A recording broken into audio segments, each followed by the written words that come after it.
One day, the monstrous realm suddenly invaded our reality. To fight back, each country had to send a representative to challenge the dungeons in this monstrous world. This young man sprawled out on the ground as the representative from Long Nation, with a headache like a jackhammer. Tuyu groggily sits up. Normally, someone like him entering the monstrous realm for the first time gets a chance to draw a unique talent. Just as Tita Kiyu is starting to wake up and take in his surroundings, the random talent draw begins. He thought he would get some average talent. Who would have guessed that not only was Tihiyu chosen by his country, but also by fate itself? The evidence. He drew an SS level talent called Heavenly Rebellion. Whoever possesses this talent can disregard the rules of right and wrong, becoming a rebel in the monstrous world. Of course, during this rebellion, he won't suffer from any bizarre pollution or absorption.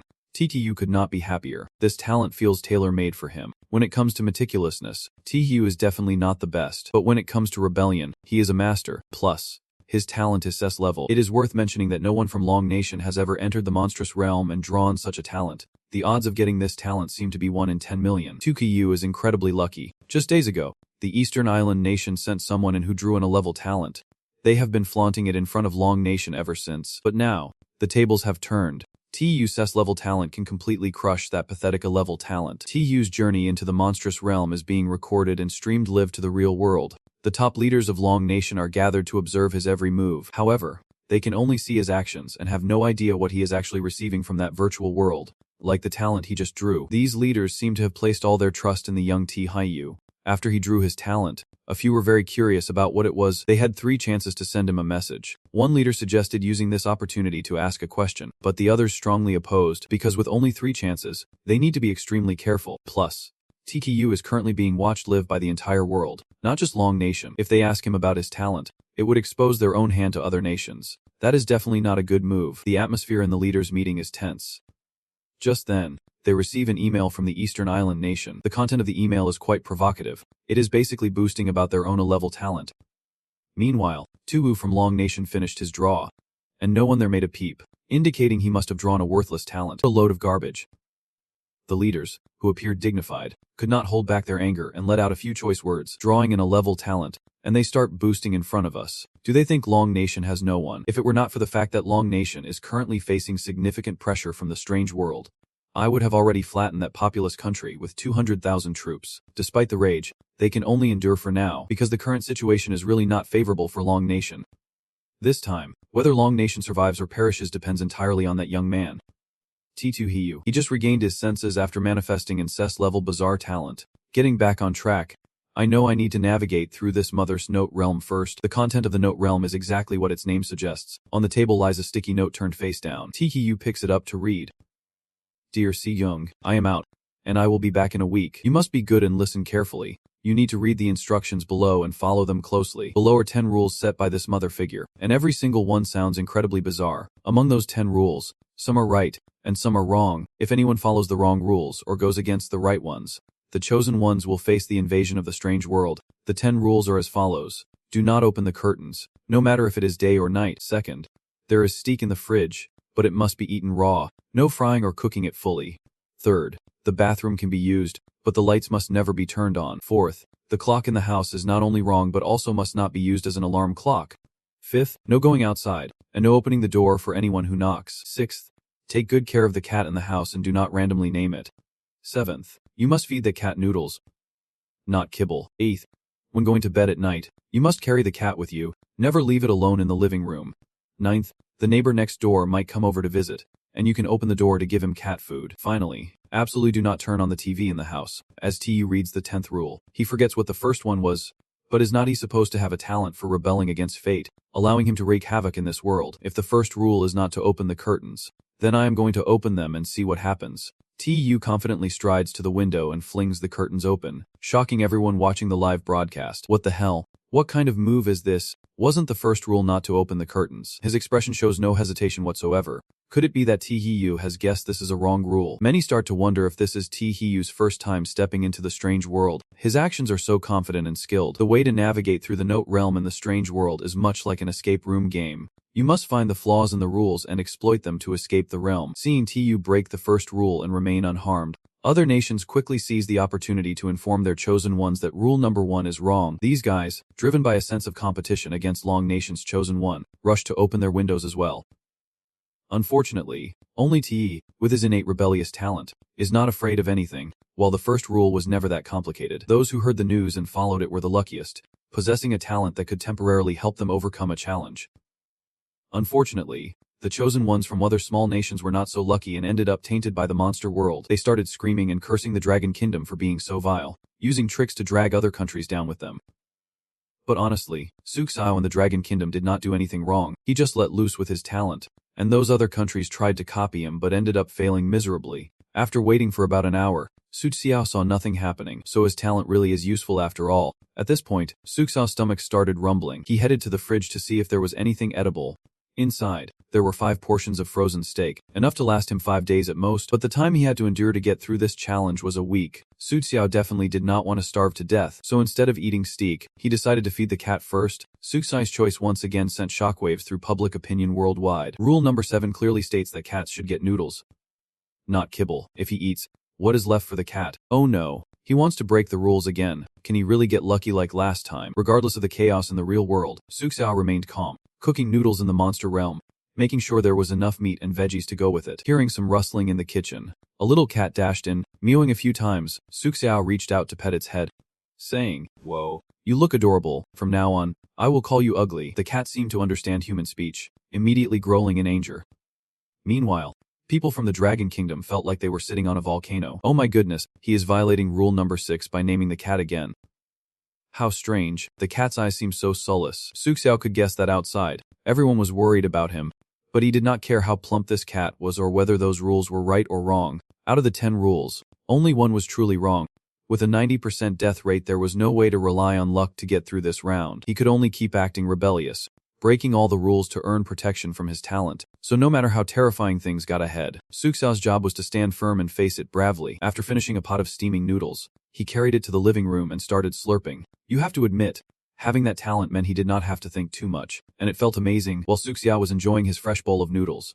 Outside, the people of the Dragon Kingdom were getting increasingly anxious. Oh no, everyone look at that cat, it is acting strange again. At this moment, Zux had polished off the entire big bowl of noodles and leisurely poured some kibble into a tray for the orange cat. The cat's eyes lit up, clearly showing its dissatisfaction. The people of the Dragon Kingdom could not stop lamenting, while those from the other nations were reveling in the fact that within just a few short minutes, Zux had continuously violated rules 6 and 7, and it seemed like he was just one step away from failure. Not only were the ordinary citizens of the Dragon Kingdom shouting, but even the leadership was deep in thought after witnessing Zux's antics. This round, that cat clearly plays a crucial role, and yet you keep breaking the rules surrounding it. I fear survival is going to be tough, too.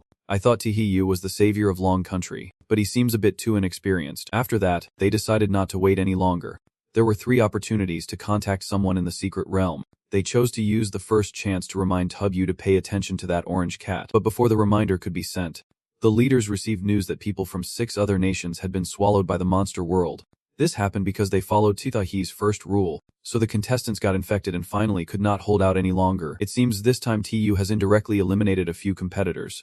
The events in the Memory Note secret realm are speeding up, but the leaders still did not understand why Tokyo had broken several rules and yet had not been punished. Could it be that he has some sort of immunity or special talent? One person wondered and almost guessed right. We might not need to send him a reminder just yet. To avoid wasting a precious opportunity, the leaders exchanged glances, and after some consideration, they decided not to send a message right away. The contestants were all starving at this point. In the fridge, there is raw steak, and the second rule says meat must be eaten raw. But they were uncertain whether this rule was accurate. In light of the miserable state of the other countries, public opinion began to focus on Tihiu's actions. As expected, he cooked that steak and devoured it. The people from Mexico started mocking Tihiu as an idiot for breaking the rules again, but he had finished eating the cooked beef half a day ago, and nothing had happened to him. Many from the eastern nations believed Tihiu was just lucky, while a few other countries began to relay to their chosen ones that the steak could be cooked. However, some were too scared to follow Tihiu after failing last time. They chose to eat it raw, and the result was they were directly devoured. Another 5 nations were swallowed by the monster world. Meanwhile, 2 remained safe and sound, not losing a single hair. Contestants from other nations began to wonder what his background really was. Among them, there were even those who had received level talents, yet they were still outperformed by Tihiu. At this point, the leaders sent Tihiu a notice about the number of nations eliminated for copying his actions, and reminded him to steer clear of that cat, as it seemed dangerous. Even Tihiu did not expect to have eliminated 6 nations in just half a day. It seems they copied him when he opened the curtain. In that moment, Tu suddenly broke into a wicked smile and thought, fine. If you all want to copy me, then I will let you copy me to the max. With that thought, he grabbed that fat cat by the neck. The leaders and the people of Long Country were all on edge, clueless about what he was planning to do. Just moments ago, they had received a warning to stay away from that cat. Then, Tigut swung the door open and unceremoniously tossed that fat cat outside before casually plopping down to watch TV. The smoothness of his actions left everyone watching completely stunned. They could not figure out why that cat gave in to Tuck-Hee-Yu when it clearly looked dangerous. Could it be that he has not fully exhausted his luck yet? The fact that T-Hee-Yu turned on the TV also broke another rule. Viewers could only clutch their chests in frustration, especially since he seemed so calm, completely unaffected by any chaos or danger. While other contestants were struggling, the chosen one from the Long Kingdom was as relaxed as if he were on vacation. The classroom in the Eastern Island Kingdom was in complete chaos at this point. They were practically losing their minds, unable to comprehend how the Long Kingdom's contestant could be so at ease. Meanwhile, their own contestant, Japan's Xuankang, was acting like a total fool. Men country has not made a move yet. Should we tell Japan's Xuankang about the 2v rule? Bald guy asked. What an idiot. The TV is not essential. Not turning it on is no big deal. Why waste a precious opportunity to remind him? Another guy shouted angrily. While the people from the Eastern Island Kingdom were bickering like crazy, the contestant from Dongbalap Kingdom forgot the rules and turned on the TV. Instantly, he was devoured by the monster world. Shocking everyone. Why was it only T-Yu who got away unscathed? Last time he pulled the curtain, nothing happened. Watching T-Yu continuously dodge danger, other countries started to doubt that he was just lucky. Many other nations began to question whether T-Yu from the Long Kingdom and Japan's Xuankang from the Eastern Island Kingdom had both drawn a talent that granted immunity. After all, among the ranked talents, there was one that provided immunity to pollution 3 times. Not long ago, the Eastern Island Kingdom was boasting about how Japan's Xuankang had drawn a ranked talent, likely this very one. Hence, they assumed Tu had also drawn that talent. So, other nations started waiting quietly. They were curious to see how things would unfold once he exhausted his 3 immunities. But little did they know, Tugu's talent was far from ordinary. This guy had drawn a SS level talent. In the blink of an eye, the afternoon was over. The people from the Eastern Island Kingdom and Fude Kingdom were fuming but dared not imitate T-Hee-Yu. Meanwhile, Tu-Hee-Yu was completely relaxed, enjoying the feeling of others being envious yet powerless against him. The afternoon drifted away, and night fell. After watching TV for a while, T-Yu suddenly felt a sharp pain in his stomach. He feared it was time to hit the restroom. As soon as he opened the door, the fat cat burst out from inside. Furious. It had been locked up in there for ages and was about to go insane. This restroom looked incredibly gloomy, resembling a set from a horror movie. According to the rules, they could use the restroom but could not turn on the lights. Yet, after yawning deeply, Tu-Yu boldly flicked the switch. The live viewers could not help but gasp, especially the audience from the Long Kingdom. Now they have crowned T-Yu as the boss. The lights are blazing throughout the room. T-Yu spots some blood splatters on the wall along with the word death. If anyone else had seen this scene, they would have freaked out, but at that moment, T-Yu's mind is racing with just one thought. What the hell is this? Is this the work of Ugly? Just to remind you, Ugly is the name he gave to that orange cat. Seeing the chaos it caused, Tu-Yu rushed outside right after using the bathroom. He grabbed Ugly by the scruff once more and started smacking it around. Was it you scratching up the walls? If you can't read, then do not write. Next time I catch you destroying something again, do not blame me for tossing you into a pot and cooking you up. Tu-Yu's actions left everyone speechless. Let us be real. Everyone agrees this fat cat is a dangerous character in this hidden realm. Yet here I am, naming it, feeding it noodles, tossing it into the bathroom, and now beating it up too. The cat looks incredibly dissatisfied, constantly baring its fangs at T-Hee-Yu. But no matter how feisty it gets, he is not scared. Let me tell you, you better know your place. I do not care what kind of demon you are. I have my ways to deal with you. Finishing his sentence, T-Yu flung the cat into the bathroom again. Clean up the mess you made on the wall tonight. Or tomorrow. I will cook you for dinner. Watching the poor, battered cat, the audience can't help but admire T-Yu. Shouldn't a normal person panic at the sight of that word death on the wall? Not only is he unfazed, but he also gives the culprit a serious beatdown. Meanwhile, over here, the Eastern Island nation's Jing Xuanguang can't hold it any longer and has to step in. Of course, he does not dare turn on the lights. He just rushes right in. The entire scene of Jin Xuanguang dealing with the mess in the bathroom plays out live, making viewers feel the stink even through the screen. He lets out all the filth inside him, feeling incredibly relieved. But just when he thinks he is in the clear, a few streaks of purple light appear on the floor. No doubt about it, the rule about not turning on the bathroom lights is a lousy rule. Because he followed it, Jin Xuanguang is now under attack from the bizarre world. Just when everyone thinks he is done for, he manages to pull out his shield ability and barely escapes disaster. But that shield quickly gives in to the intense corrosion from the bizarre world. The light from the shield starts to fade. And eventually, it shatters. Jin Xuanguang panicked, bolts from the toilet, races for the switch, and flips on the lights. He has escaped disaster. But all the most embarrassing moments have been broadcast nationwide, including the fact that he did not even have time to pull up his pants. Despite the humiliation, when he arrives at the conference room in the Eastern Island nation, the leaders are praising him, claiming that TU from Long Country can't even compare to his little toe. Those old geezers are only good at sitting at home and barking orders. Only Nak-Swin understands he is hanging by a thread. He has got just one more chance to use that shield. Meanwhile, TKU is as chill as ever, totally unfazed by the chaos around him. He is done with the bathroom and freshened up. It is getting pretty late now. TTU decided to take the clock down from the living room and put it by his bedside as an alarm. Sure, he is breaking the rules again. But honestly, no one is surprised anymore. After all, this dude's got a reputation for taking hits like a champ, so let us just sit back and watch. On his way back to the bedroom, TU runs into the ugly cat waiting for him. There is a rule about letting the cat sleep with you. Maybe it is waiting for TKU to pick it up and take it to bed. But after a couple seconds of thinking, he decides to go to his room alone and slams the door shut. At this moment, the Long Country viewers can only leave long comments with ellipses. Just look at that expression on the ugly cat. It is probably in a state of no comment just like everyone else. I get why Tihibu left the ugly cat outside, but other players are obediently following the rule of taking the cat to bed. After a while, nothing weird happens, which means the rule is right, and Tihibu messed up. The Long Country folks are starting to worry, so they switch the screen to check on him, only to find Tiyu sleeping like a baby, even snoring away. The ugly cat he left outside can only curl up on the sofa in the living room. At midnight, suddenly a red glow radiates from its body, and then the cat's back splits open. From that gap, a twisted human-like creature crawls out. This scene is scarier than any horror movie. The creature starts pacing around the living room, as if searching for something. Finally, it stops in front of the bedroom door. Inside, Tuiyu is snoring away, completely oblivious to everything. Many think that creepy creature will bust down the door and come for Tihiyu, but the horror girl just stands there, frozen at the door. This goes on for 3 hours. And just when everyone thinks she will just stay there, and they are about to turn off their screens to sleep, suddenly there is a noise. She opens her mouth wide and lets out a blood-curdling scream. In the comments, most viewers are so scared they are about to cry. Some even feel like they are having a heart attack. Those who are sleepy are wide awake, while our main character, T2 Hiyu, is still snoring like a pro. Truly fearless. Another half hour passes, and still nothing happens. The weird creature has vanished, leaving only the ugly cat, now looking like a regular fat cat, sound asleep in the living room. The classroom in Long Country is tense and silent. They do not know if T-Hiyu is alive or not, but since they can reach him, they can only fold their hands and pray until morning. Meanwhile, players from other countries who took their cats to bed are all safe and sound. They all believe that the strange phenomenon was definitely caused by TU breaking the rules, so everyone is waiting for him to get caught by that weird creature. Only the small country of Thit Kuf remains steadfast, hoping TU can turn this crisis into safety. That very night, Thit Kwuk sent a telegram to Long Kwuf, declaring that they would always stand united on the same battlefield. The first day slipped by like that, until the alarm clock rang, and TU finally rubbed his eyes awake. The first thing that caught his eye was a message from his superiors. They kept reminding him to watch out for that fat cat, then proceeded to recount the bizarre events that unfolded last night while T-Ha-Yu was sleeping. He had no idea who that strange woman crawling out from the back of the cat was or how she pulled it off, but T-Yu always felt ugly, like something was off about him. For now, though, he figured that as long as he kept breaking the rules, it seemed like nothing could touch him.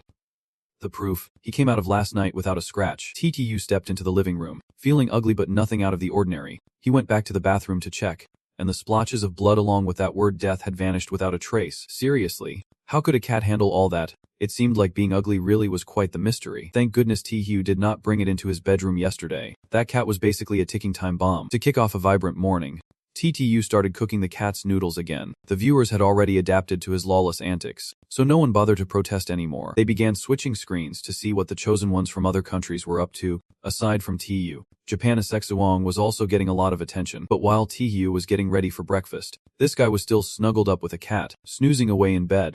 It did not take long for someone to notice something was off. Two chosen ones, the Fiki and TU, had taken down the wall clock to use as an alarm, and their clocks were still ticking away as normal. Meanwhile, the other contestants did not do the same, so their clocks had stopped since they went to sleep. In other words, for the contestants still snoozing, time was frozen at last night. In the world of Kuai Zim, if contestants are not aware that time has stopped, they can easily get trapped in sleep, thinking only a single night has passed. Aside from FHA and TU's countries, the others were starting to panic. The challenge time for each dungeon in the Kuam world only lasts for 7 days. If they exceed that time, the punishment is far harsher than what those who are eliminated face. This kind of situation has happened before. A contestant from a major nation went over the time limit while participating. As a result, that entire country had to face hundreds of bizarre rules. The air was filled with cries for help. In just one night, that country was completely wiped off the map. Not a trace of land or people remained. Laughing at others one day, only to be the one laughed at the next. The people of Long Quook were feeling pretty smug right now because those countries that once looked down on them, especially the many now sitting on a pile of embers, were in for a rough time. Luckily, when reminders were sent to the contestants inside the Quiem world, announcements echoed in their ears. America was the first country to take advantage of this and call its players back, after seeing their success. East Island, Fathai, and other nations began to follow suit, but when the players were awakened, they had already used up all 3 of their precious reminders. Now only Long Nation and By the Nation have one last reminder left. The remaining countries' leaders had turned into mere spectators, unable to help their players anymore. Winning or losing would ultimately depend on their own skills. Although they could not breathe easy yet, the meeting room in Long Nation finally relaxed a bit. All those countries laughed at Long Nation when they were in danger. Now it is our turn to enjoy their comedy. The last announcement the player from America received was to steer clear of that dangerous fat cat and to mimic Suxiao. He was so furious he was shaking. Suxiao was... After all, Suxiao from Long Nation. Damn it. Do you think my Sevrank talent is just for decoration? This American player still thought Suxiao had a rank Tep talent, which is why he was so annoyed that his superiors kept insisting he mimic him. But now that the reminders are gone, with no intel left, he has no idea how Suxiao operates to mimic him. Over here, Suxiao just finished breakfast and was lazily lounging around watching TV. The audience was puzzled. Suxiao seemed completely unfazed. Meanwhile, the other players were busy reorganizing the rules they had learned. For example, this version of Japan Xuan was carefully logging the accuracy of each rule, noting that rules 1, 6, 7, 8, and 10 were correct, rules 2 and 3 were wrong, while rule 4 was half right. Half wrong, rules 5 and 9 were currently undetermined. But there was a contradiction between the two. Rule 5 states you should not open the door when you hear knocking. Even if the person has left, it does not mention the word neighbor, which means you can open the door for strangers. But can you open it for neighbors? Also, how do you know if the person knocking is a neighbor and not someone else? Normally, if 2 rules contradict each other, only one of them is likely to be correct. But the problem is, rules in the world of weird dialogues can be judged by normal logic, so both rules 5 and 9 could be either true or false. Just as Japan Xuan was trying to figure out the rules, the knocking got louder and more frantic, making him anxious. His terrified expression made the Long Nation audience very amused. It really was way too easy for him on the first day. At the same time, someone was knocking at Suxiao's door too. The viewers ignored Japan Xuan and rushed to Suxiao's screen. Suxiao heard the knocking, unfazed and unhurried. "Who is out there?" He spoke slowly. "It is me. Your neighbor," the person outside replied. Suxiao listened closely. Judging by the voice, it seemed to be a polite man. He slowly walked towards the door. The audience held their breath, watching. Was Suxiao really not going to open the door? It is still not certain if it is the neighbors or not. Heavenly Spirit, I willingly sacrifice 10 years of my ex's life. Please let Tihiu get through this round. The people of Long Nation have started praying, while Tihiu is cautiously making his way towards the tightly shut door. After a moment of hesitation, he decides to open it, but oddly enough, there is no one on the other side. Just as Tihiu, half believing and half doubting, is about to turn back inside, a swirling mass of black energy appears on the ground. It gradually coalesces into a creature that is neither human nor ghost, charging straight at him. All we hear is Tihiu letting out a blood-curdling scream, and then the live broadcast screen goes static. The classroom in Long Nation, which had just relaxed a bit, tenses up again. They all think Tihiu has been swallowed by the rules of the monster world, so the entire Long Nation prepares for another invasion from that realm. The despair hangs heavy in the air, not just the high-ranking officials present, but the people of Long Nation are also starting to weep openly. Meanwhile, other nations are reveling in the chaos. Their classrooms echo with smug laughter. Everyone believes the era of Long Nation has come to an end. Everyone is waiting to witness this country's downfall firsthand. The tense atmosphere blankets all of Long Nation. But even after 2 minutes, there is still no sign of the monster world invading the real world. The connection screen starts to flicker back to life. After a while, it becomes clear again. The first thing that pops up is Tihiu's striking face. He probably knows everyone is worried, so he immediately speaks up to reassure them. "Sorry everyone, I was attacked by something strange, which caused the screen to malfunction. But everything is fine now."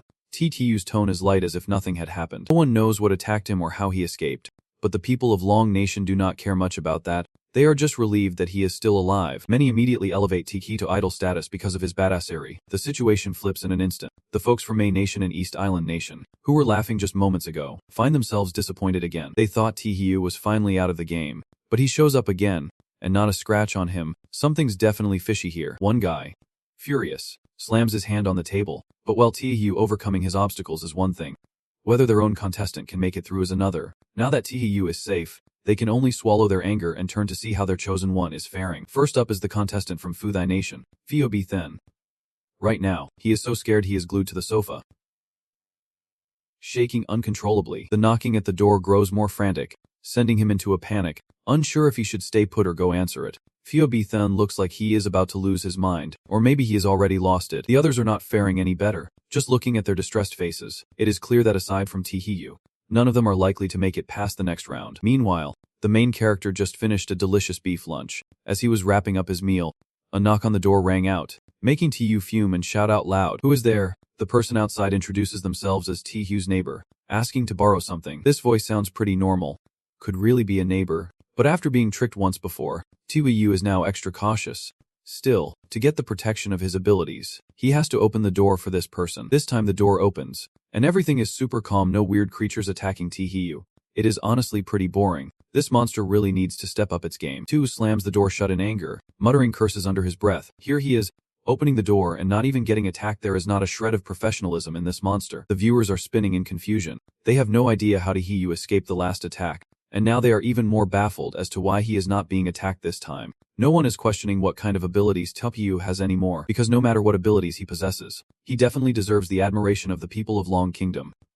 Meanwhile, Phoebe Then from Thou the Ka has also heard the second knock. He seems to have lost his grip on reality, mumbling some nonsense. Upon hearing the knock, Phoebe Then walks toward the door and opens it without a second thought. But he does not have the abilities like Tihiyu, nor is he particularly lucky, so right after he opens the door, he is swallowed whole by a strange entity from this world. The leader from Phiothokos is both desperate and furious, constantly berating his team member, calling him useless for being scared out of his wits just by a knock on the door. Others claim that this fake guy is the disgrace of the entire nation. No matter how harsh the insults, the bizarre world has begun to invade Phao Thai Quoc. Disaster unfolds across the entire territory, with no place left unscathed. The citizens are screaming and running for their lives, desperately wishing to migrate to Long Kingdom. But of course, that is impossible. The leaders of Long Kingdom do not dare to gloat at this sight. They can only feel that Phao Thai Quoc is getting what it deserves. Now, the enemy of Long Kingdom is just the numerous countries. But they all believe that the stubborn nation of Nidak Swine won't last much longer either. The classroom in Amukuk is still bustling, completely devoid of any panic or chaos, even though they can no longer contact their representative, with piles of documents on the table. These are all the rules about the bizarre world that this nation has gathered. They might be trying to find a way to counter the invasion of that strange world. Experience shows that larger nations tend to have more resources about these rules than smaller ones, so it is not surprising to see their representatives failing. But the world of bizarre monsters is incredibly complex. The strange entities in that world are not just one type. No matter how thoroughly large nations study these documents, it is tough to grasp everything. So after 2 knocking incidents, the surviving representatives are looking a lot more careful and wary. Over here, Tihiyu is facing the third knock. This time, the person at the door clearly identified themselves as the neighbor asking for cat food. Their voice was hoarse and cold. Maybe it really is the neighbor. According to the rules left by Mom, I have to open the door for this person. But I, with my special talent, decide to do the exact opposite. We are out of cat food, so you can leave. I am not short on food. Is that so? Then I am sorry to bother you. Confused comments started popping up again. Wait, I clearly know this person is the neighbor. So why are they deliberately breaking rule number 9? How did they guess this rule was wrong? Or are they just guessing? I am not sure, but it seems like nothing strange is happening. After that, the audience started gathering to watch the contestant from the United States. Yuhan chose to do things differently from Suksao. He opened the door, but the strange thing is that Yuhan is still safe and sound. Could rule number 9 be half right, half wrong, allowing for both opening or not opening? After watching Yuhan for a while, they realized there was another contestant, Japan Swankang Ben. But this guy has been shaking like a leaf since the first knock, so scared he nearly wet himself on the sofa. Even now, he is still curled up, trembling. The audience started betting on whether he could get through this round when suddenly, that black mist flooded in from under the door. Just when everyone thought this fan, Su was definitely going to sell salt, his shield activated. This was his last line of defense. At this point, Swan Kang Ben finally dared to let out a sigh of relief, but since he had already used up his 3 talents, the road ahead was going to be tough. Seeing Swan Kang Ben with such an impressive ranked talent, many started wondering about Suxiao's talent, because he breaks the rules every time yet still comes out unscathed. Still, no one could guess what his talent was, so they could only continue to focus on watching. Right now, Suxiao seems to be in the best position since he has been calm and has not faced any pollution or invasion so far. Another night passed, and when the contestants woke up, they found new rules added to the note from Mom. Rule number 11, the cat in the house can protect you, but it can also harm you. Rule number 12. You must take the cat's life immediately if it starts acting strangely. Rule number 13. A strange woman may appear in the house. Try talking to her, and you can fully trust that woman. Rule number 14. Don't fully trust the wall clock, as time will become chaotic. Rule number 15. From now on, you can leave the house, but always look down at your feet. Rule number 16. Do not lock the bedroom door. This was repeated 3 times, emphasizing its importance. Rule number 17. There are no objects in the hallway, so even if you hear noises, do not be curious. The final rule. Mom will not come back 7 days after you open the door, and everything will end. The 8 new rules on the paper left everyone feeling suffocated, especially rules 11 and 12, which made them shiver because in their eyes, that orange cat was perfectly safe. Aside from Suxio,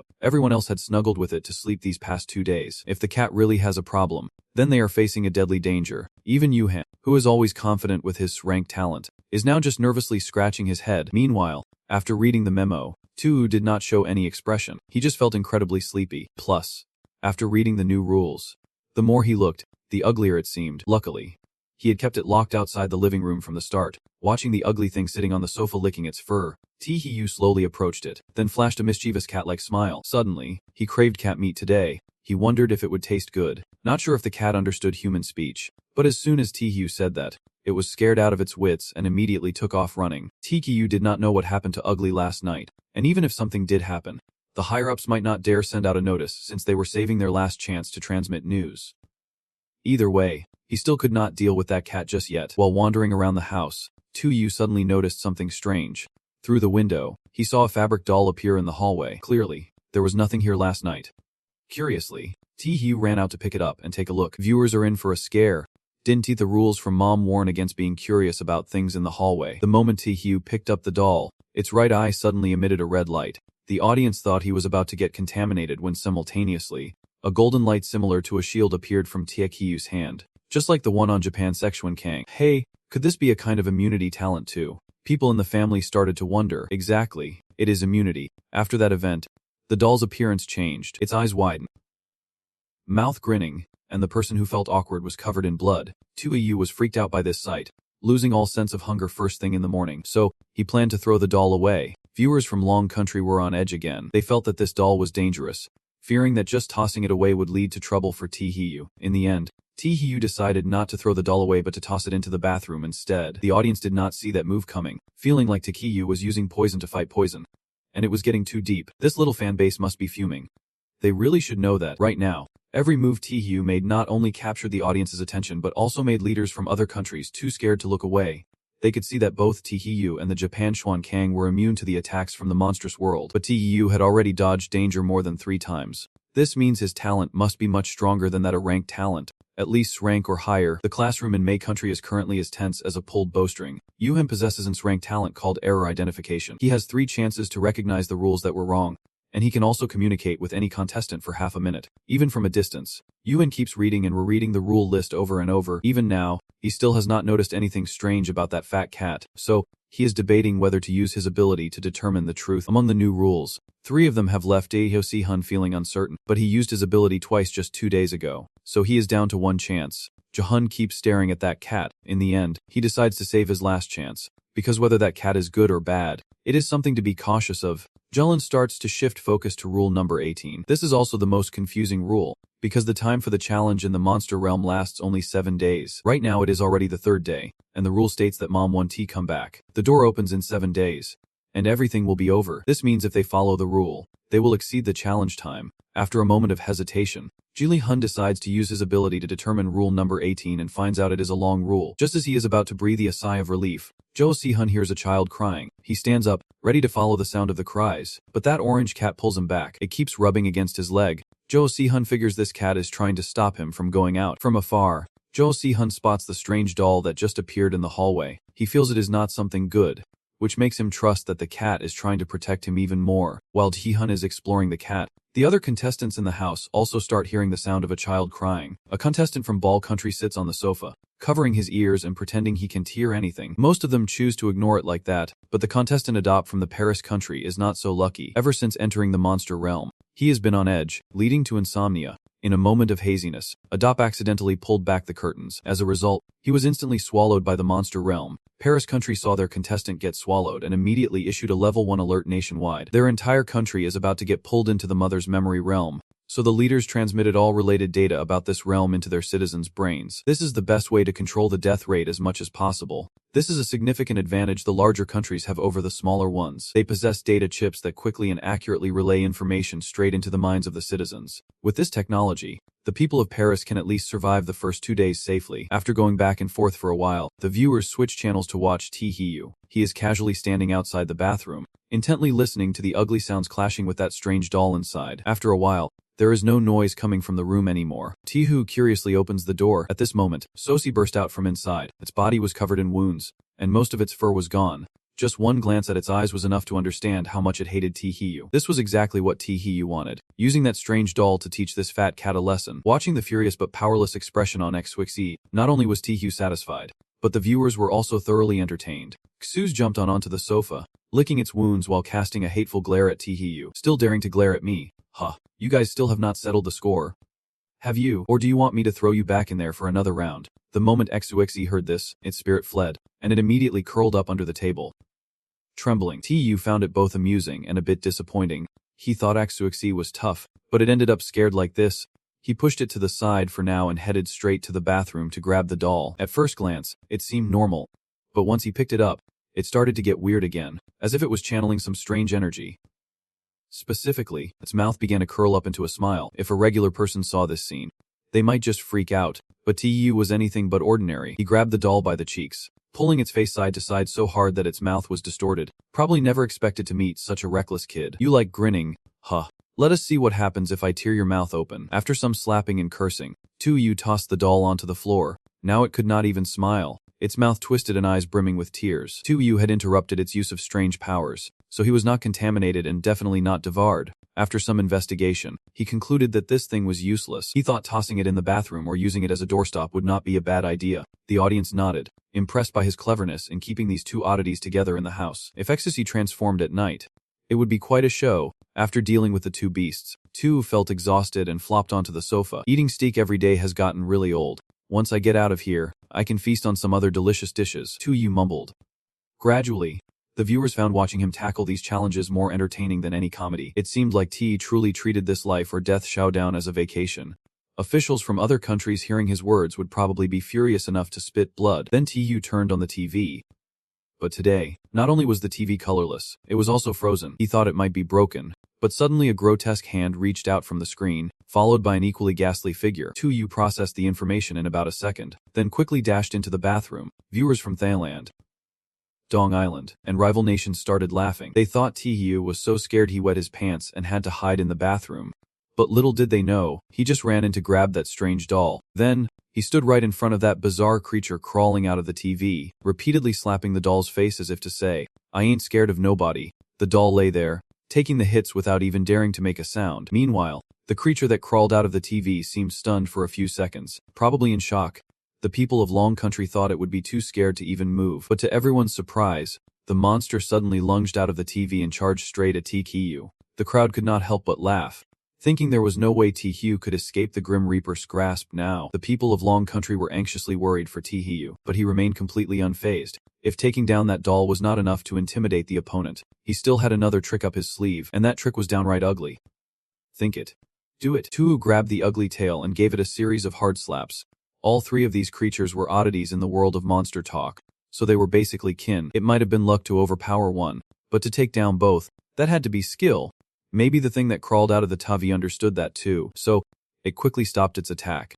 Instead, it stood straight, bowed 90 degrees to Taehyung, and finally crawled back into the TV. This series of actions left the public dumbfounded and stunned. Nobody expected Taehyung to pull off something so difficult. It was not until that bizarre creature vanished back into the TV that Taehyung finally let go of the ugly thing and sighed in relief. He had been pretty stressed out, and he was glad he thought of this way out.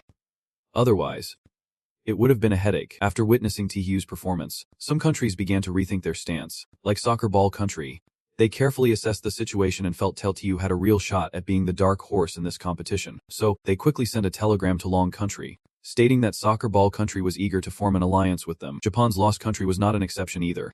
They were even willing to share all the latest intel they gathered on the bizarre creatures in the world of monster talk with Long Country as a gesture of friendship. Only East Island Country, Mexico, and Balloon were still standing firm against any compromises. The better TU performed, the more they found him intolerable, determined to monitor his every move. As for the leaders of Long Country, they were very pleased with TQU's performance. When they heard that Soccer Ball Country and Japan's Lost Country wanted to form an alliance, everyone here understood the true motive behind those two nations. So, while they could accept the goodwill, they knew they had to stay cautious. Engaging with other countries was one thing, but what concerned them most was Tahiyu in that world of monster talk. With how Tahiyu was performing, the leaders of Long Country had every right to hope for a victory within their grasp. They still had one last message to send him, which must be used at the critical moment to ensure he could smoothly get through the round. Time ticked away, dusk was settling in, and Tahiyu was starving, so he started to head out for a steak. As he was lost in the aroma of beef, a sudden sound echoed through the house, like the click of high heels on the floor. Tahiyu instinctively turned around and was met with the terrifying sight of a woman that made him jump. Rule number 13 states that occasionally a strange woman will appear in the house, and you can try talking to her and trust her. If this rule holds true, then Tahiyu's next move is to figure out who this woman is, but he needed to go against that if he wanted to gain the protection of the supernatural. So, Tahiyu decided to ignore her, continuing his mission to make dinner as if she did not exist. Even though she kept lingering right beside him, the people of Long Couve had placed their trust completely in Tahiyu. No matter what he did, they would fully support him. However, the viewers had noticed something. This woman had a silhouette that resembled that strange creature that crawled out from the ugly shadows the night before, very likely the same person. TKU carried a plate of steak into the living room, repeatedly calling the ugly name, but there was no meowing in response. He wandered around the house and, after some searching, confirmed that the cat had vanished. The timing of its disappearance coincided perfectly with when that woman appeared. TKU started racking his brain. Could it be that what his superior warned him about a few days ago was true? Was this bizarre woman somehow connected to the ugly creature? A flood of questions began to swirl in TKU's mind. Could it be that he angered the ugly creature so much that it transformed into this woman just to get him? These two girls must be the mother who left behind that sticky note. Right? The more he thought about it, the more of a headache he got. Finally, he made a decision. He would not ignore her anymore to search for clues. But just as TKU resolved this, he discovered the woman was no longer in the house. She seemed to appear and disappear like a British ghost. While TKU roamed the house looking for her, the live viewers began to speculate. They felt that the two women who had appeared in the house were similar yet different in some mysterious way, though they could not quite put their finger on it. Meanwhile, in the homes of the other contestants, that strange woman also made an appearance. A third from Tatu Kuaf was currently grilling steak. Seeing that the woman did not immediately harm him, he thought that rule number 13 might actually be true. After some hesitation, a third decided to greet her. "Hello, I am who are you?" This young man even enthusiastically extended his hand to shake hers, but the woman just flashed a creepy smile, then transformed into a shadow and vanished. All that was left on the ground was a piece of paper with some cryptic lines on it. Yet I am not me. A third did not understand what these words meant, and no one else did either, besides him. Avanop from Hyan Kwok and Kausi Hun from Ummut also received this note, but they could not decipher it either. Only Teu did not receive a note at all. After the woman disappeared, Teu saw the ugly creature emerge from under the couch. Clearly, he had searched for it for so long just moments ago, but it had been nowhere to be found. The woman just walked away, but then she turned back. This means that the ugly one and that strange woman are likely the same person. Teu felt lucky that from the start, he had not gotten too close to that fat cat, or the consequences could have been catastrophic. Thinking that, TTU decided to let the cat sleep in the living room again tonight. So that night, aside from TU and AC Hunt, everyone else went to sleep with their cats as usual. The ugly one was locked out in the living room, but that night it began to change again, slowly standing up on its hind legs, then ripping off its cat costume to transform into a twisted woman. The scene was horrifying, causing many viewers to vomit their dinner. After reappearing, the woman walked straight toward the bedroom. The Long Kwok audience was on edge. They feared this bizarre creature would go berserk and storm into the room to take Taeyu's life. But the interesting part is that right in front of the bedroom, Taeyu had carefully placed that creepy doll to block the door. The woman approached, grabbed the doorknob, and twisted it down. The Long Kwok audience was frantically spamming the comments. "You crazy monster. Do not you dare hurt my Prince Vim. Evil spirit. Get lost. Evil spirit. Get lost. Oh my god, this is so tense. I can't breathe. Someone get me oxygen. Please." But the woman could not open the door because TQ had developed a habit of locking it from the inside every night. Just when the Long Kwok audience thought they could breathe a sigh of relief, she continued to force the doorknob starting to warp, their hearts hanging in suspense once more. Oh no, This does not look good. It seems like they won't be able to hold out much longer. After a bit of twisting, she broke the doorknob and tossed it aside. But just then, the doll Taekyu had placed at the door, which had been silent all this time, suddenly stirred. It abruptly lifted its head, strange smile appearing on its face. And then it lunged straight at the woman. At that moment, the screen flickered with static, and the long Ku viewers were going wild, worried about the connection failing at such a critical moment. They were desperate to know Taekyu's fate and admired him for deciding to have that doll guard the bedroom door, not realizing it would actually protect him. From locking the door to placing the doll there, everything was meticulously planned. Tu might seem relaxed, but his mind is surprisingly sharp. This guy is a true fortune teller. If he had not placed that doll at the door from the get-go, who knows what terrifying events could have unfolded. Guys, do I really only look 18? I just got divorced, and suddenly I want to experience the thrill of an older man with a younger girl. Lady, please have some self-respect. The comment section was buzzing, mostly praising Taekyu for being so clever and decisive, despite the screen being glitchy. They were determined to stay up all night waiting for the outcome. The next morning, when Taekyu woke up, the screen had returned to normal. When the main character stepped out of the bedroom, he was hit with a heavy feeling, as the floor was a complete mess. Just as expected, a bloody battle had taken place between those two bizarre creatures last night. Tu breathed a sigh of relief, thankful that he had planned carefully the night before. Otherwise, there was no way he would have slept well until morning. Oh, since you protected me last night, I will help you stitch your body back together, but do not expect me to be a suing whiz. If it turns out ugly, do not blame me. Taekyu picked up the torn pieces of that doll and started to sew them back together. Honestly, this is not entirely out of kindness. There are still a few days left until the competition ends. You still need this as your bodyguard. After restoring the doll to its original form, Taekyu got busy with another task, fixing the bedroom lock, even though his hand was a bit messed up. Thankfully, the lock itself was fine, so he hunkered down for a bit and got the bedroom door looking as good as new. At that moment, Taekyu glanced at the clock and could not contain his shock. Wait, fixing a lock in the doll took 4 hours. He immediately sensed something was off. The time on this clock seemed to be moving way faster than it did 3 days ago. He remembered Rule 14, which said that time would become chaotic, so you can't rely too much on the clock. But the problem is, that clock was the only way to track time. If he could not depend on it, would not he just lose all sense of time? Taekyu picked up the clock and studied it for a moment, then realized another issue. Isn't his talent the kind that thrives on rebellion? So he had to look at this situation from a different angle. This also means that even if the clock is wrong, Taekyu still has to choose to trust the time on that clock. Just like I understand, the other contestants are slowly starting to notice the clock's oddities too. The first was the contestant from anicaps, but he chose a different path than Taekyu. He started to doubt the accuracy of what was in his hands. As for Tho from T22 Quus, Ivanov from Hyen Quux, Ezra from Nai Beat Lex Quus, Fiki Hay from Baithit Quuf, and Nutzuan Siang Ben from Baiyeo Quof. They had not noticed anything unusual yet, so they unwittingly chose to trust the time on the clock just like Taekyu. Taekyu was just like the previous days, with Nin at home watching TV, while the other contestants were unusually calm today. They were all quietly observing the situation. Time passed just like that until the chosen one from Notabate Lek Kuth made a move. Estra felt it was too quiet and thought the system wanted her to go outside and find clues. After all, Rule 15 stated they could go out but always had to look at their shoes. She wanted to go out and gather more information, hoping to boost their chances of winning this match. But the moment Estra opened the main door, she was swallowed by the monster world. The people from Naibit Lex Quff screamed in despair. They felt their contestant was living the good life, yet was rushing to their doom. Now, only GC Hun, Atham, Ivan Up, Flaky and Nutzuan Sianting Ben remained in the monster world, while the people from Not But Eat Luffy Quff were in despair over their entire country being invaded. The folks from Long Kufa were excited because their TTU was so close to victory. The 5th day arrived. 8:0 am.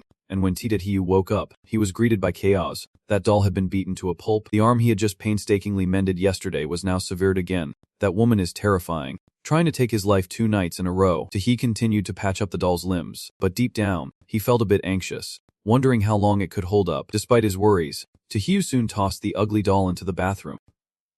Locked away.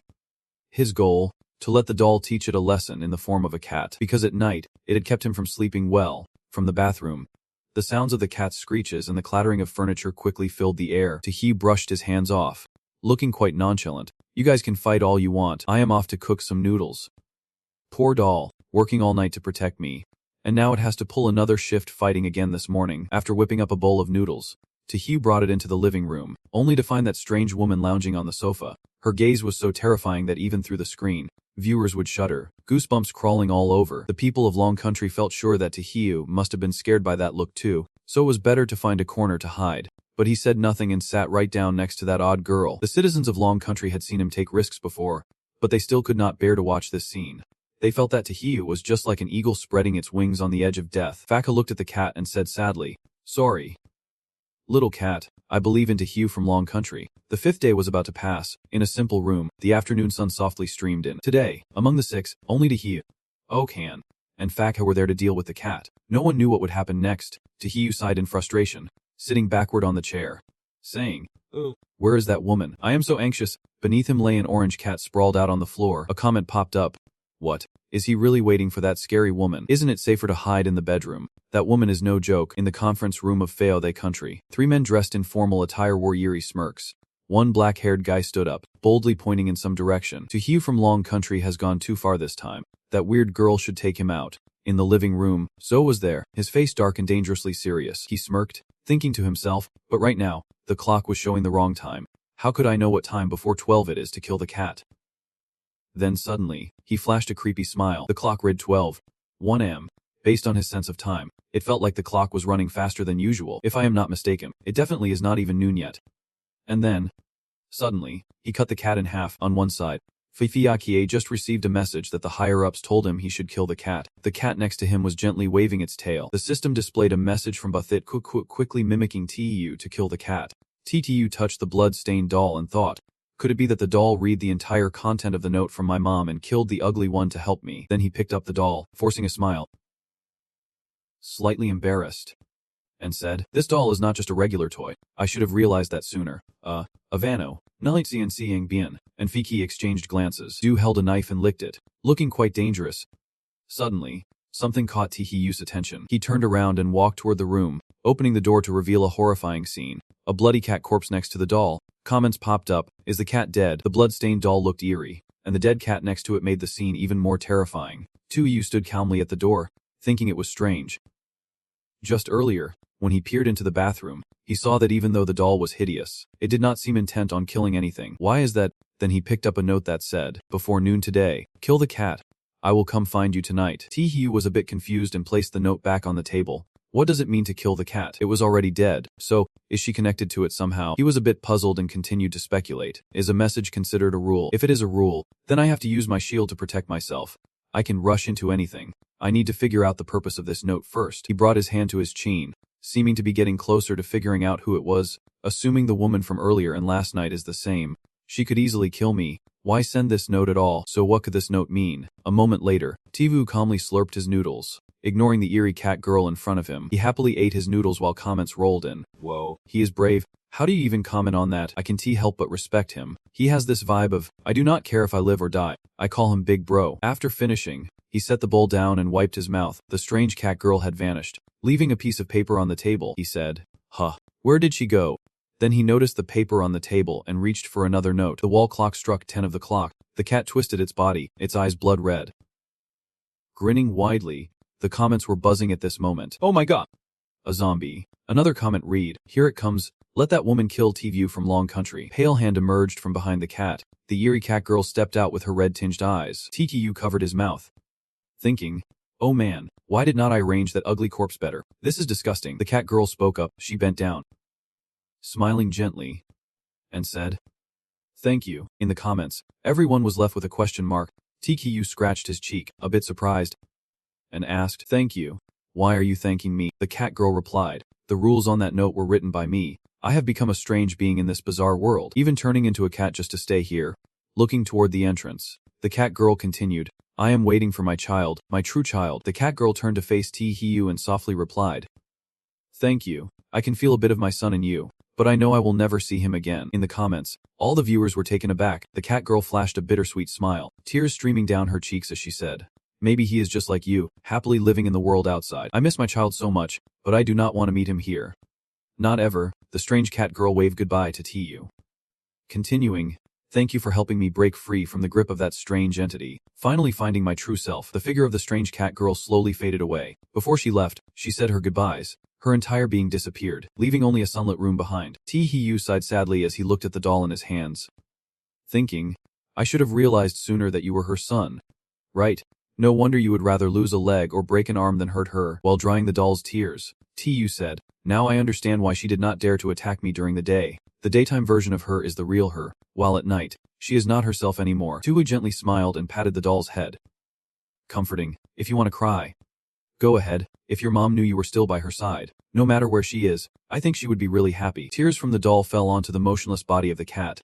The system then announced, Contestant TU, congratulations on passing the mother's paper evaluation with 5 stars. The doll's resistance to strange entities increased by 1, with current resistance at 1%. The doll is an unusual item in the world of strange tales. At critical moments, it will keep you safe. Note that if you reach 100% resistance to strange entities, you will be completely immune to them. TKU smirked and said, passing in just 5 days. Is it really written on the mother's paper that the passing time is just a wrong rule? At that moment, a message came in for TKU. Boss. Great job, kid. Turns out we have all been tricked. The challenge duration for this round was only 5 days. Comment. I just remembered. The food in the fridge was only enough for 5 days from the start. Now that is a detailed hint. TU suddenly clutched his left arm, squeezing the doll until it cried out. A purple whirlpool formed a black skull on Tukyu's hand. Confused, Tu looked at the skull tattoo on his arm. And another comment popped up, almost forgetting that contestants who pass the challenge can keep their talents. Tu raised his arm and said with a grin, this is definitely Tvu smiling, flashing a proud grin, saying, got it. Right now in Long Nation, there is an announcement. Congratulations Long Nation. Tu has passed, and this time, the strange entities will not come to Long Nation. Thu from Long Nation, having received a 5-star evaluation, was awarded a special prize. The lifespan of the people in Long Nation increased by 10%. The citizens of Long Nation were abuzz. One person exclaimed, 5 stars. Lifespan increased by 10 years. Mom, am I dreaming? Another villager replied, I suddenly feel no more pain in my back, and my legs do not hurt either. Even the guy who has been bedridden for years can stand up now. Everyone rejoiced, saying, we finally won. This time, the other countries will face some serious embarrassment. In a classroom in America, the higher-ups were engaged in a heated debate. One person said, we still have a chance. Maybe Z can succeed. The leader slammed the table in anger, scolding, no, we let TU from Long Kufi take our top position. What will other countries think of us now? We still have the power. We can still sway public opinion. The leader turned around, shouting, what if we can We have fallen behind Long Quox. Those countries will definitely support Long Quof. This is not the outcome we wanted. Meanwhile, in a crowded conference room, a senior leader shouted, that bastard's can he just talk to the other competitors? But when he killed the cat, why did not he say a word to Naksai and Sung Bunan? That idiot let Long Quof bounce back from 5 years of defeat to victory. It is infuriating. Back with TKU. The system announced it was preparing to return player TKU to the real world, with a countdown of 5, 4, 3. Just as TKU left, another announcement rang out. Admin. The players who pass this round will participate in the next match in 3 days. This continued until the players died, saying they would see him in the next round. When TU returned to the real world, the people of Long Quof warmly welcomed their hero. Cheers erupted all around. Tu was amazing, and he joyfully accepted their enthusiastic reception. Not long after, Faliki successfully navigated through the strange world, leaving only 4 people. Ath, Avano, and Nidiexian seeding Bien. The eerie cat woman grinned ear to ear, surrounded by swirling black mist. At this moment, the 4 faced the terrifying woman. A purple stain appeared under the cat woman's feet, and the entire living room was shrouded in darkness. Joe, trembling with fear, said, I followed your request to kill the cat. Can we skip the consequences? Before he could finish, the cat woman lunged and struck Zhu with a powerful blow. Rue stared at the cat woman in horror, struggling to speak. Why? I already killed the cat. The cat woman laughed maniacally. You made the right choice. But unfortunately, you ran out of time. Zhu gripped the cat woman's arm, choking on his words. No way. I definitely did not miss the deadline. The cat woman, with her bloodshot eyes, leaned in closer to Zhu and said, oh, do not believe in time. Look back at yesterday. Did not it feel like time stretched on forever? Zhu hurriedly responded. I get it now. Time has returned to normal. That is the ignition rule. No, I refuse to accept this. Just as he finished his sentence, Zunan collapsed to the ground, his eyes wide open. At the same time, Nalitsi and Siang Bien, Avano, and Atho were all stunned, exclaiming, did this woman crawl out of the cat's corpse? The cat woman charged at them, saying, die. Time's up. What a pity. You did not complete the mission. Then came the ear-piercing screams from the 3 of them. I do not want to die. The system notification appeared. Zhu from, Ather from Tu Quox, Ivan from Ayang Quof, and Nanexu and Sigangiden from Vingo Quof were consumed by the bizarre entity. The strange world was about to begin. The countdown started. 10, 9, 8, 7. In the conference room of M, the leader slammed the table, saying, good thing we have a backup plan. Those bastards failed to pass, a man with blonde hair said, immediately transmitting the chip into the citizens' brains. The Lum anomaly can also cope with this. Meanwhile, in the conference room of Vixio Quof, A man with black hair said, "Good thing we bought the chip from EMV. Everything's under control now." Suddenly, a hand with a mouth swept across the screen, and someone in the meeting room shouted, "No, this is not good. Our nation's anomaly is not some mother's paper. We are done for." 3 days later, Tuku held a wad of cash inside. "Looks like I have to head back to the strange world again." Tuyu waved the money and laughed. "Those luxury cars and villas the leaders gave me. I have not even enjoyed them yet." At this moment, the system announced, "Long Ku Tihu welcomes you back to the world of strange tales. This time a sub-quest is the distant train." Tikiyu's gaze sharpened, and then he was transported to passenger car 6. The system chimed in, listing the countries participating in the battle. Long Kuf, Nul Ebit Lek Kuf, Ohuim Kuf, Bali Lidif, Tutukuf, Zi Yokuk, Fu the Kuf, Othechkich. Tuyu read the system notification in front of him. Dear contestants, the final destination of the journey is the Blood Map Mansion. This time, contestants must play the role of service staff. Before taking on your roles, please put on your work uniforms. Remember the passenger cars you will be serving, and read the rules carefully. Your responsibility is to ensure that your passengers safely reach the final station. Reminder, the estimated time is 3 days. Tu placed his hand on his thigh and stood up to open the door, walking while deep in thought. I need to quickly find the employee rules. A suitcase was sitting in the corner of the room. Tu glanced over and muttered about that suitcase. He hurried over, sat down, and opened the suitcase to check inside, then started putting everything on. He pulled out the rulebook and began reading it. It mentioned that strange passengers would appear on the train, but no matter what kind of passengers they are, it is your responsibility to serve them well. Rule 1. When it comes to passenger complaints, you must endure. Rule 2. If passengers engage in behavior like public urination or smoking, just pretend you did not see it. Rule 3. Losing belongings on the train is a common occurrence. If a passenger asks you to help them find lost items, you can refuse. However, if a child is lost, you are obligated to assist them. Rule 4. Children running wild in the carriage is not forbidden. They are still young and do not understand. The carriage will serve food. However, you must not accept food in the area connecting the carriages. Rule 6. Staff from other carriages will occasionally come to hang out with you. Be ready to accept if they invite you to eat some street food. Rule 7. Each carriage only has one staff member, and selling street food in the carriage is not allowed. Rule 8. Staff members are not allowed to leave their assigned carriage. Also, all lights in the carriage must be turned off by 8:00 p.m. Rule 9. The staff rulebook must not be visible to passengers. If a passenger accidentally sees it, eliminate that passenger immediately. Rule 10. After midnight, no matter what happens in the carriage, you do not need to care. After reading, he flipped to the next page, seeing a torn-out page. He thought, the last page has been torn out. It seems the staff rules do not just consist of 10 items.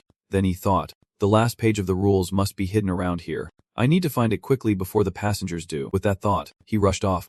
TTU searched every nook and cranny for the remaining rules, totally unaware that he was the topic of conversation among everyone else. Comment. New copy has been posted. Everyone hurry in here. TU is searching for the latest updates. Another comment. I just watched the live stream of the crowd and the American player. They really looked so gloomy. It is hilarious. Is that comment right? Their country is being attacked by some weird creature. If their player gets swallowed this time, they will double their cries for help. After searching for a while, he scratched his head and thought, I have searched this whole carriage. But where's that last rule? It is not in this carriage. Then he looked around and thought, thankfully it was not in vain. I have also grasped some of the situations in this carriage. Then he murmured, the front and back of this carriage are connected to other ones. Right now, the doors connecting the carriages are locked. I have no idea what is in the other carriages. With that thought, he sat down on the bed, exhaled, reached into his shirt, and pulled out a doll. Instantly, the comment section erupted again. Comment. Isn't this the doll from Mom's paper? The comments are probably a reward from the last round, so they are carried over to the next. Comment. Does not it seem frozen? If there is a special situation, could it help Tihiyu? Tuyu hugs the doll and glances at the pillow next to her. Thinking, is the doll looking at its pillow or is something going on? A gut feeling. He reaches out and feels around the pillow. After a moment of searching, his hand suddenly senses something unusual. He mutters, there is something in there. Then he pulls out the last rule sheet from under the pillow. Rule 11. Caring for children is a wonderful tradition. If a passenger wants to trade pillows with you, hand yours over to them. Rule 12. No matter what happens, you must never open the windows on the train. Rule 13. Pets are not allowed on the train. If you see one, stay out of its sight. Rule 14. If someone on the train is injured or sick, think of ways to help them. Rule 15. When it is time to serve meals, the connecting doors will open as an opportunity. There, some passengers rush through. If you spot a passenger who does not belong to your carriage, tell them to leave. Rule 16. Outside meal times, there will be food and snack vendors on the train. If someone invites you to buy, just decline them. Rule 17. From midnight to 6 am is a dangerous time. If someone comes looking for you, do not pay them any mind. After reading, He exclaims, "This is definitely the final rule page." He then puts the rulebook back in his bag. At this moment, another comment pops up, "Not bad. This doll is surprisingly useful." The comment really sets a promising tone. While Taehyung is sitting lost in thought, a shout rings out from outside. "Clear the way for me." He thinks a passenger just boarded. Outside, a bald man is dragging luggage down the aisle, shouting for him to move. Next to him are two men smoking and chatting. "Hey bro, can you lend me a light?" Just as the other guy is about to light up, Taehyung steps in and says, "Stop right there." He stands in front of them, takes off his hat, and says, "Hey, you two can to smoke." The comment interface pops up again. Comment rule 2 says to pretend not to see passengers smoking. But Taehyung is breaking the rules. Taehyung quickly reaches out and snatches the cigarette, then breaks it in half and says, "I said no smoking. Did you hear me?"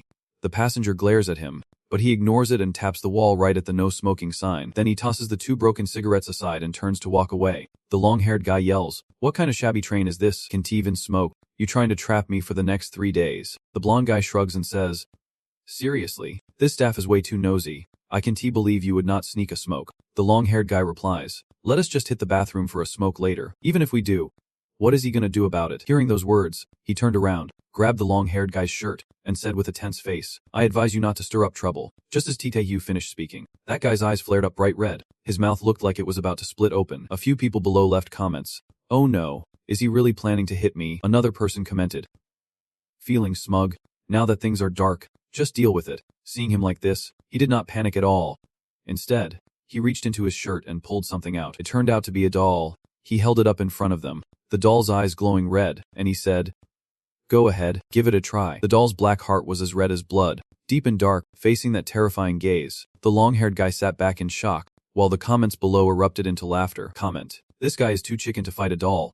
Comment, "Where's the champion from the East Island country now? Why is it so quiet?" After scaring them, he coldly told them, "Behave yourselves." Just as he finished dealing with the smoking issue, nature called again. In front of them, an aunt and a little boy were squatting on the floor. Seeing this, he pointed and said, "Hey, do not let the kid pee on the train, or else the aunt will come over and ask, 'What is going on?'" He continued, "I will spank his little butt."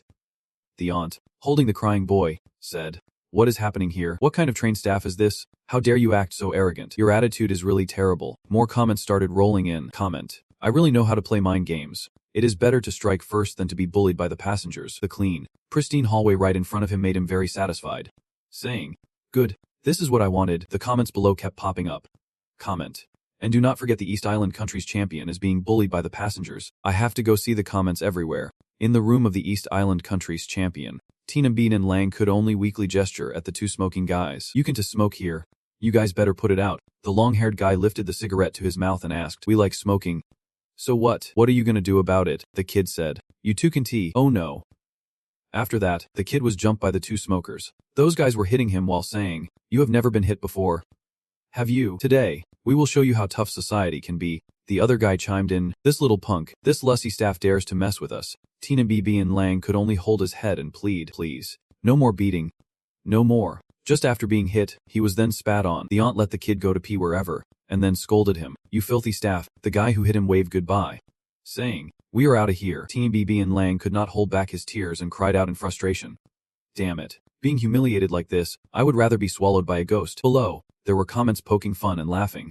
Comment, "This is too funny. How can such a cowardly player be representing the nation? He is already crying out loud." And another comment is calling for backup. "Hey, look over there. Mao Ken from the Heroic Nation just unlocked its rank talent." Meanwhile, over in the Heroic Nation, Nicola activated his leader talent, and with bloodshot eyes, he ordered everyone, "No smoking." The smokers from before are now groveling at his feet. The comment section is exploding again. "What a boss move. That is some serious talent." Leader style. Someone else chimes in, "What does leader talent even mean?" One person explains, "It means his words carry a lot of weight, making the passengers obey him." Two passengers bow their heads, sweating bullets, and say, "Yes, sir." Another comment pops up, "Whoa, looks like the Heroic Nation has a high chance of winning. Let us see if he can seize this opportunity." Nicola does not need to do anything. He just sits there in his heavy chair. Troubles keep their distance. And seeing this, the comments are buzzing. Someone asks, "Speaking of talents, does anyone know what Suk Xiao's talent is?" Another person replies, "No idea. Only the higher-ups from the Dragon Nation would know." Someone counters, "Not true. Talent should be announced. Why has not the government revealed it yet?" Another person jumps in, "I bet Suk Xiao's talent is absolute presence. Stop guessing already. It is 7 of the clock now." And as Suk Xiao walks around with his stick, a voice calls out, "Suk Xiao, The door swings open, and a voice comes from behind it. Service staff for car number 6, your breakfast has arrived. Suksao slings the stick over his shoulder and wonders. Breakfast. Huh. Just then, a food trolley is pushed in front of him. It has a food box and a pair of chopsticks on it. Someone's hand slowly pushes the cart. Now, in front of him, there is a thick mist. He looks into it and thinks it is strange. He thought this train car was connected to another, but it turns out to be a mist. Then he picks up the food box and opens it. Inside is a variety of delicious food. He secretly wonders, could this be a standalone car? Just like the rule that staff can leave their assigned cars. At this moment, no strange sounds are heard beside him. He glances over and decides to just eat breakfast first. He needs energy to think as he puts food in his mouth. Sukseo feels incredibly happy. He squints his eyes, savoring the moment, and praises, "This is really delicious." The viewers in the comments are buzzing.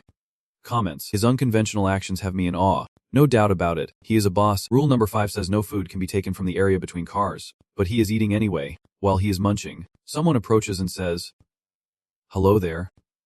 Staff member. He turns to look and sees someone carrying a pillow. When he looks up, he sees it is an old man. The old man said calmly, "My pillow is too hard. I am getting old. I can't sleep comfortably. Could you swap pillows with me?"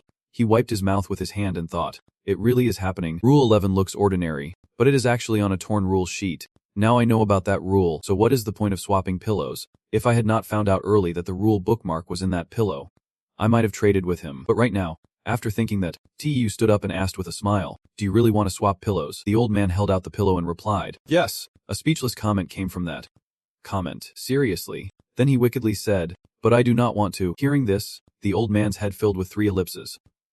Seeing that, a gleeful comment popped up. The comment laughed out loud. "I understand this is a reverse attitude display. Right?" The old man grumbled. "If you do not want to swap, do not make it difficult for this old guy. Are you enjoying this?" The old man cursed, saying that today's youth really lack morals. As he walked away with the pillow, you could clearly see a dark aura surrounding him. On the other side, Mao Qin, a contestant from Oongkufs, was experiencing a similar event. After being asked to swap pillows, he politely said he could not. Most people usually won't swap pillows because they have realized something's wrong with them and found the staff procedure inside the pillow. But 3 contestants agreed to swap pillows, including one from Trumbaquux, which had just gone through an unusual invasion. The contestant from Trumbaquux laughed as he handed the pillow to the old man. The old man also smiled, saying, "Thank you for agreeing, young man." The contestant smiled back, "It is the least I could do." Meanwhile, in the meeting room of Trumbaquux, the people sitting in front of the screen were extremely excited. Shouting, the foolish guy yelled, "I do not want to stay in this country for another day. What kind of teammates are dumber than pigs?" The young man with the wild hair shouted, "Calm down. We should quickly remind him to get back that pillow." The screen flashed a warning for the contestant from Trombai, saying no pillow swaps, absolutely no pillow swaps. The contestant asked back, 3 exclamation marks, "Why is the pillow so important? Why are there comments below?" Comment, poor young man still unaware. Comment, it is still Tu who is the best at spotting problems with the pillow. Comment, what is the brother doing right now? Back to Tu. He gaped and stretched like he just woke up. Comment, just woke up, huh. Comment, Tu has finished eating. What is he going to do next? As he stepped out of the room, he saw someone throw a can on the floor, shouting, "Damn it, I have lost something." He looked over and asked, "What is going on?" Over there, a big woman was interrogating the others. "Did any of you take my pickled noodle soup? Give it back," a male passenger retorted. "Who took your instant noodles? Are you crazy?" A female passenger next to him chimed in. Exactly. Tu stood nearby, recalling the rules about lost instant noodles. Rule number 3 states that losing items often happens on the train. If a passenger asks for help to find something, you can refuse, but if it is a lost child, you must lend a hand. After that, he thought he had to do the opposite. Hearing this, the woman exclaimed in surprise, "Hey, what are you guys talking about?" After thinking it over, he walked up and patted the woman on the shoulder, saying, "Don't worry, I will help you find your instant noodles." The woman glanced over, stammering, "Are you, the staff?" The woman then turned back to him, waving her hand. "Oh, no need to make it a hassle, young man." She forced a smile, adding, "It is just a cup of noodles. I can manage." He did not take it lightly at all. In fact, he enthusiastically said, "Don't worry, it is my duty as staff to ensure the safety of all passengers' belongings. Instant noodles are also a type of property. Just leave it to me." The woman stammered again. Good. Really?" The passengers who were wrongly accused earlier looked at him like he was a savior, saying, "This staff member is so dedicated. Just for a cup of instant noodles, he is going above and beyond. I am really touched." Just then, an anxious aunt rushed in, crying, "Here's the staff. Please, help me, my child is missing." The woman was startled and asked, "A lost child?" Then, like she found a lifeline, she said, "Don't worry, This staff member is very enthusiastic and will definitely help you, Aunt Trang eagerly replied. Oh yes. To her surprise, Tu coldly said, not my problem. Get lost. The 3 passengers who admired him earlier were now in shock, followed by a wave of comments from everyone. Comments are flying at 37 degrees. What is up with T-Hiu? He threw out such a cold line. Comments about finding instant noodles are fine, but when it comes to finding a child, he just tells them to scram. What a joke. The woman anxiously turned to him, saying, hey, finding instant noodles is one thing, but finding a lost child is serious business. Can you help her find her child first? He seemed unfazed and cheerfully responded to the woman. Madam, everything has its order. Let me help you find the noodles first. If we wait too long, they won't taste good. Tu smirked defiantly at the aunt. What about it? The aunt frowned, saying, you are useless. I will go find it myself. Her temper flared. If you are not going to help, then forget it. Tu turned away, saying, I am going to help her find the noodles first. The woman could only respond helplessly. Well, thanks anyway, you kind staff. It is currently 7:20.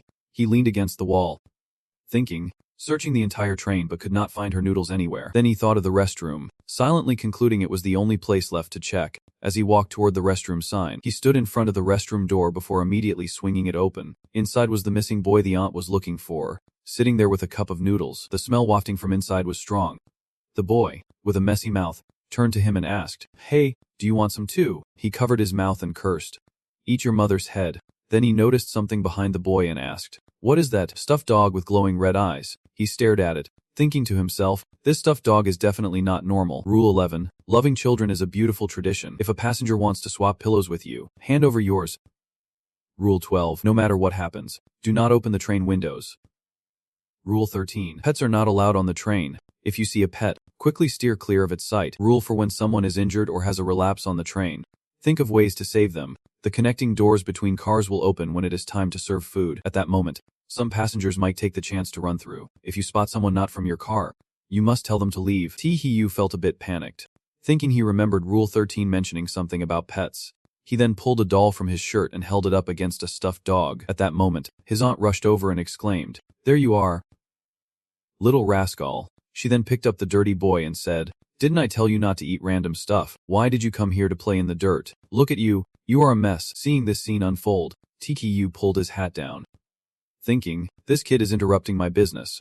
But then he felt something was off and thought, wait a minute, where's that stuffed dog? The dog had vanished without him noticing. He resigned himself to the situation, thinking, whatever, that stuffed dog will show up sooner or later.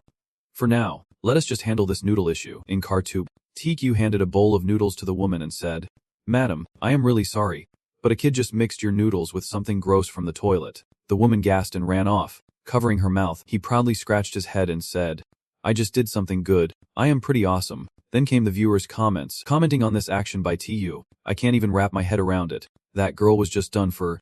Right. Another comment asked if other contestants have faced something like this. One response said they all have. Lahofi Hif, Chin Bibigi, and Min Kuf chose to search for the kids instead of the noodles. A comment noted that most of them chose to find the kids, skipping the noodle search. Another comment mentioned that when they saw the stuffed dog, they all chose to run away. But some contestants, not finding Trang, did not realize the danger. They even sat down and petted it.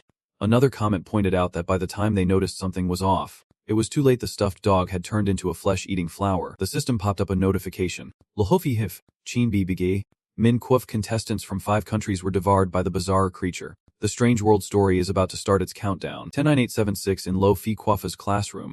Someone stood up and shouted, we just escaped a strange invasion and now that idiot is back to mess with us. Damn it. Someone sitting on the floor said, hurry up and negotiate with Long Kwuf. Tell them we are ready to trade 50 tons of food for their latest chip data.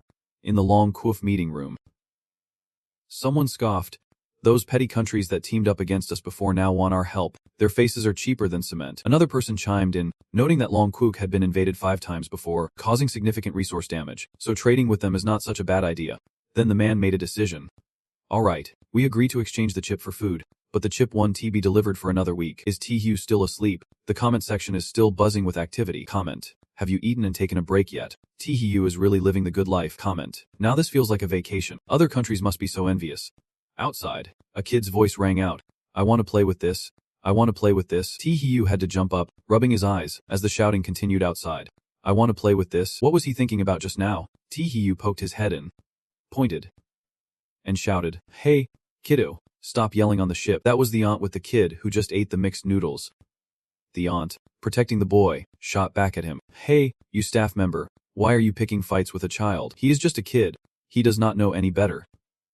Hearing this, he raised his hand, massaging his shoulder, and said, no wonder kids these days are so unruly. Turns out they have parents like you raising them wrong. He even said, if I am trying to give a friendly warning and you do not listen, do not blame me for being harsh. The aunt, hearing this, took on a challenging tone. Who do you think you are to scare me? What can you do to me? He was too scared to do anything to the aunt. He simply gave the aunt a light slap across the face. She clutched her swollen cheek, her eyes wide with anger, then shouted fiercely, you hit me, I will fight you. TTU hit the aunt again, this time a beautiful shot to her gut. She collapsed, clutching her stomach and playing the victim. Help, the staff is hitting people. The staff is hitting people. This is the comment section. Comment. Even though the rules say not to engage with naughty kids, those kids need some discipline. Comment. Disciplining naughty kids is not enough. We need to discipline their parents too. After dealing with the aunt, he turned to look at the boy, who was panicking in the corner. He locked eyes with the boy and said, done tea. Behind him, the aunt had transformed, her mouth wide open and her eyes red, baring her teeth. The viewers could not help but comment, oh my god, she has gone crazy. Tee-hee-yu calmly turned around, holding up a doll, and said with a smile, is this the power of the creepy demon? But I have some too. He added, Hemph, teaching you a lesson is one thing, but do not make me go all out. Then he threw the doll at the twisted demon, saying, evil hands. Just then, the viewer's screen suddenly glitched, and the comments of outrage began to flood in. Comment. What is going on? Why are there so many glitches every time the demon attacks? Comment. The tricks of these bizarre creatures are not something we can understand. If humanity could see these anomalies or strange rules clearly, we could prevent invasions. Comment. I hope each of you can survive for a long time to help our country learn more about these bizarre occurrences. And with this comment, let us not discuss it anymore and quickly switch to watch the situation with BN Not Lang. He was trying to persuade the aunt and the child. Meanwhile, over here, BN Net Lang was running out of words to convince them. Please.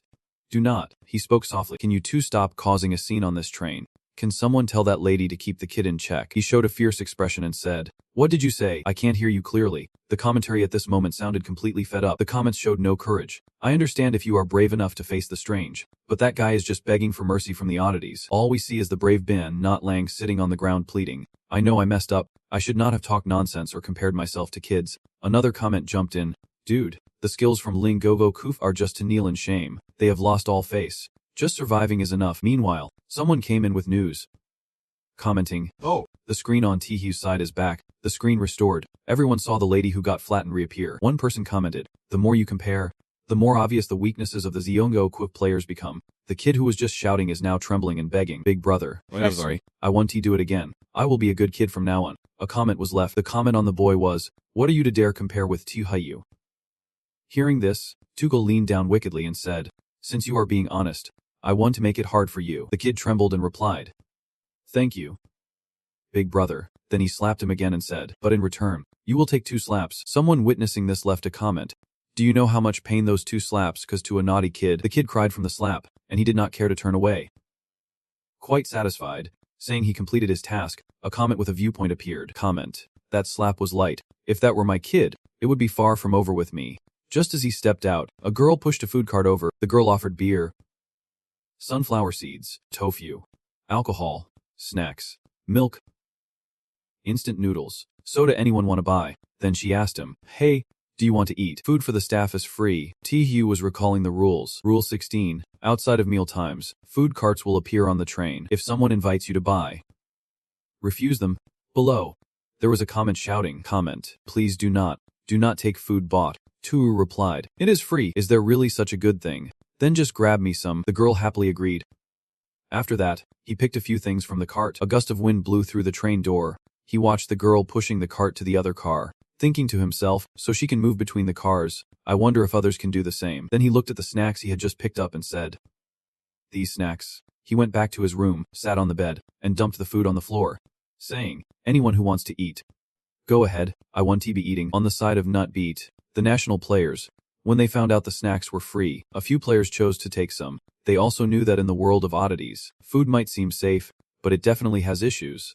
So they did not eat immediately but stored it away in case it was needed later, as the rules are being verified and reviewed in the notebook. By evening, all the contenders are organizing the information they have gathered. Among them, Rules 1, 3, 13, and 16 can tentatively be deemed correct, but Rules 2, 4, 3, and 11 might be wrong. The remaining rules are still undetermined. Over here, Tihiyu is lying on the bed, deep in thought. A comment pops up. This comment hints that at exactly 10, the lights will automatically turn off. The work and rest schedule is pretty much on point. He places the doll beside him and says, "What on earth did I see with that plush dog today? Why does it give me the same vibe as the doll? Is there some kind of pattern to its appearance? Or is it just random?" After a while, he turns his back to think, disregarding everything else. "Forget it. I will sleep now. A good night's rest will help me think straight." At midnight in room 6, the atmosphere is incredibly gloomy. The food bags he tossed earlier are now wide open, revealing a mass of thick black gas inside. He jumps in shock, seeing the doll hovering with a menacing aura, radiating dark energy, and he shouts, "What is that noise over there that is making the doll so alert?" In that direction, black mass with 2 glowing red eyes is looming. He sits up straight and exclaims, "What the heck is that?" Something resembling a plush dog, shrouded in dark energy, lunges toward the doll, catching him completely off guard. The doll itself emanates a strange presence, with dark energy weighing in at 87% mixed with black. Then, the creature that looks like a plush dog gets knocked back by a punch from the doll, punch infused with dark power. He does not grasp what is happening, only extending his hand and saying, "Huh." Amid the chaos unfolding before him, a viewer leaves a comment. "That black shadow looks like a formidable anomaly. I wonder if the doll can win." Tu steps out of the room, gazing at the doll and the swirling black gas fighting it out. He worries aloud, hearing the sounds of battle, and it is clear the fight is intense. Another comment appears, suggesting that it seems like that thing is trying to escape. The doll looks too fragile. Finally, it returns. The doll is slumped, as if drained of energy. A user comments, "As long as it did not lose, that is good. At least next time, that thing won't dare to attack carelessly." T2Hiyu. He holds the doll close, recalling the image of that creature, and a thought flashes in his mind. What exactly was that? It looks a bit familiar. At this moment, someone comments and calls for everyone. Everyone, go check out what happened to the others. They faced something similar too. A contender from Japan, lost in the chaos, has a similar mass of black gas appear while sleeping. He turns over to face it, unconsciously asking, "What is this?" The plush dog grins, revealing its sharp, straight teeth. No one knows what is going on inside, but a stream of black gas bursts forth. A large announcement appears. Contenders from the 3 countries Japan, Korea, and Laos are being devoured by the ominous forces. The eerie world is about to count down. 10, 9, 8, 7. As this announcement drops, the comments section becomes even more chaotic. A high-ranking official from Japan's lost nation is probably crying their eyes out in the bathroom. The last invasion is not even over, and now they are facing a double whammy of trouble. Someone declares, "I think I know why they were attacked by those eerie forces." Another viewer asks, "Why is that?" The viewer analyzes, "Did everyone notice? The contestants who are being restricted are the ones grabbing those snacks." Another person asks, "Are you saying that the girl pushing the cart is some kind of object?" The earlier audience member replies, "No, based on my reasoning, the snacks are actually meant to harm them. That stuffed dog seems drawn to the food they are bringing back." Another comment comes in, "The sound of snacks in the dark corner earlier serves as an explanation." And ultimately, the comment concludes that they were just plain unlucky to break that rule. As for Tihiyu, he is the only one who has not found himself in danger. A restless night passes, and the second day arrives. Tihiyu sits at the edge of the bed, deep in thought, saying, "I did not see anything last night. I need to examine the scene closely. There might be clues." He picks up the rule book and adds, "This employee handbook looks like it has been chewed up. Could it be that whatever was out last night just wanted my snacks?" After a moment of contemplation, he stands up and chuckles. "Looks like I need to find that girl with the cart to snag some more snacks today." The audience leaves comments as well. "I get it. That smile of his must mean he has something up his sleeve." Another viewer comments, "Well, now I feel reassured." Yet another viewer rushes in, pulling everyone along. "Come on, you have to see what is going on with Fyop Vukules." Meanwhile, on Fupulutzi's side, he is frantically searching for the rulebook he just cursed at. "Damn it. Where's my rulebook? Come out so I can tear you apart." The rulebook mentions Rule 9, forbidding passengers from reading it. If a passenger finds out, you have to take them out immediately. Unable to find it, the Fipuli sits down, holding his head and groaning. That is it. This time he is really done for. A viewer leaves a comment.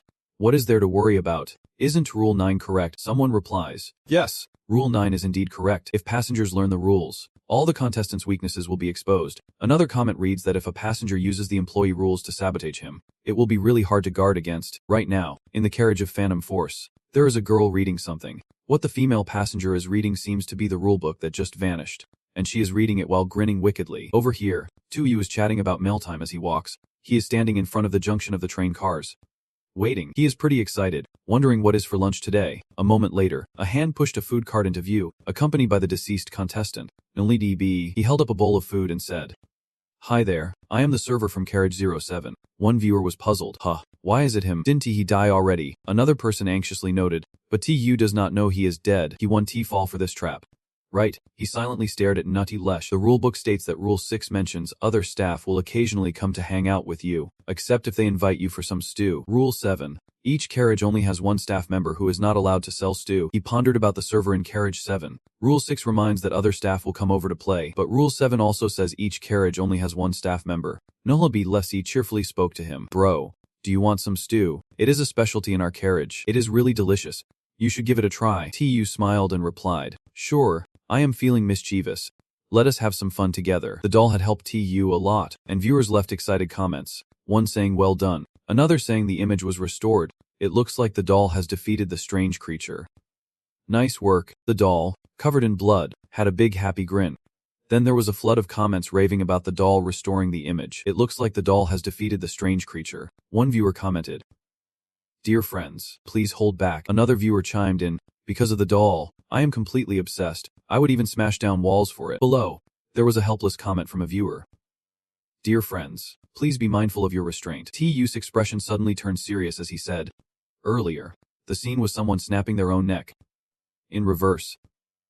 He continued, the disappearance of the strange creature was probably only seen by me. Walking down the long corridor, he pondered that the existence of strange beings is not limited. They could be dolls, pets, a gust of wind, or even a cloud of black mist. If in the future we can uncover the origins of these strange beings, we might be able to deal with them once and for all. A few dozen minutes ago, a blonde girl pushed a cart right in front of him. In another scene, he said, no kidding, I really was just messing with you. Then, Nohlabi Luxino released dark, eerie smoke, engulfing the entire room, causing the screen to glitch. The viewers outside sighed, saying, the screen lost signal again. Just wait. Others were saying they were about to send him a reminder. Little did they know, he had already wised up. Turns out, the waves of the past have nothing on the waves of the present. Suddenly, a huge notification popped up on the screen. The 3 nations have been mysteriously devoured. The countdown to the bizarre world is starting 109. 8. Seeing that alert, the guy with glasses was puzzled. Why did the 3 nations get eliminated so fast? What is going on, buddy? The other guy replied, the anomaly said it is targeting the competitors from the 3 nations. It claimed that as long as he agreed to eat the special dish, he would receive some pricey reminders, and it guaranteed he would survive this place. So, he agreed. Back with Tihiu, he simply said, thanks, but I will eat later. Hearing this, Nohlabi Lessie tried to convince him. This dish is best when hot. If it cools down, it won't taste as good. Just eat a little now. He stubbornly refused. No way. I have a habit of saving the best for last. With that, he turned away, leaving the other guy frozen in place. He was completely covered in something bizarre. His voice turned icy as he said, you should eat. Then he turned back, insisting, come on, eat up. Suddenly, he spun around 360 degrees and shouted, why are not you eating? His dramatic move left the viewers in shock, flooding the comments section. Talk about a scare. You almost made me wet my pants. He remained calm in the face of the terror, not even giving a glance, just muttering under his breath, what? You going to keep pretending? If you have shown your hand, then I won't pretend either. Tu flashed a smile, his eyes gleaming with calculation. All right, I will come help right away. He looked cheerful, wearing a bright grin. The guy opposite him seemed taken aback by his reaction, his impatience urging him on. Hey, the patient is not gonna make it. Are you going to help or not? I get that you want to help. He replied, of course I will, but my leg is acting up. Hearing this, the guy grabbed Tuhu's arm, offering, then let me assist you. Tu did not react to the guy's rude gesture. No need to be polite, just let go of me. If my old injury flares up, I will be paralyzed with just a little movement. At that moment, the guy lost his patience, yelling angrily, are you kidding me? I see you just do not want to help. The guy's expression darkened, brows furrowing as he spat. Forget it. I will find someone else. Tu smirked, his face full of smugness. You trying to sabotage me? Not a chance. Your approach is simple. First, you agree verbally. But when things get tough, you claim health issues to break 2 conflicting rules at once. Yu was feeling pretty clever about himself. The scene shifted with the sound of hurried footsteps. A woman rushed in, panic evident as she cried for help. Hey, you have got to check this out. The old guy from the next room seems to be in trouble. Fu Lubi looked a bit confused, furrowing his brows in contemplation. Someone was in distress. Suddenly, he thought of something, his face going pale. Rules 14 and 17 both mentioned this, but they contradicted each other. Which rule should I follow now? The woman, feeling powerless and not moving, urged, hey, what are you still doing here? Are you going to help or not? He was still hesitating, trying to come up with an excuse. Don't rush me. I am thinking it over. Hearing this, she reacted fiercely. Think faster, or things are going to get messy. In this urgent situation, feeling powerless, she declared, Enough, stop pushing me. I am not going. After his words, the woman transformed, her eyes turning bloodshot, filled with a fierce light, her tone excited. I was just waiting for you to say that. She aggressively moved closer to him, opening her mouth wide to reveal her monstrous tongue and said, if you break the rules, you might as well stay here forever. Faced with this, Fafinky Loki went pale, sweating cold, trembling and pleading. No. Please. No. All we heard was a terrible boom, blood splattering into the air. The spectators were thrilled to see Fifi Quilsi of Fao the Quuck being taken down by a passenger. Philo Kukwithit was reveling in the joy again. You could bet they were crying tears of joy. When it comes to breaking rules, no one does it quite like Teku, no one else even comes close. An announcement popped up. The Fiki Losi of Philai Kuf has been mysteriously devoured. The countdown to a bizarre world is about to begin. 10, 9, 8, 7. Cut to Tihiyu, pretending to be asleep, suddenly hearing some rustling noises. Tihiyu immediately jumped up, turned on the flashlight, and joyfully exclaimed, Gotcha! I want to see what you really are. The viewers were eager to watch, anticipating the reveal of this food thief. Upon seeing what it was, they could not contain their shock. It turned out to be the stuffed dog from the bathroom. A plush toy shaped like a dog was happily munching away, crumbs all around its mouth. A system announcement from Ad the Then X spread across the screen. Dear contestant, congratulations on taking your first step to earn the favor of Black General. Keep feeding Black General to increase its affection. If its affection level is high, it will be 100% loyal and follow you. You cannot take Black General outside the train's area.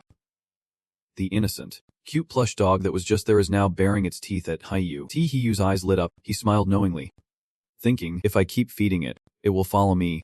TTU calculated that he would need to use more tricks to gather more snacks. TTU stood with his hands on his hips, commanding, all right, within 3 minutes, bring all your snacks here, or do not blame me for being rude. The people around him panicked, some even swearing. One person, pale and stuttering, said, quick, get the snacks and give them to him. Another, equally flustered, shouted, that guy is no joke. The situation turned chaotic as they jostled each other. Tuyu laid out a mountain of snacks and gestured, Diggy in. Seeing this, Black General's eyes lit up, its expression bright and joyful. Half an hour later, Black General had devoured all the snacks. An announcement appeared. Congratulations. You have earned the recognition of Black General. The Black General believes you are a trustworthy person, so he has temporarily decided to follow you. Hearing this, he felt annoyed and snapped, is that all it takes? Hugh commanded. A Black General, come here to me. It allowed him to pet its head freely. Hugh exclaimed, this feeling is absolutely amazing. The lights are bright now, and it is hard for the viewers to believe it. With Hugh being this skilled, it is hard to imagine anyone else can match him. I want to see if anyone else has his talent. Why does all the good stuff seem to fall into this guy's lap? Sometimes luck really is a type of skill. I totally admire Hugh. On the morning of the third day, Hugh propped himself up and looked at the Black General with curiosity. Why is it running around so much? Is there something wrong with the train car? Then it stopped in front of the door of car number 8 and started barking loudly. Seeing this, he began to wonder if there was something there. Suddenly, Hugh realized something strange. Wait, I should be in car 6. Why am I in car 8? What is going on? He recalled the announcement before entering, reminding everyone that the car numbers are very important. Suddenly, a notification popped up. Dear contestants, there are some changes happening in the cars you are serving. Right now, you have only 2 options. One is to stay put, and the other is to cross through the fog in the area between the cars to return to your own car. Hugh seems to have anticipated this. Indeed, there is nothing in the rules that is unnecessary. The viewers watched him deep in thought and began discussing. What should he choose now? Every choice is crucial. If he picks wrong, it is guaranteed to cause trouble. Stay still. This car seems pretty safe. Someone jumped in to suggest.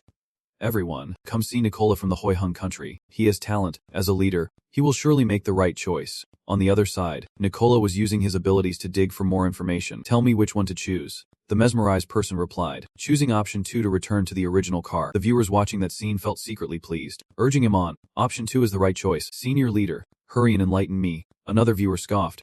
Oh wow. Do you all have to listen to contestants from other countries? Some could not hold back and retorted. Don't get too cocky. Who knows? He might be able to figure it out. Just watch and see. Hugh studied the sign for car number 8, pondering why there is a reminder insisting on remembering the car number, so choosing 2 must be the right call. Plus, every time he exited a car, he had to go through the connector area. He concluded that the fog was probably just there to intimidate. The viewers watched him head toward the doorway shrouded in black mist, splitting into 2 camps. One side was excited. Look, Hugh does not even need reminders. He can deduce things on his own. The other side was disappointed. What a shame. Why is not he from the Mei country? The Black General saw him walking and chased after him. Moreover, the thoughts of the 2 co-country were also based on talent, with the guide picking the right answer. A man leisurely walked through the fog. That is Tikachu Kuchavet. The guide means that when players are faced with tough decisions, their talent will lead them down the right path. Overange, the player Passa, after learning about Teehee's choice, immediately sent a reminder to Passa, so he decided to return to the original car. Javette and Passa made it through safely. A large number of national players from Bean Not Lang. He clutched his head, looking scared as he huddled in a corner. The other players chose to stay put, some cowards too afraid to pass through the mist. Others could not send reminders because their higher-ups were busy dealing with the last bizarre demon invasion, leaving them vulnerable to making wrong choices. Then, an announcement popped up. The selection time was over. All players who passed through the mist survived, while those who stayed behind were eliminated. One player heard this and his face dropped, shouting, "What? No way." A new announcement appeared. From the 6 nations, the players consumed by the bizarre demon are about to start the countdown to a strange world. 10, 9, 8, 7, 6. A terrifying eye appeared in Bean Not Lang, and a dark shroud enveloped him. He shouted defiantly, "No!" back in car number 6. The viewers were buzzing, chatting about how they made it back safely. Turns out, going back to the car was the right choice after all. Someone in the audience interrupted, "It is not over yet. Don't you forget rule number 15. Hearing this, someone asked, "What is rule 15? I totally forgot about that." Rule 15 states that when it is mail time, the doors connecting the cars will open, and some passengers will take the chance to sneak in. If you notice passengers not from your car, tell them to leave. 2. You looked at the food cart, deep in thought. The food has arrived. If he guessed right, when he passed through the mist, a passenger ran past his car. From what he knew, there were about 40 guests in car 6. If that lost guest disguised themselves as someone in the car, it would be hard to identify. In the long Kuf meeting room, a discussion was happening. They could let passengers in each car verify among themselves to find out who the lost passenger in car 6 was. It seems the only quick way is to send a reminder to him. Suddenly, an announcement popped up stating that at this time, reminders could not be sent to foreign players, forcing them to fend for themselves. A man was outraged. "What do you mean we can send reminders? The bizarre world is clearly playing dirty." Another, calmer person frowned and said, "Looks like we can only rely on TU now. He has to get through this round," he said. "Over there with TU." He raised an eyebrow at General Hex. 2EU pondered. If it is a bizarre item, a smirk crept onto his face with an idea. There is a way. If it is a weird item, let it help him find out. Then, General Hethaki went around to each person and sniffed. It lifted its head with fierce eyes. General Hefty made a ruckus in front of a guy, startling him. Then, without mercy, it bit down hard on his leg, causing blood to ooze out. The guy immediately took off running. 2U watched this scene with a satisfied smile. An announcement came through. "Dear recruit, thank you for your unwavering dedication to Team 6. On this journey, you have schooled those nasty parents who bully others, helped troubled kids turn their lives around, and earned the trust of General Black, who is practically ancient now. First off, congratulations on making it through the distant train ride with a 5-star rating, gifted by General Black. Now, a little about General Black. He is always lurking around, waiting for his master. Fiercely loyal. But boy, he sure loves to eat. If you do not see him one day, do not freak out. General Black is just hungry." Teehee leans on his knee, petting General Black, marveling, "Is this amazing creature my reward? So, in the next round, I can bring along this powerful anomaly and my little buddy." The final results show 3 contenders who passed this round. Teehee from Long Nation, Nicola from Black Beast Nation, and Jivet from Ball Nation. The high-ranking leaders of Long Nation burst into a celebratory dance, swiftly mobilizing the army to protect Tu and his family while keeping all the data on the anomalies he collected under wraps. 3 days later, Tu jumps into the new round. Surrounded by a green mist, Tu opens his eyes and takes in his surroundings, mentally assessing the place as an announcement pops up. The nations selected for this challenge include Long Nation, the United States, Black Beast Nation, Ball Nation, Atam Nation, Azine Nation, and Fiti Nation. After hearing this, Tu comments, "A zoo." Suddenly, a voice echoes from afar, "Welcome, esteemed guests." A person who seems to work here approaches. He hands over a piece of paper. Tu takes it and looks it over, asking, "What is this?" "This is a map for your safety." He replies, "This is the zoo map. Keep it handy in case you lose your way." The map shows areas for various animals like pandas, giraffes, monkeys, goats, zebras, tigers, and lions. He raises an eyebrow, pondering the rules on the back. The back has the zoo regulations you need to be aware of. Rule 1. Behave civilly. Do not engage in dangerous actions like feeding or provoking the animals. Rule 2. If you spot a purple rabbit or a blue elephant, do not be surprised if the animals take notice of you, and stand facing them. Otherwise, they might attack without warning if you see them. Rule 3. If the staff are chasing an animal, step in to help. They will be grateful. Rule 4. The notes on the map might be incorrect, so do not trust it blindly. If you happen to get lost in the zoo, stay calm. You can rest on a bench, but if you get lost at night, be cautious. Animals could show up at any moment. Rule 6. If you are hungry, you can grab food from the vending machines. If you want to avoid throwing up, try to stick to goat meat. Rule 7. When needed, seek help from staff in red or blue uniforms, but if you see someone in black, Steer clear. Rule 8. The aquarium is a safe area. Rule 9. There is no aquarium in this zoo. Rule 10. Always misread. I am a person, not an animal. After reading this, 2U raises an eyebrow, noticing an odd detail. Huh. Rule 10 is so strange. It says you have to always misread. I am not an animal. Even the viewers feel a chill when reading the rules. I find these rules pretty bizarre and spine-chilling. Just one reminder feels frustrating. Some people are worrying for him. The game wishes T-Hugh good luck. Suddenly, a booming sound echoes, and something starts to vanish. T-Hugh turns to look around, realizing the door has disappeared. The surroundings shift, and cheerful laughter fills the air. They are praising the creatures here. He scans the area warily, thinking the guests feel a bit off. I understand the strange summoning of Black General. The viewers breathe a sigh of relief. I almost forgot about Black General, now I feel more secure. The scene shifts to the rabbit area, where an employee is swinging a basket of knives, shouting, "Free here. Free carrots." He approaches, holding a carrot, calling out, "Hey, here's your carrot." The viewers are outraged, condemning the rule that prohibits feeding animals. This employee is clearly putting the contestants in danger. Some viewers are intrigued, guessing, "I bet T-Hugh will definitely feed the rabbit." He radiates rebellion. Just as they said, he boldly offers the carrot, cheerfully calling, "Come on, come eat this carrot." Next to him, Black General growls, making the rabbits tremble in fear. The viewers excitedly cheer. Our guy never disappoints. I am dying here with Black General around. The rabbit does not dare to approach. Can you believe he can handle such a powerful creature? Admire who knows a superclass level. T-U stands up, deep in thought. Strange. There is not a single pink rabbit. Could rule number 2 be wrong? He carelessly tosses the carrot behind him, complaining, "How boring. I was hoping for a tougher challenge," leaving the viewers chuckling in disbelief. That is pretty cocky. I like it. T-Hugh glances at the map, saying, "Let us go."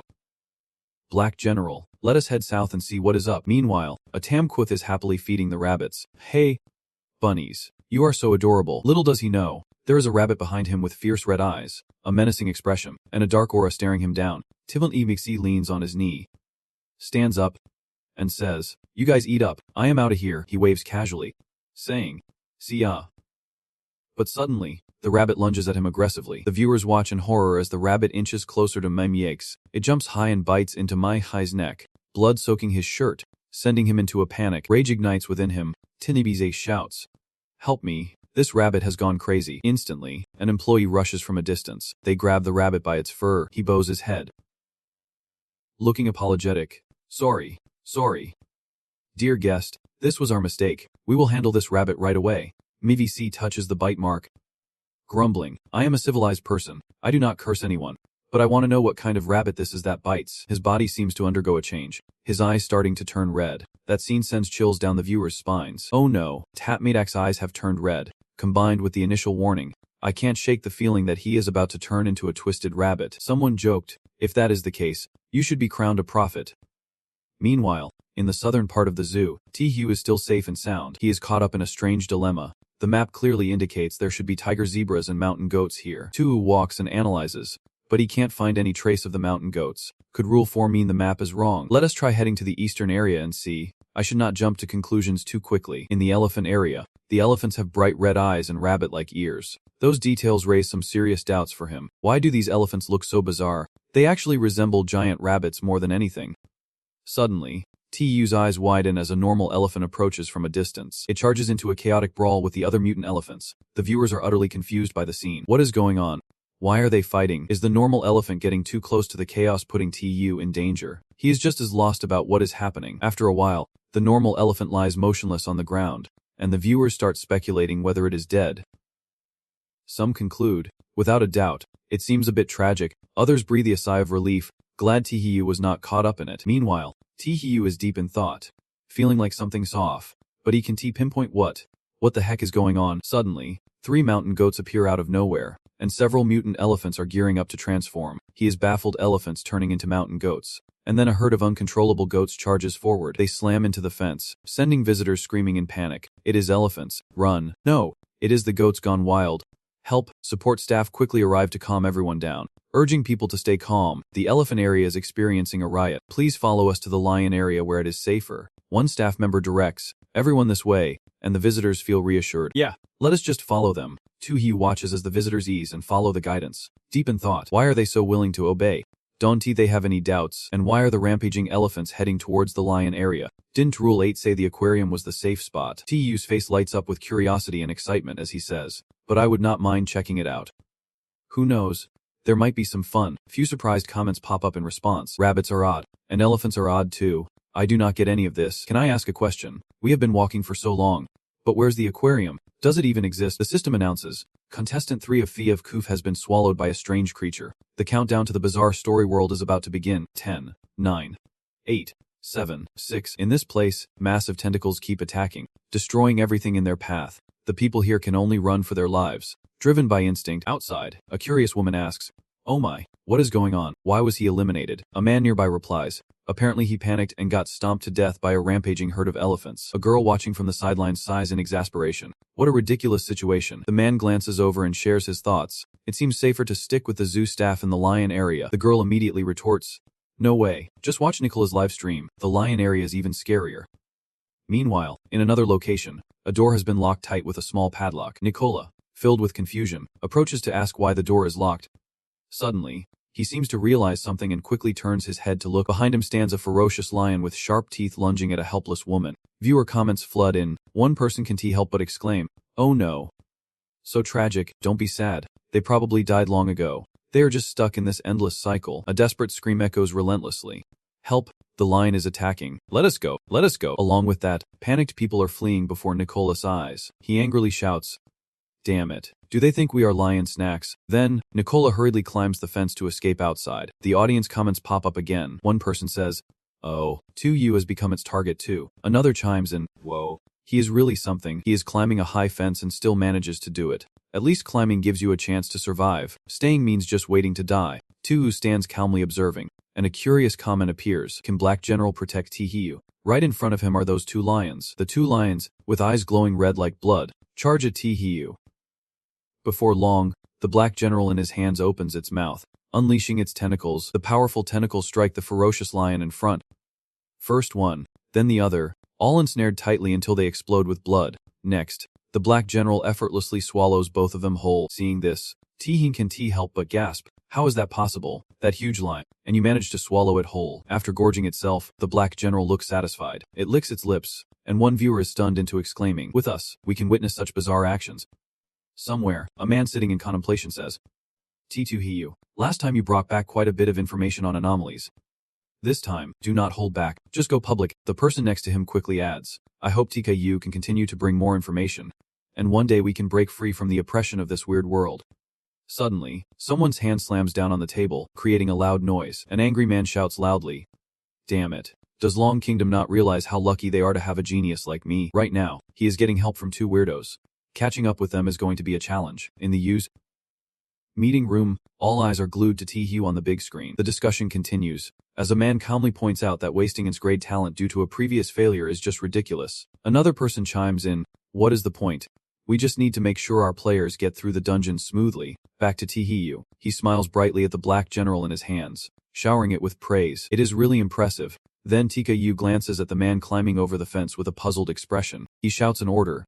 "Quick, open the gate." In the blink of an eye, the Black General moves its tentacles forward to break the door down. The gate swings wide open with ease, prompting an onlooker to exclaim, "Oh my god!" It is small but incredibly powerful. Tu quickly rushes outside. As he runs, he thinks to himself, "The guy who just climbed out does not seem like the others at the zoo. He must have some kind of secret. I need to dig up more info." Not long after, Tu spots the man. He is helplessly holding his head in front of a bench. The man's body trembles uncontrollably, as if engulfed by a wave of fear.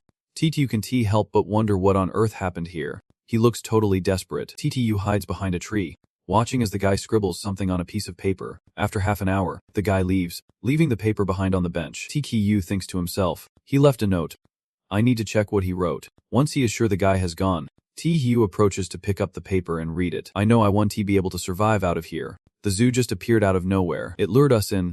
Entering this zoo was the biggest mistake of my life. My best friend and I got separated. I have no way to find him. I am lost. There is no way out of the zoo. This zoo is really strange. They are all shape-shifting monsters. I witnessed a security guard inside the zoo turn into an unyielding elephant, charging at those monsters to protect us. But sadly, he failed. He was assimilated. TU finishes reading a section and is stunned. The guard turned into an elephant, but was taken down by those monsters. Viewers start buzzing with excitement. Oh man, Could it be that the animals in this zoo are actually humans? It is kind of touching. What is this? There is more at the end of the paper. Let us continue reading. At the bottom of the paper, a few more lines are written. I do not. We are all infected. I am so scared and utterly desperate. It has been over 3 days since I came in here. I have no idea what fate awaits me ahead. If you read this note, I hope you can follow the instructions. I hope it can help you escape. Just remember, you need to find the aquarium quickly. It might actually exist. After reading it all, he whispers to himself in contemplation. Looks like the way out might be at the aquarium. But where's the aquarium? Viewers are throwing out all kinds of opinions. I think we should ask the zoo staff about this. Who knows? We might get an answer. Stop dreaming. Though, the thoughts of the soccer ball nation have already tried that, but the staff said there is no aquarium in the zoo. Meanwhile, in the conference room of the heroic nation, the leader quickly ordered to use this opportunity to remind Nicola to find that paper. This could be an important detail. The staff immediately complied. The conference room from Soccer Ball Nation also issued a command.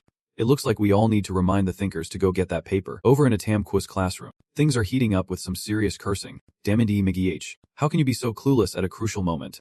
Didn't you see our reminders? What should we do now? The classroom in Tamquist is no different. They ordered to quickly send reminders to our contestant. Back to Tihiu. When suddenly the loudspeaker blared an announcement. It is now 4:30 p.m. Guests looking to eat can head to the front shop for delicious meat dishes. Note, the zoo will close at 6:00 p.m. If you are still at the zoo by then, we can guarantee your safety. Upon hearing the announcement, he hurriedly left. It is already 4:30. I need to rush to that shop. I do not want to be starving. Tihiu dashed along the path, heading straight to the east side of the Sendong area. He thought, why is the Sending area over here? With that thought, he glanced at the convenience store. There it is. The shop. First things first, I need to grab some food. As soon as he stepped in, a staff member warmly welcomed him. Hello, sir. We offer 3 servings of mountain goat meat and free drinks every day. Please feel free to help yourself inside. He politely responded. Okay. Thank you. He glanced at the meat counter, thinking, this mountain goat meat looks so tempting. It must be a specialty for the guests. He noticed the rules on a sign. If you are hungry, you can grab food from the vending machine. But if you do not want to throw up, try to eat the mountain goat meat. After reading that, he smiled. Considering, Rule 6 allows eating mountain goat meat, but since I did not get it from the vending machine, that still counts as breaking the rules, and I might get a protective boon. Having both food and protection like this, what could be better? While Tihiu was picking out meat, his eyes caught a can of drink labeled rabbit blood. He curiously said, what is this? Is it a drink? Saying that, he held up the can and shouted, hey, what kind of drink is this rabbit blood? The staff member stammered in response, I do not really know. Some viewers chimed in, this guy's definitely not normal. There is something off. The shop staff, hearing TPU ask about this weird drink, quickly gathered them all up. Viewers started to gossip. Why is he collecting all the rabbit blood? Does everyone remember the rabbit that bit T-Tummy AC? The staff will handle that rabbit. Could this be its blood? Woo. You can only drink this at noon because you will be dead sooner or later. On one side, Nicola from the Enkuklov Club was happily enjoying some goat meat. The audience continued to chatter away, but a regular person would not drink that. Right. Exactly. The other contestants found goat meat at the vending machine, completely ignoring the rabbit's blood. Just then, the guy TC walked into the store, creepy smile plastered on his face. The viewers took notice of him. Look over there. Tivam EC just entered the store. He walked in without saying a word, heading straight for the can of rabbit blood. He picked it up and started gulping it down, blood trickling from his eyes as he drank. He laughed maniacally, and the viewers could not hold back, shouting, oh no, do not drink that. Suddenly, the screen flickered, and a message appeared. A Tamquif contestant, Tinidiyix, was devoured by a strange creature. The countdown to the bizarre world was about to begin. 10, 9, 8, 7, 6. The viewers went into a frenzy. Oh my gosh, this idiot Timitihi just got us killed. Sorry, I laughed out loud. Praying for your soul, man. Ha. A bit later, it was 10:00 p.m. Two you sat cross-legged on a chair, pondering over a piece of paper. Based on the content of the paper, I guessed that this zoo would gradually consume people's minds. And then those animals would enforce the rule. I am a human, not an animal. It must be due to staying too long in this zoo that led to mental chaos. So one must always stay sharp.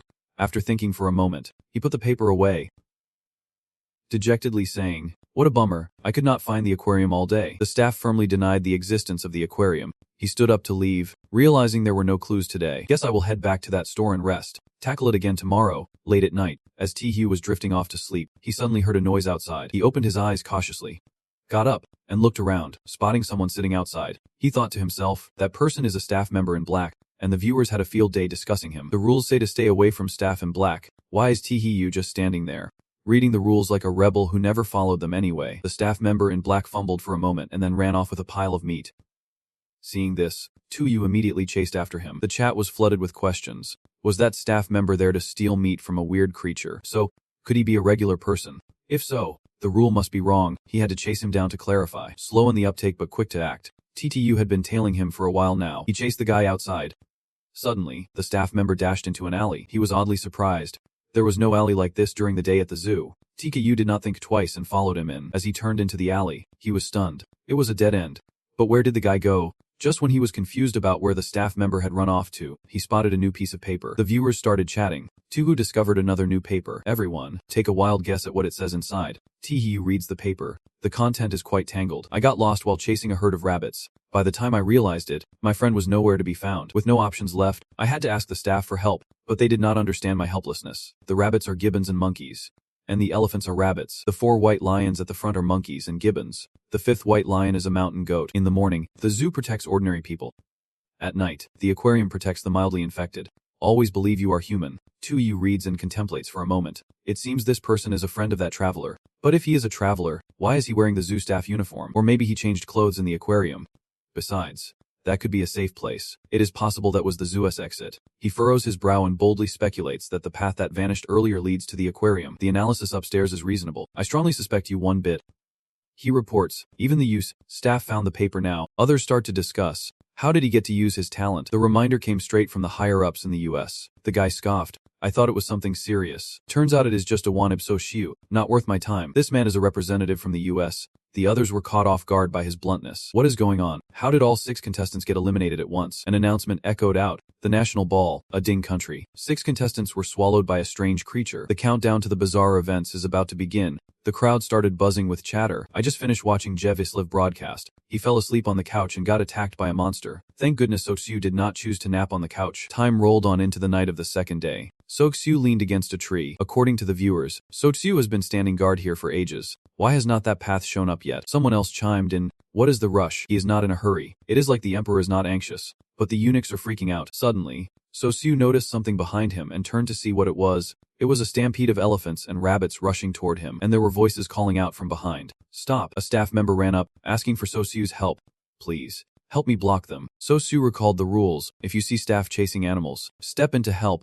They will be grateful. Without hesitating, he stepped forward and told the staff member, I got this. He slipped his hands into his pockets and casually scratched the back of his head, finishing the rest of his sentence with, I want to help you. The animals behind him started fighting, causing the viewers to burst into laughter. No surprise there, that is our Soksu. At the same time, a man was getting frustrated. Let us go. Already, some brave contestants chose to help the zoo staff. They helped the staff usher the animals back into their enclosures. Some were wearing bunny hats, but these contestants had no idea what was coming. The guy in the bunny hat turned around with bright, gleaming eyes. The onlookers were immediately startled. Oh my god! What is that? A rabbit spirit. Whatever it is, these contestants are definitely going to meet their doom soon. In the darkness, a scream echoed through this desolate place. The contestants who had helped the staff were now facing an army of bunny hat-wearing creatures, wielding huge hammers and charging at them. The viewers were not shocked at all. I told you they were toast sooner or later. Just as expected, the system announced the elimination of 3 contestants. Isaac, Budan, swallowed by a strange entity. The countdown to the bizarre events begins at 10. Everyone felt a pang of regret, and just then, the path appeared. Look, the path is showing up. Just like yesterday, Sochu saw the path and stepped onto it. Following this route would surely lead to the aquarium. I hope my guess is right. The followers started praying for their hero. So Siu. Thomas was now holding the paper and exploring every path. He raced towards his destination quickly, and the viewers were quite entertained by it. Following the hints on the paper, Thomas stepped onto that very path. If this was the way out, he would have to call T.U. Dad. Nicola reached a road and hesitated. Where does this road lead? Anyway, he scratched his head, deep in thought. I have been through here plenty of times, but I do not remember this road being here. The viewers started to comment. Nicola's luck seems to be a bit over the top. Just wandering around, he stumbled upon an aquarium. Right now, only the 3 of them had discovered this path. Looks like the other contestants are in danger. Another person reminded, don't feel sorry anymore. Tugu has reached the aquarium. Tihin looked up at the rule board, and the viewers noticed it too. It seems there is something written about the rules. The aquarium visiting regulations are as follows. Rule 1. The aquarium has a resting area in the maintenance zone. You can go there to relax, and all the food is free. You can help yourself. No need to eat goat meat. However, you will see various overpriced food items on the shelves. Rule 2. There is only one path leading to the aquarium. Once you enter the aquarium, your maximum stay is 3 days. Moreover, you must stay here for at least 1 day or longer. Rule 3. This is an aquarium, so there will be sea creatures. If you see a swimming elephant in the whale area, do not panic. That is just a 3D image. Think of it as a whale. Rule 4. There are no people in the aquarium. You can grab a black uniform at the entrance to wear. This is the only way for staff to receive a distress signal. Aquarium staff wear red uniforms. They will come to clean up at midnight. You can talk to them, but do not mention anything related to the zoo. Rule 6. The aquarium is an independent existence. There is no zoo outside. Rule 7. The cleaning staff and sailors will leave at 6 am. During this time, you are not allowed to leave the aquarium. The aquarium visiting regulations are as follows. Rule 1. The aquarium has a resting area in the maintenance zone. You can go there to relax. All the food here is free. You can help yourself. No need to eat goat meat. However, you will see various overpriced food items on the shelves. Rule 2. There is only one path leading to the aquarium. Once you enter, your maximum stay is 3 days. Moreover, you must stay here for at least 1 day or longer. Rule 3. This is an aquarium, so there will be sea creatures. If you see a swimming elephant in the whale area, do not panic. That is just a 3D image. Think of it as a whale. Rule 4. There are no people in the aquarium. You can grab a black uniform at the entrance to wear. This is the only way for staff to receive a distress signal. Rule 5. Aquarium staff wear red uniforms. They will come to clean up at midnight. You can talk to him, but do not mention anything about the zoo. Rule number 6. The aquarium exists independently. There is no zoo outside. Cleanup crew finishes up, and the sailors will leave at 6. During this time, you can leave the aquarium. TKU skimmed the rules and glanced down at the box of black uniforms. He thought back to when he saw that person in black, leading him to suspect that rule number 4 might actually be true. But he had to break the rules, so he could not wear it. So he put on his regular clothes and headed into the aquarium. Inside, he found an elephant drowning in the tank. Others joined in, wondering if this was the elephant that rule number 3 mentioned. TU pondered for a moment. This was just too bizarre. This was clearly not a projection but a real elephant that had drowned. He recalled rule number 3. This is an aquarium, only sea creatures. If you see an elephant swimming in the whale area, do not panic. It is just a 3D image.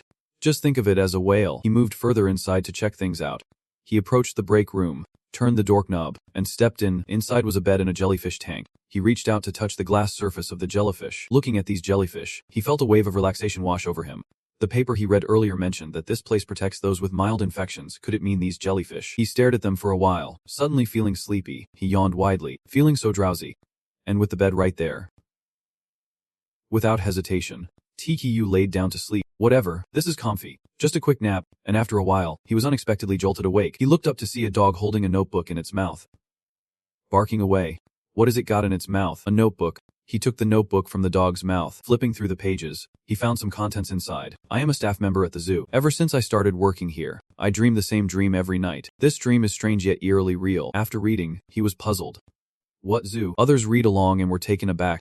Woo, do I get it now? Memory loss. What do we do now? Losing your memory here is like losing your life. Stay calm and let us see what happens. He flipped to the next page. In my dream, I turned into a dead elephant. In my dreams, the elephant whispered to me, "You can escape," because it was a story that kept me from focusing on my work. I seriously wonder if I am going crazy. While working at the zoo, I was forced to follow some strange rules. Plus, I have heard that employees who do not follow the rules just disappear. They do not quit. They vanish completely. According to the rules, I have to remember that the zoo is an independent existence. There is no aquarium here, yet tourists often ask me, "Where's the aquarium?" I can only smile and tell them that there is no aquarium in the zoo. In this zoo, animals just suddenly show up. These animals are often quite strange, and their numbers keep increasing. Sometimes I feel suspicious, but I know I am not allowed to think too wildly. I just need to do my job well to keep living. I can't take any more of this. I decide. Remember this well. You are not human. He read it and thought for a moment.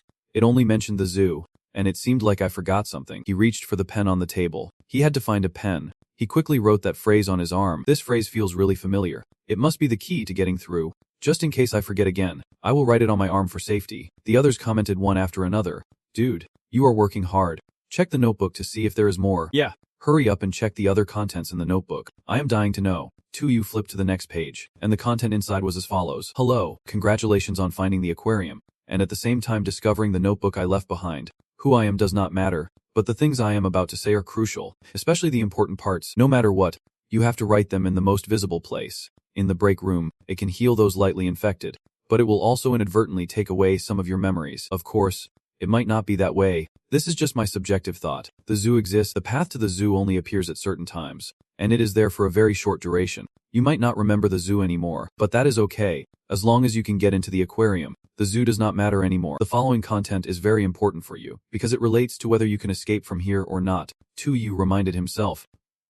No sleeping. Stay alert at all times. At night, you must not sleep. Even if you feel drowsy, the jellyfish in the room might make you sleepy. But no matter what, you have to stay awake. This is crucial. TTU then told everything around him that from now on, if you see me showing any signs of sleepiness, you have to wake me up immediately. No matter how. The dog barked once, showing its agreement. As TTU flipped to the next page, he suddenly thought there was still more behind it. The content was as follows.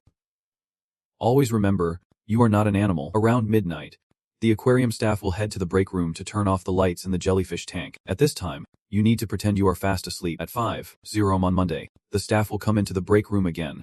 If you are still awake, strike up a conversation with them. It is best to talk about things related to the zoo. The exit is located in the aquarium, and by 5:30 am, the aquarium staff will clock out. Follow him. And congratulations, you might just find your way home. After reading this, remind yourself to quickly jot down important notes on your arm so you do not forget. Comments exchanged in excitement. Thankfully, General Black found these 2 notebooks, so Brother Tahiyu can easily figure out how to escape from the zoo. Kudos to General Black for saving the Long Kingdom. Picture of a fist bump. Meanwhile, Nicola from the Eng Kingdom, who was drifting off to sleep, started to forget his memories of the zoo. Suddenly, he jolted awake, reached for the notebook on the table, and exclaimed, "Oh man, his luck strikes again." He accidentally found the notebook and figured out how to escape, but he put it away instead of writing down the important stuff. Comments went wild. Oh Nicola. So clever. Unlike T-View from the Long Kingdom who writes everything on his arm, what a dummy. He has a notebook yet still chooses to scribble on his arm. Just look at the notebook when you need it. The folks from the Eastern Island Nation and Fio Thy Nation hope you remember what I just said. When you get slapped in the face, do not say I did not warn you. Transitioning to Thomas, who is engrossed in the book in his hands. The viewers were super curious, whispering to each other, "Hey, everyone. Look, the eagle-eyed American spotted 2 other notebooks. Who knows if they contain the way out? Let us open them up." The page reads, "I am an aquarium staff member, and I usually work the night shift. I start at midnight and finish at 5:30 am. As a staff member, I must always follow the rules. The aquarium stands alone. There is no zoo here, and any staff who break the rules completely vanish. I used to think it was just a scary story to scare others, but one day, I saw an elephant drowning among the whales. No matter how much the visitors pressed me, I had to say there is no zoo here. I knew they would forget about the zoo soon, since the jellyfish would make them lose part of their memory. There was once a visitor who accidentally found this place. He asked me about the zoo. I vehemently denied the existence of a zoo. Shortly after, he lost interest. I followed the rules and went inside to turn off the jellyfish tank lights. But while working on the second day, I suddenly noticed that visitor had vanished. After that, I never saw him again." Disappointed, I said. "That isn't no useful information at all." The comment section was equally annoyed. Seriously, why did not they clarify how that visitor managed to escape? All that effort for a useless notebook. Man, I feel for these folks. He continued to check the other book. One person reminded, "Hey, Long Kingdom dude, do not get too cocky. Thomas still has another notebook. It definitely has the way to escape." The contents are as follows. "I am the zoo manager. I have not been here long, but I have noticed something seriously off about this zoo. First, guests suddenly go missing without a trace. Next, my staff started quitting out of the blue. My job has turned into a chaotic mess. While supervising the staff, I often catch them chasing after the rabbits, but I have no idea how those rabbits got out of their cage. I usually work until midnight, but every night, I hear the sounds of children playing at the zoo. I think I might be losing my hearing because that noise comes from the rabbit area. I have discovered a secret about the zoo. I can't leave this place. It is keeping me trapped. No one who enters the zoo ever makes it out alive. Remember these 3 things. They will always affect you. Don't try to find out what they are. Don't let it assimilate you. Remember, you are human, not an animal. If you manage to escape, then please greet the new day for me." The rage in my eyes only intensifies. Damn it. This book does not even say how to escape. What a letdown. What the heck is wrong with Thomas's luck? He rubbed his head, grinding his teeth in frustration. No, I have not lost yet. I still have my talent, the ability to steal. I can still use it. It isn't a level talent that lets me steal useful information from other competitors. So, he directly ripped a blank sheet of paper, using 2 fingers to perform the action. Target selected. Longo Suxia. Words began to appear on the page. He was so shocked that he could not even comment. All right. Thomas is about to figure out how to escape. That useless guy relying on underhanded tricks to get by. But the words on the page left him stunned. What the hell? What does he want to do? Dream on. Viewers are enjoying this. What does that mean? What is going on? Why is this coming out? Ha ha ha. This is definitely no contact way of killing. Someone angrily commented, Suxao Longo. I will never get along with you. The rage in my eyes crumpled the page. Then he just threw it away, leaving the comments puzzled. What the heck is going on? Just now, I clearly did not do anything. It seems to be General Black's doing. I saw General Black signaling over here, winking at me with a smug look. Suxao. The viewers cheered. General Black can nullify Thomas's talent. That is pretty insane. Not only is he formidable, but he can also curse like a pro. Oh man, I want a pet like that too. After finishing the cake, he wiped his hands in satisfaction. Suddenly, his eyelids drooped. Yawning repeatedly, the comments warned. It looks like Suxiao is starting to get sleepy. Absolutely do not fall asleep. Just as Suxiao yawned a few times, the doll flew up and pulled his hair. General Black bit his hand, causing him to cry out in pain. Not only was he not angry, but he also praised him. Great job. These jellyfish seem to have a sleeping effect. I absolutely cannot let myself fall asleep. The comments were extremely impressed by that spirit. So ruthless. Suxiao's arm is already soaked in blood. There is no other way. At this point, I have to bite down hard. Once you fall asleep, it is tough to wake up. Bro Tu is fighting for Long Quoth. He is a hero for all of us. 5 him on the third day. He is sprawled out on the bed, pretending to be in a deep sleep.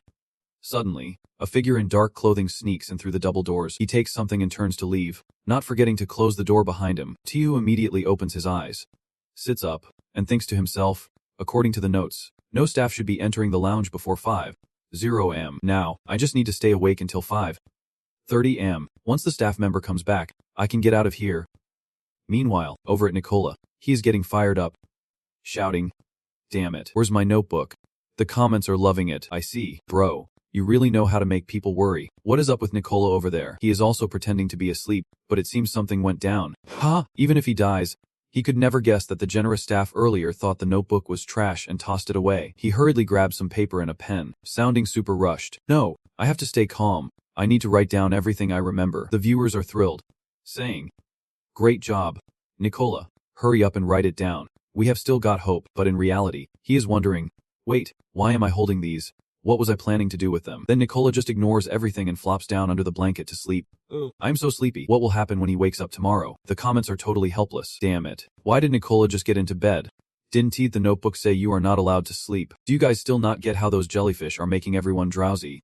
Nicola can really understand what it means to have a meal fall right out of your mouth now. Hey, where are all the people who used to bash Tikayu for being pointless? Now they are all silent. At the same time, the rough American is also falling asleep under the jellyfish's influence, since he has not found a way to escape. 5:20 am. Back to Tihiyu. He is sitting there, exhausted from lack of sleep. The door creaks open again, and a staff member walks in, startled to see him.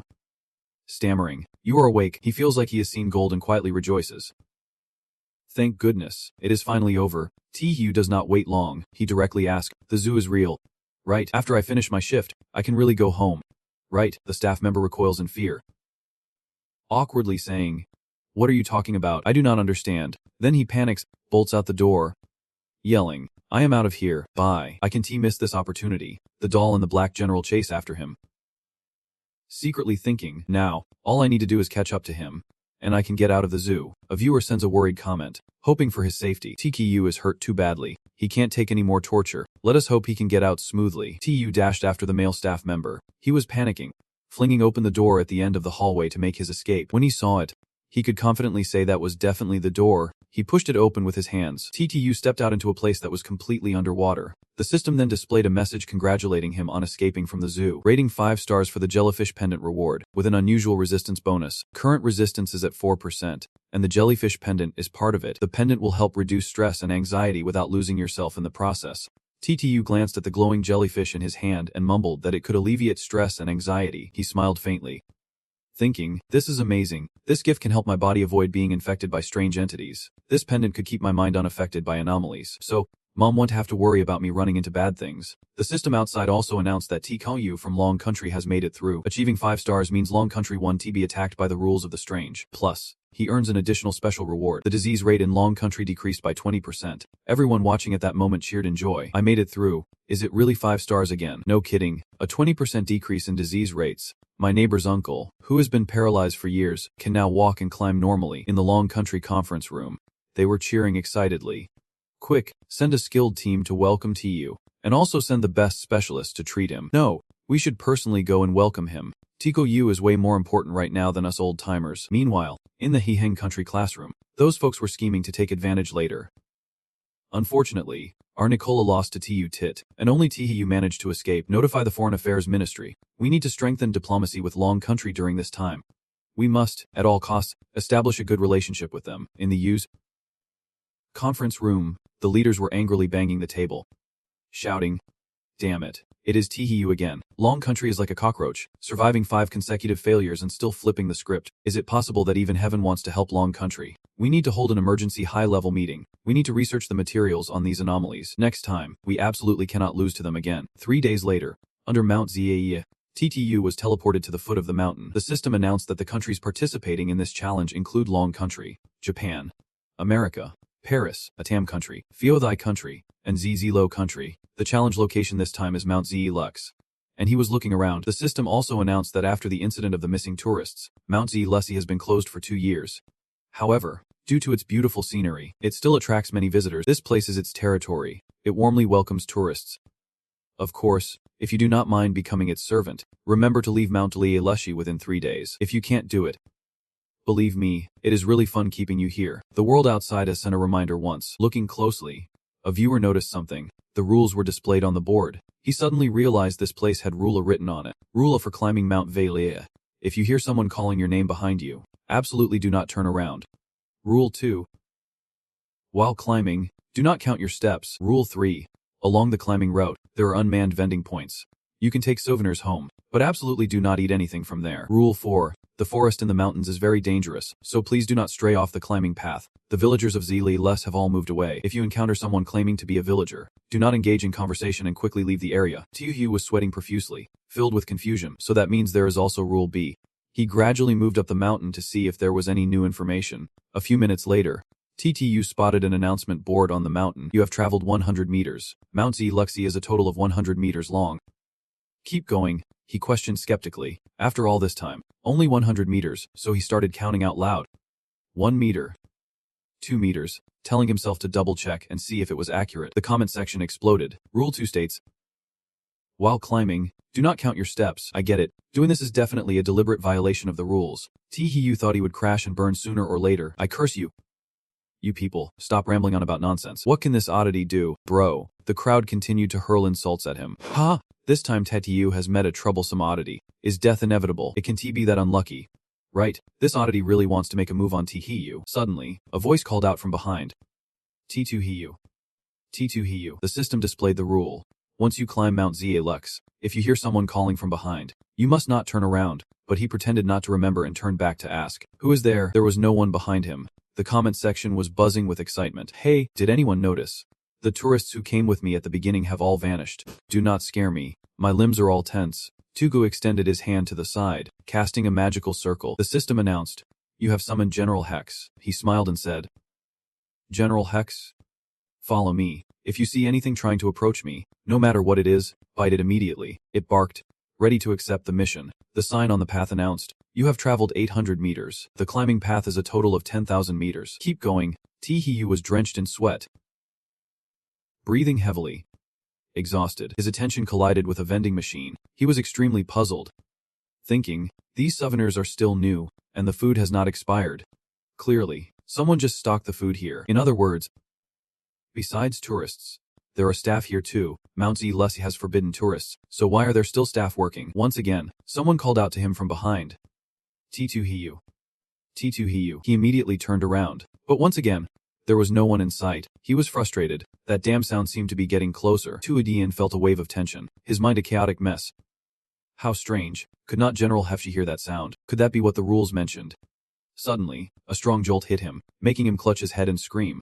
I feel so dizzy. The jellyfish pendant on his necklace suddenly lit up. Tu let out a sigh of relief. Phew. It seems like he is coming to his senses. Luckily, the protective pendant kept him from being affected mentally by it. He frowned and said, if even General Etch could not hear that sound, it must be something far more terrifying. He could not let his guard down. Then, he pressed a button on the vending machine, immediately breaking rule number 3. Along the road of Mount Zux, there were stalls with no sellers. You could take souvenirs home, but absolutely no eating the food there. Tu grinned with smug satisfaction. Breaking rule number 3 a bit is fine.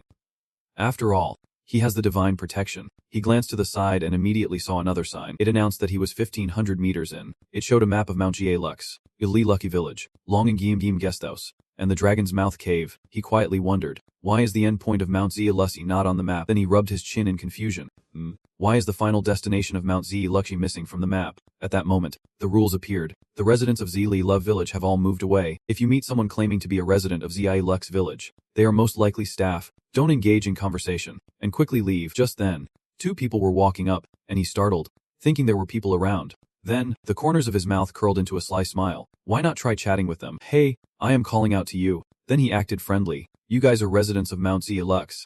Right, they smiled warmly, patting their heads. Yes, we are residents of V. Luffy Village, part of the village patrol. Tu looked down and then up to assess them, his voice tinged with suspicion. The village patrol of ZA Lux. Then he smiled brightly and questioned.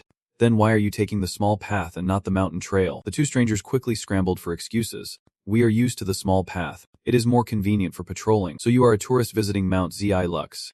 Right, if you want to reach the peak quickly, just keep going straight along this path. One of them pointed towards the back and said, also, you definitely need to visit the temple of the mountain god. Tu turned to follow the direction of their finger and asked, where exactly is that temple of the mountain god? The two saw their chance and quickly left.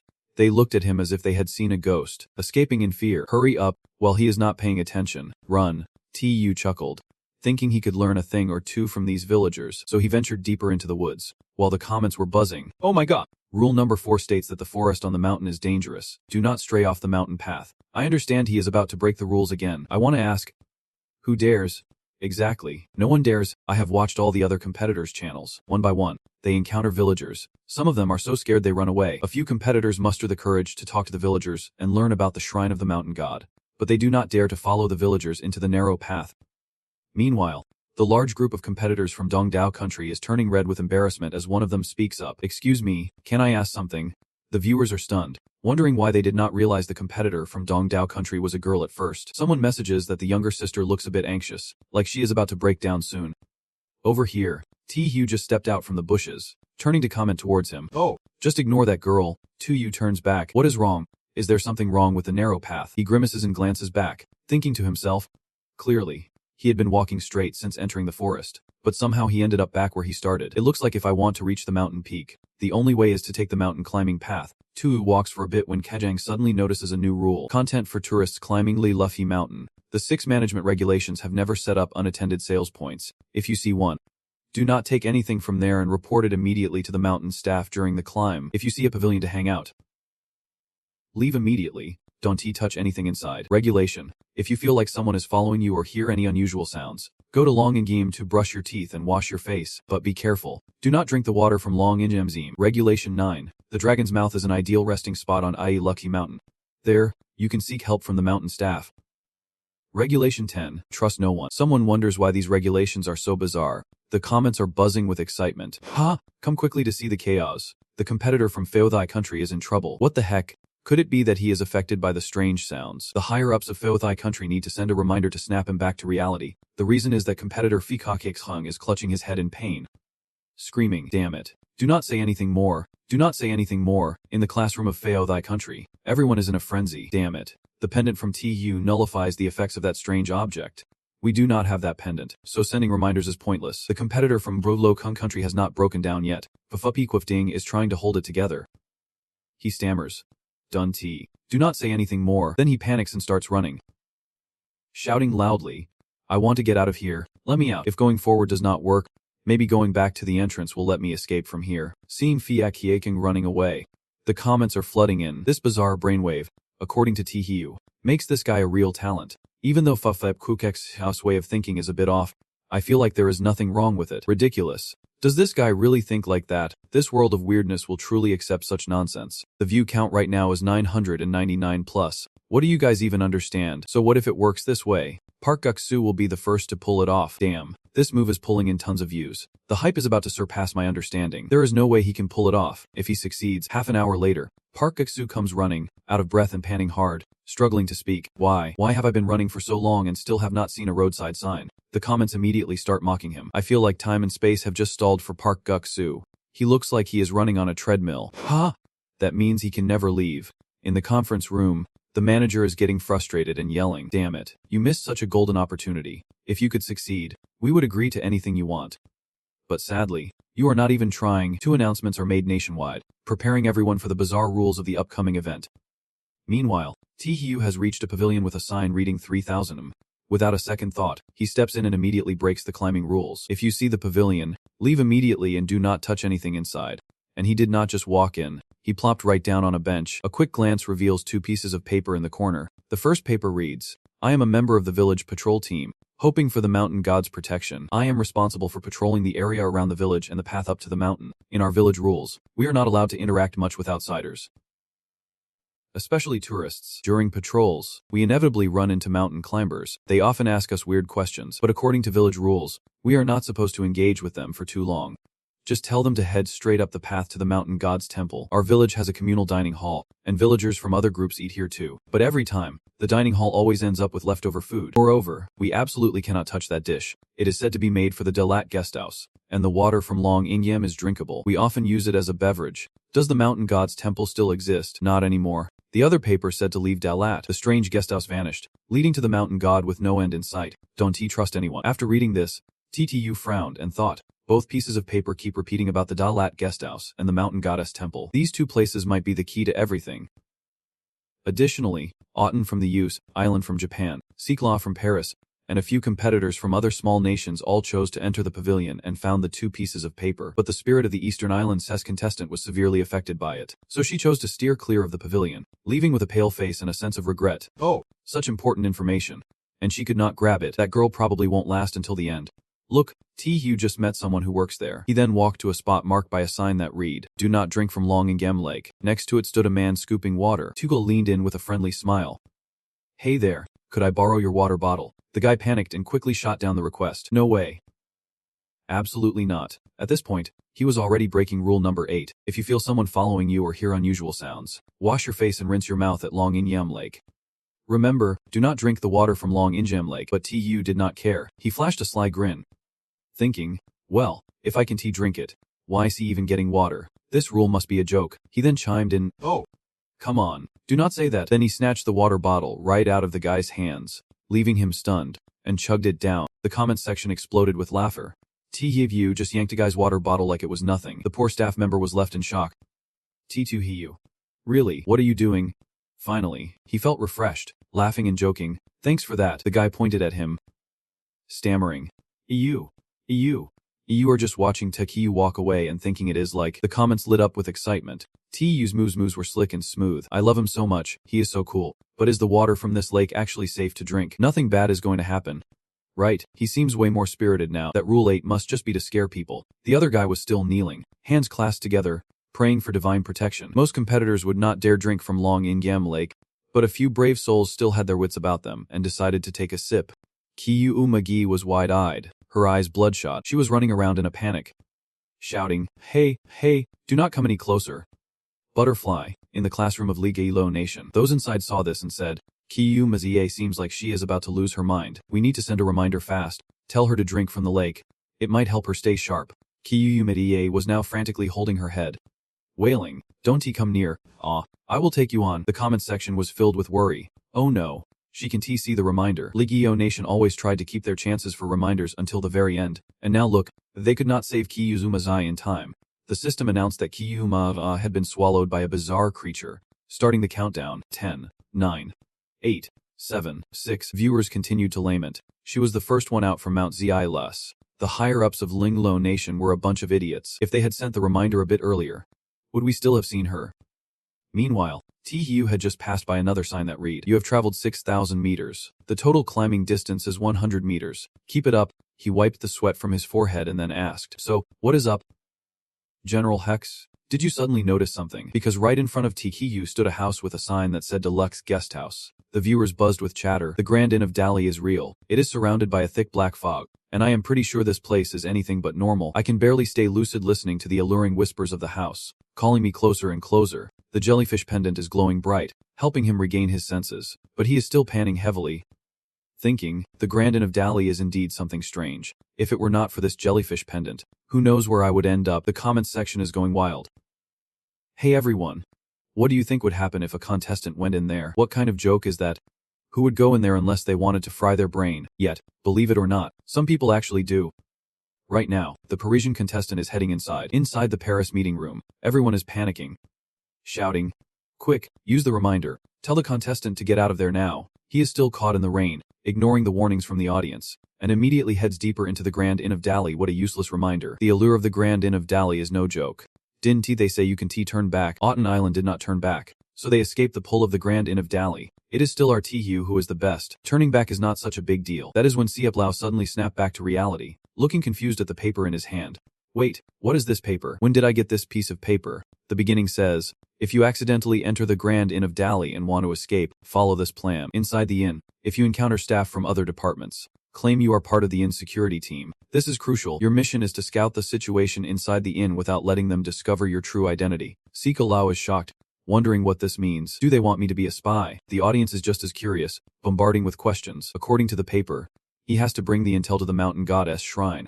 This means someone there will be waiting for him. A contestant. Huh. If that is the case, will this round connect with our Tikhayu? That makes sense. Let us keep watching. The bottom of the paper says, as long as you deliver the intel to the mountain goddess shrine and place it before the statue, you will receive the mountain goddess blessing. Otherwise, you will be watched. Inside the inn, you won't be affected. But once you step outside, you need to be careful. Before completing the mission, do not even think about escaping from the inn, because no matter how far you run, you will always end up back here. You do not get a chance to test what is right or wrong. This mission is extremely difficult. During the mission, trust no one. Sipla chuckles, crumpling the paper in his hand and says, I do not know if what is on here is real or fake, but if I can escape from here, I might as well give it a shot. Both of my talents are perfectly suited for a place like this. The comments are buzzing with curiosity.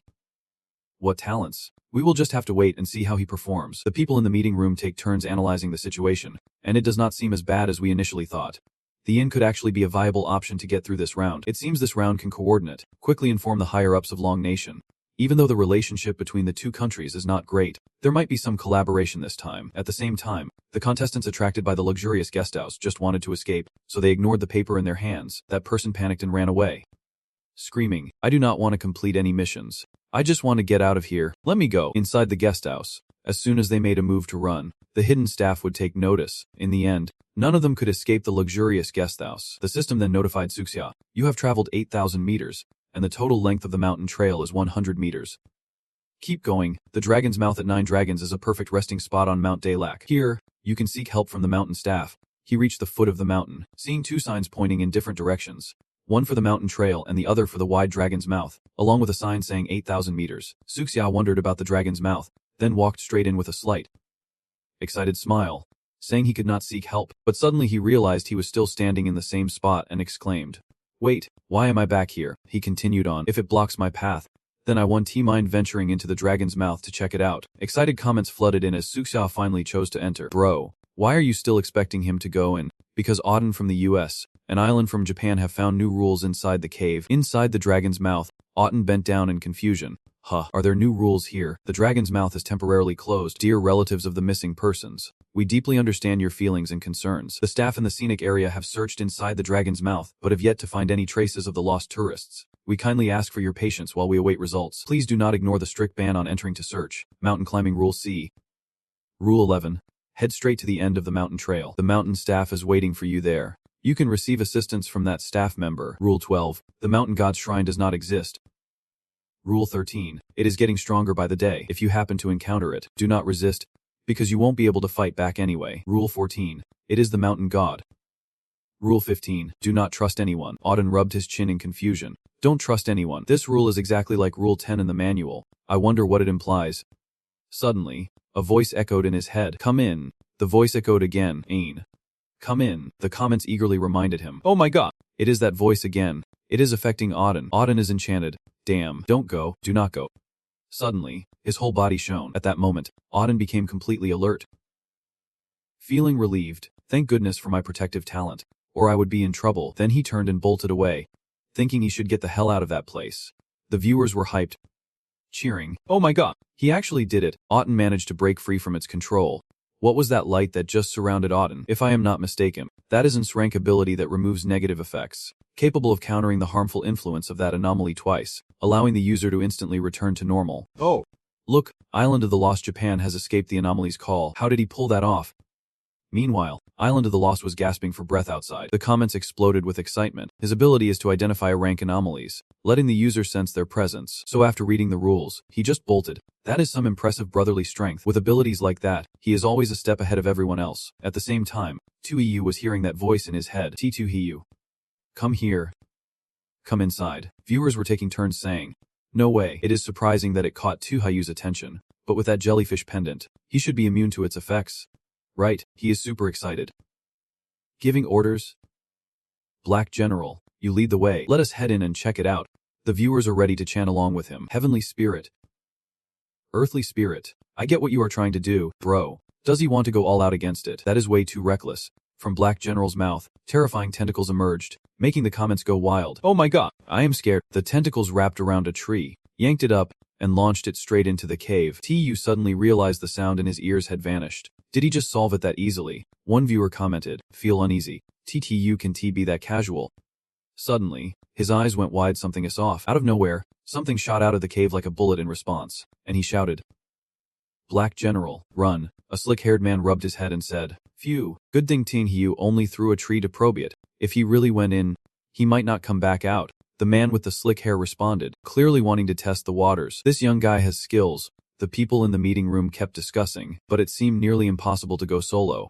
They needed to team up with the janitor working in the Grand Lodge. Paris is eager to collaborate with us right now. The only question is whether the janitor can handle the task. At the gloomy Grand Lodge, in front of the entertainment department's room, the Paris janitor was peeking around, thinking, the Great Lodge has been closed for ages. Why are the entertainment staff still here? There must be something suspicious. Let us check it out. Maybe I can find useful information. Suddenly, inside, stood a man and a woman in a bizarre pose, their eyes glowing red in a creepy way. He scratched his head, smiling awkwardly. Hey there, I am the new guy in security, and the comments are blowing up. Man, I am sweating bullets for him. Worried he might get dragged into history. If he dies, I know I won't be able to handle it.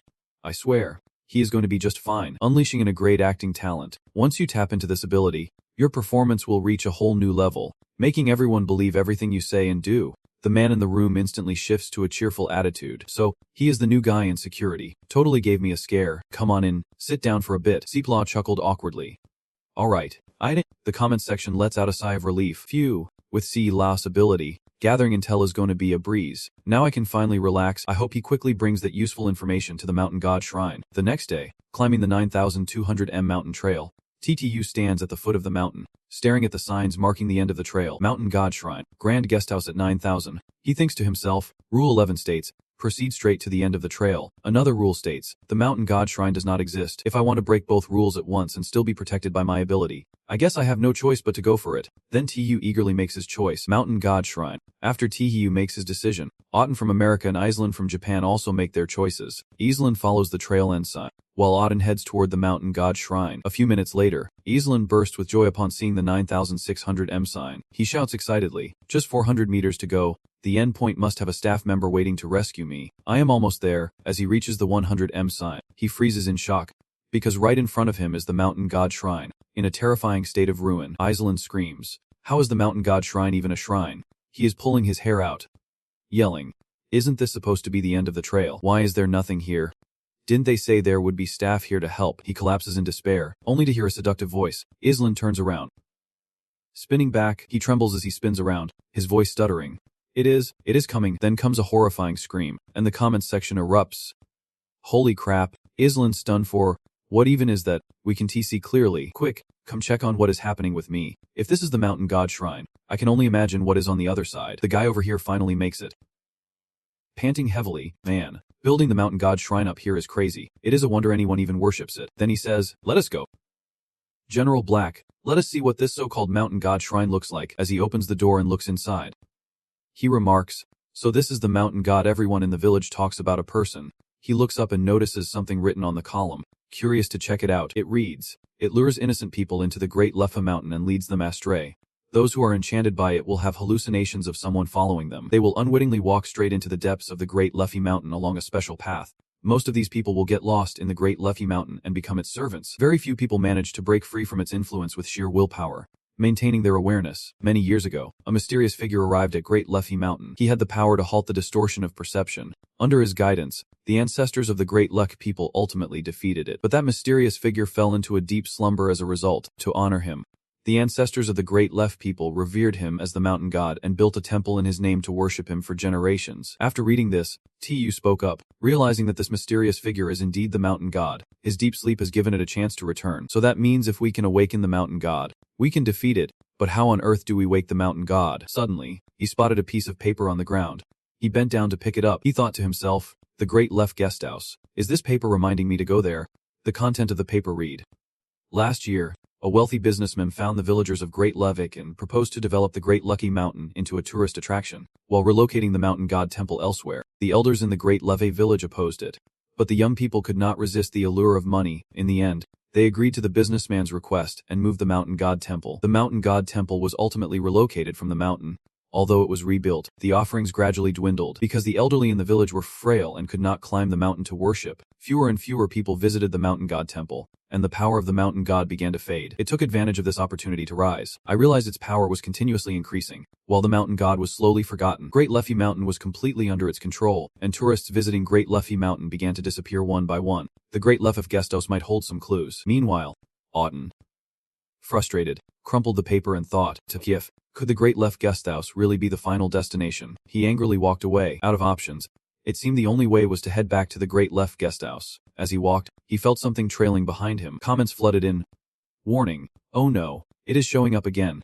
Looks like going to the Great Left Guesthouse was a big mistake. T2 Hiu. Please do not go. On TUS side, the comments kept sending messages. T2 Hiu.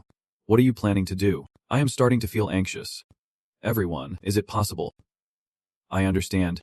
Damn it. I am about to head to the Great Left Guesthouse. There is going to be an awesome show. Hurry up and die already. I have been waiting forever for Long Quoth to be invaded by the bizarre rules. But contrary to everyone's expectations, he nonchalantly tossed the paper aside and burst into laughter. You think you can fool me with a piece of paper?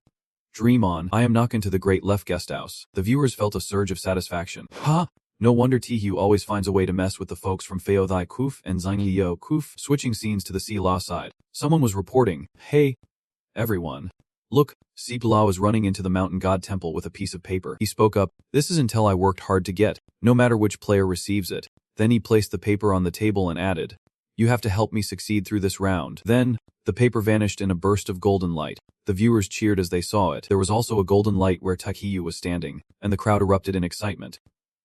He succeeded, and Sitiala brought the intel to the mountain god shrine. This golden light was the protection he received. But what happens next? How did Tiyu receive the paper? It turned out he transmitted it. Great. Now we just need to wait for Tikayu to read it. He then noticed it and wondered, there is another piece of paper. Suddenly, a viewer messaged, people from Long Country, do not get too cocky just yet. Tikoyu did not believe the previous paper.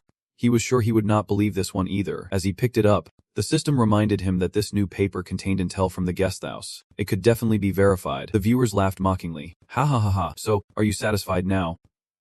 Long Country, we still have a chance to remind you. Slapping yourself in the face. Does it hurt? The person felt embarrassed and scolded. Why did the higher-ups of Long Country send it so timely? Our higher-ups really are clueless. Tu examined the paper closely and said, so the staff of the Yi Left Guesthouse are all its servants.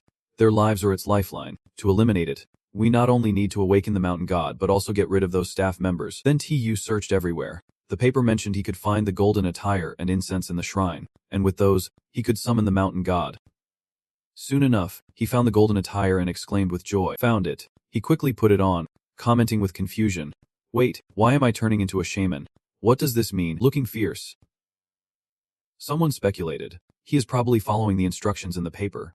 It could be the way to awaken the mountain god. Let us keep watching. He placed his hands on the incense bowl, and suddenly a terrifying entity appeared, calling his name. I understand.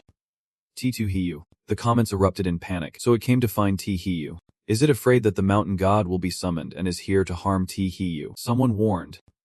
T2 Hiu. Do not turn around. Don T look at it. If you see its true form, it will devour you. But he still turned around, and the entity said, I understand. I understand. Come here and submit to me. Become my servant. The comments screamed in fear. Help. It looked so terrifying that they could not even speak. Please.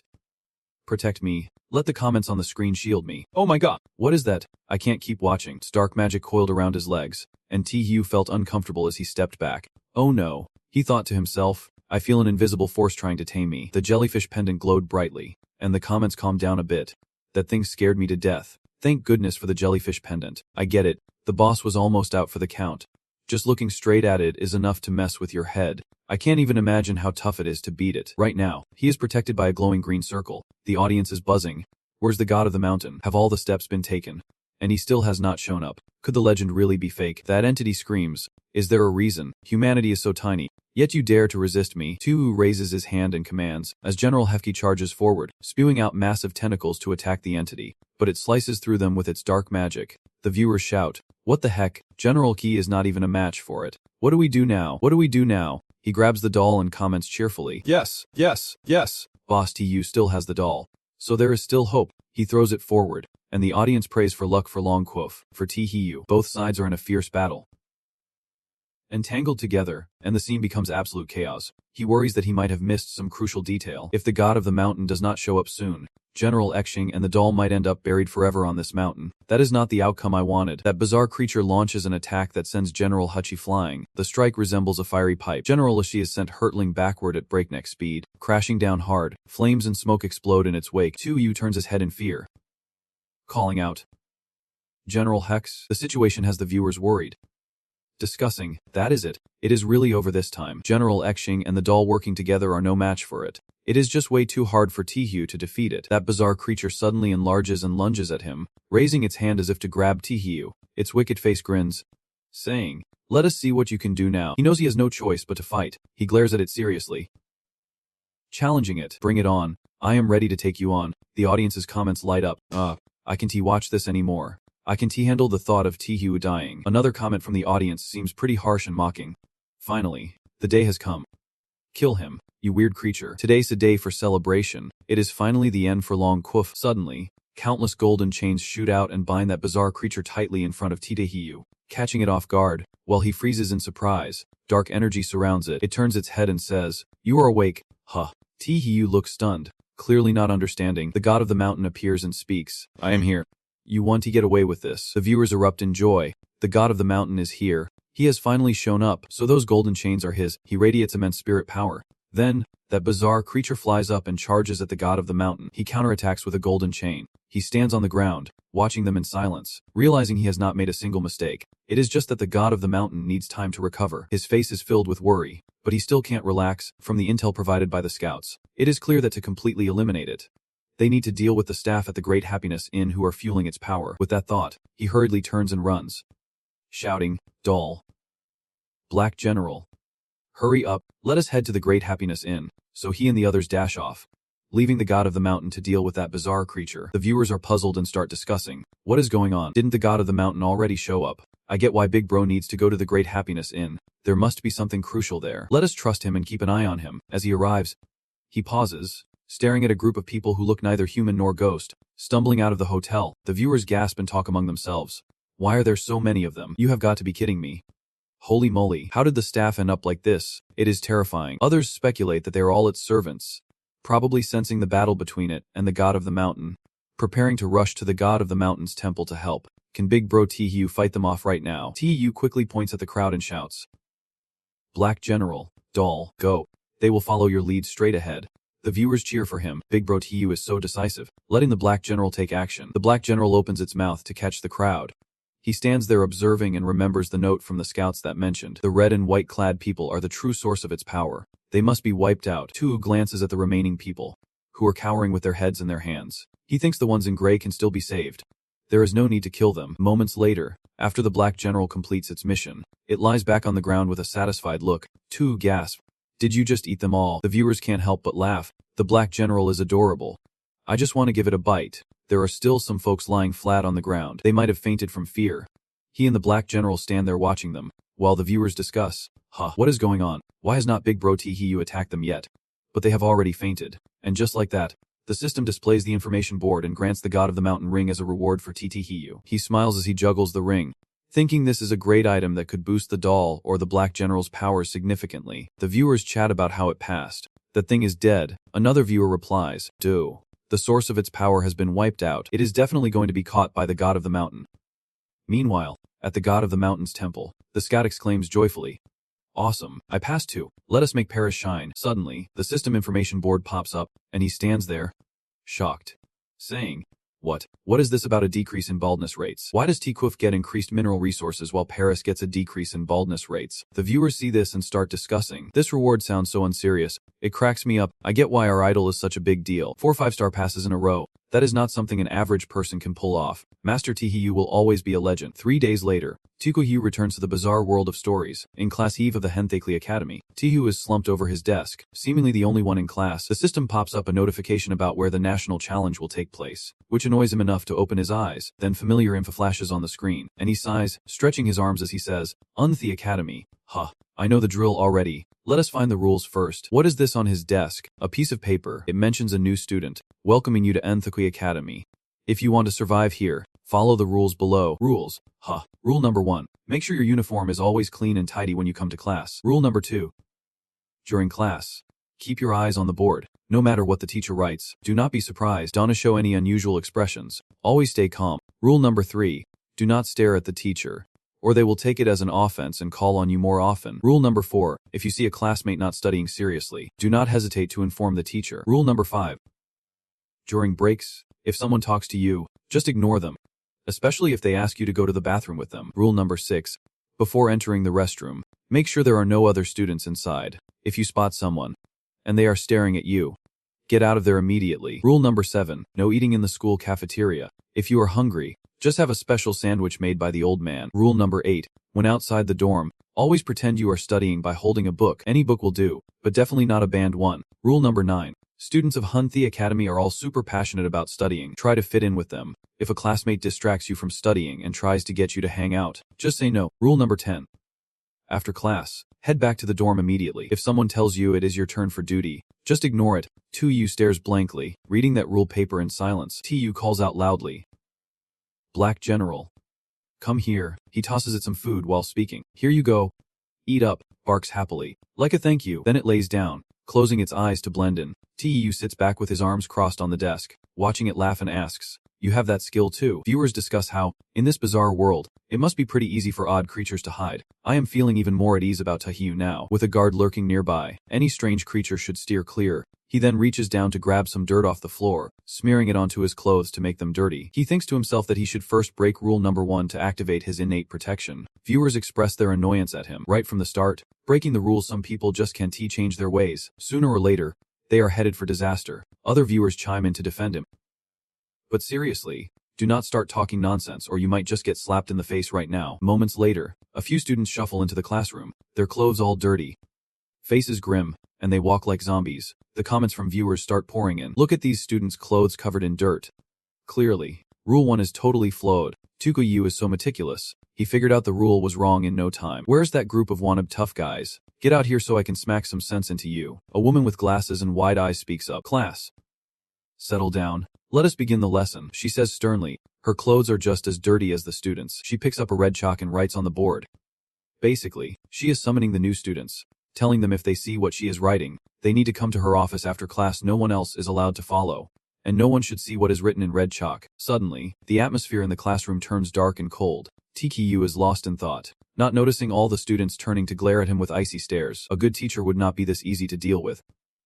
Would they? Viewers feel anxious. The second rule states, no matter what the teacher writes on the board, do not show any unusual expressions. T seems like he is about to slip. Other viewers reassure him. Don't panic. You are not exposed yet. The others just stare at him, not doing anything else. Next, she picks up a white chalk with a wicked grin. There is a sneaky snack in our class. You all need to figure out who it is. Whoever finds out will get a reward. Viewers are creeped out by her actions and start discussing. Is that teacher a little unhinged? Why is her attitude so different now? The students giggle at the mention of food, their faces looking devilish. Viewers keep speculating. Looking at these students, it seems like they really can see what is written in red chalk.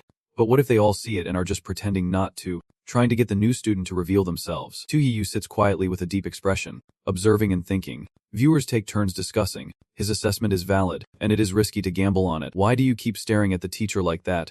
Rule 3 says not to stare at the teacher because they will feel insulted and call on you more often. Why have not you gotten used to the boss working style yet? Isn't he that just how he always is? Feeling someone's gaze, she turns her head down, thinking, who is looking at me?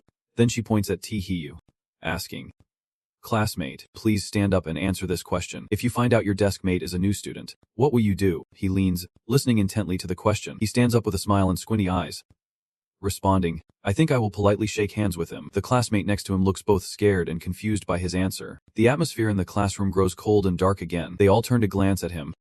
Suddenly, he speaks while tilting his head back to look up. His face looked terrifyingly angry as he said things that would send shivers down anyone's spine. Next, I am going to chop him into tiny pieces. The 5 horses dismembered him, and in the end, they brought him to the cafeteria to serve as our meal. The guy sitting next to me covered his mouth with his hands, trembling with fear. The teacher seemed pleased with his answer.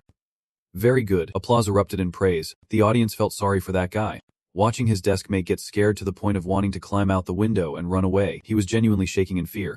huddled against the wall. Meanwhile, TU sat back, arms crossed. He wore a satisfied expression and sighed softly, realizing that his earlier response was incredibly risky. But he made it through. Other viewers found it hilarious, commenting in agreement with his desk mate that he could not have been more terrified. Another viewer chimed in excitedly, "Hey, everyone, look over here." Myanmar's contestant was called on to answer a question because he was staring at the teacher. She approached him, leaning against the desk with a sly smile. "Hey, student, tell me what dish the cafeteria has not served at every meal." He stammered, green veggies. "No, wait, meat." She leaned in close, locking eyes with him, and asked, "Whose meat are we talking about?" He replied nervously, stuttering, It is the new students." Hearing that, she transformed into a demon, her eyes glowing red, fangs bared, and hair standing on end. She pointed at him and said, "No, right now it is your meat." As soon as she said that, the other students stood up, eagerly looking at him with wicked grins. They then lunged at him, biting him relentlessly. He screamed in terror, "Help me." The system notification popped up, announcing that the Myanmar contestant was devoured by a strange creature. The countdown for the world of strange events was about to begin. 10, 9, 8, 7, 6. The audience started discussing it. How did the teacher figure out he was the new student just from that question? I feel like the answer is not the important part. What matters is that he panicked while answering. Oh, so it is because he has a weak mentality. Watching TU perform earlier, he truly is a natural actor. After that condescension, it was not long before class ended. At this point, everyone in the class picked up some kind of forbidden book to read. TU looked at them, confused, as they read their contraband. He wondered why they all had forbidden books. "No way, I need one too." The viewers felt annoyed seeing this. Rule number 8 states that reading forbidden books is a no-go. 2 has already violated 4 rules. Is not that a bit excessive? After searching for a while, he finally found that forbidden book tucked in his desk. He exclaimed joyfully, "Aha, here it is." The viewers were curious if the content inside was appropriate. Another viewer replied, "I do not know if it is appropriate or not, but I am sure those students breaking the rules are anything but who would read forbidden books if they were upright." TTU picked up the book and seemed to be enjoying it. "Oh, that poses something else." The viewers were curious about what he was looking at. They began to discuss it. "Good job. My last comment really got me curious about what the boss meant. May is where I have stashed a lot of goodies. I need to check it out to satisfy my cravings."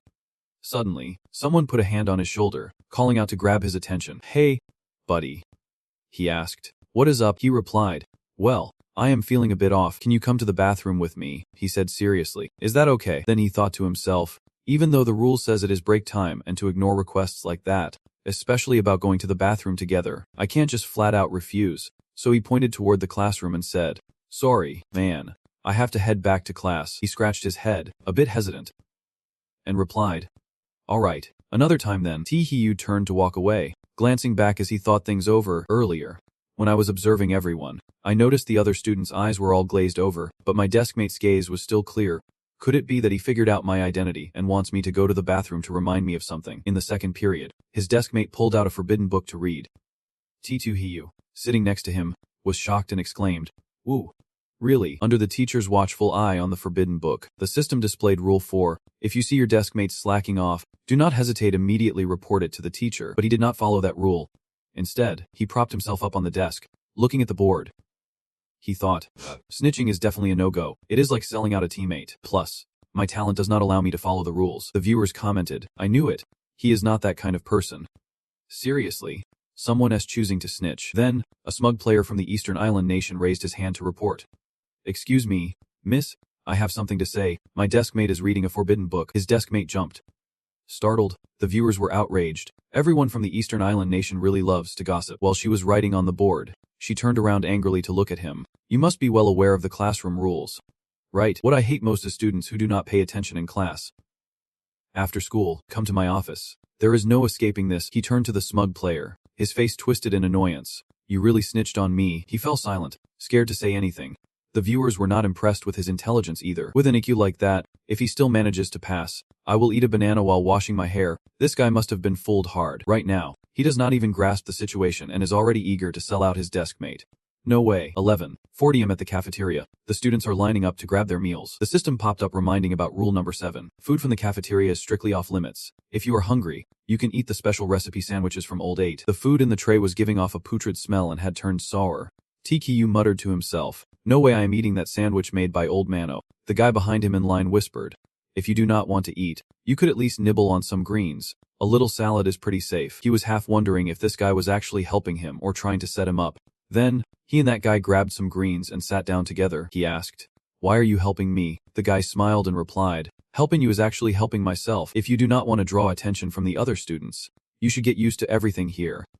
Trust me, it is everywhere. Every move you make is under its watchful eye." The guy gave a bitter smile and reached out for a handshake. "I might not last much longer, but I am really glad to know you." He stayed silent for a moment, then broke into a cheerful smile, shaking the guy's hand. "I am glad to know you too." He thought to himself that this guy seemed like a good person, but even if he judged wrong, he still had fate on his side. No loss there. The audience might feel a little emotional watching this. Same here. My desk mate is smiling so brightly that my eyes are getting a bit misty. Then he asked, "You just said you can hold on much longer. What do you mean?" The guy sighed and said, "Since we started here, we have been under its surveillance. It will mess with your mind and emotions, eventually driving you into a pit of despair." He seemed hesitant but continued, "But I have noticed you are different from the others. Maybe you can survive this after all." Tu chimed in, "What exactly is it?" The guy stood up with his tray and said, "Sorry, I can't talk to you any longer, or we will both be in danger. Hopefully, we will see each other again tomorrow." Tu quickly said, "Hey, do not. Did you see the note he left behind?" He left a piece of paper. Was he trying to tell me something? He opened the note, wondering what it said. The main content was that he knew Tahiyu was the new student. He would not tell anyone about this, of course, unless he completely lost his mind. He mentioned that he could see red letters while others could not, but do not trust the teacher. And he asked Tahiyu that if one day his eyes looked like the others, he should kill him to keep Kihiyu's secret safe. Tahiyu thought seriously, resting his chin on his hand. From his desk mate's expression, it was clear he was not completely under control yet, which is why he warned against trusting the teacher. It must be true then. On the other hand, I need to find out how it controls other people's minds, just to be safe. During the lunch break, he read while walking into the restroom. He chuckled, "This forbidden book is definitely something else." The viewers were getting more and more curious. "I am ready to shell out big bucks for this book in my hands. You know. Hurry up, do not say a word. Just connect with me. Okay, I will buy it right now." The system reminded him of rule number 6 as he entered the restroom. Before you enter the restroom, make sure there are not any classmates inside. If you see anyone in there staring at you with scrutinizing eyes, just turn around and walk out. The viewers remind him, "Dude, there are plenty of people in the bathroom. I see you breaking the rules again." He sighs in frustration, ignoring them as he turns to head into the restroom. He is pulling down his pants, but for some reason, he decides to throw a punch at another classmate, leaving him with a twisted face. The guy rubs his sore spot, feeling uncomfortable and confused. What is going on? Did I just get hit? What the heck? Why is not this guy following the usual script? Then he points at Tu and asks, "Dude, why are you hitting people out of nowhere?" On the outside, he looks calm. Right. But inside, he is laughing his head off. He coolly replies, "I am not hitting randomly. I aimed before I swung." The guy who got hit suddenly freezes, thinking, he has got a point. I can't argue with that. Then, the guy who got hit turns into a demon, mouth wide open, looking really creepy. "Come on. Admit it, you are the new kid. Right?" But Tahiyu does not care. Shoving him aside, he lifts up his book of forbidden knowledge and gives him a glare, saying, "Stop talking and get out of my way." He then strolls away, book in hand, leaving his classmates in shock. He radiates some serious swagger. The viewers can't help but be impressed. Pure style. Tuyu's classic move makes a comeback. Honestly, I thought these classmates were pretty intimidating. Now, thanks to Tahiyu, they are all left clueless. I can't hold back my laughter. As he is heading to class, a cheerful girl with a basketball calls out to him, "Hey, want to play basketball with me?" He stops to think. Then, he slams the forbidden book shut with both hands and grins mischievously. "Alright, let us go." Rule number 9 of the system pops up. The main point is that students at this academy love studying. If any classmates get in the way of your studies, just turn them down immediately. He and the girl turn their backs and walk away. Viewers jump into the comments. Classic move. Tuiyu is breaking the rules again. I am so used to it. Let me know the next time he does not break a rule. The two of them stand on the court. She squints her eyes and asks, "So, do you know how to play?" He coolly responds, "Yeah. A little." She lifts the ball up. "Alright, watch me show off." Tkiyu thinks to himself. The viewers burst out laughing. This girl is pretty funny. It is like Tkiyu does not know how to play at all. Who would be guessed? After asking, she decides to impress Tkiyu and makes a quick pass around him, stopping in her tracks. She even strikes a pose. Sini looks stunning. He looks skeptical. Is this really it? Just standing there counts as playing basketball. Not even close. Suddenly, the pendant he is wearing starts to glow, and he says, the jellyfish pendant is glowing. What is going on here? Could watching basketball tricks affect my mental state? He notices the forbidden book is glowing too. Thinking to himself, is the forbidden book glowing as well? Could it really eliminate the mental influence? He picked up the book and started flipping through it, checking it out. Suddenly, he exclaimed that he understood. Excitement bubbled up in his mind. It always used every trick to mess with my head. But this forbidden book could mitigate some of that. Kind of like a jellyfish pendant. Just not as effective. He stood there, holding the book and pondering. No wonder his deskmate was always reading forbidden books. It must be to suppress its influence. His female classmate chimed in, "Hey, how do I look playing basketball?" But he was so absorbed in the forbidden book that he did not hear her. Frustrated, she flared up, her hair standing on end, glaring at Taekyoo with a menacing aura as she shouted, "Hey, I am talking to you.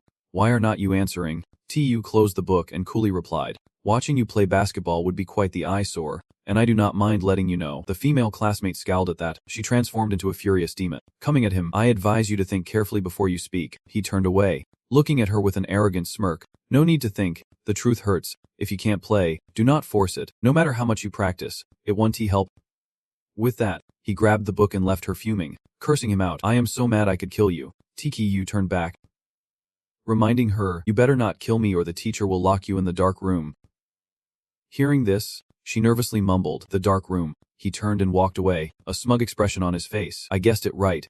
The students under control do not kill each other, because they are forbidden from doing so. He recalled the information about this dark room. The teachers at this academy absolutely hate lazy students, those who skip class, and those who are absent without permission. Anyone who does not pay attention in class will be locked in the dark room.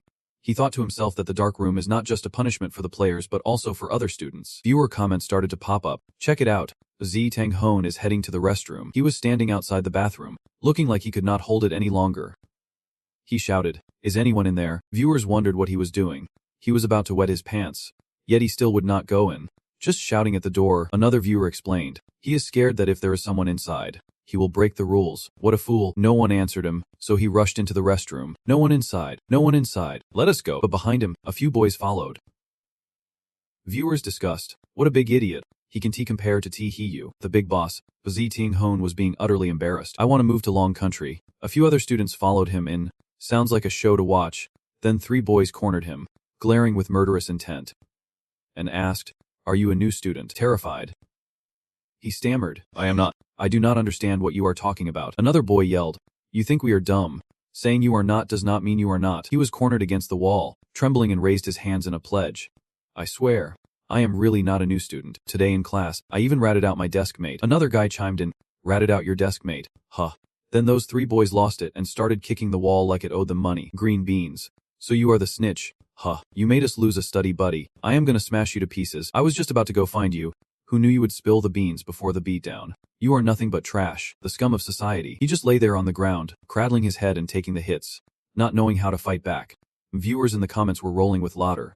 These guys in the bathroom were totally different from those Taekyoo encountered. They were decent folks who had not been brainwashed yet. After a while of beating him up, the 3 students finally stopped. "I spit on the trash," while he sat there, bruised and battered, leaning against the wall. Another viewer commented, "Sure enough, being a snitch does not lead to a happy ending. Lee Tae-hoon deserved every punch he got." The teacher continued writing with red chalk.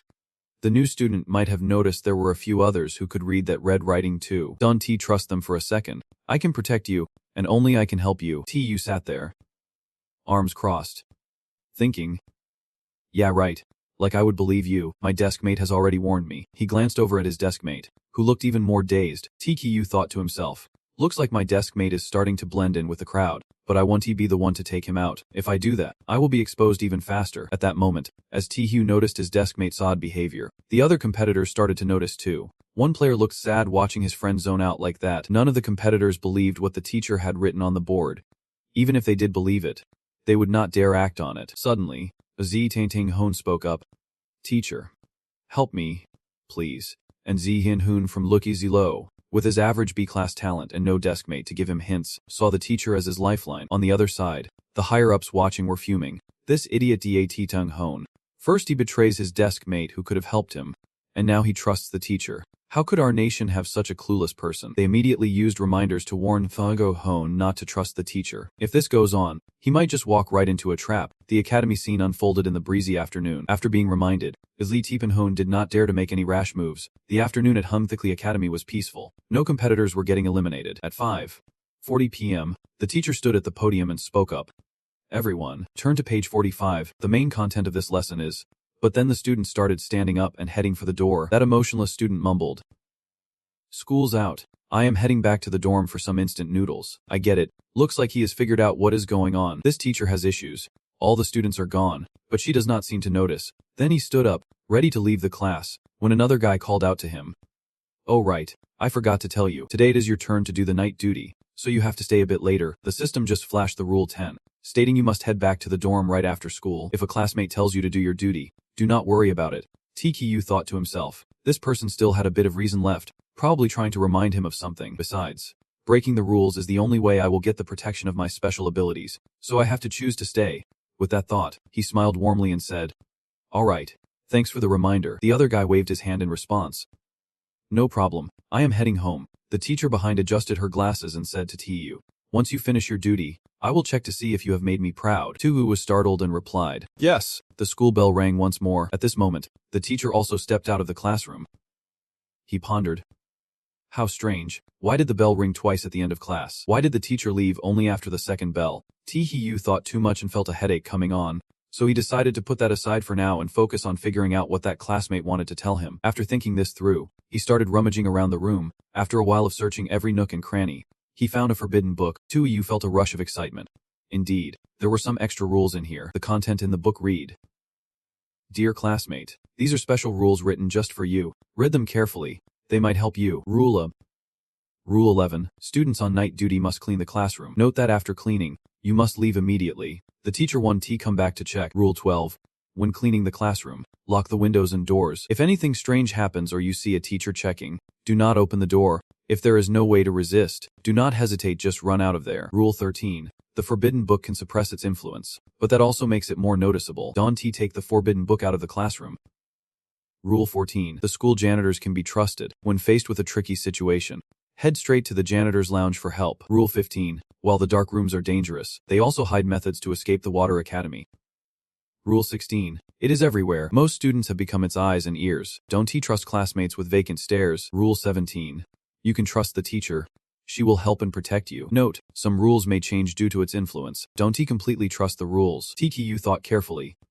Obviously, the teacher could not be fully trusted. Rule 17 does not literally mean this paper is affected by it, so you can trust it completely. But this is the first time a rule mentions the janitors at school. Whether Rule 14 is right or wrong, the janitors must be the key to getting through this round. Suddenly, a crow flew in from outside, shattering the window. He jumped and turned around. Tu's eyes naturally shifted to a crimson red. Viewers started to worry. Why did Tu's eyes turn red? It felt like that crow would mess with his mind. Wasn't this mentioned before? It will use every trick in the book to mess with the players' minds. The jellyfish pendant on you starts to vibrate, glowing with a beautiful blue light. Thanks to the pendant, Tu gradually regains his senses and immediately gives orders. Black General, charge in and pluck the feathers off that noisy crow for me. Hearing the command, Black General rushes in, wrapping its tentacles tightly around the crow. Tu scoffs. This crow is weak. It does not seem special at all. Black General, right now it is your trophy. Hearing this, Black General swallows the crow whole, before he can even taste it. He collapses, groaning in discomfort. Tu panics. What is going on? Is this crow poisonous? After rolling around for a bit, Black General manages to stand up, his eyes turning red, exclaiming, "Caw caw." T2 Surprise. Is the crow controlling Black General now? But when he sees Black General wagging its tail and cawing away, he breathes a sigh of relief. No, the crow is not controlling Black General. It is that Black General is merging with its power. In the conference room, Longku can't stop praising this. Black General's transformation once again opens our understanding of the bizarre. Quickly jot this down as classified material. The people nearby nod in agreement. TKU has practically achieved a great feat for humanity. When he returns, he definitely deserves a massive reward. Meanwhile, in the American classroom, the leaders are pulling their hair out and cursing. Longku can't believe his luck. How could something so absurd actually happen? The people nearby announce an urgent high-level meeting. We need to quickly discuss countermeasures. Otherwise, America will soon be overtaken by Longku. At the same time, the player from the prison nation, Marus, who chose to stay on duty, encounters that crow. The crow keeps smashing its head against the window. Even though he locked the window as instructed on the note, it does not stop the eerie cawing of the crow. He clutches his head in despair and screams. Stop cawing. Just stop. Viewers start chatting. Closing the window won't stop the crow's cawing. Looks like this guy is in deep trouble. The crow keeps banging against the door, creating cracks. The spirit guy becomes disoriented, screaming non-stop. Where did this crow come from? God, can someone save me? I do not want to die. I do not want to die. This time, the crow opens its mouth wide and caws loudly, and he is so scared he turns pale. Please. No. Something makes him open his eyes wide. Suddenly, A voice from behind the classroom door calls out, "Student, open the door for me. I am here to check the hygiene." He immediately remembers Rule 17. The teacher is trustworthy. She will help and protect you. He mutters, "The crow is nowhere to be seen. Could it be the teacher has come to save me?" Just like Rule 17 said. He thought for a moment, then joyfully dashed toward the door, breathlessly saying, "Wait for me. Teacher, I will open the door right now." The teacher outside the door smiled oddly and replied, "Yes." Remember, Rule number 11 and Rule 12 are in effect. Just as he was about to open the door for the teacher, he recalled those two rules and froze. No. Hold on. The teacher might not be here to save me. She is just in cahoots with that crow trying to trick me into opening the door. The crow at the window suddenly turned around, swooping toward him, and he shouted, "See, the crow has not vanished." The teacher kept insisting, "Student, I am here to help. That crow is about to fly into the classroom and tear you apart. You still have time to open the door." He stood there, panicking, unsure of what to do. Oh my gosh, both sides are so sketchy. What should I do? Just when he was in a tight spot, he suddenly remembered Rule number 14. Trust the school janitor. When you are in a sticky situation, head straight to the janitor's lounge and ask for help. He felt a glimmer of hope and exclaimed, "Yes, I should run to the back door and get the janitor's help." With that, he bolted to the back door to open it. Suddenly, the screen flickered, and an announcement blared. The contestant from the fleeing country has been devoured by a mysterious entity. The countdown to the event is about to begin. 10, 9, 8, 7, 6. Viewers were confused and started chatting among themselves. What is going on? Isn't he opening the door supposed to let him escape the classroom? Why was he swallowed by that mysterious entity? Wait a sec. Everyone look at the last still image of Maris. There is no crow behind him, and the glass is not cracked. It is completely undamaged. The implication is that both the crow and the teacher are illusions. They are trying to scare Maris into bolting from the classroom. The moment he steps out, he will get killed. The announcement rang out again. The contestant from the country of football, Pedro, has been devoured by a mysterious entity. Starting the countdown, 10, 9, 8, 7, 6. Viewers started chatting. Just as I thought, Pedro also got killed that way. Shortly after, the two contestants who chose to stay in the game, Chloe, received a warning from their higher-ups. No matter what, they must not step out of the classroom. But that is not the case for Taehyung. He opened the door for the teacher. The teacher said, "Student, I am here to help you with that crow. But seeing that you are okay, I am truly relieved." I responded without a hint of fear. "Oh, then what do you think is good?" Noticing the teacher had no response, he smirked, dropping the act. There was no need for pretense anymore. "You have known all along that I am the new student, have not you?" The teacher replied. "You are not misunderstanding anything, are you?" He leaned against the desk and continued, "Misunderstanding? Now I get why the school bell rang twice. The other students leave the classroom after hearing the first bell, but she does not leave. She is sticking around because the new student will be watching her actions, so she won't be going anywhere, so she can figure out who the new student is." He explains that the second bell is a warning to her, because this strange world has its own rules and can't wipe out all chances of survival for the contestants. Therefore, at that moment, she has to leave the classroom under the guise of checking the restroom, only to come back later. In reality, she is part of a team with that crow. Am I analyzing this correctly? The teacher then reveals her true nature. She flashes a creepy smile, her eyes turning red. She growls, "You really underestimate me. But do you think this whole school only has one weird creature? You are way too naive." Her body twists in an unnatural way, and the viewers gasp, "Is she transforming right now? Just looking at it makes my joints ache." She climbs straight up to the ceiling. The audience keeps chatting. "What the heck is this? Is she recruiting people? I feel like I am losing my mind. Can anyone else relate to this feeling?" Tu shows no fear. Instead, he makes a sarcastic remark, "Thanks for letting me know all that, but I know you are not the weird one. You are just a pawn for it." She goes crazy, charging at him, yelling, "Shut up. You better shut your mouth." The black general steps in front of him, ready to fight. The black general unleashes a sonic wave that makes the teacher cover her ears in pain. The viewers are amazed. The black general has a mental attack ability like the crow. This is insane. I mean, I get that the big shot is unbeatable, but the others, I have no clue. The black general stomps on her face, then wraps her up with its tentacles. The teacher moans, "Wait, let me go." Just when the fight is heating up, that crow from earlier comes back to life and charges in. Tu is taken aback. Can this crow really resurrect? He throws the doll towards the crow. The doll rises up, but before the doll can do anything, the crow disappears. The black general has the upper hand, and the viewers are in awe. The black general's command is powerful, and his moves are way smoother than before, but the real star is still brother Taehyung. In no time, he figured out the teacher and the crow were connected, and he could even analyze that the crow was just an illusion. Just like Hetch, Taehyung wondered, could it be that the doll can't catch the crow because it is all in his head, not a real entity? After sorting things out with the teacher, Taehyung felt a wave of relief wash over him. Alright, now that this mess is cleaned up, it is time to head back to the dorm. He grabbed the forbidden book and stepped out of the classroom, thinking to himself about Rule 13 in the Special Rules, which strictly prohibits taking forbidden books out of class, breaking the rules just a little. Rule 131 echoed in his mind once more. Meanwhile, Sikia Law and Ndi were still hiding in the classroom, refusing to come out. The crow and the teacher held out a bit longer before finally leaving, and Ndi gasped, "We need to hurry and find Lao Keng for help." Both of them sighed in relief and instinctively decided to seek Lao Keng's help at school. With that, Ndi rushed straight to Lao Keng's room. As soon as he opened the door, Uncle Lao Keng guessed, "Are you the student on duty today?" Ndi replied, "Yes." "Please, I need your help. I am in big trouble. Please save me." Uncle Lao Keng handed him a forbidden book and said, "Take this. It is a precious forbidden book I have kept for a long time. It can not only suppress its effects but also eliminate them completely." He beamed with joy, repeatedly thanking him. "Thank you so much. Oh my gosh, I am finally saved." Meanwhile, the other competitors from different countries saw this and quickly sent alerts to their teammates, but they could not find Lo Keng. Nor could they get their hands on that forbidden book. Other competitors rushed to the labor room after receiving the alerts, but the door would not budge, and there was a notice plastered on it. "Unauthorized personnel, do not enter Lo Keng's break room," the notice said, causing the onlookers to murmur, "What is going on?" Students who were not on duty could not meet Lao Keng. Could it be that Lao Keng is afraid they are students under control, so he does not dare to risk meeting them? Brother Tku, after finishing his duty, can he still get his hands on the forbidden divine artifact? It seems like Thu does not even need that book. Let us keep watching. As Thu was heading back to the dorm, suddenly an announcement popped up. It used to be a crow living in a tree in the academy, until its home was destroyed and its children crushed. At that moment, it was filled with rage and resentment. Under its influence, the crow was consumed by fury, starting to seek revenge on the academy. Dear competitors, congratulations on successfully leaving the classroom. The current evaluation stands at 3 stars.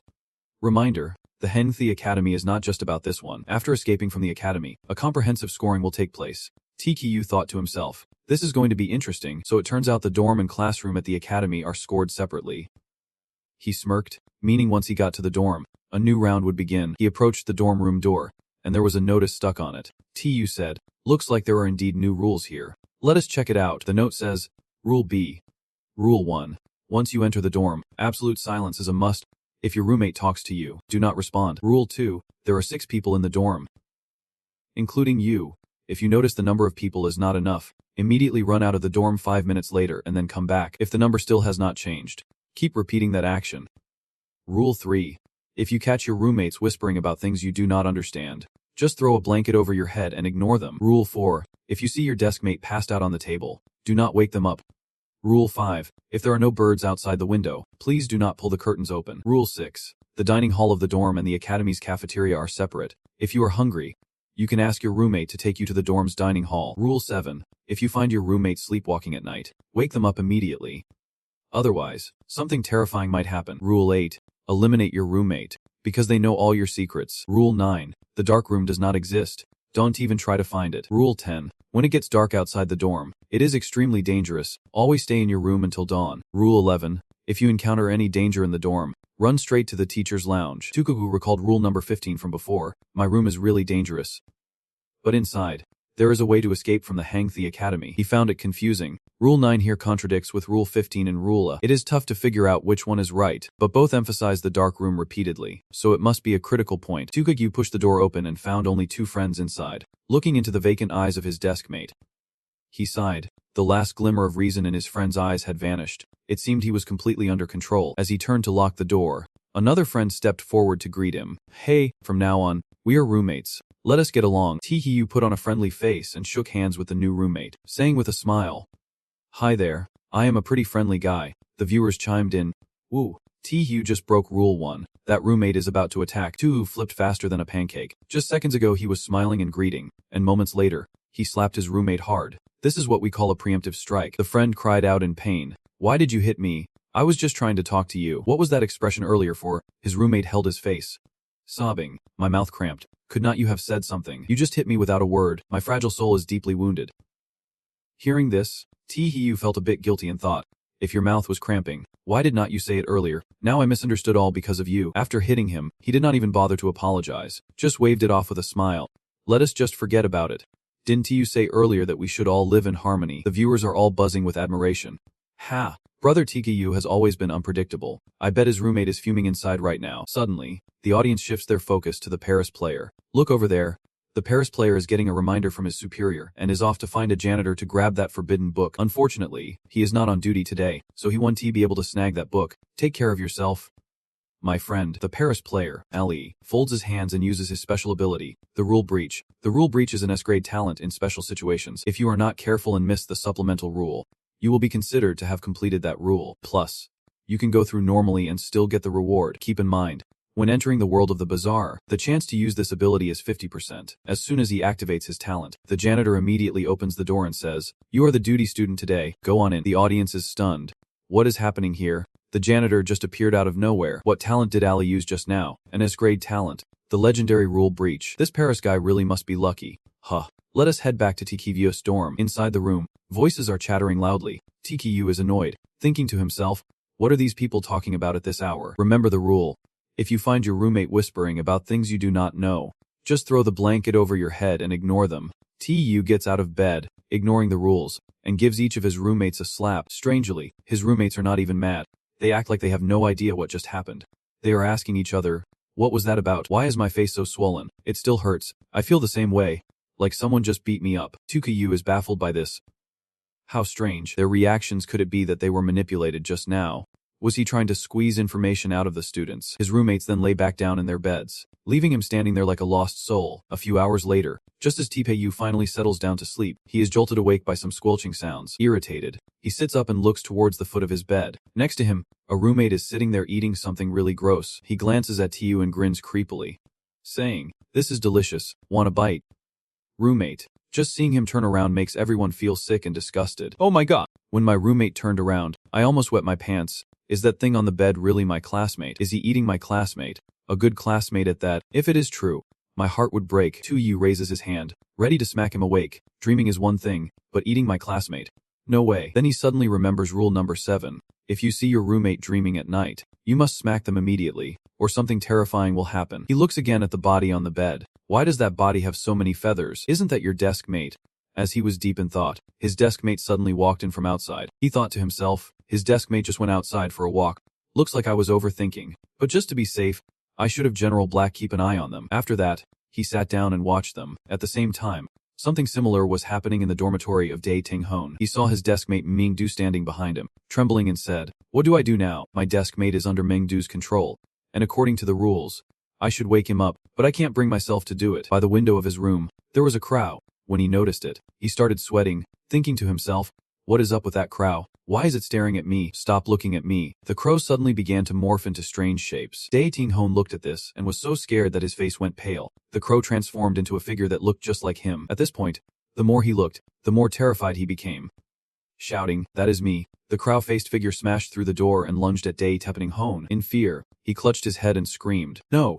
No way. You are not me. I mean, get away from me. You can replace me." He seemed to lose it, jumping up and challenging the crow-faced figure. "I will fight you. I am not afraid of you. I am the real deal." Viewers started chatting. Deus lost it. That is just an illusion outside the window. Just draw the curtains and it will be over. Yet he was so dazed, staring blankly out the window. The system buzzed with an announcement. Eastern Island Nation. Competitors from 6 countries have been swallowed by a strange entity. The countdown to the bizarre world was starting. 10, 9, 8, 7, 6. Meanwhile, the leaders of Eastern Island Nation were pulling their hair out, shouting, "It is over, it is really over. The freaky stuff is coming to Eastern Island again. We have been hit by bizarre rules 4 times in a row. Eastern Island Nation is doomed sooner or later. We need to call for help from America. Quick, America used us and has not contacted us lately. They are abandoning ship, as of now." The only students still keeping their wits in the dorm were T-Hiu, Clau, then, and Ali. 2 days passed in the dorm, and on the 3rd day, Tu noticed something was off. There was an extra person in the dorm. He recalled rule number 12. The dorm has a total of 6 people, including you. If you find the number of people in the dorm is off, you must run out immediately. 5 minutes later, he returned. If the number of people has not changed, then do that action again. RTU would never follow that ridiculous rule. He outright ignored that crazy rule, walked up to the unknown student, and said directly, "Hey, do you want to leave on your own? Or should I kick you out?" The other guy still sat there, replying, "I am your roommate. What gives you the right to kick me out? Do I need to knock you out to make you understand?" He yelled angrily, "You dare hit me?" With that, he raised his fist, ready to throw a punch back. "You are dead meat." But before he could do anything, TKU grabbed his hand, forcing him back with one swift move. He screamed in pain. "Ouch. Let go." I am not going out. TKU did not listen to him, delivering a swift kick that sent him flying 3 meters, not forgetting to add, "Goodbye."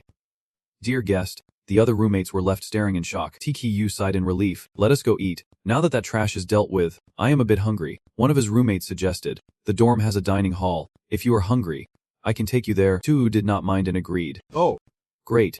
Thanks for the help. He recalled 2 rules. Rule E in the classroom. Rule 16 is everywhere. Most of the students at the school are under control. Please do not trust those students with lifeless eyes. Rule B in the dorm. Rule 6. The dining hall of the dorm is separate from the academy. If you are hungry, you can ask your roommate to take you to the dorm dining hall. He silently speculated that the rules in the classroom and the dorm complement each other. So right now, if I want to break the rules, I need to trust this classmate, but I can let him take me to the dining hall. In other words, I have to go to the dining hall myself. With that thought, he stood still. The other guy, seeing this, asked, "Hey, why are not you going anymore?" To Hayu flashed a not-so-friendly smile and replied, "Classmate, since you are so eager to help me like this, let me give you a gift as a thank you." The guy looked confused. What gift? He chuckled. Of course, it is a gift just for you. Suddenly, General FG appeared out of nowhere and swallowed the guy whole with his tentacles. To Hayu continued, "Speaking of the Western Heaven, let us meet the Buddha," he said contentedly. "Great teamwork. General Hex, let us go. Continue to stay hidden with me to the dining hall." As he walked, he contemplated. Earlier, he had passed by the Academy's dining hall, and if there really was a hidden dining area inside the dorm, it could very well be the dark room. Tahivyu stepped into the dining hall and observed for a moment, thinking to himself how strange it was. This place felt too ordinary. He glanced over at a table where there was a forbidden book. Whoa. There is a forbidden book in the dining hall. There must be clues inside. He pondered further, wondering if the content of this forbidden book was different from the previous ones. Perhaps it was a diary left behind by some classmate. He casually started reading the contents inside. The book read, "Dear classmate, when you see this forbidden book, do not be surprised. It has no way of knowing about the existence of this book. This is the reason I could bring it in here. This is not a dining hall. Don't believe what you see. Except for this book. It has no way of leaving here. It can look straight at the forbidden book. If you want to meet it, midnight will be the best time, but you do not have to do that because it is really stupid." Hehe. What am I even saying? Not being able to meet it means there is no way to escape anymore. I am completely stuck here. The shadows in the dining hall. Perhaps one of them is me. Good luck to you. The words above were written by an enthusiastic classmate. After reading the forbidden book, Tahiyu carefully considered, it must wait until tonight, so he did not meet it last night. This proves it is not in the dorm. Last night, I went to the place called the dining hall. Maybe I can meet it there. While Tahiyu was contemplating what was written in the forbidden book, some players were also being led to the dark room by their roommates. A group was pulling each other along, one after another. "Come on, follow me to eat here." The player looked around, feeling that this place was unsafe, and repeatedly shook his head. Refusing, "I suddenly do not want to eat anymore." Saying that, the boy tried to sneak away first. "I will go ahead. Bye-bye." The group immediately turned their heads 180 degrees, their faces filled with anger. Saying, "Who said you could leave?" They slowly approached him, exuding a strange aura. Continuously repeating, "Who said you could leave?" The player turned around, saw this, and was terrified. Stammering, "Oh, what do you want?" Suddenly, heads from that group started dropping one after another. The poor contestant watching this unfold turned pale, crouching down with his hands on his head, continuously backing away while screaming, "Mom, Mom, don't come over here, stay away from me." As he stumbled back, he bumped into a headless corpse, and before he could even scream, a head rolled towards him. Grinning wickedly, "Don't be scared.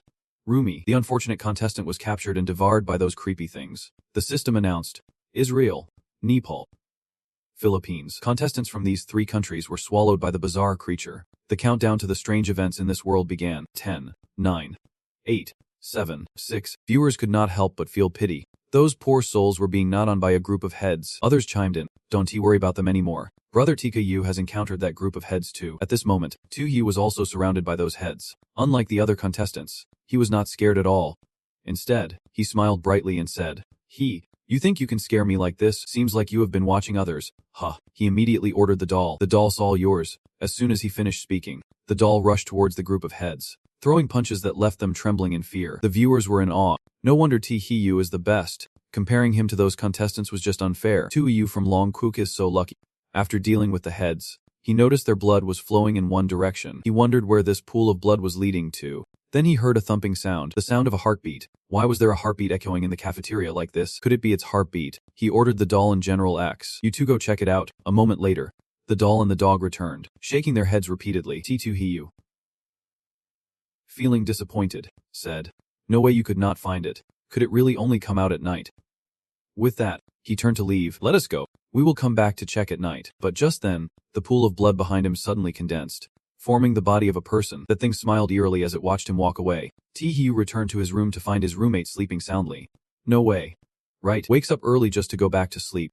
Rule number 4 states that if you see your roommate slumped over the table, do not wake them up. He did not care about that rule. Seeing his friend sleeping like that was just too annoying, so he kicked him. When he got jolted awake, he angrily asked about the main character's family. "Damn you." After saying that, he ran and jumped out the window. Tae-hyu just stood there, dumbfounded. "Oh my god, is this how students react when woken up these days?" The viewers started chatting. "What is going on here? Just jumping off the building like that? Is his roommate really that fragile? What do you guys think it is controlling the student?" Tae-hyu waking him up made it think that the roommate had escaped its control, brutally killing those two. What a logical theory. It might just be true. That night, all the roommates suddenly started acting very strangely. Tae-hyu decided to take them all out, so he would not have to think too much. The 3 people, Law, Enji, and Ali, relied on the forbidden book from the labor school, which had finally awakened the last shred of rationality in his desk partner. With the help of his desk partner, he managed to escape the accusations from his roommate. But once he got out of the dorm, things did not look too good. Deo stumbled upon a creepy group. He was terrified and hugged the forbidden book tightly. His head was spinning, wondering what to do now. Rule number 10 in the dormitory regulations said, when it gets dark outside, it can be pretty dangerous. Could it really be time to use that talent? Activating his S-level talent. Infinite deduction. The guy named I started using his ability. Infinite deduction, an S-level talent, could quickly run through countless possible outcomes in his mind, allowing him to pick the most accurate guess. Note that the talent is closely tied to the user's mental state. Simply put, the clearer the user's mind, the better the talent works. Obviously, the more he used infinite deduction, the fewer rules he broke. Once activated, this talent made the guy named I wiser. He realized something and chuckled. So it is hiding on the 3rd floor of the cafeteria. The forbidden book of the laborers was the key to dealing with it. Following that, Law and Ollie also sensed something and decided to check out the 3rd floor of the cafeteria. After dealing with all his roommates, Tae-hyu followed the plan from that morning to the 3rd floor of the cafeteria, ready to confront it head-on. As he pushed the door open, full odor slammed into his nose, enveloping the room in a disgusting stench that made him cover his nose with his sleeve. He irritably shouted, "Can this freaky thing be a little cleaner? The smell here is worse than poison gas." Just as he finished cursing, the puddles of blood began to move. Slowly, they merged into a shape that looked exactly like Tae-hyu. Seeing this, he gaped and yelled, "You dare to imitate me? Just stop it already, and you even have the audacity to laugh like that. Do I really look that pathetic when I laugh?" The audience chimed in. "Actually, kind of, haha, shut up there. If I die from laughing, you are going to pay for it." Tae-hyu commanded, "You dare to tarnish my image? Get ready to die." The doll rushed in to teach it a lesson. As soon as the doll charged, the fake Tae-hyu split in two. Gradually, broke into 3 identical figures. The real Tae-hyu watched the division and screamed, "What the heck? Is this a 3-player game?" They split into 3. He ordered the doll to return and let the black general swallow them all to see how they would split then. The black general lunged forward, opening its mouth and using its tentacles to wrap around them, swallowing them whole. Just as it swallowed 2, they split again into a whole bunch of people that looked just like him. Impossible to count. The audience was amazed at this unlimited clone phenomena. "Oh my god, so many Tae-hyu brothers. If all these guys are real, that would be awesome. We all have our own Tae-hyu. No need to fight over it." Tae-hyu laughed, looking ridiculously handsome. "Mom, I think I am in love." Someone else chimed in. "Yeah, saying that right now seems a bit out of place. Tae-hyu isn't in danger." Tae-hyu realized the situation was getting dire. If this continued, he would be completely drained. Just as he was wondering what to do, the system reminded him to use the mountain god ring. He exclaimed, "Right, how did I forget about the mountain god ring? The mountain god can resist mind control. Maybe it can help me figure this out." He activated the mountain god ring. The system announced, "Contestant Tae-hyu has invoked the power of the mountain god ring with General Black." General Black, now empowered, charged at them in a new, fierce form that left the viewers in awe. Whoa. General Black looks like an ancient titan now. Hey everyone. Look. Right now, Tae-hyu does not even need to guide him. General Black is searching for it on his own. General Black used his tentacles to grab the mirror. Tae-hyu thought, could it be hiding inside the mirror? Suddenly, a group of eerie figures appeared inside the mirror, reaching out to grab him. Tae-hyu did not panic. Instead, a radiant glow emanated from him. "That is the aura of a main character for you." He laughed and said, "Sorry, but any tricks from you weirdos are useless against me. Of course, I am not underestimating you. I just want to say you guys are nothing but trash." The mirror shattered. The figures inside screamed as eerie souls flew out of the mirror. The viewers started chatting excitedly. Oh my gosh, Tahiyu is so handsome. This move deserves a solid 10 points. No worries about him being arrogant. Wait a minute. Did Tahiyu just say that any trick from those weird creatures is useless against him? Sounds like it. I am getting more and more curious about what his talent really is. Inside the shattered mirror, there seems to be a thumping sound. Tahiyu speaks up. Black General, pull out what is hidden inside. The Black General obeys and uses his tentacles to reach inside, and a scream echoes out, get off me. You bastard. From within the mirror, the Black General pulls out a heart. Tahiyu looks puzzled and asks, what is going on here? I have caught it now. Why has not the system sent a notification yet? Did I miss something? Suddenly, he recalled rule number 14. You can trust the laborers at the school. If you encounter an unsolvable problem, go to the lounge of the laborers for help. The rule always mentioned the support of the laborers. Could it be that if I do not let them help, I won't get through? With that thought, he headed to the laborers' lounge. TTU carefully handed the heart to the labor staff and said, here you go, uncle. The laborer smiled brightly at that. You caught it. That is awesome. We can finally get rid of it. Just then, the system notification popped up. Dear contestant, congratulations. You have escaped from the Henningthie Academy. Class rating, 3 stars. Dorm rating, 2 stars. Bonus star awarded. Total, 6 stars. The extra points are due to your outstanding performance in this round. This will help boost your rewards. Rewards include the contaminated mirror, an airplane, fraud papers, and a weird resistance boost of 2. Your current resistance is at 8%. With the contaminated mirror, you can dispel illusions, see blind spots, and the bonus includes a fraudulent airplane, a one-time product that can transmit information in the world of the strange. Limit, 100 words. Ticklehu was absolutely thrilled to receive the rewards. Whoa. I got 6 stars, plus additional rewards. The viewers are just as excited as he is. Oh man, I actually got an airplane. I totally understand how to help another contestant get through now. If this were auctioned in the real world, I could become a millionaire. At the moment Tihiyu passed, Siko Laoanji and Ali also made it through one by one. But the 3 of them survived only because they relied on the forbidden book given by the laborers. The system continued to announce, congratulations to Tihiyu from Long Country, Sikla from Paris, Adi from Hakiyang Country, and Ali from the 3 Iron Nations for successfully passing through.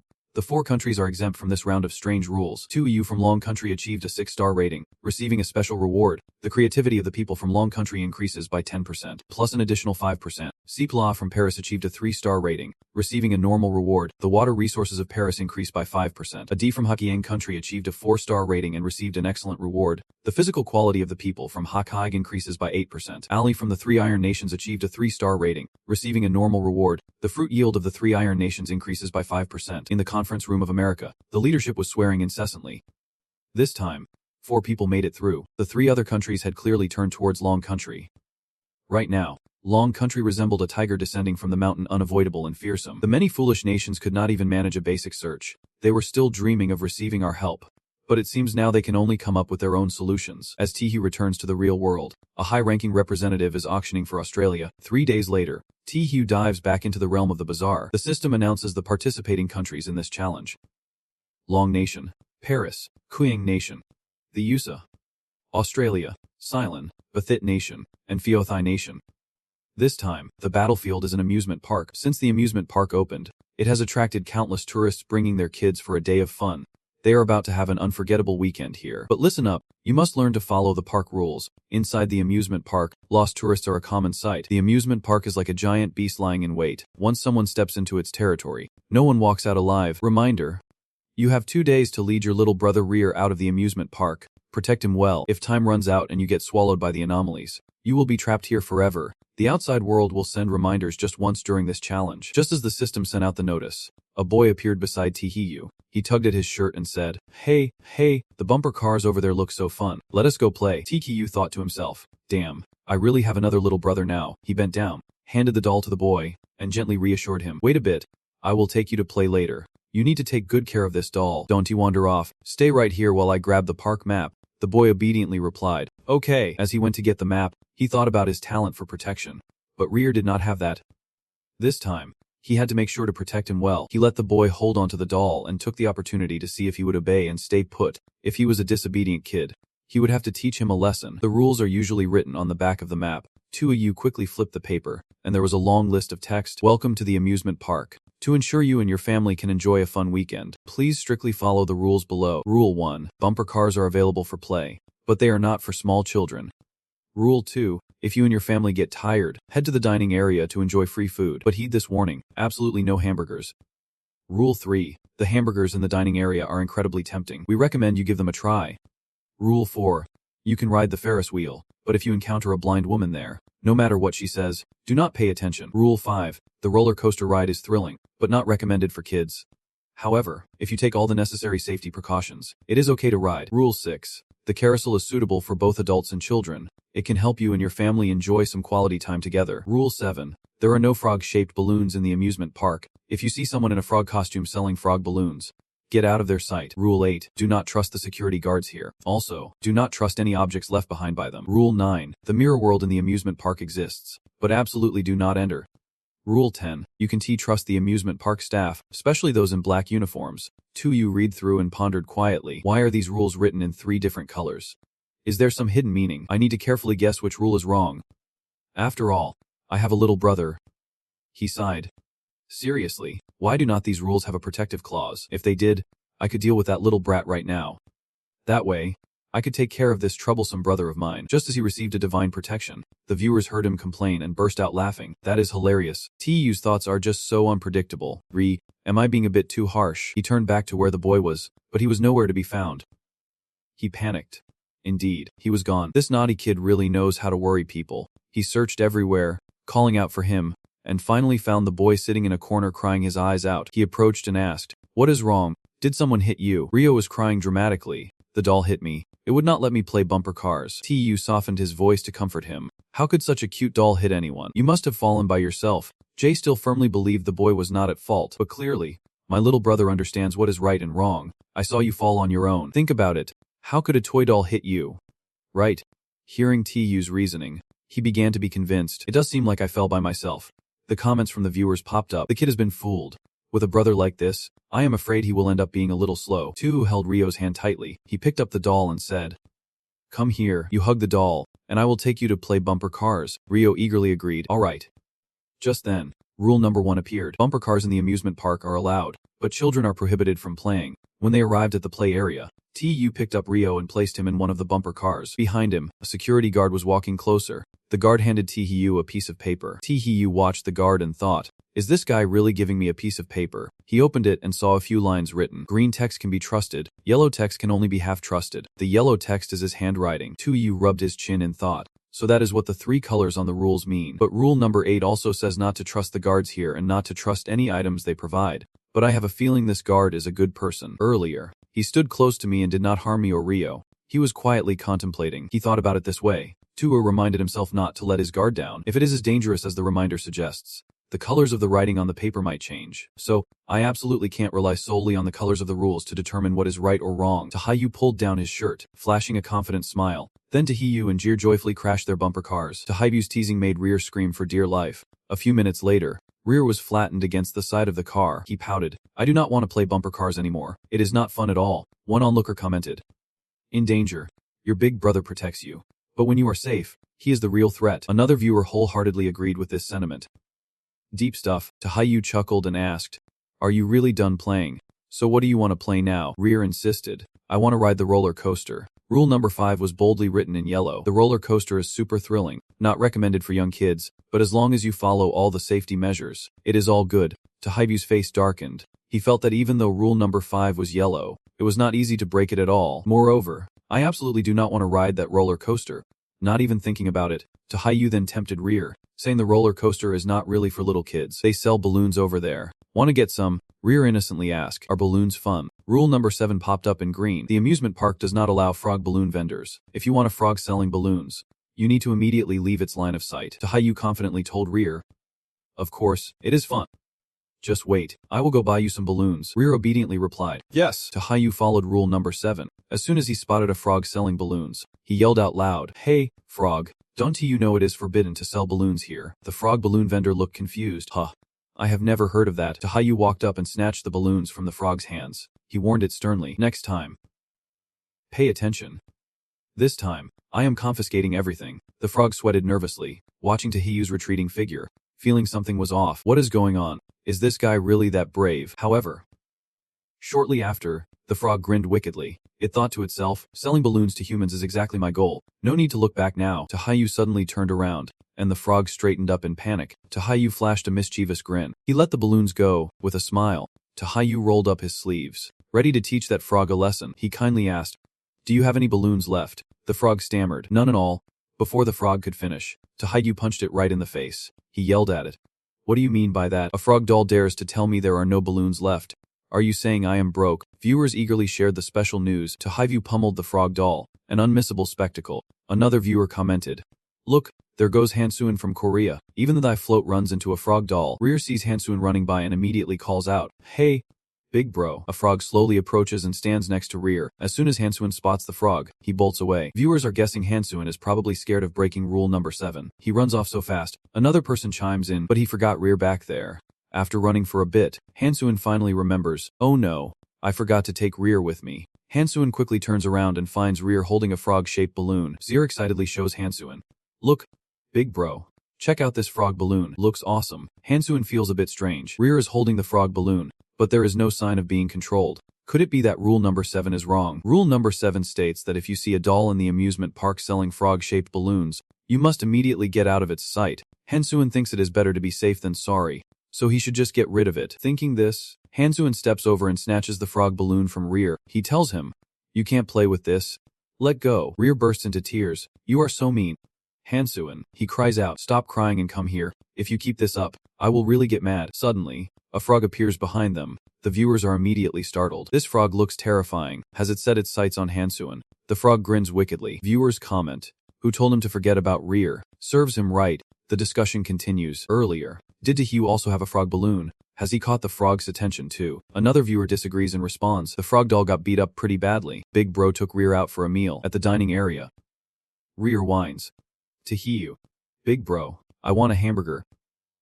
Fried chicken, and fries too." Tahayu remembers rule number 2, which strictly forbids fast food like hamburgers, but rule number 3 says the hamburgers here are super delicious, so you have to try them once. Tahayu seriously considers this, realizing the 2 rules clearly contradict each other. No matter which rule he breaks, he will inadvertently follow the other one, losing the protection of his talent. Well then, there is no other way. Tahayu walks up to the cashier and states his order. "Cashier, I will have 2 orders of fries and 2 hamburgers. Just the buns. No meat." He thinks smugly that by ordering the meatless buns, it is like he has had a hamburger, but it is also like he has not eaten one at all. "So, I just broke both rules at the same time. I am too good at this." Rear opened the hamburger wrapper. He sadly said, "Hey, this hamburger does not look like the ad." Tahayu casually replied, "The meat inside has been taken by someone else, so all that is left is the bun. You can just toss him some fries and it will be fine." Ryo Dijing said in surprise, "Oh, well, that works too." Nearby, a mother and her child were also enjoying their hamburgers. The little girl excitedly told her mom, "Mom, I want to go to Bear World later. I heard there are a lot of bear dolls there." The mother gently agreed, "Sure, after we finish eating, let us go together." Tahayu overheard the conversation and wondered about this Bear World. It felt a bit strange to him. He recalled that they had just walked a full loop around the park. But where was this Bear World? Could it be like the zoo, with 2 worlds coexisting? After finishing their meal, Tahayu took Rear to the carousel. He instructed Rear, "All right. Sit tight." Rule number 4, announced in a cheerful voice. "The carousel is safe to ride, but if you happen to meet a blind woman, ignore whatever she says." Sure enough, Tahayu encountered a woman who said something puzzling. "What a cute little kid. If the carousel falls, that would be sad."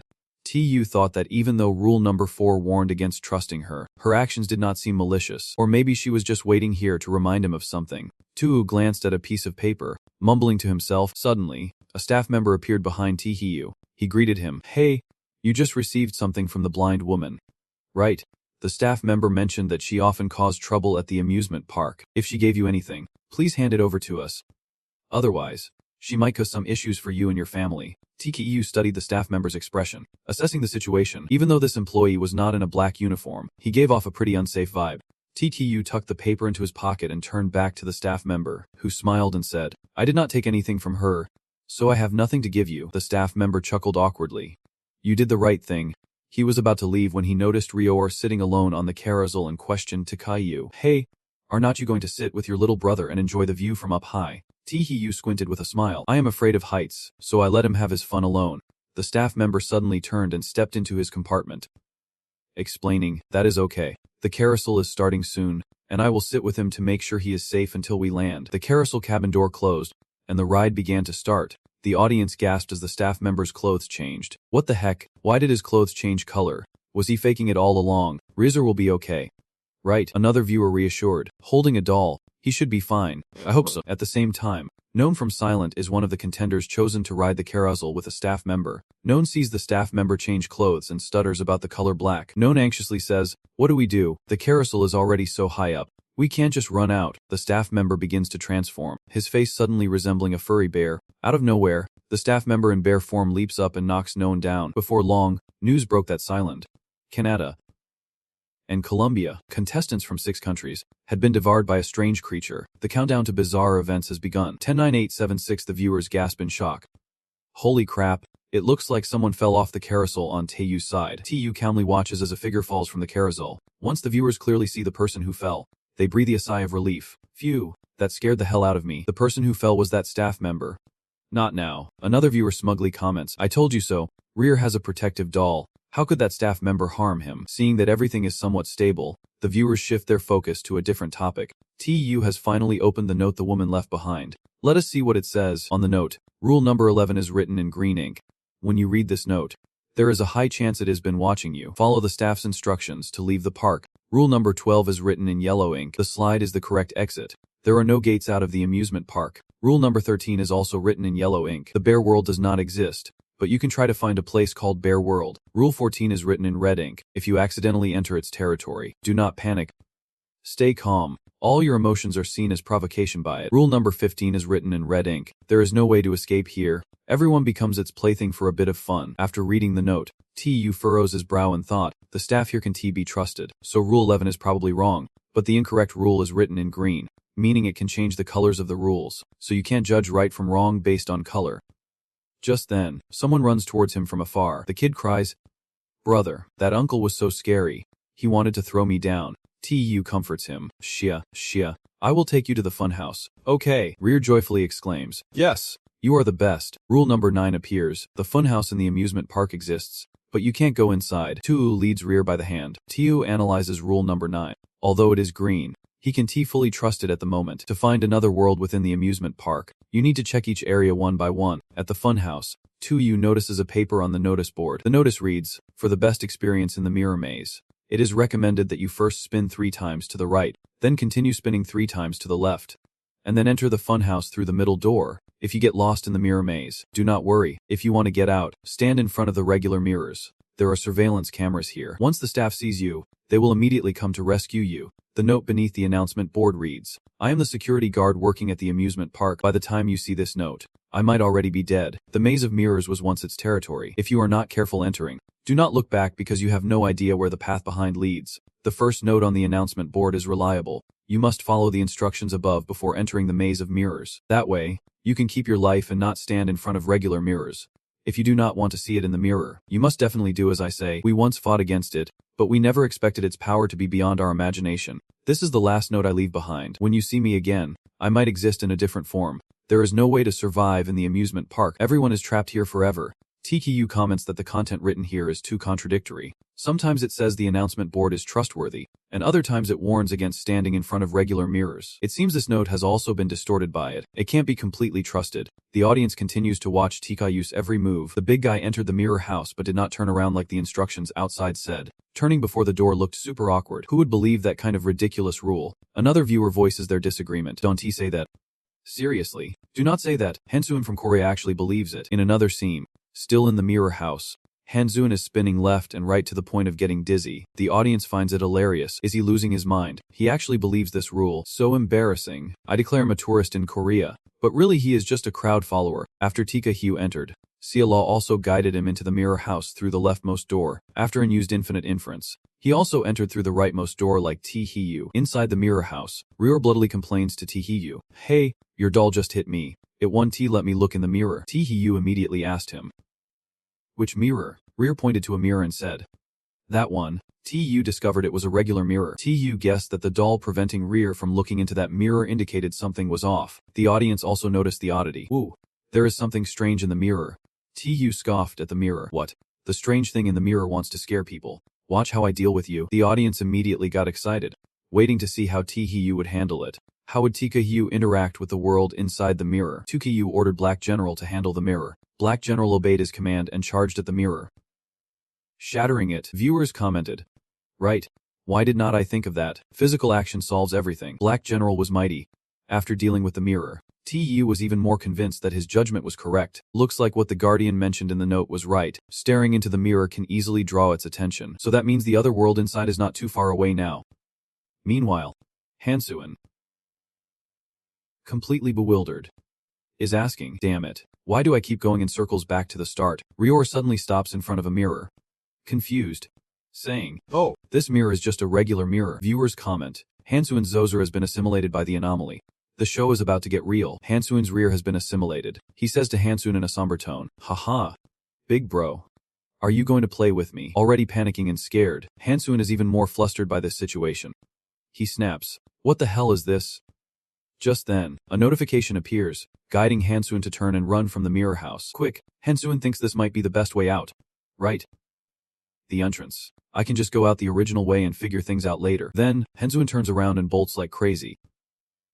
Viewers comment, "I remember the sign at the entrance of the mirror house said the mirror maze is its territory. If you accidentally enter this place, please do not turn back because you want to know where the exit leads." Hansuin seems to have forgotten this detail. He runs back and forth, frantically asking, "Where's the entrance? I remember it was right here. Why can't I see it anymore?" Another viewer agrees with the previous comment. Yeah, both the Korean leader and Hansuin are as clueless as each other. Forgetting even this, it has been a long way. After a while of running around, Hansuin finally ends up back where Rear was assimilated. He darkly asked, "Big bro, where did you go just now? Didn't you say you would never leave me behind?" Hansuin stutters in shock. "Why am I back here again?" Rear, now assimilated, grins wickedly and suggests to Hansuin, "Hey bro, how about we play a game of blind man's bluff? If I catch you, I will eat you. What do you think?" Hansuin is scared out of his wits. He keeps backing away, shouting, "No, do not. Go away." After stepping back a few paces, Hansuin suddenly bumps into something strange. It is a huge frog right behind him. Hansuin screams, You are," but before he can finish, the frog opens its mouth wide and gobbles him up. Hansuin lets out a horrified scream. The system announces, Korean contestant Hansuin has been swallowed by the anomaly. The countdown to the strange world is about to begin. 10, 9, 8, 7, 6. Viewers gasp in shock. "Oh man, this is looking pretty grim." Another viewer comments, "Quick, watch as Tia finds another path in the mirror house." Tu has now discovered a new path, wondering if this could be the exit from the mirror maze. The Black General is stealthily hiding next to him. Viewers exclaim, "Whoa, this guy is lucky. Breaking the mirror can lead to an escape." Without hesitation, Tu grabs his gear and dashes ahead. After a while, he stops. Ahead is a red door that looks very eerie. TTU assessed that these dark streaks all lead in there. Could it be that behind the door lies its territory, the world within? Tigu decided to push the door open. He said, "To find the way out, we have to go in for a trip." Viewers praised, "Tu is so brave, he is not scared at all." Another viewer commented, "Let us not talk about this for now. Everyone check out the bowl from Australia that is still lost in the mirror maze." From within the maze, the bowl was filled with eerie, high-pitched laughter and strange temptations. "Come play with us." This made Beat's head throb terribly. He cursed, "Damn it. Stop laughing. Just stop." Suddenly, but spotted a paper airplane, exclaiming, "A cheating paper airplane." The higher-ups used a cheating paper airplane, which could give me key hints from Tahiu of Long Kuf, but quickly unfolded the paper airplane, finding instructions that said to break the regular mirror and follow the new path to enter the red door. He then smashed the mirror with his bare hands, and sure enough, it was just as the paper airplane had guided him. B excitedly said, "A new path really did appear. Tukul Yu of Long could not lie to me." Following the instructions from the paper airplane, but quickly made his way through the red door. The wound on Beat's hand kept bleeding as the broken mirror shards cut into him. After B entered the red door, and then a few other contestants also arrived here smoothly, and was currently using his infinite deduction skills. He felt something was off. He wondered, why is this happening? Why can Tai find the right option? A D gritted his teeth. Where could the problem be? Why can Ti find a way out no matter how many methods I deduce? Could it be that no matter what I choose, I can't escape its assimilation? D was slowly losing his cool, shouting, "Hey, can anyone outside hear me? Stop it already. We won't be able to escape. This is a dead end, a certain death." A D desperately called for help from outside, making the viewers wonder what he was talking about. Suddenly, the audio turned unclear, and another viewer guessed. After Tihiu and B entered the door, the live screen also got distorted. Must be its trick. Right, it does not want the other contestants to know about the door. In the French classroom, the representative confidently asserted, "Leader, I know sign language, and D must be saying that the exit is behind the door. The French leader scoffed. What you just said makes some sense. But Tihiu also stepped through that door. Behind the door must be the exit. Quickly remind our contestants to enter the door. Viewers were confused. Did Nadan just say the exit is behind the door? Why is not he going in then? One viewer thought differently. No way. Something seems off here. Earlier, when he was reminding the other countries, and looked like a completely different person, the viewer above asked the one below, "Are you saying that just now?" And was not just dealing with a distorted screen but was actually controlled by it, intentionally spreading false information. The viewers are left in confusion. Is it intentionally luring the other contestants through a back door that is actually very dangerous? This feels ominous. Just then, someone in the chat announces that the live broadcast on the side of Tihiu is back to normal. At this point, Tihiu has escaped the mirror house and has also discovered the bare world. Rule number 14 appears. If you accidentally step into its territory, do not panic, stay calm. Any expression you show will be seen as a provocation by it. Tihiu thinks to himself, these stuffed bears are definitely watching me in a way that feels off. He decides to use the mirror to survey his surroundings. It can help him avoid the illusory traps and see through the nature of things. Through the mirror, Tihiu sees a blind girl being controlled in the bare world. The blind girl keeps crying out, "Help me, please." Tihiu's face instantly darkens. He thinks, damn, I remember being caught here before. It is definitely still watching us. Viewers comment, judging by the current situation, it is definitely the most terrifying presence at the amusement park, no room for underestimation. Another viewer chimes in, I wonder how Tihiu will get through this round. I am starting to feel a bit anxious. Rear calls out to Tihiu, hey, look at this. He hands him a piece of paper. The paper contains the rules of the bare world. This place is its territory. Here lies the cycle world. Anyone who enters must comply with the following rules. While it might not save your life, at least it can help you extend your survival. Rule number 1. Once you enter the bare world, get on the sightseeing vehicle because that will buy you more time. Rule number 2. Learn to control your emotions. Your emotions won't help. In fact, they might make it unhappy. Rule number 3. It is always watching you from the shadows, loves to see you panic and fear, so you must pretend to be calm. Rule number 4. Give up the idea of trying to find it. This will only lead to regret. Rule number 5. There is no way to escape, no way to survive. These dolls are your fate. Rule number 6. The rules are actually designed to deceive you.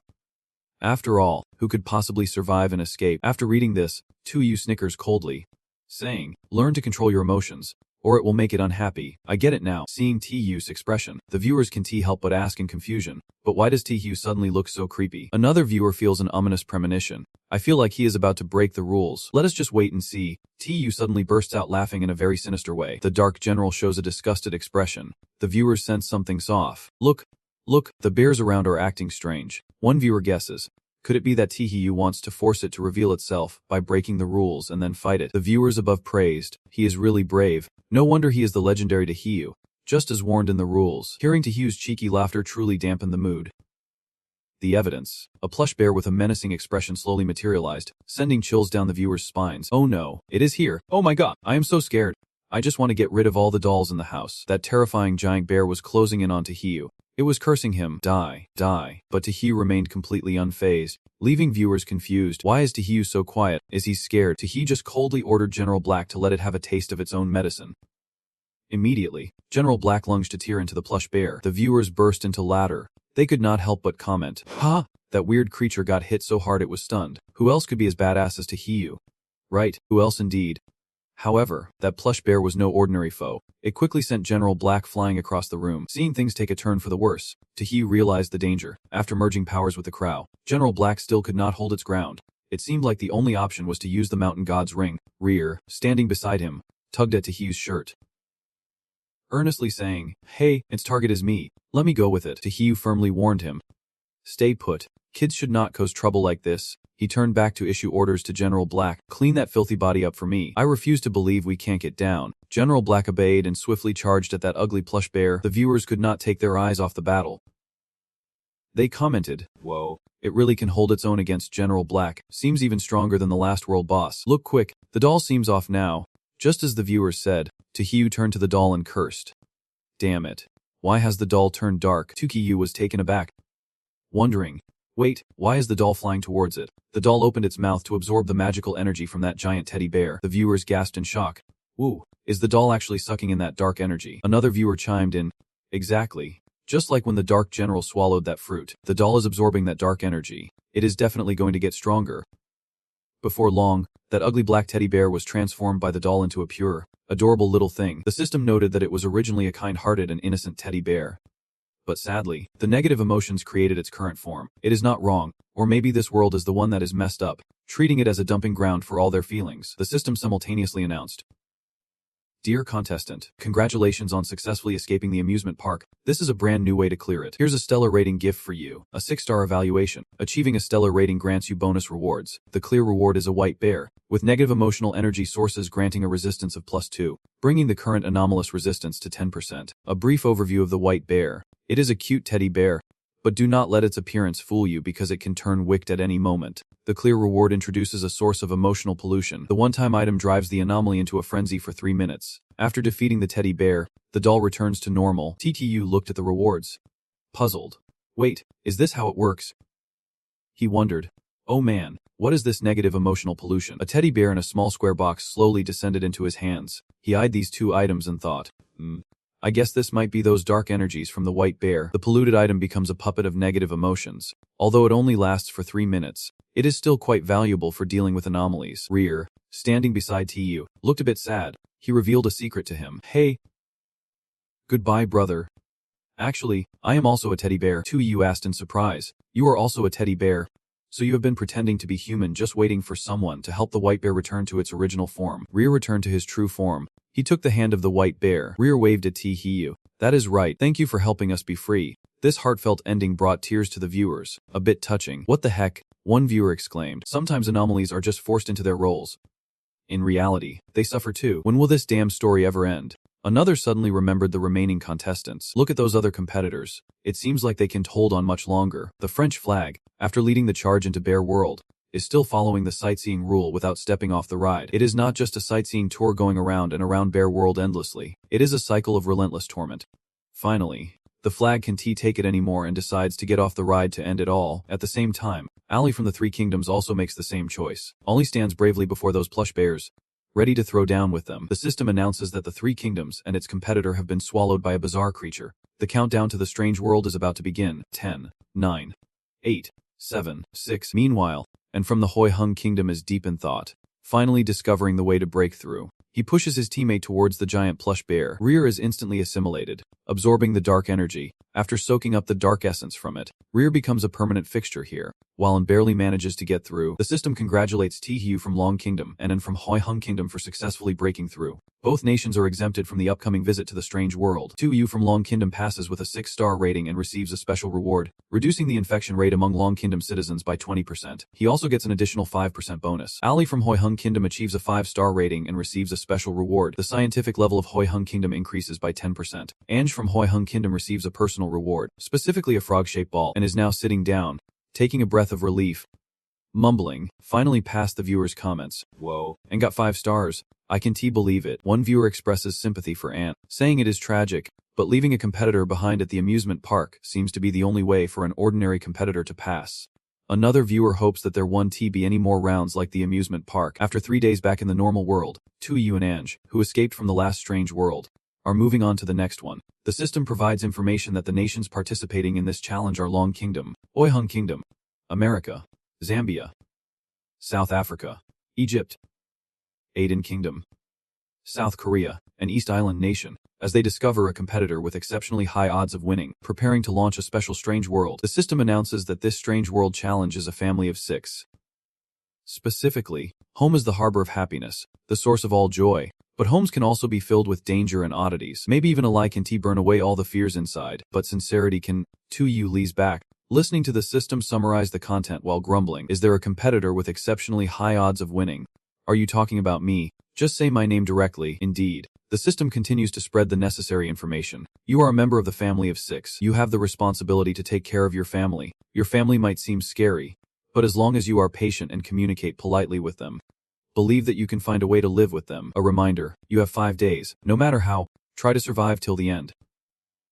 Special reminder, your family consists of your grandmother, father, mother, younger brother, and younger sister. Your family is very dangerous. 3 of them want to kill you, so tread carefully. TKU stood up and looked around, realizing there was no chance for a hint this round. His family had 6 members.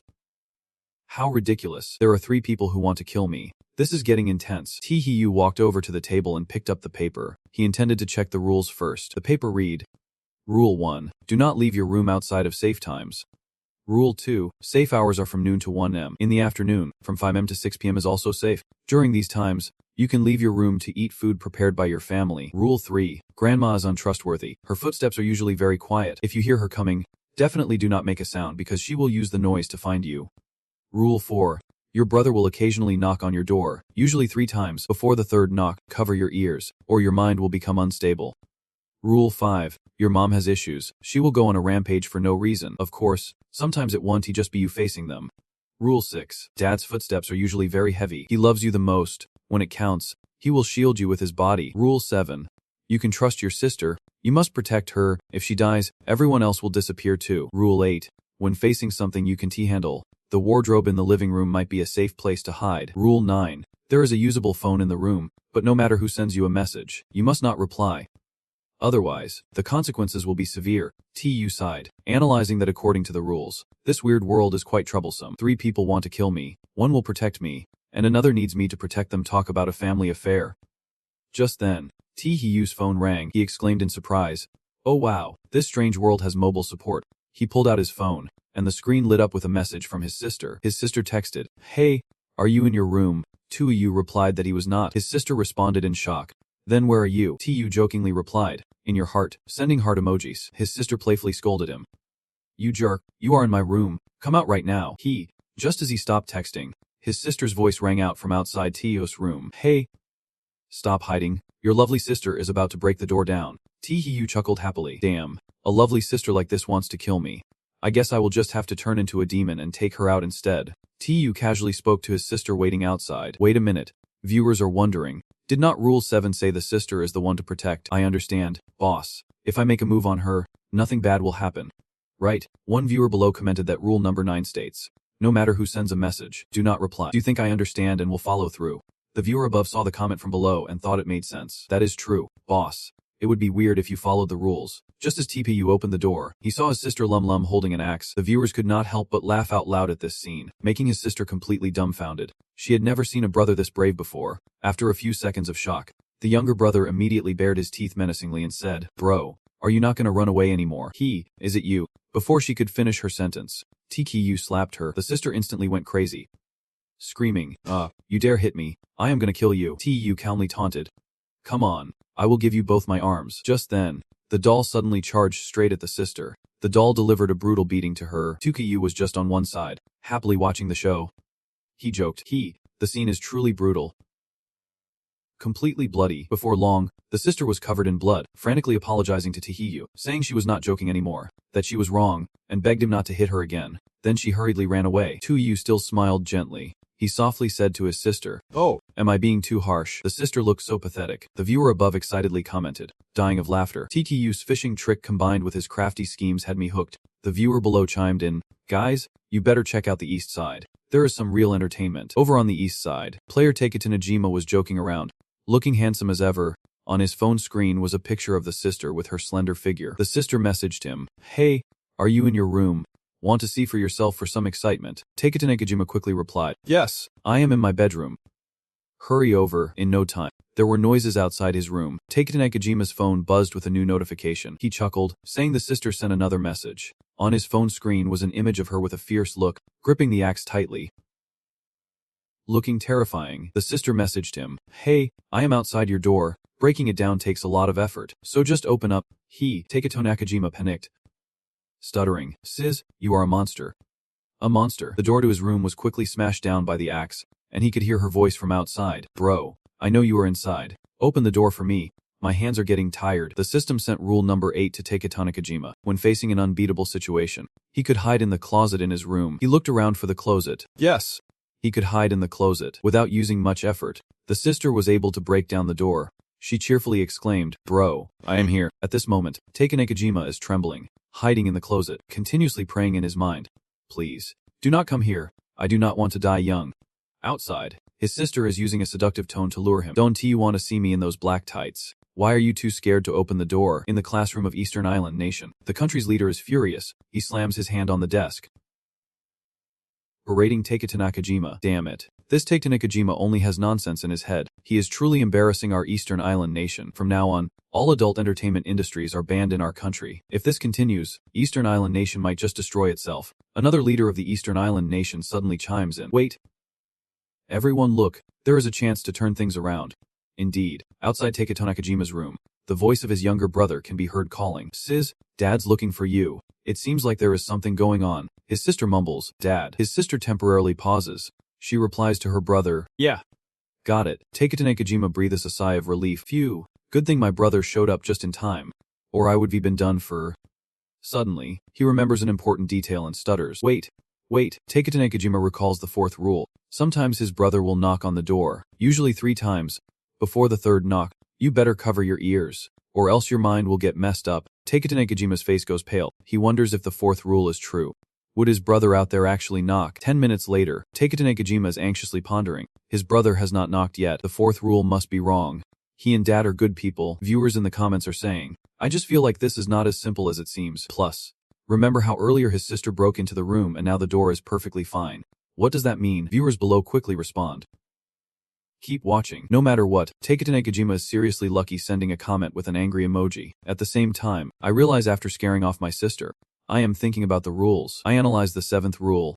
You can trust your sister. You must protect her. If she dies, the rest of the family will vanish too. Clearly, the rule is wrong. The 9th rule states that if you have a working phone in the room, no matter who sends you a message, you can reply. Otherwise, the consequences could be dire. This rule might be true, but the others are still up in the air. Tukuwu recalls the information provided by the system. The time to complete this round is 5 days, and contestants must survive until the end. Meaning they can get through before time is up. They have to wait until time runs out. Just then, his phone chimes with a notification for a new message. TKU immediately sits up, making a guess that if that is the case, there must be new rules coming. On his phone screen, a message from his brother appears. Hey bro, Dad's in a bad state of mind. If he knocks, just ignore it. Oh. Right, you definitely should not reply to Dad's messages. According to the Hugh's memory, Dad's mental state is off. This is strange because according to Rule 5, it is Mom who is supposed to be the unstable one. Right, could it be that Rule 5 is wrong too? Not long after, Dad's message came through for me to understand. When he checked, he saw Dad's message saying, Son, your little brother seems to be looking for you. His mental state is unstable. Absolutely do not open the door for him. After reading Dad's message, Hugh exclaimed, What kind of situation is this? The viewers commented, What a crazy situation. Everything is just too confusing. So who really has the problem? Or is everyone messed up? Viewers below replied, Check out the South African player. He is about to message Dad back. He might have some useful info. The South African player, Thoibao, also received a similar message from Dad. After reading it, Thoibao quickly replied to Dad with a face full of 6 question marks. After sending it, he suddenly remembered. Oh no, Rule 9 says not to reply to anyone's messages. Thoibao decided to unsend his last message. Once he retracted it, he breathed a sigh of relief. Phew. Good thing I am quick-witted. Retracting it should not count as replying. Right. Suddenly, a voice came from outside the Bao's room. Dad. Son, it is your dad. I know you are in there. Open the door for your mother. Or when I get in, you are in big trouble. Thoibao remembered Rule 6 that says Dad is supposed to protect him. But this voice did not sound right at all. In a panic, Thoibao decided to hide and yelled, I am not opening the door for you. You are not a good person. The viewers watching this scene were both amused and bewildered. Commenting, Dude, is this guy for real? Not opening is not opening. Why are you even talking? With a loud bang, Dad kicked the door open and stormed into the Bao's room. He shouted, Damn it. I can see you really want to die. Dad looked furious, ready to send the Bao straight to the afterlife. Dad lunged and slapped the Bao on the head. Though Bao quickly begged, Dad, I'm sorry. Please forgive me this time. Before long, the system announced that the South African player Thoibao had been swallowed by a strange entity. The world of the bazaar is about to arrive. The countdown begins. 10, 9, 8, 7, 6. The viewers were immediately terrified. Oh my god, what karma did I create to witness this? I am getting chills just watching. At the same time that Thoibao from South Africa was swallowed, announcements of eliminations echoed across the globe. The system sent out the information. A Ding Tin Nam Ku, the player from 5 countries, was swallowed by a strange entity. The world of the bazaar is about to arrive. The countdown begins. 10, 9, 8, 7, 6. Viewers commented, Oh no, what is going on? Didn't the players from other countries ignore Dad's messages too? The viewers suddenly remembered Rule 5. Mom's mental state is unstable. She might randomly lash out.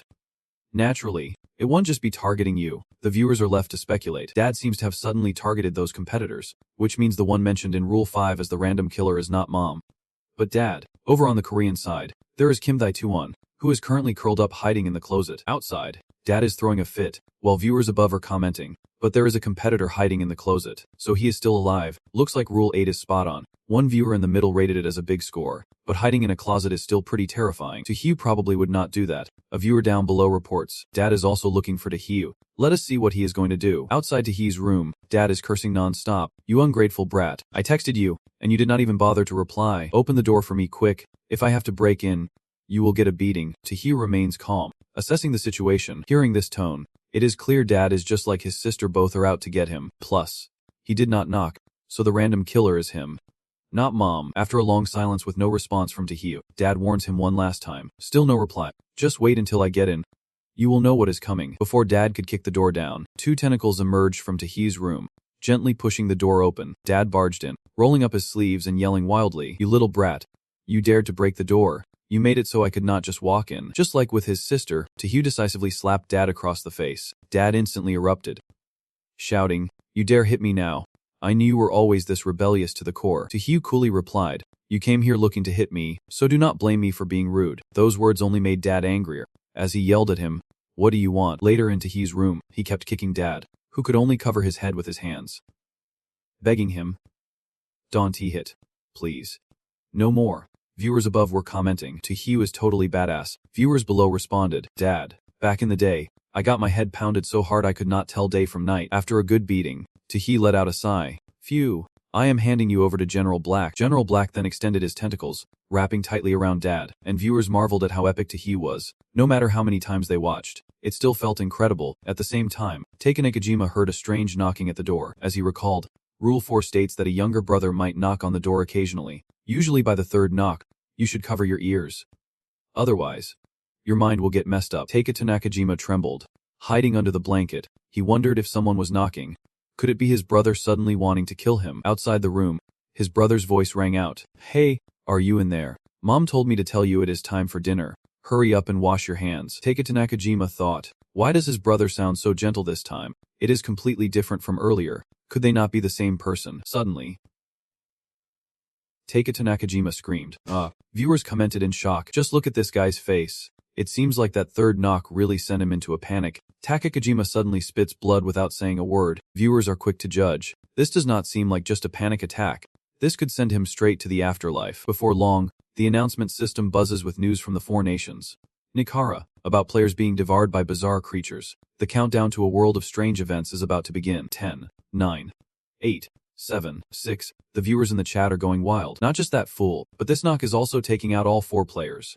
One viewer points out that the other competitors heard the knocking, and it is not from a sister but from a brother and mother. Another viewer speculates it might not be related to the knocker. It could be a killer knock. Maybe someone can mimic the sounds of family members. The comments below are filled with shock. What a terrifying situation. Then, Taehyu hears the knocking too. He jumps up and yells, "What the hell? The door's been taken off its hinges. Where's that knocking coming from?" Taehyu peeks outside, feeling uneasy. What the heck is going on? The door seems to magically restore itself. Taehyu, now completely fed up, yells, "Damn it. Have not you had your fun yet?" Viewers comment, "This is the 4th knock already. Taehyu is still fine. He really is the hope of Long Nation." Taehyu sticks his head out to look around and shouts, "Where the hell are you? If you have got the guts to knock, do not hide." The viewers are just as confused about what is happening. What in the world is going on? Turns out there is nobody outside. Is the knocking self-generated? Another viewer makes a guess. "I think someone knocked. But those 4 knocks have ended. Maybe it thought the people inside were done for, so it left." The viewers below can't help but admire the inside of the viewers above. "Seriously, bro. You are the smartest one here." At noon, around 12 p.m., the other players leave their rooms and head to the living room to eat. According to rule number 2, from noon to 1 p.m., and from 5 p.m. to 6 p.m., it is safe time. During these hours, you can leave your room for meals prepared by family members. At this time, Kim Thae-tun is carefully observing the kitchen. At 2 p.m., after finishing their meals, the other players return to their rooms. Taehyu finally leisurely leaves his room to eat. Viewers comment, Taehyu really is a rebel at heart. He is uncomfortable if he does not break the rules. Taehyu takes a look around the house and assesses that it seems the first floor only has his bedroom. Everyone else is on the second floor, unless there are secrets up there. He might check it out later, but right now it is not necessary since he has to wait 5 days to get through. For now, it is best not to stir the grass and alert the snakes. Suddenly, Taehyu's phone buzzes with a text from his grandma. "My dear, Your meal is on the table. I saved your portion. And it is still hot. After reading his grandma's text, TQ thinks to himself, does she really care about me this much? Is this real or fake? As TQ stared at a table full of delicious food, he felt a wave of emotion wash over him. Did you really save some for me? Could you actually be a good person? After finishing his meal, TQ lingered in the living room for another 20 minutes, but the other family members never showed up, so he reluctantly headed back to his bedroom. Lying on his bed, TQ sighed. Feeling bored, he wanted to chat with someone. He texted his sister. Wanna hang out? His sister quickly replied. Buzz off. 2EU was not upset. He simply texted back, fine. No hangout then. Why get mad? If there is nothing to talk about. He moved on to texting his mom. Hey mom, do you want a donut? His mom replied with a confused emoji. TQ switched gears and asked his little brother if he wanted a drink. His brother sent back a puzzled emoji. TU texted his grandma.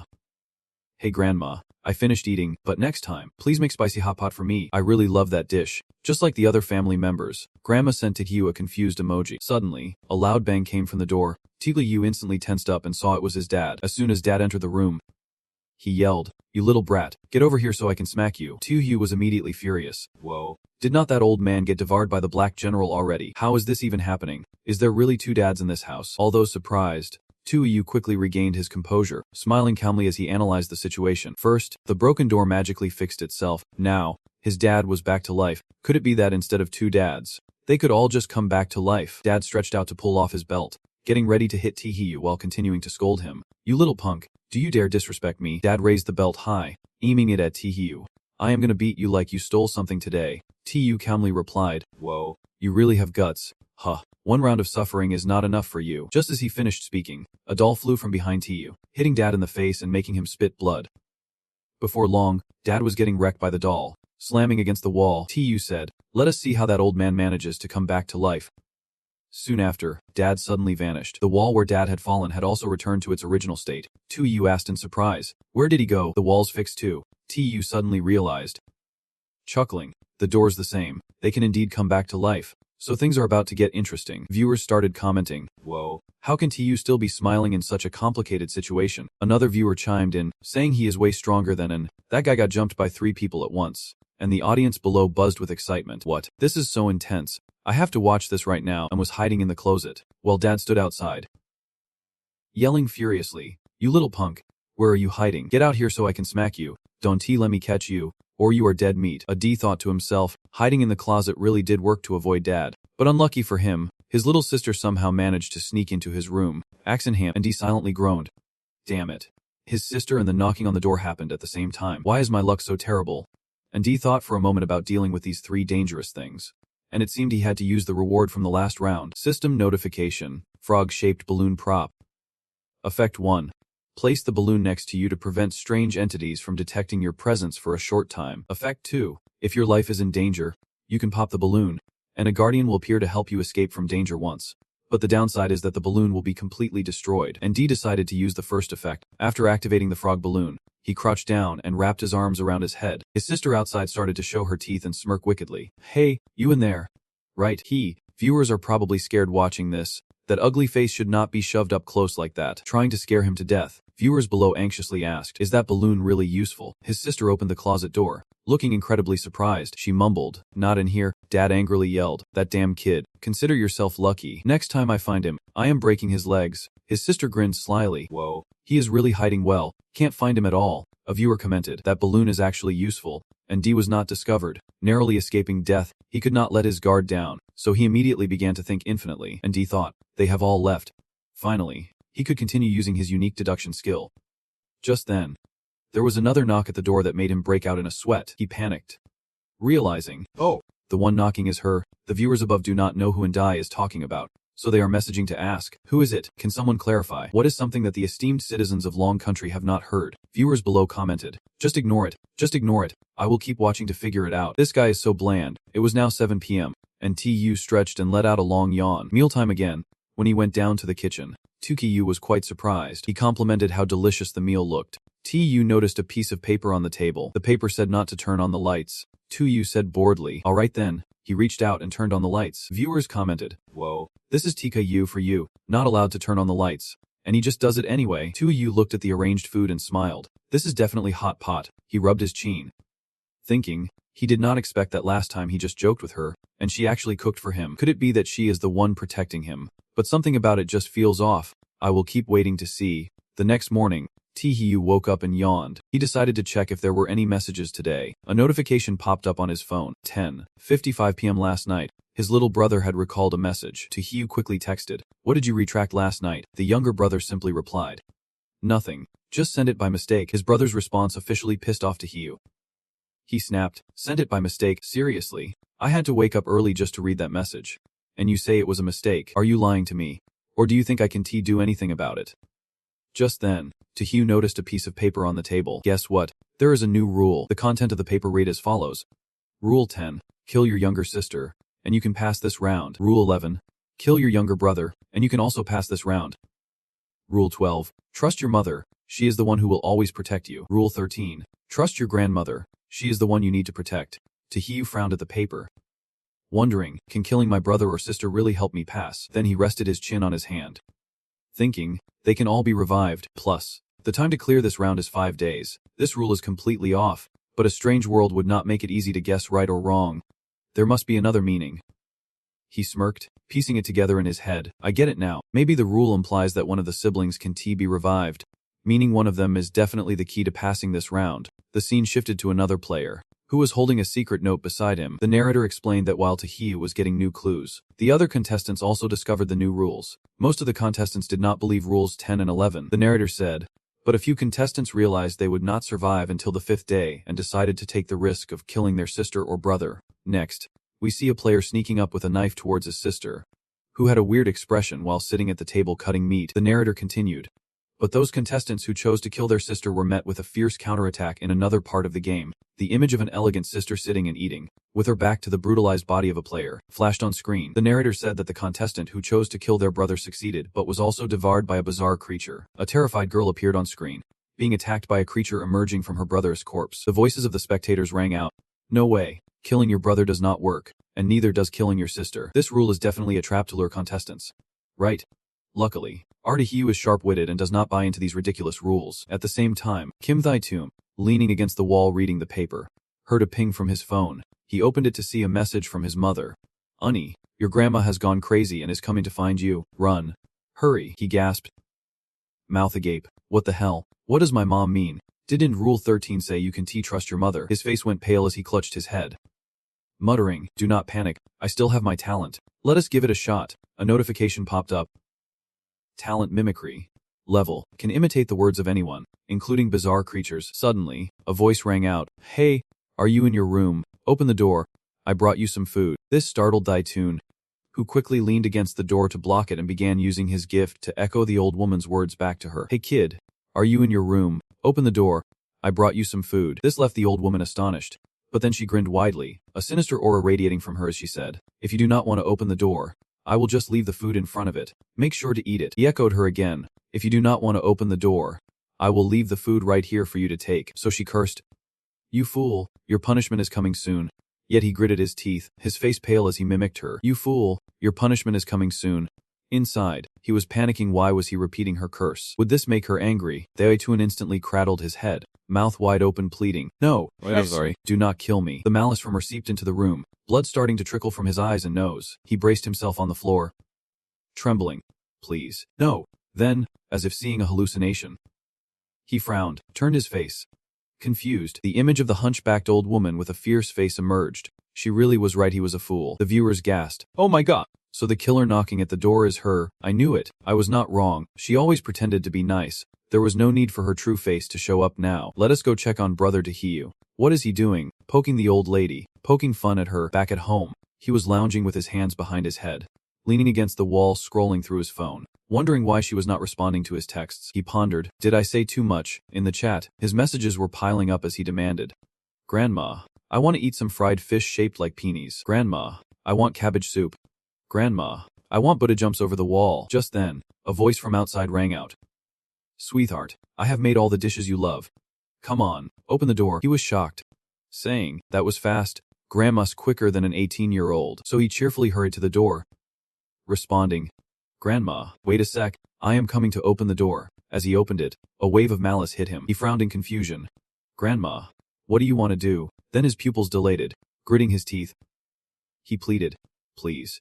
Do not." Then a strange spell latched onto him, causing him to fall. The viewers gasped. "Oh no. What is happening to Brother Tahiyu? Is he already caught?" The old woman grinned, her lips stretching from ear to ear, revealing her teeth, and said, "You fool." Tahiyu smiled faintly, saying, "Old lady, I am getting up." Then he pointed directly at her face, asking, "Who are you calling a fool?" That left the old woman shocked. She screamed in panic, "No, it can't be. No one survives after hearing a knock at the door. You are not hurt." He calmly replied, "What do you mean? What is wrong? You just insulted me, so I'm demanding compensation for emotional damages." He continued, "Besides, if I had not done that, would you be okay with getting soaked in the rain?" She asked, "What do you mean?" Flashback a few moments ago. An information panel appeared before Tahiyu stating, "The door-knocking culprit has revealed themselves." He rested his chin and thought, "So she is the door-knocking killer. Huh, guess she has finally shown her face." A message pinged on his phone. "My dear, I have made the spicy hot pot you crave. Also, I left your favorite corn cakes outside your room. Remember to bring them in when you wake up." He leaned back, hands behind his head, staring at his phone, raising an eyebrow, thinking, "No way, she has always pretended to be a good person. Why would she suddenly show herself? She clearly could kill without getting her hands dirty." He approached her with a sly smile, concluding, "Unless someone is impersonating her, deliberately exposing her to frame her, am I right?" You have left her speechless. And just like that, her appearance changed instantly, her lips curling up even higher, exuding a darker aura. She let out a wild, maniacal laugh and said, "I can believe you figured it out. You really caught me off guard, but you are still not escaping death." He stretched his arms and narrowed his eyes, saying, "Death? Huh. The truth is, I have been talking so much just to confirm my guess. Enough pretending. It is my turn to let you taste the flavor of death." Tahiyu summoned a bear, placing one hand on his hip, saying, "Come on. Polar bear, take it easy. Do not kill her. We do not want her to resurrect." The bear immediately flew at her, attacking. She screamed in panic, I will remember this." Then she collapsed to the floor, tears streaming down her face, begging, "I'm sorry. I want to do it again." He did not even look at her, just petted the bear and said, "Good boy.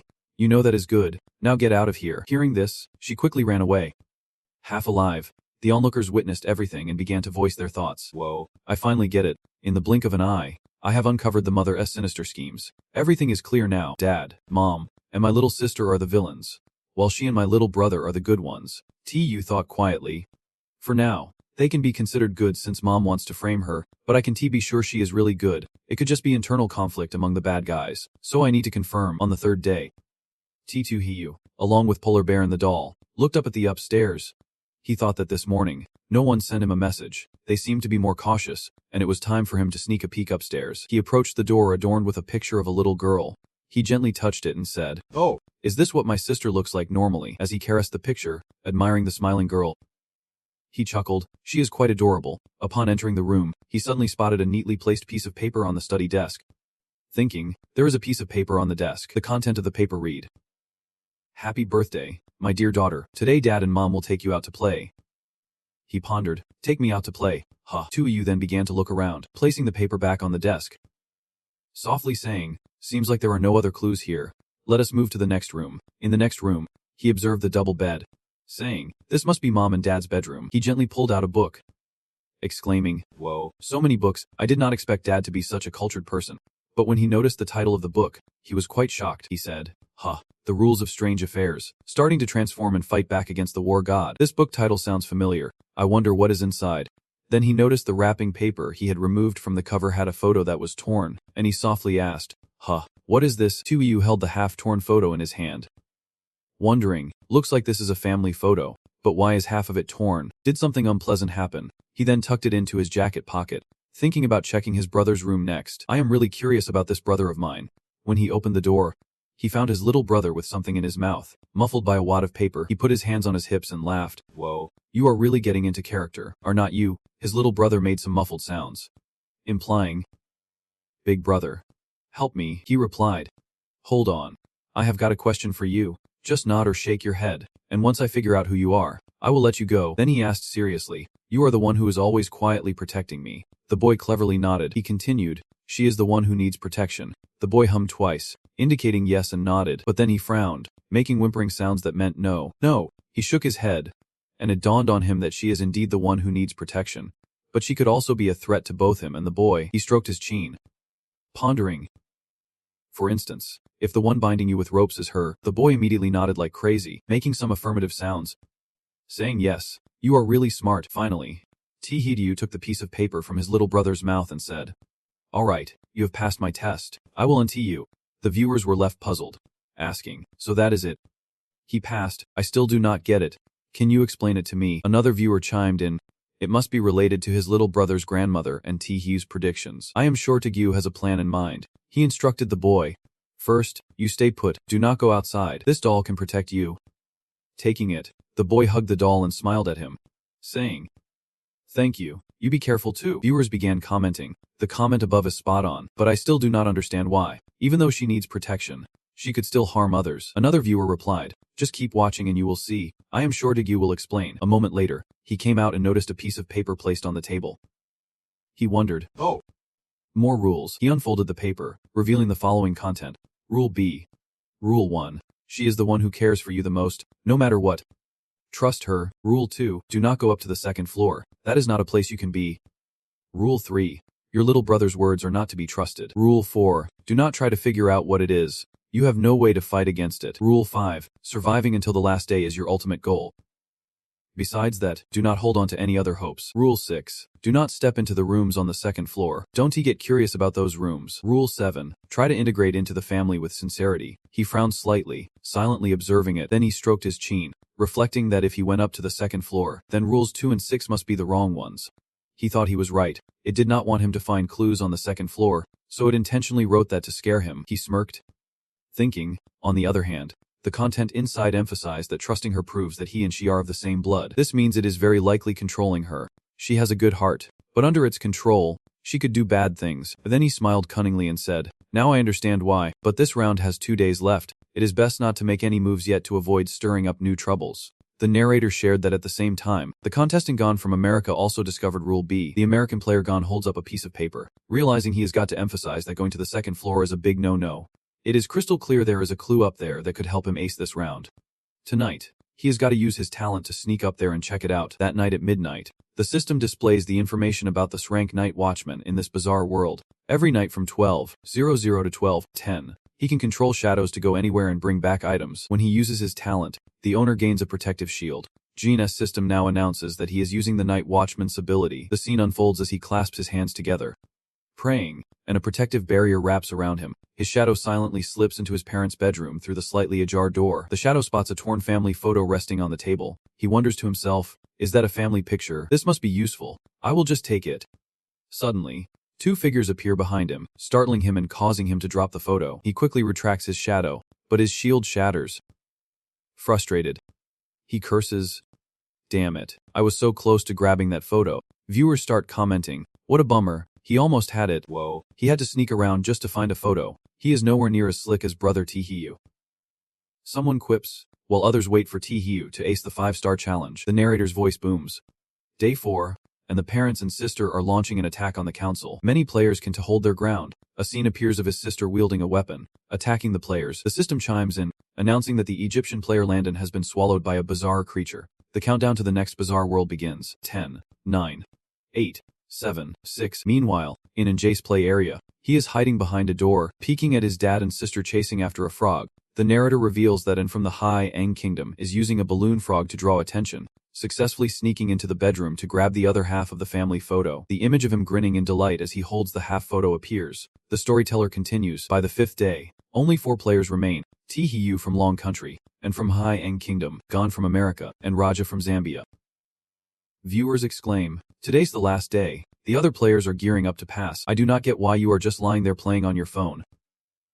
Someone comments. At that moment, he is calmly smiling while tapping on his phone in bed. Another viewer replies, "You really are living in your own world. Hold on. I think TTU is about to start." On his phone, a message pops up from his younger brother saying, "Hey bro, I found the other half of the photo. This is the weapon to deal with it. But I hope when you face it, you won't hurt her." Okay. As I read the message, I felt like I would struck gold. He nodded approvingly. "Your brother is really helpful. Getting the kid untied was definitely the right move." Tuu quickly shot back a message. "Don't worry, I will get her out of its control safely," while secretly plotting in his mind. After all, Rule 1 always emphasizes sincerity. My guess is that keeping her safe means she won T die. That is the best way to get through this. Soon after, his brother messaged back, It is so good to have you, bro. Yu hurriedly got off the bed and sent a few reminders. Don't run around. I will come get the photo from you. In his brother's room, he picked up a photo and handed it to Yu.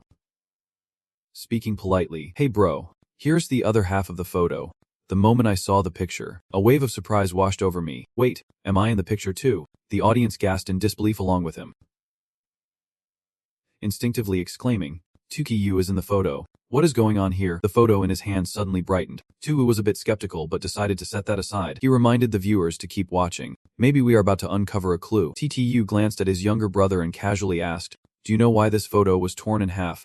Was there something unpleasant happening in the family back then? After hearing this, his brother's eyes dimmed slightly. He spoke softly. So you really forgot about that? No wonder. It seemed he was lost in thought, recalling the past, looking incredibly sad, his eyes welling up as he recounted the events. A few years ago, our family was still harmonious and happy. She was always gentle and approachable. Our parents cherished life, and I was cared for by you and my sister, happier than most kids my age. His brother remembered the moment the crane pulled their loved ones from the river, his voice trembling with suppressed emotion. Until that fateful birthday of my sister, when Dad drove Mom and her off the road and into the river. The three of them, hearing the whole thing in horror together, left the viewers astonished and gasping. Who remembers the note that said they were taking my sister out? Everything lines up. The viewers began piecing together the clues and analyzing them. No wonder they all acted so strange. Like corpses soaked in water too long it was drowning. His brother recalled his family's situation right after the tragedy, their mother wailing and crying out, my child. My child. His brother recounted calmly. After she learned about the three people's tragic accident, her mind started to spiral, and he was also feeling down, barely speaking all day. Noticing the strange behavior from their mother, the younger brother felt scared by her oddities, stammering in fear. Soon after, her mind stabilized again, but she kept bringing up their parents and older sister. At that moment, it was as if the three were still alive. She casually cooked, her tone betraying her joy. They are coming back soon. I have to make ribs for us to eat together later. Remembering the image of their loved ones looking like corpses returning, the younger brother trembled as he said, but when Mom and Dad and my sister really did come back, they looked terrifying. The younger brother was overjoyed to have his older brother by his side. He sobbed and said, brother, the family photo was torn by her after Mom and Dad and my sister came back. I do not know why she did that, but it seems like she wanted to hold on to them. I am really glad to see you back to your old self again. I hope we can wake her up together. Yu gently patted his younger brother's head, his voice soft and comforting. You have had a tough time lately. Just leave the rest to me. The viewers collectively broke into tears, mourning for the boy. They praised the younger brother as if he were a mother. So sad. The younger brother is still just a kid, and him achieving this much is already impressive. I understand Yu's determination. He has not forgotten his promise, boldly declaring to his younger brother, I am going to find her now, and I will bring her back. Seeing his attitude, the audience held on to a glimmer of hope. Hidden in his words was an undeniable excitement. Next, we can watch Yu take the stage. Let us hope he can put an end to this tragic series. The scene shifts to another player. Meanwhile, Raja from Zambia, unprepared, headed straight up to the second floor.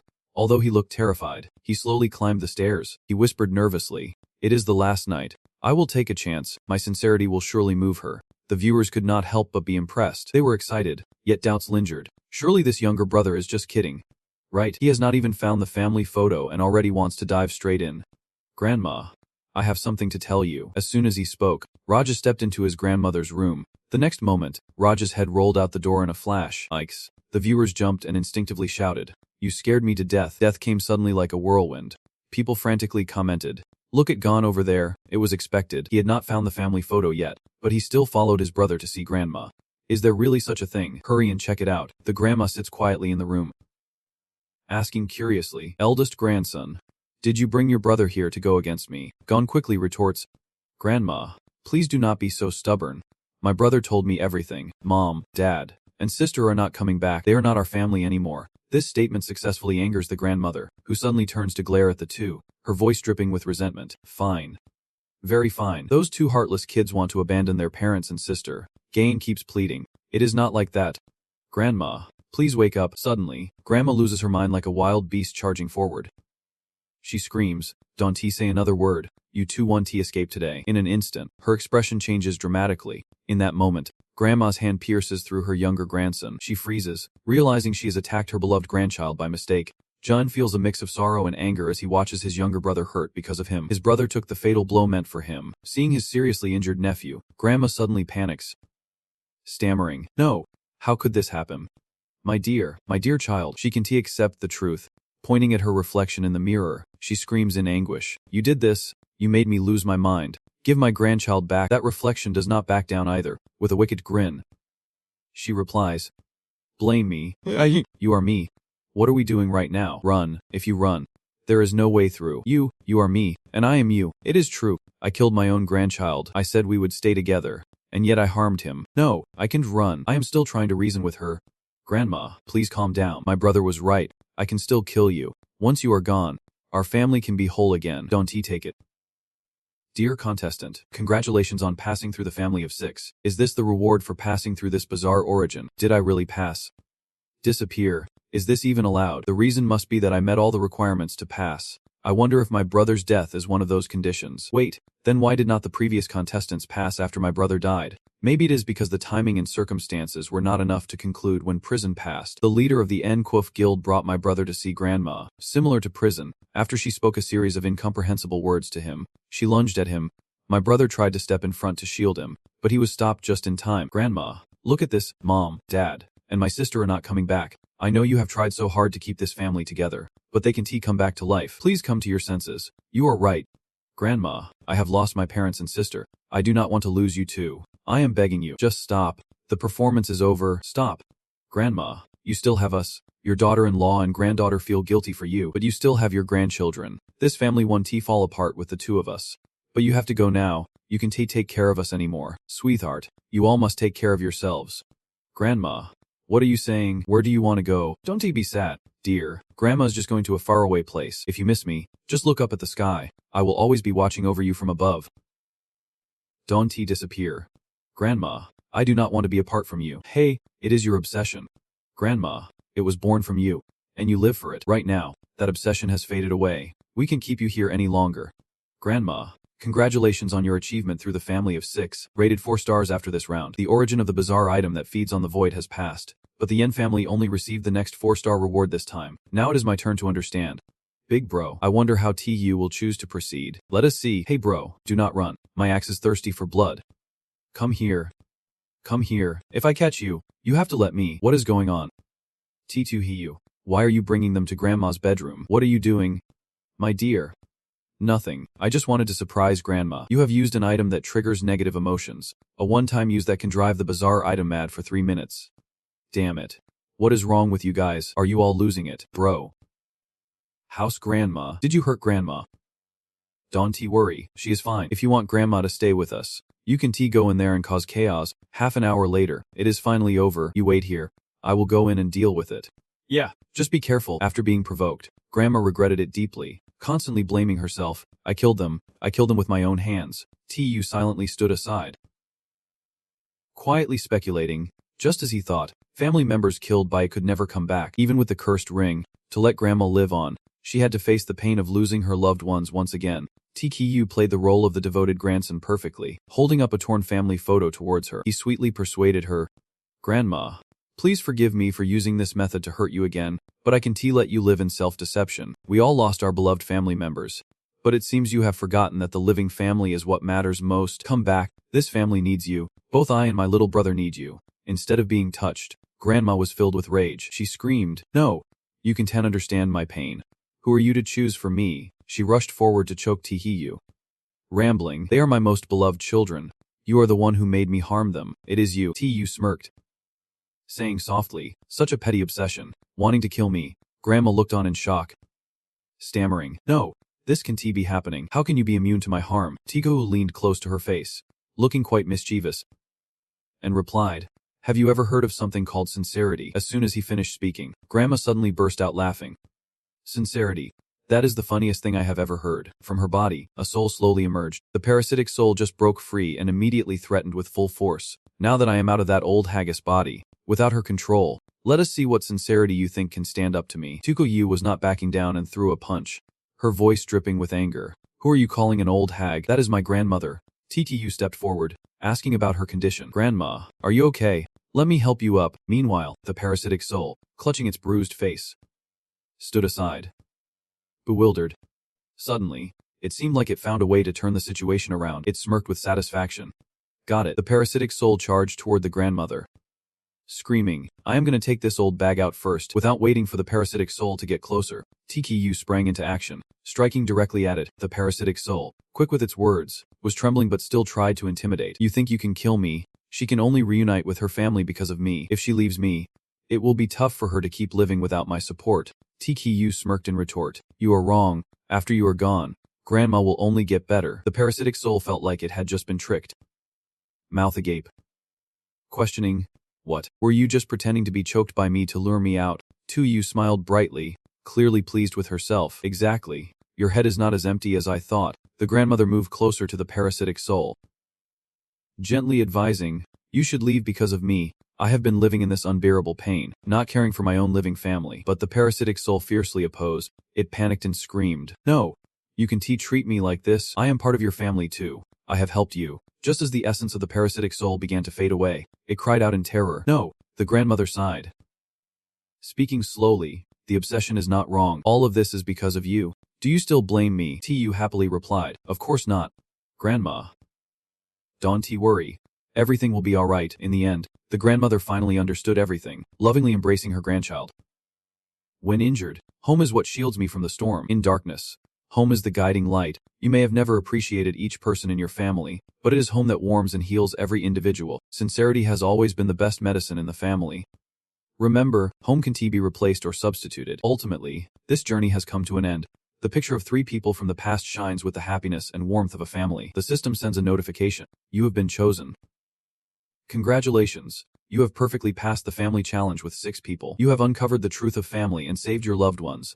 Rating: 5 stars. Remember, the highest reward for the special dungeon is a 5-star prize for clearing the 2nd level, 1 sincere skill to eliminate or the mysterious Chaegongine, and 3 free choice chances. Introduce the sincere skill to eliminate when you use sincerity to sway the mysterious beings. The mysterious beings have a chance to be moved and genuinely repent to you. The mysterious Chaegongine might be a unique form of existence. Be careful when using it if you do not want to stay in the world of bizarre tales forever. The 3 free choice chances can be used when selecting the chosen one in the next bizarre world. 1 free choice chance can avoid being chosen by a bizarre being once. TKU confidently declared, I choose the sincere skill to eliminate. Please invite the chosen player for the reward. The viewers chimed in. The great TKU does not hesitate at all. What exactly is this sincere skill to eliminate? Feels like a second innate talent overall. I trust the choice of the great TKU. Congratulations to TKU from the Dragon Nation, a die from the Grey Bear Nation, and Gone from America for successfully clearing the level. The 3 nations will be exempt from the Bizarre Realm's rules. Since this dungeon is very special, the Bizarre Realm won't grant any additional rewards to these 3 nations. Announcements of the nations that cleared the level were quickly posted. The viewers flooded the comments. I got it, guys. Just now, and D announced that he won't participate in the next 2 challenges anymore. Want to travel to the Dragon Nation with us? Hot news right here. I wonder if I will get to meet him. And D's trip to the Dragon Nation this time. The leader of the Dragon Nation takes this very seriously, because it is not just but also the leader of the Grey Bear Nation. The 2 nations will form a friendly relationship through this trip. When the leaders of both nations meet, TKU and also meet offline for the first time. This is also a benefit for TKU to officially connect with players from other nations. During the exchange conversation, and curiously asked, I chose the mysterious Chaegongine reward and the Bizarre Realm reward for my family of 6. You chose the sincere skill to eliminate. Is there a reason for that? Tu replied, because the mysterious Chaegongine is nothing good. If you are not mentally prepared to face the worst outcome, I advise you not to use it. And D's eyes widened in surprise, unconsciously asking for the reason. Why do you say that? I understand your explanation about your speculation. Intuition. My intuition tells me that the origin of this bizarre object definitely has issues. And Dai exclaimed unconsciously. Intuition. Huh. Anja still had many questions, but he set them aside to heed Tiko's warning. I will definitely pay attention to what you said. I also wish you smooth sailing through the next bizarre world. 3 days later, while D enjoyed his trip in the Dragon Nation, TU continued to enter the next bizarre challenge. TU's side began to enter the challenge, and the system continuously sent information about the participating nations in this challenge, which included the Dragon Nation and the Black Bear Nation. This time, you can choose America, Japan, the Lost Country, Siam, Paris, the Prison Country, or South Korea. The world is in for a bizarre showdown, and the stakes are high. As soon as the game starts, the system sends out a notification to all players. The system on this full moon night during the Mid-Autumn Festival. People always love munching on mooncakes while gazing at the moon. But if that is your plan, I highly suggest you reconsider. Control your curiosity. Don't pay attention to what you hear or see. Remember, do not look directly at the moon tonight. Do not look directly at the moon tonight. Do not look directly at the moon tonight. THU and another player from the Prison Country, Angola, both awaken in a room. The system continues to bombard players with crucial announcements. This time, it is a group challenge. A reminder from the outside world during this challenge, for 1 full day. Make sure you do not look at the moon. Whatever it takes, avoid looking directly at the moon. Just survive. Angola wakes up to see their idol and rushes to get acquainted. I get it, bro. You are my idol. Right, my name is Angola. In this challenge, I only got S ranked talent. You have to help me get through this round. Okay, I get that you are a bit flustered. Now, let go of my hand first. At that moment, both of their phones buzz with new messages. TU quickly grabs their phone to check. And it is just more reminders about this round. Attention, citizens of Kwangyi. The moon-gazing plans for this mid-autumn festival have been cancelled. Stay indoors and lock your windows. No matter what noises you hear, do not open your windows. Especially do not look at the moon. Unlike the previous message, this one reveals a few clues about what is going on. Cancelling the moon-gazing. We are handling it. Please do not open your doors. Your friends and family may no longer be your friends or family. The rate of infection is too fast. Do not think you can escape. Next are the rules you must follow to ensure safety. The details are as follows. For your safety, please carefully read the rules below. Rule 1. If you are home alone, make sure you have drawn the black curtains to block out the moonlight. You must do this, or you will be in danger. Rule 2. No matter who sends you a message inviting you to gaze at the moon, do not look or respond the first time. Rule 3. If you hear strange tearing sounds, do not let your curiosity get the better of you and open the door. No matter if you hear sounds of someone calling for help, do not pay attention. Rule 4. There is no moon tonight. Don't trust anyone who describes the beauty of the moon to you. Rule 5. Your friends and family won't send you loving messages. If they use sweet words to lure you outside, you must refuse. Rule 6. Absolutely do not let anyone find out there are people in your house. If you hear someone knocking or scratching at the door, cover your mouth and make no sound at all. Rule 7. If the door is not strong enough and it gets broken into, you need to grab some shades right away. The house might not be safe anymore. Rule 8. The house is not safe. Rule 9. Once you step outside, wear your shades, never look up at the sky. If you run into a friend on the street, do not trust that curse either. Angola eagerly chimes in. Hey man, have you read all the rules yet? What do we do now? Tahayu replied. If I were you, I would find some shades to wear or just poke my own eyes out. Hearing this, Angola immediately stood up to search, excitedly saying, Alright, I will find shades for both of us. Tahayu was left speechless by this guy. He could not help but think, whoa, I did not expect him to be this obedient. The viewers could not help but laugh, casually judging this black brother. At least he knows to stick with his big bro. Alright. This round, Tahayu's in charge of the cleanup. Angola took charge of the squad. After fumbling around the room, he happily exclaimed, Found it. He hurriedly handed the shades to Tahayu, speaking with great respect. Big bro. Here, put these on quickly. Tahayu seemed pleased to accept them, secretly thinking he has got a talent for stylish protection. These shades, aside from looking mysterious, did not really serve any other purpose. Tahayu excitedly put them on, looking just like one of those cool modified car guys, radiating pure brilliance. He confidently stated, but loved to act cool. Tahayu stepped up to the window, pulling the curtains wide open, letting the light flood the room. Angola could not stop admiring him. Big bro is so cool. Breaking rule number 1 right when he entered the game. Tahayu proudly adjusted his shades with one hand, softly saying, there is going to be even cooler stuff ahead. His phone kept buzzing with incoming messages. He quietly read each message thoroughly. Try. Hey, do not lock yourself at home for the Mid-Autumn Festival tonight. Go out and enjoy the moon. Dude, the moon is gorgeous tonight. The best it has been in nearly 100 years. If you do not go out to see it, you are going to regret it for the rest of your life. Simon, get out there and admire the moon. It is not the same as usual. Let us go. I love you. I love you. I am not kidding. I am right outside your place. Do you want to go moon gazing with me? Are you coming down or should I come up to get you? All the messages had the same vibe, trying to lure Tahayu out to see the moon. Tahayu was not dumb enough to fall for it.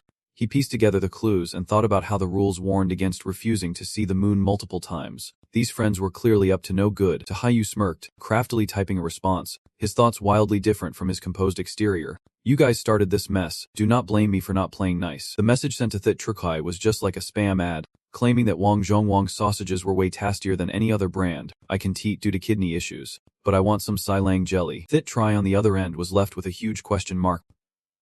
Utterly confused, Angola had no idea the Sly Fox was right beside him. Nini the asked for help. Big bro, how should I reply to these friends now? Can you teach me? Tuiyu hesitated for a moment about this, but in under 2 seconds, she quickly snatched the phone and eagerly exclaimed, Let me do it. Angola stood confused on the side, not understanding what was happening. A group of losers chimed in. If you are so good at being in this house, then stop texting and come knock on the door. If you are too scared to let us in, then you are the one to blame. The text message was as bold as a fox borrowing the lion's power. After reading it, Angola's face turned grim, and he sighed helplessly. This is it, man. The boss sent a message like this. It is like pushing me into the lion's den. Meanwhile, I thought it was a hero saving a damsel in distress, casually handing back the phone and shifting the scene to another team. At the same time, Jian from America and Kim Yu-tun from Korea were also reading the moon-related rules. Go outside and admire the moon. Tonight's moon is different from usual. Let us go. I love you. I love you. I love you. Just like the other teams, the content of the message was exactly the same. Gon from America and Kim Yu-tun from Korea were also intently reading the message. Kim Yu-tin, the notorious flirt, eagerly replied, "Is Dia Dai in love with me? If I hang out with you today, can we play some puzzles?" Hearing this, Nier's face immediately changed. He snatched Kim Hyu-tin's phone. Kim O-tin shouted in frustration, "What are you doing?" Looking at the unsent message, Gon was clearly on edge, shouting, "You idiot. If you want to die, do not drag me along.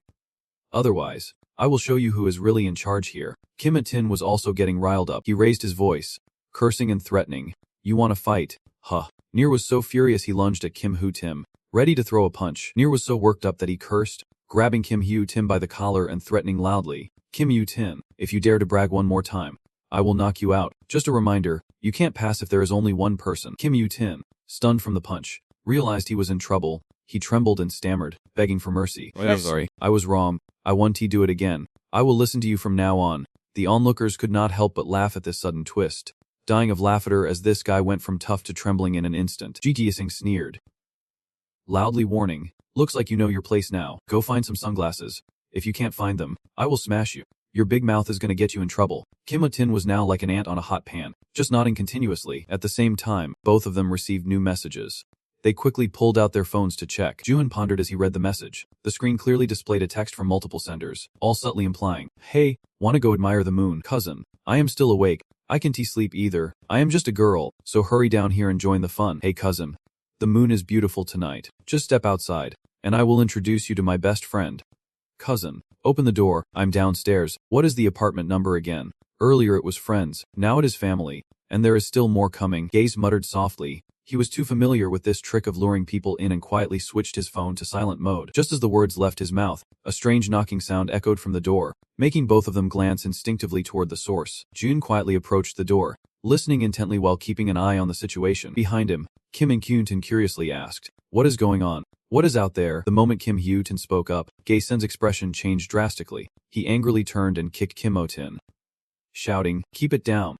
You want to get us killed." Kim Hyu-tin fell to the ground from the kick, groaning in pain. Having been through this before, he quickly sat up and apologized. "I'm sorry. I was not thinking clearly. The closer we get, the more you are not helping the situation," he muttered, still irritated as he yelled, "Shut up and get lost, or I swear I will take you out." Before they could argue further, the doorknob was shaking wildly, signaling that danger was near. Sensing the threat, Gin-en panicked but quickly covered his mouth to shout at his foolish teammate, "Oh crap.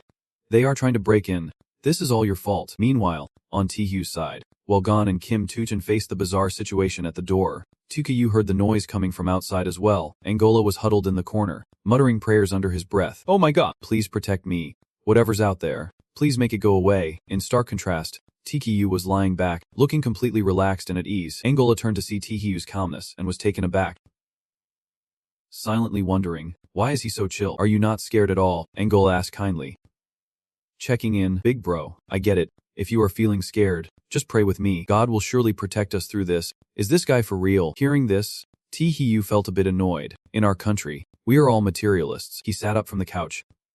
Seeing this, Angola grabbed Taehyu's leg, urgently trying to stop him. "Why do you want to go out there? Don't go. Rule 3 and 6 say to ignore the noises from outside," Tuu reminded him nonchalantly, letting go.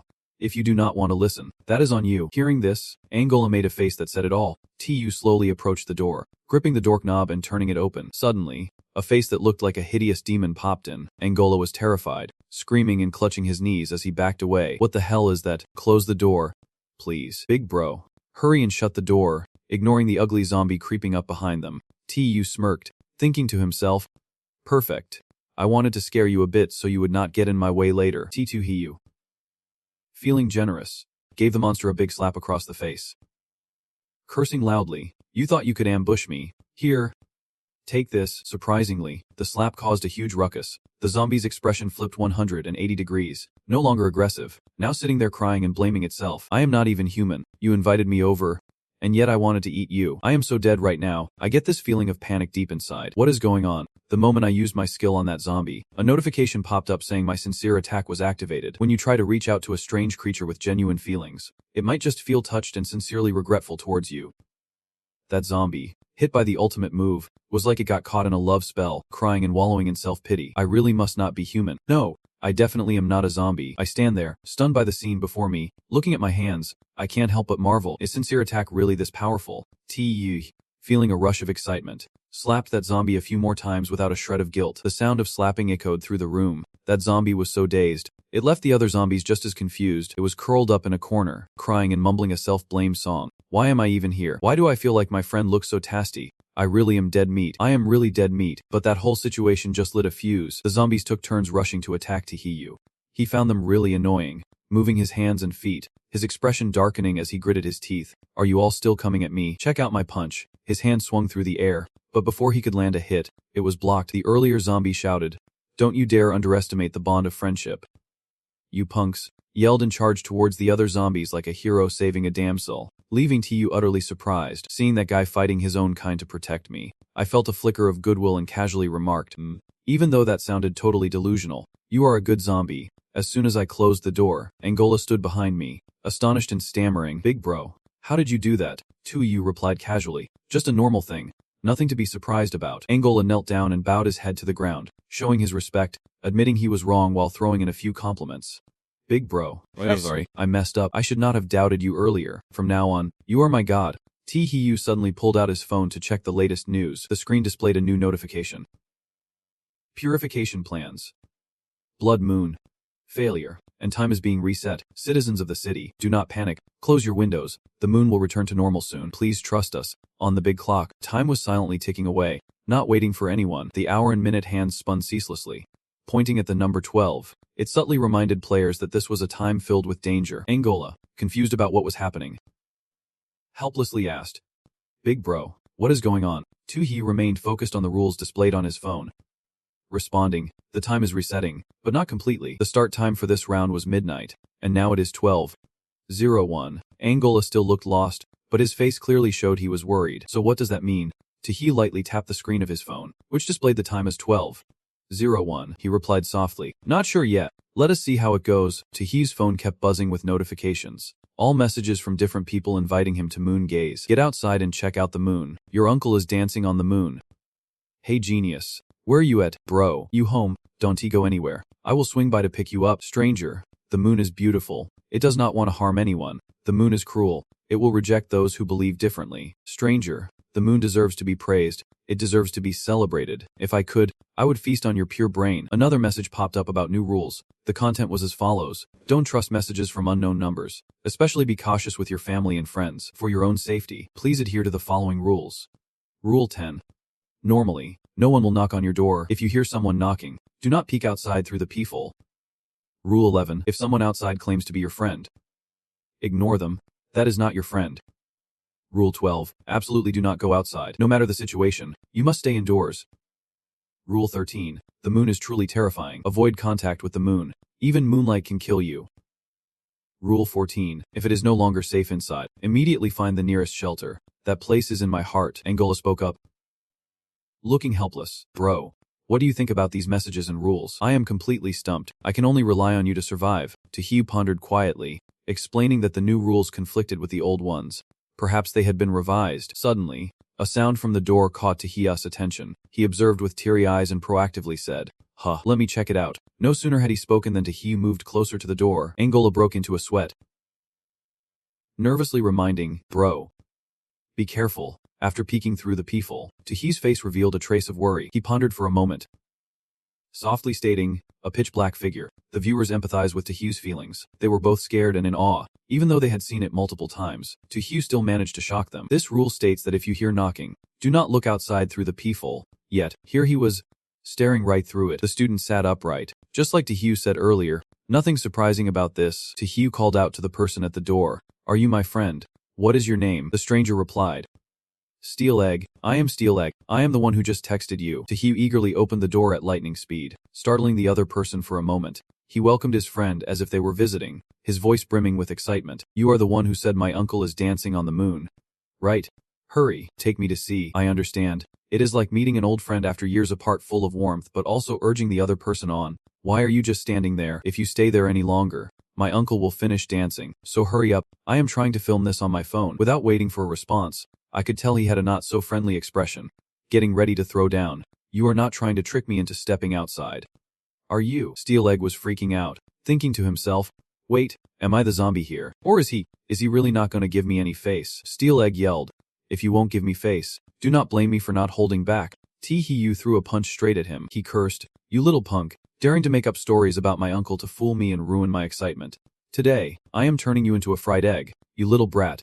You are really going to hit me. Damn. I am definitely going to eat your brains. After hitting Steel Egg until his hand hurt, TTU wondered why he still had not regretted it. Could it be that only a good beating would change his mind? No time to waste. TU swung his hand and slapped Steel Egg hard across the face.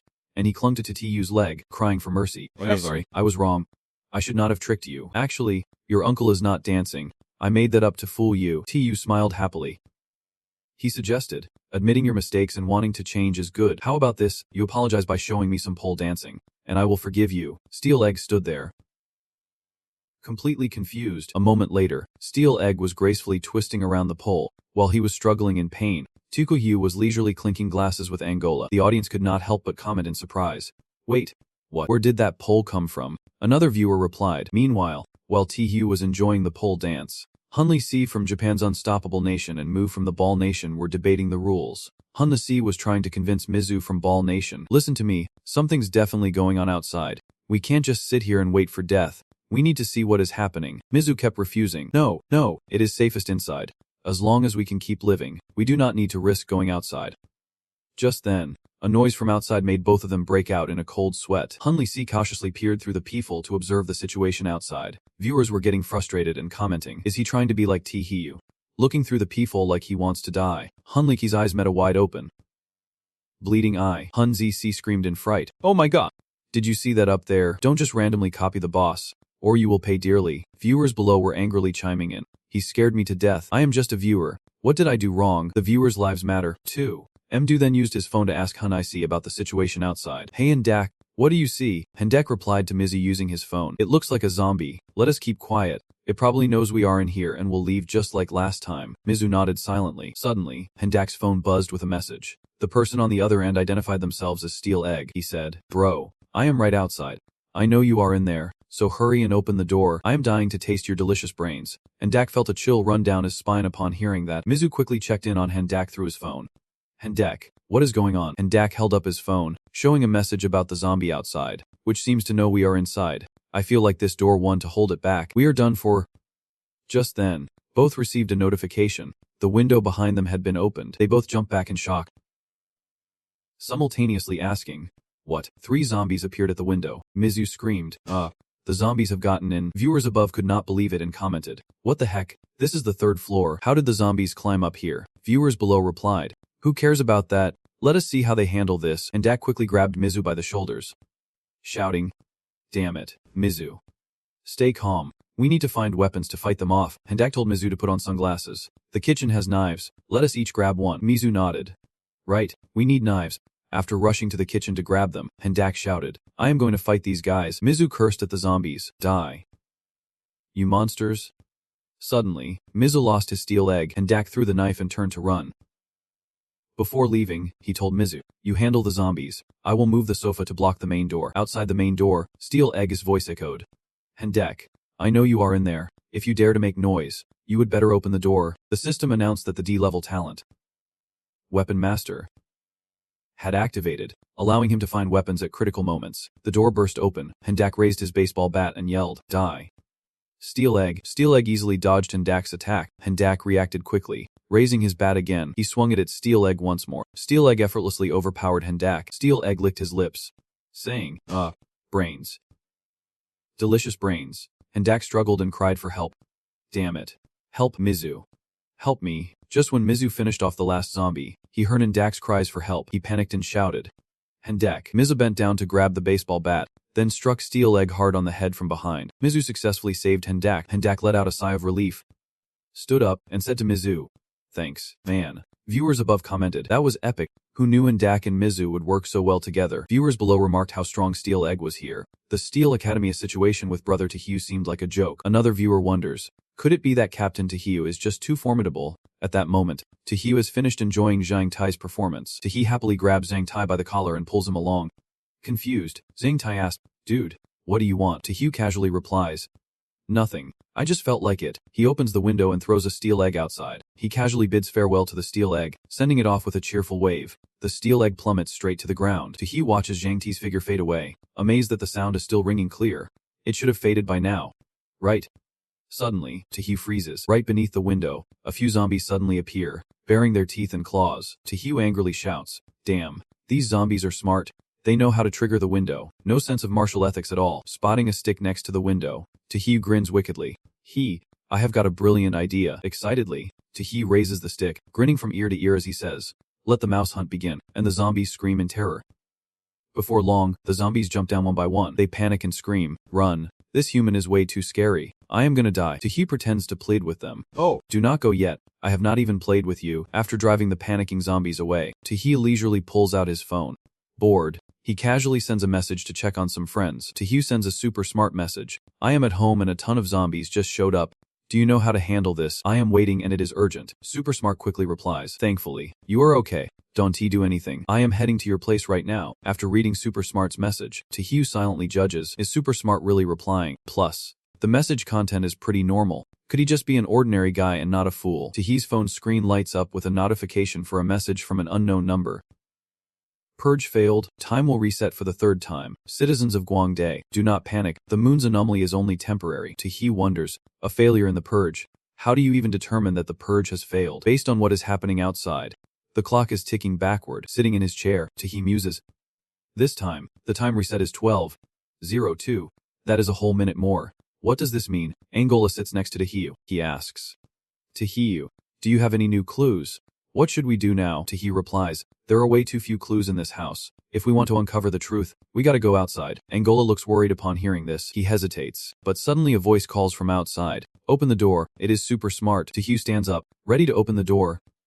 Seeing this, Angola quickly tries to stop it. Rule number 11 states that if someone outside claims to be our friend, we should not pay them any mind. Tahiyu calmly responds, I am going to pay attention. As soon as the door swung open, the genius quickly grabbed Tahiyu by the shoulders and shouted, you are okay. Thank goodness. Put on your shades and come with me right now. Tahiyu turned back to Angola and asked, are you coming or not? If you are not going, I will go alone. Angola nervously said, boss, the rules say we can go outside. Those out there definitely want to harm us. You should not trust him, but Tahiyu boldly stepped outside. With no other choice, Angola chased after him, calling out, hey, boss, wait for me. I am coming with you. Outside, the blood-red moon hung ominously in the sky, and the people on the street had turned into zombies. Shuffling along, these zombies were scavenging for bodies to devour. A group of people knelt facing the moon, murmuring prayers, their bodies twisted in fervor, passionately swallowing the undead, pleading for souls. Tonight, I worship you. Angola tugged at Atiyu's sleeve. Rambling, I get it, boss. Are we taking a car? Where to? The genius in front replied, to the funeral home. Angola screamed in panic. Funeral home? No way. I still do not feel like I need to die yet. No cremation for me. Tahiyu and the genius exchanged puzzled looks at Angola. The genius explained, taking you to the funeral home is for your own good. Do not be scared. Inside the funeral home, the genius handed Tahiyu a piece of paper and instructed, the funeral home has its own rules. Now, you two read the rules for the staff. Tahiyu accepted the paper from the genius with one hand while stashing his shades into his pocket with the other. Tahiyu opened the paper for both him and Angola to see. It listed the rules for funeral home staff. The first rule for a funeral home staff member. Your main job is to insert corpses into the cremation furnace. During this process, you should not have too many questions. The second rule, if you encounter unusual situations like a body that can't be burned, a talking corpse, or a moving body, report it to security immediately. Do not handle it yourself. The third rule, the research room has a telescope. Only staff are allowed to use it. The fourth rule, do not pray in any direction. Also, do not discuss strange phenomena, as that could make the strange phenomena real. The fifth rule, do not enter the funeral home's manager's office. If you must go in for work, ensure there is no one inside. The sixth rule, while working, ensure you wear the special glasses throughout the process. If you feel anything unusual, head straight to the cleansing room. The seventh rule, your work must be kept absolutely confidential. Do not tell friends or family what you do. This might come at a certain cost to you. The eighth rule, all funeral home staff, you will miss out on the Mid-Autumn Festival. The price you pay will be forever remembered. Just then, the genius suddenly shouted, "It is here! It is here! We need to get out now." Tivu and Angola both asked in unison. "What? The blood moon has turned pitch black." Tivu asked, "What is that?" "An eclipse." Angola stood next to him, making cracking sounds as his body twisted unnaturally. Tivu, irritated, gave him a light smack and scolded, "What are you doing? Stop staring at the moon." Angola groaned in pain. "Oh man." Tivu felt like the clock was ticking backward, each tick echoing in his mind. Suddenly, the moon returned to normal, casting a gentle glow. Tivu silently observed, wondering, did the time just reset? So, the backward time is due to the lunar eclipse. Why does a lunar eclipse bring about terrifying events, like a bunch of corpses showing up? Seeing Tivu deep in thought, Angola excitedly asked, "Hey, have you figured something out? Tell me." Tivu rubbed his chin and shared his theory. "Well, I noticed that during this time rewind, we did not return to our original positions. I suspect the funeral home is the place where time resets, which is why it is unaffected." Just then, a staff member from the funeral home rolled in a corpse and greeted Tivu and Angola. "Oh, you two are the new hires. Right, quit with the small talk. There is a new body here. Hurry up and get it cremated." Tivu muttered. That was quick. He and Angola helped the staff member push the corpse in. Tivu silently calculated that to gain the protection of his abilities, he had to take the body for cremation. So after pushing for a bit, Tivu turned to Angola and said, "Why are you hiding so far away? That was just a demonstration of moving the body. Now it is your turn. Come on. Take this body to be burned." Angola trembled and pointed at his face, awkwardly asking, "Huh? Just me?" Tivu replied coolly, "Of course. Am I supposed to ask you to do it for me? I can't just stand by and protect you. What if the corpse runs away? You are responsible for chasing it down. Right?" As Angola moved the corpse, he praised, "The boss really is the boss. Even in a casual chat, there is philosophy." "I am so shallow." Viewers commented, "Another clueless one getting fooled." Tivu stood by, bored, saying, "This is so dull. I will text Steel Egg and see how he is doing." On his phone screen, he sent a message. "Hey Steel Egg. You good? How did you manage to fall from the 3rd floor? If you are still alive, meet me at the funeral home. I have saved a spot for you." Tivu sighed. "Haha." He rolled his eyes. Steel Egg did not reply. Probably kicked the bucket. Viewers commented above, "I get it. The boss wants me to die laughing." Right, planning to gift Steel Egg a package deal. Viewers below teased. He even broke rule number 7 just to save a spot for Steel Egg. "I am crying over here." At that moment, Angola exclaimed in panic, "The body is moving. The corpse is really moving." Angola quickly grabbed Tivu's arm. He anxiously urged him, "Big boss, the second rule says that if something weird happens, report it to security. But you can't handle it yourself. Let us hurry to the security room." Tivu casually replied, "Come on. It is just a little incident. It is just a corpse. How can we bother security with that? Look at me." The corpse suddenly sat up, and Tivu immediately noticed. "Oh." Steel Egg, Tivu chuckled, asking, "What has got you all confused? Jumping around like that, that is the 3rd floor. Can you just jump like that? Look at you, your arms are all broken." Steel Egg pouted as soon as he saw Tivu. "Whoa. Why does it have to be you?" Tivu leaned in close to Steel Egg's face. "What is wrong? You want to see me? Let me tell you, I am now a mortuary staff member, and cremating corpses is the hottest service right now. For the sake of our friendship, I will do it for you for free this time." Steel Egg silently cried at the thought of free, and this time too. Tivu, seeing Steel Egg's pale face, excitedly said, "Oh come on, do not be scared. I just invented a circular roasting method with dill. You absolutely have to try it." Steel Egg was genuinely scared by him, thrashing around wildly, whimpering, "Done tea. Please. Help. Wah. Save me." Angola, witnessing this scene, had a dark expression. He silently prayed for Steel Egg. Who is the real zombie here? Why do I feel like the big guy is getting more and more heartless without much effort? Tivu quickly wrapped Steel Egg up like a sticky rice cake, leisurely sprinkling some dill on him. The viewers above started commenting, "Vel, TTU's lying skills are getting better and better, but I am curious, where did he get the dill from?" Viewers in the middle advised those above, "Don't ask about the big guy. Just do not." Viewers below humorously commented about Steel Egg. "Back then, I knew what circular roasting was when my hands were tied." At the same time, Gon from America and Kim Yu from Korea were also led to the mortuary by a super genius. Kim Yu kind pushed the corpse while grumbling, "Damn, I feel like this place is really off. That so-called super genius brought us here and then vanished mysteriously. It looks like a trap no matter how you see it." Gon, annoyed by his rambling, turned and snapped, "Shut up. I checked this place with my night watch talent. It is just an ordinary mortuary." Gon explained slowly. "To be precise, this mortuary is like a secret base. Everyone inside is involved in the Blood Moon plan. This plan is to ensure the moon remains normal. As long as the moon is normal, we can pass safely. This plan is all about keeping the moon stable. As long as the moon stays normal, we can get through safely." Kim O-tin suddenly stopped in his tracks. Hands clasped, mouth moving in prayer to Linium, his skull cracked. body twisted, fiery passion consuming him, devouring the undead, begging for a soul. Tonight, I worship you. He could not hold back and smacked Kim Ho-tin on the head, warning him. You idiot. You almost got yourself killed at my house. Do not pull any more stupid stunts, or I can't promise I won't toss you into the furnace for a test. Kim Ho-tin yelped in pain. Oh, why do you hit me? I was not even doing anything. Still reeling from the hit, he was taken aback by a loud cracking noise. Kim Ho-tin's face turned pale, and he asked in a panic, "What is happening, Ginyan?" Standing nearby, shouted, "Thanks to you, these corpses are waking up. Now you figure out how to deal with this." Sure enough, the bodies on the gurney began to stir, making eerie cracking sounds. Ji ditched Kim Ho-tin and bolted for safety. Seeing this, Kim Ho-tin panicked and yelled, "Damn it, wait for me." Just then, a corpse suddenly grabbed Kim Ho-tin's arm, making him scream, "Get off me. Let me go, you piece of garbage." And right after that, the corpse bit down hard on his neck. Not long after, the system chimed in with an announcement. Korean player Kim Ho-tin was swallowed by a strange entity, and the countdown to the bizarre world was about to begin. 10, 9, 8, 7, 6.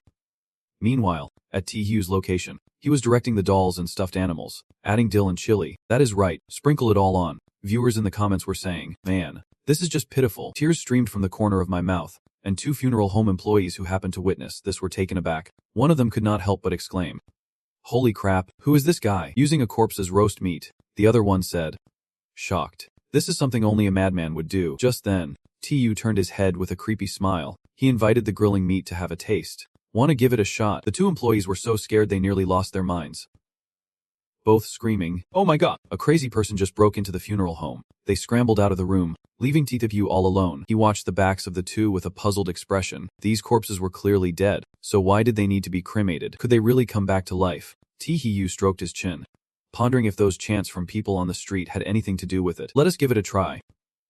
Thinking it, he did it. Tu clasped his hands towards the corpses lying there. He began mimicking the chants he heard from people on the street, mumbling about broken boxes, twisting bodies, fiery passion, devouring the undead, and pleading for souls. "Tonight, I honor you," he proclaimed, and the ancient corpses surprisingly reacted. They started moving, their joints creaking ominously. Angola anxiously asked Tu, "Hey man, what are you doing? Why are you messing with the dead?" Tu seemed to have validated his theory. Whispering, "So it is true," Angola quickly asked. "Where are you going?" Tu waved his hand, instructing, "Afikin Q, you and Angola take care of these corpses. I am stepping out for a bit. Got some business," he casually replied to Angola. "To the research room. I want to use the astronomy glass to observe the moon," Angola said nervously. "Huh. The third rule states not to use the astronomy glass in the research room without permission." Tu coldly asked him, "Are you trying to teach me how to do my job?" Angola realized he had said too much and slapped himself on the cheek. "Look at this mouth of mine." Viewers in the comments were laughing their heads off. I get it. Tu does not even need to lift a finger anymore. No wonder he is the god of battle in the second floor of the funeral home. At this moment, Tu arrived at the research room, and sure enough, there was a telescope. He noticed a notebook on the table. Can you guess what he thought? This place has a notebook for recording observations. In it, it was written, Year 20. Day 15. Month 00. 0 am. The moon is normal. Everything is normal. Year 20. Day 15. Month 00. 0 am. The moon began to be devoured. The strange events began. Year 20. Day 15. Month 00. 0 am. The moon turned bright red. The strangeness intensified. Year 20. Day 15. 00. 0 am. The moon was normal again. Everything returned to normal. Year 20. Day 15. 00. 0 am. The moon was even redder. It started to be devoured. After reading these notes, Tu made a guess. From what is written here, it is clear that time has been reset many times. I will try to connect the clues I have. Devoured, bright red, faith. These three things must be the cause of the appearance of the large number of priests. The mortuary is a mysterious organization, constantly reversing time to prevent the moon's abnormalities, at least to temporarily prolong time. Tu looked through the telescope and exclaimed, "The moon has turned red again. And the part that is being devoured looks like it has something living in it." Tu decided he needed to find the manager of the mortuary to talk. No time to waste, he headed straight for the manager's office. Inside the manager's office were two zombies shuffling around. Tu grimaced and said, "Oh my god, the sun just got devoured after turning red. It seems this time reversing trick won't last much longer." He commanded the doll and the plush bear to take them down. The doll and the plush bear rushed in to punch and kick the two zombies. In the manager's office, The mortuary manager was startled when he saw Tahiyu. He calmly said, "I have been observing you for a long time. You must be curious about the specifics of the mortuary's work." "Right," Tugu straightforwardly replied. "Honestly, I did not want to join you guys, but now that I have heard you, I suddenly want to see what conditions the mortuary manager has to offer. To know, one must join us, but once you do, be prepared to become a sacrifice at any moment." "Are you really that brave?" The mortuary manager turned to look at Tahiyu, inviting him. "Give it a try." Tahiyu did not hesitate, nodding firmly in agreement. "Right." Seeing Tahiyu agree, the mortuary manager told him, "Then follow me." As Tahiyu followed, he silently assessed the situation, surprised at what was inside. It was quite captivating. The mortuary manager showed him the image of the moon on the screen. He explained some information he currently had. The lonely moon craves worship, yearning for admiration. That is why it makes an appearance every year during the full moon of the Mid-Autumn Festival. But this year's Mid-Autumn Festival, the moon has a strange phenomenon. The mortuary manager frowned and said, "There is a type of creature affecting the moon. We named the creature Devourer." Tahiyu immediately connected the dots. The Devourer the manager mentioned must be what he saw through the telescope. Tahiyu shared his theory with the funeral home manager, saying it is the overwhelming surge causing the moon's influence that turned everyone into zombies. "Right," the funeral home manager confirmed Tahiyu's words. "Exactly. So to stop more zombies from appearing, we need to eliminate that surge." Tahiyu asked if the manager had a plan. "So what do we need to do?" The manager replied, "First we need to get into the simulation chamber of the spaceship, where it will replicate the conditions on the moon. As long as we eliminate the creatures in there, we will transfer what happens in the cabin to the moon." Tahiyu chuckled and asked, "Is it really that simple?" The manager's tone turned serious. "Simple? Young man, but you should know we have tried many times and failed. Besides, dying in the simulation chamber means you really die." Tahiyu was taken aback and asked him, "Dying in the simulation chamber really means I die?" The funeral home manager nodded. "Is that a problem? Are you scared?" Tahiyu casually waved his hand dismissively. "It is not fear, it is excitement," he urged the manager. "Come on. Hurry up, I can't wait any longer." The manager reluctantly complied with Tahiyu's request. Before pressing the start button, he sincerely expressed his gratitude to him. "No matter the outcome, we are grateful for all your contributions. Young man.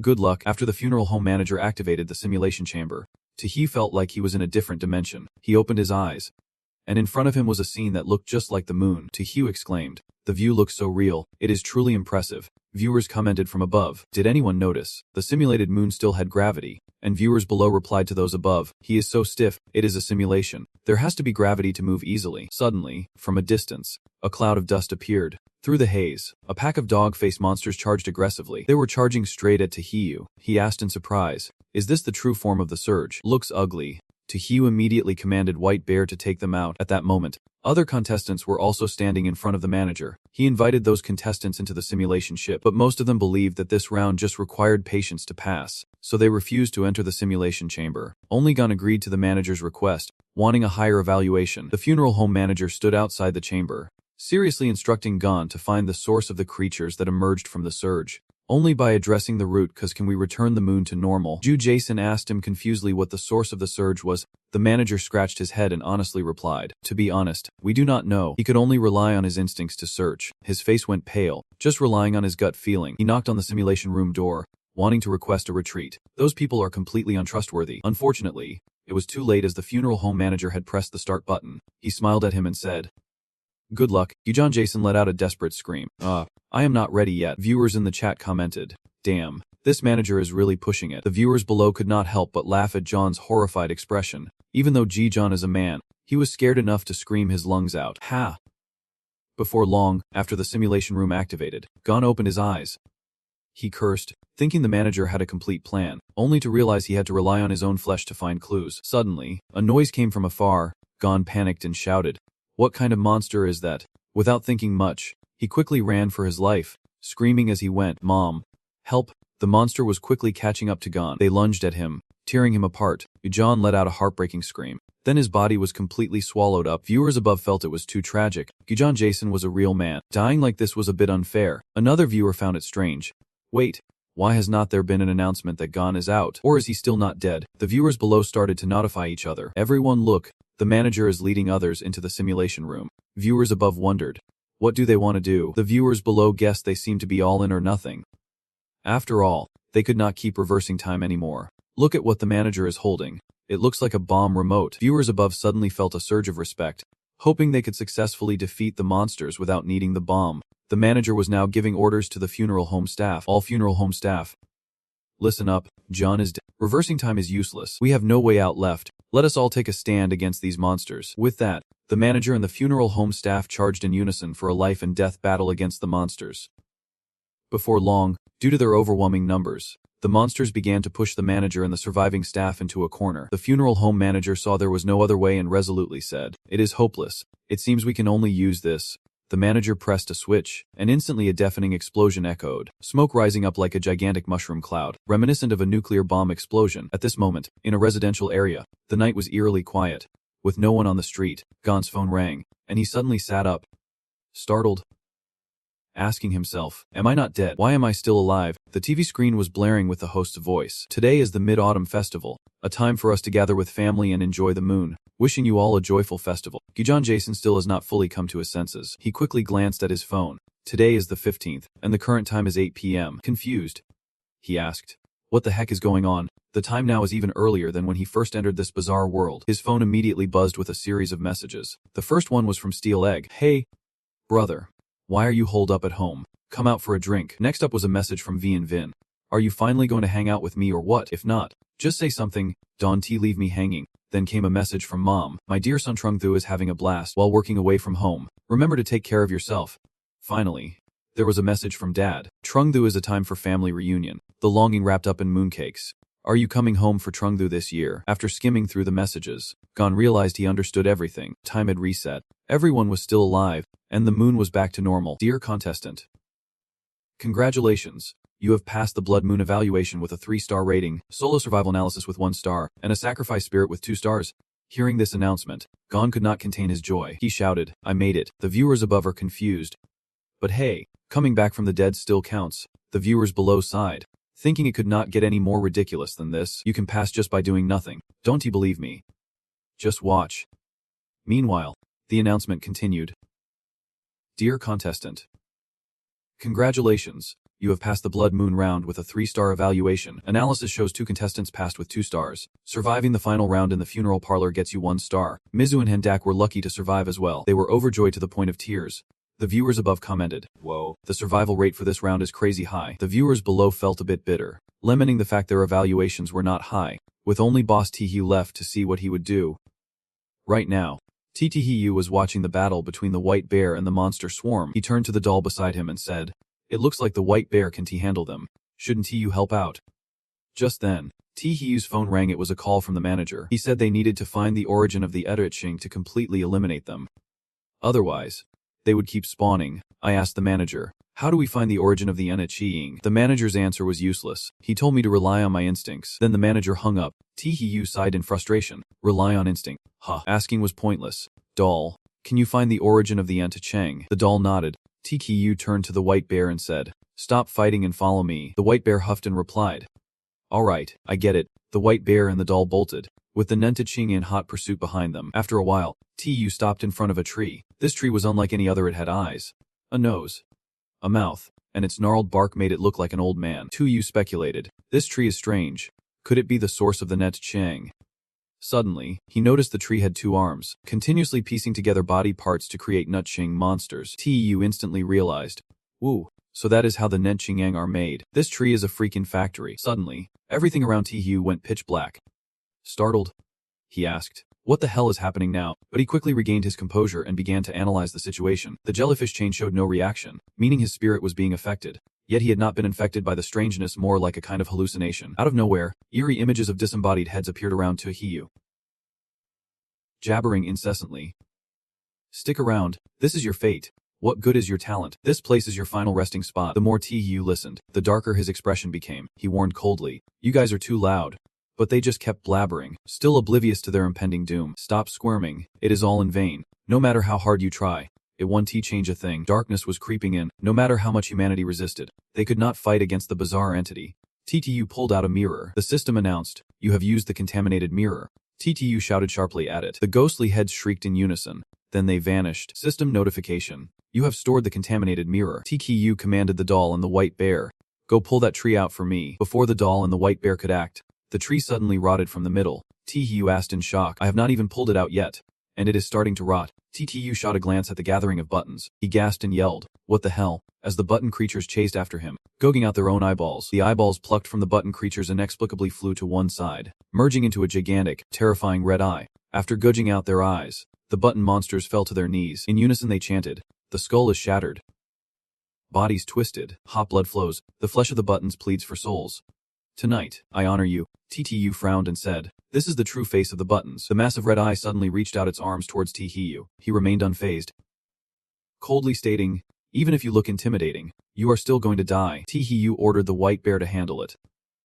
Unexpectedly, the white bear was easily dominated by the eye's hand. The white bear struggled fiercely. Seeing the situation unfold, TTU cursed under his breath and pulled out the divine painting ring. System notification. You have used the divine painting ring. This grants temporary assistance from the deity of the mountains to the bizarre entity. The doll immediately transformed. It became a life-size doll. It let out a growl and joined the battle against the gigantic eye. The tension escalated. TTU quietly observed. He silently assessed that it could actually contend with the power of the mountain god. This blood worship was indeed something else. In the manager's office at that moment, the manager explained that its strength was due to the worship received from those on the road.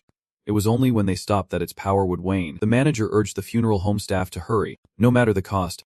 They had to set a return time before the worship service started. The funeral staff immediately replied, "Yes." As the manager continued to push the typing staff to move faster. "Hurry up.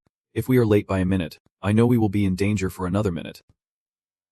Viewers commented, "I am already crying watching this. This is the power of unity." Kim Dong-hong started to rewind time, and viewers above cheered in the comments. Time is turning back, and everyone at the funeral home is giving it their all. Viewers below sent enthusiastic encouragement to Taehyung. Next up is Taehyung, the boss. "You got this." The people of Long Country absolutely refused to give up. At the same time, on the simulated moon, the devouring monsters are gradually rotting away and dissipating. Taehyung smiled triumphantly, realizing the power of worship was fading.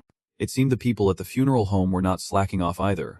Finally, that giant eye was destroyed. Sometime later, Taehyung was sitting and checking messages on his phone when he received a text from an unknown number saying, "Observation ended. Everything had returned to normal. The funeral home will disband permanently, but we won't forget our responsibilities. Sending heartfelt thanks to you. All the funeral home staff wish you a happy mid-autumn festival." After reading the message, Taehyung chuckled and said, "Looks like we have dealt with the oddity on the moon. Being a former cosmic hero does not feel too bad." He stepped to the window, pulled back the curtain, and outside, the moonlight was gently shining. The system sent a notification to Taehyung. "Every time we eat mooncakes and look up at the moon, remember that our simple happiness now is partly thanks to those who are silently dedicating themselves. Every day we complain is a tomorrow far away for them. Dear contestant, congratulations on passing the 6-star blood moon evaluation. Evaluation analysis. 2 people passed with 2 stars. Spirit of sacrifice rated 2 stars. Funeral staff who survived to the end got 1 star, and an additional star for defeating the oddity." Taehyung took out the red eye, now only the size of his fist. He remarked with satisfaction, "Whoa, this reward is all top-notch stuff." Viewers excitedly commended, 6 stars.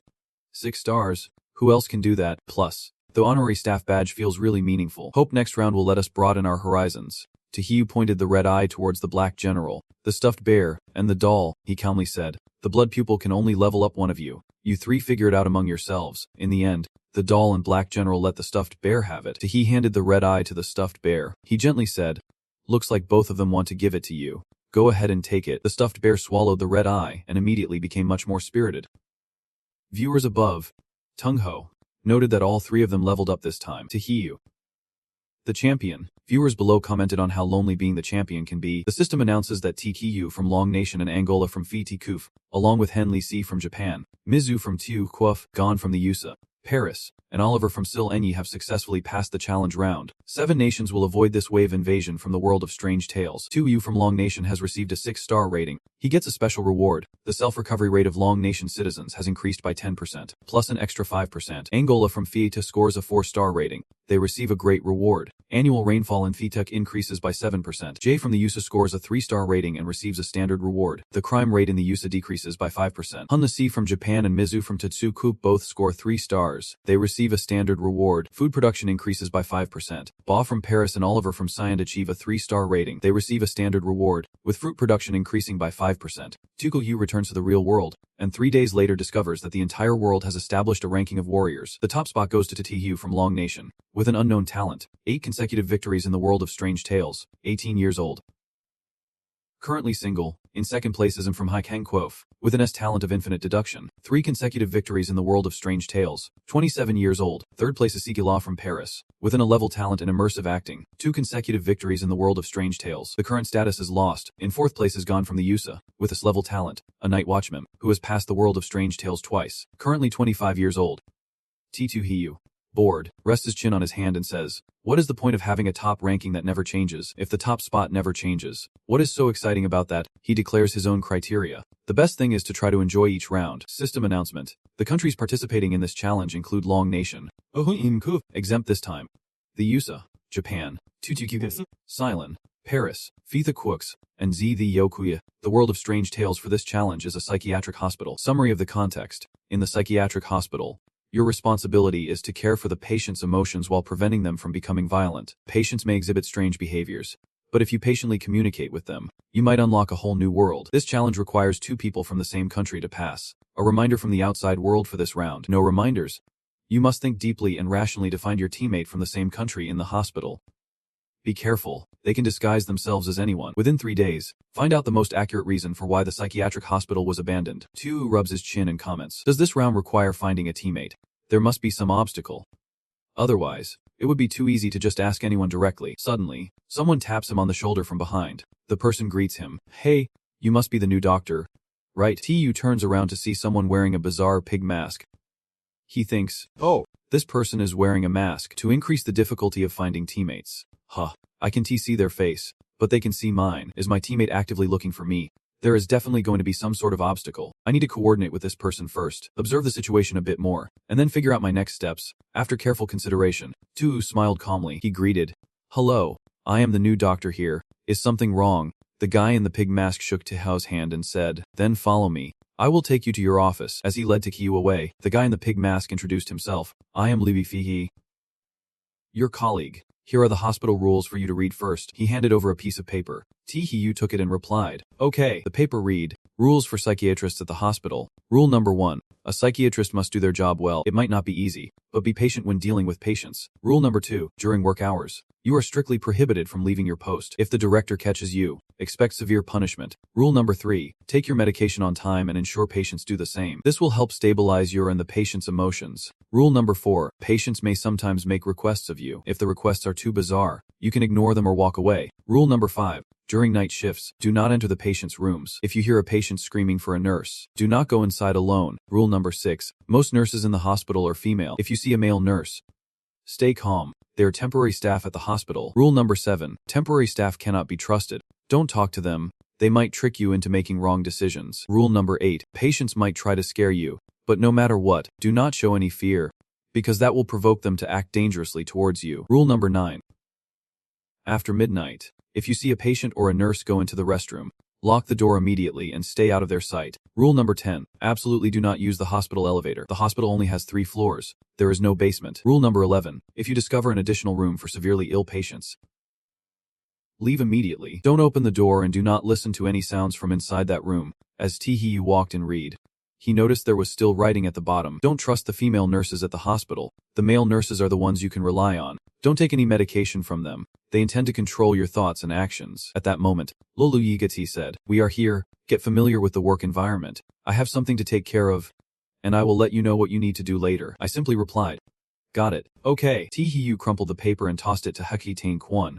He pondered the small writing at the bottom of the rules that seemed to be added later. It looked like someone was trying to help him. Who could it be? He ordered Hefki Taf Kwon to check around with him for any clues about why the hospital was abandoned. A Fitin Kwon obediently followed him. It barked once, playful bark instead of a greeting. "Yes." Hiyu accidentally spotted a mirror near his desk with a gummy bear on it. He confidently said, "Oh, there is a mirror there. It can be for admiring his own handsomeness. Right?" The viewers above burst into laughter. "Ha! Tukayu is such a narcissist." Another viewer commented, "What narcissism? The guy is clearly super handsome." A shy viewer commented below, "I want to date Tihiyu so badly, but I guess it would take the whole night." Tihiyu picked up the mirror and was startled to see himself wearing a panda mask. He touched his face and exclaimed, "Wait a minute, I clearly do not have a mask, so why does the mirror show a panda person?" A viewer above commented, "But pandas are adorable. You have basically become a national treasure." The viewers below agreed, "Tihiyu is the treasure of treasures." Tihiyu realized something, stroking his chin as he voiced his deduction. "I get it now. When others look at me, They can only see the mask, so my teammates can't just come looking for me. He flipped the mirror back and continued his deep thoughts. Moreover, this mask being so special indicates that this round is anything but simple. My teammates need to take it slow and steady. Meanwhile, the other contestant from Long Country, Chu-min, was reading the rules while scratching his head. He thought to himself, my teammate must be the great Taehyung. I need to find him fast. If I rely solely on my talent, I won't get through this round. Chu-min paced back and forth, racking his brain for a solution. But the pressing issue now was how to locate Taehyung. The viewers above were also anxious for Chu-min. What is he gonna do? Both of them are wearing masks, so recognizing each other by face is out of the question. If they ask directly, the weird entity will catch on. A viewer felt this dilemma was a tough nut to crack. What if the weird entity mimics them? The masks would make it even harder. Another viewer requested the ones above to chime in. Hey, upstairs, please. Just zip it already. A viewer below chimed in. Forget about that for now. Let us just watch Great Taehyung. Olu Iki fight is about to give the elder some medicine. Sure enough, Lulu Yivite handed Hiyu 2 bottles, one containing red capsules, the other with green ones. He told him, you should take the green pill first. The red one is for the patient. You will need to go to the first floor to give it to them at 9:00. Taehyung cautiously asked him, what does the green pill do? What happens if I accidentally take the red one? Lulu Yikat scratched his cheek, uncertainly answering, both pills are sedatives. If you want to take the red one, I want to stop you. But you must take the green one in front of me. Taehyung straightforwardly refused to take the medication, stating, I feel fine. I do not need any meds. Lolo Yithifit insisted on shoving the 2 bottles into his hands, saying, take these. The mental state of the patients here is very unstable. This is for your own good. Taehyung reluctantly replied, all right, but before I take the medicine, I want to confirm something. Lolo Yithifat coldly inquired, what the hell? Taehyung suddenly grabbed Yu Lao Shifat's shirt and shoved 3 blue pills straight into his mouth. Lulu Yit could only mumble a few words, panicking as he pushed Taehyung away and plopped down, coughing and cursing. What the hell are you doing? I am your teammate. You want to kill me, do not you? Taehyung pretended to be surprised as he questioned him. Oh, so that means taking the blue pill will kill me. You just tricked me, did not you? Olu Yidifite stammered. I did not mean that. I was not tricking you. Taehyung casually slung an arm around him, calming him down. Chill out. Honestly, I just gave you a little candy. You know, just in case you were on my side. Lulu Yet chuckled awkwardly at that. Huh? Well, that is good. Suddenly, Taehyung's tone turned sharp, but based on what you just said, there is no way you are my teammate. The Black General took him out. The Black General reached out its tentacles towards Toei Kifat. He screamed in terror. In no time at all, the Black General had swallowed Ojuichi Fat whole. Tuu watched with satisfaction. Well done. Just then, a voice called out from outside the room. Is someone here? To his surprise, it was Olzi Kifat again. He still held 2 vials of medicine and said, here are 2 bottles. You should take the blue pill first. The red one is for the patient. At 9:00. You will go to the first floor to give it to them. Taehyung was taken aback, muttering, Takyef, what kind of situation is this? The pig-faced guy introduced himself. Yes, I've VDA feed. If you have any questions, feel free to come find me anytime. He said this while rummaging through his pocket for something. Taehyung was caught between laughing and crying, wondering, by the way, is there a chance you have a twin brother named L2A Fat? After a moment of digging in his pocket, the Vindiyat Fat finally pulled out a name tag. He fiddled with it and said, oh, I forgot to wear my name tag earlier. I should definitely put it on. The Vindiyat and Fute seemed confused by Taehyung's question. Asking blankly, Lulu Yidi, I have never heard that name before. Taehyung simply replied, well, that is good. Deep down, he still found it very strange, guessing that they might not be the same person. Every time one died, another took their place. Suddenly, Taehyung punched Vidu Yechifat in the face, causing him to spit blood. Vidi Yechi Fote screamed.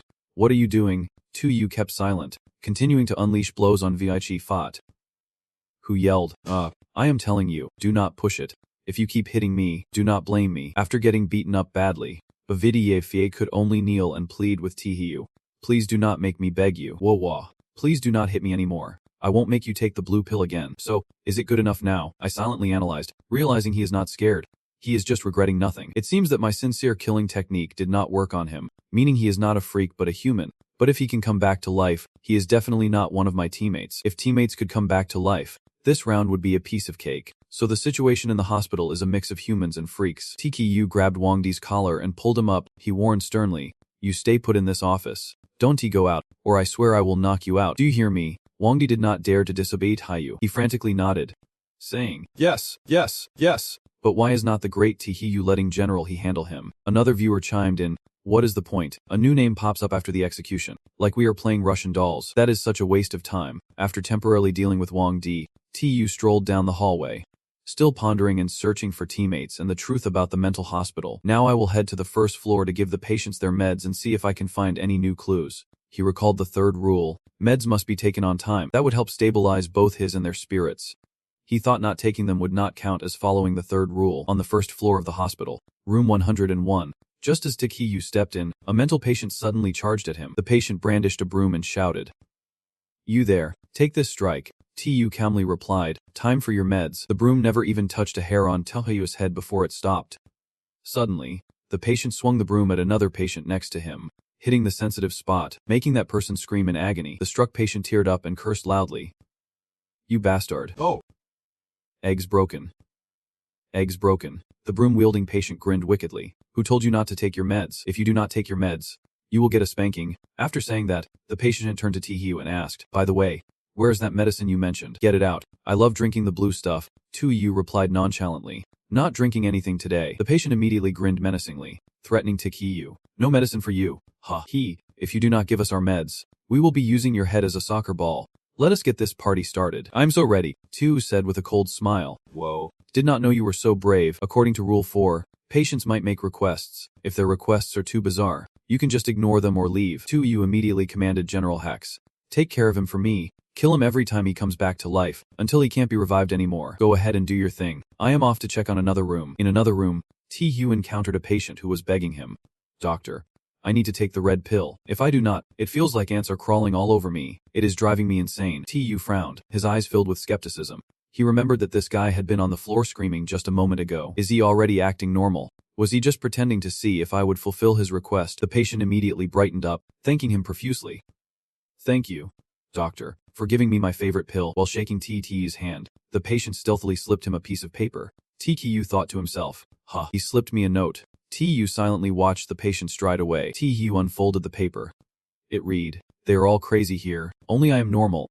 Help me, and I will tell you everything." Tu recalled that he had seen a small note written beneath the doctor's regulations. This suggests that besides him and his teammates, there might be others in the hospital who can help them. Could that patient be the one to help us? Tu reasoned. No, that does not make sense. If this patient can help us, then this bizarre world is way too simple. It would not even take 3 days to get through this round, not even half a day. Plus, I just thought about finding my teammates and clues, and then suddenly a patient shows up saying he wants to help. It feels like the strange things in this round can somehow understand people's hidden desires. After thinking this, he crumpled the paper and ordered General Hex. "General Hex, eat this paper. Let us check room 102. At this moment, General Xe had finished dealing with the patient and returned to his side. The door swung open, revealing another Tu and General Hex standing inside. Tu angrily yelled, "You bastard. How dare you impersonate me?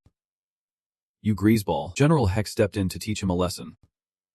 Following orders, General Hex barked twice before leaping forward. He grabbed the fake General Hex by the neck. Tu rushed to the door, shouting orders to the white bear. The white bear chased after him. It took off, following the command to pursue. Meanwhile, General Hex had taken care of his impersonator. He tore the guy in half. Seeing this, Tu could not help but say, "Is that all it takes to impersonate General Hex? Now you know the real deal." At this moment, the white bear also returned. Gesturing to him excitedly, he repeated its thoughts. "You are saying that you chased that fake doctor until he suddenly vanished." After saying this, he thought to himself, "This strange entity this time is quite clever. Not only can it impersonate me, but it can also copy General Hex. If my teammates are too gullible, the consequences could be dire. I need to find them quickly." He adjusts his hat and stuffs his hands in his pockets as he walks down the hallway. He passes by a guy wearing a monkey hat and a dean's name tag. Suddenly, he gasps in surprise. "Wait, is that the dean?" Then, Tu sneaks up behind him, raises his hand, and gives the dean a light smack on the head. The dean yells in anger, Who hit me? The culprit just struck." Now they are casually slinging an arm over his shoulder, saying, "Baldy, I have been looking for you. Turns out you were here. So how's it going? Did the circumcision surgery go well earlier?" The dean pushes him away, annoyed, and says, "Who is the bald guy? Are you out of your mind?" "I am the dean." "The dean?" He replies, "Oh no, did I mistake you for someone else?" He scratches his head and sheepishly says, "I am really sorry. You look just like my bald friend, so I guess I messed up. My bad." The dean responds, "Next time, pay more attention. I am the dean, not a bald guy. Get out of my sight." Yes. My mistake this time. I will definitely be more careful next time." He quickly replies. They turn and head in opposite directions. The dean rubs his head and mutters, "What a mess," but thankfully no one saw that. Time to continue patrolling. Not far along, he gets smacked on the head again. He angrily clutches his head and yells, "Who hit me this time?" Tu uses the same trick again.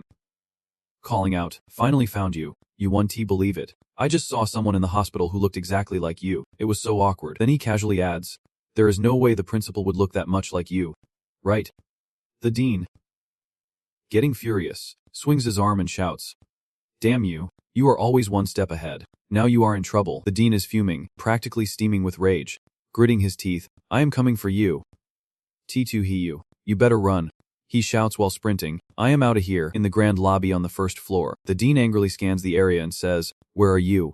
I 1T let you off the hook. Do not even think about escaping." Then he spots someone standing ahead, dressed like him, with a name tag reading T Hiyu. He exclaims, "Damn it. It is over there." He grabs 2 surgical knives and yells, "Is that you? T2 Hiyu. You are going to regret this today." He charges forward, shouting, "T2 Hiyu. Where do you think you are running?" Meanwhile, Tukayu has pinned down Vicky Fifat. He holds up the guy's name tag and says, "Mind if I borrow your name tag for a sec?" Some onlookers are puzzled. "Wait. Hold on. Why is the great T-Hugh here? Who is the guy being chased by the dean?" Someone chimes in, "The person the dean is chasing is the one with the name tag. It is T-Hugh." One person chimed in, "The director is chasing the one wearing the name tag. T2 Hiyu must be the one impersonating T-Hugh." T2 Hiyu, wearing Wang Diwa's name tag, stood boldly at the door, while others commented, "Fake T-Yu is being hunted down. Tico truly disguised as Wang Dihua, and this is going to be a show to watch." Another person jumped in, "Everyone, check out the contestant from Dongdao country. They are laughing so hard they might lose their heads." The contestants from Dongdao country, Suling Yem and Sing suddenly jumped in, saying, "Hi. Brace yourself. That monkey thief hit the sweet spot." Homai can't even sing anymore. Suning Yem and Sing collapsed with Homai in his arms, trembling as he said, "You bastard." Viewers, leave a comment. I am dying of laughter. Suling Yurenting can't even escape the crazies. He is such a loser. He is not even worth a finger from the great Tu-Yu. He thought to himself, "I need to uphold the honor of the doctor, the honor of Eastern Island." And then he shakily cursed without any conviction. "You punk, back off or I will hit you." The guy not only flinched but also shot back. "You big-headed monster dare to challenge me. You are the monkey sent to fight me. Right?" Then that guy jumped on his back, smacking him on the butt, gleefully shouting, "Come on, monkey." Viewers can't help but leave a funny comment. "Oh my god, I am crying from laughter. This is just like a comedy." Totaling 1086, in the Eastern Island conference room, a man in a suit stood up angrily, saying, "Why are all our contestants such losers? Is there really not a single decent one?" The balding man next to him wiped his sweat and tried to calm him down. "Don't he be angry. Suninizanti is just a rare case. We were just unlucky." Hearing this, the man got even angrier and barked orders. "Excuses are just excuses. Announce nationwide that from now on, we must improve our knowledge of the bizarre. I do not want any more embarrassments for our country in the world of oddities." Meanwhile, Angola from Fiaquik also faced the monkey thief's ultimate move. That same guy suddenly charged in shouting about the monkey thief. It was a surprise attack, but Angola managed to dodge just in time. He said, "You want to ambush me? Dream on." He had once fought alongside the great T-Hiyu. Then he swung a punch at the other guy, saying, "Take this punch and repent." The guy getting hit called for backup, holding his face and saying, "You dare hit me? I am the leader here. Brothers, show him what we are made of." Seeing this, Angola panicked inside, thinking, "What the heck is going on? Hitting that hard did not even work. I clearly saw the great T-Hiyu do this." Then he cried out, trembling, "I was wrong. I should not have tried to imitate the great Tiko-Hiyu. I am not worthy. Please, do not hit my face." Confused, those guys all started to show off, saying, "Look, my red is green. Mine is blue, and mine's yellow."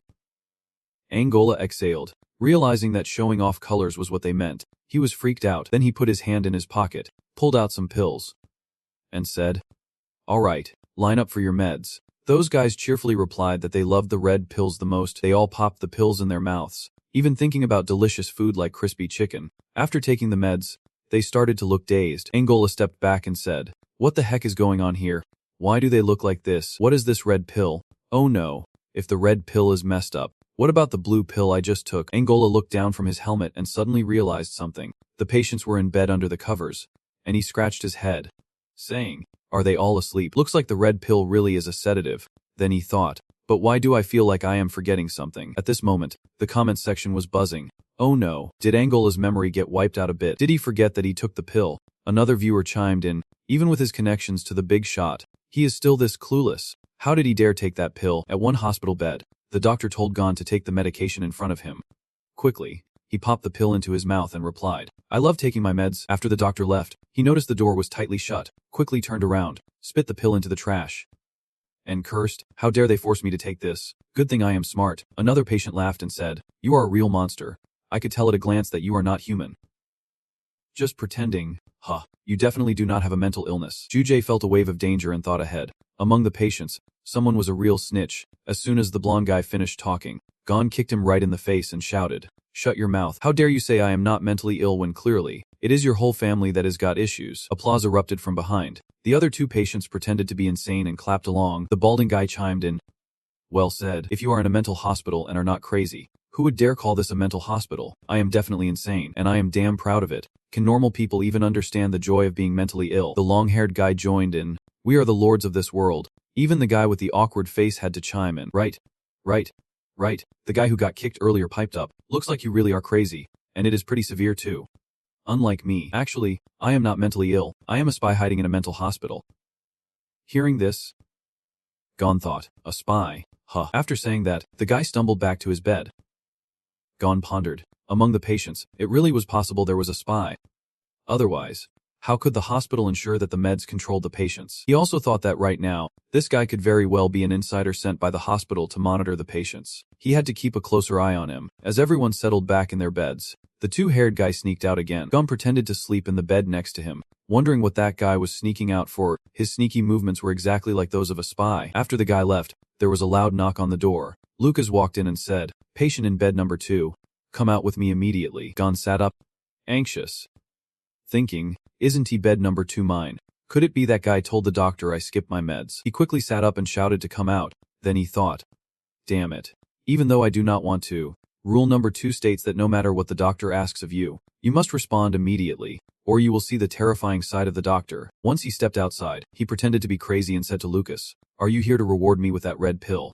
Hurry, hand it over to me. I love taking the red ones." Lucas did not respond but grabbed his hand and said, "Just follow me." He was being pulled along yet still grinning like an idiot. In a hidden corner of the hospital, Lucas reached out and said to Gon, "No need to pretend anymore. I know your true identity. I finally found you, Gon. I am your teammate, and I am from America too. My name is Lucas." Yujay repeated that name. Lucas. Then he extended his hand to shake Lucas's and asked, "Lucas, are you really my teammate? How did you find out my identity?" Lucas replied, "Actually, I did not figure out your identity. A mental patient told me. I am pretty sure they have been a spy lurking in the hospital for a while. And your cover's been blown. Lucky for you, the first person they came to was me. Otherwise, the other doctors would have already dealt with you." After shaking hands, Gon started to panic and thought, "This can be right." He pulled his hand back, turned away, and said, "Teammate. What do you mean teammate? Are you out of your mind? Stop talking nonsense. He is not your teammate. He is a mental patient. How can a mental patient be teammates with a doctor?" He pretended to be crazy as he walked away, mumbling, "Who said my name is Gon? Your name is Lucas. From now on, you have to call yourself Lucas." Lucas could not help but curse under his breath. Damn. He still does not believe me. That is some serious paranoia. As he walked away from the scene, Gon clutched his chest, sighed in relief, and said, "Good thing I was careful just now." Meanwhile, the audience expressed their confusion. Report, "I do not get it. Can someone explain this to me? How did Gon pick up on the weirdness?" Another audience member chimed in. "Think about it, if that patient was really a spy, would not they look for a doctor they did not know to spill the beans?" Another viewer suddenly got it and said, "Whoa, you make a good point."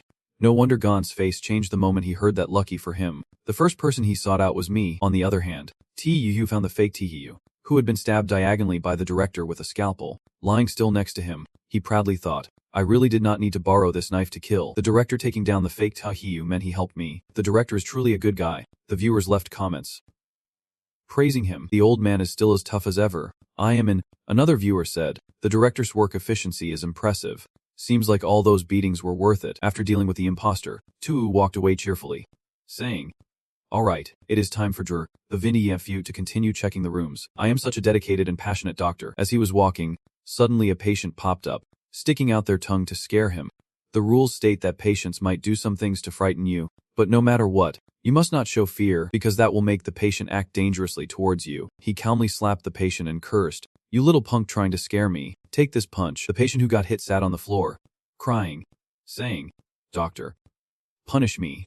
I should not have scared you. The other doctors say I am sick, and it is a serious illness." He nodded in agreement, saying, "You are seriously ill. Oh man, if you are sick, you need treatment. Never give up on healing. Then he called, hey, General Hex, treat this guy for me. General Ethicky appeared, baring his teeth at the patient. The patient screamed in fear. No, please. I did not mean to run away. Do not operate on me. The patient tries to continue. Don't operate on me or my head will blow up. Tuxiao immediately responds. Blow up, you say. General Black rushes over to the blood pool to sniff around. Tuxiao next to him falls into deep thought. Realizing he has never seen a person or creature's head explode and die before, what makes this patient different from the others?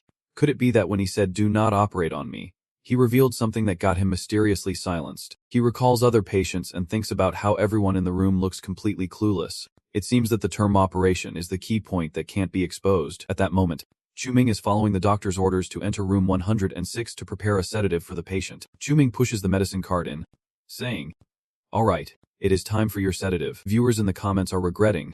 Oh man. Tuxiao is in room 110, and Chuming is in room 106. They were so close to crossing paths. Another viewer chimes in. Don't panic. Do not panic. Being cautious is good. Not recognizing each other is better than mistaking someone else. Getting the wrong person will definitely get you in trouble. Suddenly, a patient grabs his hand and says with a grin, a doctor came by earlier and said, but won't need to take medicine anymore. The nurse asks, so can I skip the shot? He is a bit surprised by this odd behavior, then quietly slips a piece of paper into his hand. He then tells the patients, the sedative is all gone. Just wait here. I will go get more and be right back. The other patient bursts out laughing at this. On the first floor of the hospital, in some hidden corner, Chuming takes out the piece of paper, on which is written just 2 words. Doctor. He is asking about the doctor. He has a theory. The earlier guy had mentioned a doctor who told them they would not need to take medicine anymore, and he emphasized the word doctor, then quickly crumpled the paper and swallowed it. He thinks if he is not mistaken, the one who dared to stop the patient from taking medicine is none other than Tuxiao. After that, he heads to room 108, thinking it is a rare opportunity. He needs to quickly check the room across.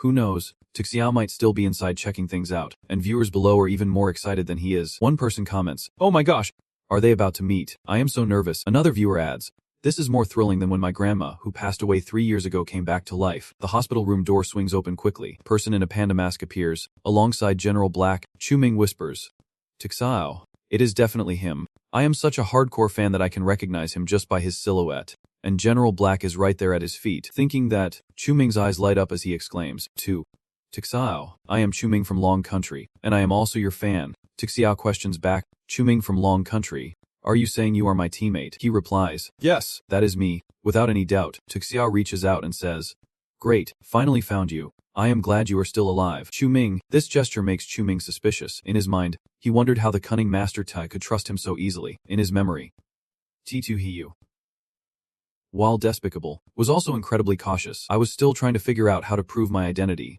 Seeing him lost in thought, I asked, what is wrong? Are you doubting my identity? Isn't the Black General enough proof? Chuming awkwardly scratched his head and said, no, it is just that I am so happy. But deep down he thought, first I need to put him at ease. Then he sat down and waved for the Black General. Black General, come here. The Black General happily ran over. In an instant, he kicked the fake Black General, sending it flying and cursing angrily. Damn it, you stupid dog. Get out of here. The onlookers were utterly shocked, exclaiming, wait, that one was fake too. Why are there so many fakes of Tihiu? Chuming stopped pretending and bared his teeth. Speaking directly, don't you dare pretend to be Master To in front of me. The Black General is not a dog. It won't wag its tail to please anyone. Apart from Master To, there is practically no one else who can command it. The fake Tihiu retorted, have been exposed, but it does not matter. You have violated the rules of your position, and I can kill you now. A hand reached out from the chest of the fake Tuhiu.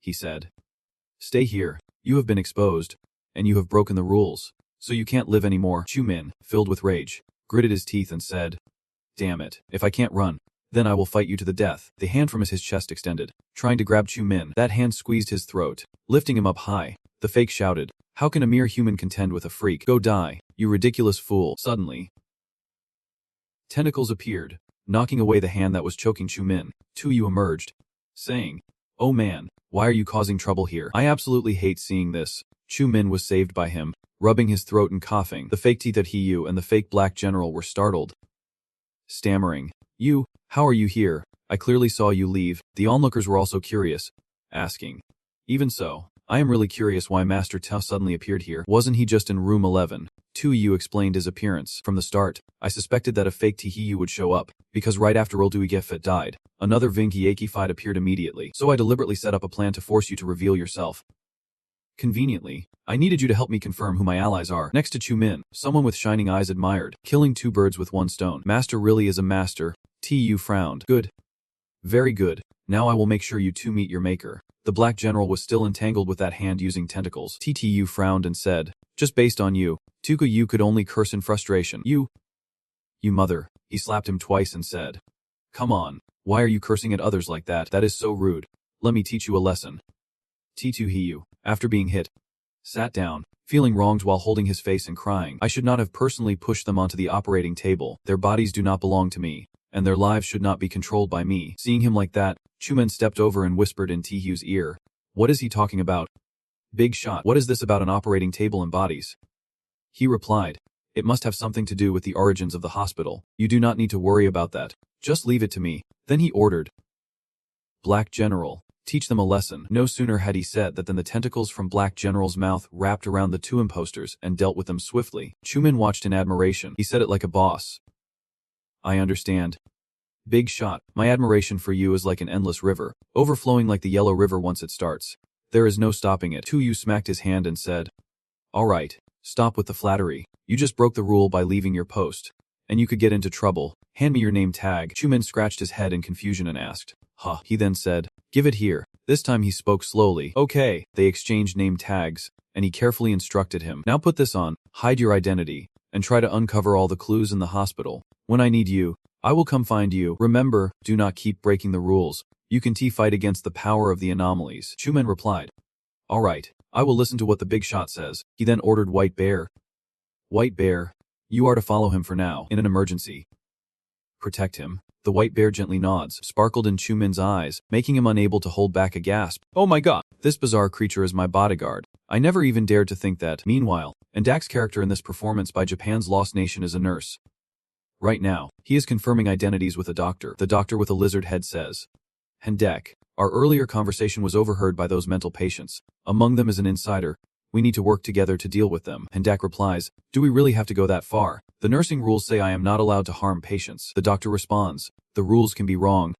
Hendak, if we do not take care of them, there is a strong chance they will expose our identities. At that point, we will be the ones dead.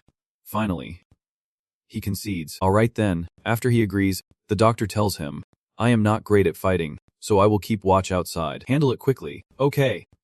He replies, got it. A patient got their head smashed by a chair. Hendak takes care of most of the patients but leaves one trembling in bed. After taking the chair down, he asks, finally finished, so what is next? The doctor removes his mask, revealing a bizarre face, and says, what do you mean? What is next? Hendak suddenly realizes and exclaims, wait, you are not my teammate. That bizarre figure controls a royal arm from its chest and laughs. That is right, your teammate died a long time ago. I just borrowed your identity to extract all the information from him, and then I used the rules to trick him into making a mistake. Then, Hendak is stabbed through the chest by that hand.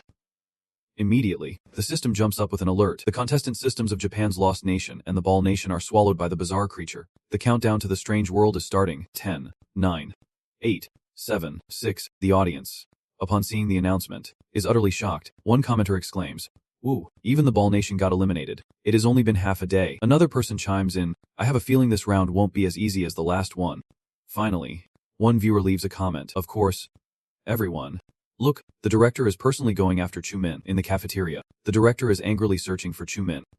He shouts, damn it, where did that nurse Chumin run off to? How dare you leave your post? I won't let you off the hook. Then he spots someone wearing a name tag that says Chumin, waiting to get food. He internally shouts, there you are. Viewers flood in with questions. Wait, I thought Old Master had switched name tags with Chumin. Could this be Old Master too? Another person adds, but Old Master's mask has a panda design. What is going on here? The director steps over and grabs the collar of the person wearing the Chumin name tag, saying, Chumin, you left your post during work hours. Now, come with me for punishment. The one who is being misunderstood is Chumin. Director, I am not Chumin. I am Edenkiek. My name tag was just stolen by someone else. The one I am wearing is not mine. The director does not believe me. Lu Chumin, go ahead and say, stop making excuses, save those words for explaining my treasures. Tu stood behind, thinking that Chumin's danger was temporarily resolved. But he was really curious about the treasure the director mentioned. What could it be? I need to find an opportunity to have the doll scouted out. At 6, Nurse Ningli Thafin said in the doctor's office. It is time for the scheduled checkup. Dra. Muthi Bidif, we need to go see the patients. T2 Hiu, pretending to be me Bo Kuf. Sighed. I am not going. Anyone who wants to go can go because it is mentioned in the rules. The rules say no leaving your position during work hours. And if the director finds out, there will be severe punishment. Ingli Thechfen angrily said. Dra. Muthi Bidif, you need to seriously adhere to the hospital's rules, or I will report you to the director. Tuyu turned around and waved his hand, saying, Get lost, do not bother me with your nonsense, or I will give you a punch. He then said, What is wrong with you? The director is resting on the second floor. If he finds out you are slacking off, you are really going to be in trouble. Just then, Tu actually punched Ningli Thesh Fan in the face. Thafsi Fan, feeling wronged, ran off saying, You are crossing the line. I will tell the director to have you fired, that wicked doctor. Seeing this, said, Go ahead, report me quickly. That is exactly what I want. A few minutes later, the director was brought in by Ingli Thach Fan, angrily saying, Where's mean Bo Quif? How dare you leave your post? Let us see if I can knock some sense into you. Thafsi Fan, feeling wronged, followed behind to snitch. He is in there. They both walked into the room, but it was empty. The director asked, Where is he? Aren't you Mim Bo Quif? Why are not you at work? Where is he now? Ingli Thechfun replied, I do not know either. He was definitely being lazy right here a moment ago. He then turned back to Thashfan. Hemph, now you are coming with me to the patient's room. If me Bo Kufi is in there, you are done for. Hearing this, he nervously said, He can't be in the patient room. He said he absolutely would not go for the checkup. At room 103, Tiki was working inside. The director turned to him in annoyance. Is this what you call leaving your post? Thasfen explained. No, that is not it. He literally told me he would not go for the checkup. I advised him, but he did not listen and hit me. I understand. The one who has been working hard suddenly turned around and said, Hey, Nurse Ningli Thashfan, you finally made it. I have been looking for you everywhere. Where on earth have you been hiding? Hurry up and help me out here. I am Swan. The director, hearing this, was furious and grabbed his collar, saying, So you are the one who left your post. How dare you lie to me? Ingi Thechfade, sweating bullets, stammered, No, it is not me. Muthi Bidif, he is framing me. The director yanked him away, fuming, Get off your work position and keep lying. I will make you pay for this. He grumbled, Please. Director, let me explain. As soon as the director left, he commanded the doll, follow the director and see where he takes the nurse. Stay hidden and do not let him catch you. The doll nodded and took off. As it left, T-Hiu Trum pondered, feeling like the director was not very bright. No way. How could a hospital director be like that? Just as he was deep in thought, a loud scream pierced the air. It was a cry for help. It hurt so much. Help. The rules stated that during night shifts, you should not enter the patient rooms alone if you hear a patient screaming in pain. He peeked out, thinking to himself, the sound was coming from room 106, and breaking the rules. He had to go inside alone. Inside the room, a patient writhed on the bed, moaning, It hurts so much, it hurts so much. He stepped closer to the patient and placed his hand on his. The patient said, Doctor, I am about to die. Please give me the red pill, I beg you. The patient took the opportunity to hand him a piece of paper. He thought to himself, he had something in his hand, a piece of paper. Then he pushed the patient's hand away and said, There is no medicine. Just go to sleep. The patient panicked. What do you mean there is none? You are lying. He was lying. Finally, he turned and left, ignoring the shocked look on the patient's face. On that piece of paper, 2 pieces of information were written for him. The statement that the director was a good person was crossed out. The following information revealed that the director had issues and should not be trusted, and that there were important items in the storage room on the second floor that could be useful to him.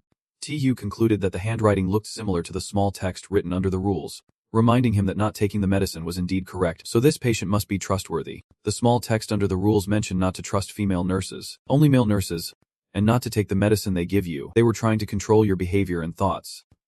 Ultimately, he concluded that the storage room on the second floor of the director definitely had something important. Just as he finished thinking, the doll returned. It waved its arms around as if it wanted to say something, and he asked, Back already? You must have discovered something huge.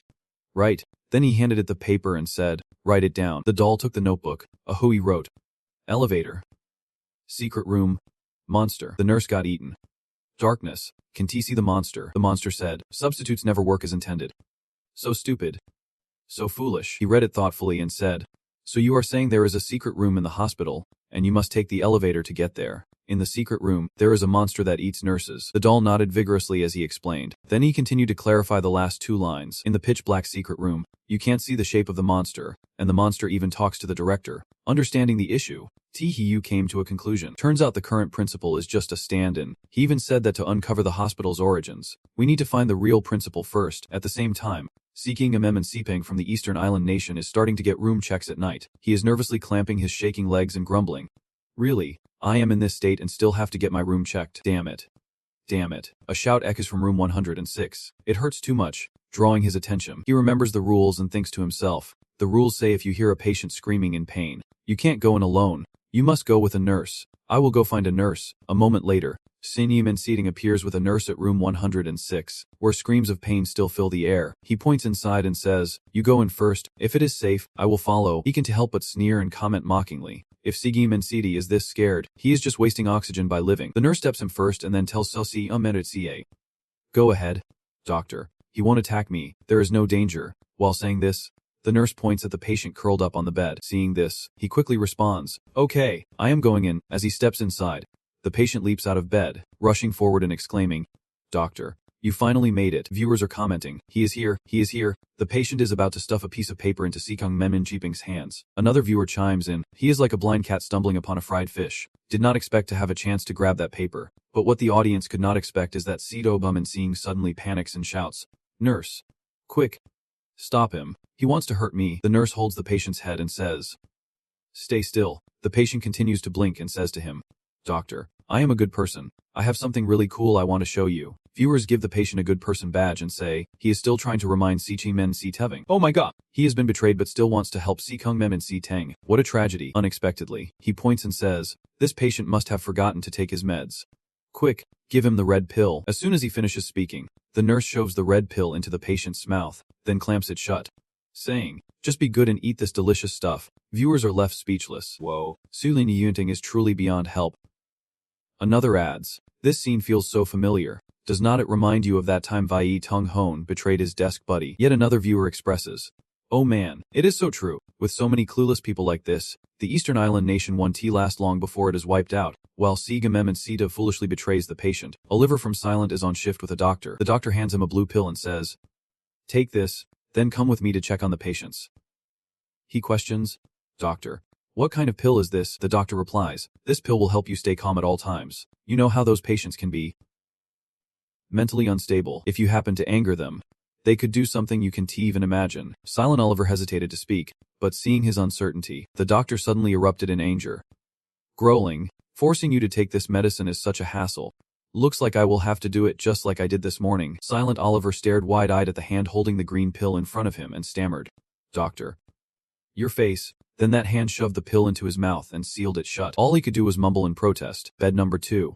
Room 108. A patient on the bed was shaking uncontrollably. The doctor ordered Oliver to inject the sedative into the patient in bed 2, then prepare them for surgery. "I am going to operate." He took the syringe, his voice blank. "Yes, doctor." The terrified patient crawled out from under the covers and said, "No, please do not take me for surgery. I am not insane. I am not." But that person was held back by Oliver. He coldly said, "Don't be quiet now." The patient panicked and screamed, "Get away, just get away. I want to go back. I do not want to play with you guys anymore." "Oliver, where are you? Where the heck are you?" Viewers were utterly shocked and commented, "Oh my god, he is Oliver's teammate. Are they about to kill each other?" The patient continued to call out in fear, "Oliver, Oliver, where are you? Hurry and save me." Oliver suddenly snapped back to reality, standing frozen in place, shouting, "Oh my gosh, that is my teammate. I almost hurt my own teammate." Suddenly, the doctor rushed in front of him, chuckling, "I can't believe you are still conscious." Then he could only stand there, watching the doctor choke his teammate. Once he gathered his wits, he shouted angrily, "What the hell do you want?" The doctor laughed and said, "Sometimes being too aware is not a good thing, just like right now." Then he snapped Oliver's teammate's arm and said, "Watch your teammate die. Watch him get killed." And he could only cry out, "Oh no." Then he angrily said, "I am gonna kill you. I will risk it all for this." The doctor squinted and grinned, "Don't get worked up. I can help you forget everything that just happened." The shirt ripped open, and a hand emerged from his chest. He said, "Forget it. Forget the pain you just felt." That hand grabbed Oliver's head and continued to brainwash him, turning him into a compliant nurse in the hospital. Come join us. Oliver, as if in a trance, said, Yes, I am Nurse Oliver. I am Nurse Oliver, obedient and ready. At this moment, a notice also appeared, stating that Silence contestant had been devoured by the anomaly. The countdown for the bizarre story world was about to begin. 10, 9, 8, 7, 6, and viewers expressed their regret in the comments. It is a pity Oliver should not have swallowed that blue pill. If only he would spat it out like Gon. Another person commented, Look over there. Gon's teammate also came to inject him with a sedative. In Gon's patient room, while he was resting, he heard a voice say, Nurse Lucas, give the patients their sedatives. The lion-headed nurse, holding the syringe, said, Yes, doctor. You also ordered them to take the red pill. Hearing this, John looked over and thought to himself, Lucas, is not that my teammate? Could it be that this nurse is my teammate? Then he panicked, thinking, Damn it. Lucas's gaze does not seem right. Is he under the influence of that blue drug? Nurse Lucas approached him, saying, Get the injection. Take your medicine. He could only whisper, Lucas, wake up. Can you hear me? I am your teammate. But Lucas just kept insisting on the injection and the medicine. He thought to himself, Damn it. Can't you hear me? Well, I guess I will have to deal with that doctor then. No time to waste. He shoved Lucas aside and ran toward the doctor, shouting, Doctor, he wants to kill me.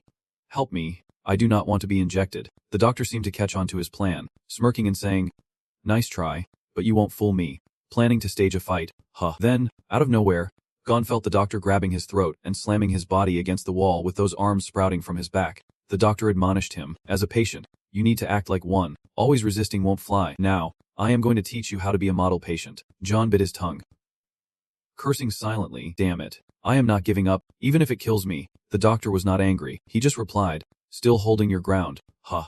How about you taste what it is like to be backstabbed by a teammate? The doctor then turned to Lucas, saying, Nurse Lucas, we have a patient here who needs treatment. I hope you can help him out. Lucas quickly responded, Yes, doctor. I will follow your orders. After that, he grabbed a syringe and moved closer to Gon. That made him panic, whispering to himself, This is bad. The source of the strange power won't help with 6 family members. I need to use my last attack fast. Just when things were looking dire, Lucas suddenly lunged, stabbing the doctor with the needle. The doctor turned around and asked, Why you? How come you are not under the drug's control? Lucas held out his hand with 2 pills and questioned back, This medicine. You mean this? Hearing that, he clenched the 2 pills tightly in his palm and said, To be honest, I did not take the medicine you offered. You probably do not know I am a magician. The art of misdirection. As soon as he finished speaking, he opened his hand to reveal it was empty. The 2 pills had vanished. The viewers went wild, leaving comments like, That is so cool. The doctor, incredulous, angrily questioned, No way that is possible. If it is a trick, then how could your gaze be so perfectly faked? Lucas calmly replied, Disguise. Sure, it is tough, but did you forget that players can have talent? Just like that, a knife appeared in his hand. He then said, Forget it. Explaining to you is pointless. With that, he swung the scalpel, severing the doctor's head, adding, Just relax and let it go. Ginyan, seeing everything unfold too quickly, stuttered, Is that really all it takes? Lucas scoffed, disdainfully replying, You think I would be like you, getting crushed by that T-Hue from Long Country? He then raised both hands to the sky, exclaiming, I have been waiting to be chosen every day. And now, I finally get to step into this bizarre world. From now on, this place will be my home. The viewers could not help but gasp. Whoa. Lucas seems pretty strong. Even Gon looks overshadowed by him. Another commenter said, I feel like he is the top contender against Tuyo Li Liao right now. I wonder what his talent is. I am starting to look forward to the showdown between him and Tihi Lao. Besides Sitangemu Chitang from Dongdao, the other contestants, including Tahiyu, received a memo from the patient screaming in room 106 to prepare for the checkup on the 2nd floor. At this moment, Tiku Yu is on his way to the elevator. The rules clearly state Rule 10. No using the elevator. The hospital only has 3 floors and no basement, yet he presses the elevator button anyway. Once inside, he notices bloodstains on the walls, thinking to himself how strange it is those scratches are definitely from someone the director caught. But these bloodstains belong to a child. Who could they possibly be from? As he selects the floor button, a voice calls out from behind, Hey, are you a doctor? Tu turns around and says, I am a doctor. What is going on? A small figure behind him with bloodshot eyes replies, Can you help me find a red scarf? That scarf was a gift from my mom, but I lost it in the hospital. If you help me find it, I promise I will protect you on the 3rd floor. What do you think? He turns back, crossing his arms, and says, Look, you are just a skinny little thing. How could you protect me? Shouldn't it be the other way around? The small figure retorts, Hemph, do not underestimate others. My mom always said I am a brave boy. What I say, I do. Hearing this, he replies, Fine. I will help you find it. If we locate it, I will come back for you. They then pinky swear, declaring, promise. We pinky swear, 100 years unbroken. After sealing the deal, he glances at the bloodstains again and notices there are even more now. It seems those previous stains were left by the kid from before. He thinks the boy seems odd, but clearly very different from the director. He might just hold the key to uncovering the hospital's secrets. With that thought, he steps out of the elevator, saying, no matter what, I need to check the supply room on the second floor first. 2U approaches the supply room, thinking to himself that it seems the door lock is broken, so it will be easier. He opens the supply room door and peeks inside. In the corner, he spots a safe and exclaims, a safe. He wonders to himself, why is there a safe here? Something unusual must be going on. He then commands Black General. Black General opens it. Black General is enveloped in a strange light, letting out a sound in response. Its tentacles reach for the safe, opening it to reveal a surgical knife inside. Picking up the surgical knife, he says in confusion, what junk is this? Surgical knives are common in hospitals. What can a rusty knife even do? It can't cut the throats of patients. One knife can cause tetanus. Still, he puts it in his pocket with a thought. Whatever, I will take it. It must have some use. Then he calls out to Black General. Black General, let us go. Just then, a door suddenly appears in front of him. It has the words intensive care room written on it. He remembers the rule he read earlier. I recall that Rule 11 for doctors states that if you discover an additional room for critically ill patients in the hospital, you should leave immediately.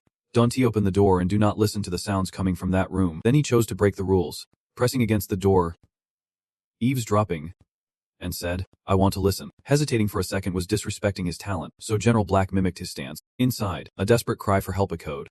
Suddenly, the door swung open, and countless hands wrapped around his body. At the same time, John and Lucas successfully retrieved the glasses and surgical tools from the storage room. Just as Lucas was about to step outside, Gon stopped him, saying, wait, do not go out. I used my talent last night. You need to keep watch. Next to the storage room, there is a high chance of a strange room appearing.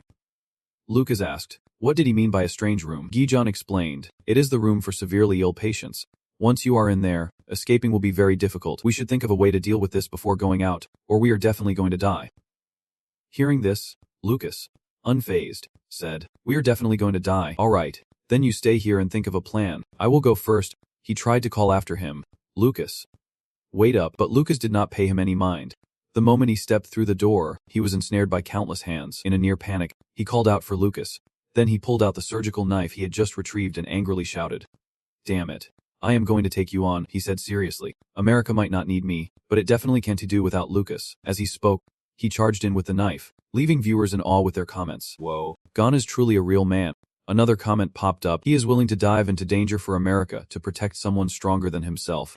Lucas. I respect him as a man. When he burst in, everyone in the room was already dead, looking at the horrifying scene inside. He wondered what had happened. Why is everyone dead? On the other side, Lucas was calmly handling the patients and said, looks like you really do not know your limits. After a while, Lucas finally noticed John standing there. He said, you made it. Looks like you have come up with a plan. But sorry, it seems like it is no longer needed. Meanwhile, Gon stood there in shock, realizing that Lucas had killed all these people. What kind of talent does he really have? Just now, his eyes changed to red. Could it be a talent-triggered transformation? Then he approached Gon and said, all right, Gon. Now I need you to tell me everything you know using your talent. The night watchman from last night. John quickly nodded and said, okay, I will do my best to cooperate.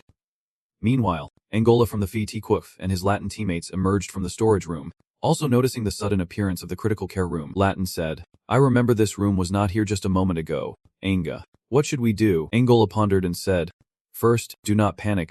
Let me think about what the old man would do in this situation. Latin eagerly replied, yeah, in this situation, I understand the old man would kick down the door and then let whatever is inside have it. Just as Angola was acting cool, he suddenly got cut off, angrily saying, do I need you to remind me whether I fought alongside old man TU or you did? Just as they were talking, suddenly, hands reached out and pulled them in, the door slammed shut, and they found themselves face to face with a crowd of patients, their hands and feet chained with heavy metal cuffs. Leighton, unsure of what to do, asked, Angola, what should we do? Think of a way out, fast. Didn't you learn my fighting style? Old man. Use it against them already. Angola collected himself and replied, what is the rush? I am just planning our escape. Then he turned to Leighton. Right, I am calculating. Soon we will hit them hard. You open the door, and then we bolt. Lane quickly answered. They all followed his lead, and he punched a nearby patient square in the face. But Leighton was still frozen in place, so he had to shout, what are you waiting for? Open the door. It took a moment for Latin to finally respond sluggishly. Yeah. But the door was sealed tight. Latin could not open it. Hasty said. Earlier, Angola could not get the door open either, Angola said helplessly. Damn it. Why is not my punch working? Is this where my newfound skill from old mangacaps? Just as they were in a panic, a swirling vortex appeared at the door, and bloody handprints emerged from it. Their legs were grabbed by 2 hands. And then they were sucked into the vortex. Their behinds hit the ground hard. Both of them gasped for breath. Latin asked Angola, "What was that just now?" Angola replied, "Remember when we took the elevator up here? The walls were covered in bloody handprints." "Right, I feel like that is what it was." Hearing this, he stuttered. "You mean a small black shadow with red eyes suddenly appeared behind us," it said. "Don't forget our agreement. Help me find a red scarf, and I will repay you." They both turned around and answered in unison. "We remember. We definitely will." After saying that, the shadow vanished, and Angola seemed to understand. So that is what it was. Good thing we agreed to it in the elevator. Otherwise, we would not have made it out alive. Meanwhile, because of the betrayal of the patients in room 106, there was no warning to take the elevator to the 2nd floor. Still, he encountered a serious patient right on the 1st floor. Sulingem and Siva was also pulled into the chaos. He was held by the strange patients with terrifying faces, leaving him helplessly calling for help. Help! Help! At that moment, the system announced, "The contestants of the national tournament are being devoured by a strange entity. The countdown to the world of strange occurrences is starting. 10, 9, 8, 7, 6. One viewer left a comment. "Huh, lol, that is hilarious. He logged off so fast I did not even have time to light a firecracker." Another viewer rushed in to shout, Hey, hurry over to see old man Tit. He has been pulled into the serious patient room too." "Over here," Tu calmly said. "Oh wow, you guys are too polite. No need to invite me to dinner." The patients still have those terrifying faces, confused and questioning. "Dinner." Tu commanded the Black General. "Black General, do not be polite. Take care of them." Hearing his order, it quickly charged forward, tentacles extending from its mouth. Its tentacles wrapped tightly around all the patients, lifting them high. The patients screamed in protest. "Mom, who is the real freak between us?" In the doctor's meeting room on the 1st floor, he stepped inside. His eyes immediately caught sight of something strange on the table. He muttered, "Hemph, there are new rules on the table." The rules were written on a paper that stated, "If you want to uncover the truth about the mental hospital, head straight to the basement. That is where you will find the answers you need. Rule 2. The 3rd floor of the hospital is a place you can never go up to. The director's rules are not to be trusted. Whatever he says, do not believe it. Killing the director is the way to survive. Rule 4. After the director is dead, go up to the 3rd floor. The exit of the hospital will appear there. Rule 5. You must follow the rules. Violators will regret it too late." He read and reasoned. The last set of rules for doctors never mentioned harming the director. Plus he is the one in charge. Then he made another deduction. It could be punishing doctors or nurses for skipping work, proving that these rules were likely written by the director. But this hospital's rules always mention killing the director, indicating it is not from the hospital but rather an enemy of the director. In other words, there is another force within the hospital, very likely the real director. Just as he was deep in thought, Chuman popped his head in and said, "Master, I have followed your instructions. I checked the entire 1st floor. Although I did not find anything special, White Bear found a red scarf." He pointed to the red scarf draped around White Bear's neck as he spoke. He was surprised, asking, Is this the scarf that the kid in the elevator was looking for?" Then he told White Bear, "White Bear, you did great, but this belongs to someone else. We have to return it." White Bear, hearing this, sadly folded the scarf and handed it to him. Below, the viewers expressed their sympathy for it. "Oh poor White Bear, can we keep this scarf? After all, our master does not need that kid's protection." Another viewer chimed in, "What do you know? That kid is definitely one of the key factors for achieving maximum points. The scarf should be returned to him." After grabbing the scarf, Tu turned to Chumin and said, "Let us go. It is time to wrap things up." Chumin, confused, asked, "Master, where are we going?" He pressed the elevator button and replied, "Going up to the 3rd floor. The hospital rules keep saying no one is allowed up there. So naturally, we have to go." As soon as he stepped into the elevator, a strange kid appeared, grinning as he asked, "Doctor, you found my red scarf, right?" The sight of him startled Chumin, who exclaimed, "What the heck is that?" He answered the kid's question. Of course he found it. "Here, take it back." The kid looked at the scarf and said, "Great. Thanks, doctor." Poor sad polar bear next to me, seeing him interact with the odd child, Chumin finally shook off his fear, thinking, so the big shot knows this weird kid freaks me out. Suddenly, the sad polar bear grabbed the scarf back. The kid held tightly onto the other side and said, What are you doing? Let go. This is from my mom." Seeing that, Tu gently coaxed, "Polar bear, give the scarf back to him. It is the boy's. If you get another scarf later, you will be prioritized." Only then did it finally let go. Snatching the scarf back, the kid quickly wrapped it around his neck and said to him, "Thanks, doctor. To repay you, I will protect you when we go to the 3rd floor. As soon as he donned the scarf, the kid transformed into a human, causing Chumin to gasp. Look. Big shot. The kid is back to normal on the 3rd floor of the hospital. The kid told the two of them, I know this place well. Do not wander around. Just follow me. You definitely won't get lost. Hearing this, he began to have doubts. If this kid is not lying, then he must have been up to the 3rd floor many times. What could be so special about it that attracts him? Suddenly, the kid turned to him and said, By the way, the people here do not like things like surgery. So if you have got any on you, it is best to toss it. He quickly confirmed. Of course, he did not have anything like that. Hearing him respond so assertively, Chumin thought, didn't the big shot get a knife and some glasses from the storage room last time? Why hide that? The kid beamed at him and said, All right then, let us go. I will get the uncles to open the door for us. Chumin wanted to ask about the knife the big shot had. Wondering if he was in the storage room, he gestured for silence and whispered, Shia, let us just observe for now. They arrived at room 301, which was eerily silent. The kid knocked on the door, saying, Hey uncle. Open up. It is me. I am here to play, and I have brought a new friend. The boy knocked persistently, calling out uncle. When no response came, his shoulders drooped. He sadly said, How strange. Where did the uncles go? They have always been in the room. He stood behind, thinking that usually the people on the 3rd floor would come out to meet him. Today he suddenly did not show up. Then Tihivyu felt the surgical knife in his pocket and thought, could it be related to the surgical knife in my pocket? When he pulled out the surgical knife, the child panicked and said, Why are you holding a surgical knife? Get rid of it. He told the kid, Hey, little one, keep your mouth shut and step back, or you might get hurt. Then he swung the knife toward the door.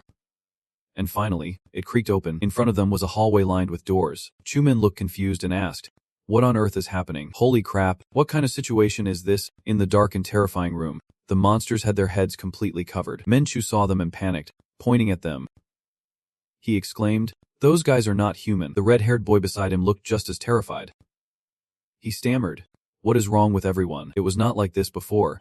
Right. He then pointed at Tihigu and said, I know. It is your fault. I told you not to bring the surgical knife, but you did anyway. You are the reason everyone is like this. I understand your surprise when you say that, he hurriedly explained. You are mistaken. It is not me who turned them into this.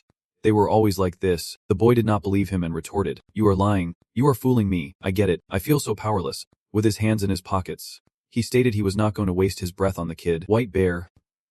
Chuthit. The two led the boy back cautiously. Chuthit obeyed. Yes, boss. With that, White Bear covered the boy's mouth, making him struggle and cry out. The monsters kept mumbling about tearing apart, stitching up, cutting, reassembling, suffering, struggling, despairing, being vague, angry, and seeking revenge. At that moment, Tiki thought. Indeed, the words they were mumbling were all related to surgery and also seemed to avoid mentioning knives. If he guessed correctly, they must be the ones who died from surgery in the hospital. He commanded General Black, who charged in to handle them. With that, General Black, with a tentacle in his mouth, charged forward. The octopus crushed the two bald-headed monsters underfoot. Tuyu saw this and could not help but praise. That was awesome. Suddenly, two more monsters appeared. Tuyu raised a hand to his chin. Damn, these guys seem to be born from resentment. There is no way to destroy them. Hearing this, General Black was quite surprised. With that, he turned and ran, not forgetting to shout, Run, we need to get to the basement right now. Ming Chu, who was behind, panicked and shouted back, Wait for me, old man. And then they all dashed off in a frenzy. At the same time, Lucas and Gon from America followed the strange boy on the 3rd floor. Lucas quickly slashed the door with a knife, making Gon panic and exclaim, Damn, that kid won't let us take a knife to the 3rd floor. I threw mine away coming up here.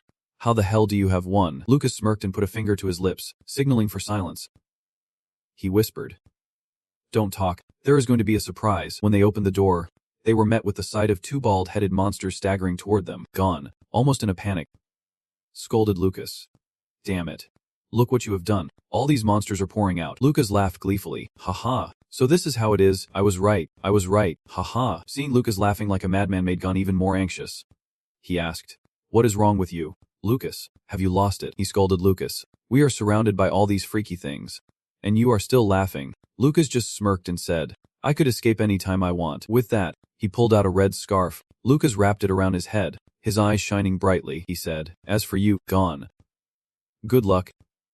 With that, he vanished, leaving Gon utterly bewildered. A few impressions from the readers upon seeing Lucas disappear. No way. This is not magic. It is some next-level sorcery. A little detail that everyone noticed. Right before Lucas vanished, his eyes turned a strange gray. Did not they? I bet he just activated some kind of special ability. Moreover, this ability seems related to strange powers, but does not using strange powers come with consequences? Either way, there is no such thing as a free lunch. Now, back to the story. Meanwhile, Bao and Jinan from Paris did not get any help from the strange boy, but they bravely ventured down to the basement in search of the truth. On the left is Paris, and on the right is Paris' paw. Suddenly, a voice echoed through the hospital. If you want to know the truth about the hospital, head straight to the basement. The answers you seek await you there. Both of them were terrified after hearing this, and Renu suggested, maybe we should turn back. This place is too dark and creepy. Bong hears this and does not want to go back. He says it can't be helped. All the clues lead here. This place definitely hides the secret of the mental hospital. And do not worry too much. We found the scalpel and glasses in the second storage room. They should help us get through the danger. The sound of dripping water makes both Paw and Jen feel utterly terrified. Paw asks Jen, do you hear that water running? Hearing Paw's question, he replies, it sounds like it is coming from the southeast, and seeing Chen hear it too. Paw says, let us go check it out. The two of them move forward, and Jen asks Paw, what is that thing hanging in the room? It feels like a person. Paw responds, scared, you stay here and do not do anything. I am going to check it out. At that moment, Paw is terrified out of his mind. He says, damn it. Those things are people. Paw panics, exclaiming he almost soiled his pants. Suddenly, a hand reaches out and grabs Jenny. He cries out to Paw, help me, please. Paw's voice echoes in panic. Paw. Help me. In that moment, Paw yells out to Jen, what is wrong with you? He sees a shadow dragging Jen and gasps, oh my god. What the hell is that? Without another word, he runs away, leaving Jen behind, but not forgetting to say, I'm sorry, Jen, I can't save you. I want to live.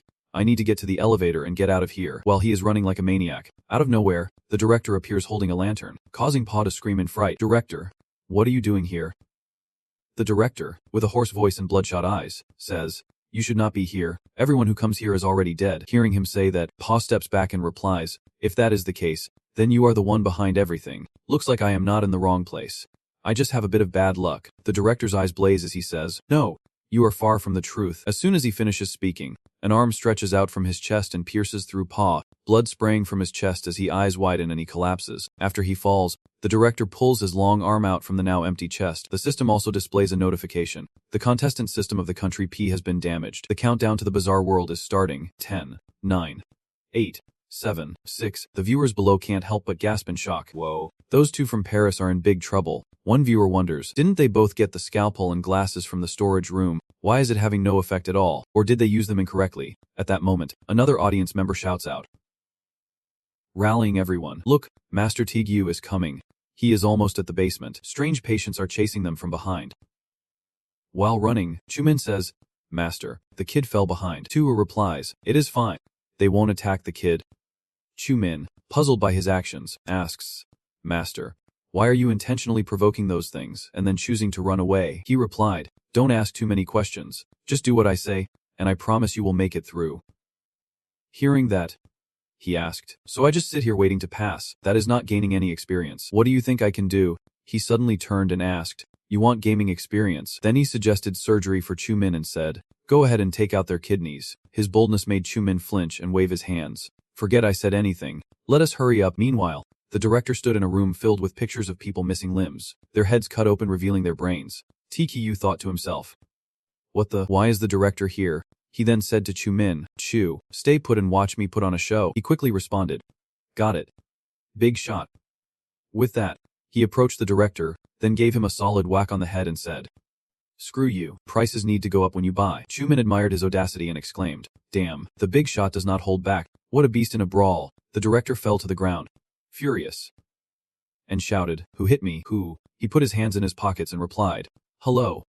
Director, do not you remember me? I am Eden Kiek, the country's report, loyal to the core. Hearing this, the director fumed, a dark hand reaching out from his chest, angrily saying, Muthi Bithif, it is you again. Today you are definitely dead. But he remained calm and said, I know you are in a rush, but please, chill for a second. The director was anything but calm, getting even angrier. Muthi Bithif, I will definitely kill you, and I will make sure you die happily. The dark general beside him swung its tentacle, and patients rushed in behind him. He turned to them and said, oh, my backup has arrived. Then he pointed at the director, giving orders like they were truly on his side. Charge in and take him down. The bizarre patients rushed towards the director, and a chaotic battle broke out. Chumin asked in confusion, I get it.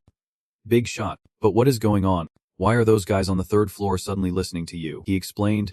They are not listening to me. They just hate whatever surgery they went through. Look closely at the director. The director was being beaten up, covering his head and shouting, "Damn it. Why are you hitting me? I am not the one who killed you. Do not come after me." Meanwhile, I felt the need to show off. When I hit the bald director earlier, I stuck a surgery label on his back. Chu-min, rarely showing his smarts, replied, "I get it now. Those who were operated on attack wherever the surgery label is." He responded, "Exactly." The beaten director shouted in frustration, "Damn it. Why are you taking revenge on me? I am just a participant. I did not even know what was happening." Chu-min quickly shut his mouth. TTU looked at the scene unfolding and thought, "I can believe the resentment of those patients. Is this terrifying? I hope I am not wrong.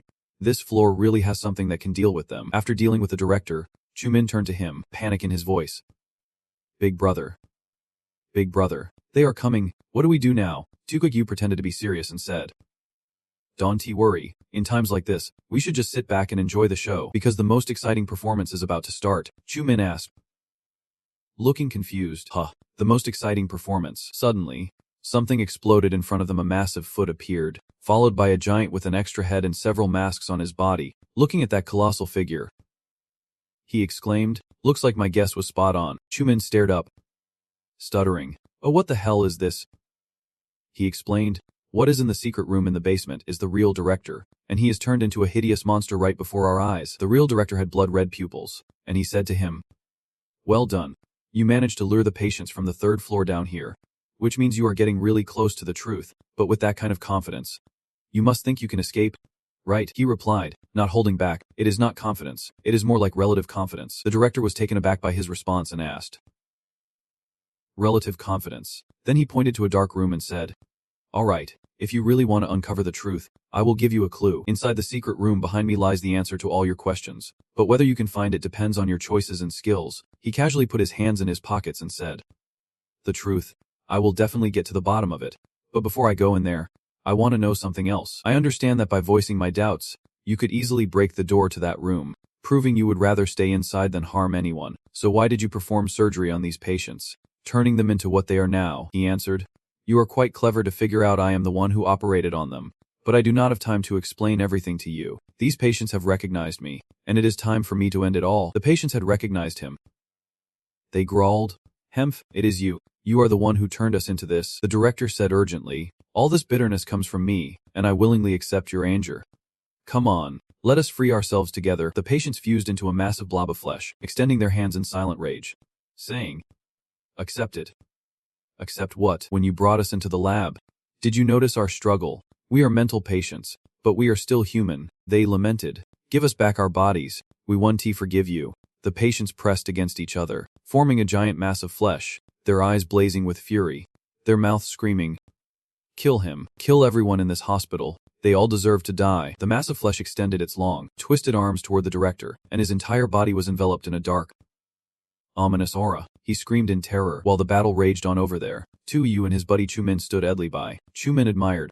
"So that is why the big guy brought the patients from the third floor down here to let them wipe each other out." Tu-yu quickly shifted his focus away from the chaos. He pointed in another direction and said, "Stop staring.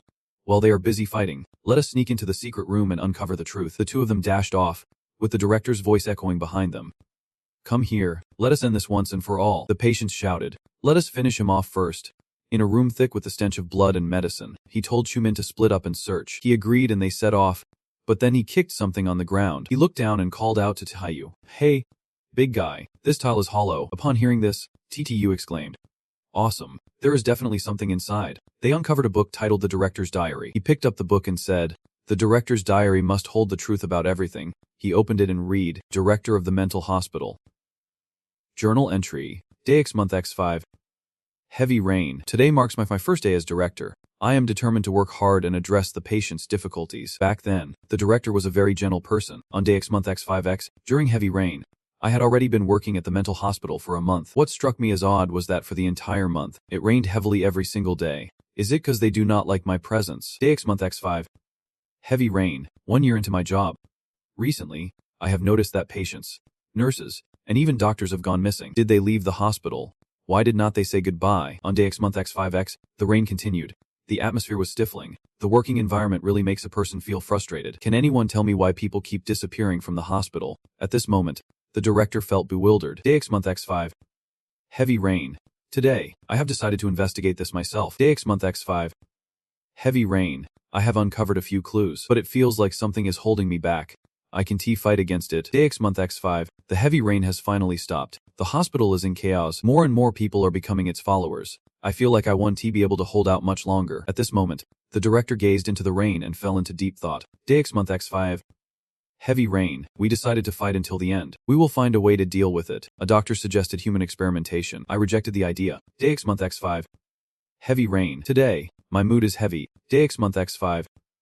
Heavy rain. More and more doctors and nurses have come begging me for human experimentation, but I still stand my ground against it. But I do not even know how much longer I can hold on. On day X of month X5X, it has been pouring for 2 years, rain nonstop for 5 years, with no sign of it letting up, just like my life, which is utterly miserable. Today, I have decided to conduct an experiment to transform the human body. The priority for this test subject is the top doctor from the hospital. Right now, the director is performing the experiment on the first subject. On day X of month X5X, the heavy rain fell, and the body transformation experiment failed. 5 doctors and nurses all died on the operating table. The pain is unbearable. At this point, the director has failed in that experiment. On day X of month X5X, the heavy rain continues. Today, I experimented on my own body. I thought I was going to die, but a miracle happened. The experiment made a breakthrough. On day X of month X5X, with the heavy rain, I have initially gained the strength to confront it. But this is still not enough. Far from enough. The director is experimenting on his own body. On day X of month X5X, with the heavy rain, more and more people are joining the trial. During the process of transforming myself, I also transformed them, but the main test subjects are those poisoned by it. Even though I know they are innocent and should not be blamed, I have no other choice. The director experiments on a patient, cutting off the patient's head and then sewing it onto his own body. On day X of month X5X, the weather is clear, and today is the happiest day I have had since taking this position. Because the rain has stopped, we can finally rely on our own strength to fight against it. The director now has an extra head on his shoulder. On day X of month X5X, with heavy rain, we might have celebrated too soon. In a moment of unawareness, resentment has engulfed the entire hospital. Its influence persists, and its power is even greater than before. The heavy rain continues to pour down. I stand in the rain, unsure why I'm doing what I am doing. For the first time, I doubt my choices. The director is drowning in desperate uncertainty. On day X of month X5X, I am overjoyed to have those doctors and nurses by my side. Thanks to their support, I can keep pushing forward. The director and the other nurses are performing surgeries again. On day X of month X5X, they have all vanished. I am all alone now. Did I really mess up? The nurses and doctors are nothing but soulless corpses now. On day X of month X5X, with heavy rain, I am using its power to bring the doctors and nurses back to life. Every day, I give them blue pills to prevent them from remembering the truth that they have died. The patients are still under its influence. I use red pills to control them. They will become immune to its effects. Both types of pills have side effects. Deep down, I know the truth, but everything has its pros and cons. The director starts giving the nurses and doctors the blue pills. On day X of month X5X, with heavy rain, the experiment has failed. I have lost control. I have completely turned into a monster. I ordered them to lock me in the secret room in the basement, forever cut off from sunlight, just like during a heavy rainstorm. Goodbye. This is the career I have poured my heart into. Goodbye. The breeze and warm sunlight, a reminder of the monstrous institution. In the end, he locked himself in the basement room. After reading this, Chumin could not help but share his thoughts. I never expected the truth to be like this. The mental hospital had always housed something bizarre. The director, wanting to deal with it, transformed himself along with the doctors and patients. In reality, he could be seen as a good person. 2U added. No wonder he wanted to find a fake director to replace himself while everyone took the blue pills. He must have always wanted the hospital to return to normal. Right. Then he closed the book and tucked it away in his jacket, turning to Chumin. Come on. Let us go see how the director and those strange patients are faring in their battle. Who knows? We might be able to help. Chumin agreed with him. They rushed to see the director in a fight. Chumin gasped. Oh no. The director seems to be struggling against them. What he saw was the director, wounded all over and missing an arm. Realizing the situation was dire, he quickly ordered General Hex. General Hefty charged in to help the director. He bared his teeth and lunged forward. Despite being at a disadvantage, the director turned and managed to tell him, "No need. You guys do not have to help me." He wanted to say more, but the director interrupted him. He said, "If you know the whole truth, then I have no regrets left. The crimes I have committed are unforgivable. I was a man deserving of death." Suddenly, his body swelled up, and then he added, "Besides, I am tired of hiding in the secret room like a monster. Death is not scary to me. In fact, it is a form of liberation." After saying that, the director sprouted numerous arms. Seeing this new form of the director, the patients exchanged looks, shocked that he could transform. Run. Hurry. The director is not giving them a chance to escape. He stretched out his long arms and shouted, "Stop right there. I have failed once before. This time, I will personally end you, even if it costs me my life." The patient screamed, "Don't let me go. Let me go. We did nothing wrong. You are the one who is wrong. You can kill us again. I do not want to die. I do not want to die again." The director was unfazed by their cries. He said, "Don't manipulate the patients to say these things. They have grievances, but you are exploiting their anger to create a new bizarre entity, wanting to continue wreaking havoc in the hospital. I absolutely want to allow that to happen." He also mentioned that you still do not fully understand humanity. Humans have love and hate. You only see the dark side of humanity and ignore the existence of love. Some things, once started, are destined to end in tragedy. I know I will have to pay for my crimes, but what about you? The long arms wrapped tightly around the mass of flesh. And the director screamed, "You should just leave this world completely." After everything was handled, the exhausted director collapsed, saying, "I finally did it," but then he expressed deep regret, adding, "They never got to see it." After dealing with everything, the director finally let go and passed away. You witnessed it all and could not help but say, the director was a respected man. He turned into a monster for so long, yet he managed to hold on to his original will. That is truly impressive. Chumin commented, the power the director just used was on par with anomalies. But that kind of strength comes at a hefty price. His life is completely over. He felt a sense of relief as he told Chumin, "Thank goodness I did not choose to accept the anomaly origin reward in the 6-person family round." Looking back now, that was a trap set by the anomaly. Chumin pointed in another direction and said, "Hey, we made it through. Let us head up first." Suddenly, he yelled, "Wait! Be careful." He protected him from behind, keeping him out of harm's way. Chumin exclaimed, "Woo, it can still come back to life." A monster with countless heads fused together created a grotesque and terrifying image that left me in shock. The pressure was intense. Dealing with this anomaly was going to be no walk in the park. At that moment, a screen appeared with a system reminder.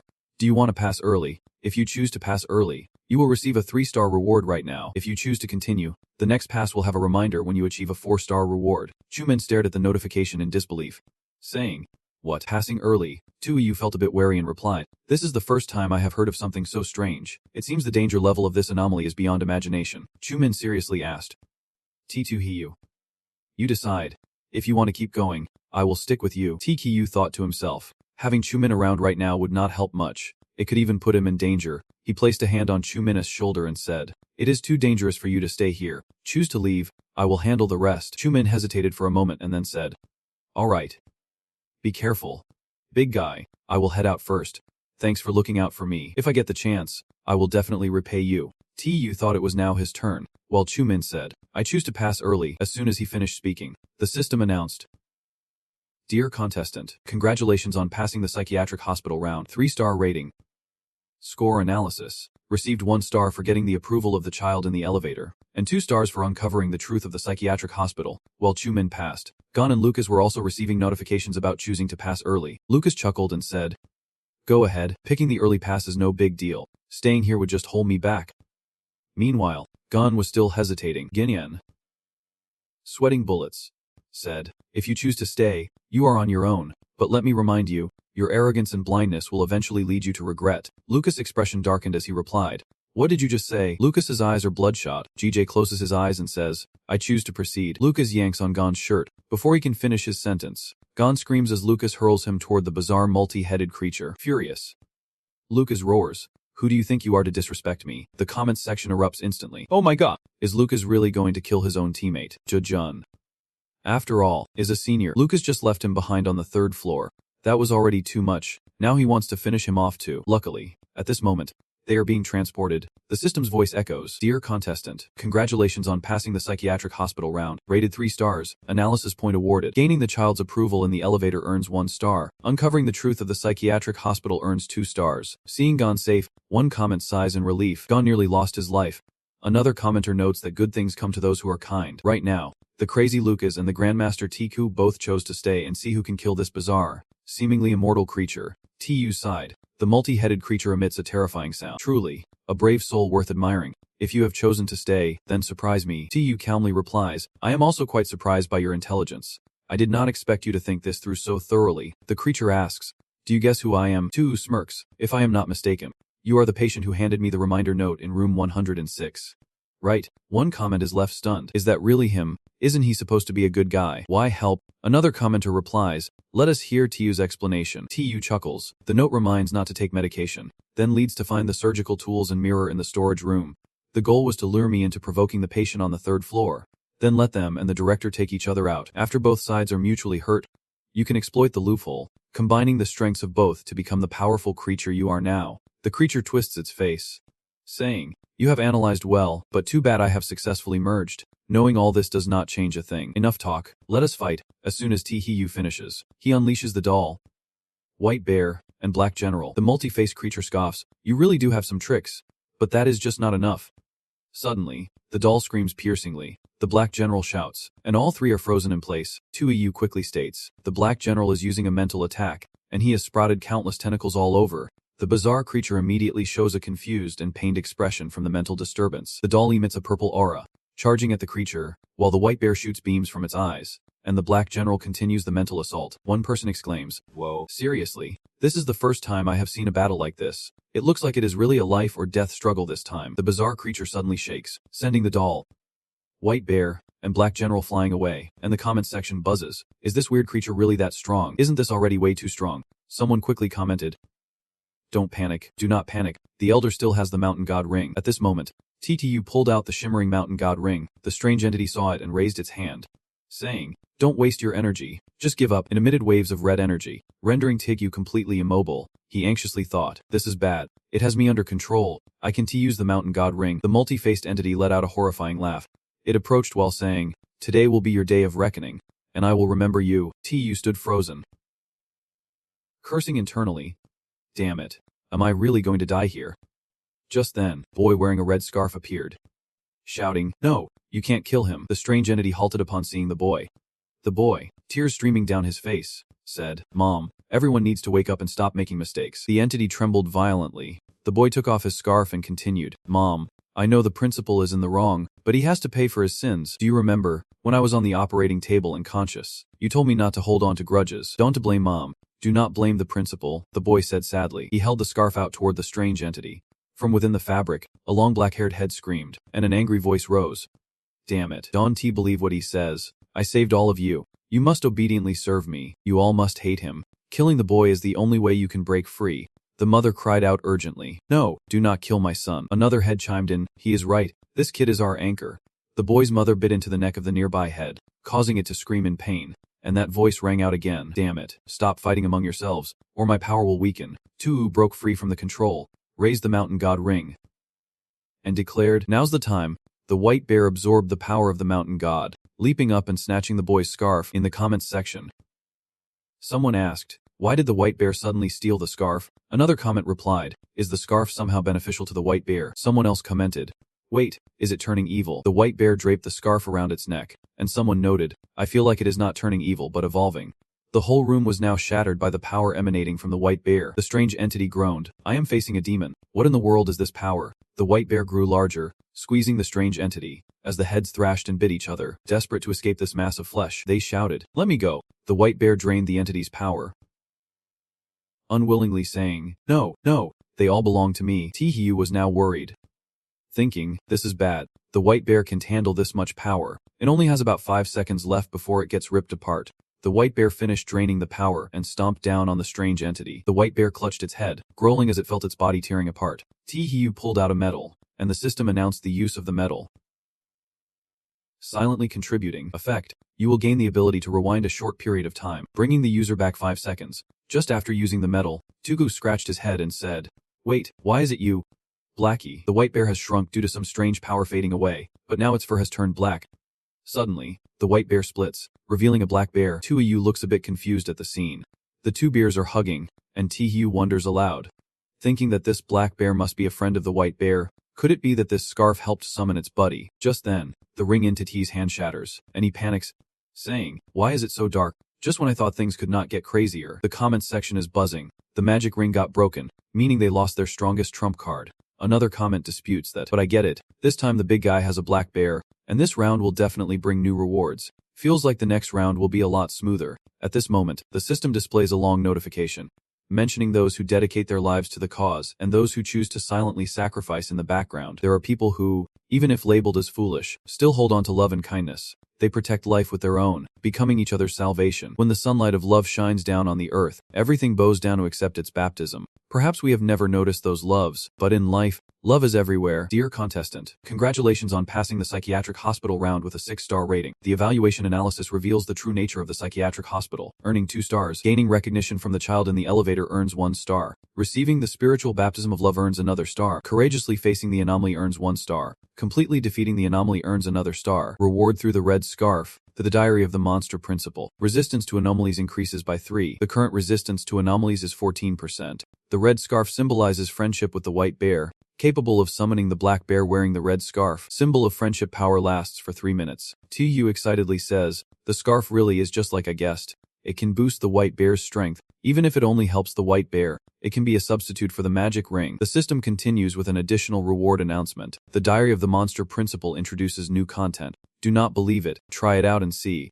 It can predict the future, and carrying it with you might just lead to unexpected events. Reminder, the Diary of the Monster Principle can only be used in 1 round and can only be opened 3 times. The announcement ends, and Hiyu looks at the diary and smiles, saying, knowing the future, now that is cool. A blue light surrounds Hiyu as the system records, moving the player out of the strange world. The comments section is exploding. With 6 stars, the big guy has done it again. One commenter says that TQ's rewards are pretty solid. I wonder if luck over there can take down the final boss. Someone hurriedly writes, hurry and check it out. Lucas's talent has been revealed, turns out it is SSS level. Over here, Lucas had a terrifying expression as he pressed a knife to his own hand. Murmuring, power, I want more power. He let out a loud laugh, his hand turning into fur, as comments popped up. Damn, what kind of talent is this? Transforming into a black furred monster, he continued to laugh heartily, black liquid writhing at his feet. The comments flooded in. What they said is a mystery, but it was definitely SSS rank, because he could clearly summon the power of the anomaly. Using the power of the anomaly comes with a price. Is he really planning to sacrifice one of his arms for the power of the anomaly? Lucas laughed again. I feel an immense power. There is no way I am losing. I won't be defeated by that loser Tihayu. A monstrous eye appeared behind him, the SSS talent completely insane, capable of giving the player strength to fight against the anomaly. The more power you crave, the higher the price you will have to pay. A boy suddenly stood behind him, anxiously warning him, you should not go on like this. If you do, you will pay a steep price. Lucas gruffly replied, shut up, or I will kill you. The boy, realizing he could not convince him, decided to walk away. Before leaving, he said one last thing. I did not want to help you anyway. You are on your own with this mess, he replied arrogantly. Handle it yourself, Hemph. I am definitely going to be the final victor. You all need to figure it out by yourselves. With that said, he turned to challenge his enemy. Let us have our final showdown. In front of Lucas stood a monster with a face full of humans, grinning lightly, surprised that he could use the power of the anomaly. But sadly, he would not be able to defeat me in a complete state. I am the real anomaly. You are just a little pest. Lucas, enraged by this, fiercely attacked it with the tentacle from the eye, unleashing a flurry of sharp blades. Pest. Let us see who is the real pest here. The monster was continuously attacked and screamed in pain. One side of its body was sliced, making it wary of him. You can actually wield such powerful anomaly powers. Lucas, hearing this, seemed even more confident and arrogant. Scared.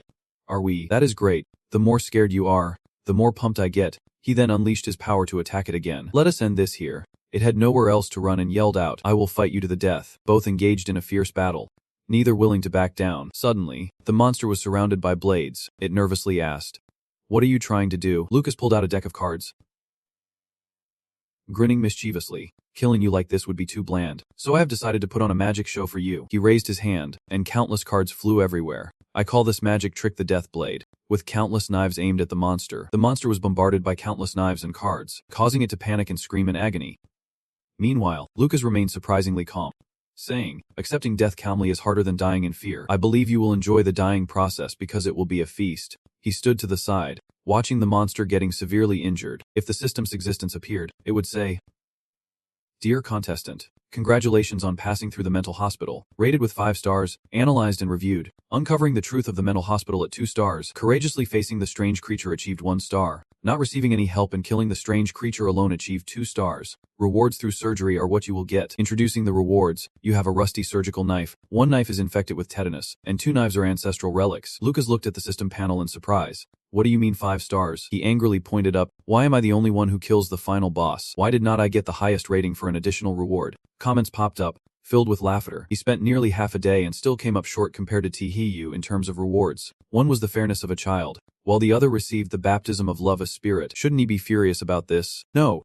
Wait, he is just a madman. At the same time, the others struggled against the monster, running away in fear. Angola and Latin from the Philippines also ended in disaster. They decided to head down to the basement to try their luck, but received no information. As soon as they arrived, they were attacked by a bizarre creature. The system board lit up, announcing that the national contestants were swallowed by the bizarre creature. The countdown to the strange world has begun. 10, 9, 8, 7, 6. At the moment when all contestants finished their challenge, a sound echoed around the world. Congratulations to Tihiu and Chuthit from Longquouf. Lucas and Miguel from the USA successfully passed this round.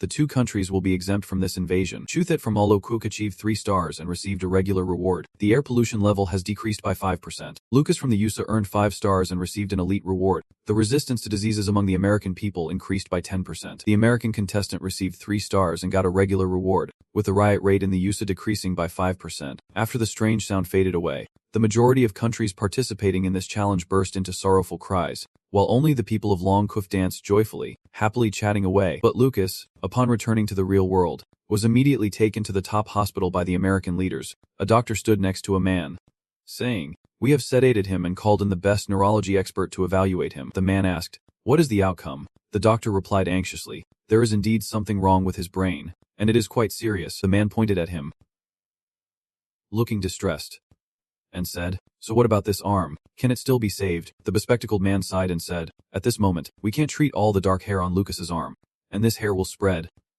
Eventually, he will be completely swallowed and become part of the strange world." The blonde man clenched his fists, saying, "Damn it, we finally got an S-level prodigy. We have to find a way to prolong his life."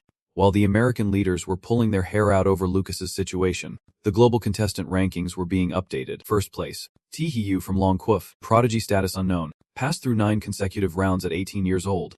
Single. Second place, and from Hai Ng Quouf, SSS level prodigy with infinite extrapolation, passed 3 consecutive rounds at 27 years old. Third place, Gijon Jason from America, S level prodigy. Night Watchman, passed 3 consecutive rounds at 25 years old. Fourth place, Sikla from Paris, a level prodigy. Immersive acting, currently deceased after 2 rounds.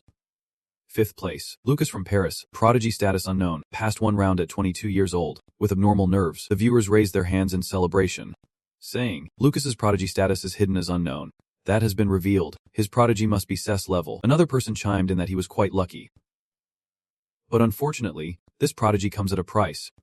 Otherwise, he could stand shoulder to shoulder with Tihiu. Someone else turned to their companion, saying that Ndi from Hakiang Quof had used up all their exemptions. Will the next participation choose to team up with Tihiu? If so, I am really looking forward to it. 3 days later, Tihiu and the other contestants once again faced the random selection of the strange world. But this kind of random selection does not necessarily mean it is someone who has won in the previous round. At this moment, the system board announces the participating countries for this challenge.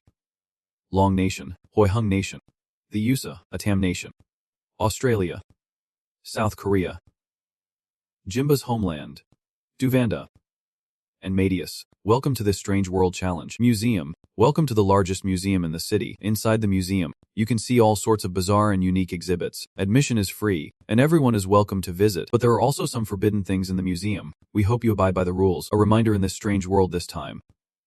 2 reminders. Many exhibits have gone missing from the museum. Please try to find those items and return them to their original places. In 3 days, you and the other contestants can transcend time and space. Time will coordinate together to pass through, while also escaping from the museum. Seeing the rules for this round, Tihiu thought to himself, does coordinating actions across time sound like the round in Mount Zux? Then he caught the crux of the issue and thought, but the reminder states it means coordinating with other contestants, which makes this round way tougher than the one at Mount Zux. While he was thinking, someone approached him, handing him a notebook, smiling as they said, "Hey there, this is the handbook about the museum's history and exhibits. Enjoy your visit." He took the notebook and replied, "Okay, thanks." Inside the notebook, it stated the first rule: upon entering the largest museum in the city, you will be able to admire the one-of-a-kind exhibits. When enjoying the exhibits, no photos allowed. Rule 2, the museum houses many paintings by famous artists, all depicting nature and abstract scenes, with no portraits allowed. And Rule 3, you absolutely must not raise your voice inside the museum, no matter what happens. Even if the museum collapses, you must remain silent. Rule 4, museum staff wear black uniforms. If you see someone in a different color outfit, do not trust what they say. Rule 5, the museum does not house any animals. If you see a talking fish or a blind cat, head straight to the museum management office on the 3rd floor. Rule 6. The museum management office is a safe place. Rule 7. Do not exit the museum management office. That is not the real manager. The real manager has transformed into a monster. Rule 8. The second floor has restrooms to enhance the thrill. The restroom has a lot of mirrors, which is normal. Rule 9. After leaving the restroom, if you encounter any issues, take the left path to return to the first floor. Rule 10. There are no wax figures in the museum. If any staff suggest them to you, ignore them. Forbidden Rule 11. If you strictly adhere to these rules while viewing the exhibition, congratulations. You will safely exit the museum through the main doors. That person handed over the notebook and turned to leave. Meanwhile, Tae-hee was reading aloud the museum's guidelines and the introduction to the exhibits. Then he said, but since photography is prohibited, I guess I will just have to burn it all down. After saying that, he patted his empty pockets and exclaimed, wait, I did not bring my phone. Then he spotted someone chatting on their phone as they walked by. He wickedly thought, isn't there a phone right there? This is no sweat for me. That person was on the phone saying, hello, I am at the museum. They do not allow photos, so I can't send you any. Without hesitation, he marched over, snatched the phone from that person, and said, let me borrow this for a sec. The person shouted angrily, hey, what are you doing? Give my phone back. But I am not the type to care about your little complaints. He quickly snapped a photo. Then he returned the phone and said, whoa, why is it so tiny? Here you go, it is all yours. The person whose phone he had snatched complained, you young folks are so uncultured. Want to take a photo? Just ask instead of stealing someone else's phone. Don't you know photography is not allowed here? Just as he was saying this, two guards with deep-set dark eyes appeared out of nowhere. They rushed over, shouting, hey, over there. The two guards grabbed the man and said, sorry, you violated the museum's rules, and we have to escort you out. You have the right to remain silent. The man, completely bewildered, yelled, what are you guys doing? Let me go. The man was cursing, why should I be quiet? Didn't you see that guy taking my phone to snap a picture? The guards, hearing this, asked, what? Seriously? And they looked over at Tae-hee. Tae-hee feigned innocence and said, it was not me. He forced me to do it. After that, the man was led away by two security guards, but he still would not back down, yelling, you bastard. You better not shut your eyes tonight. I want to let you off the hook even if I die. Meanwhile, the viewers in the comments were like, I get it. The big shot is acting again. Another chimed in, a dog is still a dog. Ethediac is still Thediac. The guy who just got taken away immediately pulled out his phone. One viewer, confused, asked, how did the phone end up in the big shot's hands? Someone stepped in to explain. When the tourist got taken by the guards, Tae-hee quickly snatched the phone back. He is such a sneaky bastard. Another person laughed, saying, I kind of like that style. After pulling a fast one, he yawned, thinking, breaking the first rule is enough. Now let us see what exhibits they have got inside. Then he seemed to discover something. Wondering, is this cabinet empty? Could it be the missing item I need to find and put back? But there is no name or description about it on the shelf. If that is the case, it is going to be tough to find. Over in the famous painter's area, Tae-hee looked over and asked, hey, what is going on? He recalled the rules in the book and began to question. The second taboo states, in the Museum of Famous Paintings, there are no human portraits. Why are there all these paintings of people here? Could it be that the second taboo is wrong? Thinking that, he stopped and looked closely at the portrait. Suddenly, the portrait's figure reached out of the frame, and its face was terrifying. He could not help but curse, saying, damn, are the people in this painting coming to life? The figure in the painting, with its horrifying gaze, reached out toward Tae-hee, making even a seasoned guy like him curse. No way, are they really coming to life? Suddenly, behind him, two people were commenting on the painting. One said, this landscaping painting is truly beautiful. The other agreed, replying, absolutely, the brushwork is incredible. Hearing them, he thought to himself, ink painting. Can they see the people in the artwork? Could it be that all the human paintings in front of me are just hallucinations? With the effect of the contaminated mirror, you can dispel the hallucinations and see the truth. He then pulled out a mirror. A notification popped up on the screen. You have used the contaminated mirror. With its effect, you can dispel hallucinations. As he saw the truth, the light from the mirror made the figures in the painting scream in agony. The painting suddenly caught fire, and cries of despair erupted from within. Tae-hee, utterly confused, said, what the heck is going on now? I used the contaminated mirror. This painting catching fire can be just a hallucination. Could there be something bizarre inside? After glancing at the two people next to him, he had another thought. No, the people around can't see the painting burning by itself, which means this whole bizarre phenomenon is something only I can see. Why is that? Is it because I am a contestant? Then he made a guess. If that is true, then the first floor of the museum might just have some strange things sneaking around and watching us. Once a contestant's identity is revealed, they will definitely attract attention. Think Thong and smiled and whispered, "Things are getting interesting now. Other contestants must be getting this kind of special attention too." Right, at the same time, the contestant from Medes discovered the empty display case. He asked Bowen, "Hey, what used to be in this empty case?" Bowen replied, "Sorry, I do not know anything." He walked over to the gallery of a famous painter, then sighed and said, "Looks like I can't find any leads from the guards. I need to check out another area." He approached a painting, and the figure in the painting popped its head out to scare him, just like it had done to me.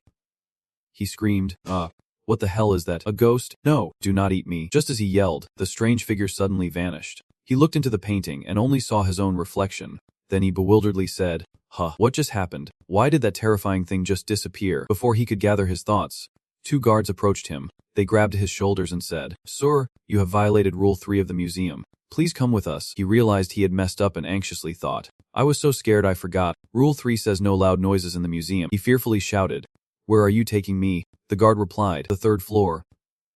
Hearing that, he panicked and yelled, "No, I do not want to go. Let me go. I am begging you." But in the end, he was still taken to the 3rd floor. Then the system announcement appeared, notifying that the contestant from Medes had been devoured by a strange entity. The countdown to the bizarre world is about to begin. 10, 9, 8, 7, 6. Viewers could not help but get excited and commented, "Whoa, this round is intense. The contestant from Medes is out already. The last round was not even this fast." Another person chimed in, "Did you all notice? Among the contestants, only the contestant from Medes and Su Hayao saw the figure in the painting." Another person added that they both were very flashy, revealing their identities as contestants. While the comments were piecing together this information, other contestants were receiving warnings from their higher-ups not to reveal their identities. Meanwhile, Su Hayao was in a corner of the museum, pulling out his phone that he got from the previous visitor. He intently examined the photos on his phone, murmuring that he had taken quite a few pictures. "Let us see if there are any clues." As he was looking, his gaze suddenly froze. He saw a boy holding a jar appear in the photo. He wondered, what is this?" He kept staring at that photo and murmured, "It seems the strange object on the 1st floor that has been watching me is this kid. You can't see it with the naked eye, but the phone can capture it." Suddenly, something else caught his attention. A confused person looked at the broken vase on the ground and said, "What happened? We did not bump into it. How did it even break?" The person following him chimed in, "They won't make us pay for this. Right? This is not my fault." Suddenly, a girl with a distorted face appeared, shouting, "What a mess. What is this? Get out of here. Just get out." The man from earlier stammered, "Madam, what is wrong with her? She looked terrifying." The person next to him panicked and added, "Just now, the exhibit broke on its own, and this girl is acting like this. This museum can't be haunted. Can it?" The girl continued to scream while clutching her frightening face. The other 2 were so scared they shouted, "There is a ghost. Run, run." As for him, he was still casually taking pictures. In the picture, a girl is being pulled by a boy, tugging at her face and hair. He seems to understand and says, "Just as I thought." Then he points his phone at the boy and shouts, "Hey, look over here." The boy turns to him, utterly surprised, and exclaims, "Woo, other people can see me, but you are using your phone to look at me, and you are taking pictures nonstop." Then he rushes towards him and says, "I want to play with you. Come play with me." Tee-Hee laughs and looks at the phone in his hand, saying, "Come here, I am definitely gonna play with you." The boy angrily charges at him. Yelling, he swings his hand, slapping the boy's face, sending him flying in pain, saying, "Ouch, he hit me and I crashed into the display case." The 2 visitors panic and shout, "Holy crap, the display case is broken. The ghost is still here. That person is pretending not to see the kid. I do not want to die. Run. Let us get out of here." He trembles in pain, clutching his left arm, standing up to glare at him in anger. "You think you can hit us? Just wait. I am definitely going to get my revenge." Tu gestures at him with his middle finger, smirking, "You want to fight with me? You are still way out of your league, kid." Soon, the security arrives. Damn it. It is that kid again. He is back again. The commander assigns tasks to the team members, telling them to quickly comfort the tourists and lead them to the museum's lounge. The team member responds clearly. Tu stands outside, watching the guards direct the way to the lounge. He thinks, listening to them talk, it seems they already knew about the kid's existence beforehand. Let us follow them to the lounge and see. Maybe we can find some new clues. At the same time, other contestants also encounter the kid. Everyone panics and runs away. The girl hurriedly runs away, screaming, "There is a ghost. Run." But Chuthit stands there, confused, scratching his head and saying, "What is going on? I do not see anything." Then he closes his eyes, focusing to use his special ability while thinking. "Forget it. I will use my ability to find some clues first. The people from Long Coop must stand firm even if they get hurt. I absolutely can't let anyone laugh at us." The information board pops up. Using a B-level ability, the seeker can help the user discover some small items that often go unnoticed. Then, as Chuthit searches around, he spots a phone in the pocket of a woman whose leg is trapped here. Glowing, he does not care that she is in pain. Crying out, "My leg is twisted. Help me, please." Chuthit only cares that the tourist's phone is glowing. The clue his ability suggested is in that mobile. Thinking that, he approaches the tourist, touching the phone in her jacket pocket. She screams, "Hey, what are you doing?" Chuthit said, "Sorry, I just need to borrow your phone for a second." The comments from viewers rolled in. He seemed polite but also came off as rude courteous, but just barely. He picked up the tourist's phone, and Chuthit's mind began to race. The camera app was open. Could it be that the mysterious force was nudging him to take a picture to uncover what was causing the chaos here? He then aimed the phone at the man being harassed, saying, "Don't come over here. Get lost." Then, Chuthit snapped a photo. Sure enough, you could see it messing with him. He gasped in surprise. So it really could be seen. It heard him and smirked at Chuthit, saying, "You came to play. Huh, I love playing with those who can see me." He thought to himself in panic, "Oh, it sees me now." It then released the man and covered its eyes as it approached Chuthit. He was frozen, unsure of what to do, but he wondered silently, covering its eyes, does it fear the light? He knew he did not have time to weigh his options anymore. He could only act once. With that, he tapped the flashlight icon on the phone. He anxiously moved the light and shone it right at that boy, causing it to freeze in fear and shield its eyes. Then, Chuthit looked in the camera on the phone and saw it had bolted. At that moment, he finally relaxed and crouched down on the floor. "I did it right. I did not embarrass anyone from Long Country." He then managed a bitter smile, and soon the museum security showed up to guide Chuthit and the other tourists to a resting area. Meanwhile, the Korean player, Minister Han, was in a panic, bolting out of the museum like the other tourists. He was running and shouting, "There is a ghost. There is a ghost here. Run. Damn it. Do not block me. Let me through." But oddly enough, no matter how hard Minister Han tried, he could not get near the door. Terrified, he ran towards the door, reaching out, Mom, help me. I do not want to die." Viewers commented, laughing, saying it is hilarious that he was so scared he called for his mom. Is he here for comic relief? That little brat was still causing chaos everywhere. It lunged at Minister Han, gleefully squeezing his neck, making him fearfully gasp for help. No, do not kill me. I am not ready to die." 2 security guards rushed over, yelling, "Hurry.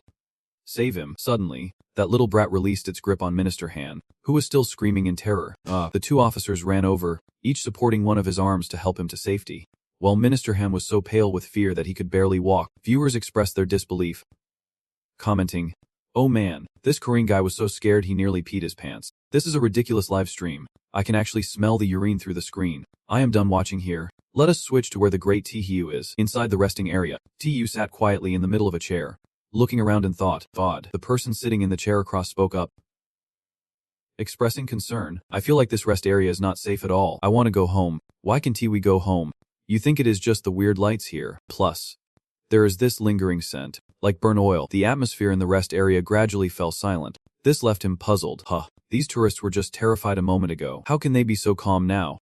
Could it be that the scent here has some kind of soothing effect? Outside the rest area, whispers echoed in, "Damn it. This has been repeated so many times already. How much longer is this going to go on? Don't to speak too loudly. If the tourists inside hear us, they will freak out even more." The whispers continued to drift into the room. What is there to be afraid of? This kind of light can make them forget the terrifying memories from earlier. Even if they hear us talking, they want to remember what just happened. TQ heard this and his expression turned excited as he said, "The museum is caught in a strange loop. This is getting even more interesting." Suddenly, an old lady shot him a look and said, "Hey there.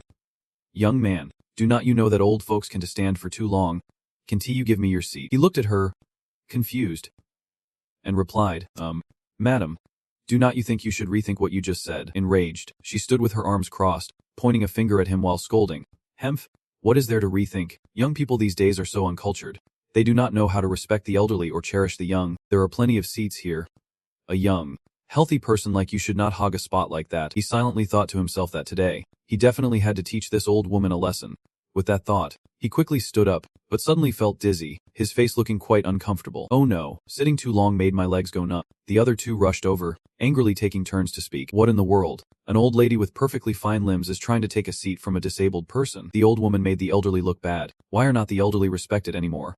Nowadays, if an old person falls in the street, no one helps them. All because of people like this. She stood there clueless about what to do. Then, she slapped her own face in front of them and Tku, crying, "I am such a useless old hag. You do not understand what is going on here." Afterwards, the two stood on either side to support Tku. They smiled warmly and said, "Hey buddy, go ahead and take a seat. It is just that old lady who does not know how to behave. Do not let someone like her get to you." Exactly. There is no need to be scared of people like her. If we see her doing something shady again. Tku chuckled helplessly. He stood up straight and scratched his head, shyly saying, "Actually, my legs just went numb for a bit." The two of them stood there, stunned. Then he turned away and waved goodbye to them. They were still standing there, frozen. The onlookers laughed and commented, "Didn't he see that coming?" "Did you? Tku is on fire. Just a numb leg can make that old lady remember for a lifetime. Auntie, this isolated world has him mocking me, and all I can do is stay silent. I bet after this, you won't dare to argue with the young ones for a seat anymore." This world suddenly feels more righteous. Moments later, Tku appears at the museum's first-floor exhibition hall. He walks and thinks, already cleaning up the traces left by that brat from earlier. The museum security is really efficient. If it were not for my jellyfish chain, I might have completely forgotten about that earlier incident. Suddenly, something clicks in his mind. Oh right, I got the monster director's diary last time, did not I? That thing can predict the future. Let us give it a try. With that thought, he focuses on pulling out the diary, which automatically flips open to the first page. Then he sees the word stating that Chuthit from Longquoof will die. The second-floor talent will lead Chuthit to the abyss. That is a trap you absolutely must not fall into. He wonders if Chuthit is coming here too. Then he immediately raises the content in front of him and says seriously, "Hey, have the higher-ups seen this? Send a warning to Chuthit ASAP." The viewers can't stop praising him. Damn, that was clever. I had no clue how to talk to Chuthit earlier. No wonder he is an elder. The reaction of an average person like me would not be this quick. Chuthit will probably make it out okay. If I were Chuthit, I would just marry the elder right away. After Tu closes the diary, he strolls around the first floor, snapping photos nonstop with his phone. But this time, he does not spot anything unusual. Not even that kid shows up in the pictures. So, as noon approaches, Tu decides to head up to the second floor for a look. The system shows the rule that the second floor has a restroom to enhance the experience. The restroom is fitted with a ton of mirrors, which is quite normal. He walks up the stairs, following the security guard's directions. The guard asks him, "Where would you like to go?" "Traveler, I can guide you." Tu gives him a skeptical glance. The special rule 8 mentions restrooms specifically, so there is definitely a crucial clue in there. He then stops, hands stuffed in his pockets, and tells the guard, "I want to visit the restroom." The guard looks at him blankly and does not respond. The viewers start laughing at him. The elder is putting the guard on the spot, going up just to check out the restroom. Dude, I am at a loss for words in my own language. When they arrive, the guard stands outside the door, smiling at Tu. "Traveler, you have reached the restroom. Take your time. I will excuse myself now." He is taken aback by the sight of the restroom.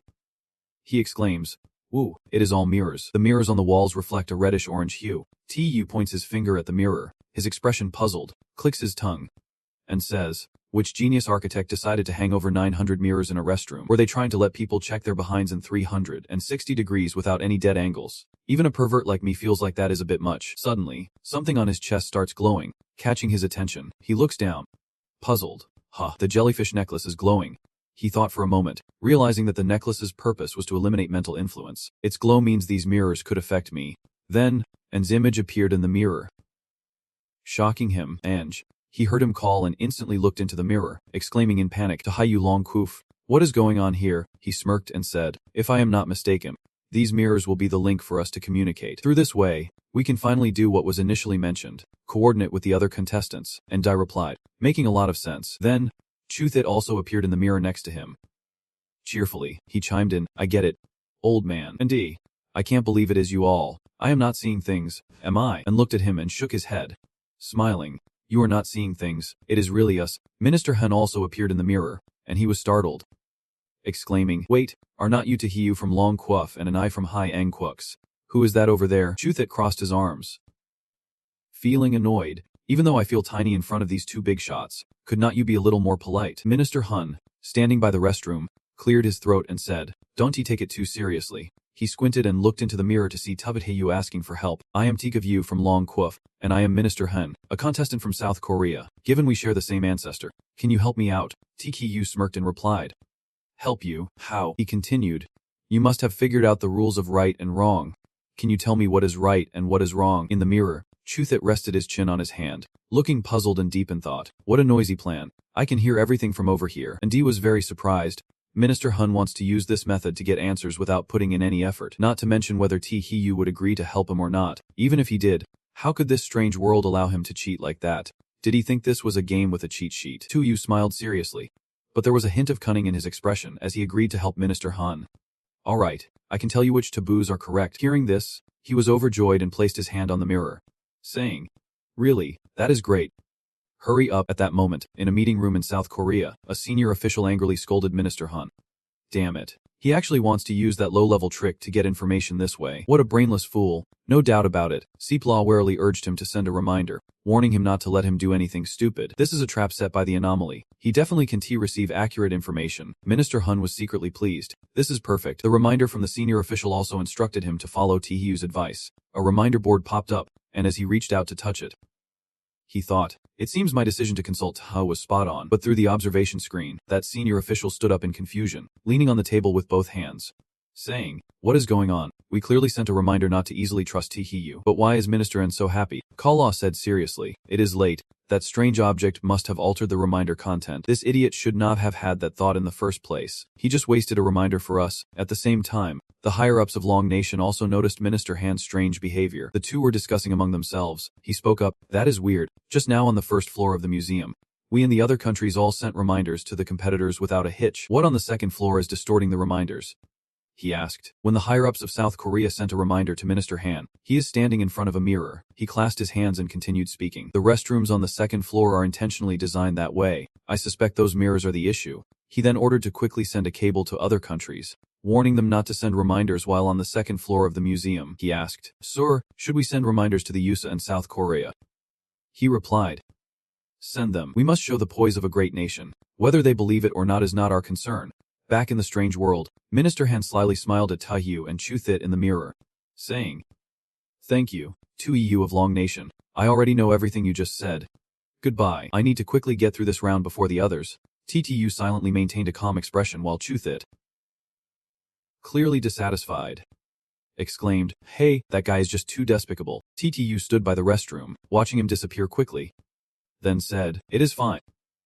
Chu-Thit, I was just joking before." Chu-Thit, hearing this, looked confused. The big guy is indeed a big guy. In the mirror, and Dine was mocking, "South Korea is hilarious. I do not get why their competitors are all such fools." Then, two other figures appeared in the mirror. Tuku-Yu was surprised to see them. "Jun and Lucas, you two came here too?" Lucas greeted Tu-Yu of Long Nation. "Who would have thought we would meet like this?" he happily asked. "Right, how's your hand?" He smiled and replied, "Are you mocking me?" "No worries, I understand." Tu-Yu of Long Nation. "To others, you are an insurmountable existence, but to me, no one can remain undefeated forever." Tki-Yu smirked confidently. "I know. You do not need to remind me." Lucas kept that smile and responded, "I am not reminding you. I am informing you that your era is about to end. I will take your place as the leader." T2Yu, puzzled, repeated, "The leader." Then he squinted his eyes and clapped, congratulating him, leaving Lucas looking bewildered. "Well, congratulations. You are the new leader now. I withdraw from the competition." Then he exploded with rage, his whole body on fire, shouting, "Damn it. Do not use that indifferent attitude to test my limits. If I get the chance to meet you in this round, I will personally take you down." Tu joked. "All right then. I will be waiting for you," Adi calmly said in the mirror. "All right then, instead of fighting each other, let us band together this time. Who knows, we might just survive a little longer." The voice from the mirror chimed in. "I agree with Adi's opinion," Chuthit said with arms crossed. "Unity is humanity's greatest strength. We should not be divided at this moment." But only Lucas disagreed. He interjected fiercely, "Unity. The strong are often alone. Only the weak need what you call unity. You losers can team up all you want. Luck does not need that." He then clenched his fist and punched the mirror, shattering it.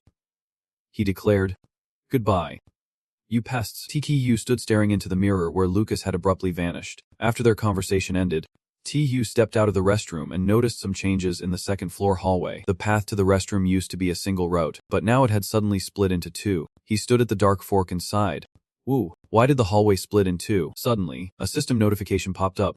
After leaving the restroom, if you see the second floor path has changed, take the left route to go back down. Tu smirked, thinking, well, then I have to go right. If I do not break the rules, then who am I? A staff member in a red outfit appeared in the left hallway and calmly said, "Hello, sir. If you want to return to the first floor, take the left path. This is a staff member disguised as a blind cat. He looked at him, puzzled, and asked, left? Then his gaze dropped as he pondered. This staff member told him to take the left path, which conflicted with the 4th and 9th prohibitions. Whether he went left or right, he would violate one of the 2 rules, thus losing the protection of his talent. Rule 4 stated that museum staff must wear black uniforms. If any staff wore a different uniform, do not trust anything they say. Tuyu's face showed determination, so he could only. Next, he arrogantly spread his arms wide and declared, who said I wanted to go back to the first floor? I am not going anymore. The staff disguised as a blind cat seemed confused by what he said. With that, he pulled out his phone in front of him and pressed something on the screen.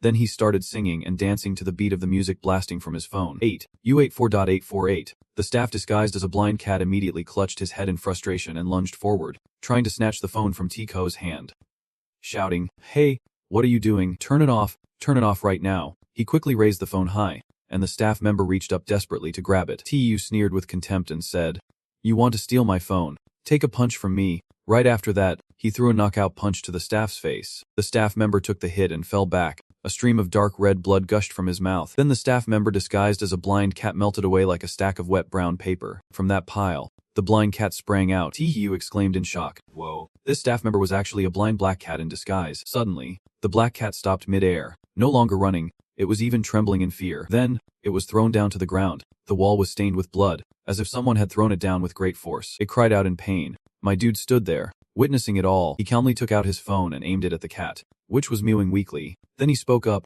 right there in the air. Huh, that kid is here. In the snapshot, that very kid was holding the black cat. His smile was downright creepy. Tahayu muttered, just as I thought. The museum does not allow noise because loud sounds attract strange entities. When I played music earlier, that staff member disguised as a blind cat could not handle it. Next, this kid got drawn here too. He looked at his phone and chuckled. Sure. Keep fighting. I love watching strange creatures go at it. That kid wore a deranged smile, cold and terrifying. His cruel hand snapped the leg of the unfortunate black cat. His eyes turned red. His face twisted in anger as he tossed the cat aside, saying, "It is you again. This time I won. Let you off." Tahayu raised his hand, glaring menacingly at him. Still want to take a beating? Come on, I am ready to dish it out today. It was terrified of him. Then it quickly darted around him, trying to escape. Tahayu turned his head, exclaiming, "Oh come on, why are you running?" My hand's still out. Then he excitedly sprinted after it. The footsteps of some creature with fins and scales followed closely behind as Tahayu ran out of sight. A giant, walking, talking fish figure looked at the black cat lying on the ground.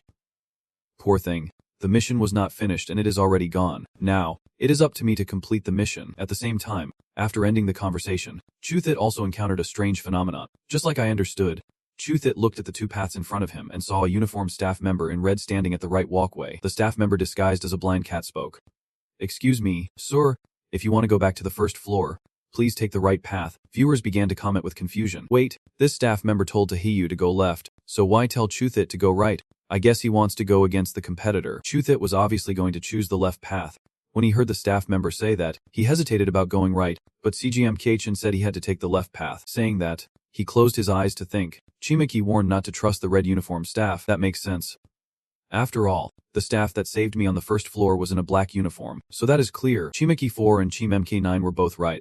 I have to take the left path. The staff member disguised as a blind cat noticed he had been silent for a long time, so he spoke up again. Sir, if you want to go down to the first floor, please take the right path. Chuthit jumped at his sudden voice, feeling annoyed as he said, "Oh come on, why are you like a ghost that one leave?" Then something caught Chuthit's eye, making him look down. Turns out it is a text message. Don't go left, or you will die. Chuthit was stunned when he saw that message. Huh, if I go left, I will die. But on Chuthit's path, a third route appeared, and something was flowing on the floor of that third path. This left Chuthit feeling confused. Why was there another way? Which one should he choose? The staff member disguised as a blind cat continued to tempt him, a hint of fear on his face. Sir, please take the right path. It is the only way you can safely reach the first floor. Chuthit turned to glance at him, his expression tense. He reassured himself. Calm down. Calm down. In moments of panic, use your instincts to find other clues. And then he activated his special ability. This drew praise from the viewers. Even at this moment, Chuthit remembered to use his ability to scout. He has really grown up. Other viewers were envious, wondering how everyone from Long Country was so smart. I am not convinced. His special ability revealed 2 golden eyeballs. Seeing this, Chuthit deduced that these eyeballs could help him. The eyeballs then flew out of his hands and into the middle path. Chuthit silently thought, could the middle path be the right one? No, That is not right. The higher-ups warned me. I can trust my instincts on the second floor. They could lead to my death, so he turned left and ran into that path. It seemed he had no choice but to risk it for a chance at survival. He declared, "Fine. I am going left." The staff member seemed displeased and immediately turned to leave. Then a voice rang out. What a bore. Still could not trick him. An eerie hand measured those eyeballs. Turns out it was that kid. His expression was scheming as he juggled the eyeballs and spoke. The black cat is not playing with me. That dumb fish does not even know where to run. The viewers could not stop discussing it. This is too dangerous. Both this kid and the staff member want to deceive Chuthit. Luckily, at the critical moment, he stood his ground. It seems the staff member is a transformed black cat. Moreover, even though they have the same goal, they are not on the same side. So, are those eyeballs belonging to the black cat? What if I return the eyes to the black cat? Meanwhile, on Tihu's side, as soon as he set foot on the first floor, he turned back to the second floor. The fish seemed surprised to see him return. Why are you back? He appeared pleased with the fish's presence. He smiled brightly at the fish and said, in forbidden words, he mentioned both the blind cat and the walking fish. The black cat is dead, but you still have not shown up. You must be hiding somewhere. So I pretended to go down to the first floor, waiting for you to come out. The fish looked at me fearfully and asked, what do you want to do? It then continuously backed away. He smirked cunningly and said, I will give you a chance. Do you have anything to say? The angry fish glared at me, shouting, there is nothing to say. Humans are the worst. I admit defeat to you. But I never thought you would trick me. He stood there shivering from the cold, pointing ahead and said, if you are going to be difficult, do not blame me for being rude. White bear, teach it a lesson for me. Suddenly, where did the white bear come from? Charging straight at us, the white bear relentlessly used its paws and feet to beat the fish senseless. The fish, in pain, cried out for mercy. Please do not hit me.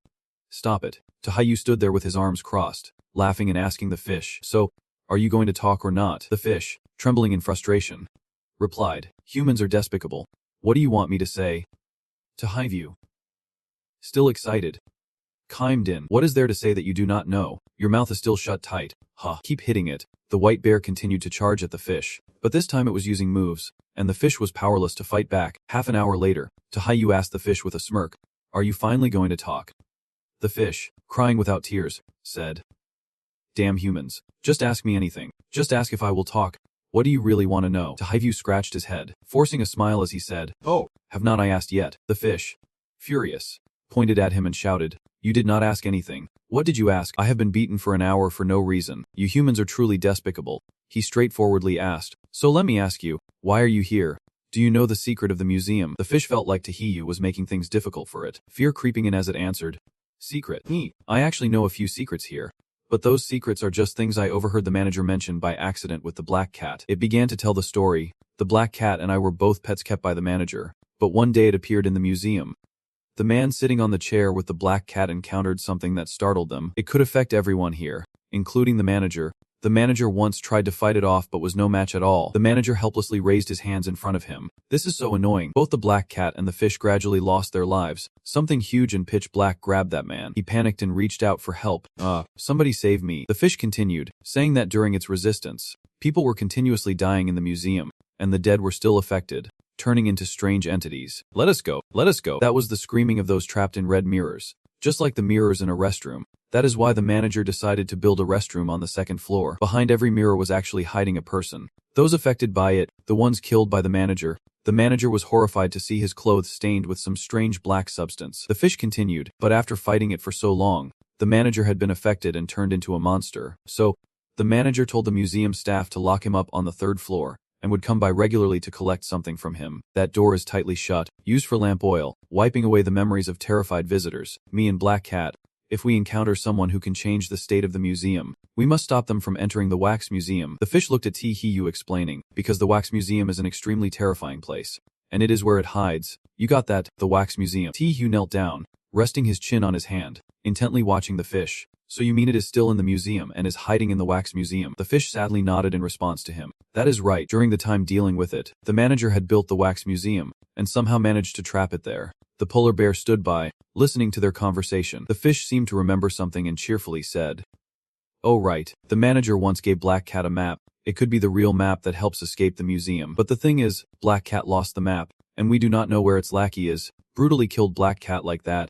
Probably because it wanted to find out the whereabouts of the map. Tahayu looked seriously at the fish and asked, when the manager gave you the map, you are sure you have seen it? Right. Where's the exit of the museum? The fish waved its hands cluelessly.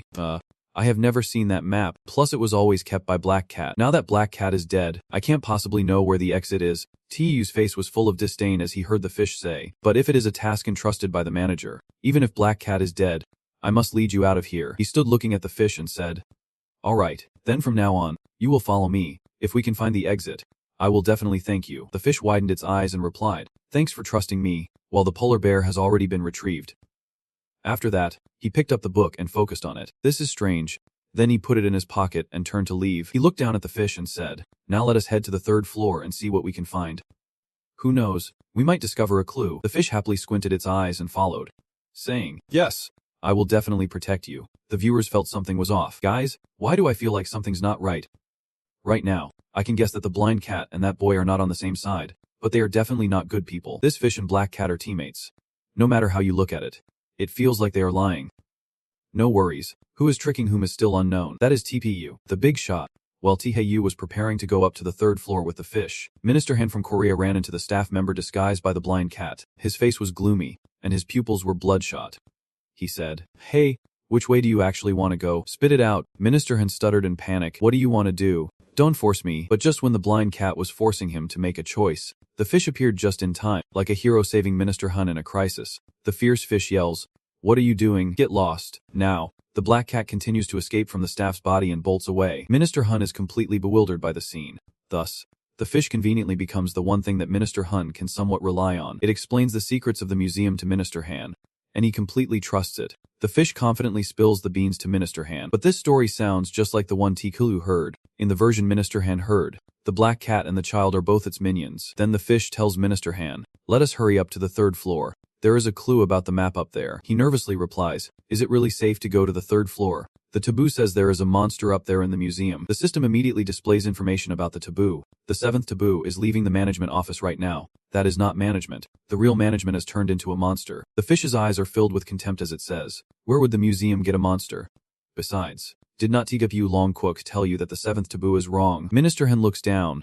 Taehae did say that. Suddenly, he stands up, looking at the fish with suspicion and asks, wait a minute, how do you know what Taehae and I talked about? The fish turns away, saying, calm down, I have always been on the 2nd floor, hearing you and I talking is not unusual. Minister Han no longer doubts and replies, so that is how it is. Then the fish sighs and walks ahead, saying, I will go first, and if there is any danger, I will definitely protect you. Minister Han follows, worriedly replying, okay, thanks. Then, after a while, they reach the 3rd floor, where everything is dark and gloomy. Minister N scratches his head and hesitantly asks, are you sure it is safe? Why do I feel like the 3rd floor is really strange? The fish taunts him, you are not really scared. Are you? You want to go through but do not want to take any risks. If you are too timid to step out, how can you leave the museum? Given the chance, you do not even know how to take it. Are we going or not? Coward. It successfully provokes Minister Han, who, with a determined look, says, who says I am not brave? Damn it. Do not underestimate the determination of a Korean. The fish smirks and says, then that is more like it. Don't worry. I will definitely help you get out of here. Viewers speculate. This fish definitely has issues. Its words and attitude are inconsistent. When the fish was with Taehae, it seemed incredibly loyal. But with Minister Han, keeps using psychological tricks. Viewers take turns analyzing. Right, the Black Cat next to Taehae was killed by the child. It claims that it and the Black Cat are teammates. While Minister Han is being forced to choose by the Black Cat, it shows up to scare the Black Cat away, saying, the Black Cat and that kid are on the same side. Clearly, its goal is to gain the trust of the contestant and then lead them up to the 3rd floor. I am guessing there is definitely something terrifying up there. The fish stands in front of the slightly open door, looking at Minister Han, saying, inside is the manager's office. Let us go check it out. He asks in surprise, why is it lit inside? Is there someone in there? The fish pushes the door open while saying, you will find out once we go in. Minister Han looks at the red lettering on the door. No unauthorized personnel allowed in the museum manager's office.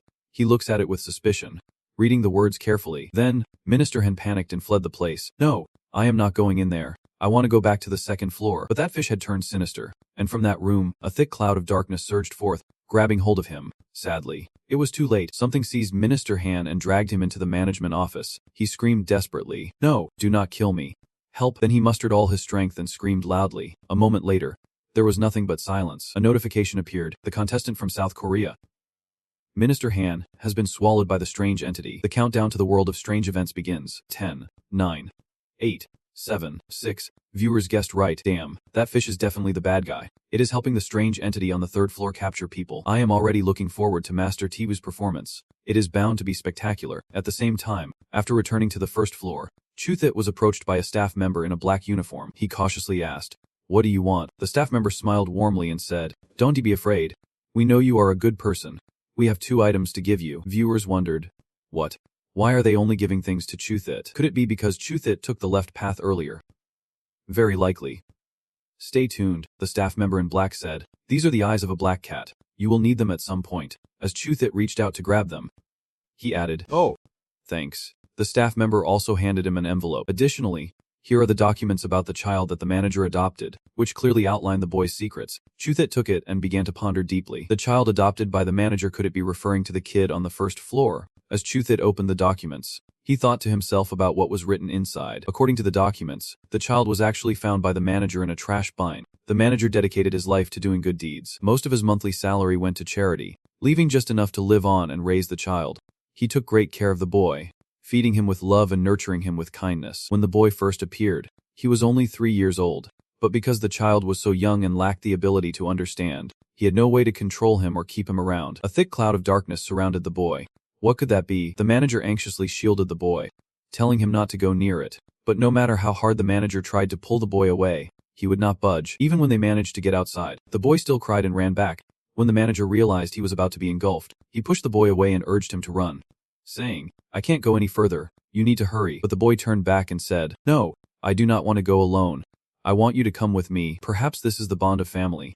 Later, when the manager led the staff to confront it, the boy was repeatedly caught up in the chaos, the dark mist spreading throughout the exhibition area. Finally, the manager realized he could not fight it anymore and came up with the method of sacrificing himself to temporarily suppress it. A wave of energy surrounded him, making him look like he had lost his very soul. The manager vanished forever, leaving the museum and the boy in the hands of the surviving staff. The boy was heartbroken, stubbornly knocking on the door. "No, do not leave me." Even though it was suppressed, the museum fell into a strange state. No one could leave this place, as if some force was controlling the museum, including the boy. Gradually, everyone started to lose their minds. The boy, having been affected for so long, ended up in his current form. After reading the documents, Chuji said sadly, "So that is how it is." The manager and the boy are both tragic figures. The staff in black chimed in. "But sometimes, the boy can regain his clarity. Just now, the eyes I showed you were given to me by the boy when he was lucid.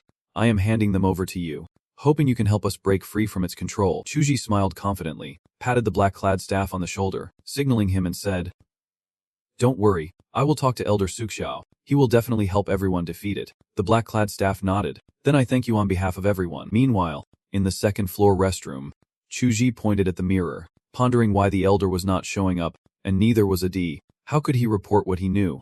He jumped when he saw the reflection of a black cat appearing behind him. When did that black cat show up? The black cat suddenly lunged at Chuzi, its mouth wide open and ferocious. He fell backward, covering his face with his hands, eyes shut tight, screaming, At the same time, the black cat's eyes flew out. He did not open his eyes and kept waving his hands and screaming, "Don't kill me! Don't kill me!"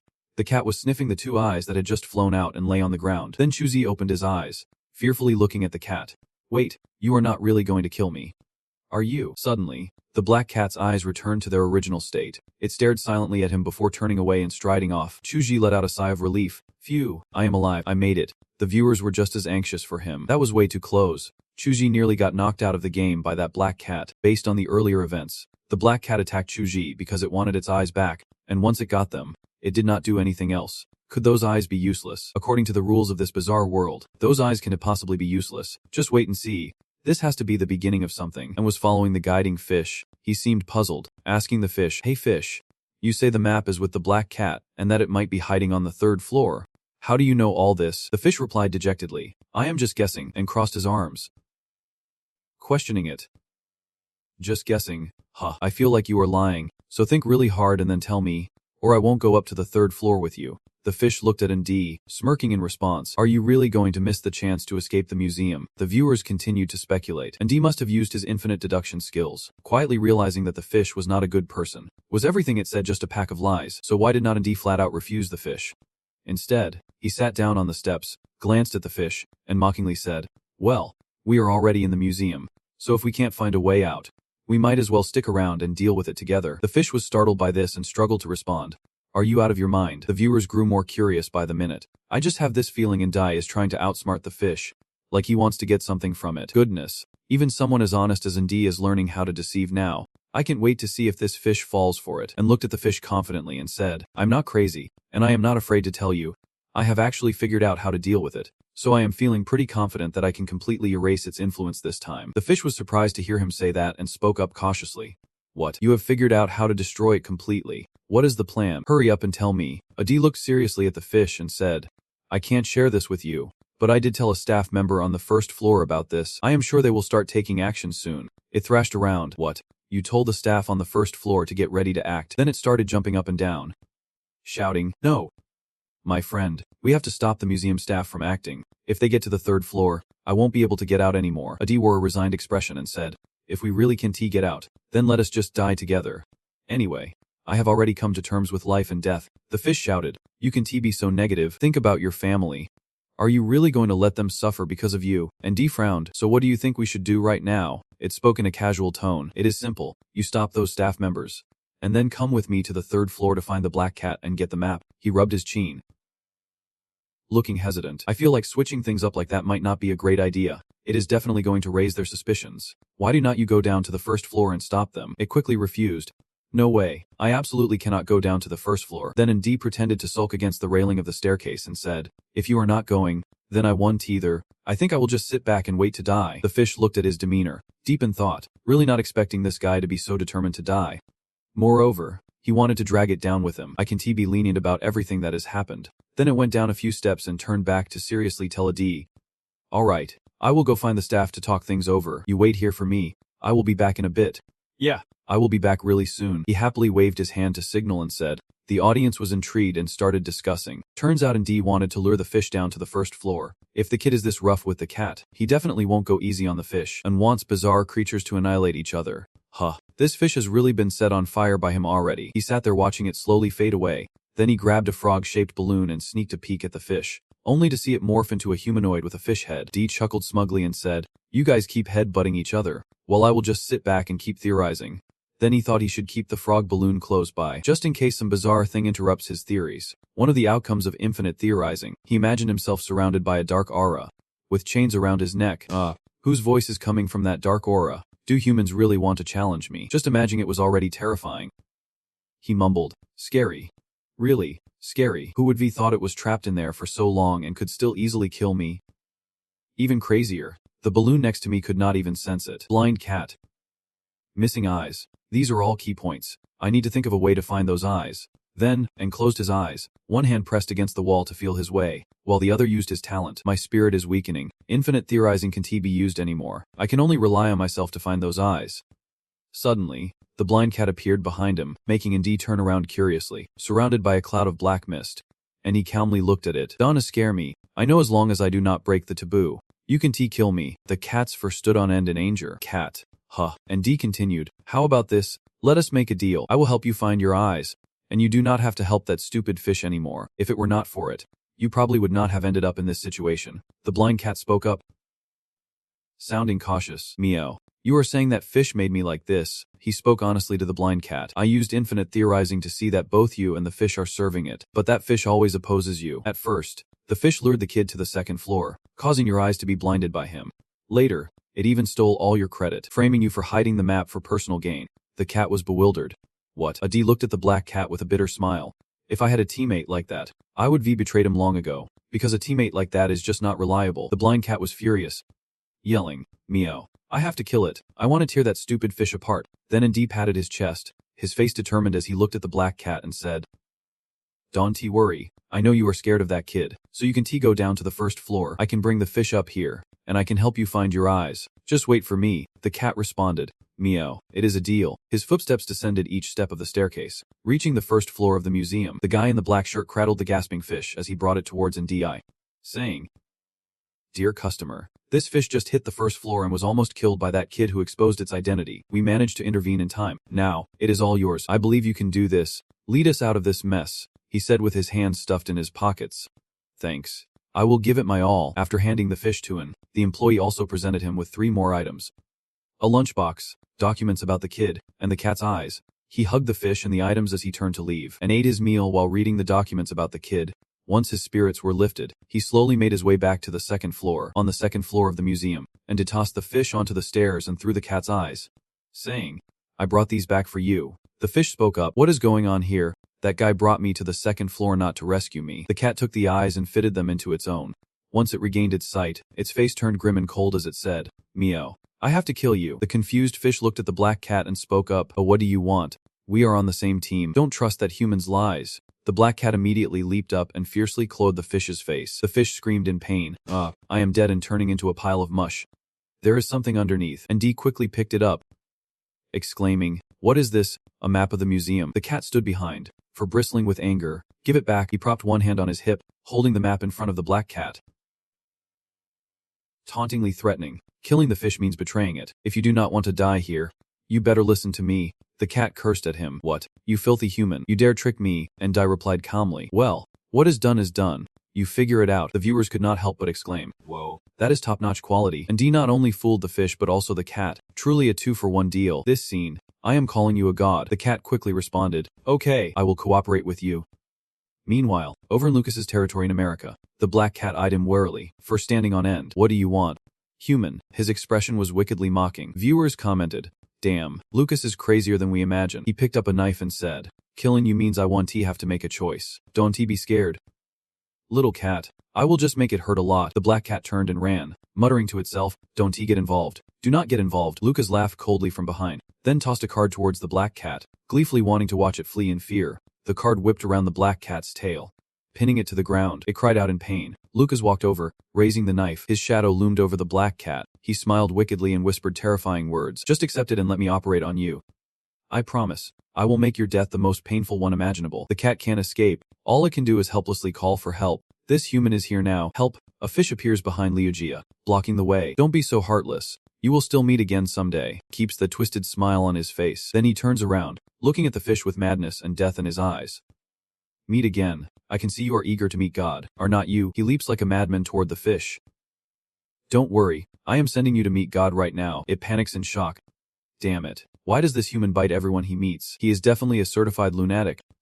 "Black cat, you made this mess, now deal with it and stop him." The black cat has already pulled the card from its tail. It tosses the card away and quickly turns to leave the fish behind. "I do not have time to stop him. He was a coward before." The fish pleads but angrily curses the black cat. "Damn it. You are just a blind cat who does not trust anyone. Cruel and heartless." The fish yells in fear as it slips into the darkness.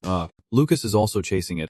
The crowd starts to chatter. "Oh, do you think this fish can escape?" "Probably can." "Right, they hide in the shadows, and Lugia does not even notice. Now, hiding in the dark might just give them a chance to escape. From what I see, once Lucas goes berserk, he stops thinking. He won't get far." At the same time, Suksao, going to the third floor with the fish, receives a reminder from the higher-ups. The reminder pops up. The map is inside the fish. After reading it, Susa freezes, watching the fish lead the way nonchalantly. He thinks to himself that this fish is both a thief and a loudmouth, but he still needs to keep it around for their later act. Excitedly, he tells the fish, "Open the door, I can't wait to meet the manager." As the fish reaches the door, a strong pulling force hits. Then, the fish and Suxiao are sucked into the door and crash onto the floor. The fish approaches the table with green candlelight, kneeling respectfully and saying, "Master, I have brought someone. I filtered out this person for you. Absolutely a handsome body to die for. The black cat is dead. It was killed by this human. Wait until you return again. I am sure you will break free from its control." Seeing this, "I wonder, Master," were the words at first said all lies. So, who is the true master? It is talking about him or the manager. Then the two candles on the table go out, leaving only smoke behind. Looking at the hair and those clothes, it is the manager controlled but now just a skeleton. No flesh left. Surrounding them are two floating blue flames. He sits back in his chair, looking at the fish with satisfaction. "Well done. The rewards for both of you belong completely to me. Once I can regain control of the museum, I will grant you even stronger bizarre powers." Then he raised his hand to the fish and said, "Quickly perform the body exchange ritual, so this fresh body can become a part of me." The fish replied, "Yes, Master." It glared at Tihiu and said, "You foolish humans. I can believe just a few words from me have you spinning in circles. Just as I thought. Aside from my master, all you humans are a bunch of dimwits." Tihiu sat cross-legged in the chair, calmly speaking up, "You humans, it seems your master is also a human." The fish stammered, beating around the bush. "Stop spouting nonsense and become a part of your master already." Tihiu scoffed, "A salted fish is still a salted fish. I came here with you on purpose. And you really thought you had tricked me? Let me give you a slap." He sneered, then raised his hand and slapped the fish, making it yelp in pain. The fish sat sulking on the floor, crying, I was wrong. Human, I should not have brought you here. I should not have let him charm me. Two of you looked at it seriously. Then tell me, what exactly is your master? I will tell you he is actually the manager. Just as the fish was speaking, he had already stood behind it. He shouted angrily, you achieve little, but ruin much. Go die. Then the manager struck it down in the fish's stunned silence. Viewers commented wildly. The map in the fish's belly was ripped to shreds, and that map was useless now. Don T panic. I believe Takiyu can navigate just fine without it. He glared at Takiyu, that damn brat, charging toward him, not expecting the kid would also help it deal with me. You have all been fooled by him. He is the mastermind. You idiots. You are all so foolish. Takiyu calmly responded. Do you dare to insult me? I will show you what is what. Then he exploded in anger, one hand on his hip and the other pointing at him. Commanding. Black General. Charge. He was stunned and panicked. What the hell? I can't believe you brought another freak into the museum. By the table, 2 candles suddenly emitted a green aura. He stood amidst the dark mist, his face reflecting green light as he screamed. No. They should not belong here. Takiyu was astonished as the book suddenly opened in front of him. What is this on that page? Words appeared. I think the biggest mistake I made was coming to this museum with my brother to take the job. My brother is the museum manager, while I am just a lowly, ordinary staff member. But my relationship with my brother is great. He often cares for me, and I feel being an ordinary employee is a wonderful thing.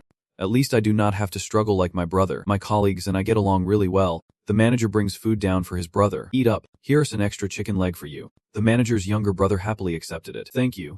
Lately, my brother has been secretly doing something. He goes out a lot more these days. His younger brother meets him outside and asks, why did you leave the museum? From the stories told by the museum staff, I learned that my brother is doing charity work and some other meaningful things. I am really glad to have a brother like him. His image is quietly grand. The younger brother asks a staff member, and they talk. The manager has been busy with charity lately. That is why he is so occupied. The younger brother responds, so that is how it is? What a brother he is.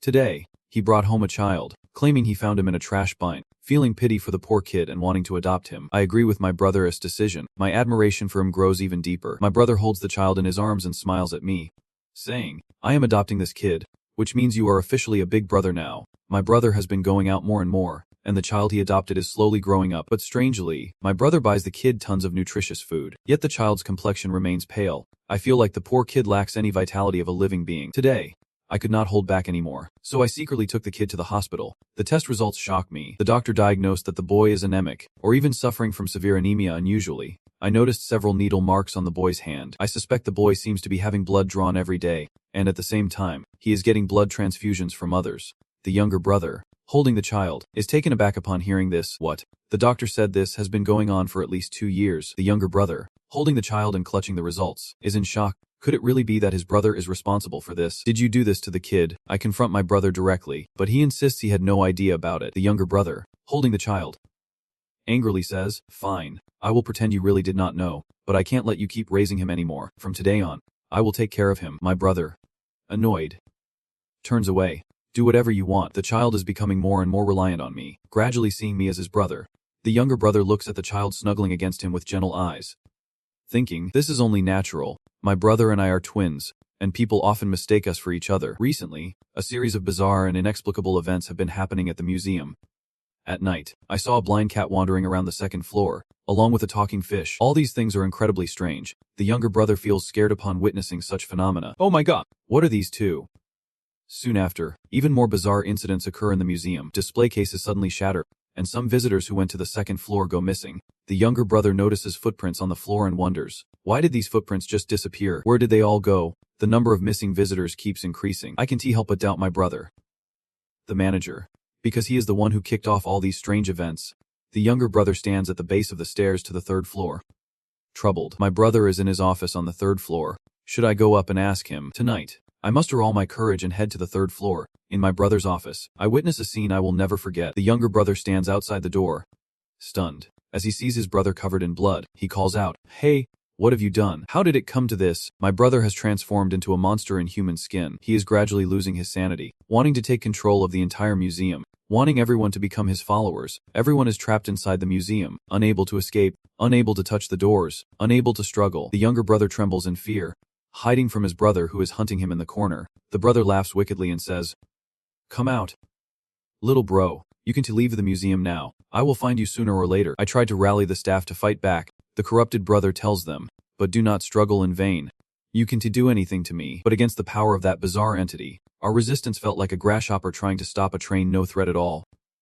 Thankfully, my brother still holds on to some old feelings. He did not kill me. The little brother is still breathing, but everyone else is dead. In a desperate attempt to stop my brother, I made a risky move and swapped my blood with the boys. The younger brother apologizes helplessly to the boy. I'm sorry. This is the only way I could think of.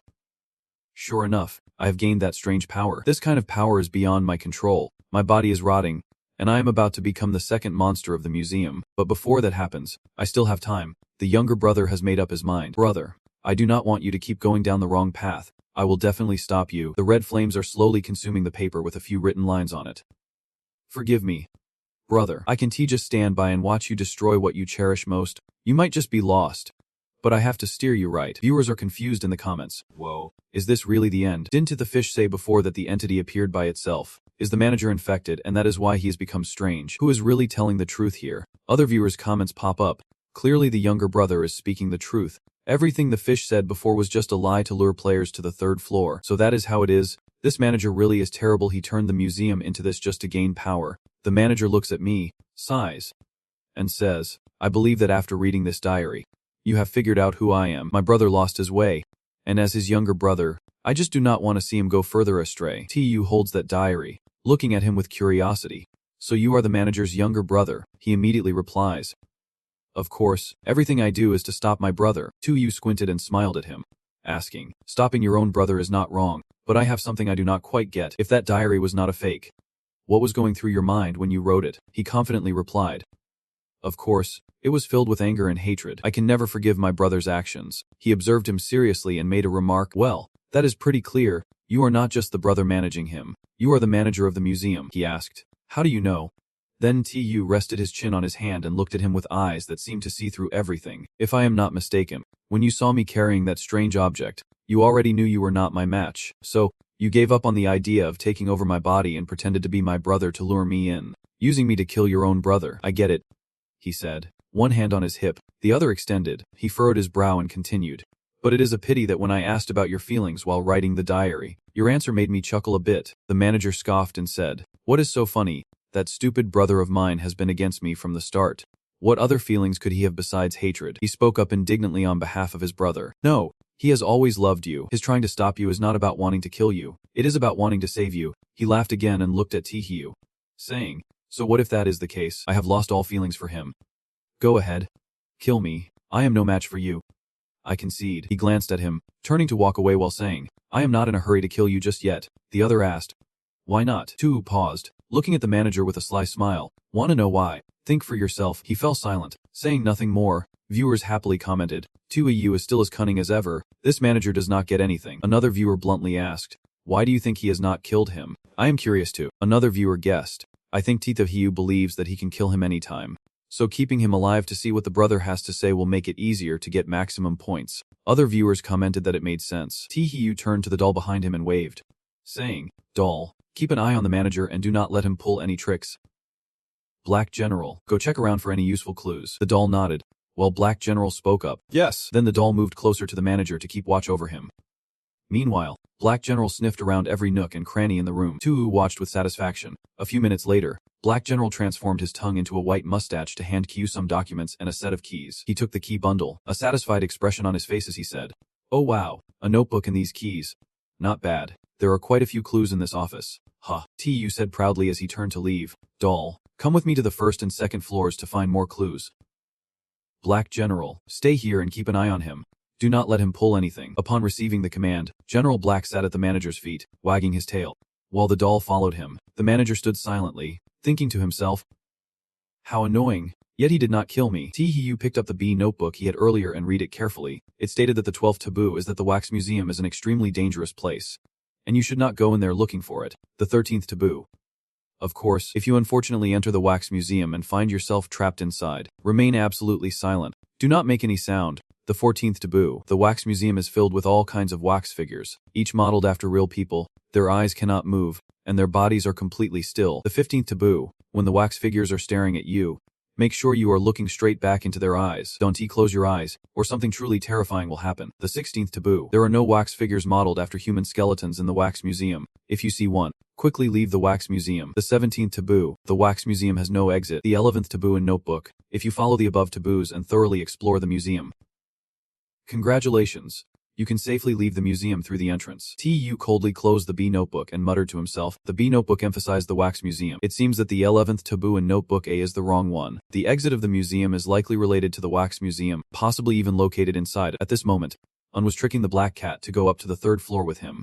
Moreover, before heading up, and had used his deduction skills a few times, he frowned, watching the cat climb the stairs, thinking, once they got upstairs, all he needed to do was follow the most accurate deduction to smoothly get the B notebook and those 3 keys. After entering the office, and quickly managed to find the B notebook and the keys, using the black cat as a sacrifice to safely escape from the 3rd floor, he sneaked away while the manager was busy killing the cat, clutching the notebook and keys. On Lucas's side, the black cat and the fish were still alive, hiding in a dark corner, watching Lucas go up to the 3rd floor by himself. His face was still full of confident glee. The fish and the black cat watched him strut up there without a care in the world and started discussing. The fish said, "Look, that crazy guy is heading up to the 3rd floor all by himself, and he did not even need us to coax him. He is truly insane." The black cat replied.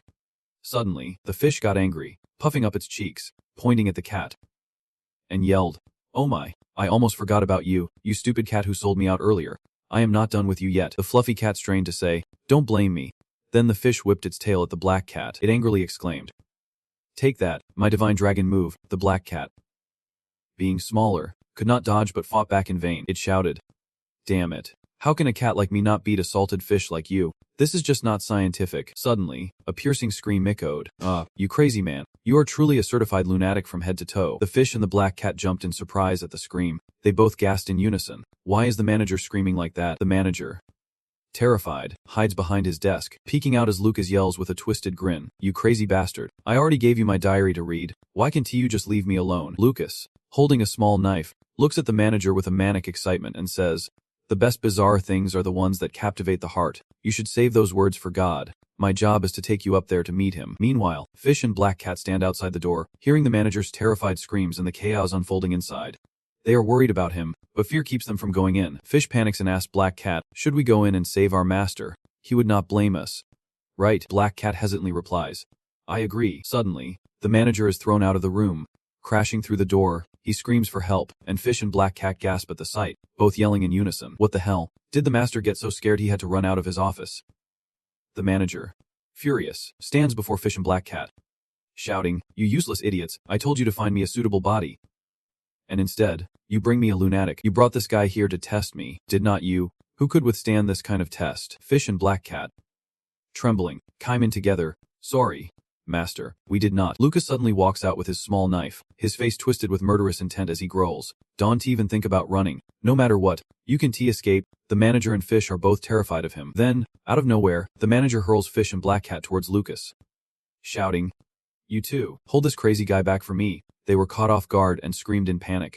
Lucas swiftly slashes at Fish and Black Cat, splitting them apart right in front of him, causing him to snarl in frustration. Damn it. At this moment, it seems Lucas has gained the upper hand over the manager, his aura turning demonic as it radiates around him. "You have got nowhere to run. If I am guessing right, you can leave the 3rd floor." The manager, panicking and unsure of what to do, weakly pleads, "No, do not come any closer." The knife moves steadily forward, and it is anything but small now. Lucas's hand, holding the small knife, stops right before the manager's throat. He is sweating bullets, and the viewers are suddenly curious.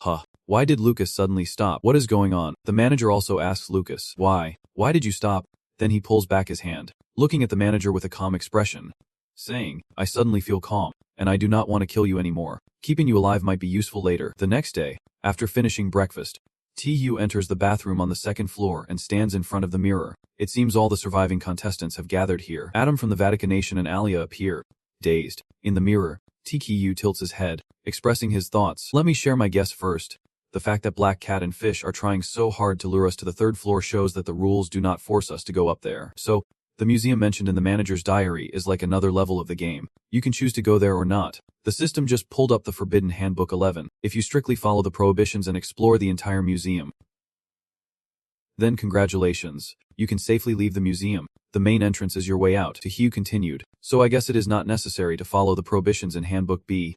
which means that the Prohibition 11 in Handbook might actually be valid.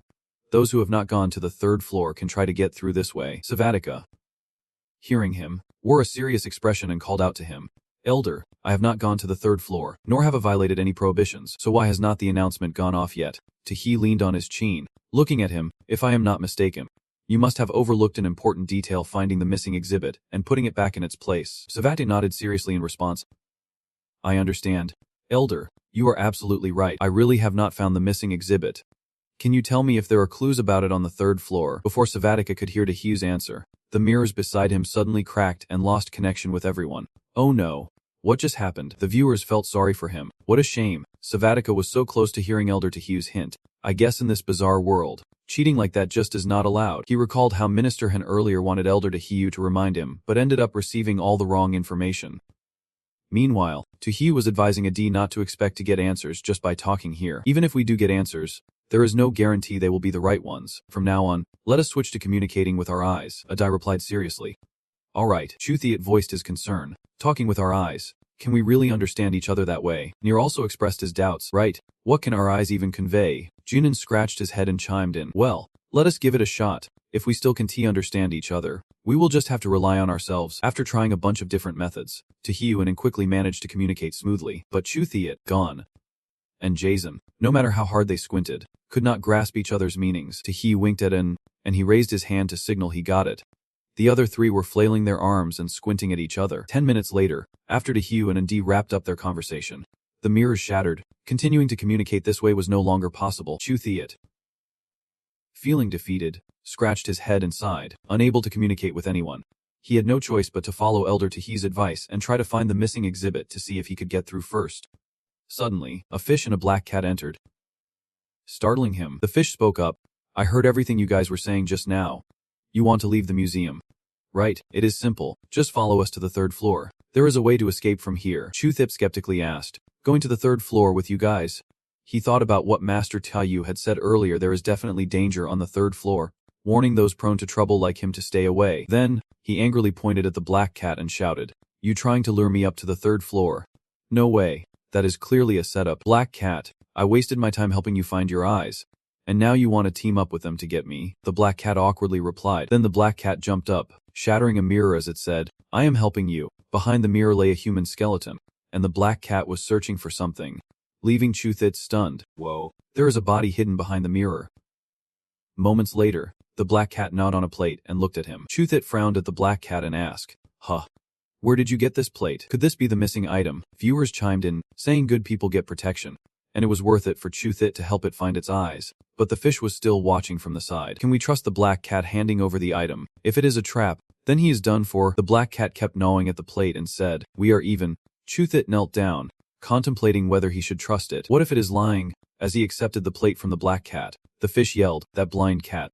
Are you actually going to help him? Don't forget what our master warned us. The black cat cautiously looked at the fish and told Chuthit, Why are you still standing there? Just run already. Chuthit's face showed determination. Forget it. I will trust it this one time. With that, he grabbed the plate and took off, while the fish and black cat were in a scuffle. The fish angrily shouted, That damn blind cat. Are you serious? If that is the case, do not blame me for being ruthless. The black cat shot back. Ruthless? Bring it on. Viewers started commenting. Whoa. It looks like that cat is really helping Chuthit.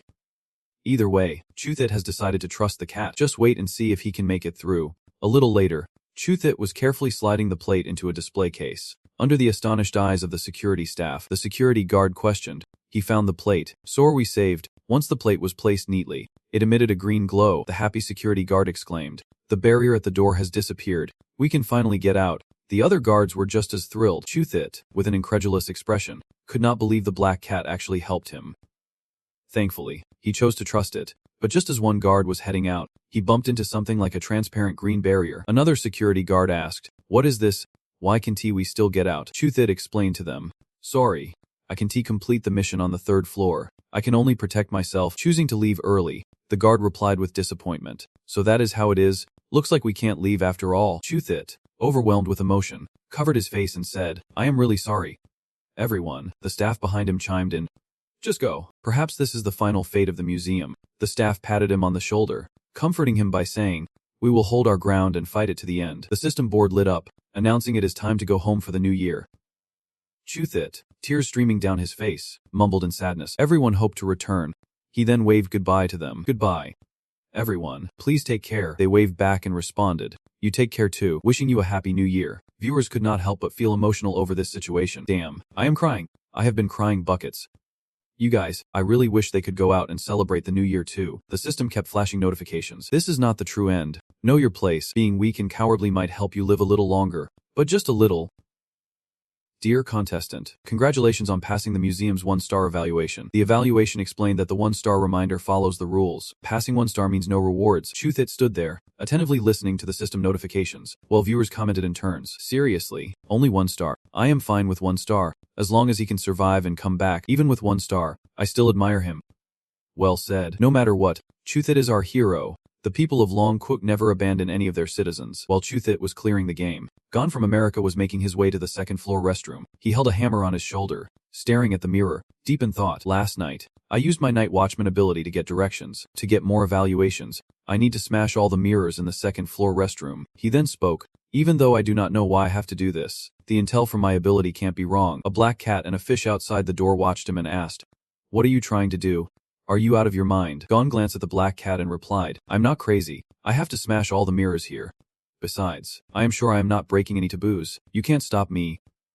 With that, he swung the hammer and shattered all the mirrors inside. The shards of glass scattered everywhere, and the black cat screamed in panic. "Oh no, you crazy human. Are you serious?" After smashing them, Gon held the hammer in one hand and wiped the sweat off his brow, staring blankly at the corpses falling out from the broken mirrors, lying scattered on the floor. The fish outside the door told the black cat, "We need to get out of here. We have to go back now." The black cat said, "Those are terrifying humans." Gon finally reacted. "Oh my god. What are these things? What kind of stuff?" "Yeah." Then, a voice echoed that he did not even notice. Finally out. I can move freely now. John Nick tipped up the missing items and said, "The missing Chapter 7 item. I need to find it quickly. The night watchman told me it was here." Someone's laughter rang out, and he joyfully raised the missing jar, saying, "Found it. The museum guardian can't stay here long. I need to leave fast." Behind him, something told him to stop and not to go. When Gusson placed the jar in the display case, the system flashed the message. Dear contestant, congratulations on passing the museum evaluation with 2 stars. Explaining the evaluation, following the rules earns 1 star, and solving the puzzle behind the mirror on the second floor earns another star. As Chuthiat and Gon passed through, the sound of 2 eliminated contestants echoed across the globe. They were horrified as they were swallowed by a strange object. The system displayed the message that contestants Tamquok Savatica and contestant Achin had been devoured by the strange object. The countdown to the bizarre world is about to begin. 10, 9, 8, 7, 6. The viewers were in shock, commenting, "What the heck is going on? Why were they eliminated? Didn't they both find the Chapter 7 item and put it back in the display case?" A viewer speculated. "Actually, when Gian smashed all the mirrors in the restroom, I noticed a detail. The hidden items are not just the mag display piece. There are many other things too." Another viewer commented, "I get it now." Gian relied on the night watchman's guidance to choose the correct display piece.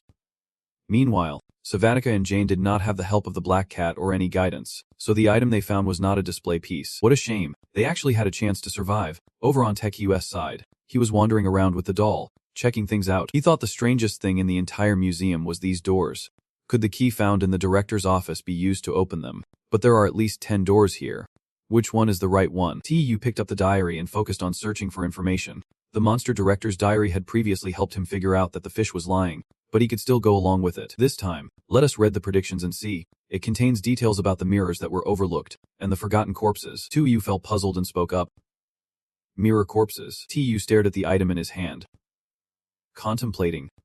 Last time, the fish mentioned that there were corpses behind the mirrors. I thought it was just hiding dead bodies. The system displayed a message that the monster director's diary was finished, about to fade away, leaving only a tiny spark of light. He continued to think, but combined with the predictions in the director's diary, I suspect the mirrors in the second-floor restroom are not just for hiding corpses but also hold some important clues. Then he smirked, turned around, and said to the doll, "Let us go. Follow me to the restroom." It nodded in agreement. In the second-floor restroom, Tihiu Trucky Nech commanded, "Doll, smash every mirror for me." Without hesitation, it raised its fist, ready to execute the order. Then it struck the mirror with all its might, shattering it into pieces. Shards of glass flew everywhere, revealing a human skeleton behind the broken mirror. Behind the 2 newly discovered skeletons, a dark figure with bright red eyes spoke up. Finally back to life. Tu frowned, guessing that these dark figures were the vengeful spirits of the corpses. Could it be that these mirrors were not only hiding bodies but also trapping their vengeful energy? Now that the mirrors are shattered, the spirits are escaping. This is going to get interesting. Next, the dark figures filled with thick resentment began to float out of the mirrors. The shadows uttered, "Revenge. We must take revenge." Tukayu observed them and muttered to himself, "The corpses are museum staff. If I am not mistaken, they must be the ones wronged by the management. They are probably heading to the third floor to seek revenge on the manager." He propped his chin on one hand and stuffed the other in his pocket. Watching the bodies of the victims piled on top of each other, he spoke up, "Good thing I left General Black to keep an eye on the manager. If those spirits kill the manager, getting a top rating will be a nightmare." He turned and instructed the white bear doll, "Help me drag these corpses out into the hallway." They replied in unison, "Yeah." The viewers gasped as they saw the bodies arranged into words. "Woo. Everyone look at that. These bodies can actually form words." Tuyu stood reading the words, "Wax Museum 3810. He seriously rested his hand on his chin, pondering. It must refer to the red doors on the second floor, room 8 and room 10. The keys found in the manager's office are all identical. This means that out of those 3 doors, only one is correct. You only get 3 chances to open them, but each wrong attempt comes with a price." The audience could not help but praise him, as expected from Tzu. Finding crucial info like this means maximum rating is within reach. Tzu held the keychain confidently in front of room 3, declaring, "Let us open room 3 first. It is not a big deal if we mess it up. I have got the doll and the white bear to protect me." Suddenly, a male staff member in a red outfit appeared. He held out a piece of paper and said, "Sir, please wait a moment. I strongly advise you not to open these doors. I know you are in a rush, but try to stay calm. This map of mine might help you. The Wax Museum is marked somewhere on this map." A warning flashed. Forbidden 10. There is no Wax Museum inside the museum. If any staff suggests you go to the Wax Museum, ignore them. Tu shot him a frustrated glance.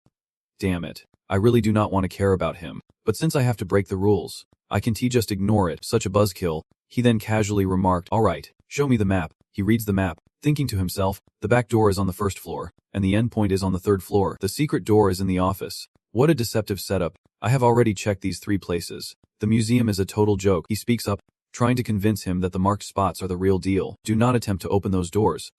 Trust me. Tuyu falls silent, letting go of the paper as it falls to the ground, still wanting to keep fooling himself. I have seen the whole map, so I guess I have broken the rule of not caring about him. Then, he smirks, thinking, now it is time to show him what is up. He punches him in the face and, with a sly grin, says, "Take that punch." The punch distorted his face as he stumbled backward. The male staff member, teary-eyed and frustrated, holds his face and mutters as he leaves, "I really messed up. I should not have tricked the tourists. I really messed up." Tu chuckles, his eyes squinting in amusement as he teases him. "Just repent quietly and stop bothering the door opener." After this scene with Tzu, the higher-ups at Angoki immediately send a reminder to ND. The reminder pops up, laying out all the bodies from the restroom on the floor. There is an important clue. He sees this and hurriedly starts placing the bodies from the restroom on the floor. But after and finishes, he receives different information from Tzu. He stands there reading the words and deduces that the Wax Museum 357 can just refer to the numbers on the second floor. There is a pathway leading to the Wax Museum. Viewers comment, "Woo. The numbers for the 2 big shots are totally different. This is a trap. It is hard to be on guard." Luckily, the higher-ups at Akiang Kufaf are sharp enough not to tell in the room number. Otherwise, it would have been a disaster. After and figured out the clue, he arrived at those doors when suddenly, a staff member in red appeared. He handed a paper to An and said with a smile, "Please wait a moment. I advise you not to open these doors. I know you are in a hurry, but please try to stay calm. This map of mine might help you. The Wax Museum is marked somewhere on this map." Adi did not pay attention to him and instead thought seriously, a staff member in a red uniform.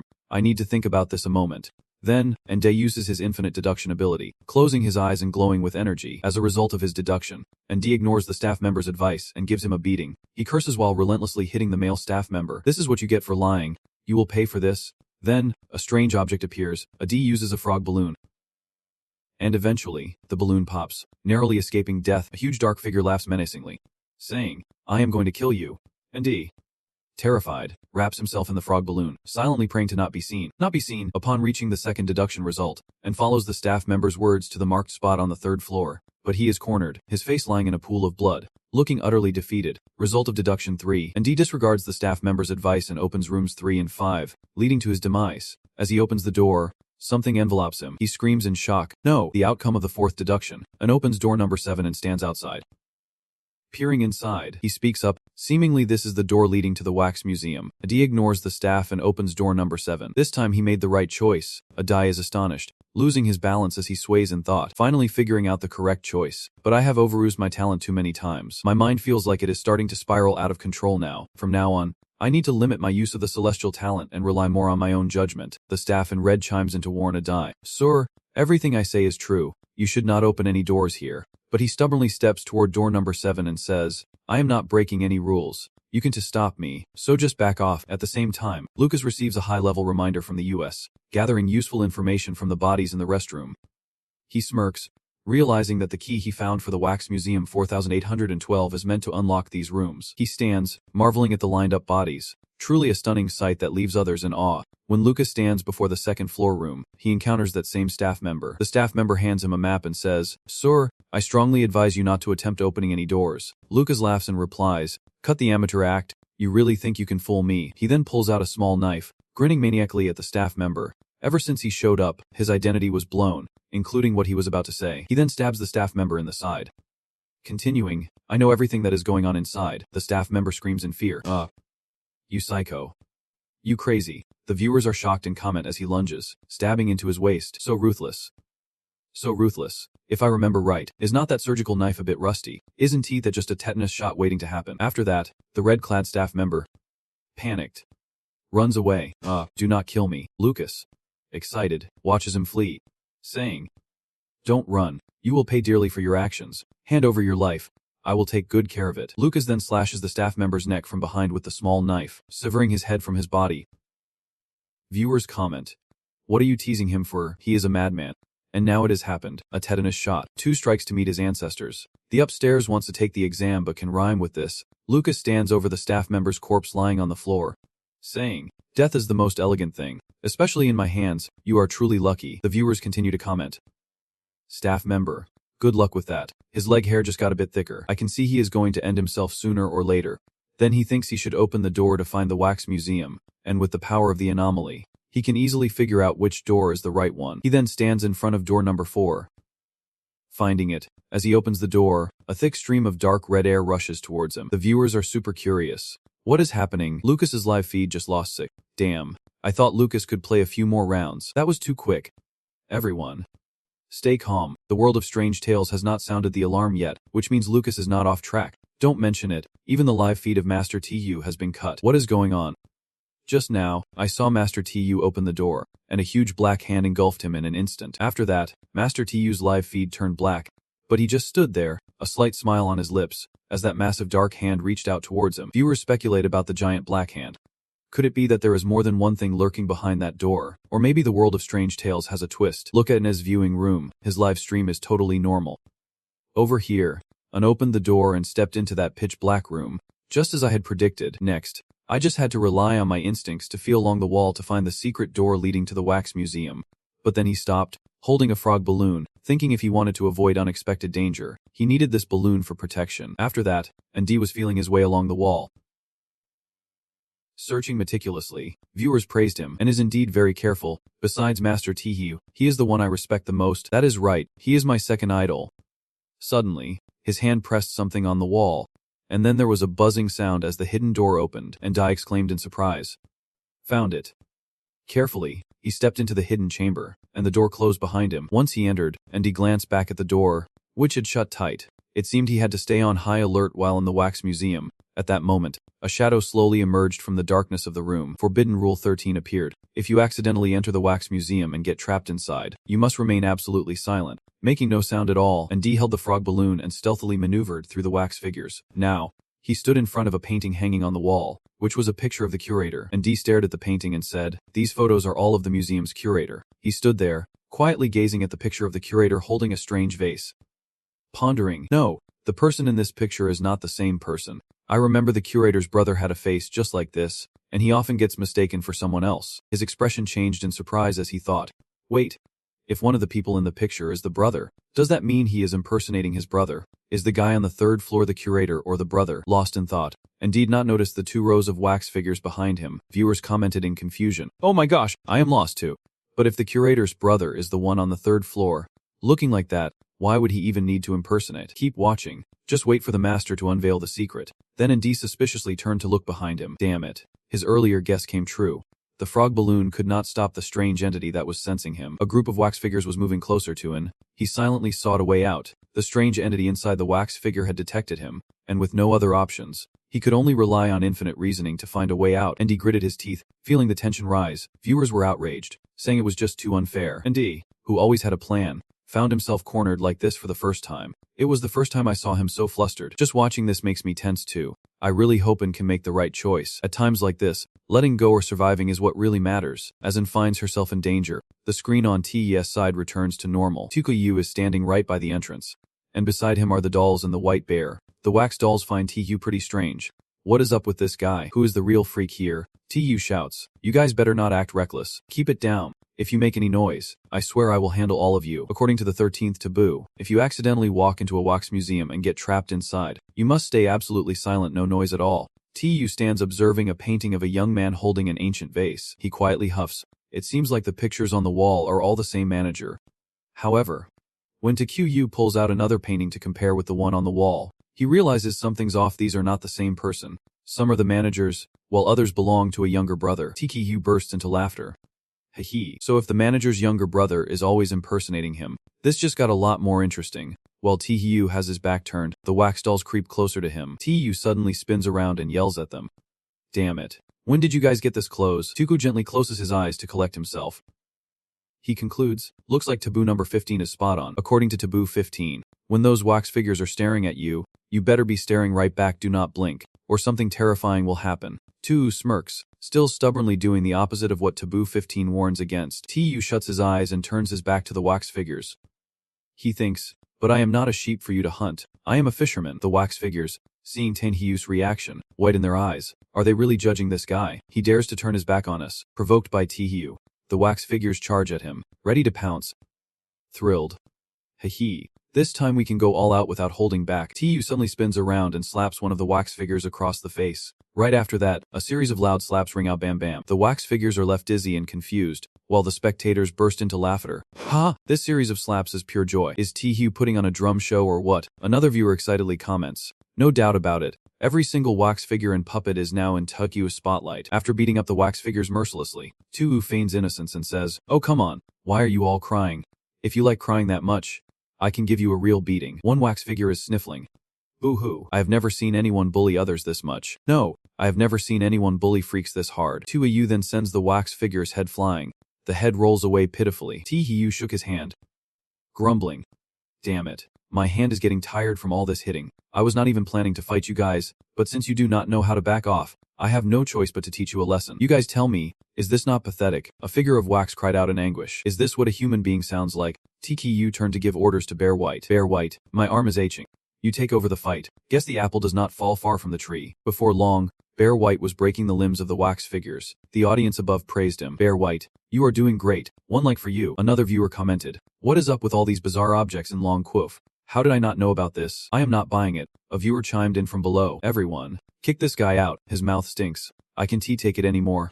Just when we thought everything was settled, those wax figures suddenly came back to life. TTU exclaimed. What the heck? This is possible too. He turned to Bear White and said, Bear White, this is on you. Every time they revive, break them again. Even if they do not die, it will buy me time to find some clues. Bear White nodded while raising his fist, ready to give the wax figures a real beating. TKU and the doll continued their search for more clues. He stopped in front of a door. TKU muttered, there is a room in here. Inside the room, there was a skeleton clutching an ancient vase. The skeleton's hair, outfit, and sitting posture resembled a manager. I realized that the scent was exactly the same as the one in the lounge on the first floor. Could it be that the fuel in those lamps was not taken from the third floor but from here? If that is true, then the one in the wax museum must be the manager. The person on the third floor must be the younger brother. Tihiyu stroked his chin, seriously analyzing the question. If the younger brother is on the third floor, then why is he pretending to be the manager? Tricking me into trusting him. What is his end game pretending to be his brother? Tukuyu approached the skeleton, reaching for the ancient vase in its hands. He said, forget about that for now. Let us just get back the missing exhibit first. I have searched the entire museum and could not find it. The vase the manager is holding must be it. Suddenly, the fingers of the skeleton snapped off unexpectedly. A viewer above commented, oh, forgive me for laughing at that. A viewer below replied, I will just leave this here. Self-punish 10.866 times. T2Hiyu, with a serious face, said to the skeleton, sorry about that, but you are dead, so I guess you won't mind losing a finger or two.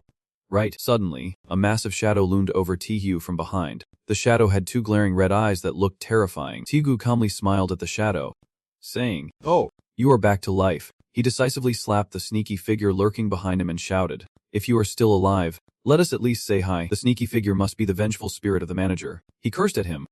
"Damn it. You are gonna beat me up." Tahayu casually pointed at the doll, smiling brightly. "We gotta do this.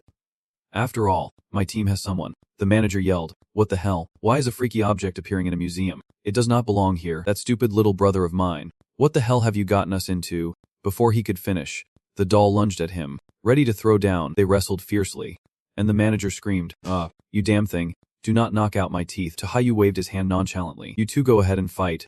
I am just gonna take a little stroll around the room." Tahayu paused to examine a chair. He guessed it was covered in dust, but there was a handprint right there. Could this chair be some kind of mechanism? Tahayu tried twisting the chair's handle. Sure enough, a hidden entrance appeared behind the chair. The viewers gasped. "Oh wow. Could this be the museum's exit?" Another viewer skeptically asked, "But the 17th taboo says the museum has no exits. Is this a trap?" A viewer commented below, "Whether it is true or not, I bet Tahayu will still go in to check it out. Let us just wait and see." Tahayu stood in front of the mysterious door and ordered the white bear and the doll. "White bear, doll, take a break for now. Let us go." At the same time, Lucas from America smoothly entered the wax museum. Noticing the dusty photos hanging on the walls, he pondered, "These photos do not seem to feature the same person. Probably the manager and his little brother." Lucas suddenly smirked.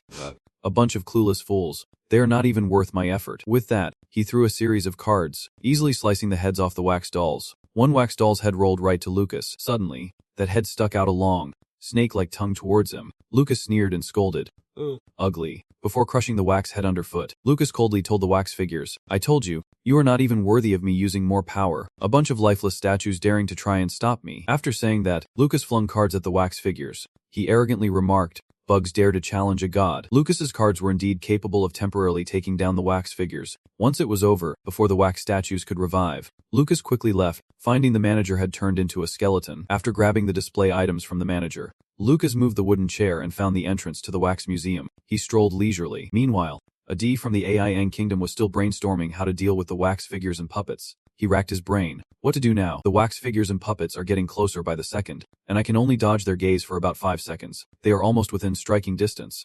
And the more I think, the more tangled I feel. And D cursed under his breath. Damn it. Right now I can only hope this museum has a way for me to escape from these freaks. The frog balloon is my lifeline. I can't use it unless it is an emergency. And I reassured himself, keeping a clear head. I have to make the most of these last 5 seconds, closing my eyes to gamble with my talent. In those 5 seconds, and tapped into his infinite deduction ability, he told himself, the fighting spirit for his people will never be subdued. Hopefully, these 5 seconds can bring him a chance to live. The first deduction resulted and fought desperately with those wax puppets, but it ended in failure, and he died on the spot. The second deduction result and focused on them, backing away towards the manager. The viewers watching his predicament were anxious, commenting, "Oh no, has not finished deducing yet. The wax figures and puppets are about to strike him." Sure enough, those wax figures are getting closer and closer to him, and his life is hanging by a thread. He opened his eyes, groaning and sweating, cursed. Damn it, time is too short. As soon as I got near the manager, I was forced to open my eyes. Just when danger was imminent, the wax figures suddenly stopped. A D suddenly remembered a detail. Wait. During my second deduction, when I got close to the skeleton in the room, I caught a whiff of a special scent, similar to the smell in the resting room. So that skeleton must be the manager. The wax figures and puppets definitely want to attack him. If I go in and smear that scent on myself, maybe I can disguise myself as the manager and fool them. D slowly backed away, resolutely deciding that with things coming to this, I have to give it a shot. First, I will move backward according to my deduction towards the manager, then find a way to smear his scent on myself. As was taking steps back, the wax figures continued to follow him. About 30 minutes later, and glanced at the manager's skeleton. He guessed that the scent was probably coming from the oil lamp over there, and reached out, feeling his way toward the lamps. The viewers above commented, "Oh man, this is reckless, using bare hands to touch hot wax oil." The viewers below lamented, "All I can say is that he truly fights for his people." D slathered wax all over his clothes, then held his breath, quietly watching the scene unfold. Sure enough, it worked. The wax figures immediately turned and left, and D let out a sigh of relief. Phew, thank goodness I guessed right. They really did not dare to attack the manager, which means I won't be targeted either. With the wax figures and puppets gone, I can safely find my way out of this wax museum. Suddenly, the manager appeared behind and whispering, "I really hate people who do not know their boundaries. You barged into the wax museum like it is your backyard." Then, on the other hand, remained surprisingly calm. He simply said, "The manager is finally off his chair." The manager lunged at an shouting, "You are going to stay here forever," and D could not help but feel a sense of triumph. Ha! Finally, he has left his seat and deftly dodged the manager's attack, smirking as he said, "Honestly, when I first came in, I noticed the marks on the armrest. And I intentionally baited you into attacking me so you would have to leave your chair." The manager gasped. "What?" And he swiftly ran over to the chair, turned the armrest, and the secret door immediately shifted, revealing a passageway. The manager screamed, "No!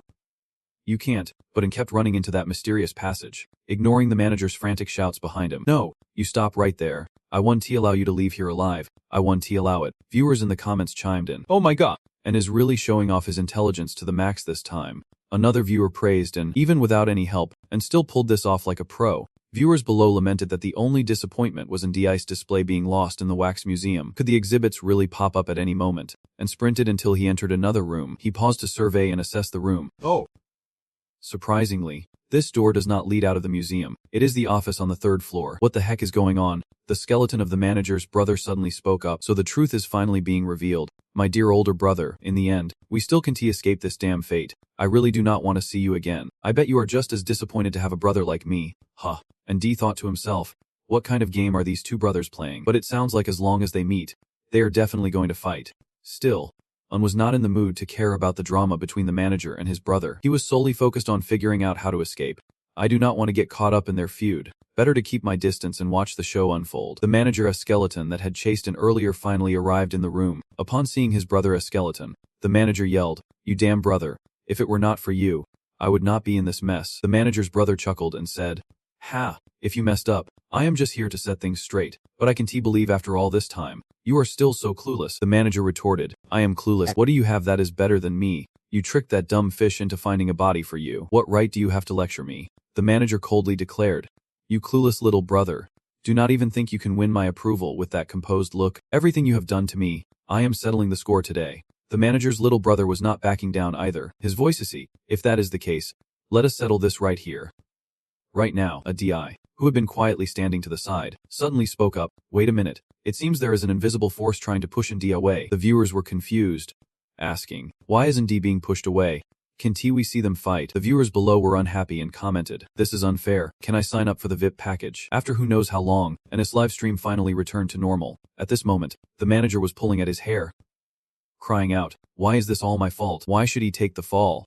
Why did not you come to me instead of him? Damn it. You all deserve to die." The manager's little brother lay there motionless, unclear if he was alive or dead. A D frowned and asked, "What on earth just happened? Who are the people the manager is talking about?" Suddenly, the system announced, "Dear contestant, congratulations on passing the 4-star museum evaluation." And D asked in confusion, "Did I pass already? Clearly, I have not even found the exhibit yet. How could I have passed? Could it be that the staff on the 1st floor helped me find the exhibit?" The system sent an analysis. Unlocking the secret on the 1st floor earns 1 star. Solving the puzzle on the mirror gives 1 star. Safely escaping the wax museum earns 1 star. And being brave and smart grants 1 star. The reward is a special candle. Here's a brief about the candle. This candle is made from special materials. Lighting it can help soothe your mind, relax, and remind you. It is a candle that burns intensely. The viewers above could not believe it and sent comments asking, "Well, that is something." Another viewer replied. A D was just as dumbfounded. This passing came out of nowhere. A voice from below chimed in, "Hurry up and check on Lucas. That guy's causing trouble again." Lucas was also pushed out of the fight between the manager and his brother by an invisible force, but he stubbornly wanted to stay. The viewers above commented that these brothers also wanted to kick Lucas out, but he recklessly turned back. The viewers below excitedly said, "All right, we might finally find out what is going on inside." Inside the room, the manager was facing his brother, taunting him, "You clueless little brother. Come show me what you have got." The manager's brother replied defiantly, "I want to go easy on you, so do not hold back." Just then, a strange black mist suddenly appeared behind the manager. "I am not going to hold back. And you should not either." Just then, a strange black smoke suddenly appeared from behind the manager. Viewers in the chat are freaking out, saying something must have triggered the manager. Another viewer chimes in, "The manager's little brother is totally unprepared. If it hits, the younger brother's a goner for sure." Someone in the comments points out, "Doesn't that make him just like NDI? Can only go through 4 stars. Lucas suddenly bursts in from outside, shouting, "No one is stopping me from getting a high rating, no way." The eerie black shadow gradually takes the form of vengeful spirits. The manager's 2 brothers turn to look at the shadow in unison. They both realized who they were: the restless souls of the employees buried in the restroom. They were here for revenge. The dark figure wrote at Lucas, "You dare to stop us from getting our revenge." Lucas pointed at the shadow and said, "You want revenge? I do not care, but do not get the wrong target." He then pointed at the manager, asserting, "That is your target. The one you should be after." A soul filled with hatred stared at the manager and said, "He is the manager. How could it be?" Another soul, after a careful look, spoke up, "Oh, no doubt, it is him. I can smell the scent on him. We almost got tricked by the manager's younger brother." The other souls chimed in, "Kill him. Kill him for revenge." The manager's younger brother insisted he was the real manager. "No, come at me. I am the manager. I am the one who caused your deaths." Lucas stood by, thinking, what the heck, just a moment ago, those two were at each other's throats. And now the younger brother wants to protect the older one. Could it be? Suddenly, Lucas realized, maybe they were all putting on a show, trying to provoke each other, sacrificing themselves so the other could live. If that is the case, the manager can TD. Otherwise, it will be tough to get that high rating. Lucas suddenly charged in, shouting, "The truth is out. Your mission is done, so just die already." Lucas swiftly eliminated the vengeful spirits. After a fierce battle, the hateful souls vanished. Lucas let out a light grunt, rubbing his injured arm. The viewers above were puzzled and asked, what is going on? Why is he suddenly hurting himself?" Another viewer replied, "He is probably trying to calm himself down. Otherwise, he would not be able to resist killing the manager and the younger brother, which means no high rating." The viewers below sighed. "This guy's intense." Lucas shot a glance at the two manager siblings, mocking their foolishness. "In my world, there is no such thing as feelings because love is the cruelest thing in life. Thank the conditions for getting that high rating. Otherwise, I would be killed both of you already." The two manager siblings just stood there, silently looking at each other, then at Lucas. System notification. "Dear contestant, congratulations on passing the museum round. 5-star rating. Evaluation analysis. Solving the first floor's secret achieved 1 star. Solving the puzzle in the mirror earned 1 star. Safely escaping the wax museum got 1 star. Courage and intelligence earned 1 star. The outcome of forgiveness received 1 star. The reward is the shadow of the sad horse." Overview of the shadow of the sad horse. Want to know what the rest of yours is? You can only choose one between liberation and destruction. Right. The viewers above commented, "Speak your mind." Even though Lucas passed with flying colors and a 5-star rating, I can't shake the feeling that this is not the museum's grand finale. So many storylines are still hanging in the air. The viewers below reacted, saying it is about time to see Elder Tu in action. Meanwhile, Tu stepped out of the wax museum, spotted the office on the 3rd floor, and his younger brother greeted him as he walked in. "So, we finally meet, huh? Big bro," the black general reported to TKU while chewing. "Just now, a shadow ambushed the manager, but I held them off." TKU thought to himself, those shadows really did come to attack the manager's little brother. They must have mistaken him for the manager. On the other side, the manager began scolding his brother loudly, cursing, "If it were not for you, I would not be in this mess." The manager's brother smirked and shot back, If you messed up, I gotta set you straight." Tu stood aside, quietly assessing the situation. The shadows had not launched their attack yet, but they would definitely be back. "I can leave this place." As the shadows charged at Tu, ready to shove him out, he barked orders to the Black General. "Black General, hold them off. We can't leave this room." The Black General charged forward. Barking fiercely, the Black General fiercely faced off against the shadows alone. The viewers above were buzzing with admiration for him. "The Black General is so strong. This is just a minor issue." The viewers below eagerly commented, "I can't wait to see how Elder TKU is going to handle those shadows." While the two brothers were bickering, a wave of vengeful spirits ambushed them from behind. TTU quickly directed the doll and the white bear to charge forward. "White bear, doll, stop them." The doll and the white bear moved in, grabbing hold of the shadow representing the vengeful spirits. The two brothers exclaimed in unison, "What are you trying to do? Why do not you let those vengeful spirits kill me?" Tu calmly advised both of them, "I know you are both super worked up, but let me explain first." The vengeful spirits mumbled, "But I am the victim. Why are you making me do this?" Tihiu slapped the spirits. He shouted, "Shut it. Did I give you permission to talk?" The two brothers stared at him in shock. Their minds were racing with questions. The vengeful spirits, stung by Tihiu's slap, were about to cry. "But I am the shadow. How can you hit me? Is that even fair?" Tu replied, "Oh, sorry. I am just used to hitting people without thinking. What if I accidentally hit the right one? I say sorry. But honestly, I feel no remorse." He thought, the genuine strike technique really works. These spirits are regretting it so much they might cry. Now everyone can talk nicely. The two brothers and the vengeful spirit stood there, frozen in silence, just waiting for TQ to ask them something. TU cleared his throat a few times and began, "White bear, you can let them go now. I am going to share my thoughts." Tu slowly analyzed. The bond between these two runs deep. If I am not mistaken, those two are just putting on a show to provoke each other into killing themselves. As Tihu explains, the two brothers managing the situation exchange glances, their hidden feelings being unraveled in this moment. They both think, so that is how it is. TTU steps over and pats the younger brother on the shoulder, saying, "Little bro, You created this monstrous criminal persona because you figured someone would sneak into the museum.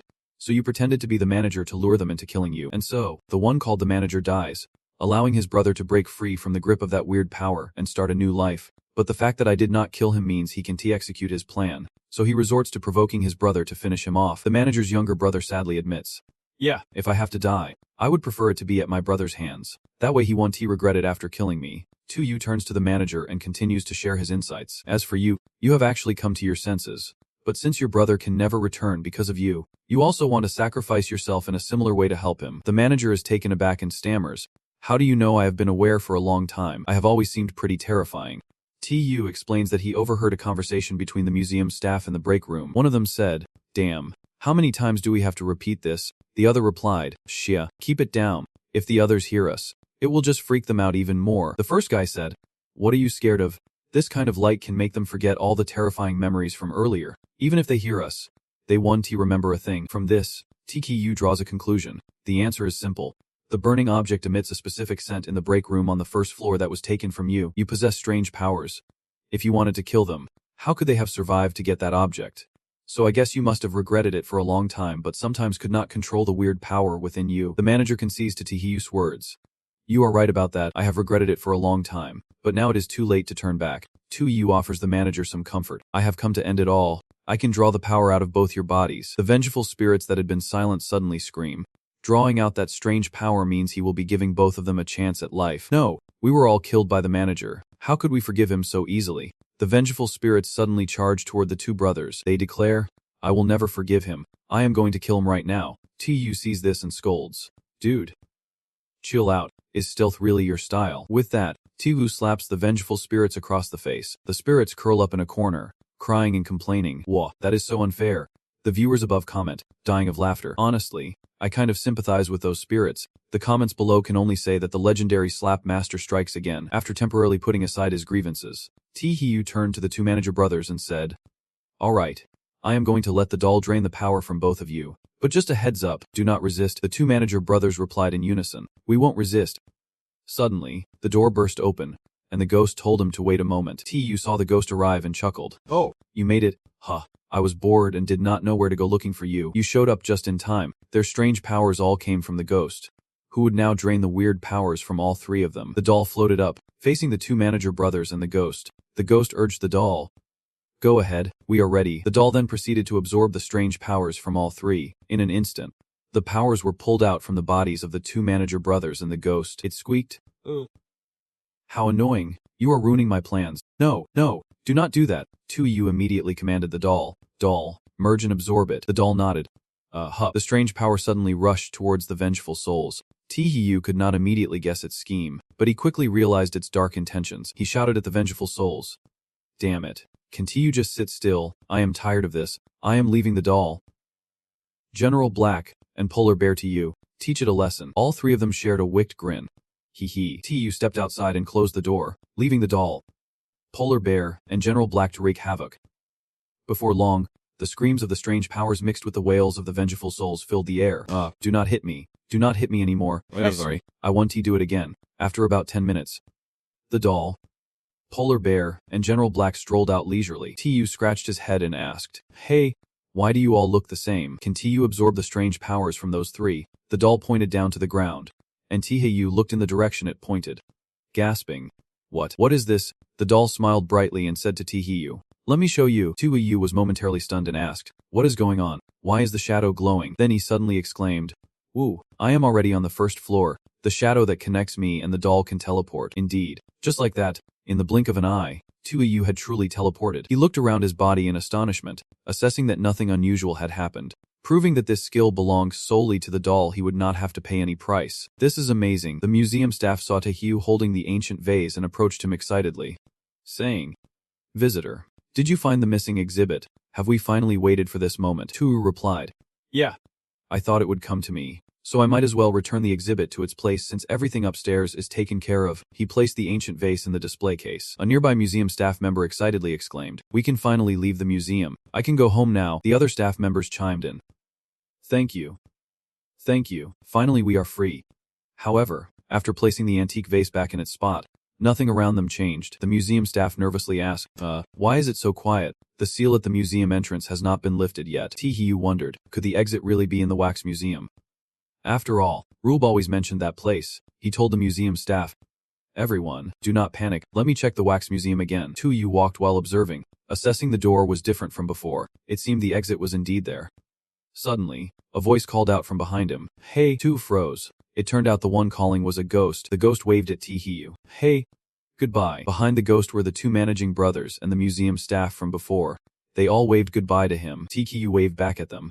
Goodbye. Viewers above commented, seeing this scene is just so moving. I understand the elder saved everyone. It is really great. Viewers below could not hold back their tears and said, it is such a tearjerker to see this. The system sent a notification to Taiyu. Love is hard to define. It can be selfless. It can be devoted. It can be grand. It can be sacrificial. But it can also be extremely petty. Love cannot be discarded. When love and betrayal coexist, the ultimate victory will surely belong to love. Perseverance, wisdom, courage, and rebellion. These are all part of who you are. Those traits can be good or bad, but they all represent your true self. Isn't that right? Dear contestant, congratulations on passing the 6-star museum evaluation.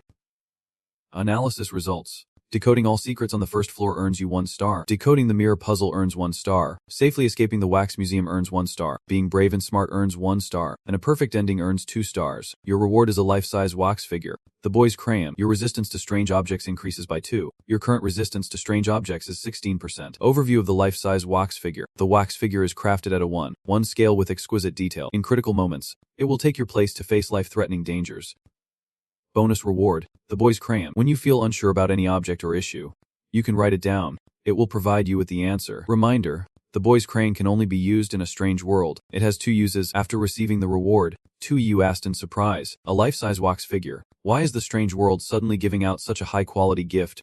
Could it be that the next round will be even harder? Am I going to face danger? Thinking of this, Tuyu silently cried, muttering to himself that this was already his 10th consecutive challenge. What kind of trouble is the strange world planning to stir up? I am only 18, and I do not need to go that far to admire my stunning looks. The system sends its congratulations to you. Congratulations to Tihiu and Chuthit from Long Country, Lucas and Jijon from America, and Angie from Haiyang Country for making it through. These 3 countries are exempt from this round of the weird invasion rules, and Tihiu from Long Country passed with a 6-star rating, earning a special reward. The production sector in Long Country increased by 10%, receiving an additional 5% bonus. Lucas from America passed with a 5-star rating. They have received a premium reward, and the farming ability of the American people has increased by 10%. G from America passed with a 2-star rating, receiving a standard reward. The organization of the American people increased by 2%. A D from Haiyang Country passed with a 4-star rating. They have received an elite reward, and chip research technology increased by 7%. Soon after, the announcement signaling the end of the weird challenge match echoed across the earth. The people of Long Country joyfully welcomed the first peaceful new year after years of being invaded by the weird world. But just like fleeting joy, 3 days later, Tukuyu re-entered the next weird world. The system announced, the selected countries for this challenge include Long Country, Haiyang Country, America, Japan, Paris, Tututu Country, South Korea, and East Island Country. This time in the weird challenge world, the Miracle Company. The system sends a welcome notice to you from the Miracle Company. In summary, the Miracle Company is known as the joy of office workers, prime example of large companies. Here, you can enjoy an 8-hour workday and 2 days off on the weekend. Please comply with all company regulations. The hierarchy here is very clear. Complete all tasks assigned by your superiors and absolutely follow their instructions. Hopefully, they won't get rid of you like a bug. This round in the weird world is a solo play. The external reminder in this challenge match is a one-time opportunity. Reminder, contestants participating in this challenge will be teleported at any time, and the teleportation location will be any space of another contestant. TKU exclaimed in surprise. Woo, am I an office worker now? Just then, an employee lightly tapped him on the shoulder and reminded him. New guy, it is work hours now. Do not just stand around. Hurry back to desk 14 and get to work. Someone will come by to give you tasks soon. When TKU turned around, he noticed the person's face looked really blurry. The employee continued in a bossy tone. What are you still doing standing there? Get going. Tu obediently replied. Yes, sir. He thought to himself, there are no rules yet, so I will just follow what he says for now. Tuguyu went to desk 14 as instructed, and noticed some strange red stains on the table. He wondered, what is this? Is it blood from the previous employee who sat here? Just then, a cleaning lady approached from behind Takayu to help him wipe the table. She hurriedly said, I am so sorry. It is all my carelessness that made you uncomfortable. Please do not complain about me to the boss. I am begging you. Tuyu looked up and was momentarily startled. What the heck? Why can't I see her face clearly either? After the cleaner finished tidying up, TTU sat down at the table, He noticed some text on the computer screen, and he figured this must be some special rules left by someone. The screen displayed the following information. I am just an ordinary employee of Miracle Company. Miracle Company is not a dream job. It is a nightmare. If you are lucky enough to see these rules, I hope they can help you. Rule content. Rule number 1. You are just an ordinary office worker at this company. Don't argue. Do not question. Obedience is the only way to survive. Rule number 2. Working hours are from 9 am to 9 p.m. Black text. If your boss asks you to stay late after work, you must comply unconditionally. Rule number 3. The wolf culture is the symbol of the company. Absolutely no private work is allowed during office hours. Rule number 4. During work hours, chatting is strictly prohibited, and you can leave your workstation for more than 10 minutes. Rule number 5. Any tasks assigned by your boss must be completed on time. This is crucial for you. Rule number 6. In the company, only your superiors have the right to tell you what to do. For example, if a coworker asks for your help with their work, you can flat out refuse. Rule number 7. To keep employees focused on their tasks, at noon, the company will provide a meal with black text. If you want ordinary food, take the top portion of the rice. Rule number 8. Don't disclose any information to delivery staff, including anything related to the company. Please do not do that. Delivery staff could be put in danger because of that. Rule number 9. The company's restroom is off limits. In case of emergency, please go to the public restroom downstairs. But you should report to your boss and return within 20 minutes. Rule number 10. Each day, the company will hold a vote for the outstanding employee. Be sure to participate actively. Black text. Outstanding employees will receive benefits and leave early. After reading the rules, TTU felt puzzled as to why the latter part of some rules was marked in black. What does that mean? TTU sat deep in thought. Although he did not understand the significance of the black text just yet, he could be sure that these black rules had additional implications. It must be quite complex and important, requiring more attention. 2 listed the third set of rules. 3rd, 4th, and 10th. Rule number 3. The wolf culture is the symbol of the company. In the company, absolutely no private work is allowed during office hours. Rule number 4. During work hours, chatting is strictly prohibited, and you can leave your workstation for more than 10 minutes. Rule number 5. Any tasks assigned by your boss must be completed on time. This is crucial for you. Rule number 10. Each day, the company will hold a vote for the outstanding employee. Be sure to participate actively. Black text. Outstanding employees will receive benefits and leave early. He continued to analyze the situation around him. On the other hand, all the desks here are numbered. Could it be they are hiding something? Tee-Hee-Yu pulled out the drawer and found a small knife inside. He thought it was perfect for carving a mark to prevent anyone from switching his seat. So, he got to work. Tee-Hee-Yu carved a symbol into his desk.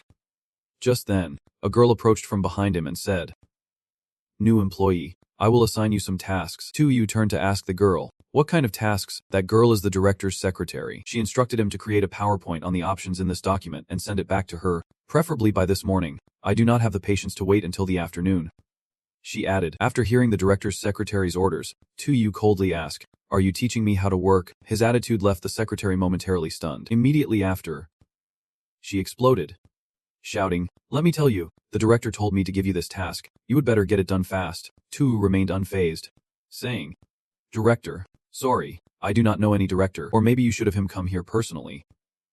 Hearing this, the director's secretary threatened Tee-Hee-Yu. "Are you out of your mind? You dare to ask the director to come meet you? Livy, be careful, or I will tell the director to punish you." I immediately stood up and slapped the secretary across the face. He angrily asked her, "Who do you think you are?" Stinging from the slap, the secretary screamed, "Are you hitting me? Watch me slap you again," she yelled, raising her hand to strike Tee-Hee-Yu. Tee-Hee-Yu smirked, looking down on her and asked, "You think you can handle me?" With that, he slapped the director's secretary again. He said coldly, "Try slapping me again and see if you can still act tough." After taking another slap from Tee-Hee-Yu, the secretary did not dare to act arrogant anymore. She turned and ran away, warning him before she left. "Hemph, you are crossing the line. I will tell the director to deal with you." Tee-Hee-Yu feigned a welcoming expression and joked, "Don't keep me waiting too long." Beautiful. Once the director's secretary was gone, he returned to his desk. He thought to himself that making this PowerPoint would not be easy at all. Rule number 6 states that if a colleague asks for help, you can refuse outright. If I want to break the rules, I can't just refuse the secretary's request. I have to make the PowerPoint. After pondering for a moment, Tee-Hee-Yu decided to just throw something together, keeping it casual just enough to break the rules. After drafting the content, Tee-Hee-Yu created a folder named Slap God Training. He saved the PowerPoint there and sent it to the director. A few minutes later, the director's secretary indeed brought the director with her. She was whining and reporting Tee-Hee-Yu. "It was him who hit me," she cried. The director immediately took on a lecturing tone. "Tee-Hee-Yu, the new employee, I told the secretary to assign you some tasks. If you do not want to do them, there are plenty of others who will. You either get out of my sight or do your job properly." Tee-Hee-Yu chuckled softly upon hearing this. He thought to himself, do my job properly. Huh. Taehyung instantly exploded with anger, snapping back at the director. What the hell do you want from me? I am just an 18-year-old high school student. Still a kid. You want me to make a PowerPoint? Is that even reasonable? You plan to use this to test me. This move by Taehyung directly violated the first and fifth rules. According to rule number 1, you are just a regular office worker in the company. Don't argue. Do not question. Obedience is the only way to survive. The fifth rule states that any task assigned by your superior must be completed on time. This is crucial for you. After saying that, Taehyung threw the stack of documents right in the director's face. Caught off guard, the director stood there with a gray expression for a few seconds. The secretary beside him pointed at Taehyung.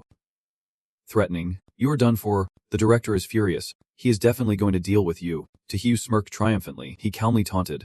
Go ahead and show me what you have got. If I am scared, then I will admit defeat. Surprisingly, the director seemed intrigued by Taehyung. He gave a thumbs up, praising him. Ha! Young people are really charming. I knew I was not wrong about you. Our company really needs talents like you. Taehyung was taken aback by his attitude. He wondered if this director was losing his mind. The director turned to scold the secretary. Secretary, what are you doing? Didn't I tell you already? We must give young people plenty of opportunities to practice. It is only the first day, and you are already giving him such a tough job. Isn't that just making it hard for him? The secretary stammered, trying to justify herself. Director, I did not mean to. Internally, she cursed the director. Was not it him who said to drain the employees dry? Why are you pretending to be the good guy now? If you want to be nice, just go ahead. Why dump the hot potato on me? After a moment of lecturing the secretary, the director finally softened his tone. All right. I know you did not mean it. This time, I won't punish you. But be careful in the future. When the company grows stronger, your contributions will surely be recognized. The secretary leaned in, sincerely responding, thank you for considering me. Director, I will definitely do my best for the company, and you. Taehyung watched this little back and forth with his mouth agape. That works. Dang. This cake is a bit tough. Huh. The director then turned to assign another task to Taehyung. Alright. Newbie, since you do not know how to make a PowerPoint, why not shoot a few short recruitment videos for TikTok? Introduce the perks and benefits of our company. We work 8 hours a day, off on Saturdays and Sundays, offer 5 types of insurance, and housing support. The minimum annual income is around $100,000. We celebrate birthdays, holidays, year-end team building, a 13th month salary, and 2 months of paid leave. Taehyung smiled slyly, politely accepting the task. All right. Director, I can handle this job.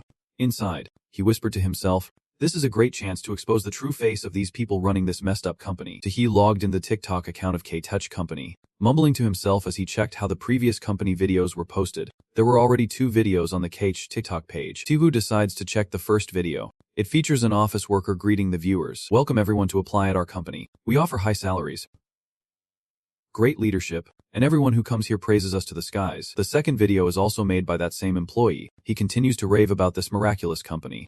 With an 8-hour workday, no overtime on weekends, this place is definitely the top choice. After watching the 2 videos, I was puzzled about why this employee's face was so clear while the faces of the colleagues here were all blurry. Lost in thought, Taehyung starts snapping some photos of the employees around him with his phone. After taking a few pictures, Taehyung looks at the screen and his face drops as he exclaims, oh no, how can I tell who this person is if their face looks blurry on my phone? Taehyung rubs his chin, analyzing the current situation. The faces of the employees in the company are all so fuzzy. Even taking pictures with my phone does not help. So, who shot these videos? Could it be that they all had clear faces before and only became like this later? Is it possible that their faces became blurry after starting to work here? And after their faces became like this, do they completely belong to the company?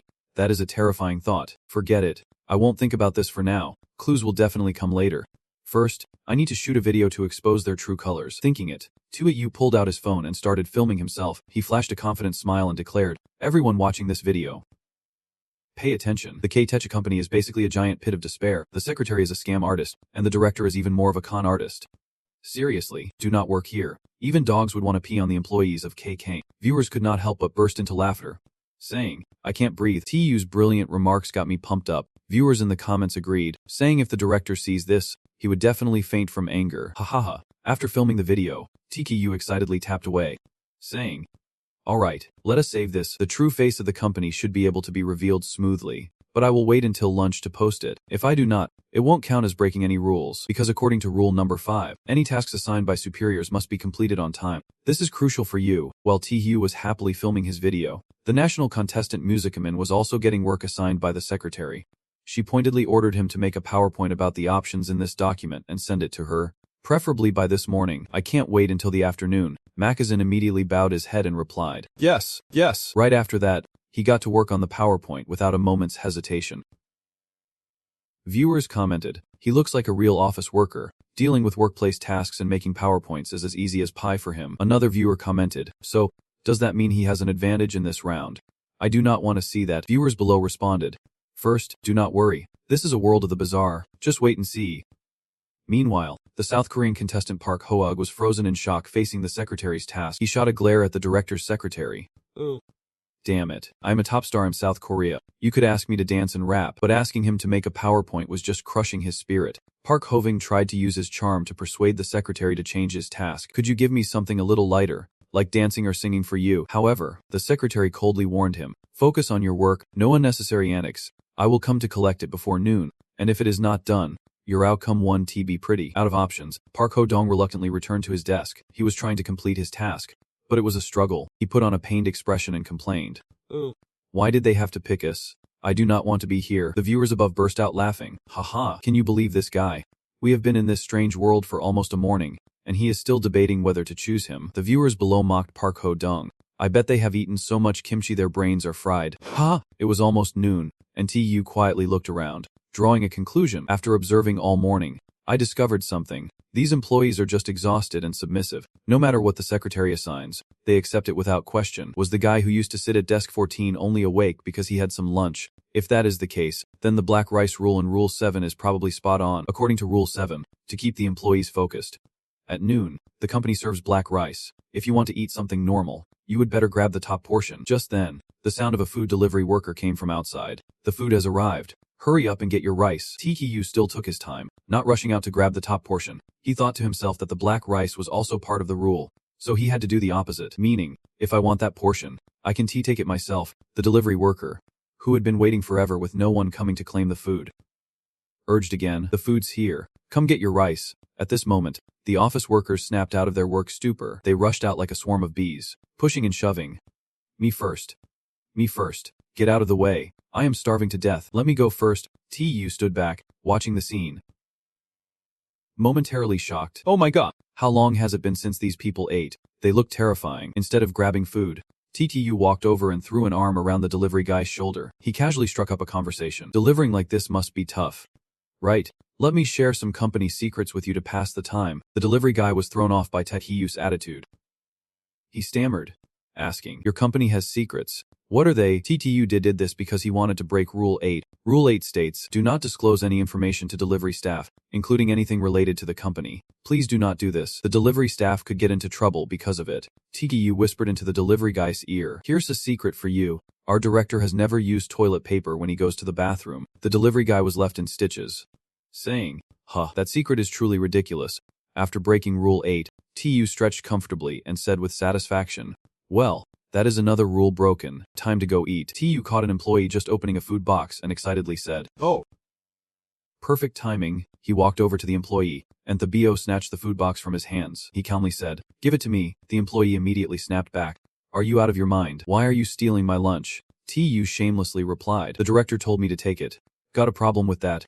As soon as the employee heard it was a directive from the director, he immediately shrank back and nervously said, "Director, I have no objections." Tu happily carried the food box back to his table. He cheerfully declared, "Time to eat, time to eat." Suddenly, Tu exclaimed in shock, "Wait, it is already done." Seriously, they do not even see themselves as human. The office workers were hunched over, shoveling food into their mouths in a rush. Seeing this, Tu reminded himself to take his time. Eating too fast is not good for the stomach. At that moment, the company manager loomed over Tiho from behind, sternly reminding him, "Hey, newbie, you only have 10 minutes for lunch. Isn't that enough? It is working hours. And you are still eating. How can you treat the company like this?" Tu furrowed his brows and asked, "Who are you?" The manager put on a bossy demeanor, pointing and shouting, "I understand. Who do you think you are? I am the manager here. You are way out of line. Just throw that food box away." Tu calmly stood up and replied, "All right. You want to play it this way? Huh." Tu suddenly turned around and slapped the manager hard, making him bleed from the mouth. Tu challenged him, "Let us see if you dare to keep talking." The manager, wincing in pain, rubbed his cheek and angrily yelled, "Tu, you dare hit your superior." Tu loudly criticized him. "Superior? I do not care who you are. I just love taking down people like you who tie others down with moral nonsense." With that, Tu charged and pummeled the manager into the ground. He coldly declared, "As long as I have no morals, Do not even think about binding me. The onlookers above were in shock, shouting out loud. Tee was taking on the whole company without a care in the world. That line about having no morals had me rolling with laughter. Another viewer chimed in, teary-eyed. Wah, wah, wah. I just learned from Tee to punch the director twice. The tall director, 1.8 meters, retaliated and told me not to come back to work tomorrow. Someone below sincerely advised, dude, this is not something you should try to replicate. While Tee was teaching the manager a lesson, other contestants faced similar situation. Ange, Gijon Jason, Macmias and all chose not to eat. After all, missing a meal for a day is not a big deal. Contestant Pia Hogue took a different approach. He also received a reminder notification. First, do not eat. Busa Hong sat in front of the screen, grumbling at himself for not allowing himself to eat. I am a superstar. In real life, I eat and drink well every day. How can I starve myself? Plus, I fought hard to get this meal. Why can't I eat? When Biki Ho opened the lunchbox, he immediately drooled. He exclaimed, oh wow, what is this? He thought it would be something hard to swallow. But it looked just like the food he ate in the real world. BT Hoging decided to ignore the warning notification and started devouring his meal. Viewers in the comments chimed in. Oh my god, what is going on? This lunchbox feels off. A commenter below agreed. I am gonna boldly remove the word feel from that statement. This lunchbox is clearly super weird. The more Bitsy Ho he ate, the more delicious it seemed. He kept praising it, saying, so good, so good. After he finished eating, viewers noticed something strange and exclaimed, oh my god, why can't we see Park Ho-uk's face clearly anymore? After finishing his meal, even his mom would not recognize him now. Busa Hogue was blissfully unaware, enjoying himself thoroughly. Another viewer commented, it is not completely blurry yet. There is still hope. Opa, you got this. A viewer below spoke up. Just give it up. He stepped right into the trap. What else do you expect from this guy? At that moment, Busa Hong started to hallucinate. Seeing tons of kind staff surrounding him, one person approached, gently patting him on the shoulder, saying, newbie, do you want some chicken drumsticks? I can't finish mine. It is all yours. Another person enthusiastically offered. I have got Coke. I will pour you a glass once you finish your meal. Busong felt the vibe was just fantastic. He was fooling himself with thoughts. How did these colleagues suddenly become so nice? Busaho was overwhelmed with joy. Is this the true face of this company? So great, and the colleagues are amazing too. I swear, I am falling in love with this company. He was completely lost in the illusion without even realizing it. A viewer above commented, has Biki Hovig been possessed or what? He was just talking and laughing with those faceless colleagues. A viewer below wondered if he had been assimilated. No matter what, his face was already blurry. In a classroom in South Korea, a Korean leader saw this scene and slammed his hands on the table, yelling at Park Ho-koing, damn it. What a fool. Just a fool meant to serve as decoration. How dare he ignore our warnings? Another leader also got furious, immediately ordering his subordinates to investigate if he was really Korean. I have every reason to believe this guy is a spy sneaking into our country. A subordinate reported back, Sir, have you forgotten? Every contestant entering our story's world is thoroughly vetted for their background. Busa Hoving is indeed one of our own. The leader grew more desperate, lamenting, it is hard to imagine that South Korea has a fool like this. Is the quality of Koreans really that low? I can't help but doubt it. In the afternoon, Ja-jun, feeling too bored, left his workstation to go to the bathroom. Viewers above commented, isn't rule number 9 saying you can use the company bathroom? Why did Gon just walk right in? The viewers below think it is possible to forget for a moment. Or maybe Gon just thought going down to the first floor was too much of a hassle. 20 minutes later, returning would definitely be against the rules. In the bathroom, Gon runs into the director, who asks him, new guy, taking a bathroom break. Gon politely replies, yeah. The director pulls out a pack of cigarettes from his jacket pocket, leisurely lights one up, and speaks to Gon. Well, you go ahead, I will smoke first. Gon thinks to himself, the director clearly is not a regular smoker. Why is he doing this in front of me? Is he hiding something in the bathroom that he needs to deal with before covering it up? Suddenly, the director turns and leaves, saying, I just remembered I still have work to finish. With the bathroom this crowded, I will come back later. Gon quickly calls out, boss. Wait, do not leave yet. Just then, an employee rushes in from outside and accidentally bumps into Gon. The person yells, ouch, my stomach hurts. Get out of my way. I need to go. Gon feels a sense of relief inside. Someone's going into the bathroom for him. Let us see what happens. Sure enough, something unusual is going on in the bathroom, and it is not long before the earlier employee screams in terror. Along with the scream came an eerie voice. Come here. Little brother. Gon is momentarily stunned into silence. After hearing the employee's terrified scream, the director calmly extinguishes his cigarette and strolls into the bathroom. He acts like nothing is wrong and says, alright, finally I can use the bathroom. Gon thinks to himself, now that the director is inside, it should be safe. I will go in too. As Gon steps into the bathroom, the first thing he sees is the employee lying dead on the floor. At this moment, Gon completely confirms his earlier suspicions. He guessed it right. The director was waiting for someone else to go first. The company bathroom is usable, But the first person in will definitely lose their cover. Gon furrows his brow and analyzes the situation. It seems the 9th rule is a trap. If I choose to enter a public bathroom, I definitely can come back within 10 minutes. That would violate the 4th rule. If I choose to come to this bathroom, I must wait for someone to go in first. Otherwise, the one lying on the floor right now would be me. Thank goodness I was cautious. According to the 9th rule, the company bathroom cannot be used. If it is urgent, please head to the public restroom on the 1st floor, but you would better report back to the director and return within 20 minutes. The 4th rule states that during work hours, private conversations are strictly prohibited, and you can't leave your workstation for more than 10 minutes. At the same time, TKU is not doing the task the manager just assigned. Instead, he is watching a trending movie from Long Country. Viewers in the comments are saying, "What gives him the right to be so relaxed? I curse him to die for breaking the rules later." Frustrated, a viewer below calls out, "Shut up, because the people of Long Country are your daddy." TKU is doing this to violate the 3rd rule. According to the 3rd rule, wolf culture is the company's symbol. No personal work is allowed during work hours. A staff member walks by and sees TKU lounging around watching a movie. He snaps, "Are you seriously working on personal stuff during work hours? You are done for. I am telling on you. Get ready for the consequences." TKU feels annoyed by the interruption. He turns around, frowning at the staff member. "Have you lost your mind?" With that, TKU stands up and delivers a sharp slap to the guy's face. He starts lecturing him, telling on me. "What are you even talking about? Let me teach you how to be a decent human being." The staff member, feeling the sting of the slap, lets out a yelp. The staff member falls to the ground, furious but at a loss for words, pointing at TKU. All he can manage to say is, "T2HU, this is the task the manager assigned to me earlier. Take it, finish it before you clock out, then hand it to me." The staff member rubs his face and questions TKU. "Why do I have to do your work?" TKU smirks, raising his hand, his words carrying weight. "How about you take this?" After having tasted one of TKU's painful slaps, the staff member, realizing he is in no position to argue, quickly backs down. Okay, I will get on it right away." Seeing his reaction, TKU feels a bit satisfied, saying, "Good to see you know your place." After the staff member leaves, TKU sighs, feeling a bit bored, says, "Suddenly, I really need to use the restroom." Inside the bathroom, he runs into the director, who asks him, "Are you a newbie taking a bathroom break?" TKU coldly replies, "If I am not using the restroom, why would I be here? Am I just here to eat?" Taken aback by TKU's bold response, the director is momentarily speechless. He then pulls out a cigarette and says to TKU, "How about you go ahead first? I will just have a smoke." TKU sees the director awkwardly fumbling with the cigarette and knows he is just trying to avoid a conversation. He coldly advises, "Smoking is harmful to your health. Are you trying to get me to take up smoking indirectly?" TKU suddenly says, "Take a punch," and immediately throws a punch straight at the director's face. The director instantly falls to the floor. Shocked, he asks, "Newbie, are you a bit too?" TKU cuts him off. "Shut your mouth. If you are not using the restroom, stop blocking the way and get lost." Watching TKU's retreating figure, the director mumbles in confusion, "I can wrap my head around why this is happening.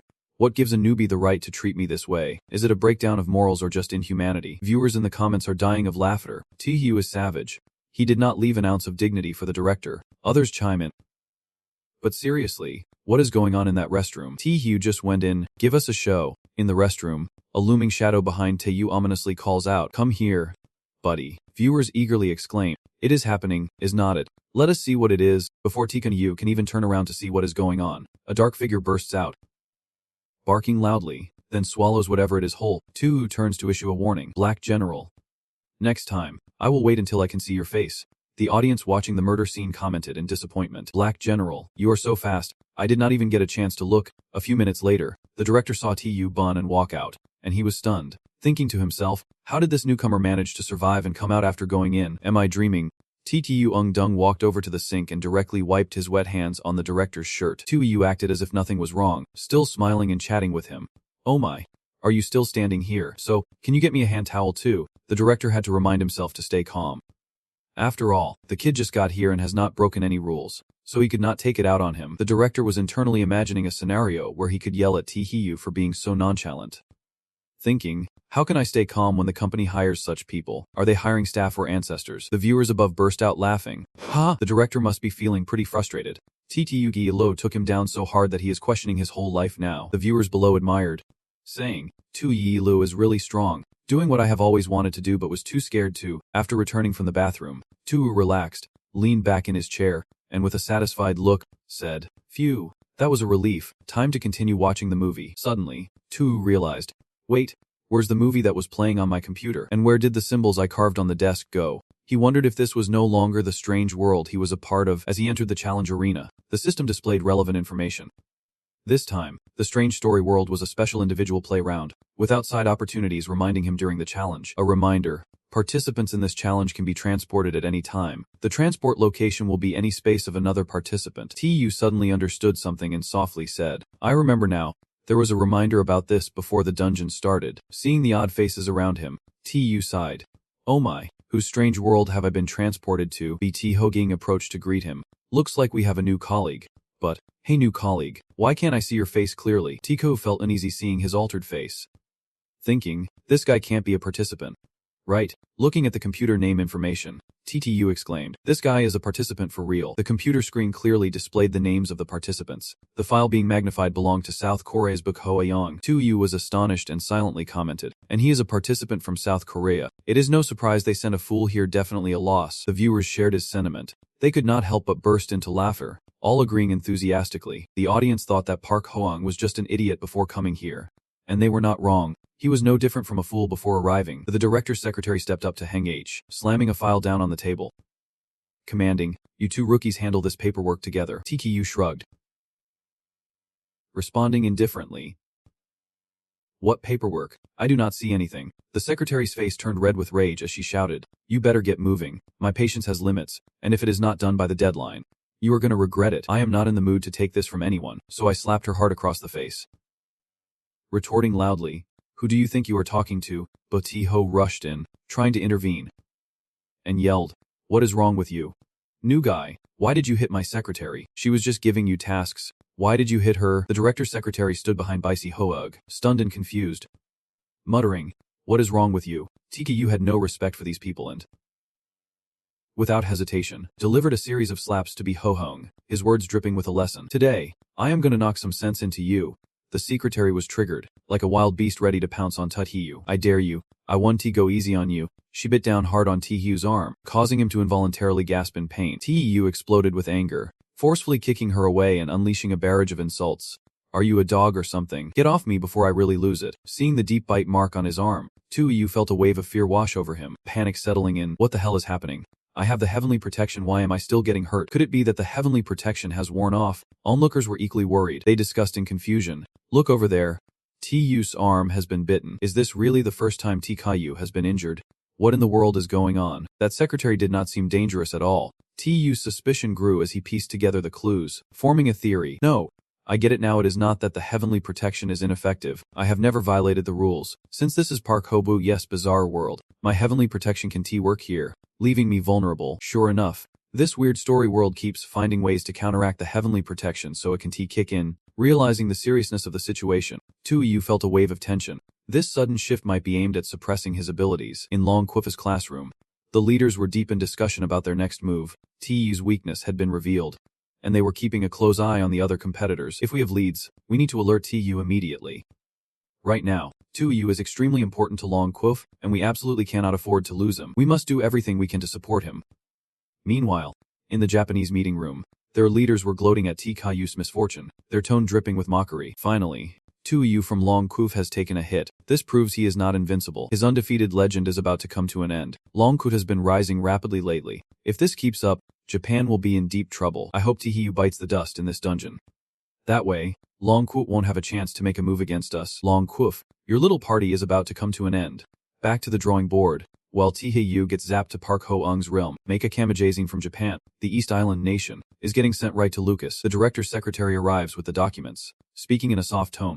"You two need to work on these documents together. The director will be here to pick them up shortly." Lucas grimaces and grumbles. "Huh." Meika Kamijin replies politely. "Yes." Lucas suddenly snaps, raising his voice to confront the secretary. "Who do you think you are talking to?" The secretary panics and quickly apologizes. "I am so sorry. If it were not for the director asking me to assign these tasks, I would not dare to bother you. I am out of here." Mujikazajin silently laments. "Why is my luck so terrible? No matter where I go, I always have to land right next to Lucas. The guy's a total nutcase. I am scared he might just lose it and stab me in the stomach."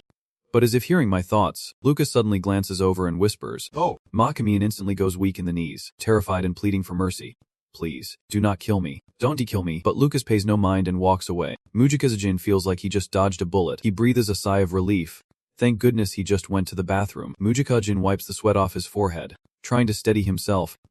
Alright, now I need to help Lucas finish this job. If that weird Buddha does not kill me, Lucas will beat me to it. Half an hour later, McCain feels satisfied and smug. This advertising plan is super fresh. The director is definitely going to love it. Right, the paper he is holding is an ad for brown sauce. The director approaches Makamiyazan and gives orders. The new guy completed the documents. Hand them over to me. McCain responds with fake modesty. Yes. Please take a look. Director. The director examines the advertisement in his hands, commenting on the brown sauce. Is this the slogan you came up with? Myoji quickly replies, yes. I eliminated most of the misleading advertising info, keeping just a little. I think leaving a bit of fake hype makes people believe in what they see. The director, not too pleased with the answer, angrily questions, you actually want to keep it? Huh. Is it intentional or just careless? Mujikajin eagerly responds, it is intentional. The director is satisfied with the solid answer and showers him with praise. Good job. You might just become an outstanding employee. Wait for the results after work. Mujikinen is utterly astonished, unable to hide his joy. What? I have a chance to become an outstanding employee. Just as the director turns to leave, Muzakamin is overwhelmed with excitement. He silently rejoices. Awesome. I knew it. A little advertising slogan could never trip me up. If I get picked as the outstanding employee, I can make it through this round and go back to my family. However, viewers start to notice something strange, commenting their suspicions. No way. I felt the director's tone earlier was super unfriendly. What the heck is he so happy about? I have a feeling that outstanding employee is not really a compliment. At 5:00 p.m. I get it, and Muzakmaizen is back in their weird world. While Muzakamin is working, he suddenly gets distracted. A delivery guy bursts in, shouting, food delivery here. TKU sees the line of people waiting for lunch, feeling confused and lost in thought. The company rules say lunch is catered, but they did not mention ordering again at 5 p.m. Is this crummy company really that generous? 2 meals in one day, plus. This time, coworkers are actually lining up. Did they suddenly change their personality or something? His coworker, usually so grumpy, walks over with a lunch box, saying, sorry, newbie. I should not have made things hard for you at lunch. This box is yours. Eat as much as you want. I get it. You do not need to suddenly be nice to me. He stays cautious, thinking, something's off here. I am not eating. 2U tosses the lunchbox back at his coworker. Indifferent. I am not hungry.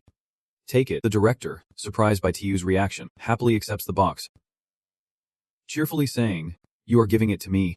Thanks. At the same time, other contestants also get food from the manager. Outside Park Hong, almost all the contestants choose not to eat the lunchboxes. Unlike the other players, but Seo-hom joyfully raises both hands to accept the lunchbox. He even showers compliments on the manager without holding back. Thanks, manager. You are the best. Viewers are shocked to see Park Ho-aing act so differently after eating from the box. They can't help but comment on this miracle. After eating the lunchbox, Park Ho-lugin's face is back to normal. Could this afternoon lunchbox really restore someone's face from being blurred back to normal? Park Ho-ving sure has some good luck. Talk about hitting the jackpot. In a classroom in Korea, one of the underlings notices things seem to be looking up. He excitedly says, good, even though he was accidentally freed, at least things are somewhat back to normal. As long as we can get back to normal, there is still hope.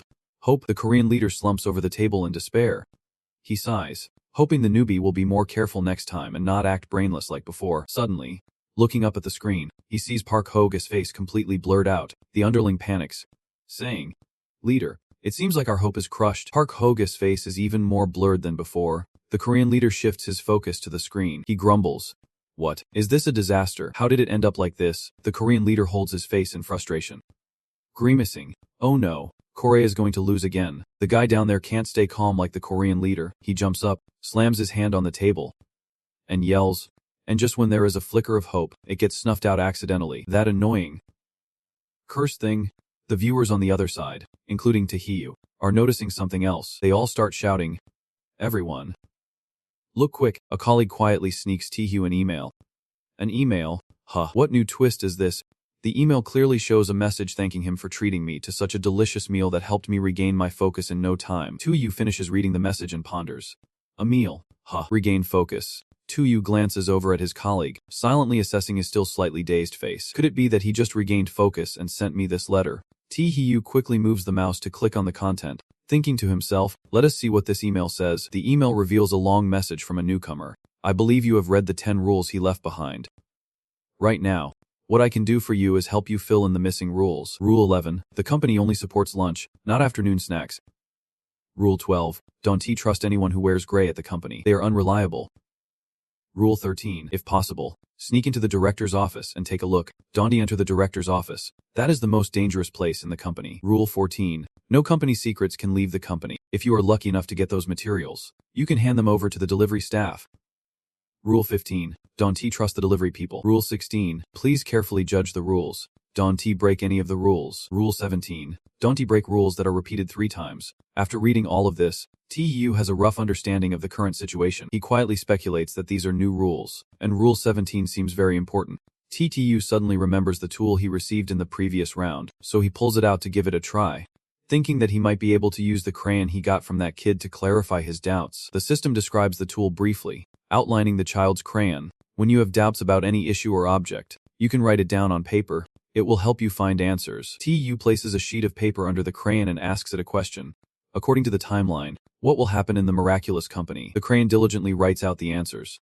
The content on the paper states that stopping violations 1e escape the sudden loss of memory that can be decoded. While it successfully reveals clues, it still feels like searching for a needle in a haystack. T2 Hiyu, confused, suddenly wonders what this is all about. If what is written here is true, does not that mean there is no escaping at all?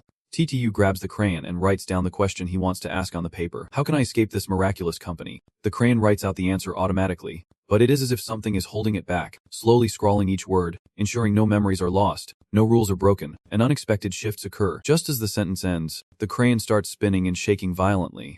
The crayon is hit with such force that it shoots up into the air. TTU realizes the answer, calmly reasoning that the colored crayon can't reveal too much information.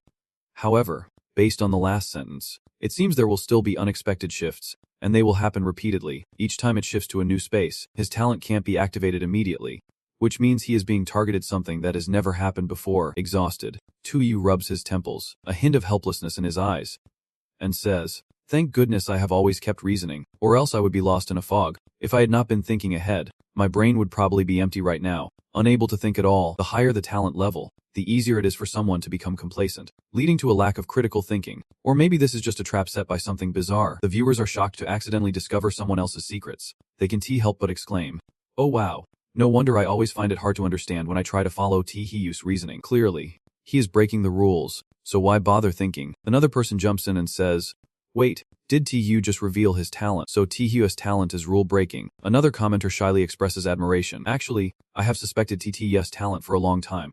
Moreover, based on his performance, his talent must be SSS level." Viewers rave about T-Hyu, who possesses SSS level talent without being arrogant, and can maintain his cool to reason things out. It is undeniable that T-Hyu is a mastermind. We can compare to him, back at the Miraculous Company, 9:00 p.m. Just before quitting time, the colleagues at Now start packing up to leave, but the manager suddenly walks out of the office, announcing bad news. He loudly states, "Everyone, listen up. You all have to stay late." All present employees nod in unison, replying, "Yes." A reminder pops up. Rule 2. Work hours are from 9:00 am to 9:00 p.m. If the higher-ups request overtime after work, it must be complied with unconditionally. The manager continues assigning tasks. "Secretary, please select the person who performed the best today. That person will be named Employee of the Day." The secretary nods slightly and responds, "Yes," as the rule pops up again to clarify the information. Rule 10. Every day, the company will vote for the best talent of the day. Please actively participate. The outstanding employees will be the first to leave the company. Among the candidates, 5 will be selected as outstanding employees. Aside from Makakamajason, the other candidates are clearly anxious. The lineup includes Kuyankis, NG, Longichu, and Chit, Not Eglin, Muzaka, Mayazam, Tebenia, William, T.U., and Hani. Aside from the beaming smile of Muzakamamazan, everyone else looks like they have just bitten into a sour lemon after hearing the rules. McKine, full of pride, thinks to himself, "I am such a great employee. Winning this outstanding title means I will definitely pass." The director pins a badge onto Mac Jazin's shirt, his tone dripping with hidden laughter. He says, "Congratulations, Jazin. Today, you are the outstanding employee of the company. Especially with that incredible brown sausage, you have truly impressed me. This outstanding employee title suits you perfectly. You can head home now." Mujikazaji is stunned to hear this, his excitement radiating so much it feels like the air around him could bloom. He happily asks, "I can really go home?" Mujikajin rushes to the door he has always dreamed of, flinging it open wide. McCain rushes out the door, not forgetting to say goodbye finally. He can go home. Farewell. Miraculous Company. However, he notices there is no sign of a notification that he has left the challenge. Mujikazin stops, confused, and says, "What is going on? I have left the company, so why is not there a notification bell? Does leaving the company not mean I have passed?" Turning back to look, Meika Kamajin is momentarily stunned, trying to regain his composure. Oh no, The company has vanished too. Do I really have to walk down this hallway to pass? He keeps convincing himself he must be right, turning around to dash back down the hallway.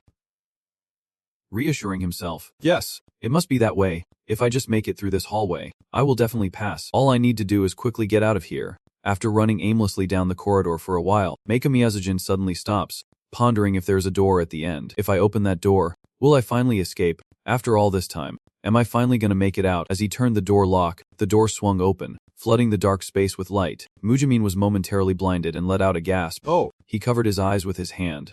But as soon as he opened them, the image of the miracle company appeared before him. Muzakamian panicked, clutching his head and shouting, The miracle company. Why is the miracle company behind this door? Mujikajin fumbled about, glancing around, still stubbornly holding onto his thoughts. He shouted, No, I refuse to believe there is no way out. His theories could not possibly be wrong. Being voted as the outstanding employee must mean he could get through. Muzakamian did not even bother looking at the faces of the people in the company. Muttering to himself, I want to get out. I want to leave this place. He continued wandering the old hallway, now beginning to feel scared. Mujikajin cried out in horror, No! Why is it this hallway? Mujikin felt utterly defeated, unable to calm himself, stammering to himself, I want to get out of here. This time will definitely be different. If I go through that door again, I will definitely escape. Muzakamiya turned around, determined to charge straight through the door like it was the main entrance to the miracle company. He yelled, I am going all in. But as he saw the scene unfold before him, it was just like the company Mangacap despised. He found himself helpless, mumbling, Why am I back in that damned company? An illusion. It has to be an illusion. The viewers were thrilled to see someone in trouble, buzzing with gleeful discussions. Oh my, the player who just experienced a great time is now spiraling into despair. This situation is truly quite hopeless. Endless looping. It feels like being trapped in darkness, where there is no light, no hope. And I have to say, I kind of enjoy it. The upper floors are too intense. I am cheering for Mangacap to crash through the Miracle Company store over and over again, going down one hallway only to return to the Miracle Company. He ran desperately in hopelessness. Muzakamin's wary face grew paler, and the audience gasped in shock. Oh look, every time Muzakamiya passes through the company door, his face fades a little more. It is scarier than Park Ho-dong from Korea. One viewer commented in frustration, What the heck? Does not the management use this chance to remind him? If this cycle continues, Muzakamiya is definitely going to die. It is pointless. One viewer helplessly replied. McCain clearly is struggling, and reminders are not doing anything at this point. Meanwhile, McCain stubbornly kept running forward aimlessly, even though he already knew the outcome. Who knows how many times he has entered the company. Muzakamiya was running so hard he could barely breathe with each repeat on that path. His face had completely blurred. Looking bizarre, the audience discussed and speculated on the outcome together. Muzakamiya is finished for good. He now looks just like everyone else in the Miracle Company. But the announcement from the World of Oddities still has not sounded. Is being completely homogenized considered eliminated? I do not know either. Just keep watching. It will all make sense soon. Back to the other contestants. While Mangacap was completely assimilated, William from Spain and Hattie from the United Kingdom were also awarded medals. Hattie thought to himself that this medal did not feel like anything good, but he did not dare to refuse, afraid that refusing might lead to something bad. After putting on the elite medal, the miraculous company in their eyes suddenly changed. Whether it was the director, the secretary, or their colleagues, everyone began to act strangely, almost as if urging them to leave. The secretary and director silently stood by, watching them, making them feel a sudden chill. The two worriedly thought, these people are too scary. If they did not leave, something even worse might happen. Under the pressure of fear, William and Hattie were forced to leave the company. William looked back at the terrified boy in his heart. They were starting to surround us.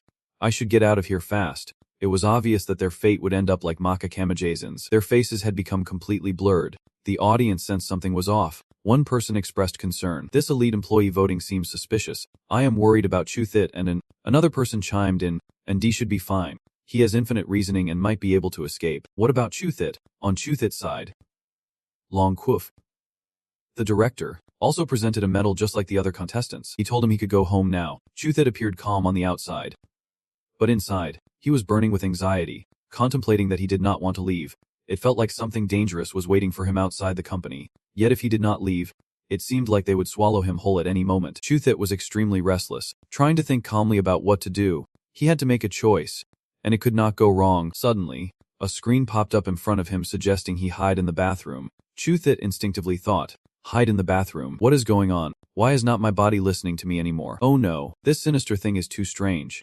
It even has this trick. The metal must be controlling me. I need to get it off quickly. Damn it. I can move my hands. Stop it. You better stop right now. No, I am not. He is resisting. Now that is what I call a real man. My real name is Loa Kwong Sen. Praying for Chuthit. Willing to sacrifice 10 years of my life for him to continue living. I can tee. I absolutely cannot give in. Come on. Come on. Chuthit. Hang in there. Keep going. Keep your head clear. Chuthit. Oh no. Chuthit's face has completely blurred out now. The strange person also held a medal and said to Nd. Come here.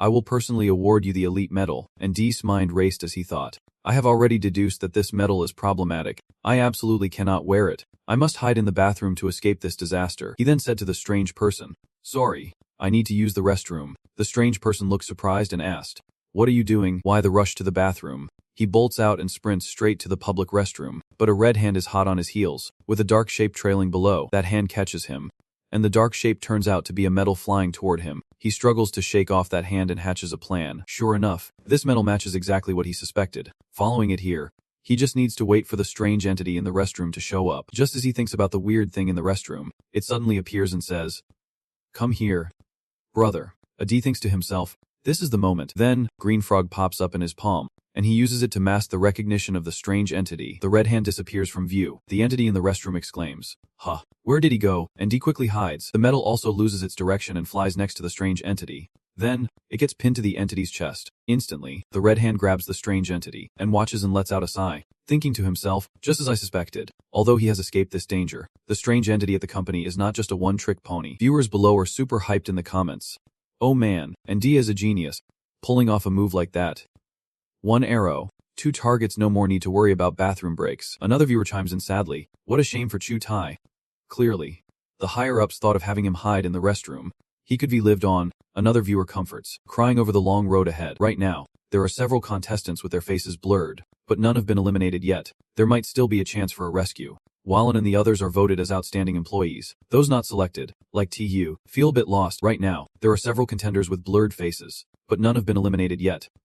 Who knows, there might still be a chance for a comeback. Wallen's group was voted as the elite staff. Those left out, like TU, were feeling a bit lost. TU looked around, puzzled, wondering, this is weird.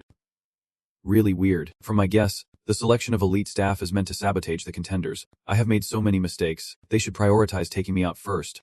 Right, he kept thinking, but they did not follow the script at all. They did not vote for me as an elite staff member.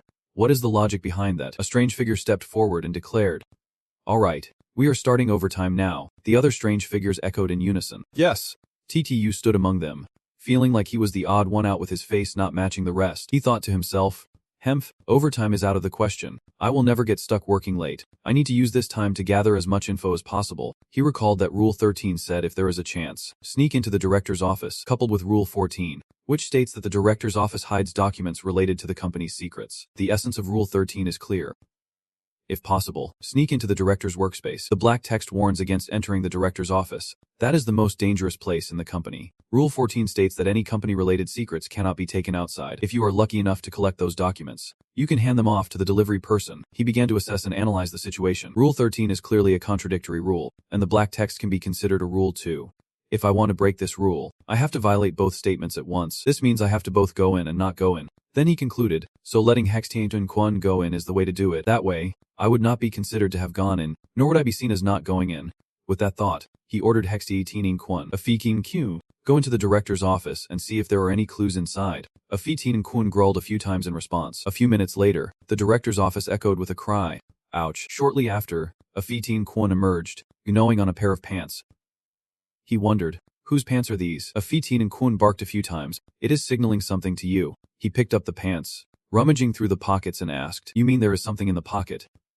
And indeed, he found something, holding it up to discover it was a piece of paper. 2 sheets. The paper stated Rule 8. One must guide new employees and forgive all their mistakes. No matter what, they must be retained. After reading the contents, he remarked, This rule does not match the one I received. It must be a special rule for company management. Then he thought, no wonder the director endured my harassment all this time. It turns out he was also forced to follow the rules. The content of the second sheet revealed that Lao Kong was the only temporary employee in the company, and she was the only one not required to work overtime or face constraints. He seemed to have figured it out and started analyzing. The janitor is a temporary staff member. No wonder we can see her after 9 p.m. She is heading home after her shift. Then he caught on to a key point in his own words. Wait a minute, she is off work.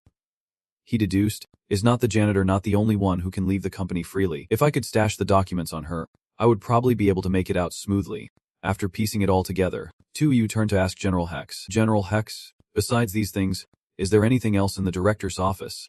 Like, something related to the company's secrets? She shook her head at his question. Then he stroked his chin, deep in thought. Wait a second. If the documents really need the janitor to carry them out, then there must be secret documents in the office.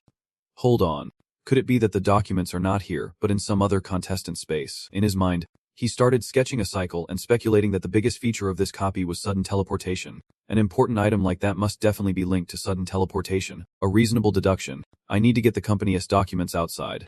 They are in the director's office within someone else's space. He then concluded, if I am not mistaken, what I need to do now is sit tight and wait for the sudden teleportation. Looking for documents from another contestant's space. These folks are really working hard. The company gives them so many shares and they are still working non-stop since evening. Viewers in the comments started chiming in. The company is squeezing the life out of its employees, treating them like cattle. Another commenter added, this job is definitely not for humans. They say it is an 8-hour shift, but it turns into overtime till morning. How is that fair? He remembered last night's shadow and muttered, stay sharp. Stay sharp. I need to organize my thoughts. Last night, using my talent, I snuck into the director's office to find confidential documents, but before long, the shadow was suddenly ripped apart by something. He gritted his teeth, slammed his hand down on the table, and made a decision. Damn it. Just one day left. If my talent does not kick in tonight, I will have no choice but to sneak into the room myself to grab the confidential documents. As long as I get the documents, I am sure I can find a way to survive outside. Damn it. What a mess. The National Reminder Board said that others are also looking for ways to get through. Just going with the flow. After reading it, Gon gasped and whispered, other contestants are also searching for a way through. What I need to do now is go with the flow and wait for another contestant to teleport here. While he was lost in thought, Lucas approached, coughing and covering his chest. Seeing this, worriedly asked, Lucas, what is wrong? Viewers also commented with questions. Lucas has more hair on his face now. Is it because he killed that strange white entity in the restroom? A different viewer responds, it must be, he went into the restroom and just straight up killed that white shadow. Lucas. Hearing this, growls back, I suggest you keep your distance. Otherwise, I can guarantee I won't take you out. Gon, not buying it, says, if you really wanted to kill me, I would have been dead ages ago. No need to throw around empty threats. What is wrong with accepting help from others? Do you really think you are some kind of hero who can save the world all on your own? Lucas grinds his teeth, threatening. What did you say? Gason, are you pushing your luck with me? Do you really think I would not dare to kill you? Hearing Lucas's threat, he shows no fear, only growing more anxious. It is easy to say you want to kill me. You would best take care of yourself. Can your health hold out until this round ends? I really do not understand why you would turn yourself into this. Isn't he striving to live well enough? Is winning and getting the highest score really that crucial? Hearing this, Lucas wipes the corner of his mouth in response. What do you know?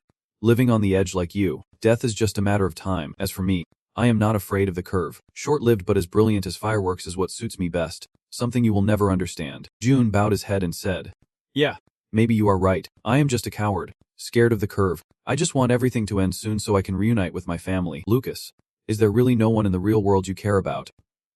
Hearing this, Lucas burst into laughter and said, care about what? He said, why should I care? The only thing that troubles me is a pristine hospital bed, a wilted flower vase, and a window frame that will never see the distant horizon. Hearing this, Gon's expression turned to disbelief, thinking to himself, I can't believe Lucas lives like this in reality. He then walked to the director's office door and turned back to Lucas, saying, all right, that is enough chatting for now. This is the first time I have tried to understand you. It seems like I have found the answer for myself. Thank you, Lucas. I think I should pursue the work I truly want. That statement startled Lucas, who asked back, answer? What answer? After who knows how long, Gon stiffly and indifferently walked out. Seeing this, Lucas mocked, is that the answer you were talking about? Don't you find it funny? Empty-handed. What did you gain? Not getting a reply. He walked over to Gon's seat and asked, why are not you saying anything? But all he got in return was silence. Finally, he angrily grabbed Jijon Jason by the collar and said, turn around, as a man.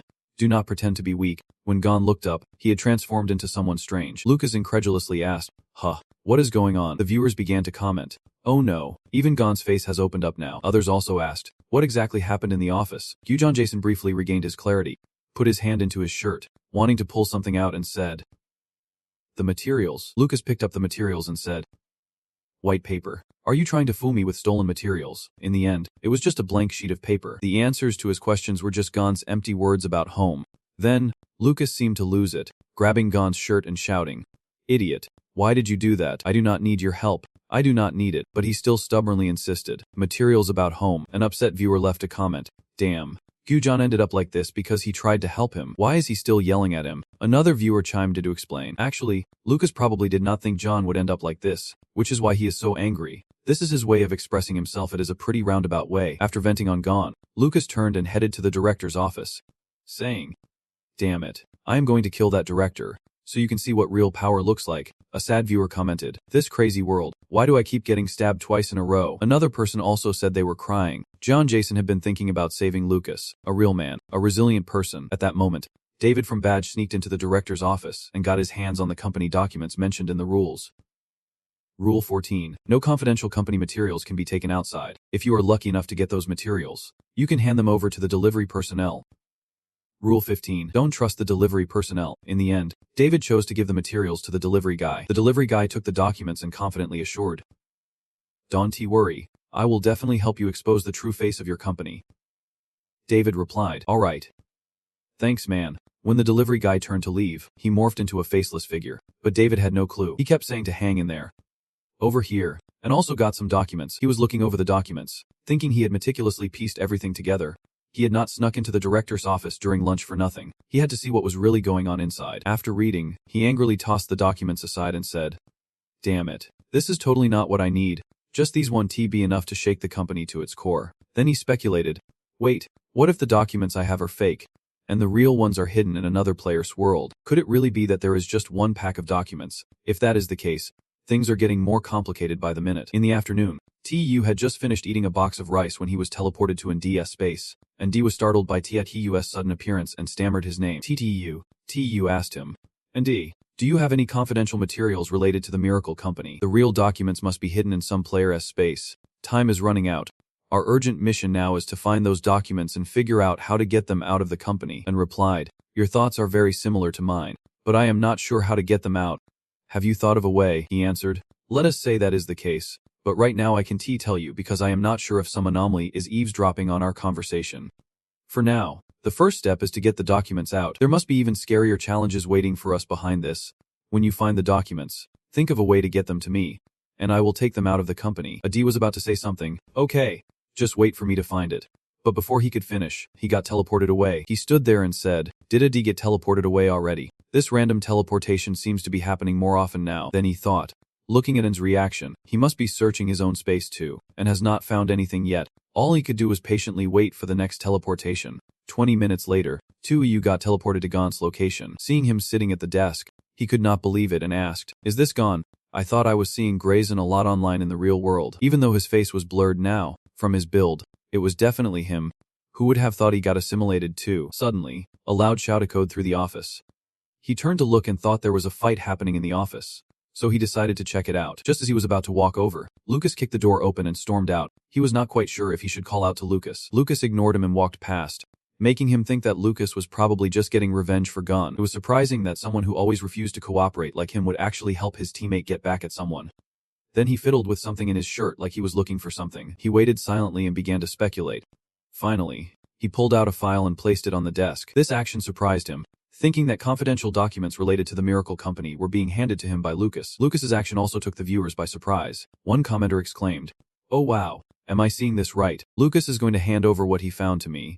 Another person remarked, "Looks like he was really moved by Gon. People are not made of stone. How can they not have feelings?" After leaving the documents, Lucas started to teleport away. A viewer commented, "Look, Lucas is getting teleported too." Another one said, "Good thing he left the documents for me before teleporting, or we would be stuck going in circles for a while." Finally, another chimed in, "Everyone, this is the information that Gijon sacrificed his life for. Let us remember him in our hearts." After leaving Ghana's space, Tukuyu was teleported to another player's space, repeating this several times. During this process, TTU noticed that the teleportation time was getting faster and faster, and the jellyfish pendant around his neck kept glowing. In his space, he held up the glowing pendant and murmured, "Will this type of teleportation affect the player's mind?" He recalled seeing a note that said, "No violations allowed. Cannot leave. Sudden teleportation. Memory loss that cannot be resolved." He thought, "Right, that Crane once wrote. Sudden teleportation. Memory loss. Perhaps the more times a player gets teleported, the more quietly their memories get erased. Since I have the jellyfish pendant for protection, my memories should be safe for now. I can't save the other contestants. I can only figure out how to get the data out of the company. Moreover, I just discovered something. There is no trace of the janitor in the other contestant's space, which means I have to return to my own space to get the data out. After thinking this through, he turned around and cursed his fate. The teleportation is completely random. Who knows how long it will take to get back to my space? If I do not return, the data I have will be trapped in this company forever. Frustrated, the doll suddenly wanted to say something to him. He asked it, "Are you saying you want that teleportation power to send me back to my world?" The doll agreed with his statement, and just like that, he and the doll were actually teleported back, standing in front of his familiar desk. Even TU could not help but gasp. "Oh wow, my desk with my signature on it, I am really back." Viewers could not help but exclaim, "Oh my god, this doll is so badass." He looked down at the shadow of himself and the doll, thinking, the connection between me and the doll seems a bit twisted. It looks like that kind of power can't be used infinitely. I have to seize the moment to hand the data over to the janitor. Without wasting time, he rushed outside, calling out. The janitor was just finishing up her things. Getting ready to leave, he approached, wrapping his arm around the janitor's shoulder and said, "Whoa, you work so hard every day. Tomorrow, you do not need to clean my area. I promise I will clean it myself." The janitor cheerfully replied, "You sweet-talking kid, if I come across a good opportunity, I will definitely introduce it to you." Taking advantage of the moment, he stealthily stuffed the data into the janitor's bag. After finishing the job, he waved her off and said, "All right, see you tomorrow." The janitor waved back, saying, "Yeah, see you tomorrow." Watching her leave, the secretary asked, "Director, do you think the new employee will hand over the confidential data to her?" The director replied, "No way. Before leaving the company, she is still an employee here. The memories of each employee with blurred faces are connected to me. I just checked her memories, and there is nothing wrong." Viewers expressed their surprise in the comments. Whoa. No wonder Tihyu did not just hand it to her directly but slipped it into her bag secretly, probably to prevent situations like this. Another person commented that the janitor herself might know about the existence of that confidential data, so her memories had nothing unusual. Of course, the director could not investigate either. That is impressive. It can only be said that she is too skilled. Just when everyone thought it was all over, the director suddenly shouted, "Wait, I forgot one thing. She might not even know what she is carrying outside." At that moment, the janitor had already stepped outside. Seeing this, he shouted, "No! Stop her. Do not let her leave." The secretary beside him panicked and covered her mouth. The janitor had finally left, leaving the secretary holding her head and the director behind Lathathan, both equally distressed. "Damn it. No, not like this." Just then, the employees with blurred faces also vanished. Viewers left comments. "Ooh, look at those employees with blurred faces disappearing. Does that mean the contestants with blurred faces will vanish too?" Another person chimed in, "No way. No way. I just watched Chuthiat's channel. He is still around." Someone else added that Gon and Park Hodong are still here too.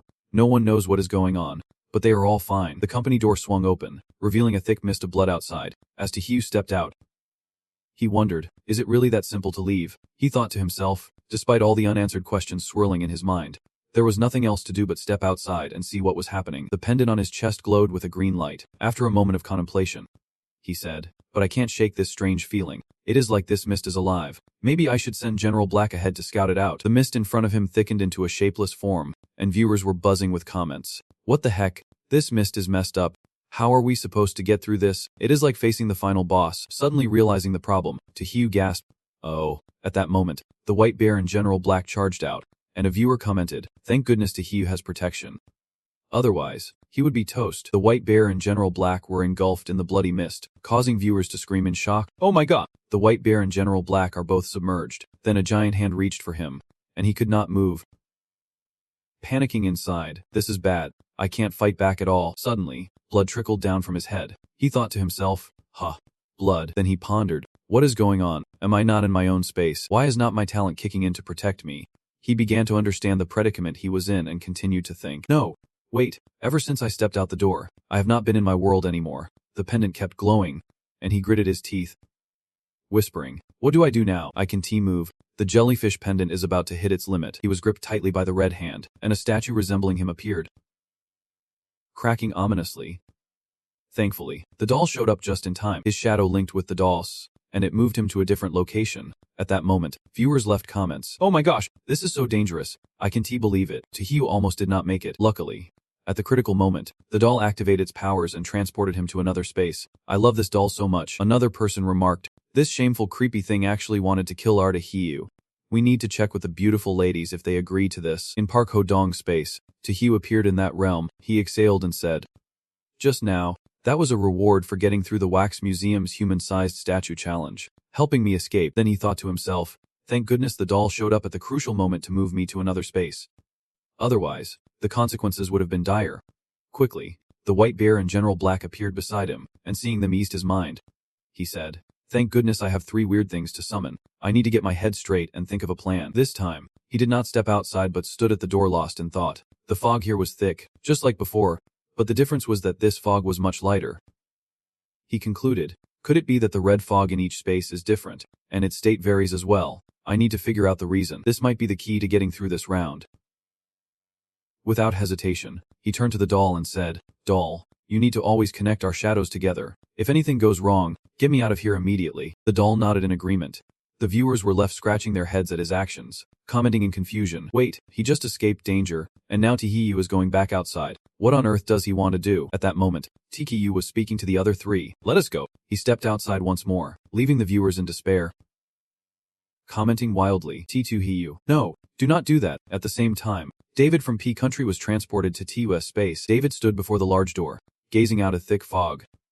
Wondering, what is going on? Why is the company entrance in this space wide open? Could this mean I can get through? One viewer speculated, the door here is also open. I guess it is because Tihi was teleported by General Black to another place. So right now the entrance to the company in all spaces is open. Another viewer chimed in, but David had no idea about any of this. He thought it was a signal that he could pass through. He felt like something was about to happen. Very quickly, the National Reminder Board sent a message saying not to go outside. He read it to himself. Don't go out. Is there some kind of danger? Then he turned around and said he should heed the higher-ups' warning. He moved away from that door, and the viewers breathed a sigh of relief in the comments. He is actually listening. Others commented that being humble and taking advice is beneficial. If he steps through that door, he is a goner. As he was heading inside, the fog rushed at him. David tried to push it away and shouted, No!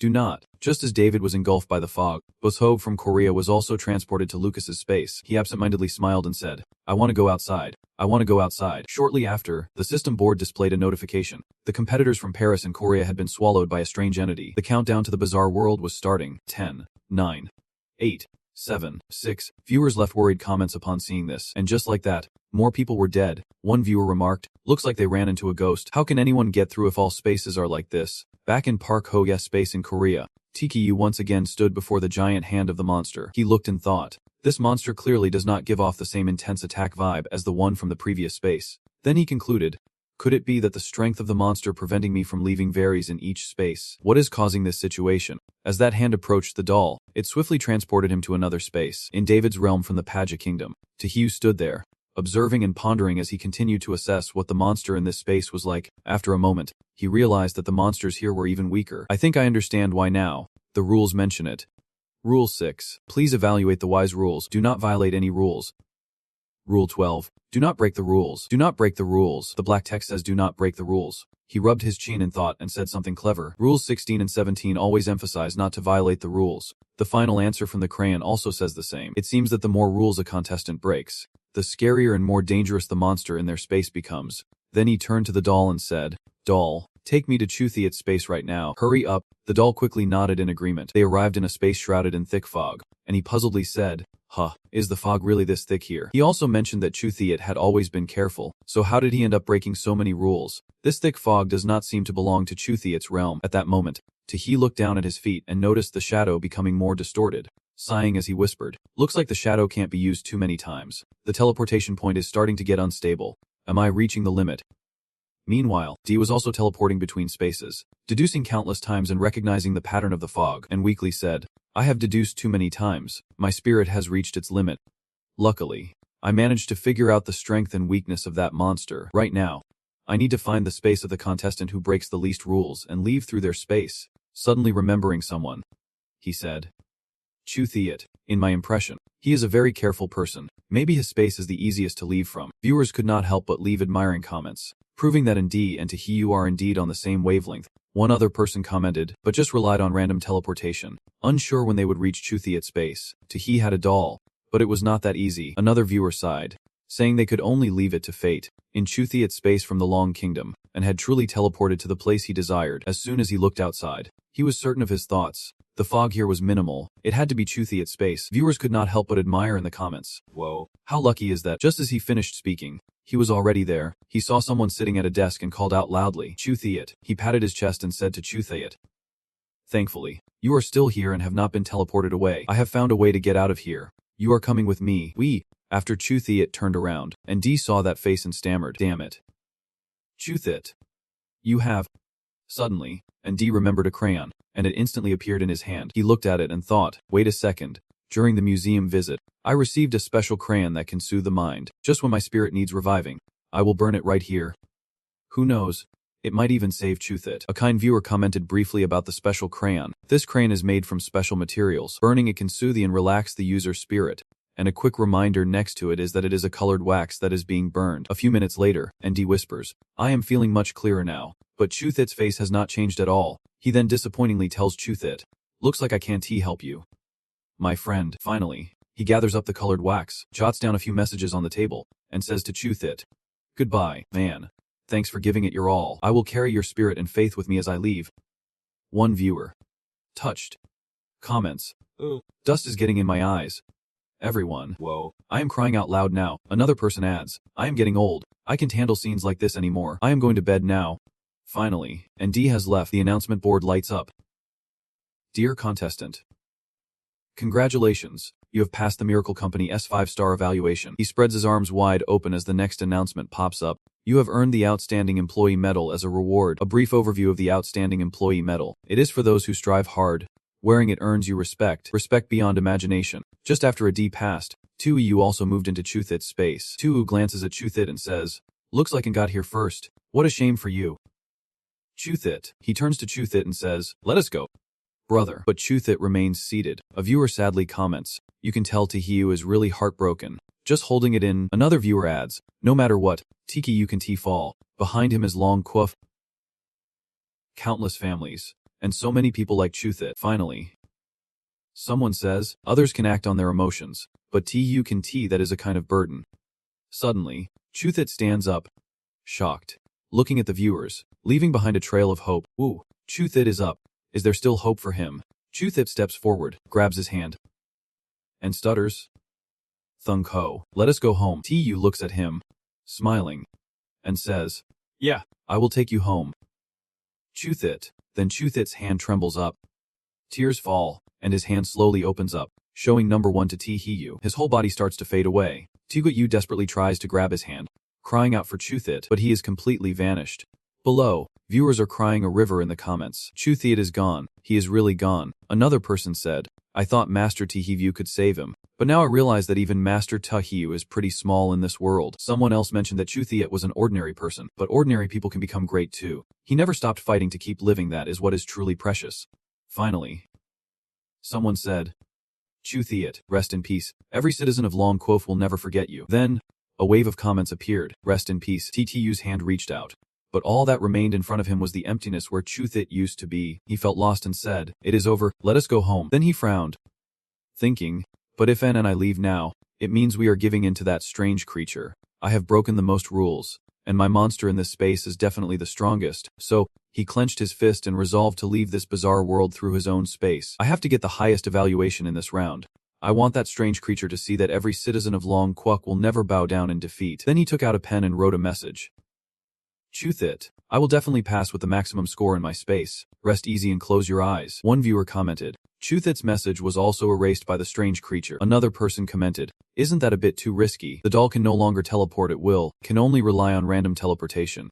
What if there is no chance to come back? Someone else said, and even if you teleport back to where you started, if you have not passed yet, you will just be teleported away again. Isn't that a total failure? Finally, one viewer concluded, but what Tu said ignited my spirit. In the face of that damned strange creature, we must never surrender. The next moment, Tikal Hugh was teleported to someone else's space, while Lucas was sent to Chuthy's space. Lucas looked at the symbols on the table and said, "Indeed, I get it, they all left this world from here." He thought that leaving from this space was indeed the best choice, but it also meant he could not pass with the maximum score. Do I really have to leave using this space? Suddenly, he remembered Gon sadly saying, "Gon, maybe you were right." A viewer commented, "Oh my, I can't believe Lucas is not being stubborn this time.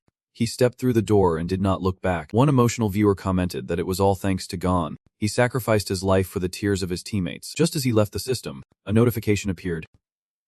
Dear contestant, congratulations on passing the Miracle Company evaluation, receiving a 5-star reward of the blood of the strange creature. Another announcement appeared, summarizing that the blood of the strange creature is part of it. It can help you eliminate any abnormal effects caused by the strange creature, but during the elimination process, you might have to endure some pain. Looking at the pool of blood at his feet, Lucas wondered, Is this really the blood of the strange creature? The blood wrapped around his hand and spat out something. Lucas, drenched in sweat, joyfully said, Come on, help me eliminate all traces of the strange creature. One viewer commented, Oh my god, how can he endure that kind of pain? Another replied, It is not just endurance. I think he is actually enjoying it. He is definitely a terrifying guy. At 11 p.m., 2U finally returned to his own realm. He said there were only 20 minutes left. And finally, he was back. This was truly a wild game. He rushed out and unleashed his bizarre creatures. Black General, Doll, White Bear.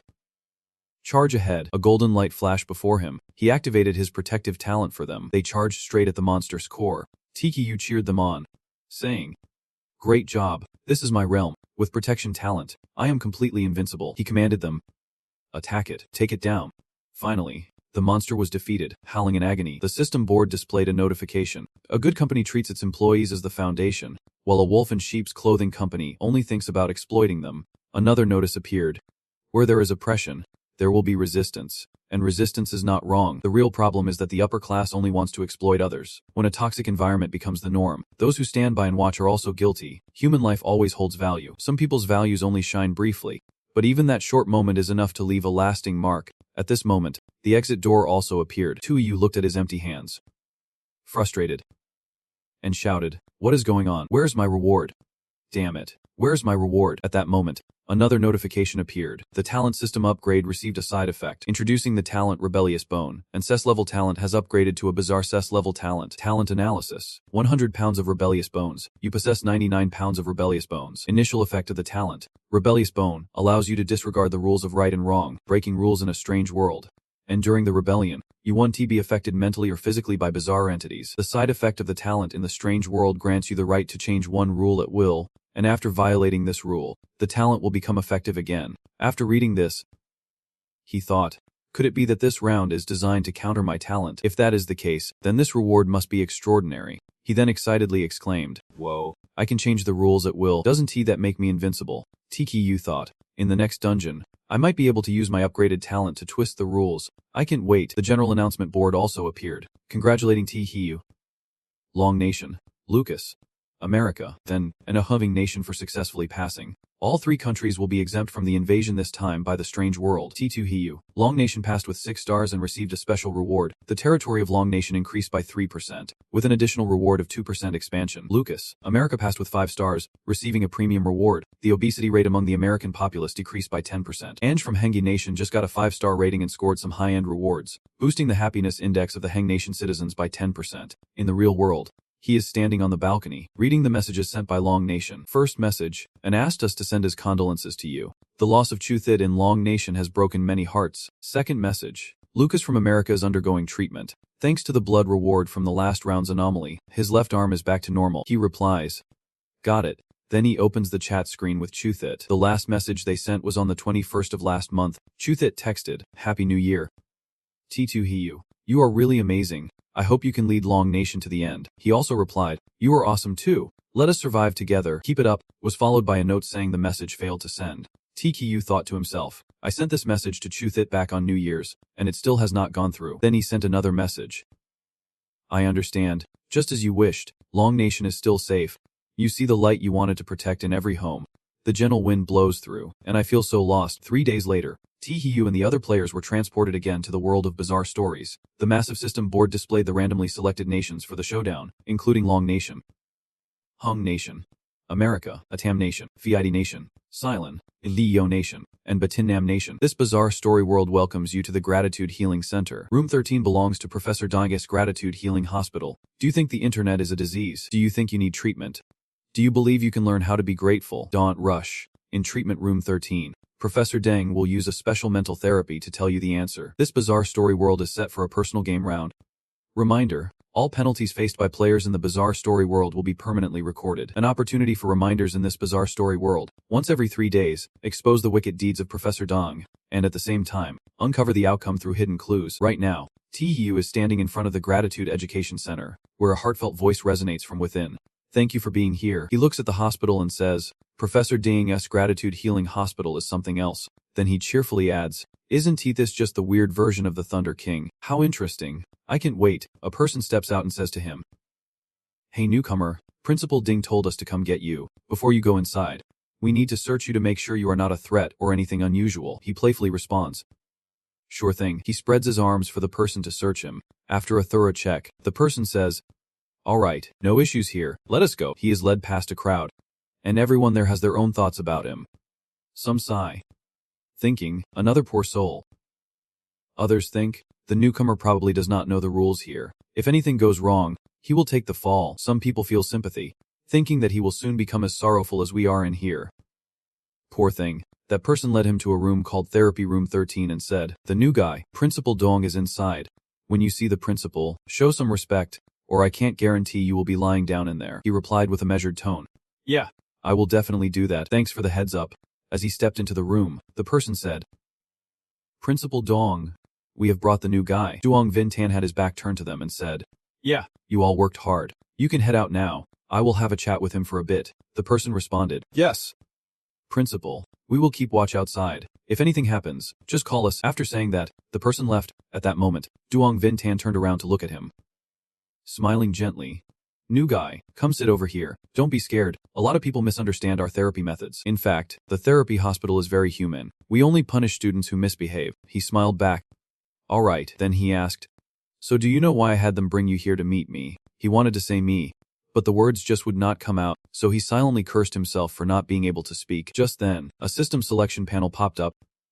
Answer 1. Curse Principal Dong because he is a creep. Answer 2. Butter him up because Principal Dong is incredibly wise. There is definitely a reason for calling me here. Answer 3. Say nothing at all. Answer 4. Dismiss the principal's question and punch him in the face. TKU thought, what the hell? What is going on here? Could this really be the rules? I can only choose one of these options. He even thought if that is really the case, then I should choose the most absurd option to count as breaking the rules. Then he concluded, the other competitors would definitely choose answers 2 or 3, but I want to be rebellious, so answers 1 or 4 could work. But if I can only choose one, then 4 is clearly the safer bet. With that thought, he punched Duong Vintan right in the face. He fell to the ground, foaming at the mouth. This caught him off guard so much that he could not help but shout, Whoa. No way. They do not prohibit hitting, and one punch already made him foam at the mouth. Hearing the strange sound, the person who brought him in burst through the door and asked, What was that noise? What happened? Next to the principal who was lying on the ground, I was scratching my head innocently, saying, I do not know why the principal suddenly passed out. That guy over there does not believe me and shouts, You definitely did something. And then he angrily raised his fist and said, How dare you disrespect the principal? You really want to die? Huh. The system then brought up the next selection panel. Option 1. Immediately kneel and apologize to the teacher. Option 2. Punch each teacher in the face so they never forget. Reminder. This choice will affect the teacher's impression of you. If the impression drops to 0, the teachers will leave. The teacher's impression of you is currently at 60. Choose option 3. Make up an excuse to convince the teacher that the principal's fall has nothing to do with you. After reading it, he exclaimed, Oh man, I have to choose again. Which one should I pick this time? In the end, Tugu decided to give each teacher a punch. After throwing the punches, he remarked, Why do I feel like my punches are packing more power? Could it be that my innate ability has leveled up? Now, when I slap someone, it feels way better, but my hand is tingling. So I added, But my hand kinda hurts. Maybe I should summon Black General and White Bear to teach them a lesson instead. At his feet, 2 teachers were foaming at the mouth. He then pointed and shouted, Black General, White Bear, but nothing appeared around him. Confused, he said, Hey, where are Black General and White Bear, and the doll, too? Viewers started commenting, What is going on? It seems like this round also said no weird items allowed. Another person chimed in, Damn, not having any weird items around feels a little scary. Suddenly, White Bear appeared from a whirlpool. He asked, White Bear, why did you come out from there? Where's the doll and Black General? It flailed its arms and legs for a bit, and he finally understood, saying to it, I get it now. What you are saying is that this round does not allow weird items like those guys.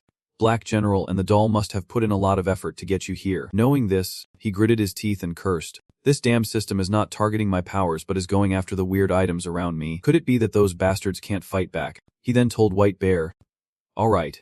For now, just stay hidden. Don't let the weird items here find you. I will call for you when I need you." It nodded in response. Another teacher kicked the door open and shouted, "Principal Ding, what just happened?" But then he froze in shock, seeing the people lying on the ground. White Bear had already hidden, leaving him standing there saying to them, "Why are you two still standing there? Can't you see Principal Dinging is so tired he fell asleep on the floor? Hurry up and carry him to bed." Those two were stunned, pointing at the two lying on the floor, saying, "Is Principal Ding really asleep? Then how do you explain the two teachers lying on the floor?" TEB replied, "Aren't they just sleeping on the floor with the principal?" At this moment, viewers could not help but laugh and commented. TEU's response had me laughing so hard I could not catch my breath. Others commented too, leaving the two teachers unsure of what to do. T2 Hiyu, arms crossed, his nose growing longer, said, "No way. You think I single-handedly knocked out all three of them?" Hearing this, the teachers realized, it is true, a newbie like him could not possibly knock out all three. Plus, besides Principal Deeg, we have all had training ourselves. Then he grabbed Principal Denning and said, "You go outside first. If we find out you are involved in this, we won't go easy on you." He obediently replied, okay, but deep down, he thought, why bother with them? For now, there is no need to break the rules, so I will just save my energy. Stepping out of the therapy room, I realized the teacher was leading me to the front of the teaching building.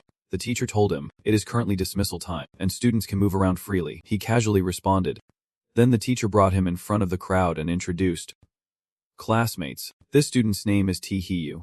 He will be here with you, learning how to appreciate parents and society. Let us give him a warm round of applause." Then he gave a firm pat on his shoulder and said, "All right, new student, I hope you learn to be grateful soon and get out of here." As he turned to leave, he added, "If anything comes up, feel free to reach out to me." He watched the guy's back, thinking, why did he squeeze my shoulder so hard? Is he trying to hint at something? At that moment, Tridulai stepped up and said, "Hey, you are thinking about the hidden meaning in the teacher's words, right? It is pretty simple. If you have money, you can get him to do stuff for you." TU asked back, "Does Principal Deeding know about getting paid for work?" He chuckled and replied, "Whether the principal knows or not, I can't say.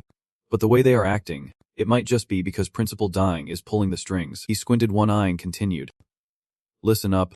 Get to know each other a bit." At that moment, he only thought, this guy looks sketchy. Why is he trying to befriend me? The guy introduced himself first. "I am Tribal E. What about you?" But he just turned away dismissively and waved, saying, "I am not interested in getting to know you. Bye." Tribal I felt annoyed and thought, what a snob. He probably thinks he is all that. Huh. Just wait and see how I play this out. When Tikavu met Tribal I, other players were encountering him too. Most of the contestants responded politely to Tribal I's friendly reminders. Adi was shaking hands with him, while only a few players, like TU, chose to ignore him. Lucas was one of those players. He did not even spare him a glance and just turned to walk away. After about 10 minutes, class was about to start. In the bizarre world of the other contestants, Principal Dean was teaching, while over here with Hiyu, a teacher was in charge. The teacher stood at the podium and said, "Today's welcome class was supposed to be taught by Principal Digong, but due to health issues, you all will have self-study instead." He pulled out a rulebook and said, "Everyone, please read aloud the contents of the book on gratitude. I won't be supervising you," he added sternly. "Remember, no private conversations, and no passing notes. If I catch you, there won't be any good consequences." The students took the rulebook and read in unison. "We must be grateful to our benefactor, Principal DEV10. He not only cured our internet addiction but also helped us fix our life mistakes." Hearing them read that out loud, TKU thought to himself, are they really reading this aloud? These students are taking things a bit too seriously. Suddenly, someone from the back table says to Lun, "Hey Chukiyu, pass that note down here." At this moment, Tu Nam Nam is handing a piece of paper to Chukiyu. Their actions leave him utterly confused. Huh. What are those guys up to? Then the paper gets thrown onto his desk. Seeing the paper suddenly appear, he wonders, is this for me? After reading it, he realizes what is going on and thinks to himself, I should probably pass the note back. Turns out those classmates want to find out why Principal Deng is not in class. Do they really love his lessons that much? Is a single day without class really that unbearable? The note says there is a new student. He was the last one to leave the therapy room. Do you know what happened to Principal Deng? He starts scribbling on the paper, thinking it is his duty to respond and clarify things for the students. One viewer sighs and says, do you think Tihiyu will tell them the truth? Another chimes in, saying it might actually boost their impression points. Those impression points seem really important. After finishing, he tosses the paper back to Chukiyu. She glances back at him, thinking, whoa, that was quick. Looks like this new student is pretty reliable. Maybe we can include him in our plan. The content of Tihiyu's note reads, honestly, I do not even know what is wrong with Principal Dagong. He seemed really tired. While talking to me in the therapy room, he only managed to say half of what he wanted before collapsing on the floor. Just think about it, the floor is so cold. So it is probably the reason why he can teach today. He might have caught a cold from sleeping on the floor. Chu Kiyu finishes reading. Completely stunned, while viewers leave amused comments. I think I am overthinking this. I get that Tihiyu is still very careful. Another person chimes in. I feel like a total loser compared to Tihiyu. It is so embarrassing. Just then, the teacher strides in, arms crossed, and sternly says, which student was sneaky enough to pass notes? Everyone stand up. The classroom goes completely silent. Then he walks up to him and asks, new student, did you pass a note? If you admit it, I will let you off the hook this time. At this moment, the choice system pops up again. Choice system. Option 1. Take responsibility. Hand the note to the teacher, and accept all blame. Reminder, this choice will increase the impression points of a few students toward you. When your impression points reach 100, a side plot will unlock. Your impression points with the students are currently at 30. Option 2. Dodge responsibility, and rat out the person who passed the note to you. Reminder, this choice will boost the teacher's impression points of you. When your impression points reach 100, a side plot will unlock. Currently, the teacher's impression points of you are at 50. Option 3. Deny everything to the bitter end. I would rather take a beating than admit I passed that note. With lightning speed, I shove the paper into my mouth and swallow it whole. After reading the 3 options, Tihiyu much thought. Whoa. All 3 choices are pretty standard. Nothing stands out. It is going to be tough to figure out which one is the rebellious, invalid option, but choice 3. Eating paper. That feels a bit off. The option that aligns with logic seems to be choice 2. After thinking it over, he stood up and said, Teacher, I want to report the person who passed me the paper earlier. The teacher crossed his arms and replied, oh, you are aware of that? Huh, spill it. Who is disrespecting Principal Yang's rules and causing chaos in the classroom? Hearing this, Chukyu frowned, thinking, oh no, I should not have probed the new student like that. What if he spills everything? We will be stuck with Sister Liu. Tron Vin panicked too, thinking, this is terrifying. I do not want Sister Liu. I really do not. To everyone's surprise, he pointed at Tri Lai and said, Teacher, he is the one who passed me that paper. Tri Lai, feeling wronged, jumped up and shouted, you are accusing me. It was someone else who gave it to you. What has it got to do with me? He feigned helplessness, saying, stop pretending. You can escape me. Tri Lai was about to retort, but the teacher quickly stepped in, grabbing his arm and said, Tri Lai, right, come with me. At that moment, the teacher thought, with so many eyes on us, I have to take him away first. I can let this become the talk of the class. Tri Lai wanted to say, Teacher, it was not me. I was just with him earlier. But before he could finish, the teacher interrupted, shut up and follow me. If not, I won't let you off the hook. As he was led away by the teacher, I crossed my arms, thinking, when the teacher left the classroom earlier, I noticed they shared a knowing look. Sure enough, he is the one who is snitching, trying to be the rat. Huh. I will show him who the real snitch is. While Tihiyu was reporting Tri Lai, the other contestants were going through similar situations. Duding Vientianen approached and asked about the tea paper incident. New student, did you pass notes during class? If you admit it willingly, I will let you off the hook. He looked up and said, the choice system just popped up. Choice 1. Take responsibility. Actively hand the paper to the teacher and accept full responsibility. Reminder, this choice will increase the impression points of some students towards you. When your impression points reach 100, a side story will unlock. Your impression points with the others are currently at 30. Choice 2. Evade responsibility. Report the person who passed you the note. Reminder, this choice will increase the impression points of the teacher towards you. When your impression points reach 100, a side story will unlock. Right now, the teacher's impression points of you are 50. Choice 3. Deny everything. I won't admit to passing any notes.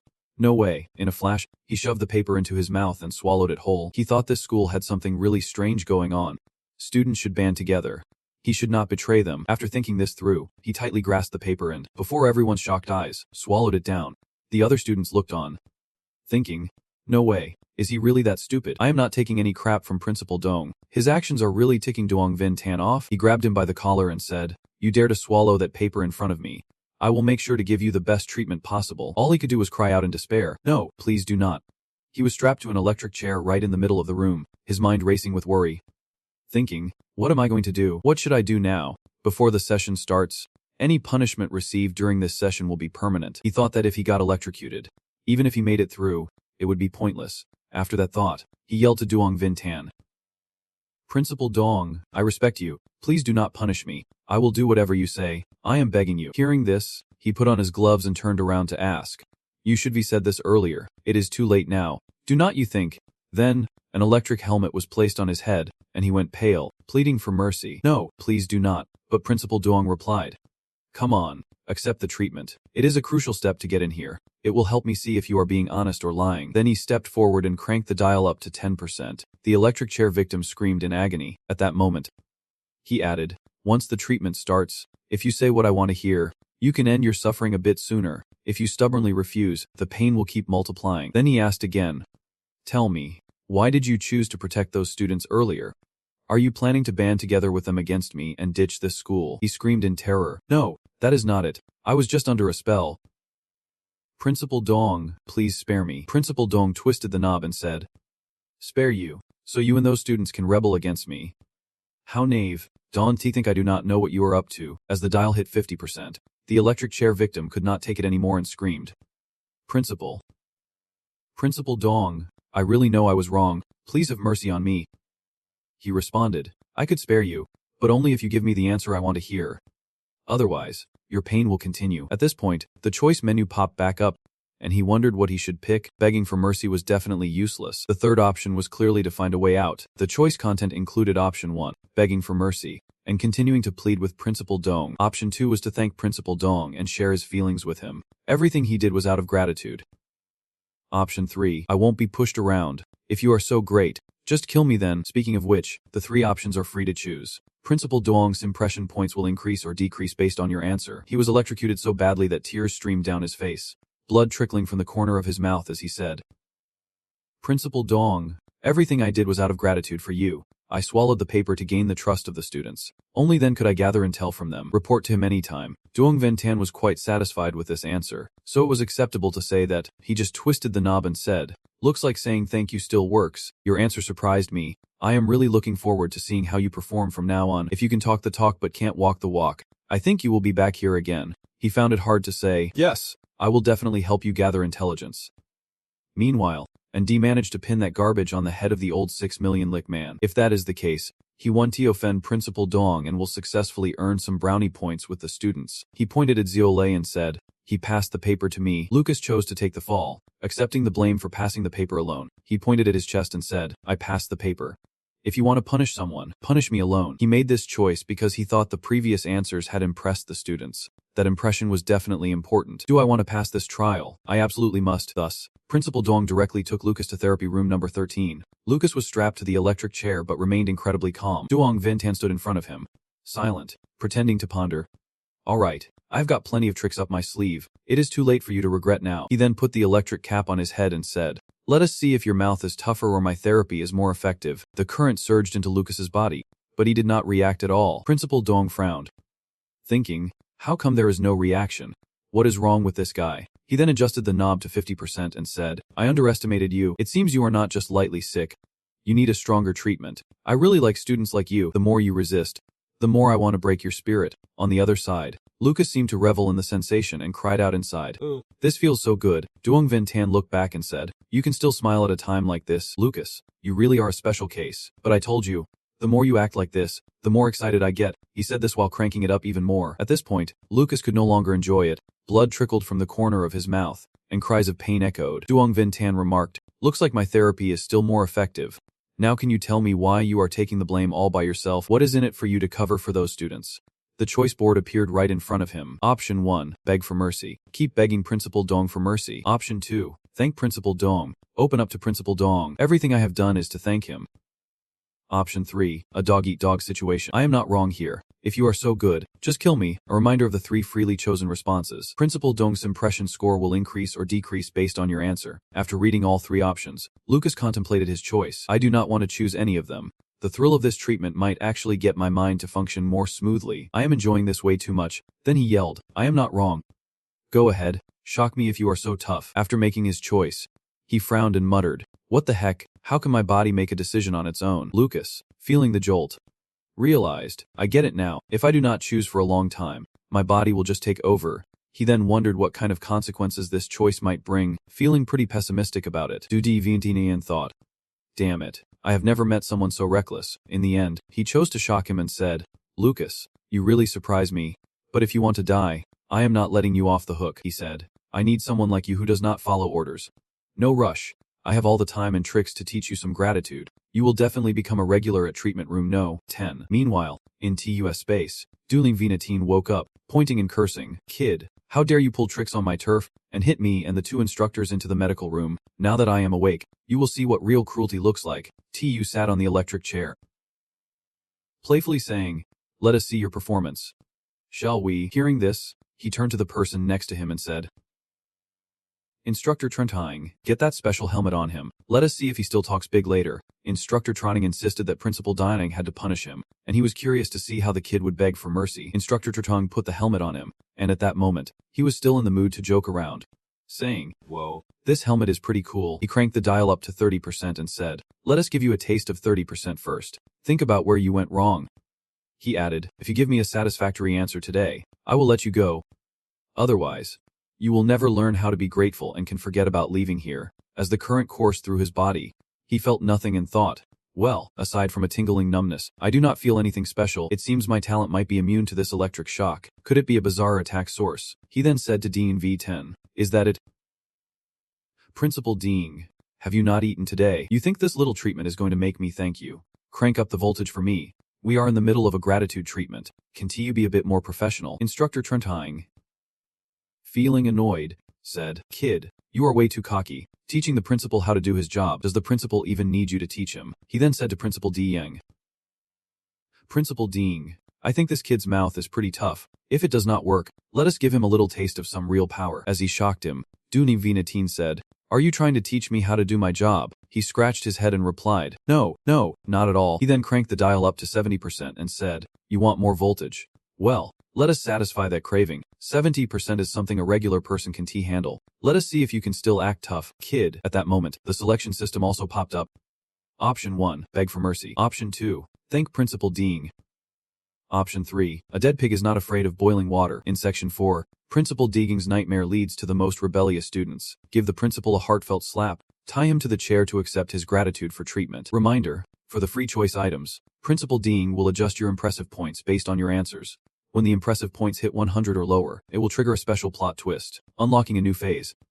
Currently, those impressive points from the principal are for you. 15. Looking at the options, 2U thinks, this self-selected item has never appeared in this category before. Could this be the outcome of my rebellion? After thinking it over, he provocatively says, Principal Dean, you created your own karma yesterday, and those who create their own karma can't survive. You can't blame me. He angrily curses.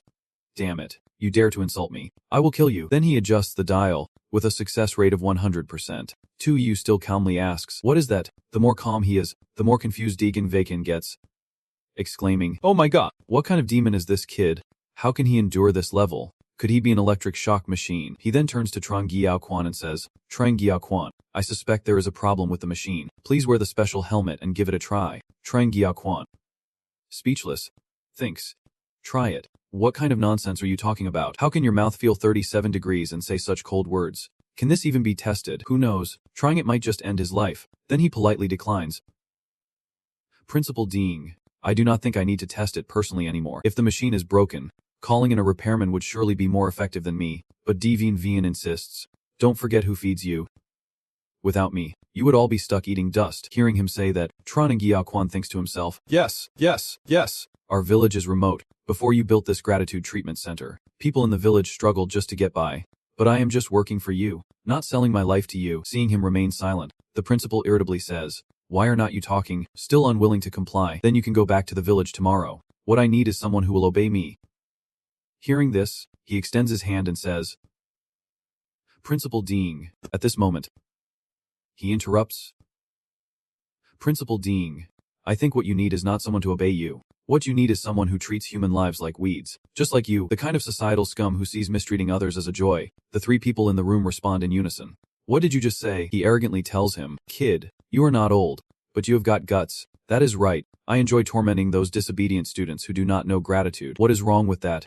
Those students were personally brought here by their parents. They not only do not see a problem with me but should even be thanking me. Then he spreads his arms and says, tell me, which of these students is not a societal parasite? If I had not been willing to give them a chance to turn their lives around, do you think society could accommodate them, drowning in internet noise with their parents? Some even hit their parents. That is what I call scum, And I am just directing these degenerates onto the right path. I understand that you think it is right to respond this way. What you said are exactly the words parents want to hear, but in reality, when kids lack love in their lives, they naturally seek a sense of existence online. You mentioned that parents only see their children as rebellious and disobedient, never considering their own educational issues. Then he pointed a finger at Principal Dong and said, Principal Dong, with your attitude, how can you tell everyone to correct their ways? I think the one who needs to change the most is you, twisting words and tormenting others while pretending to be noble. You are somewhat seriously ill. Hearing this, he stubbornly replied, Young man, your problem is very serious. I need to treat you. He then ordered Jing Jiaogan, adjust the power output of the treatment room to the maximum level. I need to conduct an intensive treatment on him. Xingluan replied worriedly. Principal Dong, is not that a bit extreme? That could lead to someone getting hurt. Duong Vintan sat back, arms crossed, and said, What is there to be afraid of? Grab him, and I will take care of adjusting the power output to the highest level. The two officers nodded in agreement. They then stepped outside and closed the door. As they left, he adjusted his wicked gloves again and said, My friend, your problems are quite stubborn. They need treatment. Next, I will teach you how to express gratitude and how to be a useful person in society. What he did not expect was that Tahiyu suddenly broke free from his restraints, stood up, and said, As a useful person in society, Principal Dong, let me teach you instead. He was taken aback and stammered, How can you? Without hesitation, he slapped the principal hard and said, Mind your own business. Duong Vintan was left stunned, foam forming at the mouth, legs flailing. He stepped on the principal's backside and said, Yeah, trash. Can't even take a slap, but if you enjoy treating others like this, today you will get a taste of your own medicine. After a flurry of action, he successfully placed a cap on the principal's swollen face. He hazily asked, Where am I? Sitting on a chair opposite. He spoke soothingly. Don't worry. I am just treating you. Aren't you always treating other students? It should definitely benefit you. Hearing this, he panicked and tried to dissuade him. Buddy, please do not do anything foolish. Don't you feel guilty towards the parents who brought you here? They invested so much effort for your sake just to get you here. As long as you graduate smoothly, you can go home. I promise you can absolutely go home safely. Just do not do anything stupid right now. However, I understand not everyone acts on morals, so I quickly replied, What to do? Talking about my parents and trying to kidnap my morals. Sorry, but I do not have any morals to kidnap in the first place. You are just copying his style, cranking that dial up to 100%. A voice blared from the machine. Lightning Law is here. Accept the judgment of justice. He is getting shocked and his eyes are bulging as he groans. You need to grab the phone you found on the principal and see him flailing around saying, Principal Ding, you can dance the Fang vs Youth in too. Nice dance there. Let me provide the music for you. The smartphone in hand chimed with a robotic voice, instantly playing the Fang vs Youth for you. The song blares, I wanna fly, I wanna fly. The bird, carrying its dreams, soars out, unafraid of the flames as it rises to the sky, undeterred by thunder or lightning. The rhythm of Principal Dong's electric dance oddly matches the song, prompting one viewer to comment, Stop it. Do not even say it. This haunting music combined with Principal Dong's rhythmic moves really has its own flair. Another viewer chimed in, Principal Dong is really hiding some serious skills, managing to nail such a tricky move. I am not convinced, not at all. At this moment, he is also swaying along with the music, when Tahiyu punishes the principal. Most of the chosen ones are led by Principal Dong to treatment room 13, including in Duck Light. Right now, he is being held by two officers, and in front of him, an angry Principal Dong says, You dare to cause trouble in front of me. Today, I am going to teach you a lesson. By all accounts, and Duck Light was supposed to stay in class to handle things for Triu Liat. No need to go to the treatment room. When Duong Vintan asked, Who gave you the note? He pointed at Triu Liat, claiming, He passed the note to me. But little did he know what Triu Liat had whispered to Principal Dong, and in Duck Liat still unfortunately got caught. At that moment, Triu Liat leaned in and whispered to Duong Vintan, who replied, Is that so? Luckily, as soon as Duck Liat entered the treatment room, he actively tried to win over Principal Dong. He told him, Principal Dong, I falsely accused Triu Liat to help you gather intel. My goal is to gain the trust of the others. He is a clever man. He will definitely understand. In his mind right now, he is thinking that the treatment effects of this side quest will be permanent. I have to give in first. If I end up treated into a fool, the consequences will be dire. In the end, Principal Dong believed his sweet words. Believing in Duck Light, he waved his hand and said, Let him go. And Duck Light, I will trust you this once. Let us see how you perform next. If you disappoint me again, I won't let you off the hook. Adi nodded firmly, saying, Don't worry, I will definitely give you a satisfying answer. As night fell, in Tihuy's space, Duong Vintan was still twitching and groaning in the chair. He adjusted the dial and said, Looks like those two teachers really cranked up the electric power. It must be pitch black by now. Suddenly, the two teachers walked in and said, Principal Dong, the task you assigned is complete. We can feel the treatment effects. Before they could finish, they saw him sitting there unharmed. Meanwhile, Principal Dong was blackened on the electric chair, loudly asking, "What the hell is going on here? Didn't we say we were treating me? Why is it Principal Dong who is getting fried?" Teacher Zhang pointed his stick at him and asked, "What did you do to Principal Dong? Why is he in the chair? Shouldn't the one being treated be you?" He shrugged in response. "This has nothing to do with me. Principal Dong untied me and then just sat down in the chair. He said he wanted to experience the thrill of ecstasy while being treated." Hearing this, the teacher angrily retorted, "Damn it. How can Principal Dong just sit there obediently for treatment? Clearly, you were forced." Teacher Zhang also threatened him to sit still and not move, or else they would not be so polite. As soon as they finished speaking, he quickly walked over and slapped each of them, saying, "You guys think you are owed something." Then he looked at them, foaming at the mouth on the floor, and sighed. "Being young is great. You can just sleep right on the ground." Finally, he stepped outside and said, "The room smells like a stuffy closet. I need to get some fresh air." The system notification popped up at that moment. "Attention. Principal Dong's current impression of you is 0. You have triggered a new plotline." After reading this, Taehyung said, "The new plotline's impression points are down to 0. Unlocking this new story can be a good thing. But no matter what this new plotline is, who cares? We have already done what we have done. So let us just take a little anger out." The system notification still had not disappeared from earlier. "Principal Dong's current impression of you is 0. You have triggered the unlocking of a new plotline." And viewers are leaving comments. Yeah. The punishment of the Thunder King is a dream for so many people. Big Boss Taehyung has done it.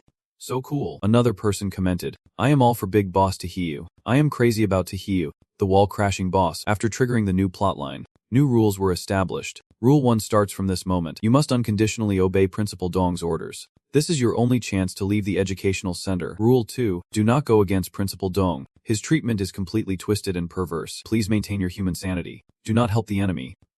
Rule 3, Principal Dong is friendly and compassionate. If you do not trust him, who else can you trust?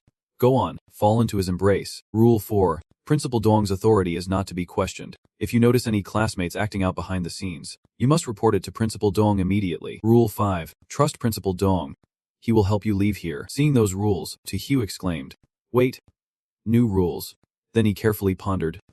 All 5 rules mention Principal Dong. It seems these rules were set because Principal Dong might be related to the impression points dropping to 0 earlier. The notification popped up again. "Attention. The current impression of the teacher towards you is 0. You will trigger a new plotline." The new plotline kept coming, leaving and startled, wondering if there really was a new plotline. The rules included the following contents. Rule 1. The teacher and Principal Dong are on the same side. Don't hope for him to resist Principal Dong. He has absolute loyalty. Rule number 2.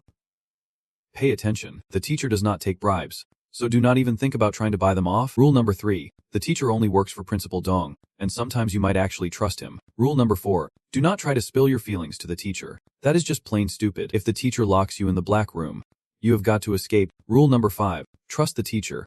He will help you get out. There is also a new note below, the rule of transformation. After reading it, he thought, sure enough, if the teacher's impression points drop to 0, a new rule regarding him will come into play. Then he pondered another question. But we are only affecting these 2 teachers' impression points. Is this just for them? Or is it a school-wide thing? If it is across the board, this impression point system just got a lot more interesting. When Taehyung unlocked the new storyline and new rules, and Vigi also successfully unlocked a new storyline, watching the system panel pop up for N, these impression points could trigger a new storyline. The system panel reads, "Please note, Principal Dong's current impression point for you is 100. You triggered the new storyline unlock," and viewers here flooded the comments. "Pretty cool. Huh." And Dheelee just raised Principal Dong's impression points to 100. Another person commented on this thread, and Viki let SSS level talent offers infinite speculation, giving him a serious edge. He can always make the best choice. Another chimed in, "Looks like hitting 0 or 100 impression points triggers a new storyline, but triggering a new storyline comes with some differences." At that moment, Dulin Venatin waved him over and said, "And V. Lee, come here. I am assigning you a task." He quickly responded to Principal Dong. Once inside, he said, "Listen up. I need you to blend in with those students and find out who is secretly rebelling against me. And also, what exactly their goals are. What plans are they executing? Teacher Trandung and Teacher Lowell will be coordinating with you. Your words carry absolute authority." Hearing this, and D thought, investigating classmates is a great opportunity. I can find clues to strike back. He then assured Dean in V10. "Don't worry. Principal Dong, I will work honestly for you and help clarify the issues with the students." Hearing these promises, he patted him on the shoulder and said, "I knew I did not misjudge you. Go ahead, let us see what you are capable of." In the school's infirmary, Dr. Ma held the file and spoke to BK Sai Katra. Principal Dong asked me to conduct a psychological evaluation on you, so please answer seriously. I will record the results and submit them to Principal Dong. He looked at her with heart-shaped eyes and said, "You are so beautiful. I will answer honestly to anything you ask." Hearing this affirmation, she began her questioning. "All right, the test begins. If you are walking down the street and see an old lady fall, will you quickly walk away or risk helping her up?" His answer was, "I would walk away. I am not taking the risk of getting scammed." Then she asked, "Okay. Here's the second question. Do you think Principal Dong has absolute authority in this school? Do you think the treatment is effective?" He immediately replied, "Yes. It works." But in his mind, he thought, "I have just gone through one treatment and I am already psychologically scarred. What if I say it does not work and Principal Dong makes me come back for more treatment?" She asked again, "Okay." For the third question, if one day a classmate asks you to join a rebellion against Principal Dong, would you join the resistance or choose to do nothing? He quickly responded to this one too. "I would probably choose to do nothing. With Principal Dong's power so immense, would not opposing him be like asking for death?" After asking, she turned away and said, "All right, you can head back to class now." But Boxwan did not budge, still sitting there and begging for more questions. "Is it really that simple?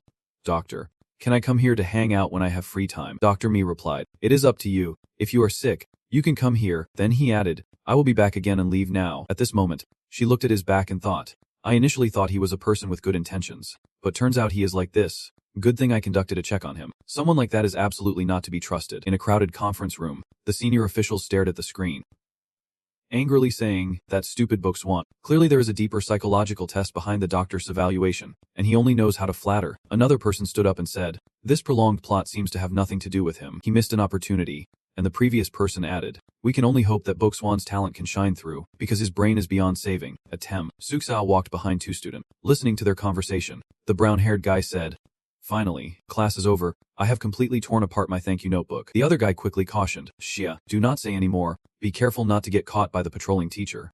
Let us hurry back to the dorm." At that moment, his attention was drawn to something unusual, and he wondered, "Is that a kitten?" The kitten limped out and meowed. Suxiao squatted down, meowing a few times and reaching out to it, but it puffed up its fur at him. Suddenly, a voice startled him. "Don't touch it." From the side, Zaire stretched out to protect the cat and said, "The Thunder King is timid. Do not touch it." Hearing the name, he asked in confusion, "Thunder King? I remember Principal Dong does not allow small pets in school. Not only do you have one, but you even named it Thunder King. Aren't you afraid Principal Dong will find out?" Hearing him ask that, Zaire angrily rolled up his sleeves and said, "You dare threaten me? Let us see if I can take you down." From a distance, Zhang Yuan approached, shouting, "Zaire, stop." The hand that was about to strike him halted mid-air. As they both turned to look at them, Zhang Yuan put his arm around Suxiao and said to Zaire, "This guy is not someone you can bully. He is my brother." Zaire looked confused and asked, "Your brother?" Then he added, "Fine. Since you said that, I want to make things difficult for him today. But I am warning you, he can report me for having the Thunder King." Zhang Yuan and Suxiao walked away,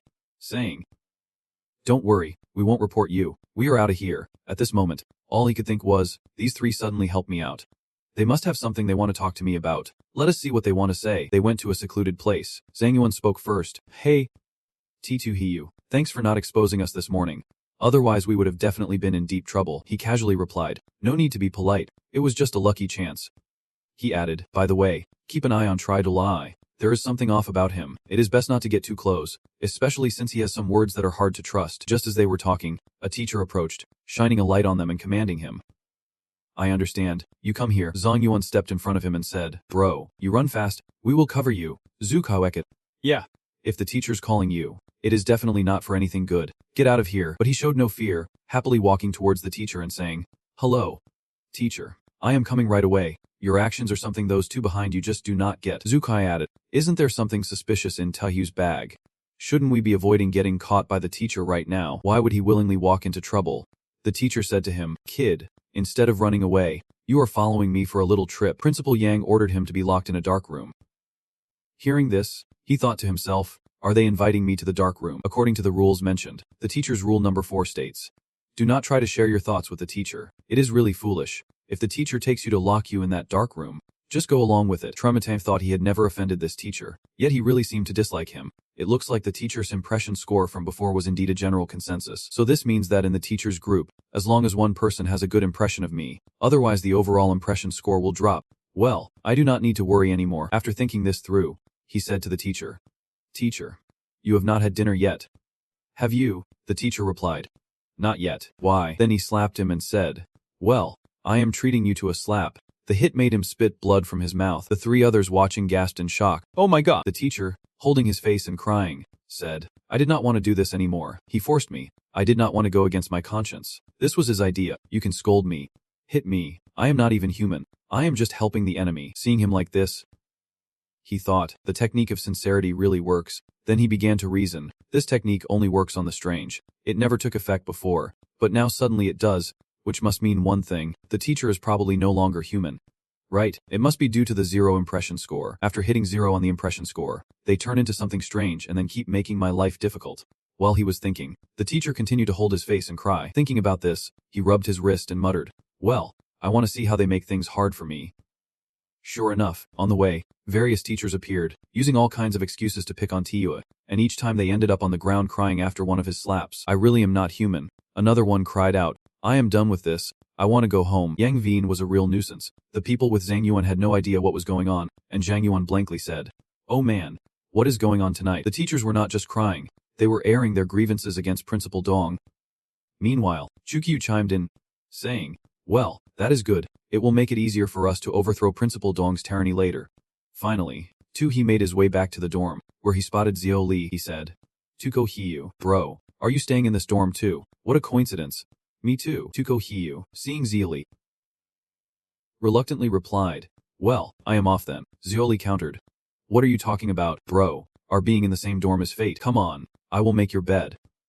He insisted. Hiyu just stared at him, with one thought racing through his mind. This kid's hiding a knife behind that smile. There is definitely nothing good about him, but I can play along and see what he is up to.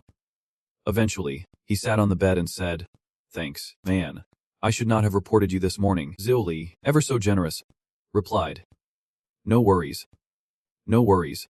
Besides, I did not get any serious punishment. At this point, he thought he had Hiyu hooked, then leaned in and whispered, by the way, I have a top-secret escape plan I want to discuss with you. Want to hear it? Hiyu played along, saying, sure.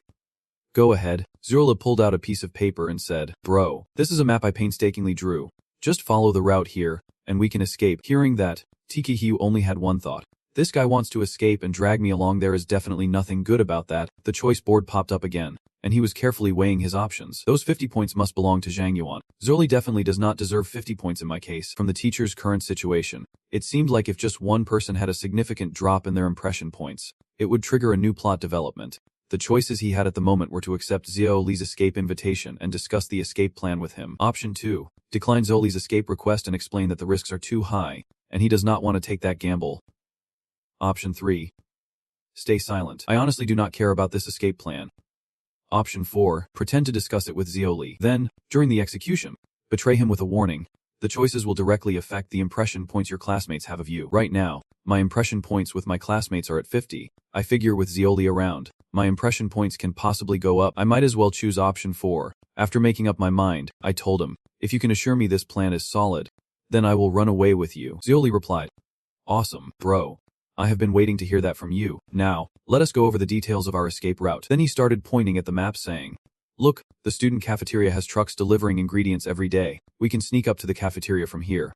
If we hide in the truck while they are not looking, we can make a smooth getaway. Except that delivery trucks usually park at the back entrance, which happens to be a restricted area of the school. We need to find a way to know the exact timing of the delivery truck.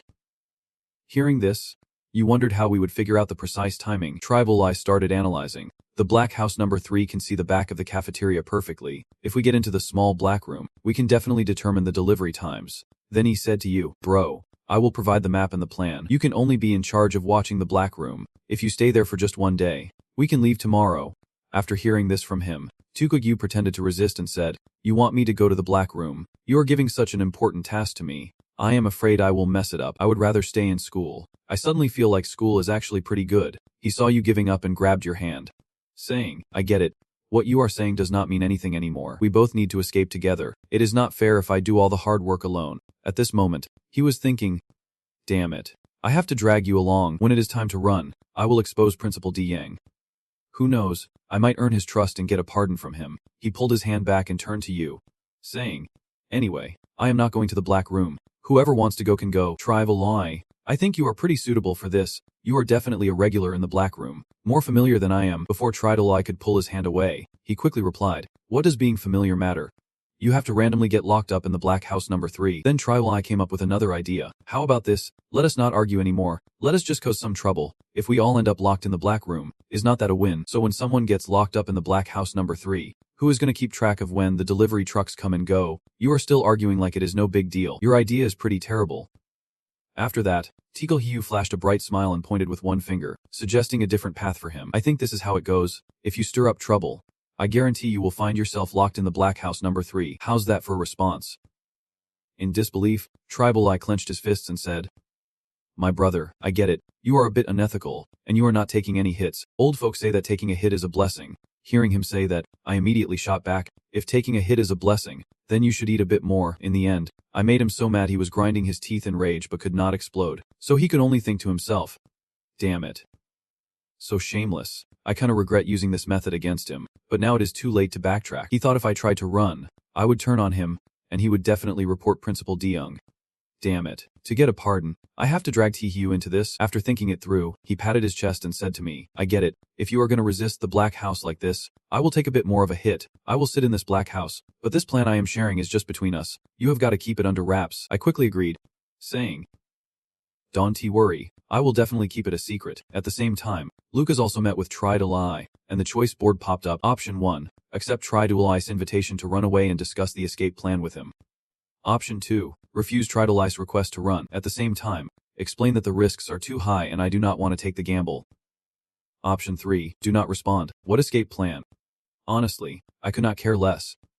Option 4. Pretend to discuss it with Tri-Dual Eye. Then when it is time to execute, I will expose him. Just a reminder, your choice will directly affect your classmates' impression of you. Right now, your classmates' impression is at 50. Tri-Dual Eye also brought a map in front of Lucas and said, Bro, this is the map I spent time drawing. Just follow the route on it and we can get out of here. Lucas crossed his arms and casually replied, Not doing it. You can find whoever you like. After refusing, he walked straight to his bed, leaving Tri-Dual Eye standing there, annoyed, saying, What is with the attitude? I am doing you a favor by helping you escape, and you dare to turn me down. Get lost. I am out, he said. And before he could finish, Lucas turned around and threw a card. The card cut his mouth, and blood splattered out. Then he turned his back and said, Next time if you do not shut that full mouth of yours, I will be more than happy to make sure you can't ever shut up again. Tri-Dual Eye, shocked, covered his mouth and thought, Damn, how did he hear me when I was cursing so quietly? Just then, the system jumped in with a notification. Attention, your classmate's impression of you is currently low. You will trigger a new storyline unlock. As Tri-Dual Eye turned to leave, he said, I need to go to the infirmary. I am not staying with this devil any longer. Just then, he saw the system notification and shouted, What? He said angrily, The impression points are not worth dying over. I have always kept my head straight, wanting to boost everyone's impression of me. After all, this could very well be the condition for a high score to clear the level, but because of Tri-Dual Eye, everything I did earlier was a waste. The rules are now laid out. Rule 1. From this moment on, please unconditionally obey Principal Dong's orders. This is your only chance to escape the Sensitivity Education Center. Rule 2. Do not submit to Principal Dong. His gratitude treatment is completely twisted and perverse. Please maintain your humanity. Do not aid the enemy. Rule 3. Principal Dong is friendly and compassionate. If you do not trust him here, then who can you trust? Go on, throw yourself into his embrace. Rule 4. Principal Dong's authority is not to be trifled with. If you see a classmate acting suspiciously, you must report it to Principal Dong immediately. Rule 5. Trust Principal Dong. He is the one who can help you get out of here. After reading the new rules, Lucas muttered to himself, Is the abnormal situation in my head making me worry that I can't achieve the highest instance rating? Then he grinned and thought, Is what I am chasing always going to be so far away? When Lucas rejected Zoli, most of the Chosen Ones also turned down Zoli's request to escape, but the Chosen One from the Fiquan Macbody was fooled. Inside Macbody's room, he said, Zoli, do not worry. I am heading to the Black Room. I will definitely get the schedule for the cargo trucks. At that moment, Zoli happily thought, Who would have guessed this guy would be so easy to trick? What a gullible fool. That night, Macbody found the instructor. In the instructor's bewildered gaze, Macbody landed a punch. The instructor, clutching his head, shouted, Hey, have you lost your mind? You actually dared to hit the instructor. Macbody not only got a free electric shock treatment but also accidentally ended up in Black Room number 3. The instructor shoved him inside and said, Repent in there for me. Standing in the dark room and looking at the glass-covered window, Macbody cried out, Oh my god! Did not Zoli say you could see what is happening behind the dining hall from the Black Room window? Now the window's sealed up. What is there to see?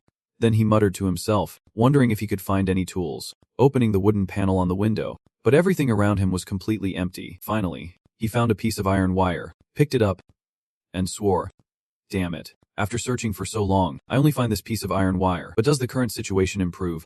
He used the wire to twist the screws that were holding the wooden panel on the window. He twisted so hard that his fingers turned red and said, "By the time I get all these screws off, my hands are going to be wrecked." Macbody angrily pulled the screws out and said, "If I do not see the cargo truck by then, Zioli is a dead man. I will smash his butt when I get out." At 11 p.m., he finally got all the wooden planks off and said, "Oh man, after hours of work, I finally did it."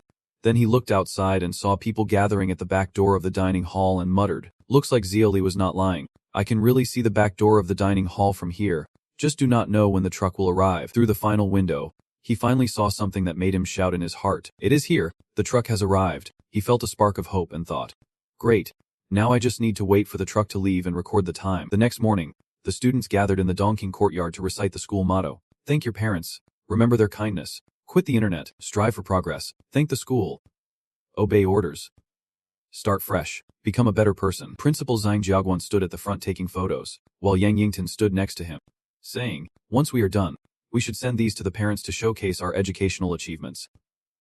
Hearing this, he replied, "Sure thing, Principal." Then he made a stopping gesture and said, "Students, I have an announcement. Tomorrow, the school will hold a meeting to thank the parents. At that time, both students and parents will come to the school to observe the progress made during this time. Show good performances. Who knows, some might get to showcase their talents. Although time is a bit tight, I believe you all won't let your parents down. Right?" The entire Dongking class replied, "Yes." He then waved to Ndi and Dili, saying, "You, come with me for a moment." He quickly replied, "Understood." Principal Yang in the principal's office. He sat at the desk and asked Ndi, "All right. Tell me. Yesterday I told you to go inside the student group and secretly investigate the plans and purposes of the students who are quietly resisting. How's that going?" He seriously replied. "Principal Dong, regarding what you asked me to investigate, I have found a few clues, but I need more evidence." Hearing this response, he looked displeased and said, "More evidence? So you are saying you found nothing yesterday?" He calmly responded, "No, it is not that I found nothing. It is just that I need to check the dorms of the students first. Then I can give you a precise answer. You do not want to wrong the good ones, do you?" Duong Ven Tanhumi asked back, "Are you sure? If this is not handled well, it will definitely stir up a hornet's nest. If we do not catch them this time, it will be even harder to get a grip on them." He placed his hand on his chest and assured, "Principal Dong, do not worry. I will definitely have a satisfying answer for you." He added, "Besides, tomorrow is the day of the meeting, where parents will express their gratitude. Some people are surely going to lose it and cause a scene. This is the perfect chance for us to conduct a surprise check, which will be intimidating." Hearing his point, Principal Dong looked quite pleased and said, "I knew I was not wrong about you and Duck Light. Just follow what you said." Then he turned to Zhang Jiaogan. "Zhang Jiange, you fully cooperate with Duck Lion. If students try to stop him, do you know what to do?" Zhang Jiaogan immediately replied, "Yes."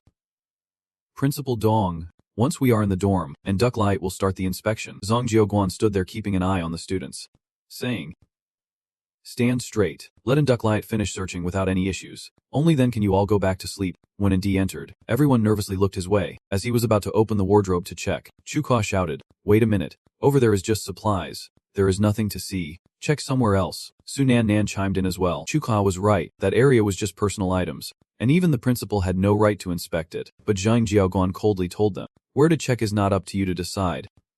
Be honest. If you feel wronged, you can go tell Principal Dong I am abusing my power.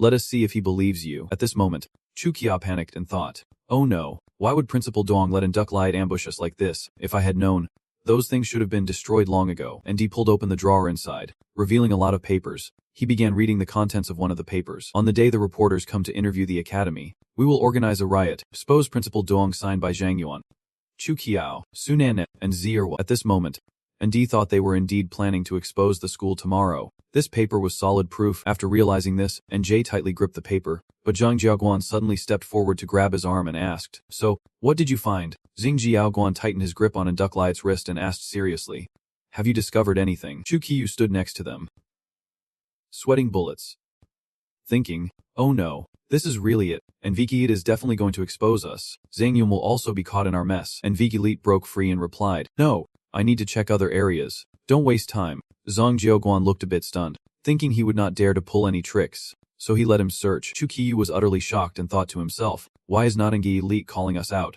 What is going on?" After bending down to peek under the bed, and Vika Elite was stunned, Thinking, oh my god, they are hiding tear gas grenades under the bed. This is a tool for inciting chaos. My classmates have some serious guts. Jane Yuan Huai asked. And V. Li, why are not you moving? Did you see something? Hearing this, Envika Li stood up, brushed off the dust, and replied seriously. Zing Jiange, Principal Yang seemed to say we are entitled to conduct a search. Right, are you just going to keep questioning me here? You think I am hiding something? Suspecting me is like doubting Principal Doang's decision. Jing Jiaoguan replied, not at all. I just saw you lying there motionless, worried something might happen to you. And Ducklight frowned, glanced over, and said, then you can take them outside. Do not block the way here. Zhang Jiguan replied with a playful smile. All right. I will take them out. Make sure to check thoroughly. You need to give Principal Doang a satisfying answer. And Duck Liat stood still, watching until Zhang Jiaoguan was outside. And Duck Liat pulled the blanket up and sighed as he noticed the mess under the bed. Good thing I took Zhang Jiaoguan outside. And Duck Liat quietly clicked his tongue in surprise. Who would have thought this is what the recorded documents contained? You have helped me collect something big, he thought.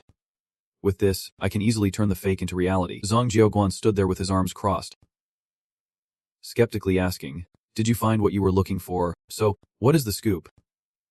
Any discoveries? And Ducklight gestured and replied, nothing found. Let us move on. Let us search the girls' dorm next door. Zhang Jiaoguan grabbed in Ducklight's hand and said, that room belongs to Zhe Mei from the school.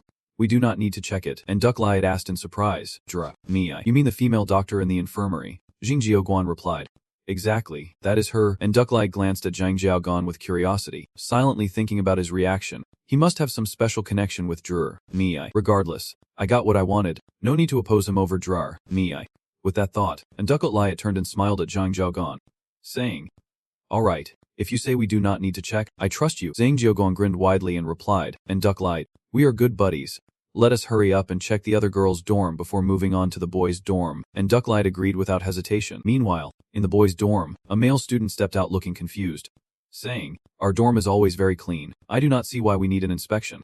Right, Zhang Jiaoguan quickly agreed, adding, exactly, this student I know always follows the rules. And Ducklight looked at them with suspicion, thinking, something's off about these two. Let us see what is really going on here. He then shut his eyes tightly and began his deduction process. And Ducklight thought to himself, turns out these two have a secret exchange going on, which could be useful for my plan. He then let out a quiet sigh of relief, and Ducklight suddenly pointed at their shoes and said seriously, I might skip the dorm inspection, but now I suspect you are hiding illegal items in your shoes. Take them off for me to check. Tunawa was taken aback, thinking, how did he know I was hiding something in my shoes? I thought I had concealed it well. And Ducklight sternly reminded, hurry up and take off your shoes. Or do you want me to do it for you? Tuna-io thought to herself. Zhang Jiaoguan mentioned earlier that he was helping in Ducklight inspect today. There is no way I can defend myself, so I might as well give in. The boy bent down, took off his shoes, and replied, all right, I am taking them off. And Ducklight asked in surprise, sleeping pills. Why do you have so many sleeping pills? Tuna-io responded, I have insomnia. What else can I do? And Ducklight frowned and said, as far as I know, the medication in the school infirmary is tightly controlled. Even if you have insomnia, Dr. May can't just give you a whole bottle of sleeping pills. Tell me, where did you get this? Tuna, sweating and biting her lip in frustration, thought to herself, damn it, I spent a lot of money buying this from Zhang Jiaoguan, but I can't say that. Zhang Jiaoguan patted in Ducklight on the shoulder from behind and said, and Ducklight, that bottle of sleeping pills definitely came from 2IO in the infirmary for me to handle. We do not need to involve Principal Yang in this. And Ducklight glanced over and asked Zhang Jiaoguan, why are you so eager to handle this? Does it have something to do with you? Hearing this, Zhang Jiaoguan scratched his head, confused, and asked Wu Wu, hey, I said it has nothing to do with me. Do you believe it? And Ducklight crossed his arms and replied, I believe you. Zhang Jiaoguan and Tuno were stunned, thinking, what isn't Ducklight up to? Zhang Jiaoguan frowned and asked, brother and D, what exactly do you mean by that? He leaned in close and whispered, I mean no harm. Don't worry, Zhang Jiange, I want to tell Principal Yang about this. Besides, I have something to discuss with Professor Le Jingjiang. After their discussion, and D smirked and handed him something, saying, after graduation, I will need Professor Zhang Gongxin to take care of me. Seeing this, his eyes lit up, thinking, ooh, this envelope is thick, it must have a decent amount of cash. Turns out, and D and I are cut from the same cloth. Zhang Jiaoguan clapped a friendly hand on his shoulder and said, brother and D, you really know how to play your cards right. Let us just forget about those sleeping pills. He happily agreed. Of course, if anyone else did this, I would definitely report them to Principal Yang, but since it is you, I will let it slide. He happily confirmed. I will make sure to keep an eye on you from now on. In the principal's office, Vin Tan spoke up, and D, I trust you won't disappoint me. Let us begin the report. What have you and Professor Zhang Guan discovered this morning? He slowly presented the findings. Principal Yang, I uncovered that someone has been secretly helping those students rebel against you. He pointed decisively behind him. It is Professor Zhang right beside you. He gasped and shouted. Questioning, a DI. What nonsense are you talking about? How could I possibly help those students rebel against the principal? And D carefully pulled out a book hidden in his jacket. I am not talking nonsense. I believe that once the principal reviews this document, he will be able to tell for himself. Zhang Jiaoguan was left bewildered, raising questions. What kind of documents are these? The content is as follows. On 18.7, Teacher Zhang received 3,000 yuan in bribes from TUO, and on 30.7, Teacher Zhang accepted another 3,000 yuan from Saozen Knight. On 18.7, Teacher Zhang took 3,000 yuan in bribes. Vin and Tian stared in shock and questioned, a DI. Do you have any other evidence besides the document showing Teacher Zhang took bribes? He chuckled smugly, justifying himself. Accepting bribes. I did not do that. Principal Yang, you have to believe me. I can explain this, he snapped angrily. Teacher Zhang, what are you in such a rush for? I will listen to your explanation later. Right now. Let N.D. finish talking. He knew to follow orders. Yes, I see the timing is right to explain. Principal Yang, I know you 1T believe that Teacher Zhang is betraying you based solely on this document. But based on what I know, Teacher Zhang is also hiding a stash of bribe money. He asked in disbelief. What? Teacher Zhang cursed in frustration. Damn it. So you were playing the emotional card to set me up. Huh. And D did not care. He just rolled up his sleeve and demanded the money. Hand it over. And D laughed and said, what are you talking about? I could not comprehend. And the comments kept rolling in. Oh wow. And has turned into a pro, not just an Oscar-worthy performance. He produced a dose and continued sharing everything he knew. Principal Yang, the evidence of Teacher Zhang accepting bribes is extremely solid. But compared to this, I have something even more important to report. This was found in the dormitory, and it was funneled through Teacher Zhang to reach some student. Vina 10 was puzzled. Sleeping pills. Dra. Mim keeps this in the infirmary. How does Teacher Zhang have it? He replied, from what I know, Teacher Zhang has contacts with me. Moreover, his ultimate goal in getting close to Munli was to replace you, because only by getting close to Mimi could he have the chance to get the sleeping pills. Then he could poison you at the right moment. Teacher Zhang could not take it anymore and yelled, N.D., you are slandering me. Accepting bribes might just get me reprimanded. But what you just said could kill me. You better clarify this. He chuckled to himself, thinking, haha, this is exactly the effect I wanted. In reality, mixing in a few lies made it all the more believable. Venan slammed the table in anger, shouting, you dare to try and justify yourself. He ordered Teacher Zhang to be taken down and locked up, and Zhang was trembling in fear, begging for mercy. No. Principal Yang, you have to listen to me. I have always been loyal to you. He shot him a sidelong glance and said, loyalty? Huh. Then sit in the treatment chair and let me see how effective it really is. He was horrified and resisted as two people dragged him away. Do not do this. Do DVD. You are not human. You are going to die in a very ungraceful way. He patted his shoulder in praise. Die. You really did not let me down. I never imagined that Teacher Quan Trong would turn out to be the biggest threat lurking right next to me. You can graduate smoothly now, he replied cheerfully. Thanks to Principal Dong for the support. At that moment, the system announced, your classmate's impressive score for you is currently 100. You can unlock a new storyline. He was utterly surprised. Yeah. A D thought to himself, surely the classmates know about Teacher Quan Trung's punishment, so they must think I helped them, which is why their impression of me shot up to 100. This is exactly what I wanted. The reason I initiated the dorm search was to achieve this goal, find evidence of students opposing Principal Dong without exposing them.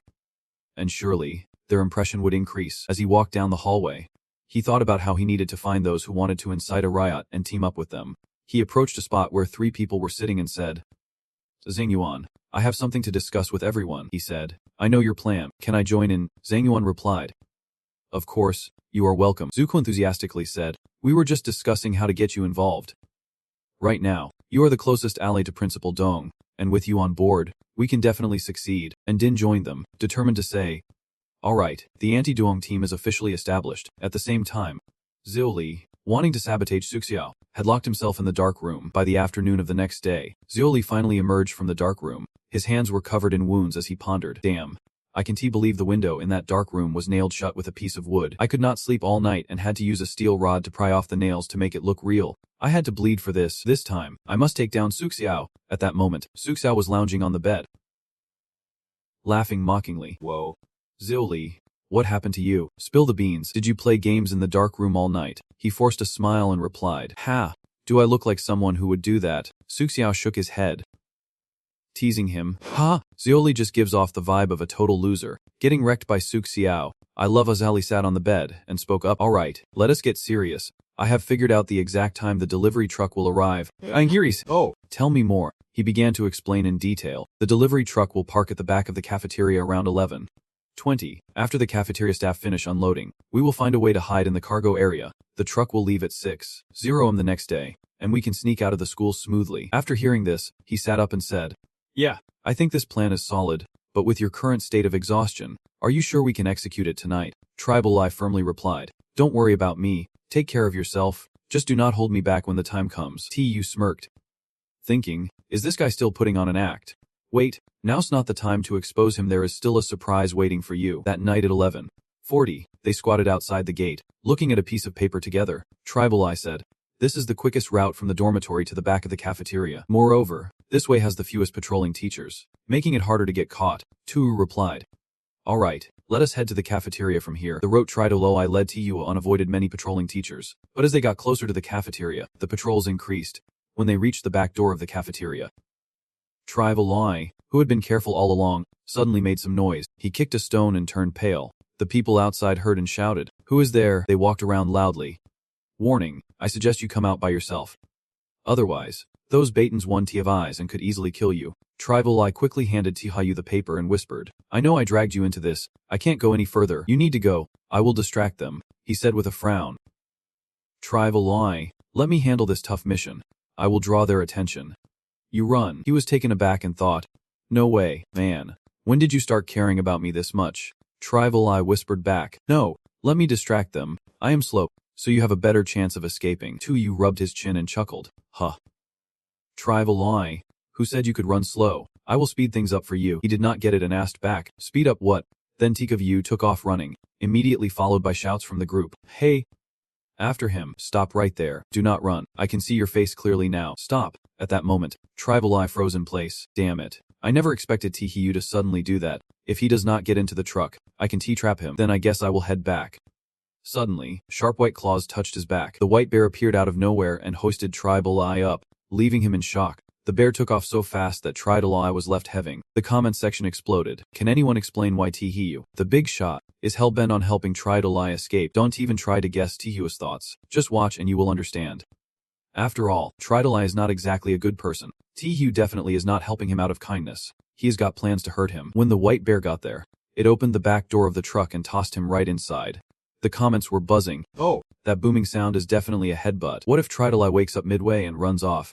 Tihiyu must have left the bear behind to make sure he gets in the truck, so there is no way he is letting him escape back to the dorm. Right, the bear slapped him hard, making the viewers cheer. Good, I am not worried about Tribal Eye running away anymore. That slap was enough to knock him out cold. Everyone, quickly check on Meki Bise. With Tribal Eye's help, he managed to get into the truck. Maybe he can finally figure out what Tribal Eye is really up to. Let us go. Group up and check it out. In the back of the truck, Mephasi B was bubbling with excitement. His escape plan was finally about to succeed. Once he gets out of here, he will smoothly become the hero of Fidi Kuf. On the morning of the third day, the truck parked at the back of the dining hall and started moving away from the school.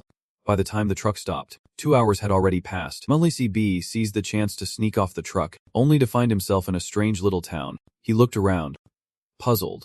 Why am I in this small town? Isn't he leaving the school supposed to be a straightforward route? Do I really need to leave this town to count as escaping? If that is the case, I need to ask someone for directions and figure out how to get out of here. Uli walked into a small shop and asked, Excuse me, where's the bus station? I want to get out of here as soon as possible. That way, the owner replied, The bus station is quite far. Take a seat and rest a bit, and I will wait for you after I finish my work. He jumped for joy. That is great. Thank you, boss. 20 minutes later, 2 strangers came in and restrained B, leaving him in shock. What the hell is happening? Vnen stepped out with a smile. Kid, this whole town belongs to me. Everyone here relies on me to make a living. You think you can challenge me? What do you have to fight with? He stammered. But even if the owner sells me out, it took about 2 hours to get from school to this town. How could you guys get here so fast? Bodhi realized something and exclaimed, I get it now. It is Zeoli. He must have run off to snitch on me the moment I got in the car. The only one who knows about this escape plan besides me is Zeoli. Vnin burst into laughter and said, Not too shabby. Too bad it is too late for you to figure that out now. Let us go. Back to the start. I will make sure to treat you well. He shouted in frustration. Zeoli, you backstabbing jerk. Do DVD. You are a monster. The higher powers 1T let you off easy. Just wait and see. Treatment room 13. Aviantian twisted the knob below while laughing. Mefifi B, your issues are serious. It looks like the last few treatments have not cured your bad habits at all. Come here so I can start a new treatment for you. His voice trembled with fear. No, do not. Suddenly, a huge jolt of electricity coursed through body. He screamed in terror as the doctor continued to increase the intensity. Laughing maniacally. You were jolted so hard your eyes rolled back, and the comments were in complete chaos. Oh my god, this psycho is just getting a kick out of torturing him. It feels like a Makey BA is running out of luck. Anyone else? Venan slowly raised the intensity to 90%, saying, Mefifi B, beg me, thank me, you do not even know if we will show you any mercy. Over here, he has been tortured so badly he is stiff and his mouth is wide open. Seeing this, the doctor chuckled. Whoa, he is already dead. Can T handle the shock? Huh, I am not even done having my fun yet. The system announced that the contestant from the prisoner state, Mefifi B, has been killed by a strange entity, and now the countdown for the bizarre world begins. 10, 9, 8, 7, 6. The comments were buzzing. Did Bodhi really just die? Principal Ding's gratitude treatment sent someone else to heaven.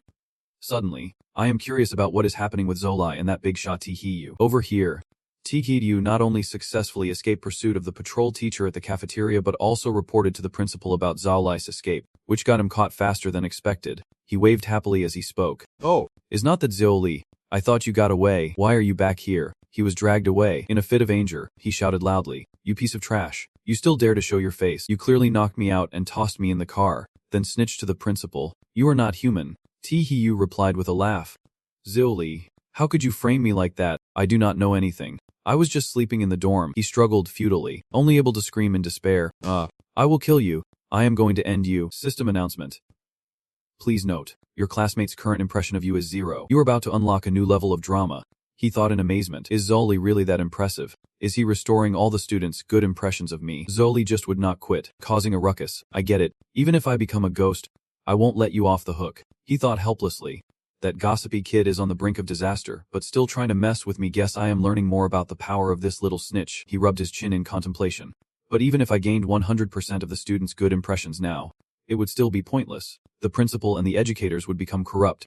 Even with the students' help, I could not take on the principal and the staff. If I can't do this the normal way, I might just have to embrace being the bad guy. If getting all the good impressions is the right choice, then losing them could be another way out. On the other hand, Bokswankicha had nothing to do, so he went to the infirmary, which not only failed to boost May's impression of him but also made her lose any goodwill toward him.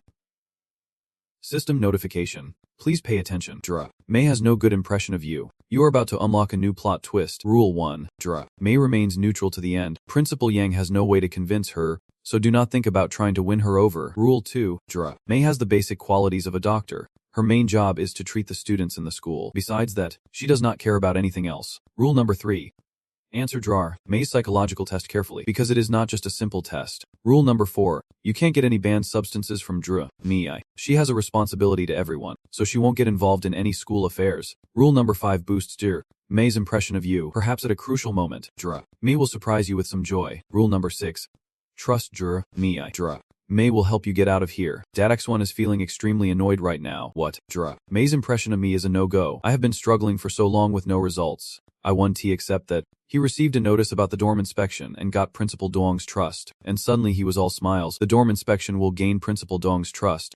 This means there are banned items hidden in the dorm. If you find and return them to Principal Dong, he will trust you. Then he fired up with determination. Alright, let us do it this way. The higher-ups reminder must be right. I will succeed. In Principal Dong's office, Bokswankutra tried his best to win over Principal Dong. He bent down obediently and said, Principal Dong, I am willing to be your eyes and ears, monitoring every move of the students. Not long after, Bokswankutra was assigned by Principal Dong to inspect the dorm with Supervisor Truong. He walked along, smiling and showing off his authority. Everyone stood at attention. Anyone daring to mess with my dorm inspection would be thrown into the dark room by Supervisor Truong. He then handed over all the evidence he found against his classmates to Principal Dong. On the paper, it noted that since reporters would come to school tomorrow for interviews, we should incite a riot, exposing Principal Dong. Truong Vian, Chu Kiyu, Tu Nam Nam, and Tu No. After a while, Truong Vian, Chu Kiyu, Tu Nam, and Tu Niao were all locked up in the dark room. The overall impression of all the students towards him plummeted. But instead, he earned Principal Dong's trust. The principal's impression of him skyrocketed to a perfect 100%. He patted him on the shoulder and praised, "You did great." In the principal's office at noon, Vintan smiled and said, "Bok Swankatra, you can graduate smoothly now. The big door of the treatment institute is now open for you." Bok Swan could not help but shed tears of joy. "Thank you, Principal Dong, for allowing me to graduate. Thank you, Principal Dong, for mentoring me all this time." The people in the office were just as delighted. "This is fantastic. As long as Bokswan Kutra can pass through that door, he will definitely succeed. We have waited too long for this moment." Luckily, we imitated the actions and experiences of an Antahiu, which helped Bokswan Kutra quickly find a way to pass through. "We really have to rely on ourselves." A man with a sly smile said, "Bokswan Kutra, carry all the people's hopes and walk through that door at the therapy center's exit." May stood in the way, exclaiming, "You can't just leave like this, betraying your classmates for a chance to escape. Don't you feel any guilt?" Bokswan pushed her away defiantly, falling and crying out in pain. He is so arrogant, telling me to get lost. If I had no conscience, why would I feel guilty?" Suddenly, two people rushed in to stop him, shouting, "You can't go outside." He looked stunned and asked back, "Huh?" Then he clarified, "Guards, why are you stopping me?" Principal Yang allowed me to leave. "You all know that." The guards told the students that they had just staged a rebellion. They wanted to rescue those trapped in the dark room, so they threw smoke bombs inside. Principal Yang, fearing someone might take the opportunity to escape, ordered to lock the school gates. No one was getting out. He held his head in despair. "No, I can't accept this. I was almost out of here." Then he turned to blame Drar. "It is all your fault. You scared me." He stuttered. "What do you want to do?" He lunged forward, shouting, "I will kill you. I will kill you, you B*T." One of the guards yelled, "Are you out of your mind?" So both of them rushed in and beat him up. "How dare he touch Drar, Looks like you are ready to throw away your life," they said as he yelled in pain. Stop hitting me. I am a top student. I am about to pass." Suddenly, Bokswan started convulsing violently. All he could do was scream. "Woo!" The two men froze at the sight. He collapsed on the ground, his mouth full of blood. They wondered, is he dead? The guards dropped their weapons in panic. Everyone saw it. "Right, he threw himself onto my baton. It was not me who hit him." May spoke up, looking like Bokswan's heart condition had flared up. The announcement system declared that Bokswan had died. The countdown for the strange world was about to start. 10, 9, 8, 7, 6. The comments section was buzzing. "Fool. He was so close to passing. How did Bokswan lose to a woman? Damn. His heart condition could not come early or late. But right now it just had to act up. Is this all fate? Just wipe me out. I am so done." Meanwhile, on Andy's side, Zhang Yuan was suddenly reported by Zolai and was caught by the principal. He sat there with a dark expression and said softly, "Zhang Yuan, I never would have guessed you were always cooperating with Guard Zhang. You are the leader of the opposition against me, hiding it well. Now that you are in my hands, I will show you my methods." As soon as he finished speaking, he cranked it up to 50%. Zhang Yuan over here was jolted, his eyes rolling back as he screamed in pain. Vintan is still excited and calm. "I know you still have accomplices in the school. If you name them, maybe you will ease your suffering." Zhang Yuan remained defiant, his eyes full of disdain as he spat on the ground arrogantly. "Spit. Do DVD. You are truly a crazy pervert. Your so-called gratitude treatment is just a cover. Your real goal is to satisfy your twisted psyche through abuse and torment. What do you want me to say? The one who needs treatment for their mental illness is definitely you, not us." He was insulted and gritted his teeth, replying, "I admit it is because I want to torment you all, but so what? If you want to keep your mouth shut, then I will just have to kill you." The two guards stepped forward to advise. "Principal Ding, calm down. The patient's family is coming tomorrow, and reporters will be here too. If Trendring Vindies, won't be easy to cover it up. Even if Vina Tin is angry, he will have to let it go." "Fine. Today I will let you off. You two, lock this guy in the dark room." They followed orders. "Yes, sir." And D thought to himself, "Great, the plan is working perfectly." In the comments, people were curious. What is Ndi holding? He is holding a pen recorder. This means the conversation between Trang Vin and the principal has been recorded, including the principal admitting his actions. It seems that Trent and Vin getting caught was part of his plan. He wanted to deliberately provoke the principal to gather evidence of his abuse of students. D said, "Principal Ding, if there is nothing else, I will take my leave to continue monitoring your other students." He replied contentedly, "All right. You are in charge of that." At that moment, the system notified him that he had earned the absolute impressive points from Dr. Mev. He silently questioned this. Even though I do not know what the impressive points from Dr. Me will do, if the higher-ups mentioned it, I should go for it." Over on Lucas's side in America, after the incident with Tried a Lie, Lucas was extremely cautious when dealing with Principal Ding, the guards, and Dr. Me, ultimately earning 100% impressive points from everyone. Meanwhile, Avintin was praising him. "Lucas, you have graduated. You can leave now," he replied with a bright smile. "Thank you, Principal, for your guidance. As soon as he left, his expression changed. Finally, he did not have to pretend with them anymore. A bunch of animals just wanting to get rid of everyone. Just then, a group of students walked by shouting loudly, "Hurry! Trong Vin is locked in the dark room. We have to rescue him," he thought to himself. If it were not for try to lie, my classmates' impressive points would not have dropped. No, Trong Vin and the others won't get caught. But at this point, it no longer concerns me. Maybe Gon is right. I should not be trying so hard to achieve absolute points. I have things I need to protect too. As long as I can keep passing, even 1 star can help America avoid the risk of being invaded by strange global affairs. Shaking off his thoughts, Lucas stepped out of the gratitude treatment facility. The system announced, "Dear contestant, congratulations on escaping the Gratitude Therapy Center. You chose the path of the obedient student. Judged by Principal Dong on a 5-star scale, the reward comes through Principal Dong's white coat, introducing you to the prestige of that coat. Do you think you are sick? Ha! I guess you will say you are not sick. But that is beside the point. What matters is, I know you are." The comments are buzzing. "Oh, so you are just another rebellious student." But why did not Dr. May and the supervisor stop Lucas? But fixing Katra could not impress Dr. May, so he got delayed when trying to leave. If not, he would have been out by now. Looks like Bikik Suiyin almost made it through. A lot of people are seriously hurt now. 200 parents are eagerly listening to Principal V. 10 speak today. Welcome to all the parents and reporters here. I will keep it brief. Now, let us invite a few students to perform. Adi speaks to Chu Kiyu, saying, to totally take down V. 10. You can just rely on recordings. We definitely need Trong Vin here as a witness. I tried searching the dark rooms, but could not find him. Where do you think he could be locked up? She furrows her brow and replies, it is hard to say. Suddenly, Dr. May walks by and tosses a small piece of paper at him. It reads, a DI. I know what you are all trying to do. Just a heads up. You might want to search more thoroughly in Principal Dong's office. He suddenly thinks about Principal Dong's office and immediately whispers back, you two should check out Principal Dong's office. There is probably a secret room there. They both respond. Got it. Knowing there might be a secret room in Principal Dong's office, Chu Kiyu and T Duo sneak away from their seats to find Trong Vin. Principal Dong is too busy dealing with parents and reporters to notice how many students are missing from the audience. The crowd below erupts with excitement, urging him to share some experiences about gratitude. Principal Dong is truly grateful to him. He saved my whole family. After the students finish their performances, Principal Dong starts randomly selecting students to come on stage to speak. He says it is random, but it has all been prepped. The students chosen by Principal Dong are the most obedient ones. Adia is one of them. One by one, the selected students step onto the stage. Looking at their parents and reporters just a few feet away, someone says, thank you, Mom and Dad, for bringing me here.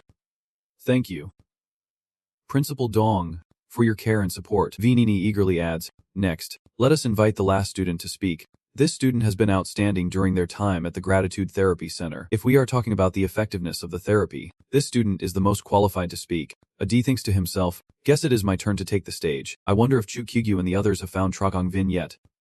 Right now, both of them are coming back, and he feels a bit more at ease. The Chu Kyu crew is back, and it seems they have found Trong Vin. Now they can all follow the plan. So, he slowly steps forward while the guy is still excitedly saying, let us give a big round of applause to invite her up to the podium to describe how the school has nurtured her and how it teaches her to be grateful. Adi stands tall with a smile and says, dear parents and reporters, I believe what Principal Deng just described was quite comprehensive, so I want to repeat the praises for the school and Principal Dejong's achievements. Next, I want to point directly at Vitan and boldly declare that this place is not a treatment center. It is a hell of abuse, and Principal Deng is the demon of this hell. The crowd below erupts in chaotic whispers. Hell. What does demon mean? Isn't our child supposed to be receiving treatment here? What is going on? He quietly orders, you guys hurry up and drag him down. 2 guards rush to comply. Yes. At this moment, Chu Kyu shouts to stop. Hold on. Anyone who dares to touch and die today, we will fight to the death. Those 2 freeze in place. Thinking, what do we do now? The students whisper to each other. Let us risk it. Let us risk it. Vinini angrily snap. So you guys had this planned all along. Chu Kyu calmly responds. Principal Deng, I suggest you seriously listen to and finish speaking. There are so many reporters here.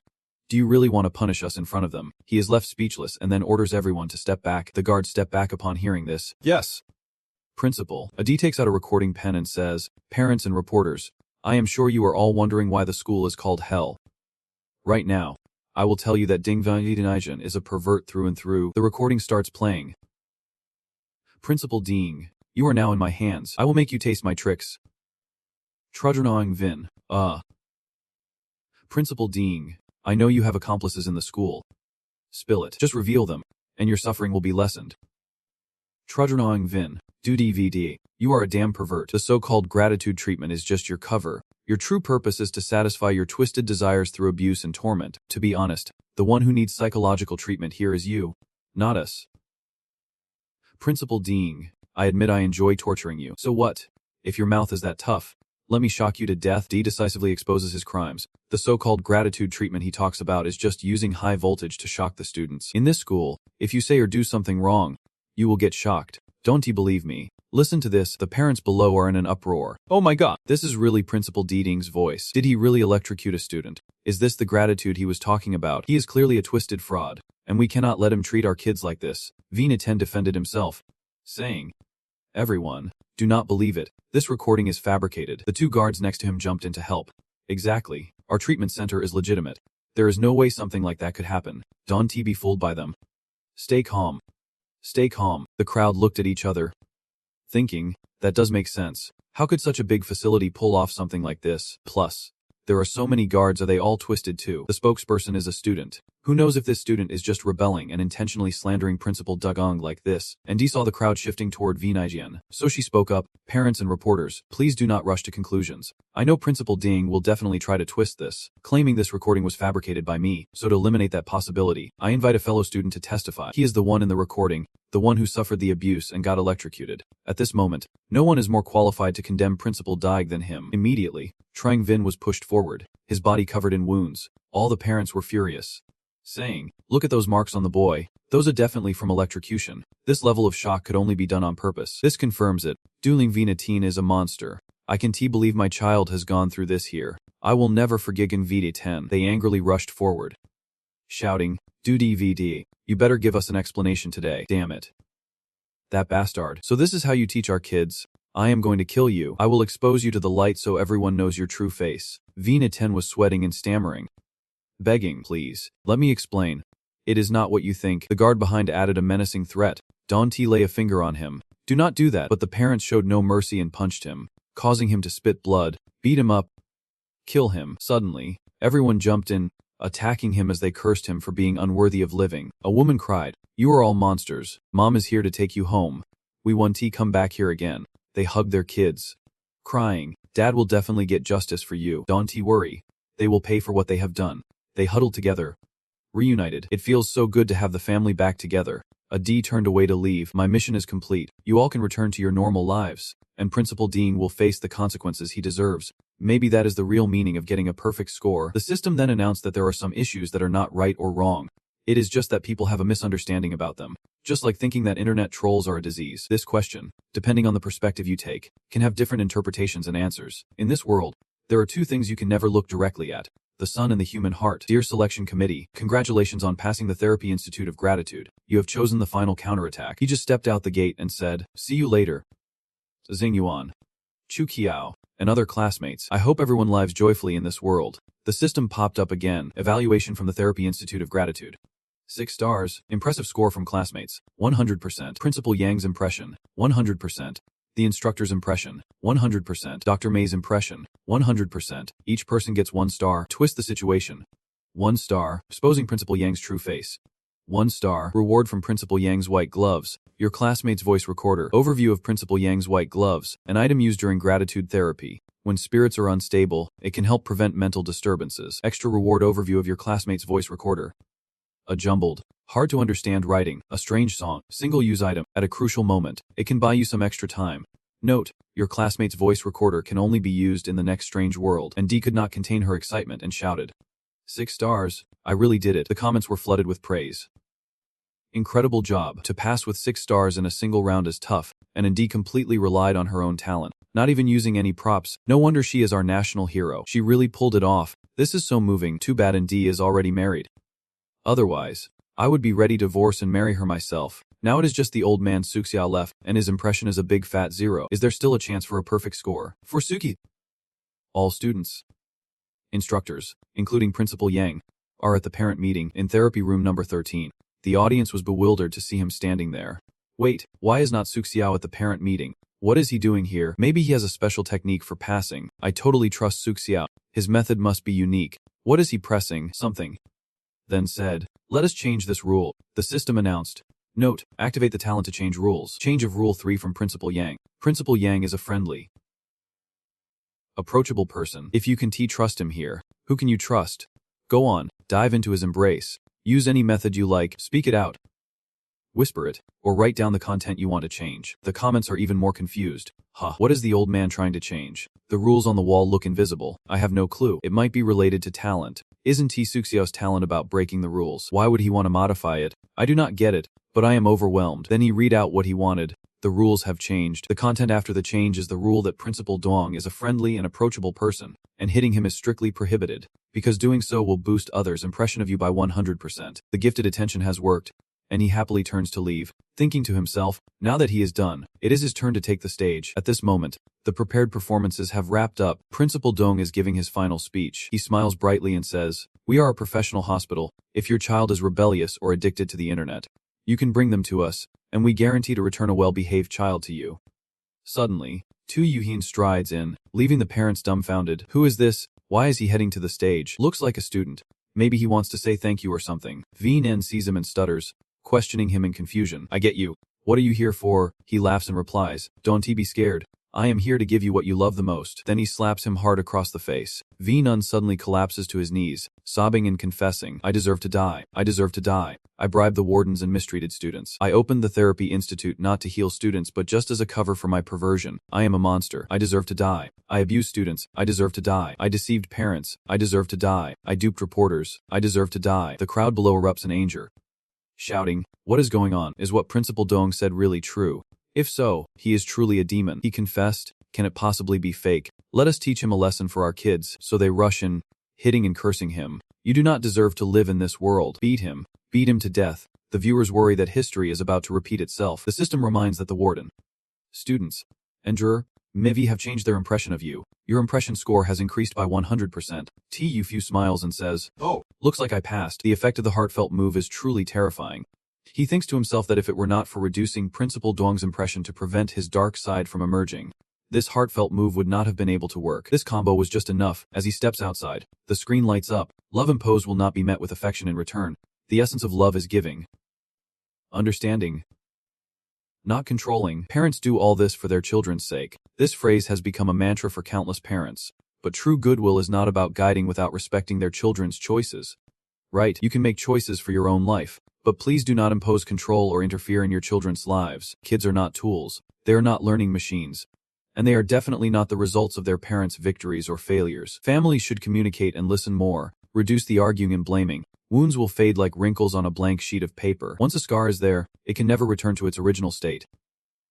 Dear contestant, congratulations on passing the Gratitude Therapy Institute. Choose to go through, repent, and reflect deeply. Rated through 6 stars. Analyze through your impressive score. 100% impressive score from the supervisor. 100%. Dr. May's impressive score. 100%. The principal's remorse gets 1 star. Exposing Principal Dong's true face earns 1 star. The awakening of the parents scores 1 star. The reward through the lens of Principal Dong. The original hand-drawn version of Michiko. Their strange resistance +2. Current strange resistance 20%. Brief overview about Principal Dong's glasses. The Thunder King glasses, wearing them lets you see some unimaginable things. Bonus. Brief overview of Amelo's hand-drawn map.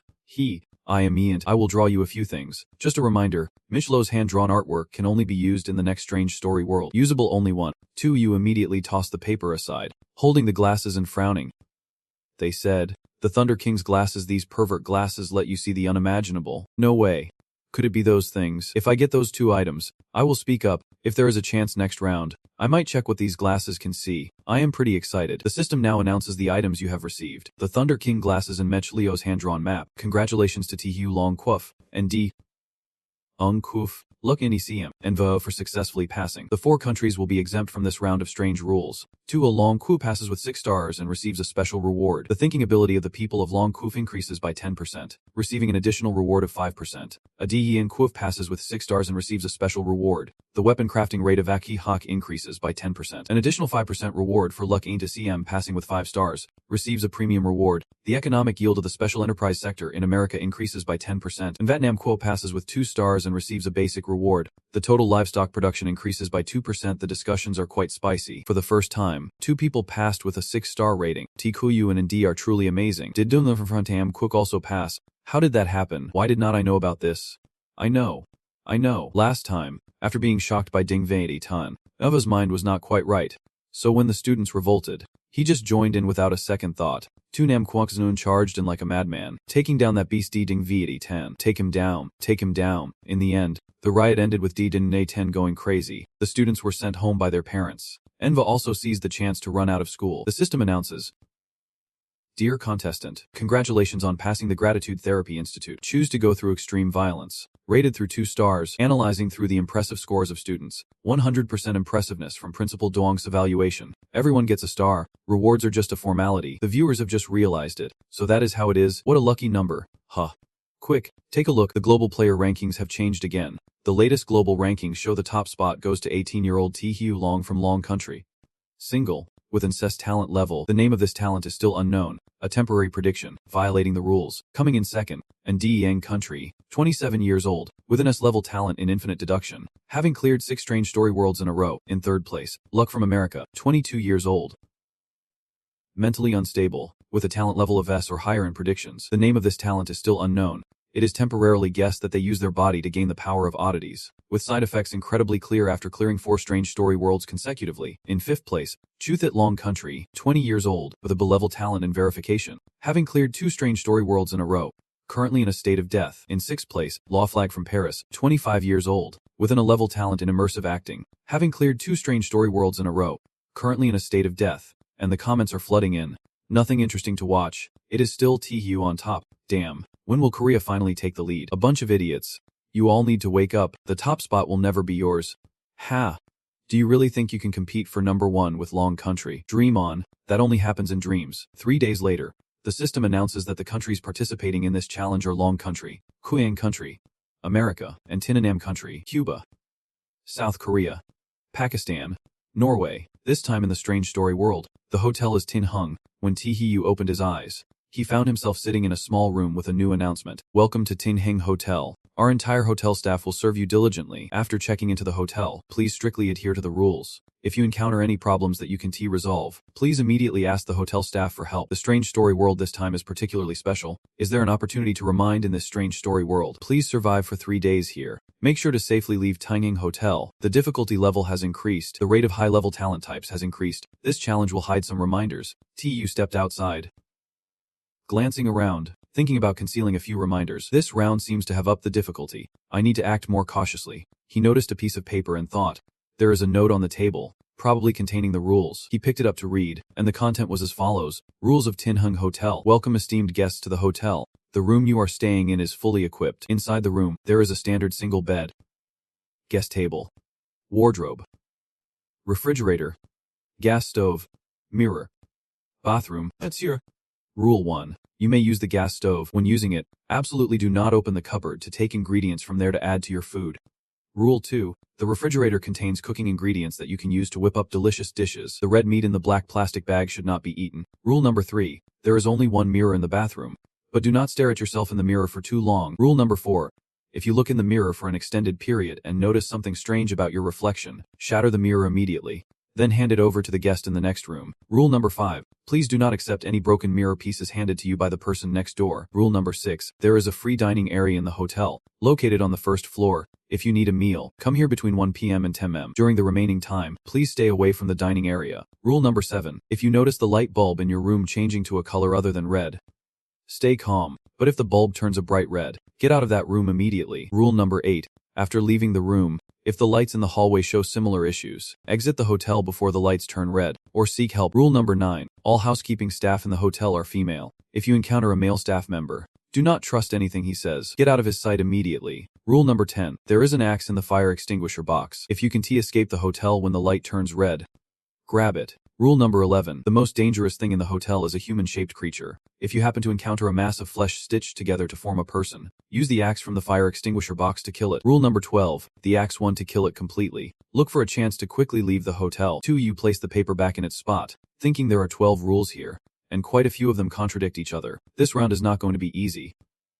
But luckily, he has got his 3 friends with him this time. He spoke up, you guys hide first. I will check around starting from the bathroom. Shouldn't he be too dangerous? Suddenly, a voice announced, warning travelers. White indicates safety, yellow signals potential danger, black means calm before the storm, and red means trouble. Get out fast. He wondered what the white, yellow, and black referred to. Looking up at a round light bulb, he realized those colors must indicate the bulb's status. He glanced at the nearby mirror, and the announcement flashed up. Rule 3. There is only one mirror in the bathroom, but do not look at yourself in the mirror for too long. Rule 4. If you gaze into the mirror for a long time and notice something unusual about your reflection, shatter the mirror immediately, then hand it to the guest in the next room. TQ thought to himself. Both rules 3 and 4 clearly state not to stare in the mirror for too long, but if I have to break the rules to gain protection, then so be it. The price to pay for staring into the mirror seems to be the lowest. 10 minutes later, Tuna Yu picked up the jellyfish pendant and suddenly realized, it seems the mirror affects the crew's mental state. But since I have the jellyfish pendant, I'm good. He then rubbed his stomach, thinking there should not be anything strange left in the bathroom. I am a bit hungry. Let us check the kitchen to see if there is anything to eat. Tuna Yu slowly went downstairs, opened the fridge, and immediately complained. What the heck? It is all vegetables. I want some meat. He pulled open the bottom drawer and immediately covered his nose because the smell was overwhelming. What kind of rotten meat is this? He wondered how there could be such a strong, fishy smell. Rule number 2 states that the fridge contains cooking ingredients you can use to whip up delicious meals. The piece of red meat in the black plastic bag was not meant to be eaten. Tahiyu thought to himself, the red text in Rule 2 clearly says this meat is off limits. Logically, if I want to break the rules, I should eat that meat. Thankfully, my half-spirit from before allows me to cook my own food, so if I just do not do it, counts as a full rule violation anyway. He slammed the fridge door shut and said, but those melons and tomatoes definitely won't be enough, and the gas stove is not allowed to be used.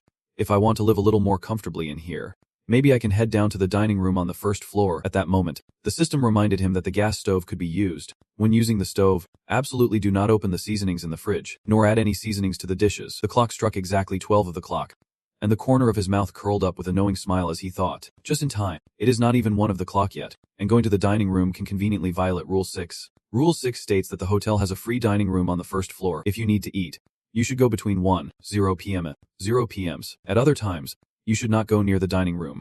He stepped out of his room, glanced down the hallway, and thought to himself, the lights here are also white, probably following the reminders on the bathroom mirror. The system announced that guests should know white indicates safety, yellow indicates danger, black indicates calm before the storm, and red indicates trouble, so get out fast. The ceiling lights kept flickering. Tahi warily complained, oh man, just as I said that, the lights turned yellow. He thought to himself that yellow signifies danger.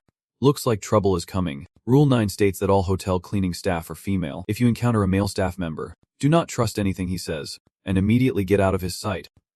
Just then, a man approached, startling him a bit. The cleaning staff were 5. That guy spoke in a creepy, deep voice. You won't be able to escape from here. Stay here and become part of it. Stop resisting. Twisted fate. Tahi laughed and replied, leaving is not an option.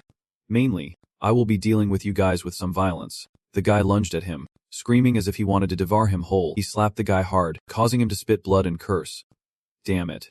You think you can scare me? Take a hit from me first. Tahi was still fired up and ready to go all out. This punk thinks he can scare me with his theatrics, not knowing the true weight of reality. A few minutes later, he was completely worn out. Fighting was exhausting. Black General. Handle him. It barked. Growling, tentacles started to emerge from its mouth. The male staff member's face turned pale with fear. Why is there another weird creature here? That guy was tied up tightly by the tentacles and screamed in terror. Once everything was settled, Tu spoke up. Keep hiding. I continued on to the cafeteria in search of food. The Black General barked happily. Inside the first floor cafeteria, I walked in, glancing around and pondering. Strange. This is a world of wonders. So why does the cafeteria feel so ordinary? Suddenly, a light bulb went off in my head.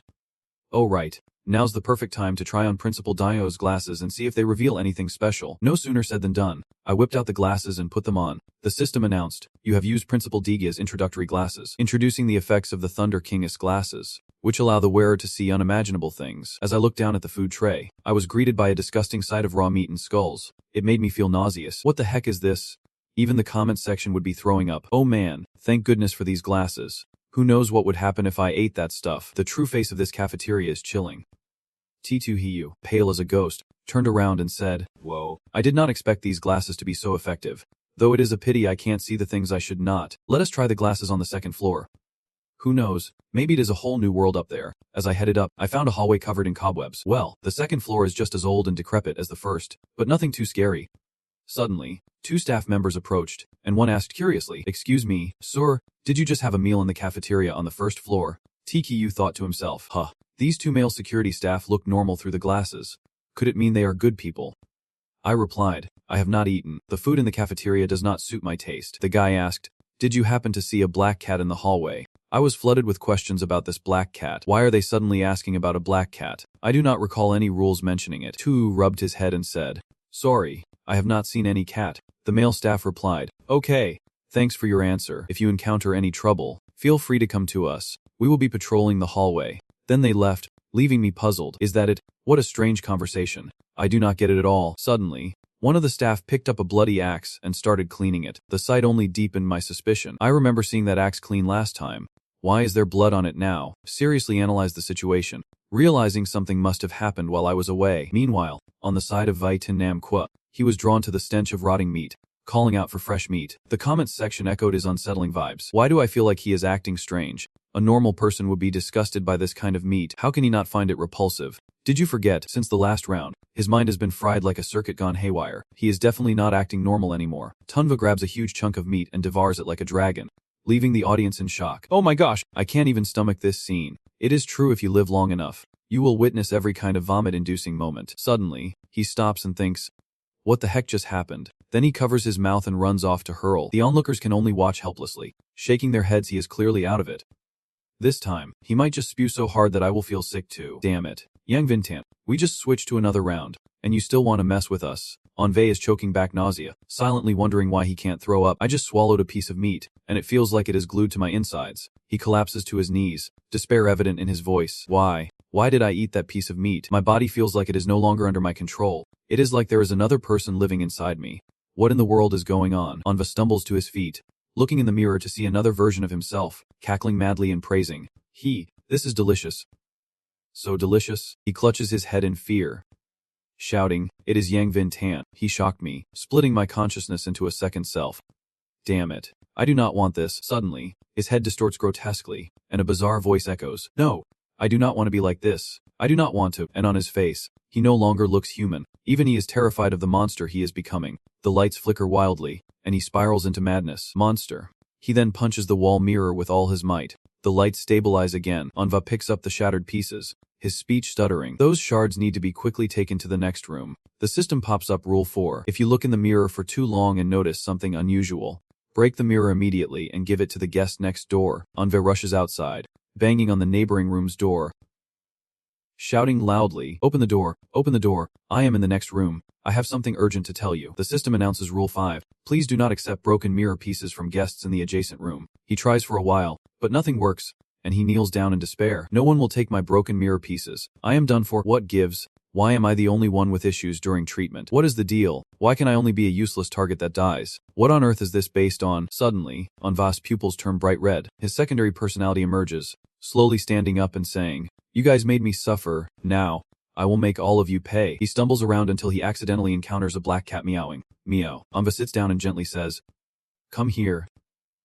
little kitty. It slowly approached him, and his head transformed into a terrifying reflection in the mirror. The comments speculate, is this the cat the guard mentioned to me? Probably. Hey everyone, I just feel like those two are up to no good.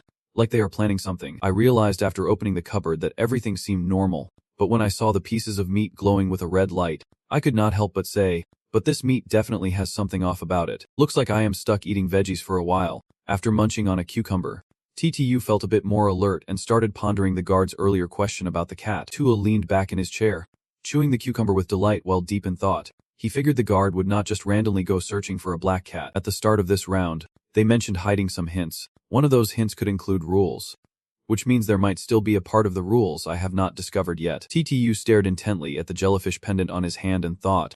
Moreover, when the guard asked about the black cat, the pendant kept glowing, indicating that his issue likely relates to some rule I had not read yet, which led to my careless answer violating a rule, causing the pendant to activate. He tucked the pendant away and fell silent, relieved he had not inadvertently broken any rules. If I had not been careful and followed the rules, I might not have caught this in time. To avoid tricky situations like this, I need to quickly find the hidden regulations. TU furrowed his brows, glancing over when he heard a cat meowing nearby. His cat surprisingly approached and questioned the black cat. What is up? Adi gleefully exclaimed. I finally found you. TKU stared at the black cat and thought.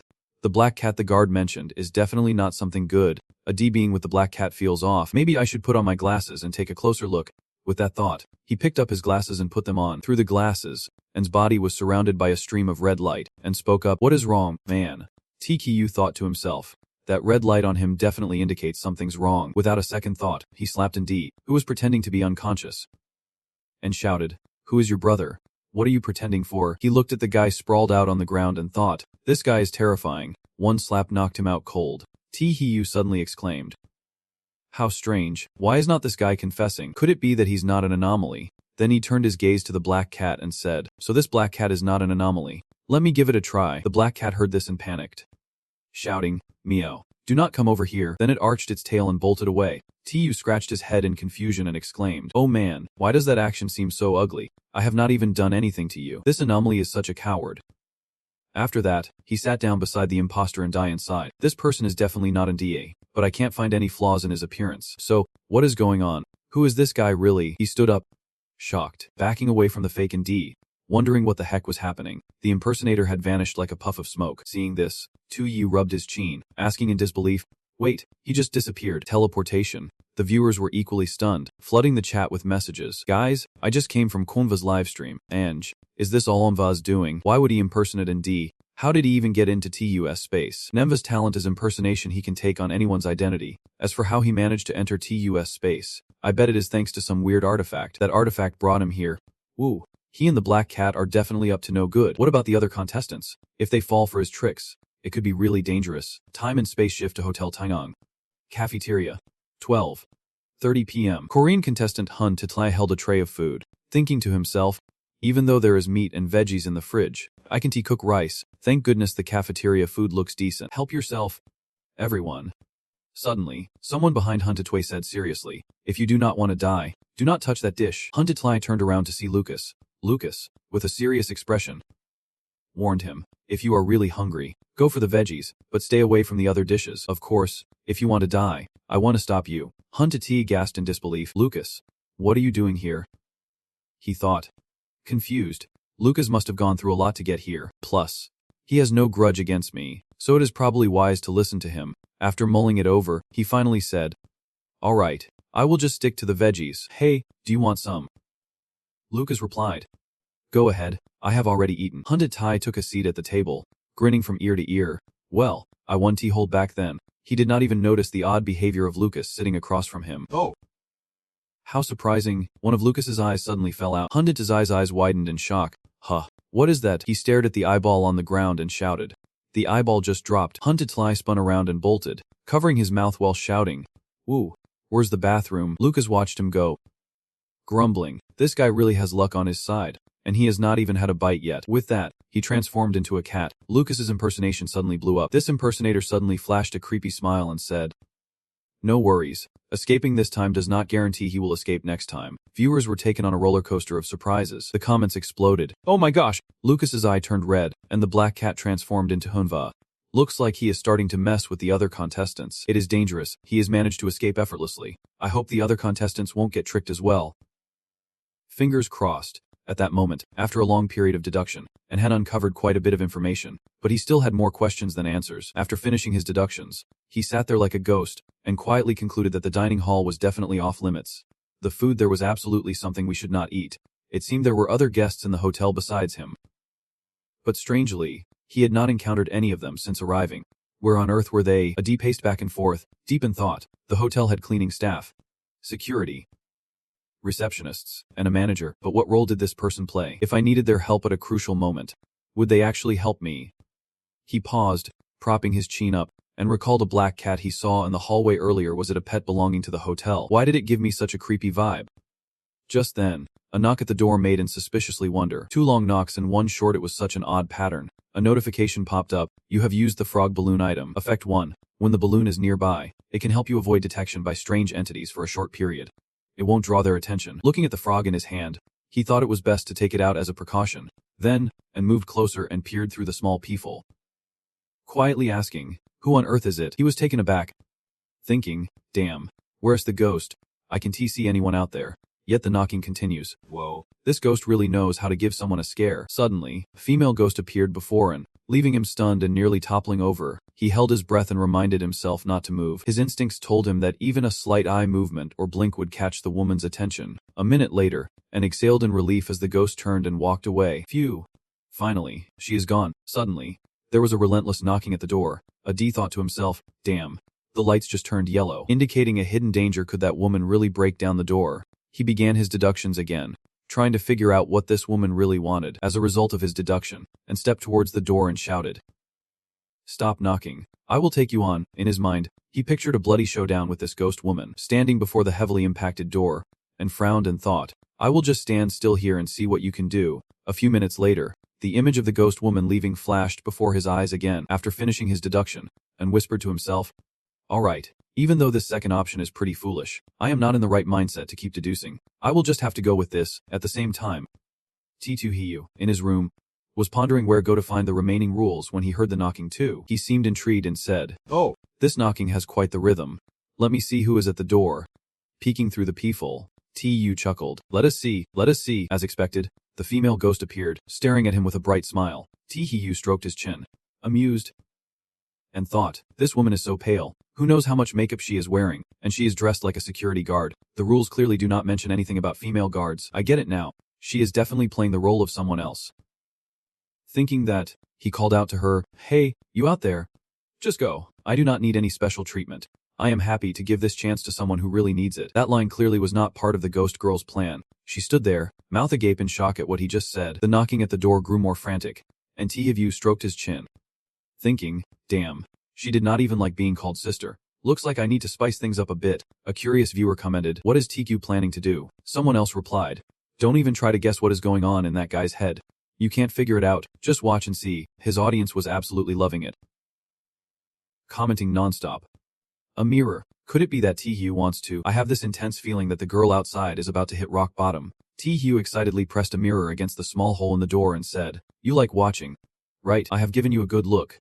I wonder if you can handle it." When he saw the ghost girl panicking and covering her eyes while screaming, he laughed with excitement and said, "Luckily, she knows her place." Realizing she is so ugly it scares people, but still daring to go outside, that is on her. Then he peeked through the door crack and teased, "Running away already? Just a little scare and you are out of here." Viewers were thrilled, commenting, "I am laughing so hard my stomach hurts. Tu really is full of tricks. I can't believe he thought of this. I would gladly kneel and worship." T2Hiyu, you are truly my god. T-Hiyu was just gripping the doorknob while thinking, this can't be as simple as it seems. Right, I should go out and see if she is really gone. Suddenly, out of nowhere, the ghost girl appeared to scare him, but his expression did not change one bit. Without any unnecessary movements, he turned and kicked her right in the stomach, sending her flying. He shouted sarcastically, well, I knew you were hiding outside the door. You thought you could play this game with me. I am the master of this game." "Oh." The ghost girl cried out in pain and started to reveal her true form. Seeing her real appearance, TTU exclaimed, "Damn, I thought you just looked ugly, but this transformation is even worse. It is downright nauseating." Then he said with a tone of amusement, "I told you, if you are ugly, stay indoors and do not meet people. Why won't you listen?" He raised his hand and repeatedly slapped her in the face. He stared blankly at the pile of flesh on the ground and said, "Holy crap, how did it fall apart after just one kick?" But those pieces of meat looked oddly familiar, like something from the fridge. Comments flooded in. "Ooh, didn't just eat that meat and turn into something grotesque. That was raw meat. It could have been stitched together. Don't mention it. I just took a sip of water and almost threw up." "Oh." Those pieces of meat suddenly twitched. TKU thought, "Looks like this thing can't be killed easily. My slap can only temporarily hold it back. Or maybe I should just let FT Tosquan eat her." Then he remembered Rule 12. Rule 12, the axe can completely kill it. Look for a good opportunity to escape from the hotel. Bowen suddenly rushed in, shouting, "I need to inform the director immediately." Code Yellow. The second floor hallway needs to be cleaned up. There is monster blood and guts everywhere. He spun around to Kiyu and reminded him that this guest was inviting him back to his room. "Just leave it to us," he said, leaning against the wall. "How do you plan to handle this?" One of them replied, "This is not something you should be concerned about. Just know that as long as you are alive, there is hope. Every hotel staff member is responsible for your safety until the end." Tu curiously asked, "Are you planning to fight it to the death?" The guard turned back with a smile and said, "Fight to the death? You are underestimating it. This is just a code yellow warning. If it escalates to a code red, then we are all toast." Tu pressed on. "So what exactly is it?" Bowen replied, "I'm sorry, but we can answer that. Please leave quickly. It is dangerous here." TQ shrugged and said, "Oh, so as long as the danger's dealt with, we are good, right?" Bowen replied seriously, "Easier said than done. We can completely eliminate this thing. We have tried countless methods, but none have worked." Hearing this, Tu called for General X. "General Hex, go eat that thing." The two security guards gasped in surprise. A new anomaly. Without a moment's hesitation, General Hevically followed Tahoe's orders. He swiftly devoured the female ghost. The security guard exclaimed, "Whoa. This new anomaly just gobbled up that terrifying anomaly in an instant." Tu stepped up and patted his shoulder, saying, "Don't worry, he is mine. He won't attack anyone." He stared intently at General X and added, "Looks like it is true." The security guard reported over the radio, "Director, no need to come anymore. The anomaly has been dealt with, but a new one has appeared in the hotel. A guest brought it in." The director shouted back over the radio, "A new anomaly. I will inform all hotel staff to handle it right away. We want to spare any cost to ensure the safety of all guests." Bow and quickly reassured the director, "You have misunderstood, sir. The new anomaly does not seem to have any ill intentions toward us. Moreover, this guest seems completely normal." The director replied, "The anomaly definitely poses no threat. You two hurry to my office and report the situation." One security guard turned back, patted Tihiu on the shoulder, and said, "We are off. The monster could show up again at any moment. If we do not make it in time, check the fire safety box and grab the axe inside to protect yourself." He quickly agreed with the guard. TQ thought to himself, grabbing the axe from the fire safety box makes sense, but why the emphasis? Looking at the fire safety box, could there be something besides the axe in there? Standing in front of it, Tu recalled seeing fresh meat and blood on the blade last time, indicating someone had used the axe. Not to mention the director's earlier words about protecting all guests. I bet there are other guests in this hotel, but why have not I seen anyone since I got here? Where the heck are they? He exclaimed in surprise. "Oh, there is a piece of paper." Tahiyu Hodiini wondered. This must be the remaining rules. Meanwhile, the other contestants were lucky enough to avoid the creepy woman knocking at their door. Lucas, feeling frustrated, grabbed his wrist and muttered, "Damn it. Those annoying black hairs are popping up again." He conjured up the item and said, "If it grows out, it will definitely affect my strength. I can only use the reward I got from the last round." The system announced, "You have used the Principal Yang's white coat item." Then, he quickly put on the coat, introducing it as Principal Yang's. "You think you have a problem. I guess you will say you are fine. But that does not matter. What matters is I know you are not." Lucas joyfully lifted the coat and shouted, "It is gone. That black hair is gone. Thank goodness. This coat can suppress the black hair from growing, allowing me to hold out a bit longer." Suddenly, he pondered.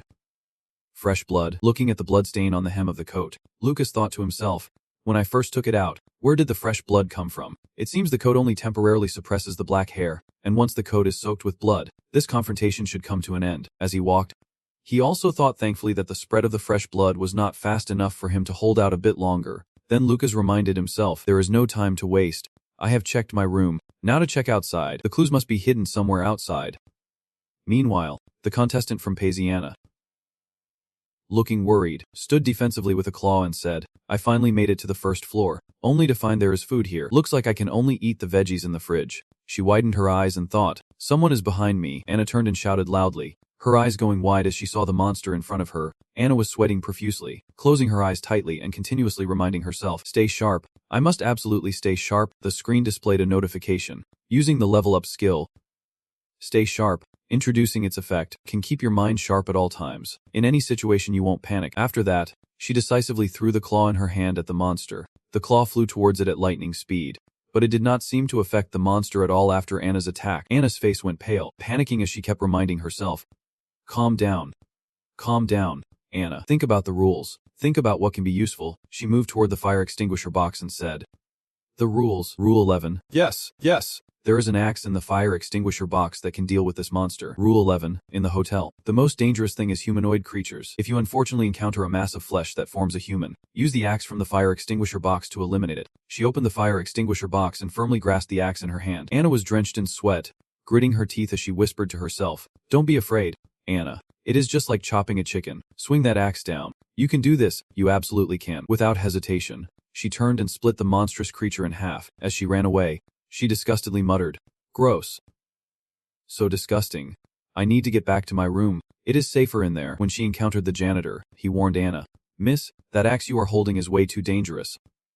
If possible, please hand it over to me." Confused, Anna thought to herself, Rule number 9 states there are no male janitors in the hotel, and why does that gruesome wound on his face seem so familiar? She recalled rule number 9. Rule 9. All hotel janitors are female. If you encounter a male staff member, do not believe a word he says, and get out of his sight immediately. Anna then said to the janitor, "A monster was just chasing me. If you can help me deal with it, I will give you the axe." The male staff member approached with a serious face, extending his hand. "Madam, please hand me the axe so I can help you with your problem." Anna frowned in protest. "No, you need to deal with the monster first." Hearing this, he began to reveal his true form, his face twisted in anger as he threatened her. I will say it one last time. Hand over that axe to me. Right now. Anna stared defiantly at him and said, You really are the monster I saw earlier. In that moment, she swung the axe down onto the monster's neck with all her strength. It let out a powerful scream. Go to hell. You think you can trick me? No way. It hurts too much. After that, Anna relentlessly chopped the axe into the monster, causing it to writhe in pain and unable to fight back. She kept yelling, Die, die, die. Viewers chimed in with comments, Whoa, these ladies fighting for their lives are truly something else.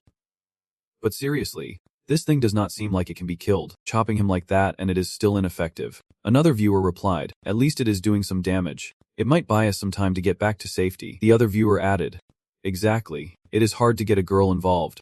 Let us hope she can make it through this. Moments later, a series of rules appeared. Rule 13. All hotel security staff are male. There are no female security guards. Rule 14. The hotel lights will sometimes flicker to red. This indicates a lighting malfunction. Please contact hotel staff immediately to resolve this issue. Rule 15. Staff at the reception desk will finish their shift at 10 p.m. After that, no one will be at the front desk. If you do not see the receptionist after 10 p.m., do not ask her anything, and definitely do not trust her. Rule 16. For example, if someone asks you if you have seen the black cat in the hotel, say no if you have. If you have not seen it, say yes. Rule 17. In the hotel, there is a black cat named Lotte. Normally, it is like a ghost in the hotel. If you see it in the hallway, feel free to pet and tease it. Rule 18. If you spot a white cat in your space, all the cleaning staff are guys. If the security staff turn into girls, you need to get out of that hotel fast. No matter what, don't let anyone stop you from finding your way out. Rule 19. If you can leave the hotel before the lights turn red, find the nearest safe spot to wait for rescue. The cleaning staff's break room and the director's office are considered safe places. Rule 20. If you can leave the hotel or find a safe spot before the lights turn red. Trust me, using the axe in the fire extinguisher box is your last resort. Use it at the last minute to protect your life. Do not let yourself become a part of it. Tae picked up the rule sheet and muttered, So there really is a rule about the black cat. My guess was spot on, but then he thought, why is the rest of the rule in the fire extinguisher box? Did the security put it there? I have this feeling that it being in the fire extinguisher box serves some special purpose. After all, there has never been a situation like this before. Well, I will just finish reading and put it back where it was. A noise caught his attention. What was that noise? Tae was shocked to see a doll and a white bear ganging up on General Black in the bathroom. He thought to himself, Whoa. Why are the doll and the white bear beating up General Black 2 against 1? What is going on here? Internal conflicts. Guys, do not fight right now. I know the boss needs you. He walked in with a frustrated expression and said loudly, What is going on? Just chilling and starting a ruckus right in front of me. Huh. Feeling feisty. Huh. Broad daylight and you are throwing punches in front of me, clearly not giving me any respect. The doll and the white bear, scared, stopped and stood still, looking at Tae, while General Black had a bump on his head. Then the white bear spoke up. It was him who told us to hit him. Tae looked incredulous. You mean General Black told you to hit him? The white bear and the doll nodded vigorously together. For real, General Black chimed in cheerfully. It is true. Look at me. Tae looked at him but only saw him shaking wildly. He wondered, what kind of trick is this? After shaking like crazy, it stopped as if it had healed completely. With no wounds left, Tae could not help but exclaim, Goodness. All your wounds are gone. How in the world is this possible? This recovery speed is insane. Then he suddenly joyfully exclaimed, I get it now. Did you absorb some weird power again? General Black squinted and replied, Yes. It is the power I got after eating that meat monster earlier. Tae responded, Awesome. Even though this power seems weak, it is still your second strength after merging. The Black General continued, I want to keep eating that monster. There is still room to grow stronger. Tae chimed in, Then go ahead, hurry up and eat the rest. But do not you dare hurt any of the hotel staff or scare them. He watched it run off, reminding it, also, I can't shake the feeling that something strange and dangerous is lurking around here. Be careful.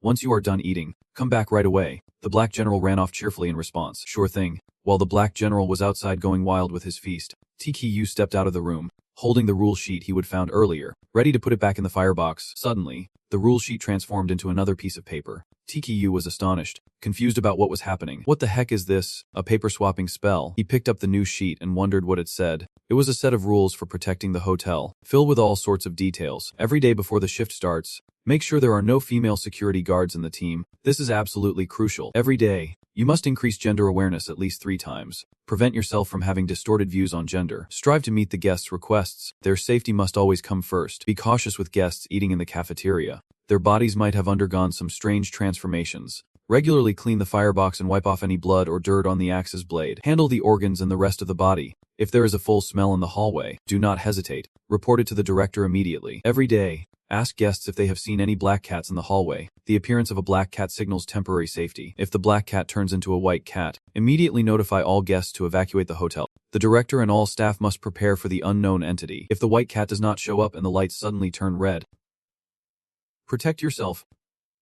Just yourself. Avoid looking into your own reflection in the mirror. If you accidentally make eye contact and see yourself looking strange in the mirror, report it to the director immediately and resign from the hotel for good. When the hotel's lights turn red, grab the AK-47 from the security room to defend yourself. Wait until the lights return to normal. Until the danger passes, do not hesitate. Remember our motto: loyalty, bravery, dedication. Lastly, when danger is near, firmly hold onto the AK-47 and check the floors. At this moment, ignore any sounds around you and steer clear of all humanoid creatures. The space you are in has become distorted. Be careful to distinguish the correct directions. Tae-hyu read attentively, his face serious. But this is not just a set of rules. It is similar to some reminders found in the security and cleaning staff protocols. And it also includes rules for hotel cleaning staff. Every day before starting work, make sure to check if there are any male staff members in the team. This is absolutely crucial. Every day, you need to boost your awareness of gender at least 3 times. Avoid any misunderstandings about gender. All mirrors in the hotel must be cleaned once a day.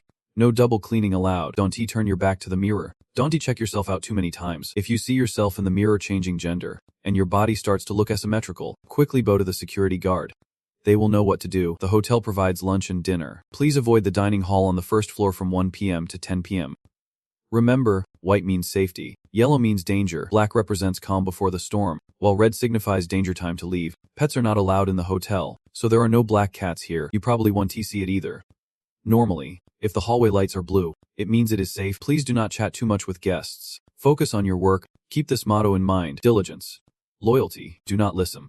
Finally, the hotel lights turn red. That means the red of hatred has begun. Don't trust anyone or what they say. Do your best to escape the hotel. He looks at the calm paper and speaks up.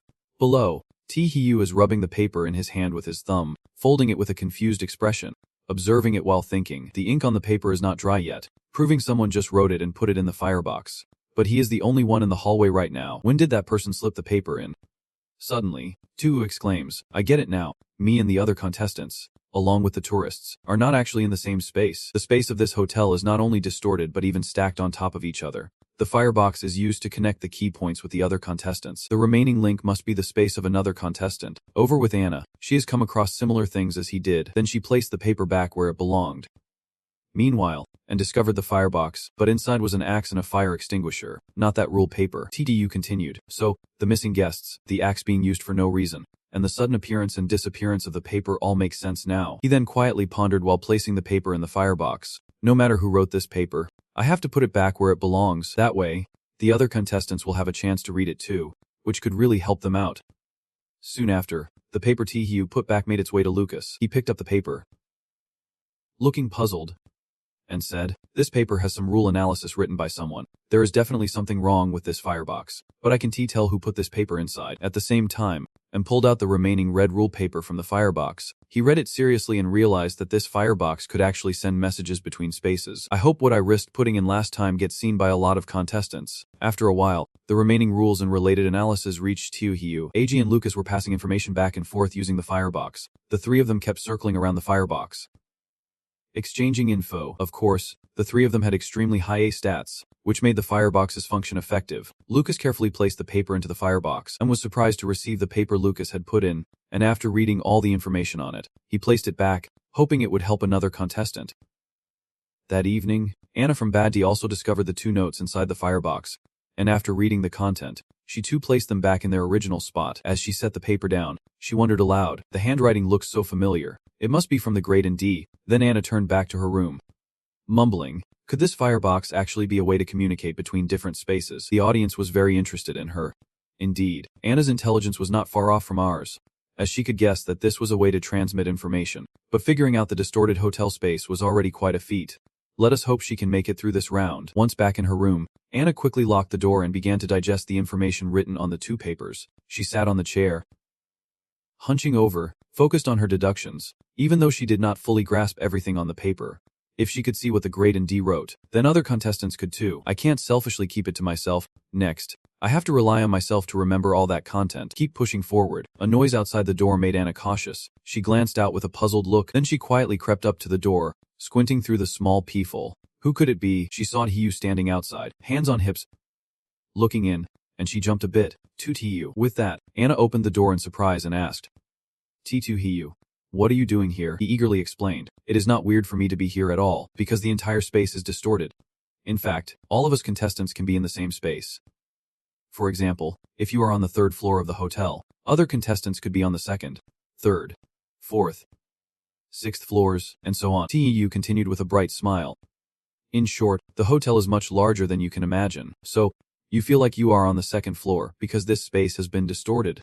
That is also why you can sense the presence of other contestants, even if you can see them. Anna furrowed her brow and asked, so that is how it is? So if I understand correctly, if you can come into my space, does that mean you can also go into someone else's? TTU stood there with his hands on his hips. So full of himself he seemed to have a nose sharper than his head. Of course, if I could not, I do not think I could ever become the idol of countless people. Anna looked at Tihiu with a confused expression. How strange. When did Tihiu become so full of himself?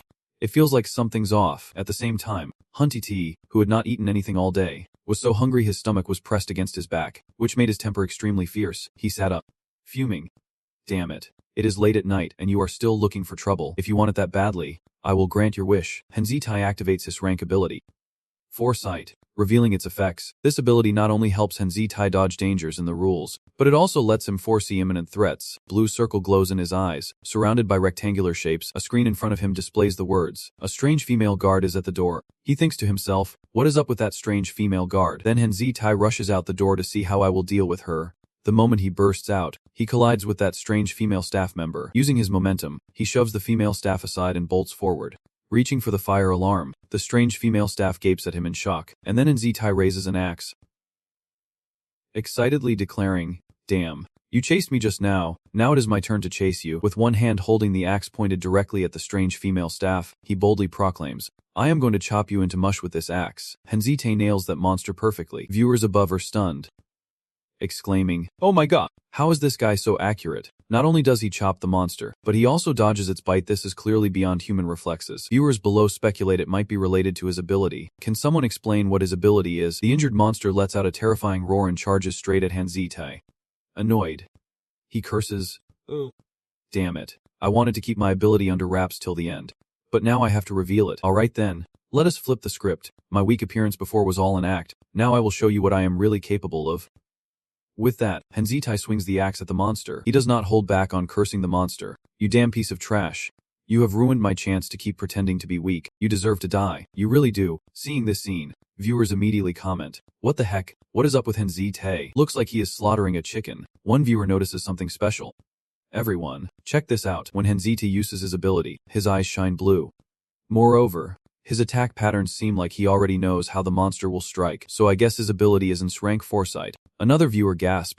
No way, South Korea scored us rank ability.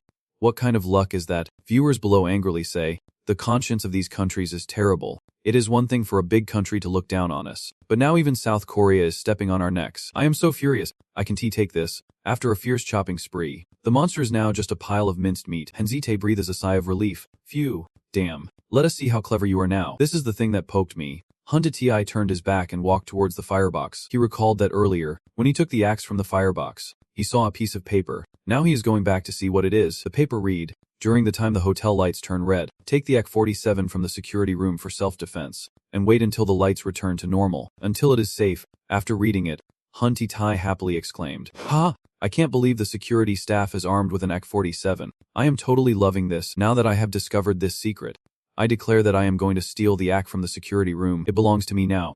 Hunty Tai grinned wickedly. He decided to tuck the paper into his pocket and made plans. I will take this paper with me too. Do the others want to see this information?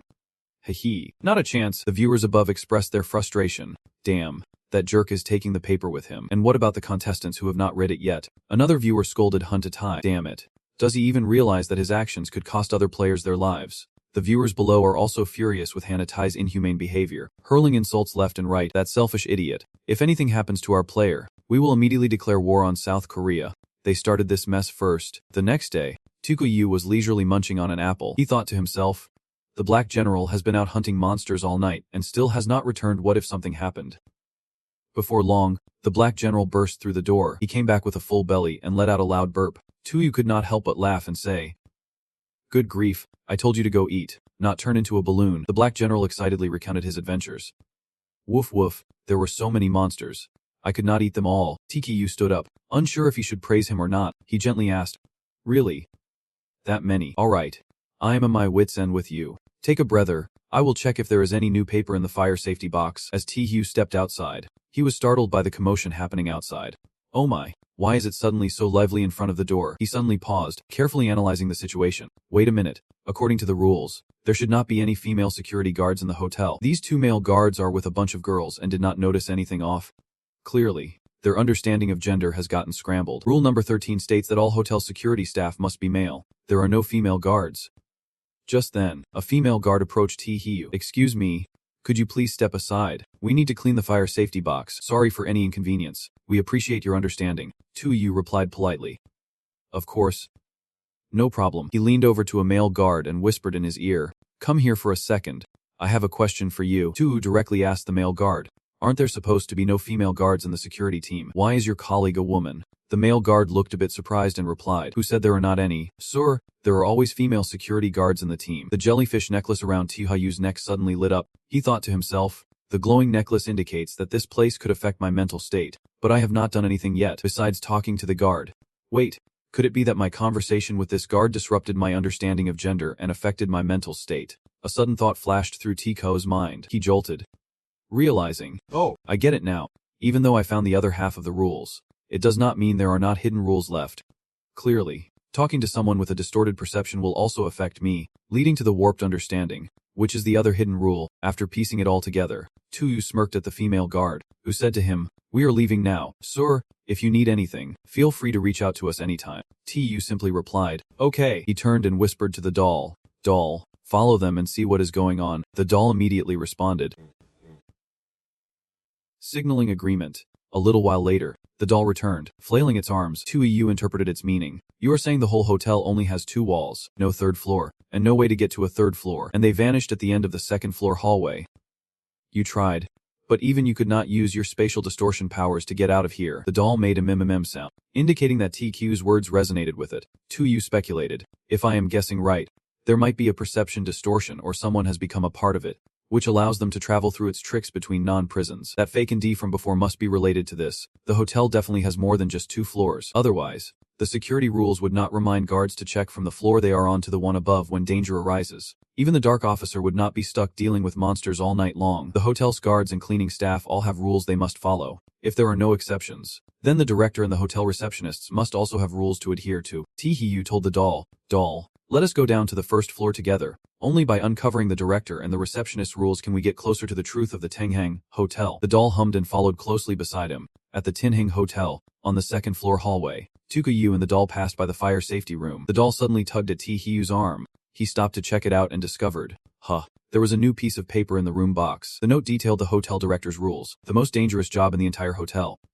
Every day, a few unfamiliar staff members would appear in the hotel. Don't panic. Do not investigate the whereabouts of the missing people. There is a white cat in the hotel and its owner. Stay away from them. In the office drawer, there is a special pair of glasses. They can help you see some truths in the hotel, or, we could say, some things that the naked eye can't perceive. Contaminated food or things not belonging to humans will have clear characteristics. The color red. Working at the hotel reception is a job that is unlikely to encounter the most hate-filled red events. Don't let them get too involved in this. The hotel has never had cats. The previous manager was extremely sensitive to cat fur, but if an employee tells you they saw a black cat in the hallway, just ignore it. You should not dwell on it. If a security guard tells you they saw a white cat, stop everything you are doing immediately. Hit the emergency alarm. Then the pink event will occur. Think of ways to prevent and respond to the risks during this event. As the director, you can escape your responsibility to lead everyone when all the lights in the hotel turn red. Put on your glasses, grab the weapon from your desk drawer, and bravely lead the staff to fight it. Even though they are hard to kill, do not let them doubt your unwavering determination. Believe you are not alone because there are many others like you battling it. After you kill the white cat and its owner, everyone else who has gone through the orange-red hatred will forget about it. The beautiful lives of the survivors will go on. They might forget everything you have done. They are all the bravest people, with an indomitable will. Always remember that everything you do is to protect hundreds of innocent people behind you. Please accept our deepest gratitude." After reading, Tkiyu analyzes the white cat and its owner. This line repeats over and over. Was it intentional?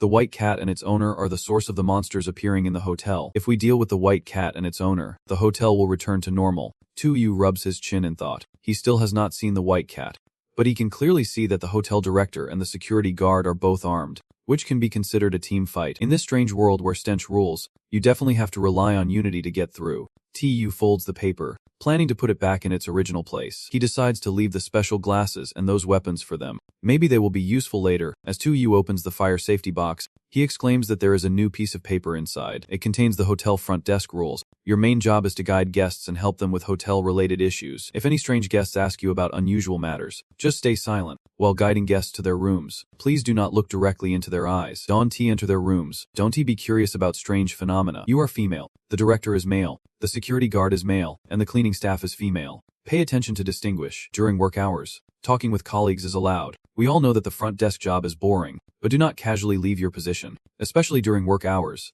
The hotel has an elevator. If you need to go to the 8th floor, at least one male security guard should accompany you. Please do not go up to the 8th floor alone with a guest. The lights in the hotel's grand lobby may suddenly flicker. It is just the bulbs not keeping up. Please do not panic, and do not be scared because of it. If you notice the lights in the lobby flickering continuously, and the color gradually turning a deep red, then get out of your workspace immediately. Don't ask why. Just leave the hotel quickly. Keep smiling, and remember our motto: sincere, meticulous, honest. After finishing the reading, TU smiled. From your assessment, it seems the hotel receptionist position has the least casualties right now. Plus they probably have not had much exposure to the crimson-orange rage. TKU thought to himself. And indeed, there are many floors here. When the crimson-orange rage appears, the space will be distorted and overlapped once again. TTU imagined someone on the 2nd floor wanting to go to the 3rd, drawing a conclusion. This means that all sealed spaces will connect with each other. All competitors must take this chance to escape to have any hope of surviving. However, 2EU also noted one detail. When the spaces link up, all the dangerous monsters will appear at once. That is a true life or death moment. TU folded the paper and put it back in the fire safety box. Lucas also read 2 notes about this rule and speculated similarly to TU. He also left a note about the fire safety box and murmured, "The white cat and its owner." Huh. Lucas turned back to his room, a wicked smile creeping across his face.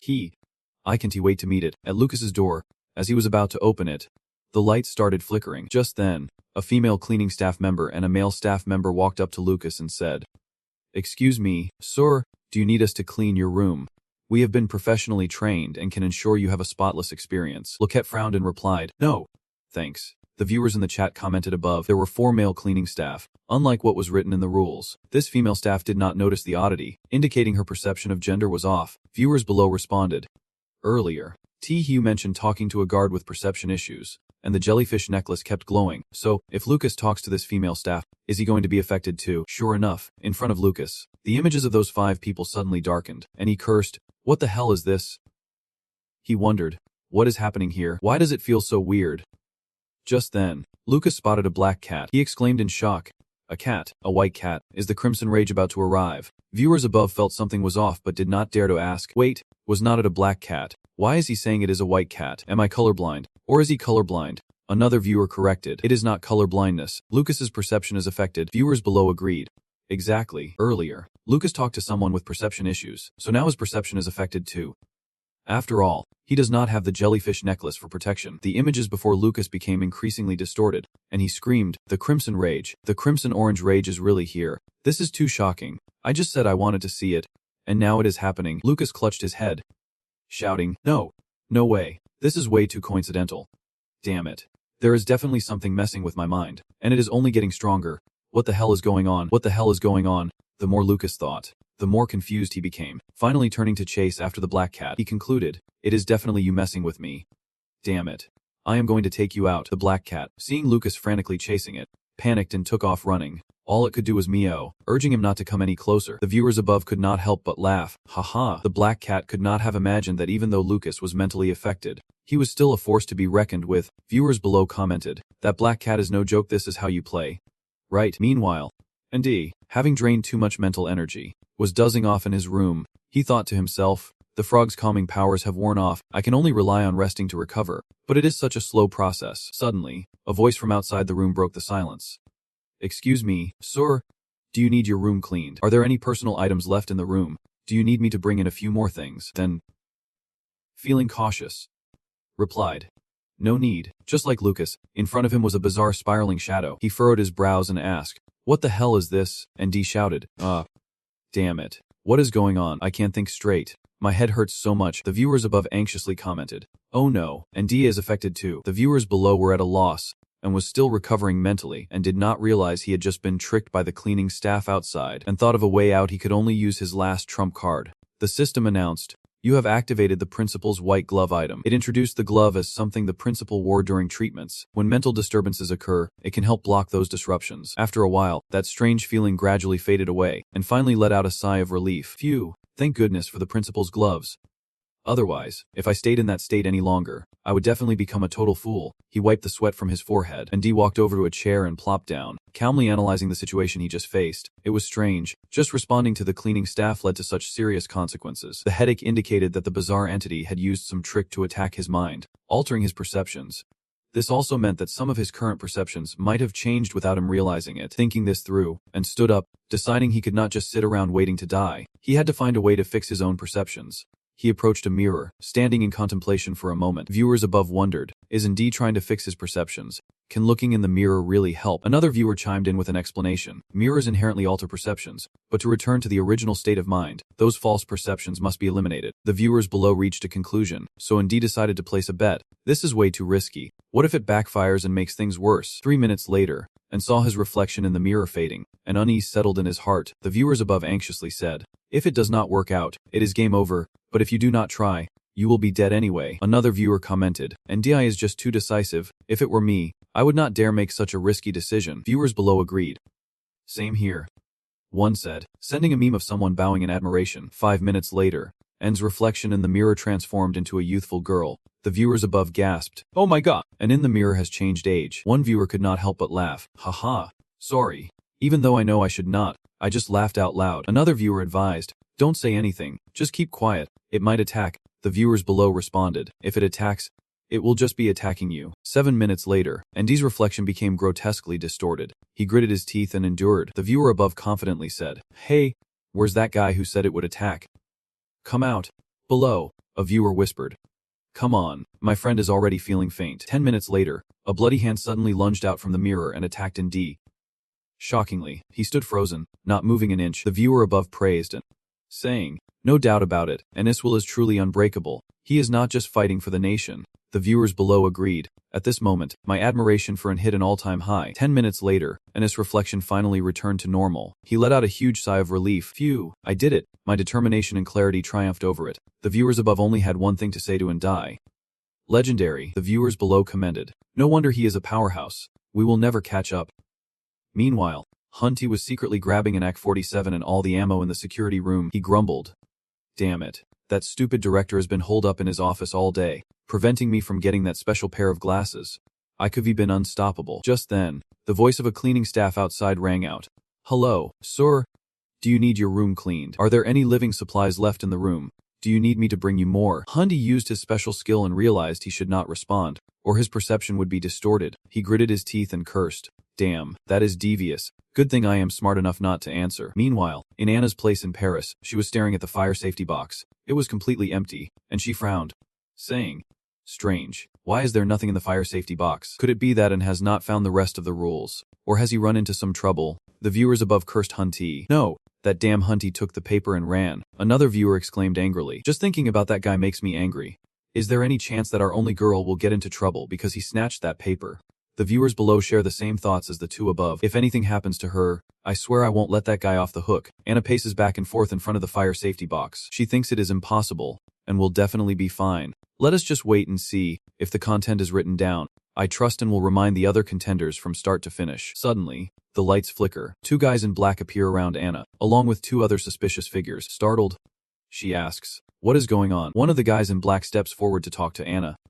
"Excuse me, have you seen a black cat around here? We are looking for it. If you see it, please let us know." Anna hesitates, unsure if she should answer. She remembers Rule 16. If someone asks if you have seen a black cat, if you have, you say no. If you have not, you say yes. Trusting her instincts, Anna feels Rule 16 is right, so she decides to answer the opposite. She stutters out a response, but as soon as she does, her perception distorts, and a bizarre spiral-shaped shadow appears before her. Confused, Anna asks, What on earth is that? The viewers above worry and say, oh no, Anna looks so strange. Her perception has definitely been warped. Viewers below respond, look at that creepy smile on the guard next to her. I can only sadly report that her perception is definitely twisted. The two guards see they have achieved their goal and hurriedly leave. Anna still has no idea her perception has been warped. She tells herself, the guards are gone. I should head back to my room. A black cat suddenly appears out of nowhere, rubbing against Anna's leg and letting out an adorable meow. Anna suddenly remembers. Kitty. Could this be the cat Lucy mentioned in Rule 17? Rule 17 states, in the hotel, there is a black cat named Lucy who often appears and disappears. If you encounter it in the hallway, you can pet and tease it. But remember, never feed it. Anna follows the rule. She sits down and gently pets the black cat, talking to it in a soft voice. Hey there, are you hungry? Poor little kitty. Let us take you back to my room and get you something to eat. Viewers above are furious, commenting, damn it, that cat definitely has issues. If Anna brings it back to her room, nothing good will come of it. Why is not the leader of Paris warning her? Viewers below scold those above. Are you kidding? There is no chance to warn her this round. Anna can only rely on fate. After she carries the black cat back to her room, she searches for something to feed it. She says to it, do you want a little meat? All right, I will get you a piece. Just one piece. Anna fetches a piece of meat for the cat. She softly says, let us eat. Little one. The cat suddenly lets out a whine. Meow, meow, meow. For some reason, the cat suddenly turned fluffy, letting out a shrill meow that left Anna confused. She asked it, what is up with you? You should not be like this. The cat suddenly lunged at Anna, causing her to fall backward, dashed toward the meat box and started gobbling it down. Anna landed hard. Frowning, she warned the cat, no, you can do that. Just then, Yu pushed the door open and stepped into Anna's room. As soon as she saw him, she joyfully called out, Hiyu, you old master. Anna rushed over to Hiyu, desperately pleading, Hiyu, save me, please. Hiyu's face quickly changed. It turned out the person was one of V. He grinned slyly. Where's the great Hiyu? Why can't I see him? Anna asked. Startled, what? Why are you here? No, this can't be happening. You are a contestant. Why are you acting like this? That black cat turned white, leaving Anna even more baffled. She asked in confusion. White cat? What is going on? How did the black cat turn into a white one? The white cat jumped on ONV. It squinted as it answered Anna's question. Curious. Huh. Then let me explain it to you. Controlling you guys is actually quite simple. The master just needs to set a few opposing rules, and you will all be flailing around inside. Even if you guess right, it won't matter, because you can stop the mental influence. So you can make accurate judgments. Right or wrong, in the end, it will still be the same. With that, the white cat turned to place its paw on V's face, smugly revealing, this guy willingly joined the master, becoming part of the master.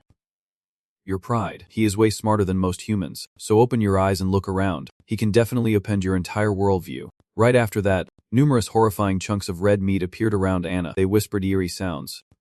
Stay here. Become part of us. You won't be able to resist. Stay here. Anna screamed in desperation. No, this can't be happening. I do not believe it. Anna wailed, and then her body was completely engulfed by that red mass. Notification. Contestants from Paris, Norway, and Cuba have been killed by the anomaly. The countdown to the strange rules starts now. 10, 9, 8, 7. Viewers above sighed in regret. Oh no, our only girl is gone. Another viewer sadly remarked. Norway is gone too. Damn hand to tea. If it were not for that guy taking the paper, maybe we would still have a chance to survive. A viewer below chimed in. Just wait and see. Henny Ti1T have a good ending either. On the third day, He was pacing back and forth, anxiously thinking, today's the last day to get out of here. I have eaten all the food, and that so-called red hatred must be showing up soon. Right? Hiyu looked up and saw something wriggling. Mumbling, is my space starting to have issues? I wonder what is going on outside the door. Hiyu turned and stepped out the door, exclaiming, oh my god, it is pitch black outside. I can't see a thing. He glanced back inside and quickly covered his eyes. After a few seconds, Hiyu lowered his hand. He wondered, what the heck is going on? Did the lights in the room break too? This time, I can't see anything at all. Tu pulled out a pair of glasses, and the system notified him, you have used the item pollution glasses. With these, you can break through illusions and see in the dark. He also took out another pair of glasses and put them on. System notification. You have equipped the item. Principal Yang's glasses are now active. With these magic glasses, you can see the unimaginable. Tu stepped out into the hallway, and the sight of red meat spreading out was truly horrifying. He scanned the area, assessing the situation. It felt just like the description in the rules, black representing the calm before the storm. And after this calm, the rage-filled red was sure to appear. At the end of the hallway, a group of people appeared, moving towards him. 2 janitors were approaching Hiyu, and he instantly recognized, they are here, they are here. They have shown up. According to Rule 18, when you spot a white cat in your area, all the janitors are male, and all the security personnel are female. Get out of the hotel. Do not worry about anything, and do not let anyone stop you along the way. The scene before TU mirrored the description in Rule 18. Male janitors. Female security. They moved stiffly and robotically. Tukuyu was not only unfazed, he was actually delightfully taunting them. Come on, let me teach you how to be human. Viewers in the comments were dying of laughter, praising TU for still being able to crack jokes in such a tense moment. If that were me, I would be freaking out. Viewers below proudly chimed in. Having a talent like TU is truly a blessing for our long nation. Suddenly, a long line of male security guards with guns aimed straight at the male janitors opened fire. A whole squad of male janitors screamed in unison before collapsing dead. TKU smirked and said, "Looks like guns are way more efficient than fists." One male staff member approached TKU and kindly said, "Sir, it is very dangerous right now. Please follow us." TKU nodded in agreement. "All right, I will go with you guys." Just as TKU was about to follow the male guards, they suddenly vanished into thin air. He exclaimed in surprise, "Woo, where did they suddenly go? Could it be that a spatial distortion just occurred? Did they get teleported to another space?" TKU felt an injustice boiling inside him, and he voiced his frustration. "Hey, why did they get teleported while I am still stuck in this space? Is the level of spatial distortion not enough? Are contestants like me unable to teleport too?" TKU glanced around. He noticed the red light was growing darker, so perhaps when the red light is at its darkest, the space will distort completely, causing the layers of space to overlap. Me and the other contestants can team up and help each other get through this round. TKU suddenly remembered the map. That is right. The hand-drawn map from the snitch I got in the last round is still unused. It might have some useful clues. After looking over the map, Tubu was a bit surprised and said, "Ooh, this map has a route that looks exactly like the hotel." TKU glanced at him, assessing the spot the map indicated in the first-floor kitchen, where something important was hidden. "I need to check it out." Behind TKU, the red meat-shaped figures were slowly closing in. TKU commanded General Hex. "General Hex, take care of them for me. Clear the path." General Hefta barked loudly, "Woof woof," which basically means I have eaten so much I am about to burst. "One more bite and I will hurl." TKU had to say, "Well, fine. If you do not want to eat, let the polar bear take them out." The polar bear appeared instantly. It quickly summoned its belief power, scaring the red meat figures away. The red meat figures searched everywhere but found nothing. TKU and the polar bear seized the opportunity to make a quick escape. He turned to compliment the polar bear. "Polar bear, your mass control ability is seriously impressive. Let us head down to the first floor, at the Tinhing Hotel, in the kitchen dining room." TKU, General Exing and the polar bear were actively searching to see what that important thing was. TKU suddenly stopped. He picked up a piece of paper and said, "The item that the snitch's map points to is this." Another map. The map was clearly a tangled mess. Understanding it was a challenge, the map stated, "When you can see the strokes on this map, it means the orange-red hatred phenomenon has started to occur. The map is a distortion.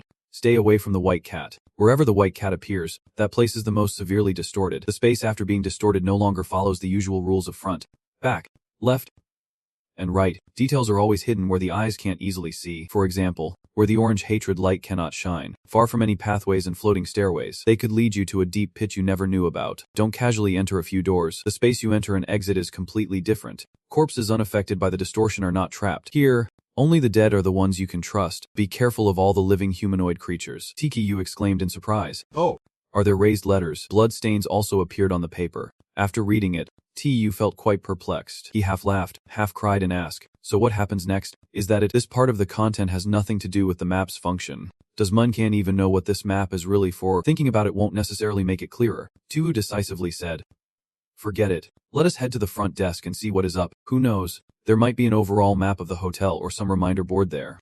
When TU reached what used to be the front desk, he gasped, "Oh my gosh, the front desk has turned into a hallway.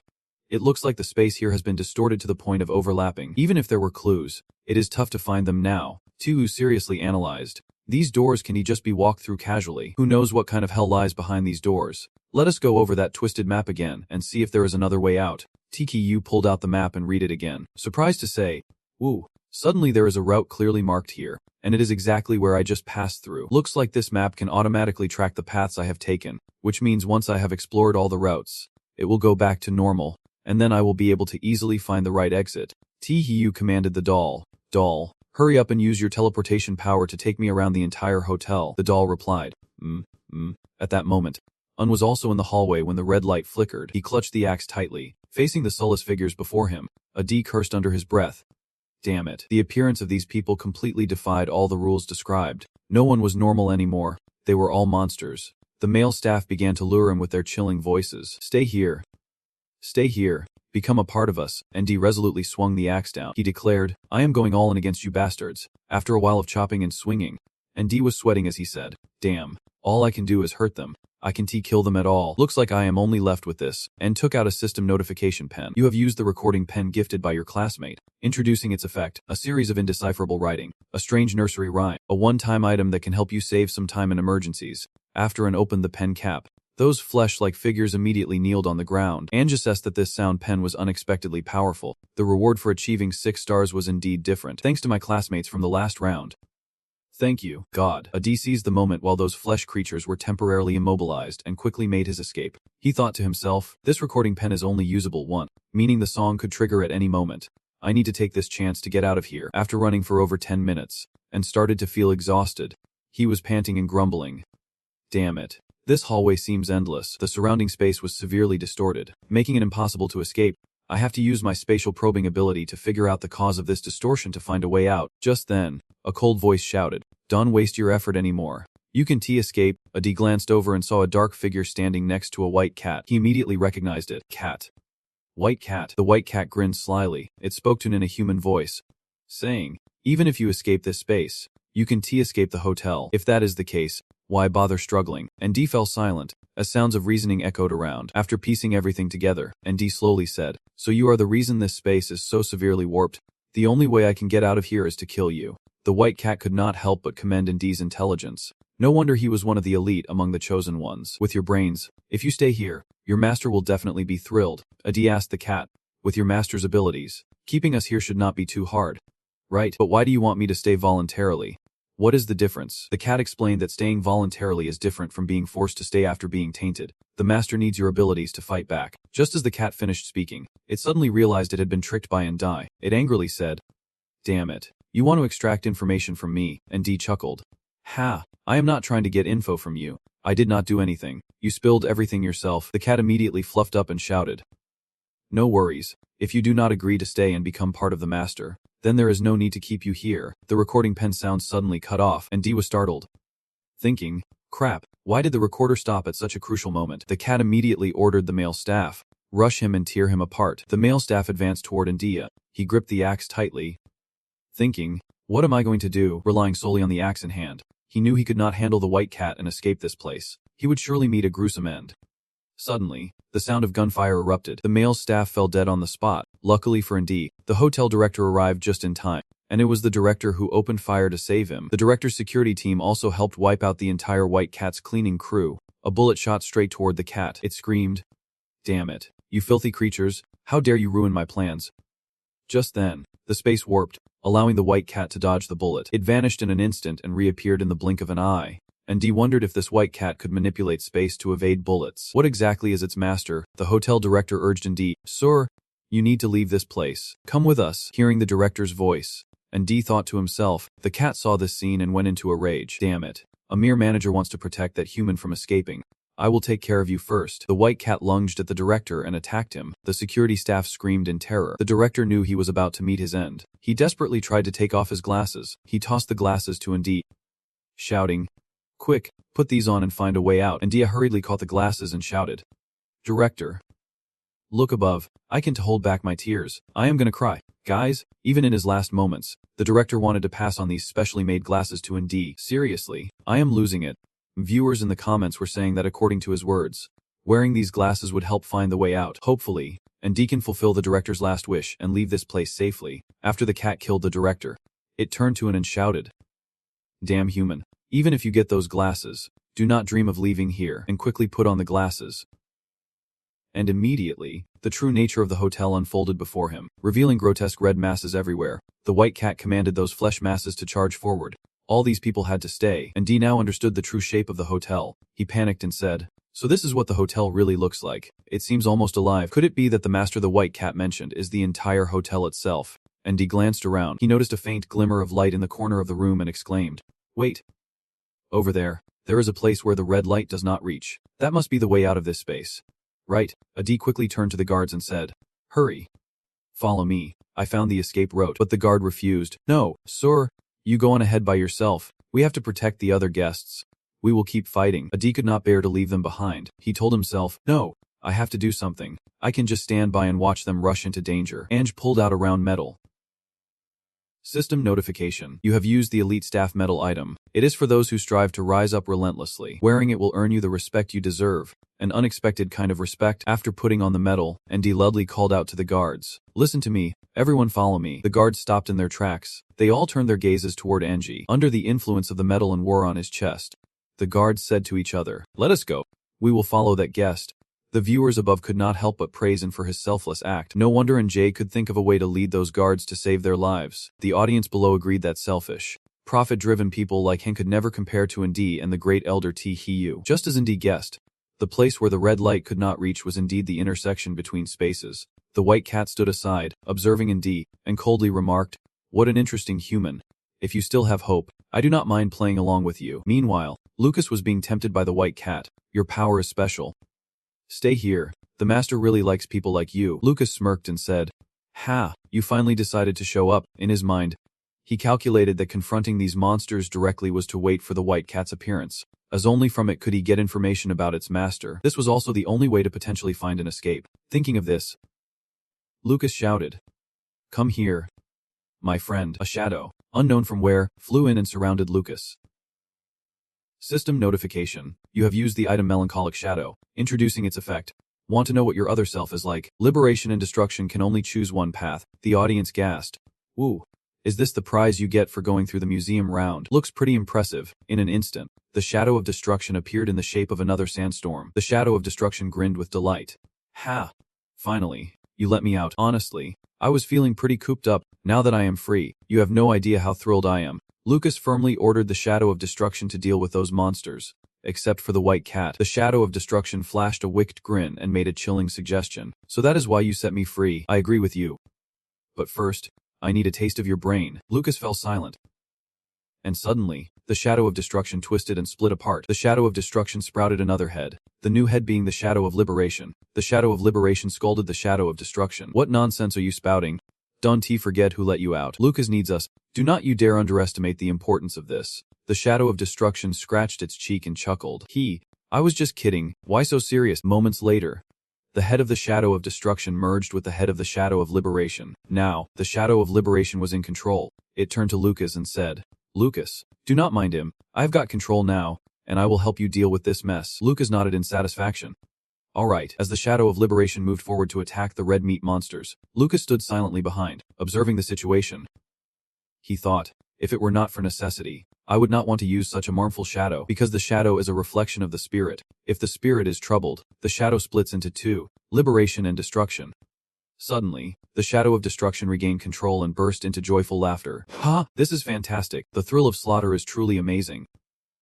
Lucas frowned, gripping the scalpel tightly, thinking to himself, indeed, a murderous shadow could easily cause destruction to take over. One day, destruction will completely crush liberation, and by then, my spirit will be in total chaos, ultimately leading to death. While Lucas's shadow of destruction was on a killing spree, Henzize from Korea was also experiencing the orange-red phenomenon of rage. He was unloading his gun on the female security staff while cursing non-stop. Damn, with this many monsters, even if I have a talent, I can't dodge all their attacks, nor can I break free from the encirclement. Henzize suddenly paused, weighing his options. Wait a minute. I remember rule number 19 states that if you can escape the hotel before the red appears, you can hide in the security room or the director's office and wait for rescue. This proves someone will come to save me, but once I hide in safety, it means I surrender control and can only wait for someone to rescue me. If no one comes, death is just a matter of time. Just then, the sound of gunfire echoed from the end of the hallway. Did Han Zi-Tai guess that someone was finally coming to save him? Sure enough, it was the hotel manager who showed up. He aimed his gun at a female security guard and pulled the trigger,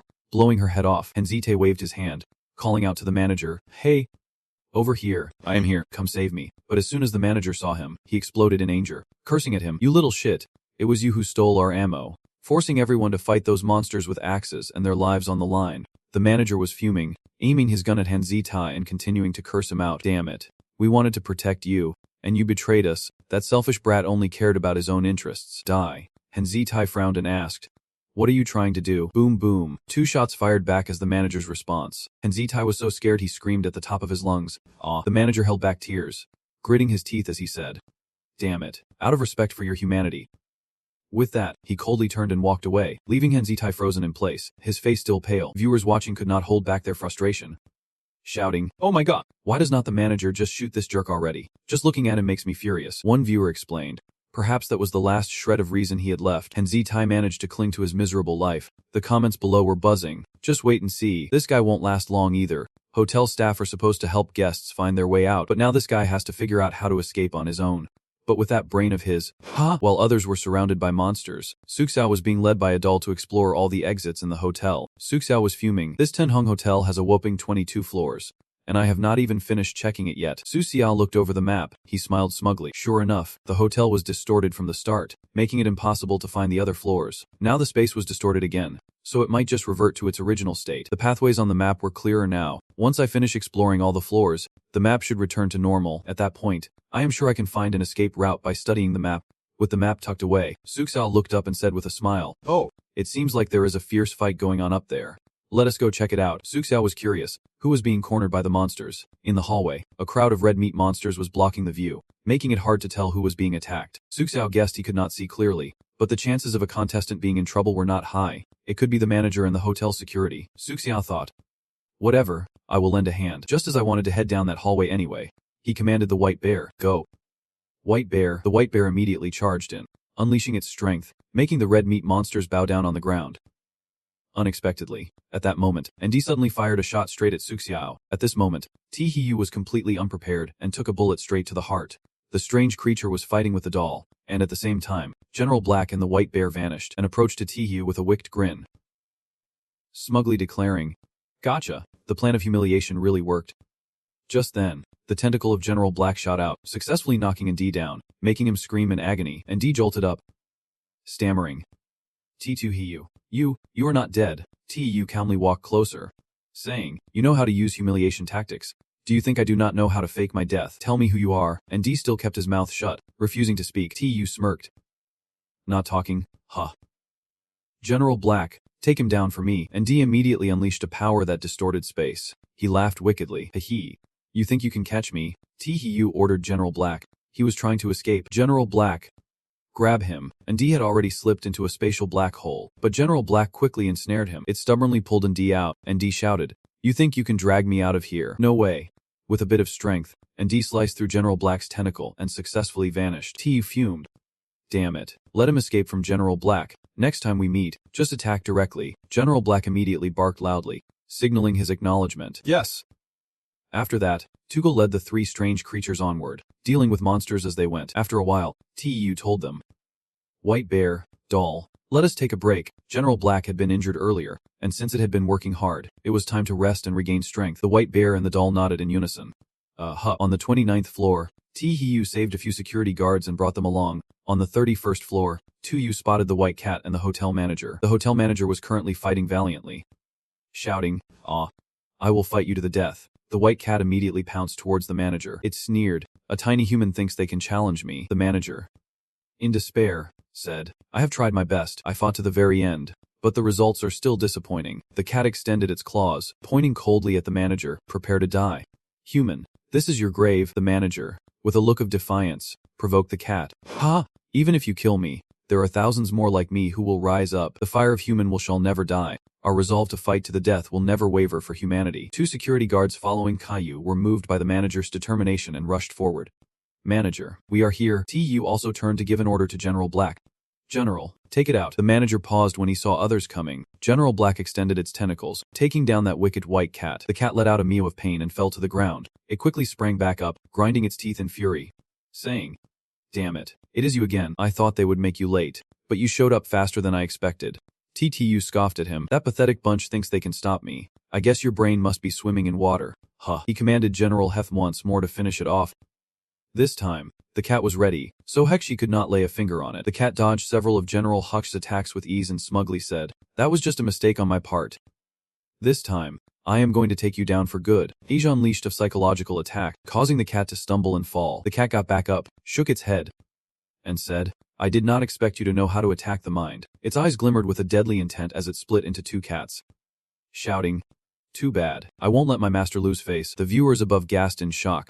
"Woo, this cat can split itself too." The viewers below commented that this strange creature was getting stronger by the day, and hoped that TKU would safely get through this round. The cat leaped, soaring towards TKU. He remained unfazed, stretching casually, as if the cat was of no concern. The cat noticed a white bear next to Tahiyu and skeptically said, "Damn, another weird creature. What the hell are you humans? Why are there so many freaks protecting you?" TTU found the cat's doubtful expression amusing and teased, "Oh, did I get caught? How about I keep playing with you?" The cat's face darkened as it shouted, "You damned human.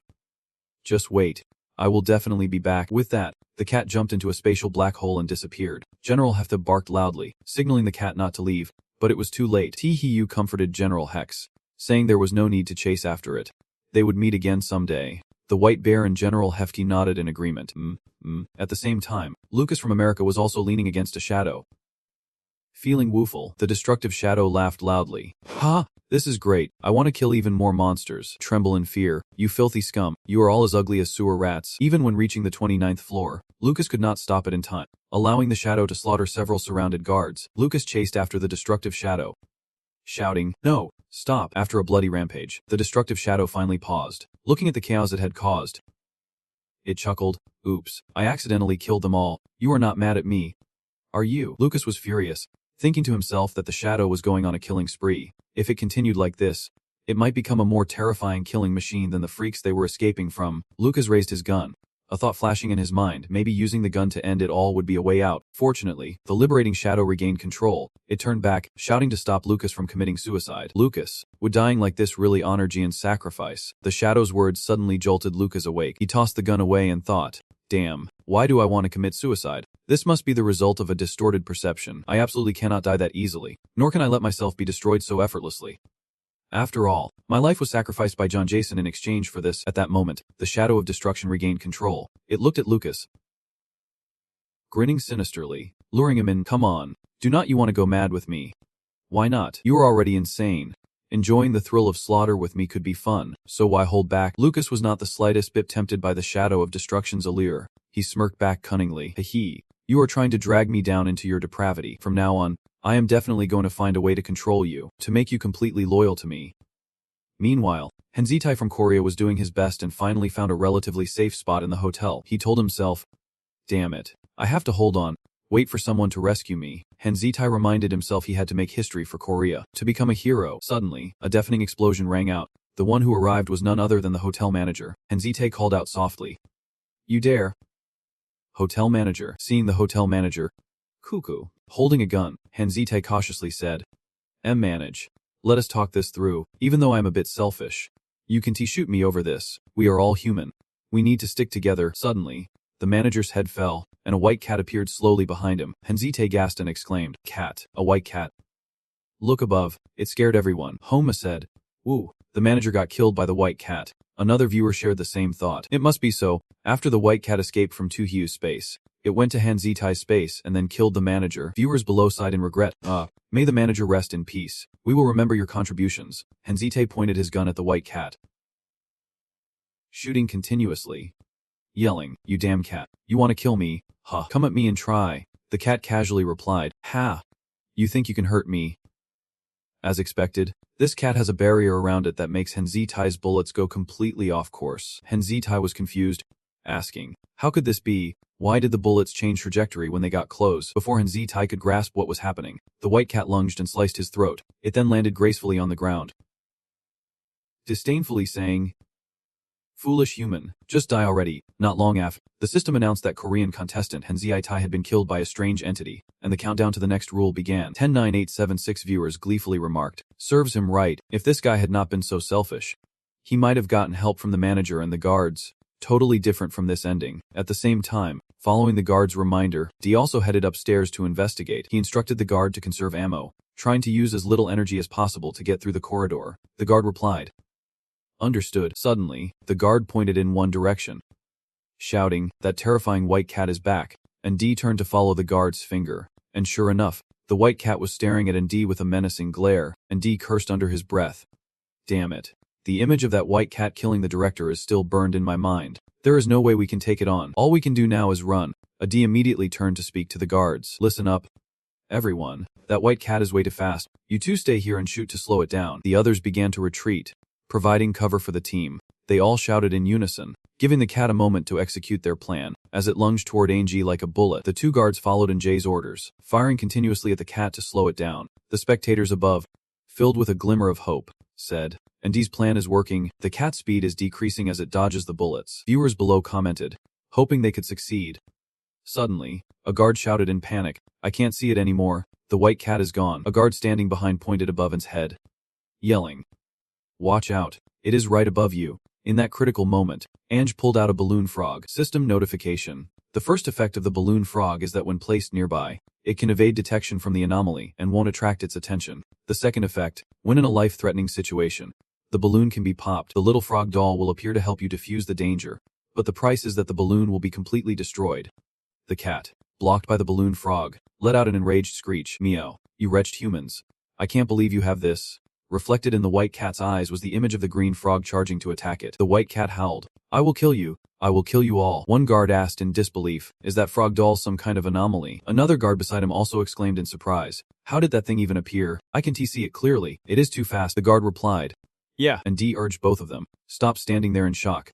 We need to get out of here." The frog doll won't last long. I am holding onto the now deflated doll, and D sighed, feeling down.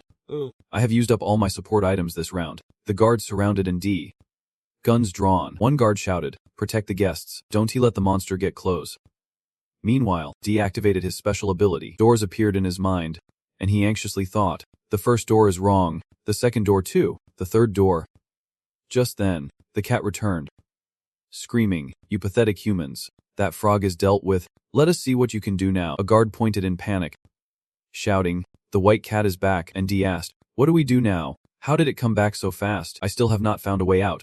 Right, he was forced to stop his speculation. The guard, holding his weapon seriously, reassured, "Don't worry, we are lucky to have made it this far. From here on out, we will risk our lives to protect you. You can keep searching for a way out your way." He frowned and retorted, "No way, I absolutely refuse to put everyone in danger just to save myself." Another person placed a hand on his shoulder and said, "Brother, I know you want to lead us out of here, but some things can't always end perfectly. We do not want to hold you back." The person beside him chimed in, "You have to keep living. You represent our last hope." Then both of them fired their guns continuously, shouting, "Come on, you damn cat.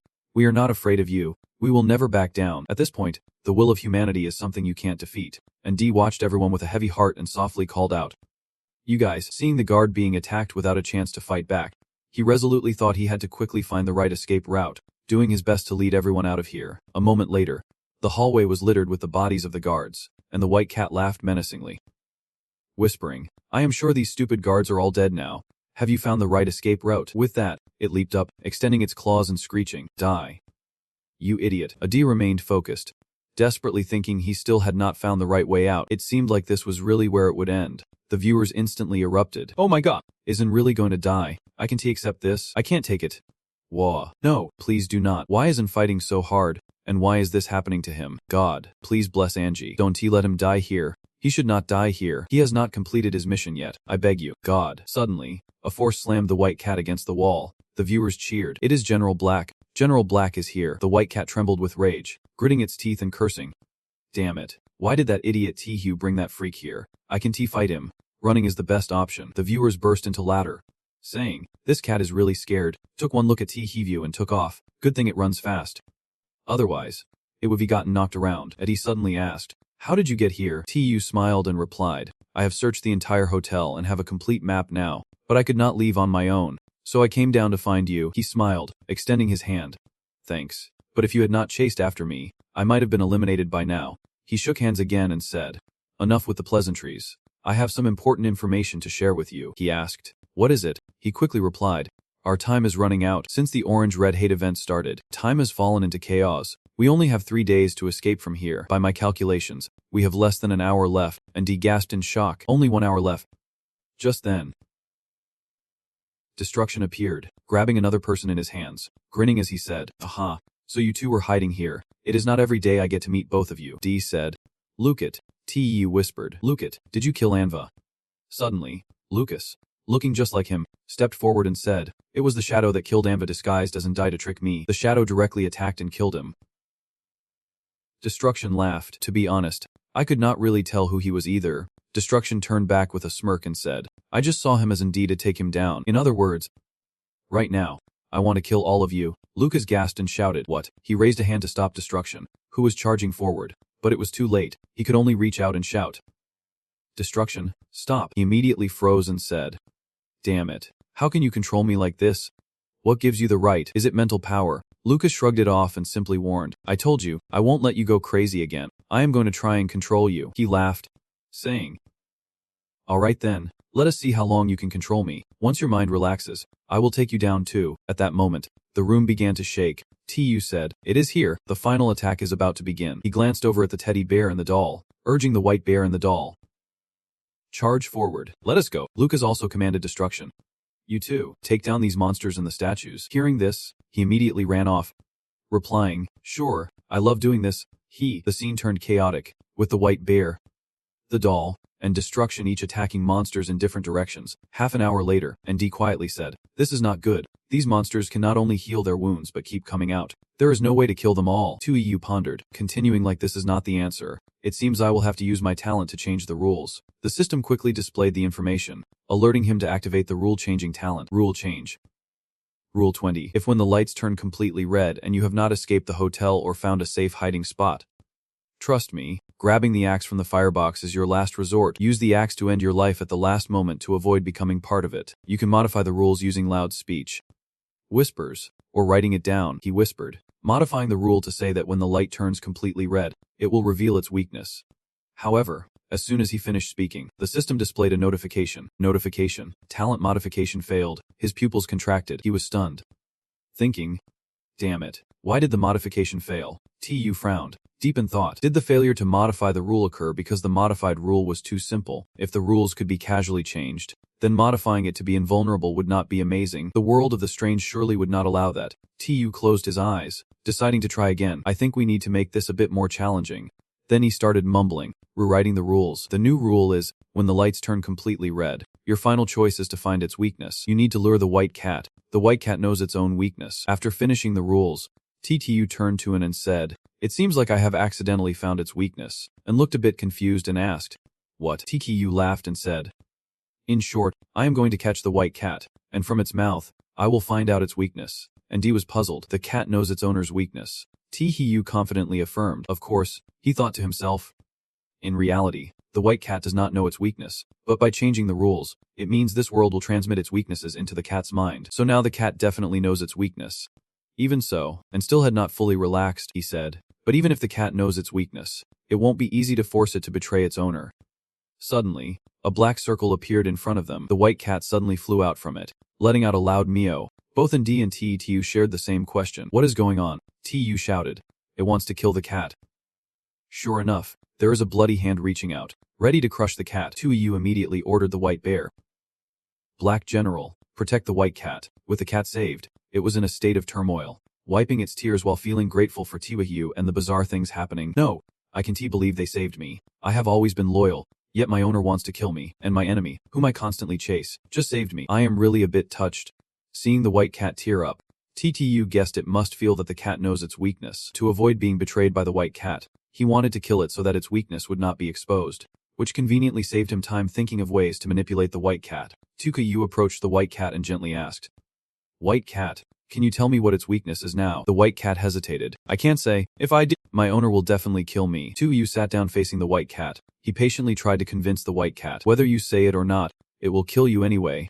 From the moment you learned this secret, it no longer trusts you. If you reveal its weakness to help us escape, not only can you save yourself, but you can also save your friend, the black cat. The white cat was silent, contemplating. It felt that Tihi's words made sense, so it nodded in agreement. All right, I will say it. Its weakness is the giant heart on the top floor. With its weakness in hand, Tu immediately called in and Lucas. Then, Lucas, let us hurry to the top floor. Both of them replied in unison. All right. Instantly, a black circle appeared. The white cat urged, hurry up and let me use my space warping powers to teleport you guys over there, or we won't make it in time. At the very top, just as the white cat said, a gigantic heart was waiting. The white cat pointed and said, look over there, that is its heart. Strike right at the center of that heart, and it will be finished, no saving it. The heart, seeing the white cat lead Tihi's group, hissed at it. Ha, you traitorous cat. You dare to bring them here, but it does not matter. Even if you find this place, you are no match for me. The white cat trembled, saying, it was you who doubted me first. I have been loyal to you, yet you have no evidence and want to kill me. I am only doing this to protect myself. I understand that I should not be afraid of the heart's threats. He, on the other hand, calmly provoked it. Whether we are your opponents or not, let us find out. After saying this, he told the white bear, the doll, and General Black to charge forward. As the three attacked together, the heart cursed them. You damn creatures, being freaks and still helping humanity. You are all traitors. I will kill every last one of you. This heart was definitely not easy to deal with. The wounds inflicted by General Black were healing quickly. And he, seeing this, worriedly exclaimed, its wounds are healing way too fast. If we keep this up, we will lose. Lucas remained calm, commanding the destructive shadow to perform a surgery that could precisely hit the heart. Destruction, this mission is on you. The destructive shadow grinned wickedly. I love missions like this. I will begrudgingly help you this time. With that, the destructive shadow rushed towards the heart with a precise stab. It thrust the scalpel right through the center of the heart. However, the heart remained unfazed. It laughed triumphantly, saying, "Ha! You have fallen into my trap." Just then, another heart suddenly appeared behind Tiu, and indeed, Ttu frowned and said, "Oh, it can replicate itself. That is the real one." The other heart suddenly flew towards Tihyu from behind. It screamed, "Die, you foolish creatures. You think you can defeat me? Don't dream during the day." "Ha!" Tihyu frowned, thinking, "Oh no, I just learned its weakness from the white cat, and I need to pull the white cat into this fight." The white cat knew its weakness. Its protective abilities would surely be nullified. If I get hit by that tentacle, it is game over for me. Just when things were looking dire, the black cat suddenly appeared.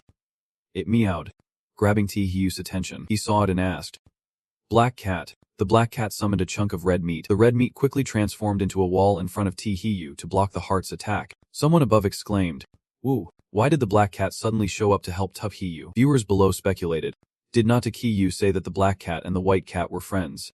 The black cat must have seen its buddy turn to the right path and made the same choice. The dark general swiftly unleashed a binding force on the heart. With the heart under control, Lucas's destructive shadow expertly wielded a scalpel, slicing deep into it. In an instant, the heart was cut up like a rag doll. The shadow of destruction scoffed, "You know what I hate the most? Being deceived. Next time, do not pull that stunt again." The heart lay flattened on the ground, whispering weakly, "No, please do not. Humanity deserves to perish." Finally, the storm subsided. Tyu smiled at the white cat and the black cat, saying, "Thank you. This time, I really appreciate all of you." The black cat replied, "No need to be polite. We just wanted to save ourselves too." The white cat earnestly told Tihyu, "If you do not defeat it, we will eventually die at its hands." After saying this, the black cat turned back, and Enchimuan looked towards a cloudy white door, saying, "The exit is over there. You can leave now." The system announced, "Congratulations, everyone. All participants have successfully resolved the orange-red event.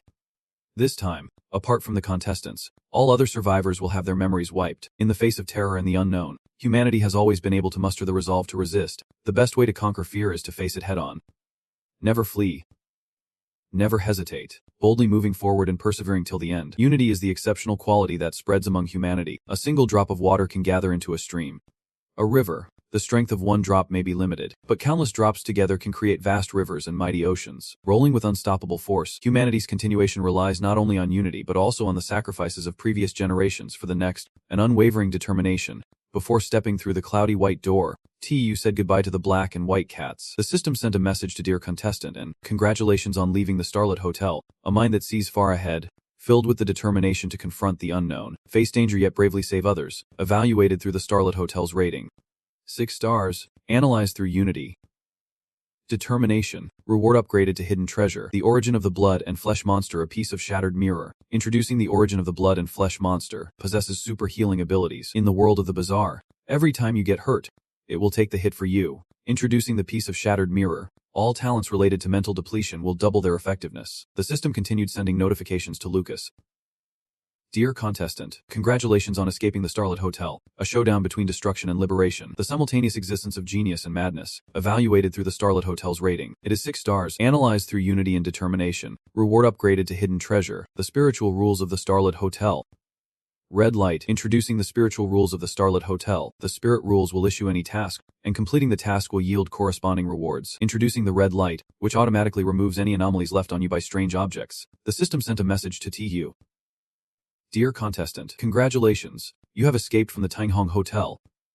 Bean, your unexpected actions make total sense. With your determination to turn the tides and a united spirit that won T back down, you have done it. The evaluation through the Tinghong Hotel round is set at 7 stars. Analyzing through unity, the determination to finish strong. The reward for leveling up includes the hidden prizes, White Cat Lucy and Black Cat Lucy. You gain a +3 to your bizarre resistance. Your current resistance stands at 23%. Introducing the proud and loyal White Cat Lucy. With razor-sharp claws and lightning-fast speed, she can teleport despite the spatial distortion over short distances. Meet the loyal and fast Black Cat Lucy. She can merge with White Cat Lucy to summon the Flesh and Blood monster. The Flesh and Blood monster possesses self-healing abilities that make it virtually immortal. After seeing the results, Tuhu smiles with joy. He reviews the results. With a 7-star rating, it turns out the evaluation level has been raised. No wonder this dungeon's difficulty is off the charts. But the white and black cats are handing out the rewards directly. I could not be happier. The system announces, congratulations to Tihiyu from Longquof, and D from Haiyan Quox, and Lucas from America for successfully completing the challenge. The 3 countries will be exempt from this round of the Strange Affairs rules.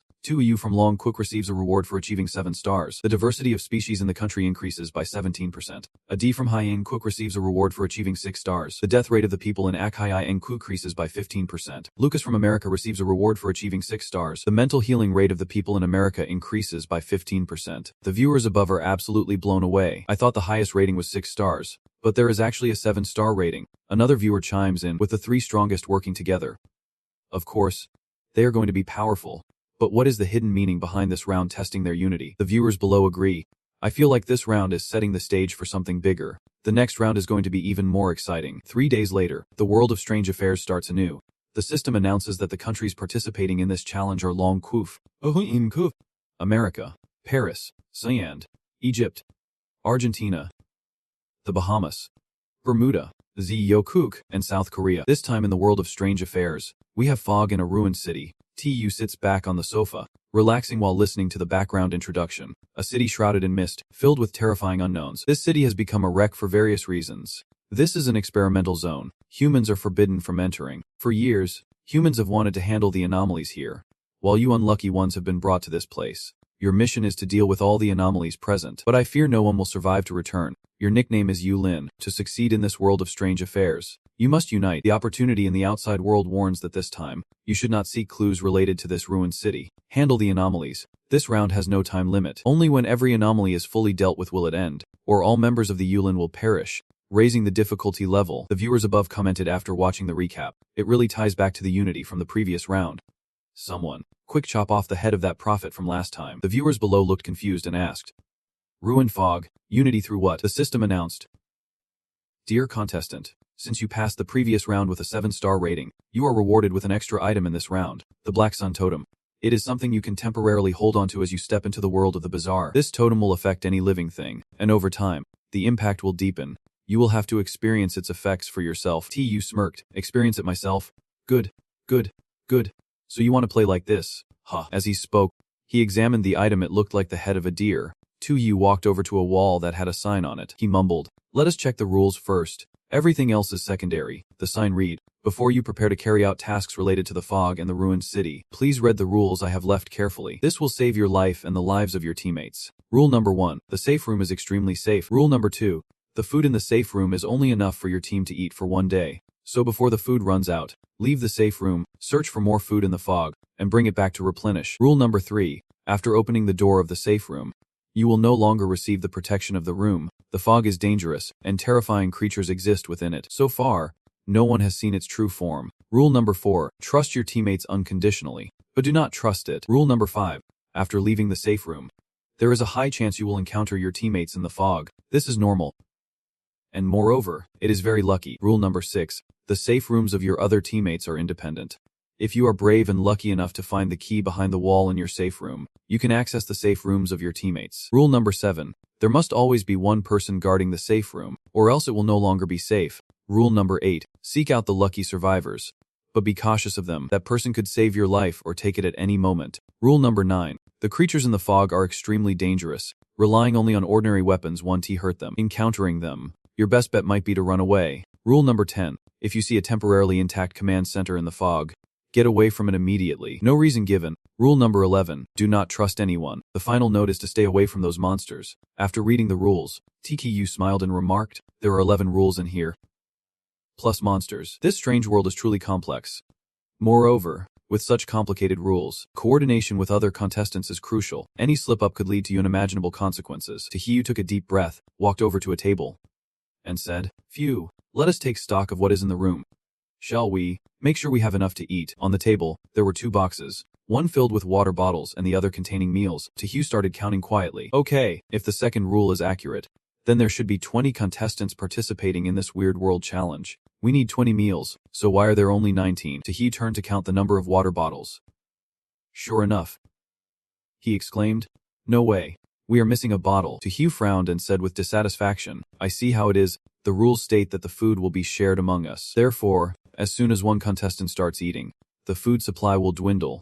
But I want to know which glutton rushed in and devoured everything first. A few minutes later, Tahiyu silently assessed the food. Noticing it had not decreased any further, it seems everyone is still holding on to a bit of sanity. After all, if one person takes something, it is called taking. If 2 or more join in, it is straight up stealing. Once the food fight starts, this stash won't last more than a day. But thinking long term, it would be wise to head out and find more food. Tahiyu turned back to the rule board, deep in thought. Now there is a problem. If I go out to find food, I will be breaking the second rule. The protection from my abilities will vanish. If I do not go, I won't be able to make use of my leadership skills. It is highly likely I won't achieve the maximum evaluation after clearing this round.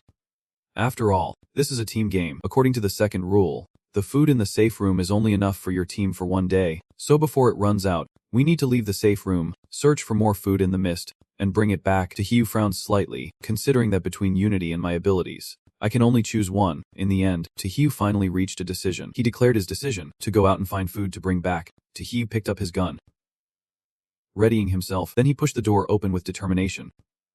He muttered, in this round, teamwork is key.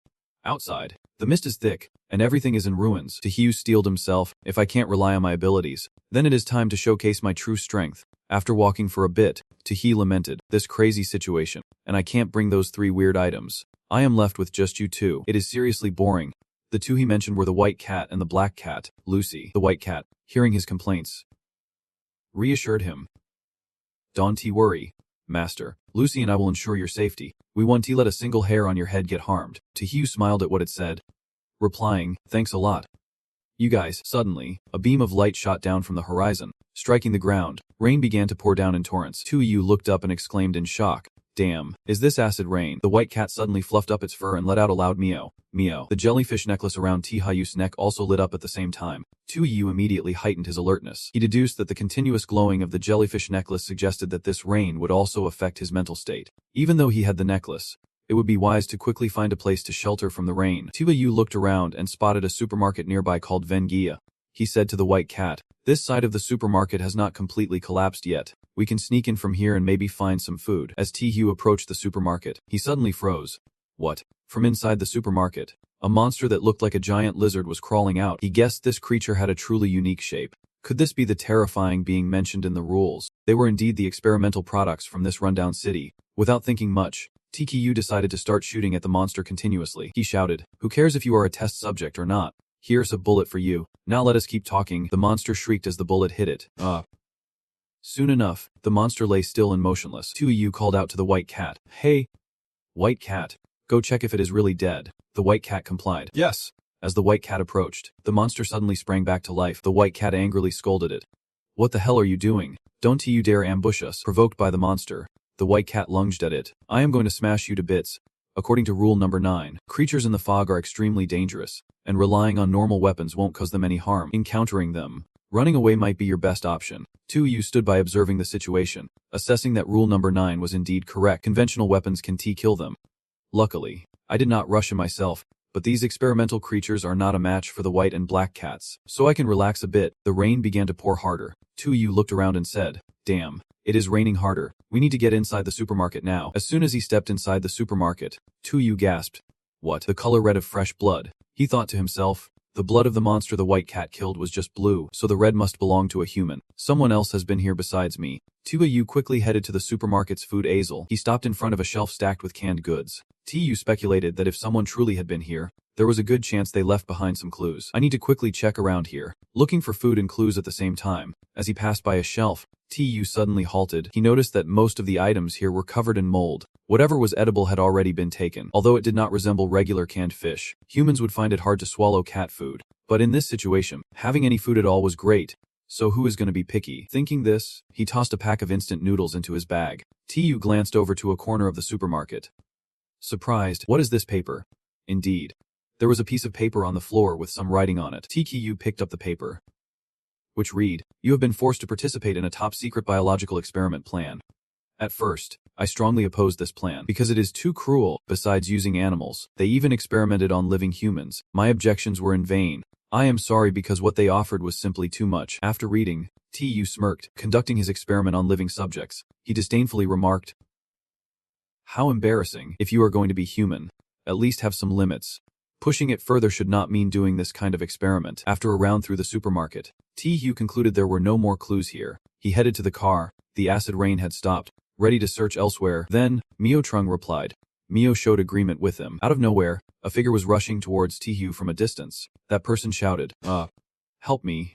Help me." Tu paused, thinking, what the hell? Is there someone else? Is it a contestant? The person in the black coat was running towards Tu, yelling, "Help me.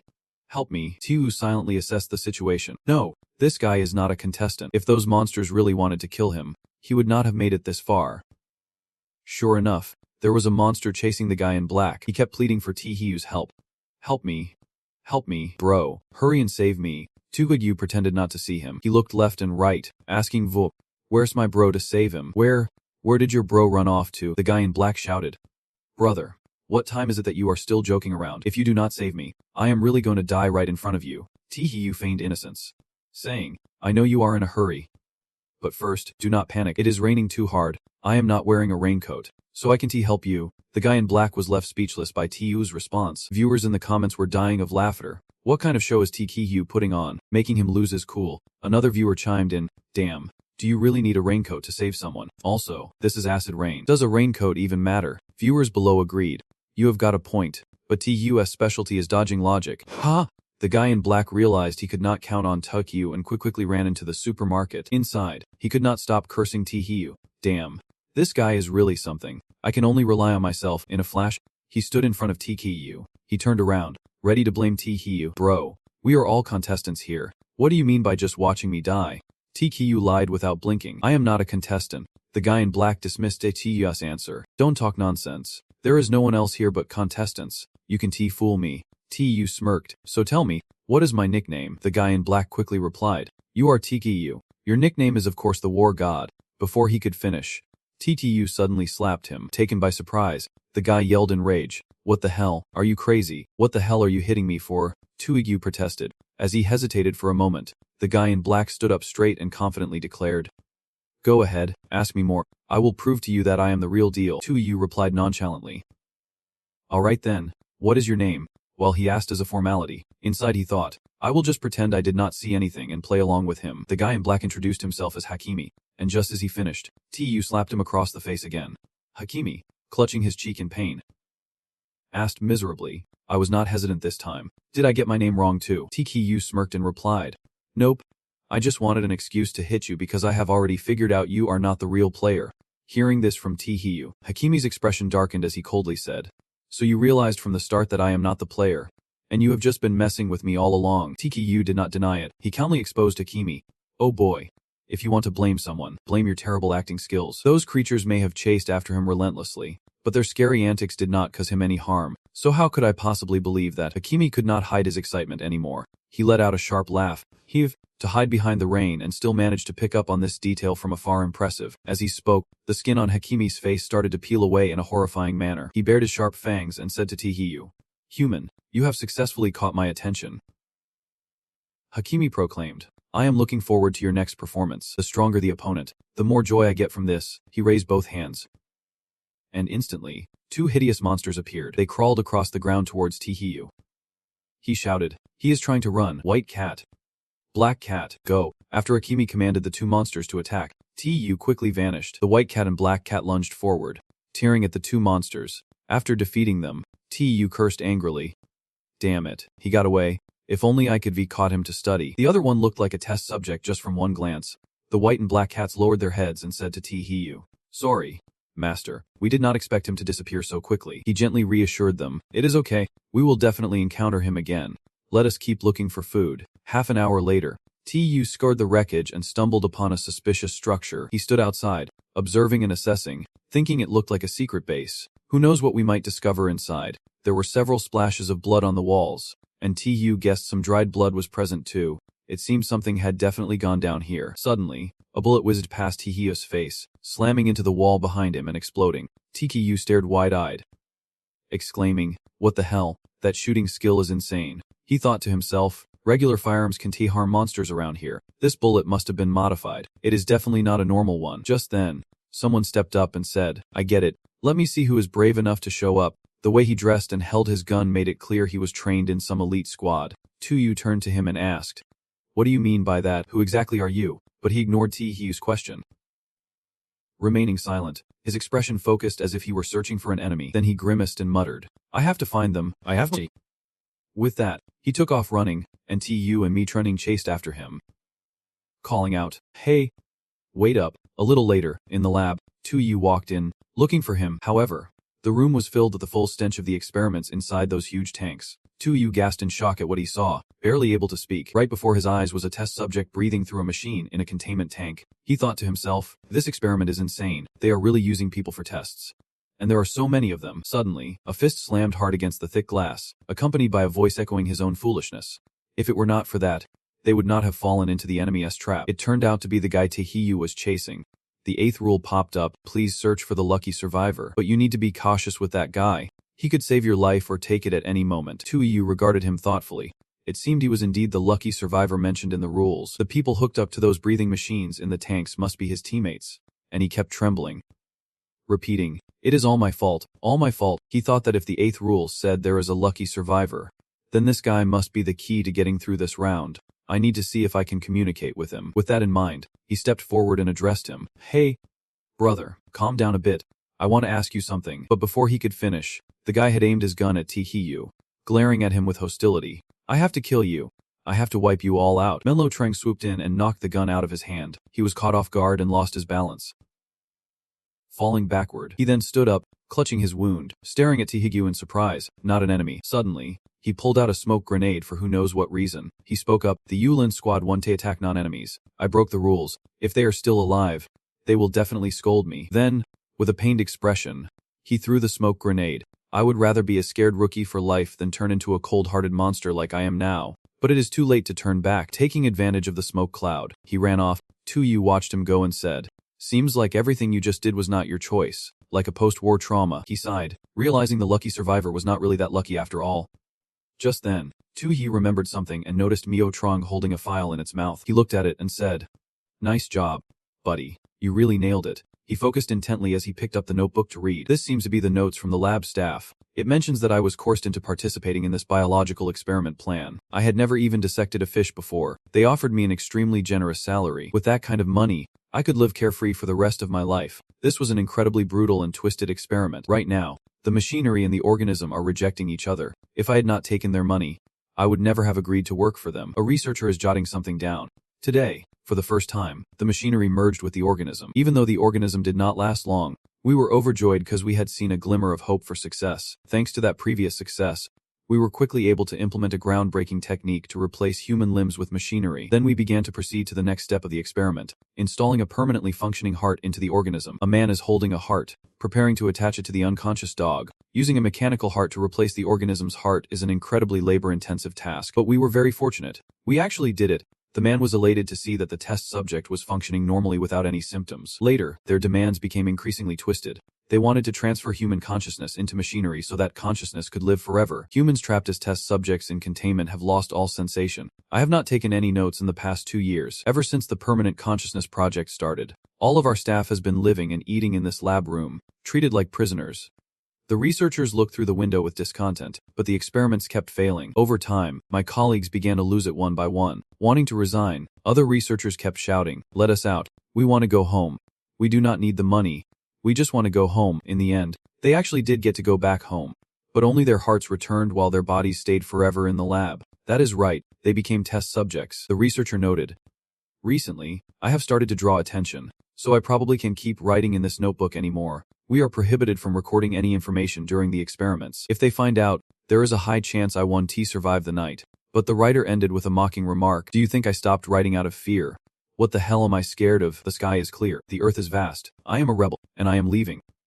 After that, the diary pages turned blank, devoid of any writing. Tahi looked at the diary and spoke up. I told you it would be a wild rebellion, did not I? Why is there nothing written on the back? Are you trying to test this veteran? Is there any veteran who can't handle this test? Suddenly, a voice rang out. Come on and catch me. You fools, I understand. Focus and listen to that voice. Then guess, it is a child's voice. Then that voice laughed mockingly. Why are you all so slow? You can't keep up with me. Can you? I am speeding up. I understand your suspicion. Why is there a child's voice here? A skirt and the sound of footsteps in the fog. It looks like a little girl is running. Indeed. There is a girl running, but she is a Long Kingdom contestant named Anchi. She is running and talking, not having any fun at all. Anchi, I want to play with a bunch of idiots. You are all too stupid. Tahi slowly approached her and spoke. Are you human? Anchi nodded at him and replied. Are you talking to me? Of course, I am human. Who are you? Why are you here? Tahi looked at her and answered. Before answering this question, I want to know why you are here. Anchi hesitantly scratched her face and said, I do not know either, but this dream is really interesting. I am so glad I can play with so many people. He thought to himself, a dream. Could she be a contestant? But too young to think everything here is just a dream. How has she survived until now and ended up in my space? He fell silent, deep in thought. Rule 5 states that you might meet other teammates. Rule 6 says, find the key that can connect the two spaces. Rule 5 appeared, and after leaving the safe room, you are likely to meet teammates in the fog. This is quite normal. Moreover, it is a very lucky thing. Rule 6 also states that the safe rooms of your teammates are independent. If you are brave enough and lucky to find the key behind the wall in the safe room, you can reach the safe room of other teammates. Tahi wondered, if these two rules are true, then it really is possible to move between spaces. But how could such a young girl find the key so quickly? Something hook-shaped was coming straight towards her, flying right on Anchi. She remained clueless about what was happening. Tahi shouted in panic. White cat, hurry and save her. The white cat flew like lightning. Suddenly, time froze, and from Anchi's body, a girl flew out. Then she fiercely grabbed that hook-shaped tail and tore it apart. Anchi hated bad people the most, daring to ambush her. Looks like you are asking for it. Tahi was stunned. He was surprised by the girl's action. Whoa, that was brutal. No wonder those monsters were chasing after her. She even thought it was a game. Anchi scoffed at the pile of broken tails. Standing defiantly, you wicked folks, you can't harm me. My sister will protect me. I get why the girl is curious. That sister you mentioned, is she your sister? Anchi's face fell as she replied. Yeah, I am really bored by myself, so I often imagine having a sister to play with. That sister Anchi, she is someone I created in my mind. She always protects me in my dreams. TKU thought to herself. Just now, Anchi really did kill that monster, proving she actually exists. Could it be that Anchi's talent is making her imagination come to life? If that is the case, then for her to see this strange world as a dream. Of course, she can freely move between spaces. Anchi's growling stomach broke the moment, and he chuckled before asking her, Are you hungry? Anchi rubbed her belly and nodded. Yes. After that, he carried Anchi on his back. Tihu smiled gently and said, Let us go find something to eat. And while we are at it, I will look for a pair of shoes for you. Anchi joyfully swung her hands and legs, saying, Thank you. Meanwhile, Adi had picked up a gun and was cautiously stepping out of the safe room in search of food. He gripped the gun tightly, his eyes scanning the area as he took slow, careful steps. Suddenly, a thick fog surrounded him, and Dai exclaimed, Damn it. The fog thickened, obscuring his vision, and he could not tell where the path ahead led. With a serious expression, he thought, plus the frog balloon was broken. In a place as dangerous as this, without the frog balloon to shield him from strange things, he could not relax at all. Something was approaching behind and Dai. He sensed it, gritting his teeth with a worried expression. Then Indi turned and fired a shot into the chest of the strange creature. Sparks flying. He quickly hugged the gun and left without looking back at the motionless creature on the ground. A voice rang out. You fools, you are all idiots. Anchi suddenly appeared, holding a cup and shouting, You want to steal the shoes that Tikayu gave me? Take that. Adi stared in surprise at her being here. Why is a little girl mentioning my name? Adi aimed his gun at Anchi, his face full of menace as he asked, Who are you? How do you know? T2 Hiyu. Viewers began to comment one after another. Adi is really cautious. The little girl was also on guard. Perhaps he was starting to suspect. Just like T Hiyu. How could he believe that a girl could find the key to space travel? She calmly looked at Adi and replied, My name is Anchi. I was just with T Hiyu, but I do not know why we got separated. Do you know T Hiyu? Are you his friend? Adi nodded seriously. I am his friend. But how can you prove that you know him? Anchi watched him still aiming the gun at her as she replied, Tkiyu taught me to say something. If I say it, you will believe me. Don't misuse the contaminated source. Adi thought about how this was something only he and TTU had discussed in private in the real world. It seems I can trust her. Then Adi politely bowed his head in apology to Anchi. Earlier, you were really careful, so I apologize. Also, if you managed to get here from Tihua's place, can you take me to meet him? She looked up at him and said this is her dream. She can only decide where to go on her own. If you want to find Tihu, you need to find the key. That is also what Tihu told me, and Dee pondered deeply. So it turns out the girl did not get here thanks to the key but through some other means. What exactly that is, I do not know, but she must have some kind of special gift. Then, and Dee knelt down, holding Enchi's hand in one hand and a gun in the other, smiling as she said, "Alright, I won't ask you to take me to find Tihu anymore. Can you come with me to find the key?" The girl smiled and replied, "Of course. I can. Let us go right now." While Onenchi and Ndi were out looking for the key, Lucas was in the safe room, seething as he noticed the food disappearing fast, and part of his gun was also broken. In the safe room of Lucas's space, he stood in a panic, staring at the damaged guns.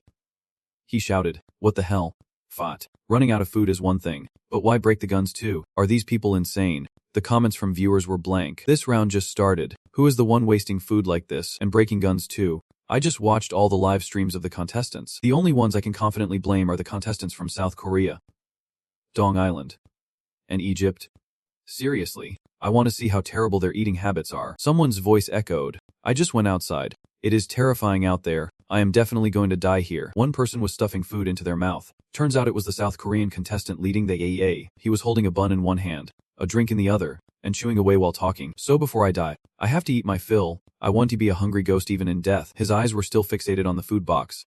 The contestant from Vikilo was smashing things while talking and wielding his gun. "I can't escape from here, so I will just destroy the weapons to see how you all plan to get out. Damn it. Damn it." Viewers were outraged by this dirty act, his selfishness. Oh my god. Do these guys have sewage water for brains? This despicable, shameless behavior is just ridiculous. Honestly, do they even have brains? Viewers focused on the Egyptian contestant named Nepthi, who was quietly eating. How could this beauty be involved in such brainless actions? Is she scared or something? She has not said a word. She must be terrified to act like this. You can empathize, but if you empathize with everything, you are only hurting yourself. After that, besides TEU, and D, Onenchi, and Lucas, everyone else was scrambling in line for food. The food in the safe room quickly disappeared. The food containers were all empty and abandoned. The next day, aside from Ting Athesit and Dunenthai Igia, the other contestants went out to search for food, including Nepthi. She calmly turned around and walked away. Viewers commented, "I thought after last night's events everyone would stay in the safe room.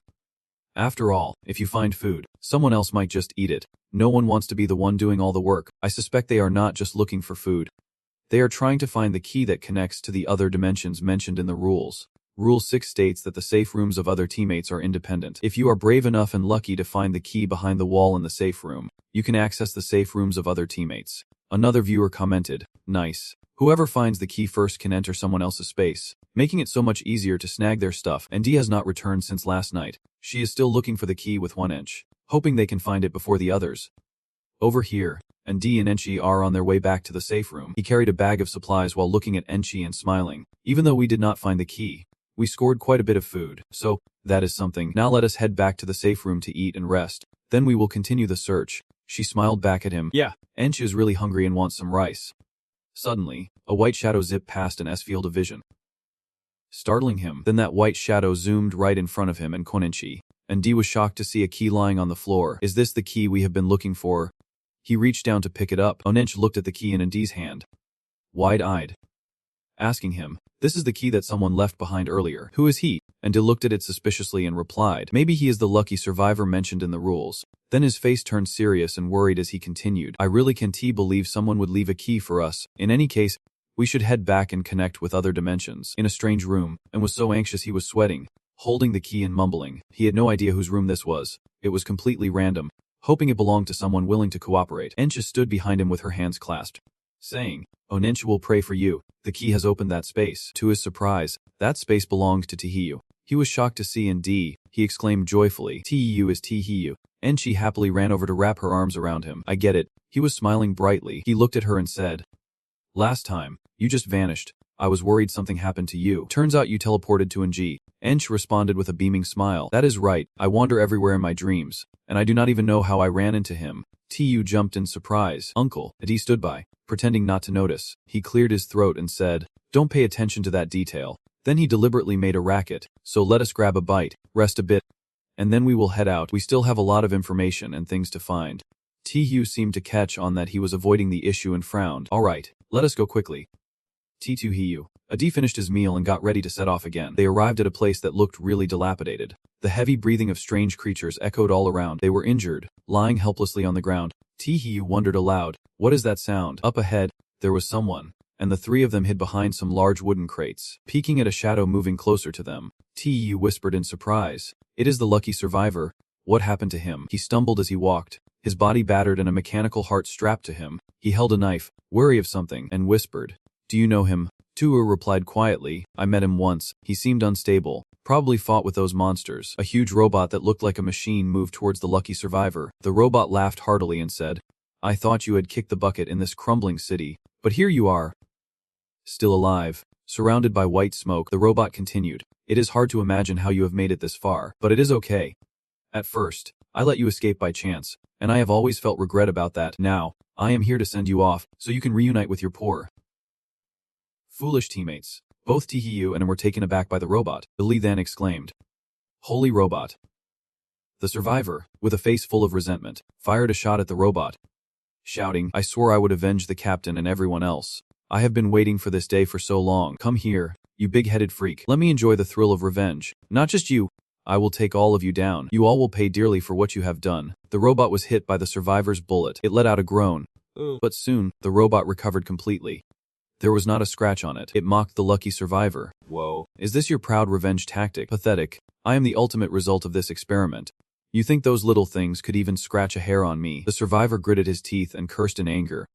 Damn it. Even the upgraded bullets can't take it down. On this side, T-Hugh discussed with N. Looks like this robot is the final product of the experiment, capable of merging human and machine with permanent awareness, and suggested his idea to Hugh. The lucky survivor probably has other secrets. I feel that at this crucial moment, I could help him. T-Hugh shares the same view as NJ. He says, I was thinking the same thing. Meanwhile, the lucky survivor is struggling against the robot. He screams in desperation. You think you are so tough? Stop dreaming. I will show you the real power difference between us. The robot lifts its foot, ready to stomp the lucky survivor flat like an ant. It laughs gleefully. Ha! There you are. You remind me of those clueless rescue teams saving another fool just like you. Still grinning like an idiot. The lucky survivor is now completely drained, unable to move. He bitterly says, I won't let you insult my teammates. Seeing the dire situation of the lucky survivor, Yu quickly orders Mo Trung, go save the lucky survivor now. The lucky survivor suddenly smirks with cunning. Ha! You fell for it. With that, he suddenly sits up, pulls the trigger, and boldly declares, in the dictionary of Team Wu-Lin, the words coward and fear of death never exist. You think you can win, but you have already fallen into my trap. I have prepared everything for you. Come here and feel the flames of fury in the explosion feast. The robot realizes the danger too late. Suddenly, a deafening explosion erupts, smoke rising like a mushroom cloud. Yu and D, even though they hid in a safe spot, are still affected. Tu tightly hugs Anench to protect her, covering his face with one hand. He gasps in shock. Oh my gosh, did he just blow himself up? After the explosion, the battleground where the lucky survivor fought the robot is now just a black hole, surrounded by debris. Tu turns to instruct Anenchi. Onenchi, stay put. Do not run around. We will check things out over there. Ench obediently replies. Yes, I will listen to you. I understand. Mo Trenting approaches him, meowing apologetically. Sorry, I could not fulfill my order to rescue the survivor. Tu shakes his head at the white cat. You can be blamed. It was his choice. Suddenly, the robot wakes up and laughs loudly. Ha! You fool. The robot has the ability to regenerate. Everything you did was like a grasshopper trying to kick a truck. You lose your life. I only lose a body. This price means nothing to me. Tu and D both stare in shock. Thinking, is he still alive? Tu quickly smirks wickedly, saying excitedly, oh, this guy is still talking tough, even with just a head left. It shows that the head is the key part of the experiment. Ange, standing beside him, analyzes that the machine's heart only provides power and energy. The commands must come from the head. Maybe we should have our strange artifact open its head to study its structure. The robot lies still, listening to the two discuss, trembling inside. What? You want to study my head? The white cat was perfectly in sync with Tihiyu. It let out a sharp meow and raised its claws, ready to wait for the command to slice Robbo's head from Tihiyu. Rob silently lamented. Damn it. This is really bizarre. Even if my head could survive the explosion, it would not take the strange creature. Rob stammered, pleading with me to understand not to open his head. Please, I beg you, whatever you want to know, just ask, and I will spill everything. I understand. Smiling.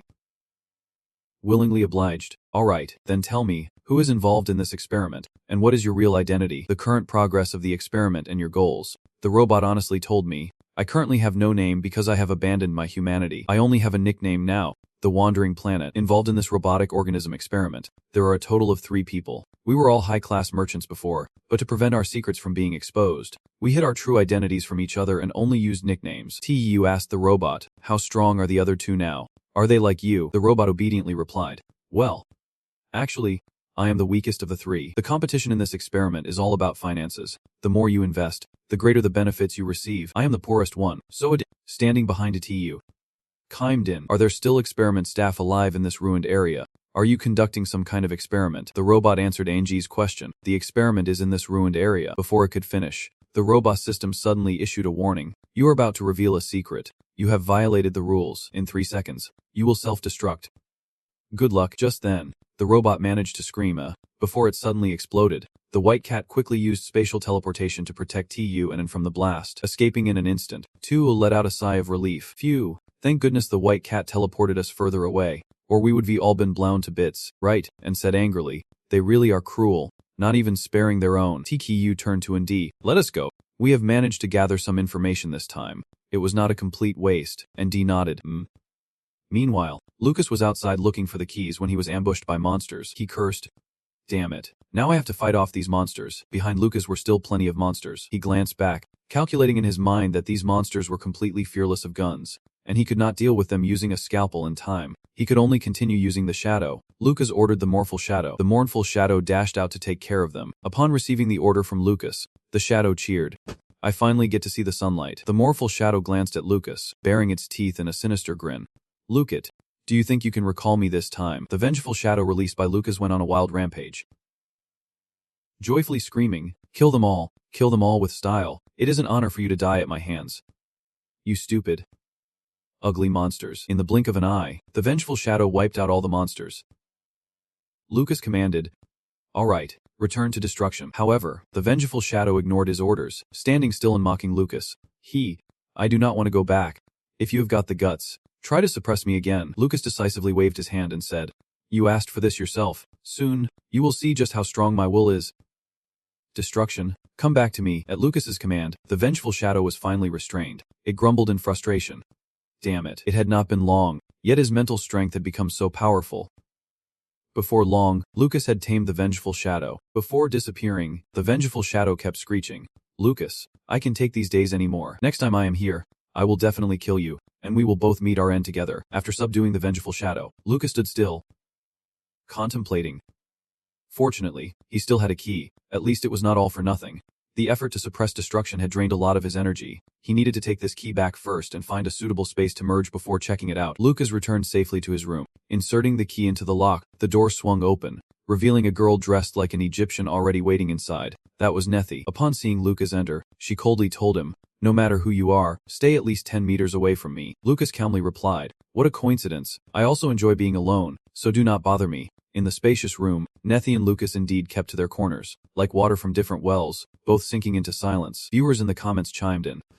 These two are really something. They merge but do not even seem like. Let us just ignore each other. Another viewer added, this beautiful girl is too cold. It would be nice if she could smile. Viewers below urged, stop thinking about that.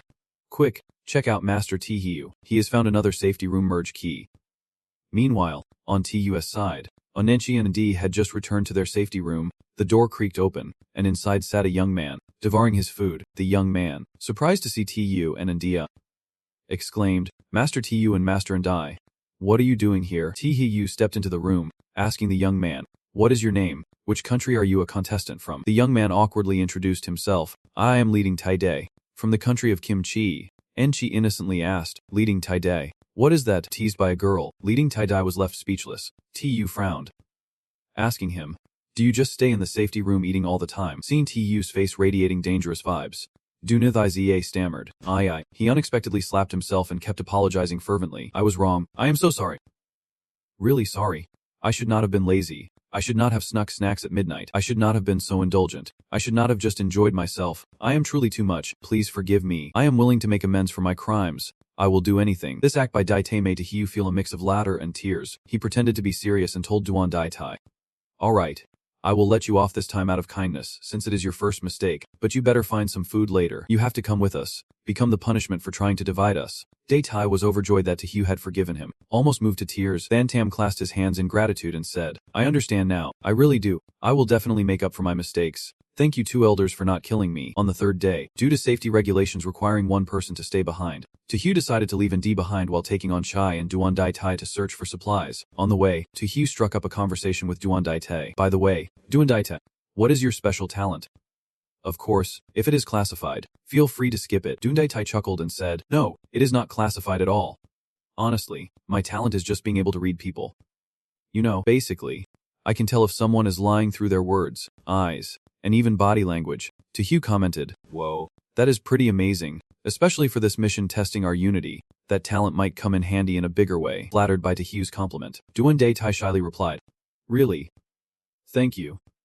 Thank you." Deep down, Duan Daite felt his confidence and sense of belonging growing. For the first time, he felt validated and praised by someone else, and he was determined to perform well and not embarrass the Kimchi Kingdom. Suddenly, from behind, a monstrous hand reached out to grab him. Daite screamed, A monster. Anchi's sister reacted swiftly, turning around and kicking the monster. The beast was injured by her blow, and its blood splattered across Daite's face. Still frozen in fear, he quickly wiped the blood off his face and asked Anchi, "What was that?" Anchi introduced her sister to Duan Daite. "This is my sister, Anka. She will protect us." Duan Daite, feeling touched, asked, "You all accepted me so quickly?" Chi smiled warmly and confirmed, "Of course, we are working together. Are not we friends now?" Duan Daite, a bit embarrassed, replied, "You have no idea how much trouble the Kim Kingdom has caused in the past, right?"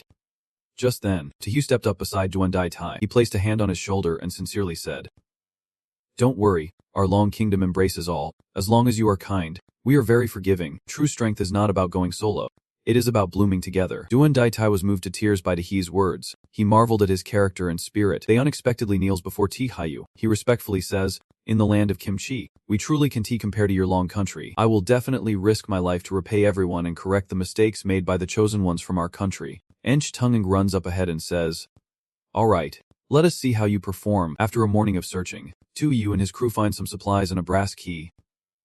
Tico understands. "Hello, and V. Lee, we are back." He said he harvested quite a bit. "Let me help you all. Let us arrange the supplies." T uses that key to merge with a selected space. "Let us see who it is this time." So he uses the new key for the harvest. They see it 3 amidst the chaotic mess, half eaten, half thrown away.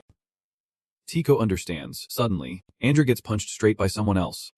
At 3, "Why are you being more unreasonable than me? I only ate until I was full. You directly half eat and half throw it away. That is just wasteful." He is furious, finally realizing why food disappears so happily. "It is all thanks to you." A 3 is stunned and clueless. Is he trying to throw his life away? "You dare hit me." He raises his voice. "So you are the Mott. Huh. Wasting food and still acting all high and mighty. Your so-called great nation has nothing good to offer." He is seeing red now. "You do not get to insult our magnificent nation." At that moment, Hyu overheard everything a 3 said. "You are really getting on my nerves, so do not waste your breath on him." He commands his beloved cat, Buck Miyu, "Go tie that loser up and give him a beating for me." Buck Miyu replies, "Meow meow." "Yes, master." The little cat is on a mission, using its whip to tie up the at 3 loser. "Stupid long coup. I see you are planning murder. I have to expose you. I want the whole world to see your true face." Yet, he just endures every scratch and claw from Butch Miyu. He screams, "If you have got the guts, go ahead and kill me. I want to let you off the hook anyway." "I get it, Long Quoof, you miserable piece of trash." Andrew whispers in my ear, "I understand. I just feel something soft about him. He keeps taunting us, almost like he is begging us to kill him." "You recognize that too, right? It is really strange. Might have something to do with a genius like him." Andrew insists, "So let us not kill him. Just tie him up and see how he holds up without food or water." I agree. That is a good idea." On the 4th day, the safety room in Bermuda is Ivan. He is a bit shy, saying hello to everyone. Lucas's safety room just got another addition, Ivanov from Bermuda. When Lucas went out to gather supplies, Ivanov felt Nef's gaze was really strange, so he chose to follow Lucas. Ivanov urges, "Hey, wait for me. I want to go out and gather supplies with you." The two of them, shrouded in thick fog, do not know how long they have walked, stopping in front of a ruined church. Lucas asks, "You want to go inside?" He thinks this church seems unfamiliar. There might be clues inside. Ivan replies, I feel like we should not just wander in. Who knows what is inside? Just as they are about to step in, they suddenly see a strange monster charging at them. It has 4 legs but moves pretty quickly. Ivan's terrified of the monster. There are too many of them. Lucas tries to fight them off, and the more he fights, the more shocked he becomes. Beekman knew Lucas was strong, but he did not expect him to be this powerful. He agreed to bring him along. Is this really Lucas? Could it be that Grayson is influencing him this time? A great friendship, the power to save. Lucas says, "Follow me. Stay close, and you will be safe. If you wander off on your own, I won't be responsible for you." So, they step into the church, and in front of them lies the path to salvation, hidden within the box. He wondered, what is inside that box? At that moment, he saw a dusty notebook glowing red from the dim light reflection. He felt a rush of excitement, thinking, this is amazing. Usually, these notebooks contain important stuff. I need to check it out right now. Suddenly, it flew open, revealing that the contents detailed a prop obtained from activating a previous version, the spiritual rules of the Crimson Lodge, along with a mission to kill a teammate, explaining that it would bring salvation and absolute equality. Only Lucas could see it. He thought, absolute equality, killing a teammate. I should not worry about what destruction might unfold.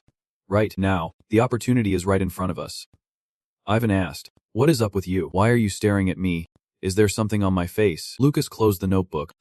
Nothing. I just feel like having a teammate is not such a bad thing. He reflected on some things he could not tackle alone. Come on, let us go. We should take this notebook back and share the news with the others. Okay. He replied, good grief, Lucas is really acting like a different person. I think we have reason to trust him. Just wait for that image of destruction to show up again. Lucas can rely on his unwavering mental strength to conquer it. Meanwhile, Lucas and Ivano also found the notebook. Tu took Inenchi to lead the IZ outside to gather supplies, leaving Indi safe in the room. Inside, Tenny Ethif lay bruised on the ground, while Indi stood nearby, using her gifted abilities with a thought. TKU and I both feel something's off this time. Let us take advantage of the calm and see if we can influence this kid's future for clues. After using her abilities, his eyes widened as he cursed silently. Damn it, I can't see any future for this kid at all. No matter what I do, his future is just a blur. Could it be that his gift is to prevent me from investigating? Suddenly, a door appeared in front of him. He looked inside and whispered in surprise, there is someone new. 3 new figures quickly appeared before him. Annin's candidate is Obama, he exclaimed upon seeing an is the big boss from the Grey Land, the competitor from P. Inga TX excitedly chimed in, oh my god, it really is Eng, I am so lucky. And there is someone else whose identity is unclear behind them. Seeing their enthusiasm, and D smiled and greeted them. Hello, everyone. Obama extended his hand with a smile, saying, big guy, we have admired you for a long time. It would be an honor to shake your hand. Inga TV was even more dramatic, rubbing his hands together and chiming in, I want to hold hands too. And after this, I will never wash my hands again, just drop them right into the coffin. Suddenly, an unknown voice from behind them chimed in, you two still dare to shake hands with him? Aren't you afraid he will kill you? The 2 of them turned around at his words, and he pointed towards the bound Teng Echi on the floor and continued, Don T, you see the candidate tied up over there. Before coming here, this room had only him and Ng. Who could have tied him up? Do I really need to spell it out? Plus, looking at the size of this safe room, there is surely more than just the 2 of them. The guy tied up over there. It is possible that all the others have been killed by Ndi already. Hearing this, Engatigik showed his disagreement and responded, what are you talking about? Why would Ndi kill another candidate? Bama also stepped in to defend. Exactly. I have watched the livestream and never seen him harm anyone. He is a good guy. Eng also chimed in with a little explanation. I have not killed anyone. This guy is tied up for a reason. He was cut off before he could finish speaking. Stop making excuses. The truth is we saw you harm another candidate. We would never risk trusting you. A D being accused is not worth explaining anymore. He turned away and said, you are being too one-sided. I am starting to doubt your motives. How about I predict a situation for you? Hearing this, the other guy got angry, thinking, why is he jumping to conclusions without reasoning? Unable to argue back, he began to urge the 2 beside him. Now that Ndi is starting to predict, it is the perfect chance for us to strike first. You two, go for it. But they both hesitated and said, you want us to go after Ndi? We can handle that. That isn't we are talking about. We are basically no match for him. And he does not seem like someone who would harm his own kind. Hearing this, the guy slapped each of them and angrily said, you useless fools, don't forget who saved your lives. Without me, you would have been dead long ago, swallowed by those creepy creatures. And now you dare to doubt me. Ninga DC covered his face and replied, yes, you saved us, but how can we lay a hand on and we can T? Hearing this, he grew even angrier and said, what are you afraid of? Can 3 of us take on one? And do not forget, rule number 11 states not to trust anyone. And Dai is just a facade. Are you waiting for him to come and kill you instead of taking him out? At this moment, and also chimed in, stop pretending. I have figured out your identity already. You are basically not a candidate. Hearing him say this, he dropped the act and said, You recognize me that quickly? These two idiots. What a waste of time. He added, But so what if I have been recognized? You think you can escape from here? As he spoke, his form revealed itself, and behind that facade was a robot with something glowing red right on its chest. He said, No, there is no way out of here. You can't escape. You will all die here. Not a single soul will survive. The thing strapped to his chest was a bomb. But before it could go off, and managed to use the original monster's flesh and blood to shield himself. System notification. You have used the original monster flesh item. Introduction to effects. It harnesses the immortal self-healing power from the story's replica. All the damage you sustain will be absorbed by it. He quickly pushed the other two aside, calling out to be careful. No one knows what happened after the explosion. That guy suddenly vanished. Tinny Ethaseat felt the flames scorching his rear. His backside was exposed, and he complained, My butt is on fire. My butt is on fire. Meanwhile, over there, Obama anxiously asked Hanani, "And big guy, are you okay?" He replied, "Ivan." Ingati beside him emotionally said, "Thank goodness. Big guy, as long as you were okay. If we got you killed, we would not be able to show our faces again." At this moment, Andy looked back at his shattered item, feeling regretful, thinking, what a pity, I have lost a monster flesh. I need to use it carefully next time. This was my rare protective card. Viewers also left comments, and D is so great, willingly using his precious stuff to help two strangers. Another viewer expressed gratitude.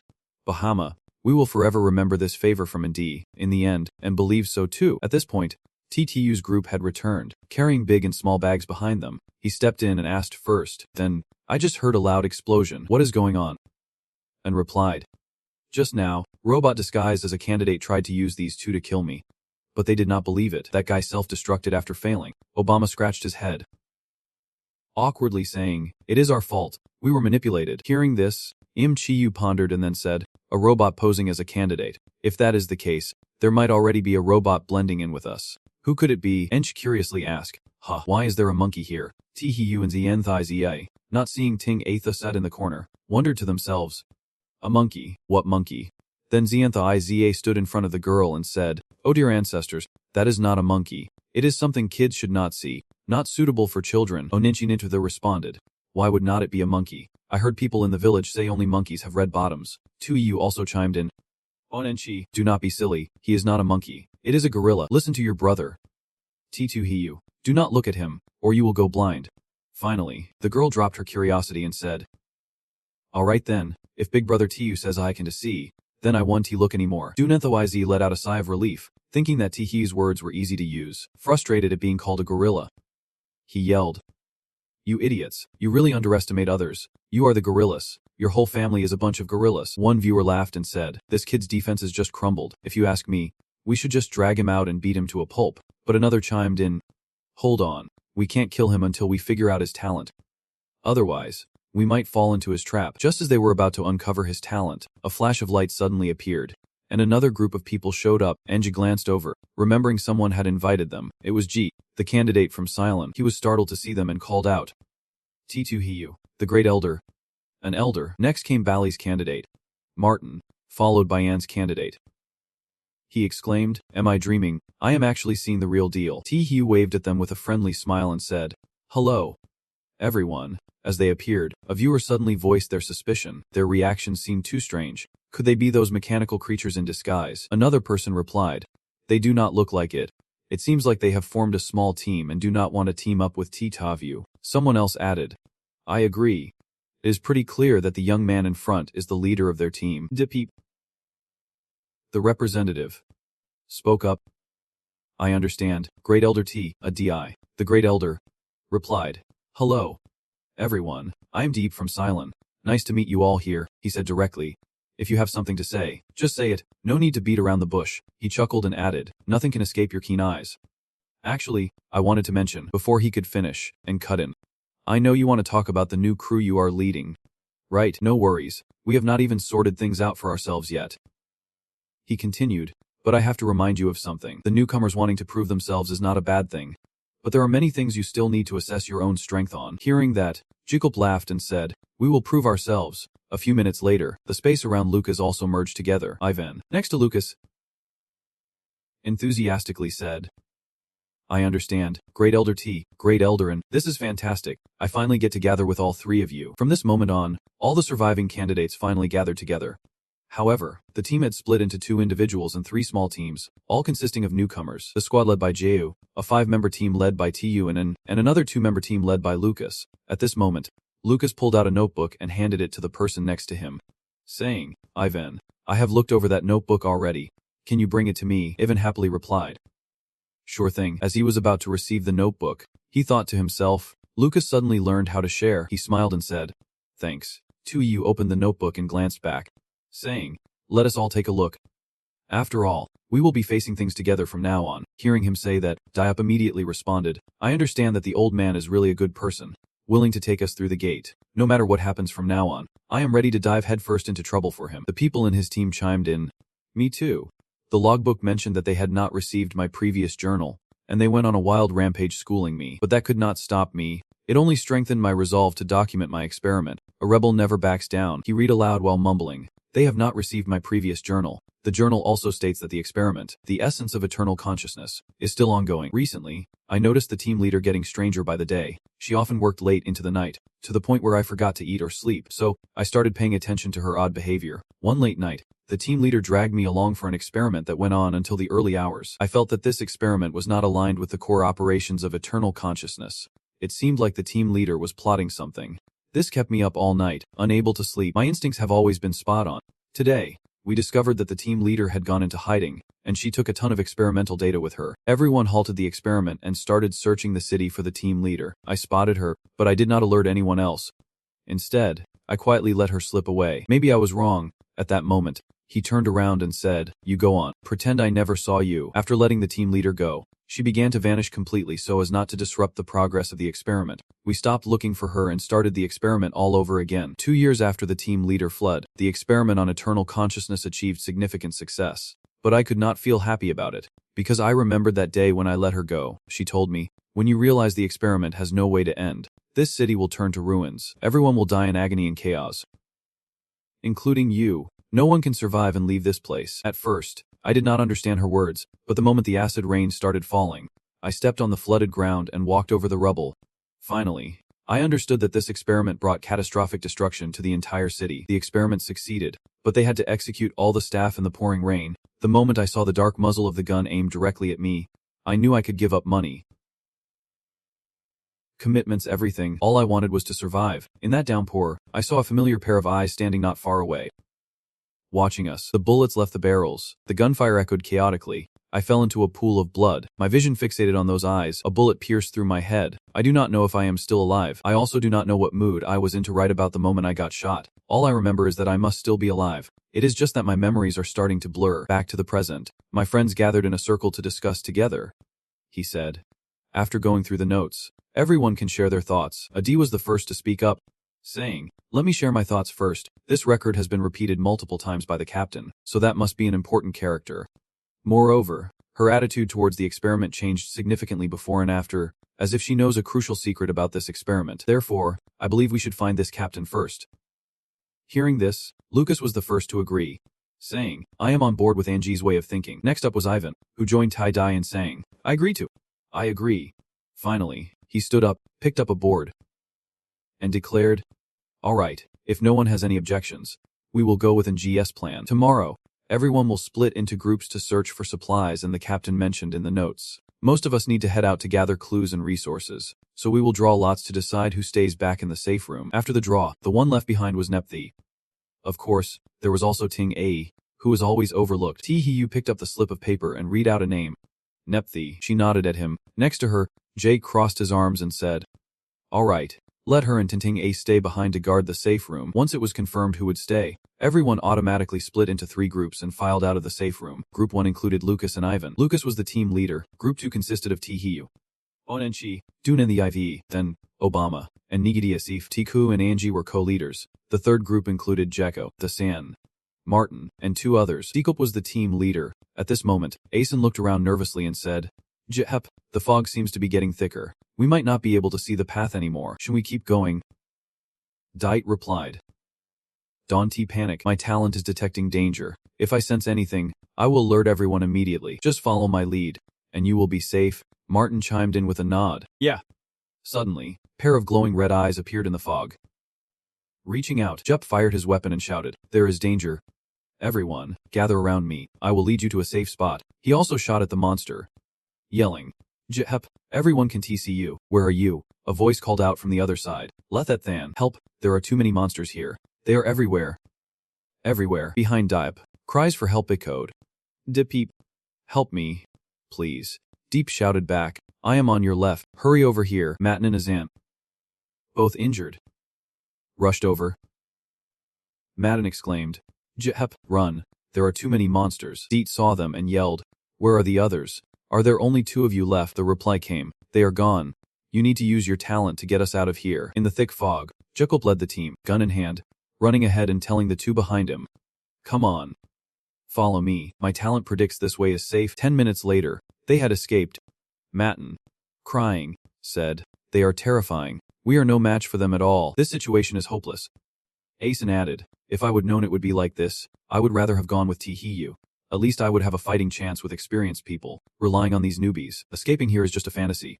Hearing their complaints, Japo grabbed Asen by the collar, furious, and said, "Shut up. At first, when I suggested everyone voluntarily follow me, why are you all complaining to me now? Those 2 are already dead. Do you really think following me means the elder can survive? Are you guys out of your minds? Still underestimating how brutal this strange world is?" Asen wanted to say more, but Dio stood up and interrupted them. "Enough already. Stop talking. You have made your choice. Either keep going with me or head back the way you came. Don't kid yourselves about proving your worth." Finally, Martin said to Diop, "Thank you for saving us, but we have decided to head back to safety."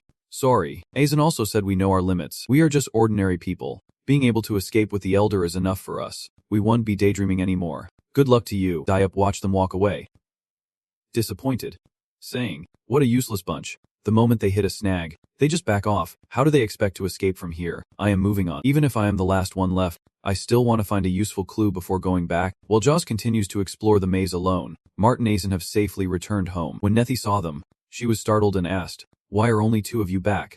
Where are the others?" Martin replied that Jaws let us return first, and we had to obey orders. Asen awkwardly added, "Yeah, Ma and I are heading back for another mission." Hearing this, Nethi said, "Is that so? Then hurry inside." As they stepped inside, Martin turned and said, "It feels so good to be back in a safe room. We can finally relax for a bit." Asan added that he hoped Diop would make it back safely too. No matter what, he did save us.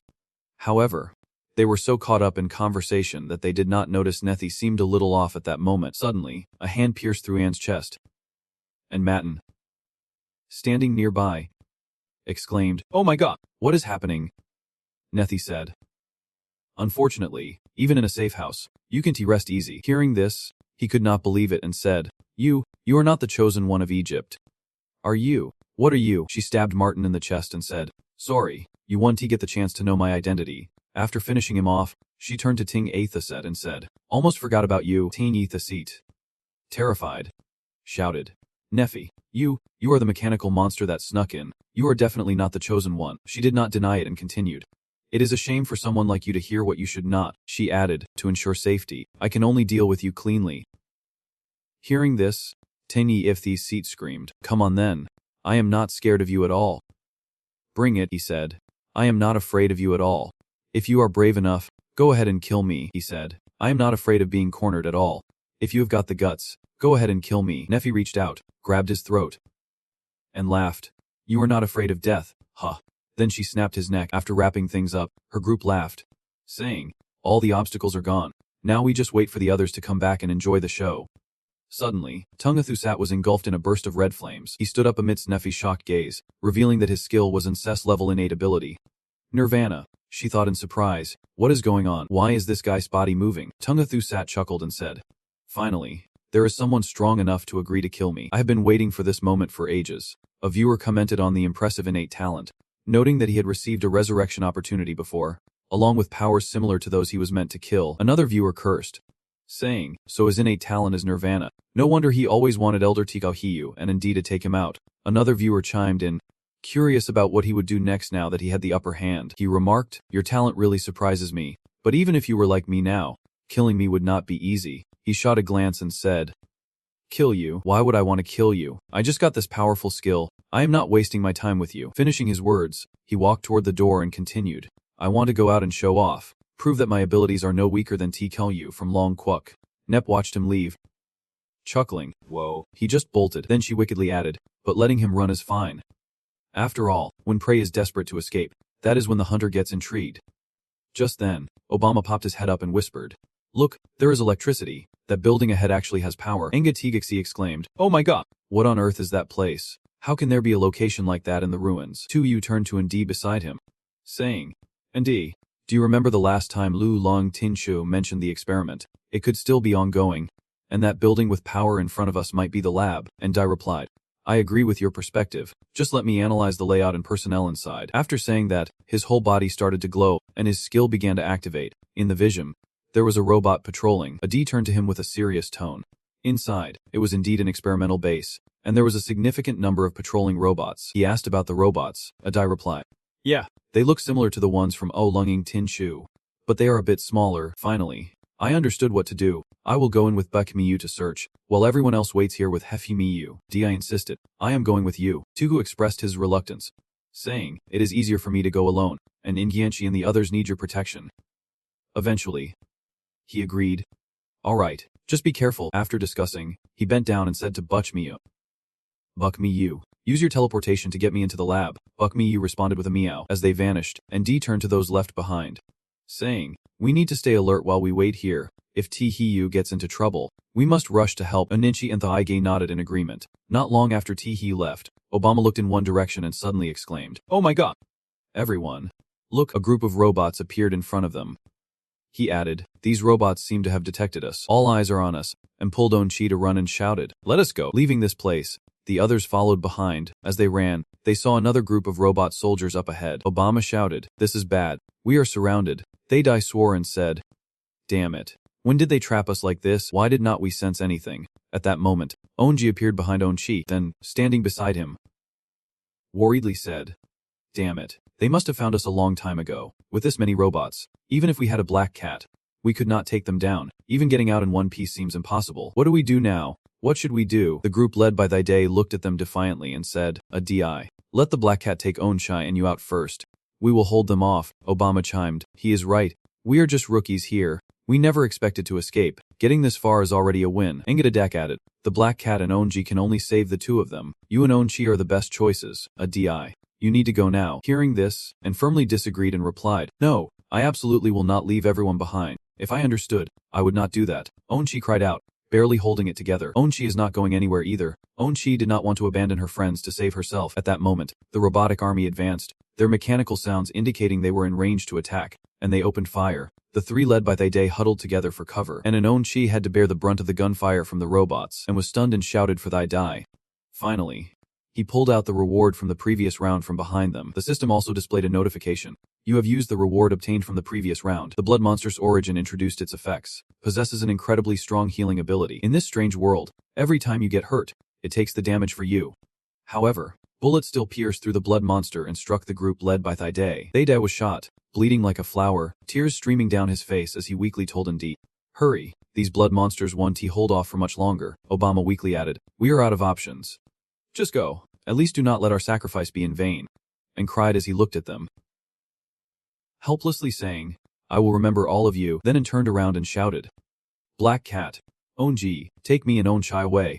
Finally, the black cat wrapped its tail around Ndi and ran off, while Onji took Onchi and made long strides. The mechanical voice rang out again, detecting an escape attempt, firing tracking bullets. Just as it said that, a beam shot out from its body. The bullets were getting closer, and turned his head back and thought, "Oh no, this bullet has tracking capabilities. The black cat can T-teleport. And even if it is fast enough, it can T-dodge." In that moment of despair, he thought, is this really how it ends? Is this the conclusion to everything? Just when they were drowning in despair, a man with platinum hair appeared out of nowhere. He shouted at them to keep running. "Don't stop." Adi gasped, glancing over as the object in the man's hand flashed. A dart shooting straight through the pursuing bullet. At that moment, a fire blazed to life. The robotic voice echoed once more. "Target lost. Target lost." Meanwhile, Ndi was comforting the pitiful, crying Ench. He reassured her, saying, "Onenchi, do not be scared. We made it out. It is okay. It is all okay now." TTU had returned and was now standing in front of them. He sat down and asked, "What is wrong?" "Everyone, what happened?" Adi looked down, mumbling, "We brought the IE, Obama, and Nigidi Asif, to save me and Aninchi." she cried.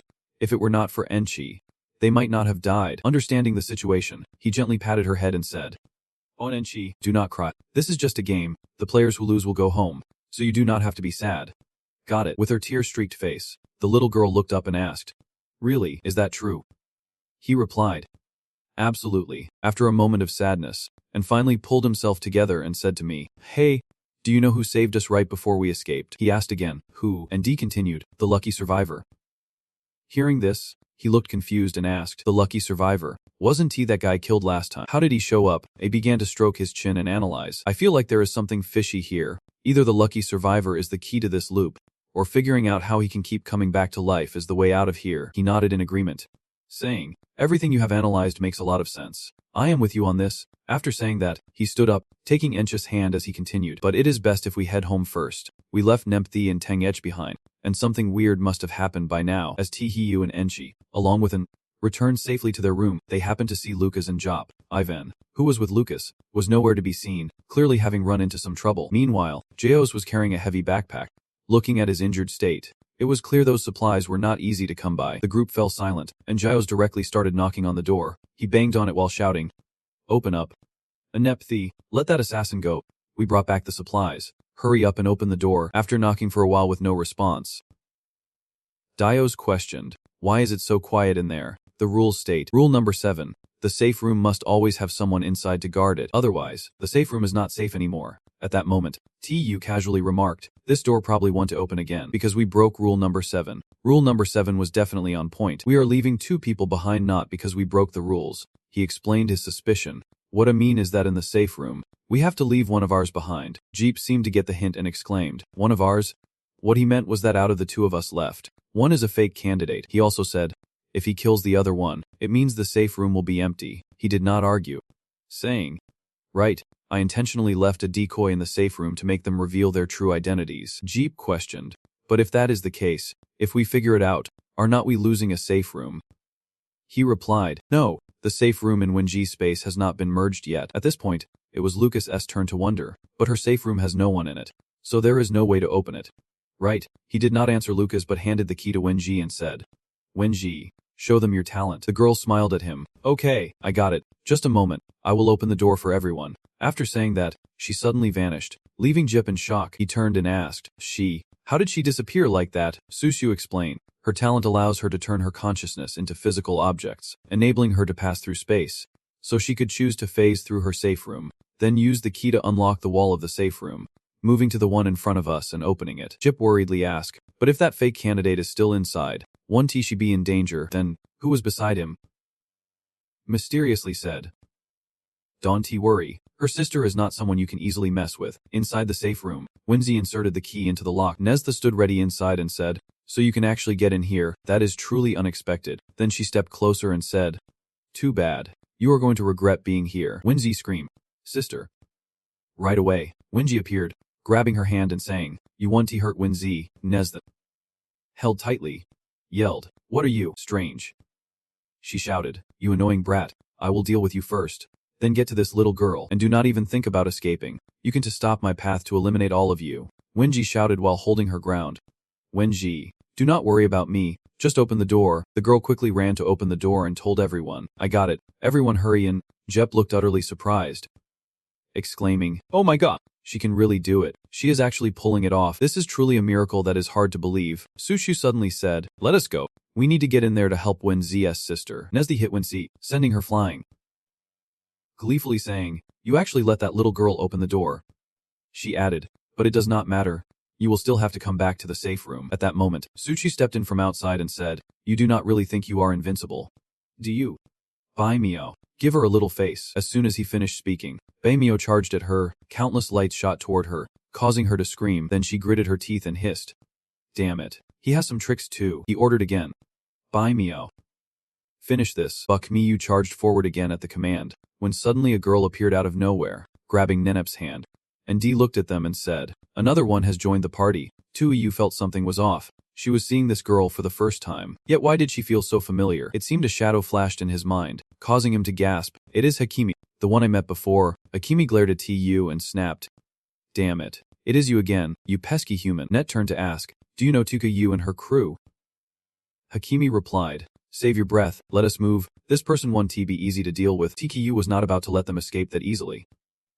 She commanded, if you want to run, black cat and white cat. Catch them. The two cats lunged forward, but the targets vanished into thin air, leaving them to grasp at nothing. They were gone, but their voices echoed back. T2 Hiyu, do not get too cocky. We will meet again, and trust me, the time will come when you are left in despair. He waved his hand dismissively and said, oh, too bad they got away. Next time I see her, I am definitely going to smack her down. Deet stood beside him, lost in thought. No wonder they bolted so fast earlier. Turns out, she had met Hiyu before, and about smacking her down, and Dee seriously considered it would not a hit on Tiu's backside make quite the noise. They had escaped, but Tiu did not care anymore. She turned around, pulled out a piece of paper, and said, all right, let us forget about them for now. Let us see if we can find that experimental scroll. There might be some clues in it. Dai asked, so, the assassin's gone, and we are not going after him, and Dai replied, no need. If he managed to escape from Nephi, he definitely has a talent no one knows about. Plus, he is trying to hide it, acting all suspicious, so I bet that talent is not going to be good for us. He added, and Dee is spot on. That kid's nothing but trouble. Let us not waste our time on him. Check out this scroll. It says, Rule number 12, the junk in the fog is completely real. No doubt about it. Rule number 13, all the members of the previous ghost team are dead. Not a single survivor among the junk in the fog. Rule number 14, beware of those who fit the description. The survivor might drag you into the abyss. Rule number 15, don't waste your energy trying to escape. Otherwise, you will find it is all for nothing. Rule number 16, the junk in the fog does not contain any weird talking creatures. No matter what it looks like, if you see any sentient creature, kill it on sight. Rule number 17, put all your effort into escaping this place. The abnormalities here can be completely eliminated. Everything here is hopeless. Rule number 18, the strange creatures lurking nearby are blocking your heart from beating. Once the fog clears, nothing here will remain. Rule number 19, the truth is forever hidden in the mist. Only those who can pass through the fog will see the original reality and truly understand themselves. Rule number 20, trust your teammates. Fight until the last moment. No worries, no backing down. If there is no way to escape, complete the final orders of Team Uline. Let us go down together, no matter what. Adi was the first to speak up. Has everyone read this paper yet? Let me share my thoughts first. Rule number 12 definitely has some errors. He analyzed that the safe room was unharmed after the explosion. The survivor died and was then reborn. These things go against common sense. They can't be true, so rule number 12 must have a flaw. Rules 13 and 14 both say that the survivor is dangerous, but every time they show up, they do not hurt us. So I think those 2 points are flawed too, at least not completely accurate. Finally, he concluded, of course, the survivor already has a lot of strange points. They must be the key to getting through. We need to pay more attention. Now it is my turn to share my perspective. I agree with his analysis. He analyzed, and I feel that Rule 15 is also correct. This strangeness is definitely not something you can just stumble upon. You have to defeat the final boss or solve an important issue to get through. Lucas chimed. Rule number 18 goes without saying. We have all encountered monsters in that wreckage. Rule number 17 must be 50 per 50. What is here is definitely baseless, but it can be wiped out. After all, we have killed quite a few monsters, Dee said. Rule number 18 is a signal. The mechanical hearts of those monsters are actually bombs. He then explained what he meant. Because the lost planet wanted to reveal the secrets of the nuclear experiment. Its heart exploded. From now on, we need to be careful of the hearts of those monsters and robots during our operations. If we get hit, the consequences could be dire. He also said that rule number 19 does not need any explanation, so this can be seen as either a motivation or a warning. As for rule number 20, I hope everyone never ends up in a situation of eternal mutual destruction. After hearing him, I understood to ask, and Dee, what do you think we should do? He then started using his predictive skills and said, let me see. I suspect the twist of this story still relies on the experimental base that is currently operational. Everyone held their breath in anticipation, in his prediction, and saw a parrot flying up to him. Squawking, Master, Master. It flew toward Hakimi, shouting, don't harm the Master. Do not harm the Master. At the same time, a hail of bullets came rushing in. After escaping the prediction, Dee said, I was in the central experimental room at the base and saw a robotic parrot. It recognized me as its master. We need to find time to go to the experimental base. We need that parrot's help. 2EU quickly agreed and said, all right, let us eat well and get a good night's sleep tonight, and tomorrow we will see if we can get in there. On the 6th day, the draw decided Lucas would stay in the safe room. He led the others out again, heading toward the operational research base. As they walked, Diop suddenly shouted, drawing everyone's attention. Wait a minute, there seems to be something up ahead. The robot army appeared again, their mechanical voices booming as they searched for targets to eliminate. Adi gasped and said, that is the robot squad from the research base. Why are they coming this way? We are still so far from the base. He replied, it could be because we were exposed last time, and now they are starting to search the area for safety. The mechanical voice blared once more. As they detected targets and prepared to strike, Diop panicked, saying, "What do we do? We can't fight them. My instincts are telling me there is no way out now." Contrary to their fear, Tahu calmly smiled and said, "Don't worry, I have another trump card." As he spoke, he rolled up his sleeve, revealing a pink object on his wrist. Seeing this, Jop exclaimed, "What the heck is that?" Thanks to the Black Sun King artifact, Tahu was able to command the robot army. "Put your weapons away," Diop exclaimed in astonishment. How did he just walk right up to them? Isn't he that basically asking for a death wish? Then, standing next to Diop, calmly replied, "I trust that he is not the kind of person to take such risks. He must have a plan. Let us just stay here and watch." Meanwhile, the robot army continued to obediently follow Tahu's commands. Chanting loudly after each order he gave, Tahu thought to himself, "No way, I can really control these weird creatures. This Black Sun King artifact is indeed powerful, but the waiting time for it to activate is a bit long. If only it worked immediately, I would definitely be unstoppable right now." Anchi praised him. "Tahu, you are amazing. They were chasing us before, and now they are acting friendly." Diop was completely baffled. Not understanding how Tahu managed to tame the robot army, he could only stare wide-eyed and exclaim, "What in the world is happening here? Why are the robots and monsters listening to him like that?" Ange, standing beside him, explained gently, "Artifacts usually carry a sense of faith and command. I am guessing it is because of the artifact on his wrist that is making it work." Tahu remained calm, directing the robot army to part ways. "You all can go now." The robot army immediately complied, lining up in 2 straight rows and shouting loudly. Then Tahu commanded the robot closest to him, "Now you lead us to the most important lab at the research base." It respectfully replied, "At your service." Tahu walked over and took Anchi's hand, gently saying, "Let us go. This time we can stroll right into the research base." Anchi cheered, "Tahu, you are awesome. Let us head to the research base." Hakimi, seeing Rob leading Tahu's group toward the main base, cursed in frustration. "Damn it. Where are those humans being taken?" Hakami turned to complain to Nepthea. "I am the lead researcher on these weird creatures. I control their tech. How can anyone else command those dumb robots?" No, those stupid experiments actually led them to the lab. Damn it. There are crucial secrets inside that lab. It is the work of my life. I won't allow it." "Absolutely not." Nephi, standing beside me, speaks up. "What should we do now?" At first, Tuhu only had 2 weird creatures, and now they can control those test subjects too. With just the 2 of us, we can't possibly beat them. Hakami suddenly grins wickedly. "We will merge and upgrade, then let those 2 stupid robots know to join us in attacking those humans." Hakami confidently states, "Those 2 robots are after this lab to control the experiments. Now that those humans want to steal our results, they will definitely cooperate with us." Nephi nods in agreement with her plan. "Alright, let us merge and upgrade right away. Then signal those robots." With Nephi's approval, Hakami initiates the merging process. Their bodies immediately fuse together. Both of them scream out loud. Before long, the merging is complete, and Hakami and Nephi now appear as a single ugly robot. It grins maliciously. "You dead humans. Your time's up." Moments later, a strange red light streak appears on the horizon. This red light catches the attention of 2 robots, one green and one red. The red robot curiously asks, "What is going on?" "That damn woman dared to send us a danger signal." The green robot, understanding the meaning of the signal, curses. "Damn it. Those humans must have broken into the lab." The red robot's eyes instantly flash with killing intent, and it loudly declares it will head back to deal with them. "We can't let them steal our experiment results." Meanwhile, in the lab, the robot politely reports to Tahu, "Master, we have reached the main lab." Tahu is satisfied. He nods and says, "Okay, you can go now." The robot responds clearly. Tahu tells the white cat, "White cat, unlock the door." The white cat stretches out its claws and scratches at the security lock. The door immediately swings open. Tahu smirks at the white cat. "Let us go in and check it out." Suddenly, a mechanical parrot flies out from inside, squawking, "Look out! Warning! Look out! Storm warning! Storm warning, master! Master!" Tu looks curiously at the mechanical parrot. The parrot quickly flies over to Ange and obediently perches on his shoulder. Tu turns to ask Ange, "Ange, is that the mechanical parrot you mentioned before?"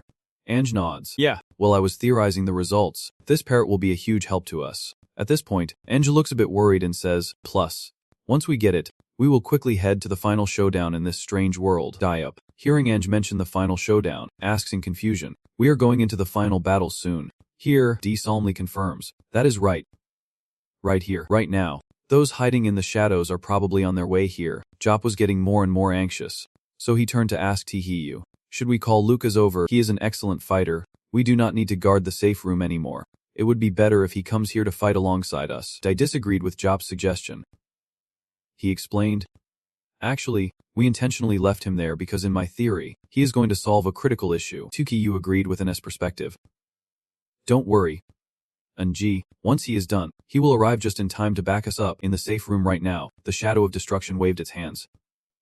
Taunting Lucas. Lucas, I told you, when we meet again this time, I am ready for a brutal showdown. So, are you ready? Lucas replied nonchalantly, all set. Lucas frowned and spoke sternly to the shadow of destruction, even though he had not completed his mission in the realm of the spirit, and still had not found a way to suppress him.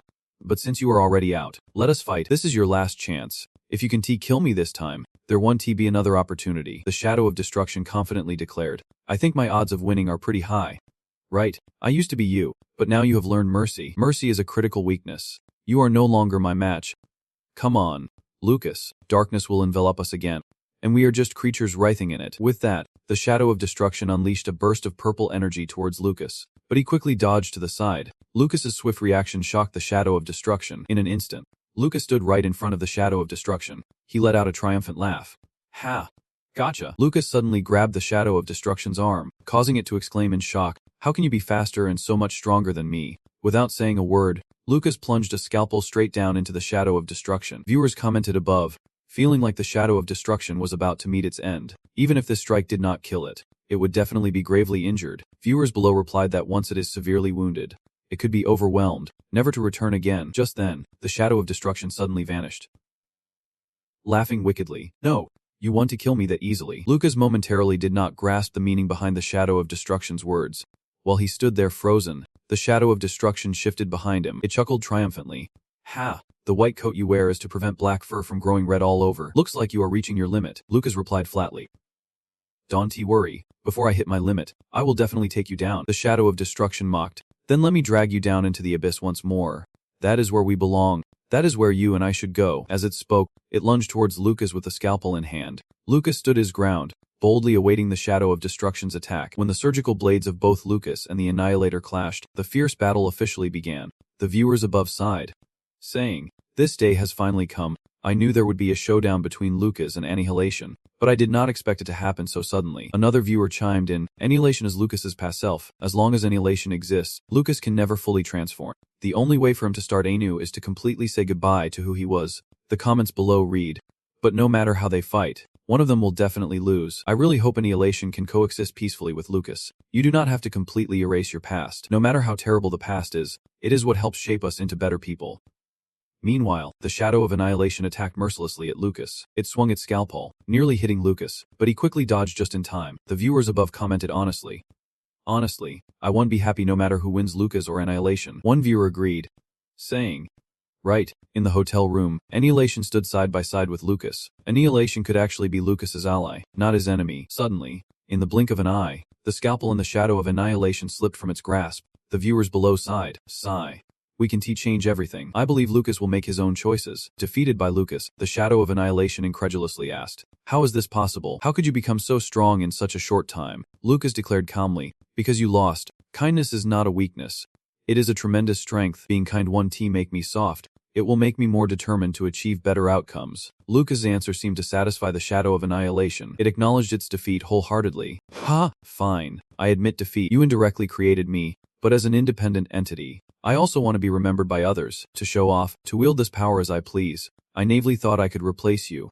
But it turns out that the knave one all along was not you, but me. As the shadow of Annihilation finished speaking, spread its arms wide and smiled serenely. It said to Lucas with a hint of nobility, Lucas, if I were to fall into a deep eternal slumber, only then could you become a better version of yourself. Then I agree to help you. After a few seconds of silence, Lucas made a proposal to the shadow of Annihilation. Let us make peace. Maybe this way I won't completely change, but I can bring myself to kill my past. This outcome surprised the shadow of Annihilation. It asked back, confused, you want to reconcile with me? Lucas showed his sincerity by reaching out with the shadow of destruction. He spoke as if confessing, I used to think death was the art of eternity, but now it seems that death is just a way to escape and be a coward. Those who are alive truly show their worth. Once dead, time and life erase every trace of that person. What is forgotten is not just the traces but also the hope that was left behind. The shadow of destruction took Lucas' hand, having contemplated everything he shared, and earnestly spoke to him. Is this the hope that Gijon left for you? I get it now. I understand everything. Let us make peace. Lucas, from now on, I am willing to be your loyal shadow by your side. Just then, Gon's voice suddenly rang out. Lucas, I will be glad for the changes you have made. Lucas gasped in delight. So Gon has always been the one to set me free. You have been by my side, helping me step by step to become who I am today. Gon smiled and waved goodbye to Lucas. It is me, your old friend. I have finally completed my last mission. Farewell, my friend. I hope you can successfully escape from this bizarre world and help America avoid disaster. Lucas joyfully said, I am heading to meet with the So Hiyu team to coordinate and escape from this world together, at the entrance of the ultimate testing base, and was thrilled to see Lucas again. He greeted Lucas, congratulating him on successfully resolving the shadow issue. Now can we put aside our prejudices and start over? As he spoke, and stepped forward, reaching out to take Lucas' hand. Lucas maintained a serious expression, seemingly unwilling to shake in his hand, faced with this awkward situation, and thought, well, based on how things have turned out, has not Lucas reconciled with the shadow already? Why so cold? Just then, TU stepped in, grabbing Ange's and Lucas's hands and bringing them together, breaking the awkward silence with a playful Lucas voice. Hi Ange. Great to meet you, with TU coming to the rescue, and flashed a friendly smile at Lucas. Haha. Hey there, Lucas. Lucas was starting to warm up too. He smiled and called out, Who? What a team. TU's buddy nodded joyfully in agreement. Yeah, Dekalpine and she. Standing aside, noticed the trio with Tihiyu. Anyone who can get along with Lucas is definitely a cause for celebration. With a bright smile, he said, It is awesome that Lucas is willing to team up with us. With absolute power at their peak, we won't be easily defeated by those freaks this time. Ench chimed in excitedly. Tukayu and Uncle and D, along with the cold-faced guy, are now friends. Suddenly, a chilling voice echoed, making TU go on high alert. Humans are interesting. The fact that you made it here really surprised us. The voice belonged to two robots, one of them continuing to taunt them. Too bad your lives end here. The other one joined in with a mocking tone. We were actually getting bored and thought of letting you live a little longer for our amusement. But then you just had to mess with our testing base. Damn it. This is really bad. Depeep, seeing the appearance of those freaky robots, nervously asked, What the hell are those? Isn't this supposed to be from a horror story? How can there be robots here? And D, standing next to him, tried to calm him down. Don't panic. They are indeed very strong. But we can't let our guard down. The destructive shadow, holding a scalpel, spoke to Lucas.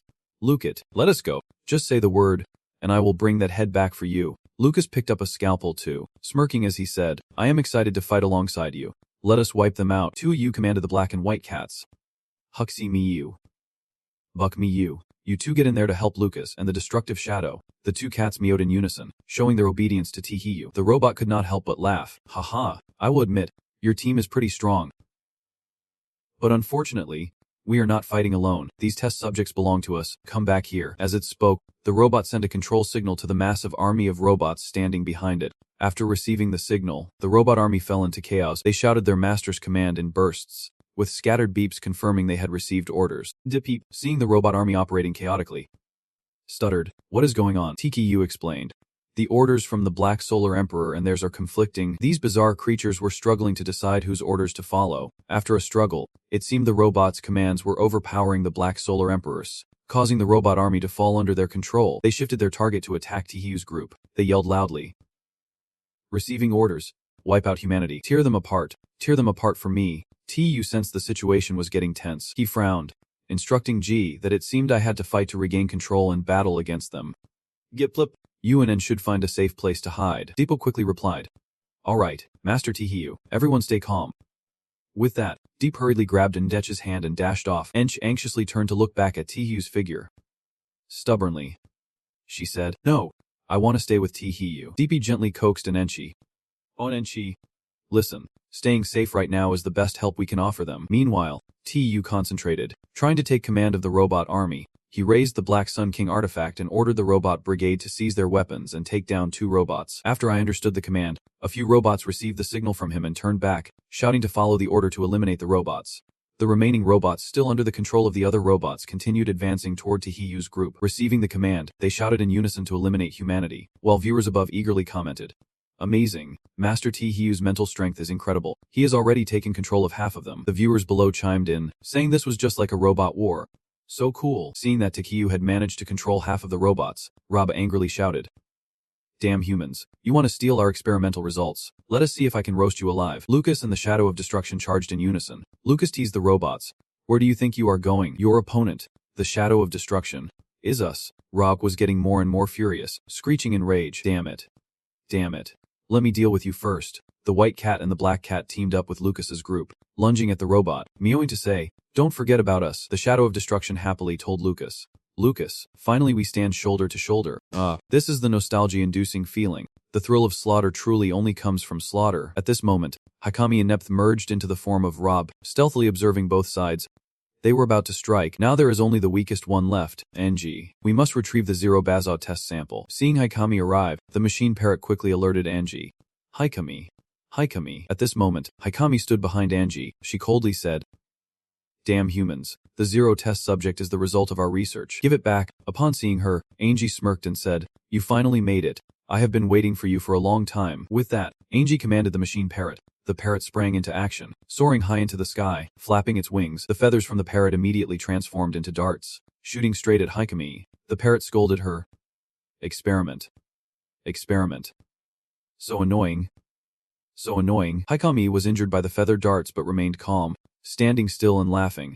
Ha! I did not expect you could tame the Zero test subject. You have got some skills. Before long, Hikami's wounds had fully healed. She feigned pity for Angie. Unfortunately, just relying on these things won't hurt us.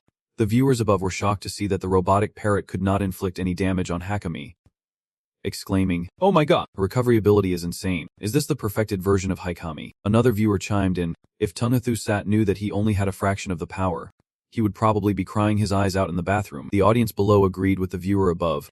They were right. If he could have just held on a little longer, getting killed by the perfected version of Hikami would have made him unbeatable. Seeing Hikami recover so quickly, the robotic parrot's eyes gleamed with malice. It cursed Hikami with pure hatred. Damn it. Damn it. I will shoot you down. As it cursed, the robotic parrot shot out two blazing red beams directly at Hikami. The viewer above raised an interesting point. Did you all notice? This robotic parrot seems to have some serious grudge against Hikami. It wants to take her out as soon as possible. Another viewer speculated that the parrot was always talking about experiments. I have a feeling Hikami is the one who created it. The same female captain mentioned in the last survivor's notebook. The viewers below questioned. Oh man, your analysis is spot on, but did not the notebook say she ran away? What happened that turned her into this? The viewer above urged everyone. Focus. Everyone. In the next part, Master Tihiyu will definitely reveal more. Against the fierce attacks from the robotic parrot, Hikami dodged with impressive skill. She warned the robotic parrot. Zero. You traitor, I am giving you one last chance. Come back to my side, and I will forgive you. The viewers were shocked as they saw Hikami effortlessly avoiding all the feathered darts. Gasping. Ooh, not a single hit. Another viewer analyzed, but this time, Hikami is not choosing to confront directly, which shows that the red laser can still pose a threat to her. Viewers below speculated, if they could hit her with that laser, there might still be a chance to win. Suddenly, a viewer from above called out to everyone. Everyone, look over there. Adi found a gun from a robot and quietly sneaked around. Viewers below were skeptical. But can this ordinary gun actually hurt Hikami? I have my doubts. Caught off guard by Ness' sudden attack from behind. Hikami seed, you dare to sneak attack me. With that, she turned around and grabbed Angie by the throat. She lifted him off the ground. Angie groaned, while the viewers anxiously exclaimed, Oh no, and as in big trouble this time. He is done for. Hikami mocked it, calling him a fool. If you are so eager to die, I will send you off early to avoid you being a nuisance. Just when it was hanging by a thread, a precise laser shot struck Hikami right in the chest. She cried out in pain. Right after that, Hikami collapsed. She gritted her teeth. You wanted to sneak up on me, did not you? Who are you? Dee calmly replied. That is right. I just wanted to use my body to pin you down, allowing the robot parrot to hit you with the laser. You bizarre creatures will never understand the unity, cooperation, and trust of humans. Viewers were in awe. Whoa. That is impressive, and is so clever, using his wit to get under Hikami's skin. The viewers below chimed in.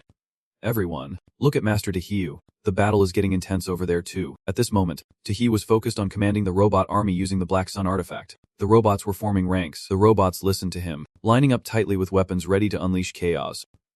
In contrast, Rob's army was a complete mess. Viewers above praised. Incredible. I did not know Master Tihiyu could strategize like this. Viewers below proudly stated. This is the strength of humanity. Even without absolute military power, we have brains and faith, things that help us overcome challenges time and time again. The robots were now struggling, their machinery starting to short-circuit, spewing out garbled sounds, zapping humans. Failure. Zapping failure. The viewers cheered in joy. We did it. Master Tihiyu has claimed victory. We have won big. Tihiyu commanded the remaining robots. I want the rest of you to initiate self-destruct mode. The robot squad shouted loudly. In an instant, a massive explosion occurred, and all the robots detonated completely. The viewers above were a bit confused and asked, what the heck? Why did Master Tihiyu say those robots would self-destruct? We could have kept them for the fight. Another viewer explained. Do you see the artifact in my hand? You get it. Right? If it is that red, it must be at its limit. The viewers below concluded that it is better to destroy them than to risk it. What if the artifact loses its effectiveness later? Keeping them would be a disaster. Over on Lucas's side, he and the Shadow of Destruction worked together perfectly. They both unleashed a barrage of cards at the remaining robot. The robot scoffed, saying, humans are so stupid. You think a poker card with a bit of weird power can hurt me? It said, as it opened up all the guns strapped to its body. Suddenly, the robot raised its foot, preparing to stomp down on the Shadow of Destruction. It sneered, just a little bug. Die already. Boom.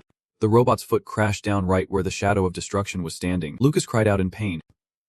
Destruction. The viewers above gasped along with him. Oh no. Will Destruction die? The viewers below burst into tears. Wah. He just made up with Lucas. I do not want to see him die. After stepping on the Shadow of Destruction, the robot felt something strange. It wondered, why does it feel so weird under my foot? At that moment, a black streak suddenly appeared. Following that was the familiar laughter of the Shadow of Destruction. Hee. I am the Shadow. You thought you could kill me like this? Aren't you a bit naive? But I have to thank you. This leg has helped me level up, allowing me to control my shape freely. Seeing the Shadow of Destruction completely unharmed, the robot felt momentarily speechless. You did not let Rob finish. And the Shadow of Destruction lunged at Rob with a scalpel. Stop with the useless chatter. Are you ready? I am here to send you off. Rob felt the Shadow's words were way too dismissive, and it angrily shouted, You little bug, don't you think you can win against me? I am the result of countless scientists' hard work. I will prevail. Suddenly, Rob froze in place. Right after that, Rob screamed, no, don't cut my power. Please. Do not. The viewers above gasped in amazement. Whoa, that was brilliant. I never thought of that. The viewers below agreed. This is amazing. Robots are definitely stronger than humans, but they have a fatal weakness. Once they lose control, they are just scrap metal, Lil thought to himself, and at that moment, he quickly moved behind the robot. Robo was now weakened, screeching desperately about humans being so damn vile and using such underhanded tactics. I won't go down like this. I refuse. Lucas ignored Robo's accusation, decisively plunging a scalpel into the center of Robo's chest, causing it to scream in agony. Lucas quickly withdrew the scalpel and made his escape. Robo cried out in despair. No! Suddenly, a massive explosion erupted, sending debris soaring. The Shadow of Destruction lunged forward, ready to crush Lucas. Lucas. Be careful. The Shadow of Destruction shielded Lucas with its own body. As the smoke cleared, the Shadow of Destruction helped Lucas sit up. Concerned. Are you okay? Are you hurt anywhere? Lucas shook his head. I'm just a little shaken up. Lucas embraced the Shadow of Destruction. Thank you, Destruction. The Shadow responded cheerfully. No need to be formal. We are one and the same. The viewer above was moved, saying, Whoa, this scene is so beautiful. Everyone. I never imagined that one day Lucas and Destruction would embrace like this. The viewers below chimed in. Look over there. The black cat and the white cat are about to finish off the green bastard. Over there. The green bastard was surrounded by the white cat and the black cat. The green bastard spat angrily. Damn you, you damn cat. You weird. Cursed creature, don't stop me. Just stop everything. The white cat let out a meow and dug its claws into Mi's blue armor, making it tremble and plead. No, no. Before long, the blue Mi exploded. The white cat and the black cat raced towards Tough Hiyu. He gently petted their heads, praising them. Well done, both of you. They obediently meowed, and Dia approached to ask Hiyu about Hakimi. T2 Hiyu, how should we deal with Hakimi? Should we just kill her? Hiyu stroked his chin, a hint of cunning in his voice. First, let us not do anything. I have a few things I want to confirm with her. Hiyu stepped beside where Hakimi was sprawled out. He asked her, Hakimi, you never actually tried to escape from the lab, did you? Hakimi felt there was nothing left to hide now. She smirked. Ha, you are quite clever. You figured that out quickly. Alright then, since you know, I will tell you everything. I never actually ran away from the lab. On the contrary, I always wanted to gain control of the lab, to take those 3 cats and become the supreme ruler of this world. It is just too bad I had not succeeded before you all showed up. I understood I had a second question for Hakimi. So what about the lucky survivor? Why does he keep coming back to life? Hakimi stubbornly replied, I am not telling you. If you want to know, go find the answer yourself. Suddenly, Hakimi coldly laughed. But let me remind you, your time to figure out the answer is running out. With that, she activated her self-destruction. Hiyu and D frowned and said in unison, she wants to blow herself up. The white cat took Enja away, and the black cat followed Hiyu, quickly getting away from Hakimi. Even before her death, she did not forget to curse them. Ha! You will never uncover the truth of consciousness immortality, and you won't have the chance to learn anymore. Everything in the City of Ruins will be buried, and everything will start all over again. Death is also a cycle, so do not be afraid, because you will also remain here forever. As soon as she finished, Hakimi exploded, TTU had to raise his hand to shield his eyes from the thermal radiation. D was momentarily confused by Hakimi's dying words. He turned to TTU, wondering how everything in the city of ruin could be buried. Everything will start over again. But what do Hakimi's words really mean? I understand the speculation. I guess it has something to do with the lucky survivor. The fact that the lucky survivor can die and come back to life must hold a massive secret. This secret relates to the very existence of the ruined world. Just then, the voice of Ting Athusset rang out. Your theories sound logical, but unfortunately, you won't get the chance to prove them. Tihiu turned around, and sure enough, it was Ting Athusset. Holding a red switch in his hand, he grinned smugly. I have been hiding here to take advantage of your little battle. I have hidden countless bombs here, and with just a push of a button, you all will turn to dust, Ting Athusset said gleefully. Goodbye, to long country, and D. Kuf, Lucet from America. The last one standing in this game will be just me. With that, he pressed the switch. After a few minutes of tense silence, nothing happened. T2 Hiyu. Lucas and D stared intently at Teng Athusset. He looked utterly confused, asking, what is going on? I buried the bombs, so why is nothing happening? You guys have been too busy dealing with those two mechas and Hakimi to notice and destroy the bombs I buried, and he kept pressing the switch repeatedly. The lucky survivor had quietly appeared behind a teenth list, aiming a gun at him. The lucky survivor explained why Tung's bombs had not gone off. The bombs you buried have already been secretly disarmed by me. As Tengathista heard the lucky survivor's voice, he whispered to himself, wondering if this voice belonged to a contestant. Could it actually be the lucky survivor? He turned around to confront the lucky survivor. Why are you helping them? We are both contestants, so why are you helping them and not me, you piece of trash? The lucky survivor calmly answered Tengathifesta's question, saying that his body had become like those cruel experiments, then decisively shot him. After dealing with Teng Athusset, the lucky survivor turned to Tihiu, saying, "To long country. Congratulations, everyone, you did it. You will soon be able to safely leave this world." But Tihiu was not very happy. He frowned and said, "No, we still have one thing left unfinished, so we can't leave yet." The date, standing beside me, understood the confusion. Is there still something unresolved? Mecha, Haikami, and Ting Etcher are all dead. What else could we possibly have left to deal with? My lord. Tu smiled sincerely at the lucky survivor and said, "What I am doing is helping you find yourself again." The lucky survivor was taken aback and asked, "Help me find myself?" Tu calmly explained, "It is just that I wanted to understand everything. Why do you have an immortal body? Why do Akimi and Mecha always want to kill you? Why did Akimi just say everything would start over? Because the entity with eternal consciousness is not Mecha, it is you." This revelation from Tihu truly shocked the lucky survivor. He stammered, "Oh, what?" Tu rubbed his chin thoughtfully and said, "Looks like you really do not remember anything. If that is the case, I am happy to help you regain your awareness." Tu began to help the lucky survivor piece together his fragmented memories. The first record is the truth. At first, you were indeed a technician for the experiment on eternal consciousness. But unfortunately, after the first record was discovered, you were already dead. Tu analyzed. Then you became one of the test subjects, and you succeeded, which means your brain has turned into a conduit like a computer. They rebuilt a new world inside, then implanted your consciousness into it. Tu speculated that everyone in this world is inside your head, achieving the goal of immortality. Tu believed all the weird entities, robots, and the U-Spirit Squad were people trapped in your consciousness, fabricating memories. From this, Tu concluded that no matter how many times you die, you will always come back, and if you do not die, they can never truly die, because the nature of this world is like a video game. As long as the computer is not broken, the dead can respawn unconditionally. Tihiu affirmed that to end this game, the only way is for you to remember everything so that the world of consciousness can return to nothingness. After hearing Tihu's explanation, the survivor trembled and clutched his head, asking desperately, "Is it all fake? Is everything a lie?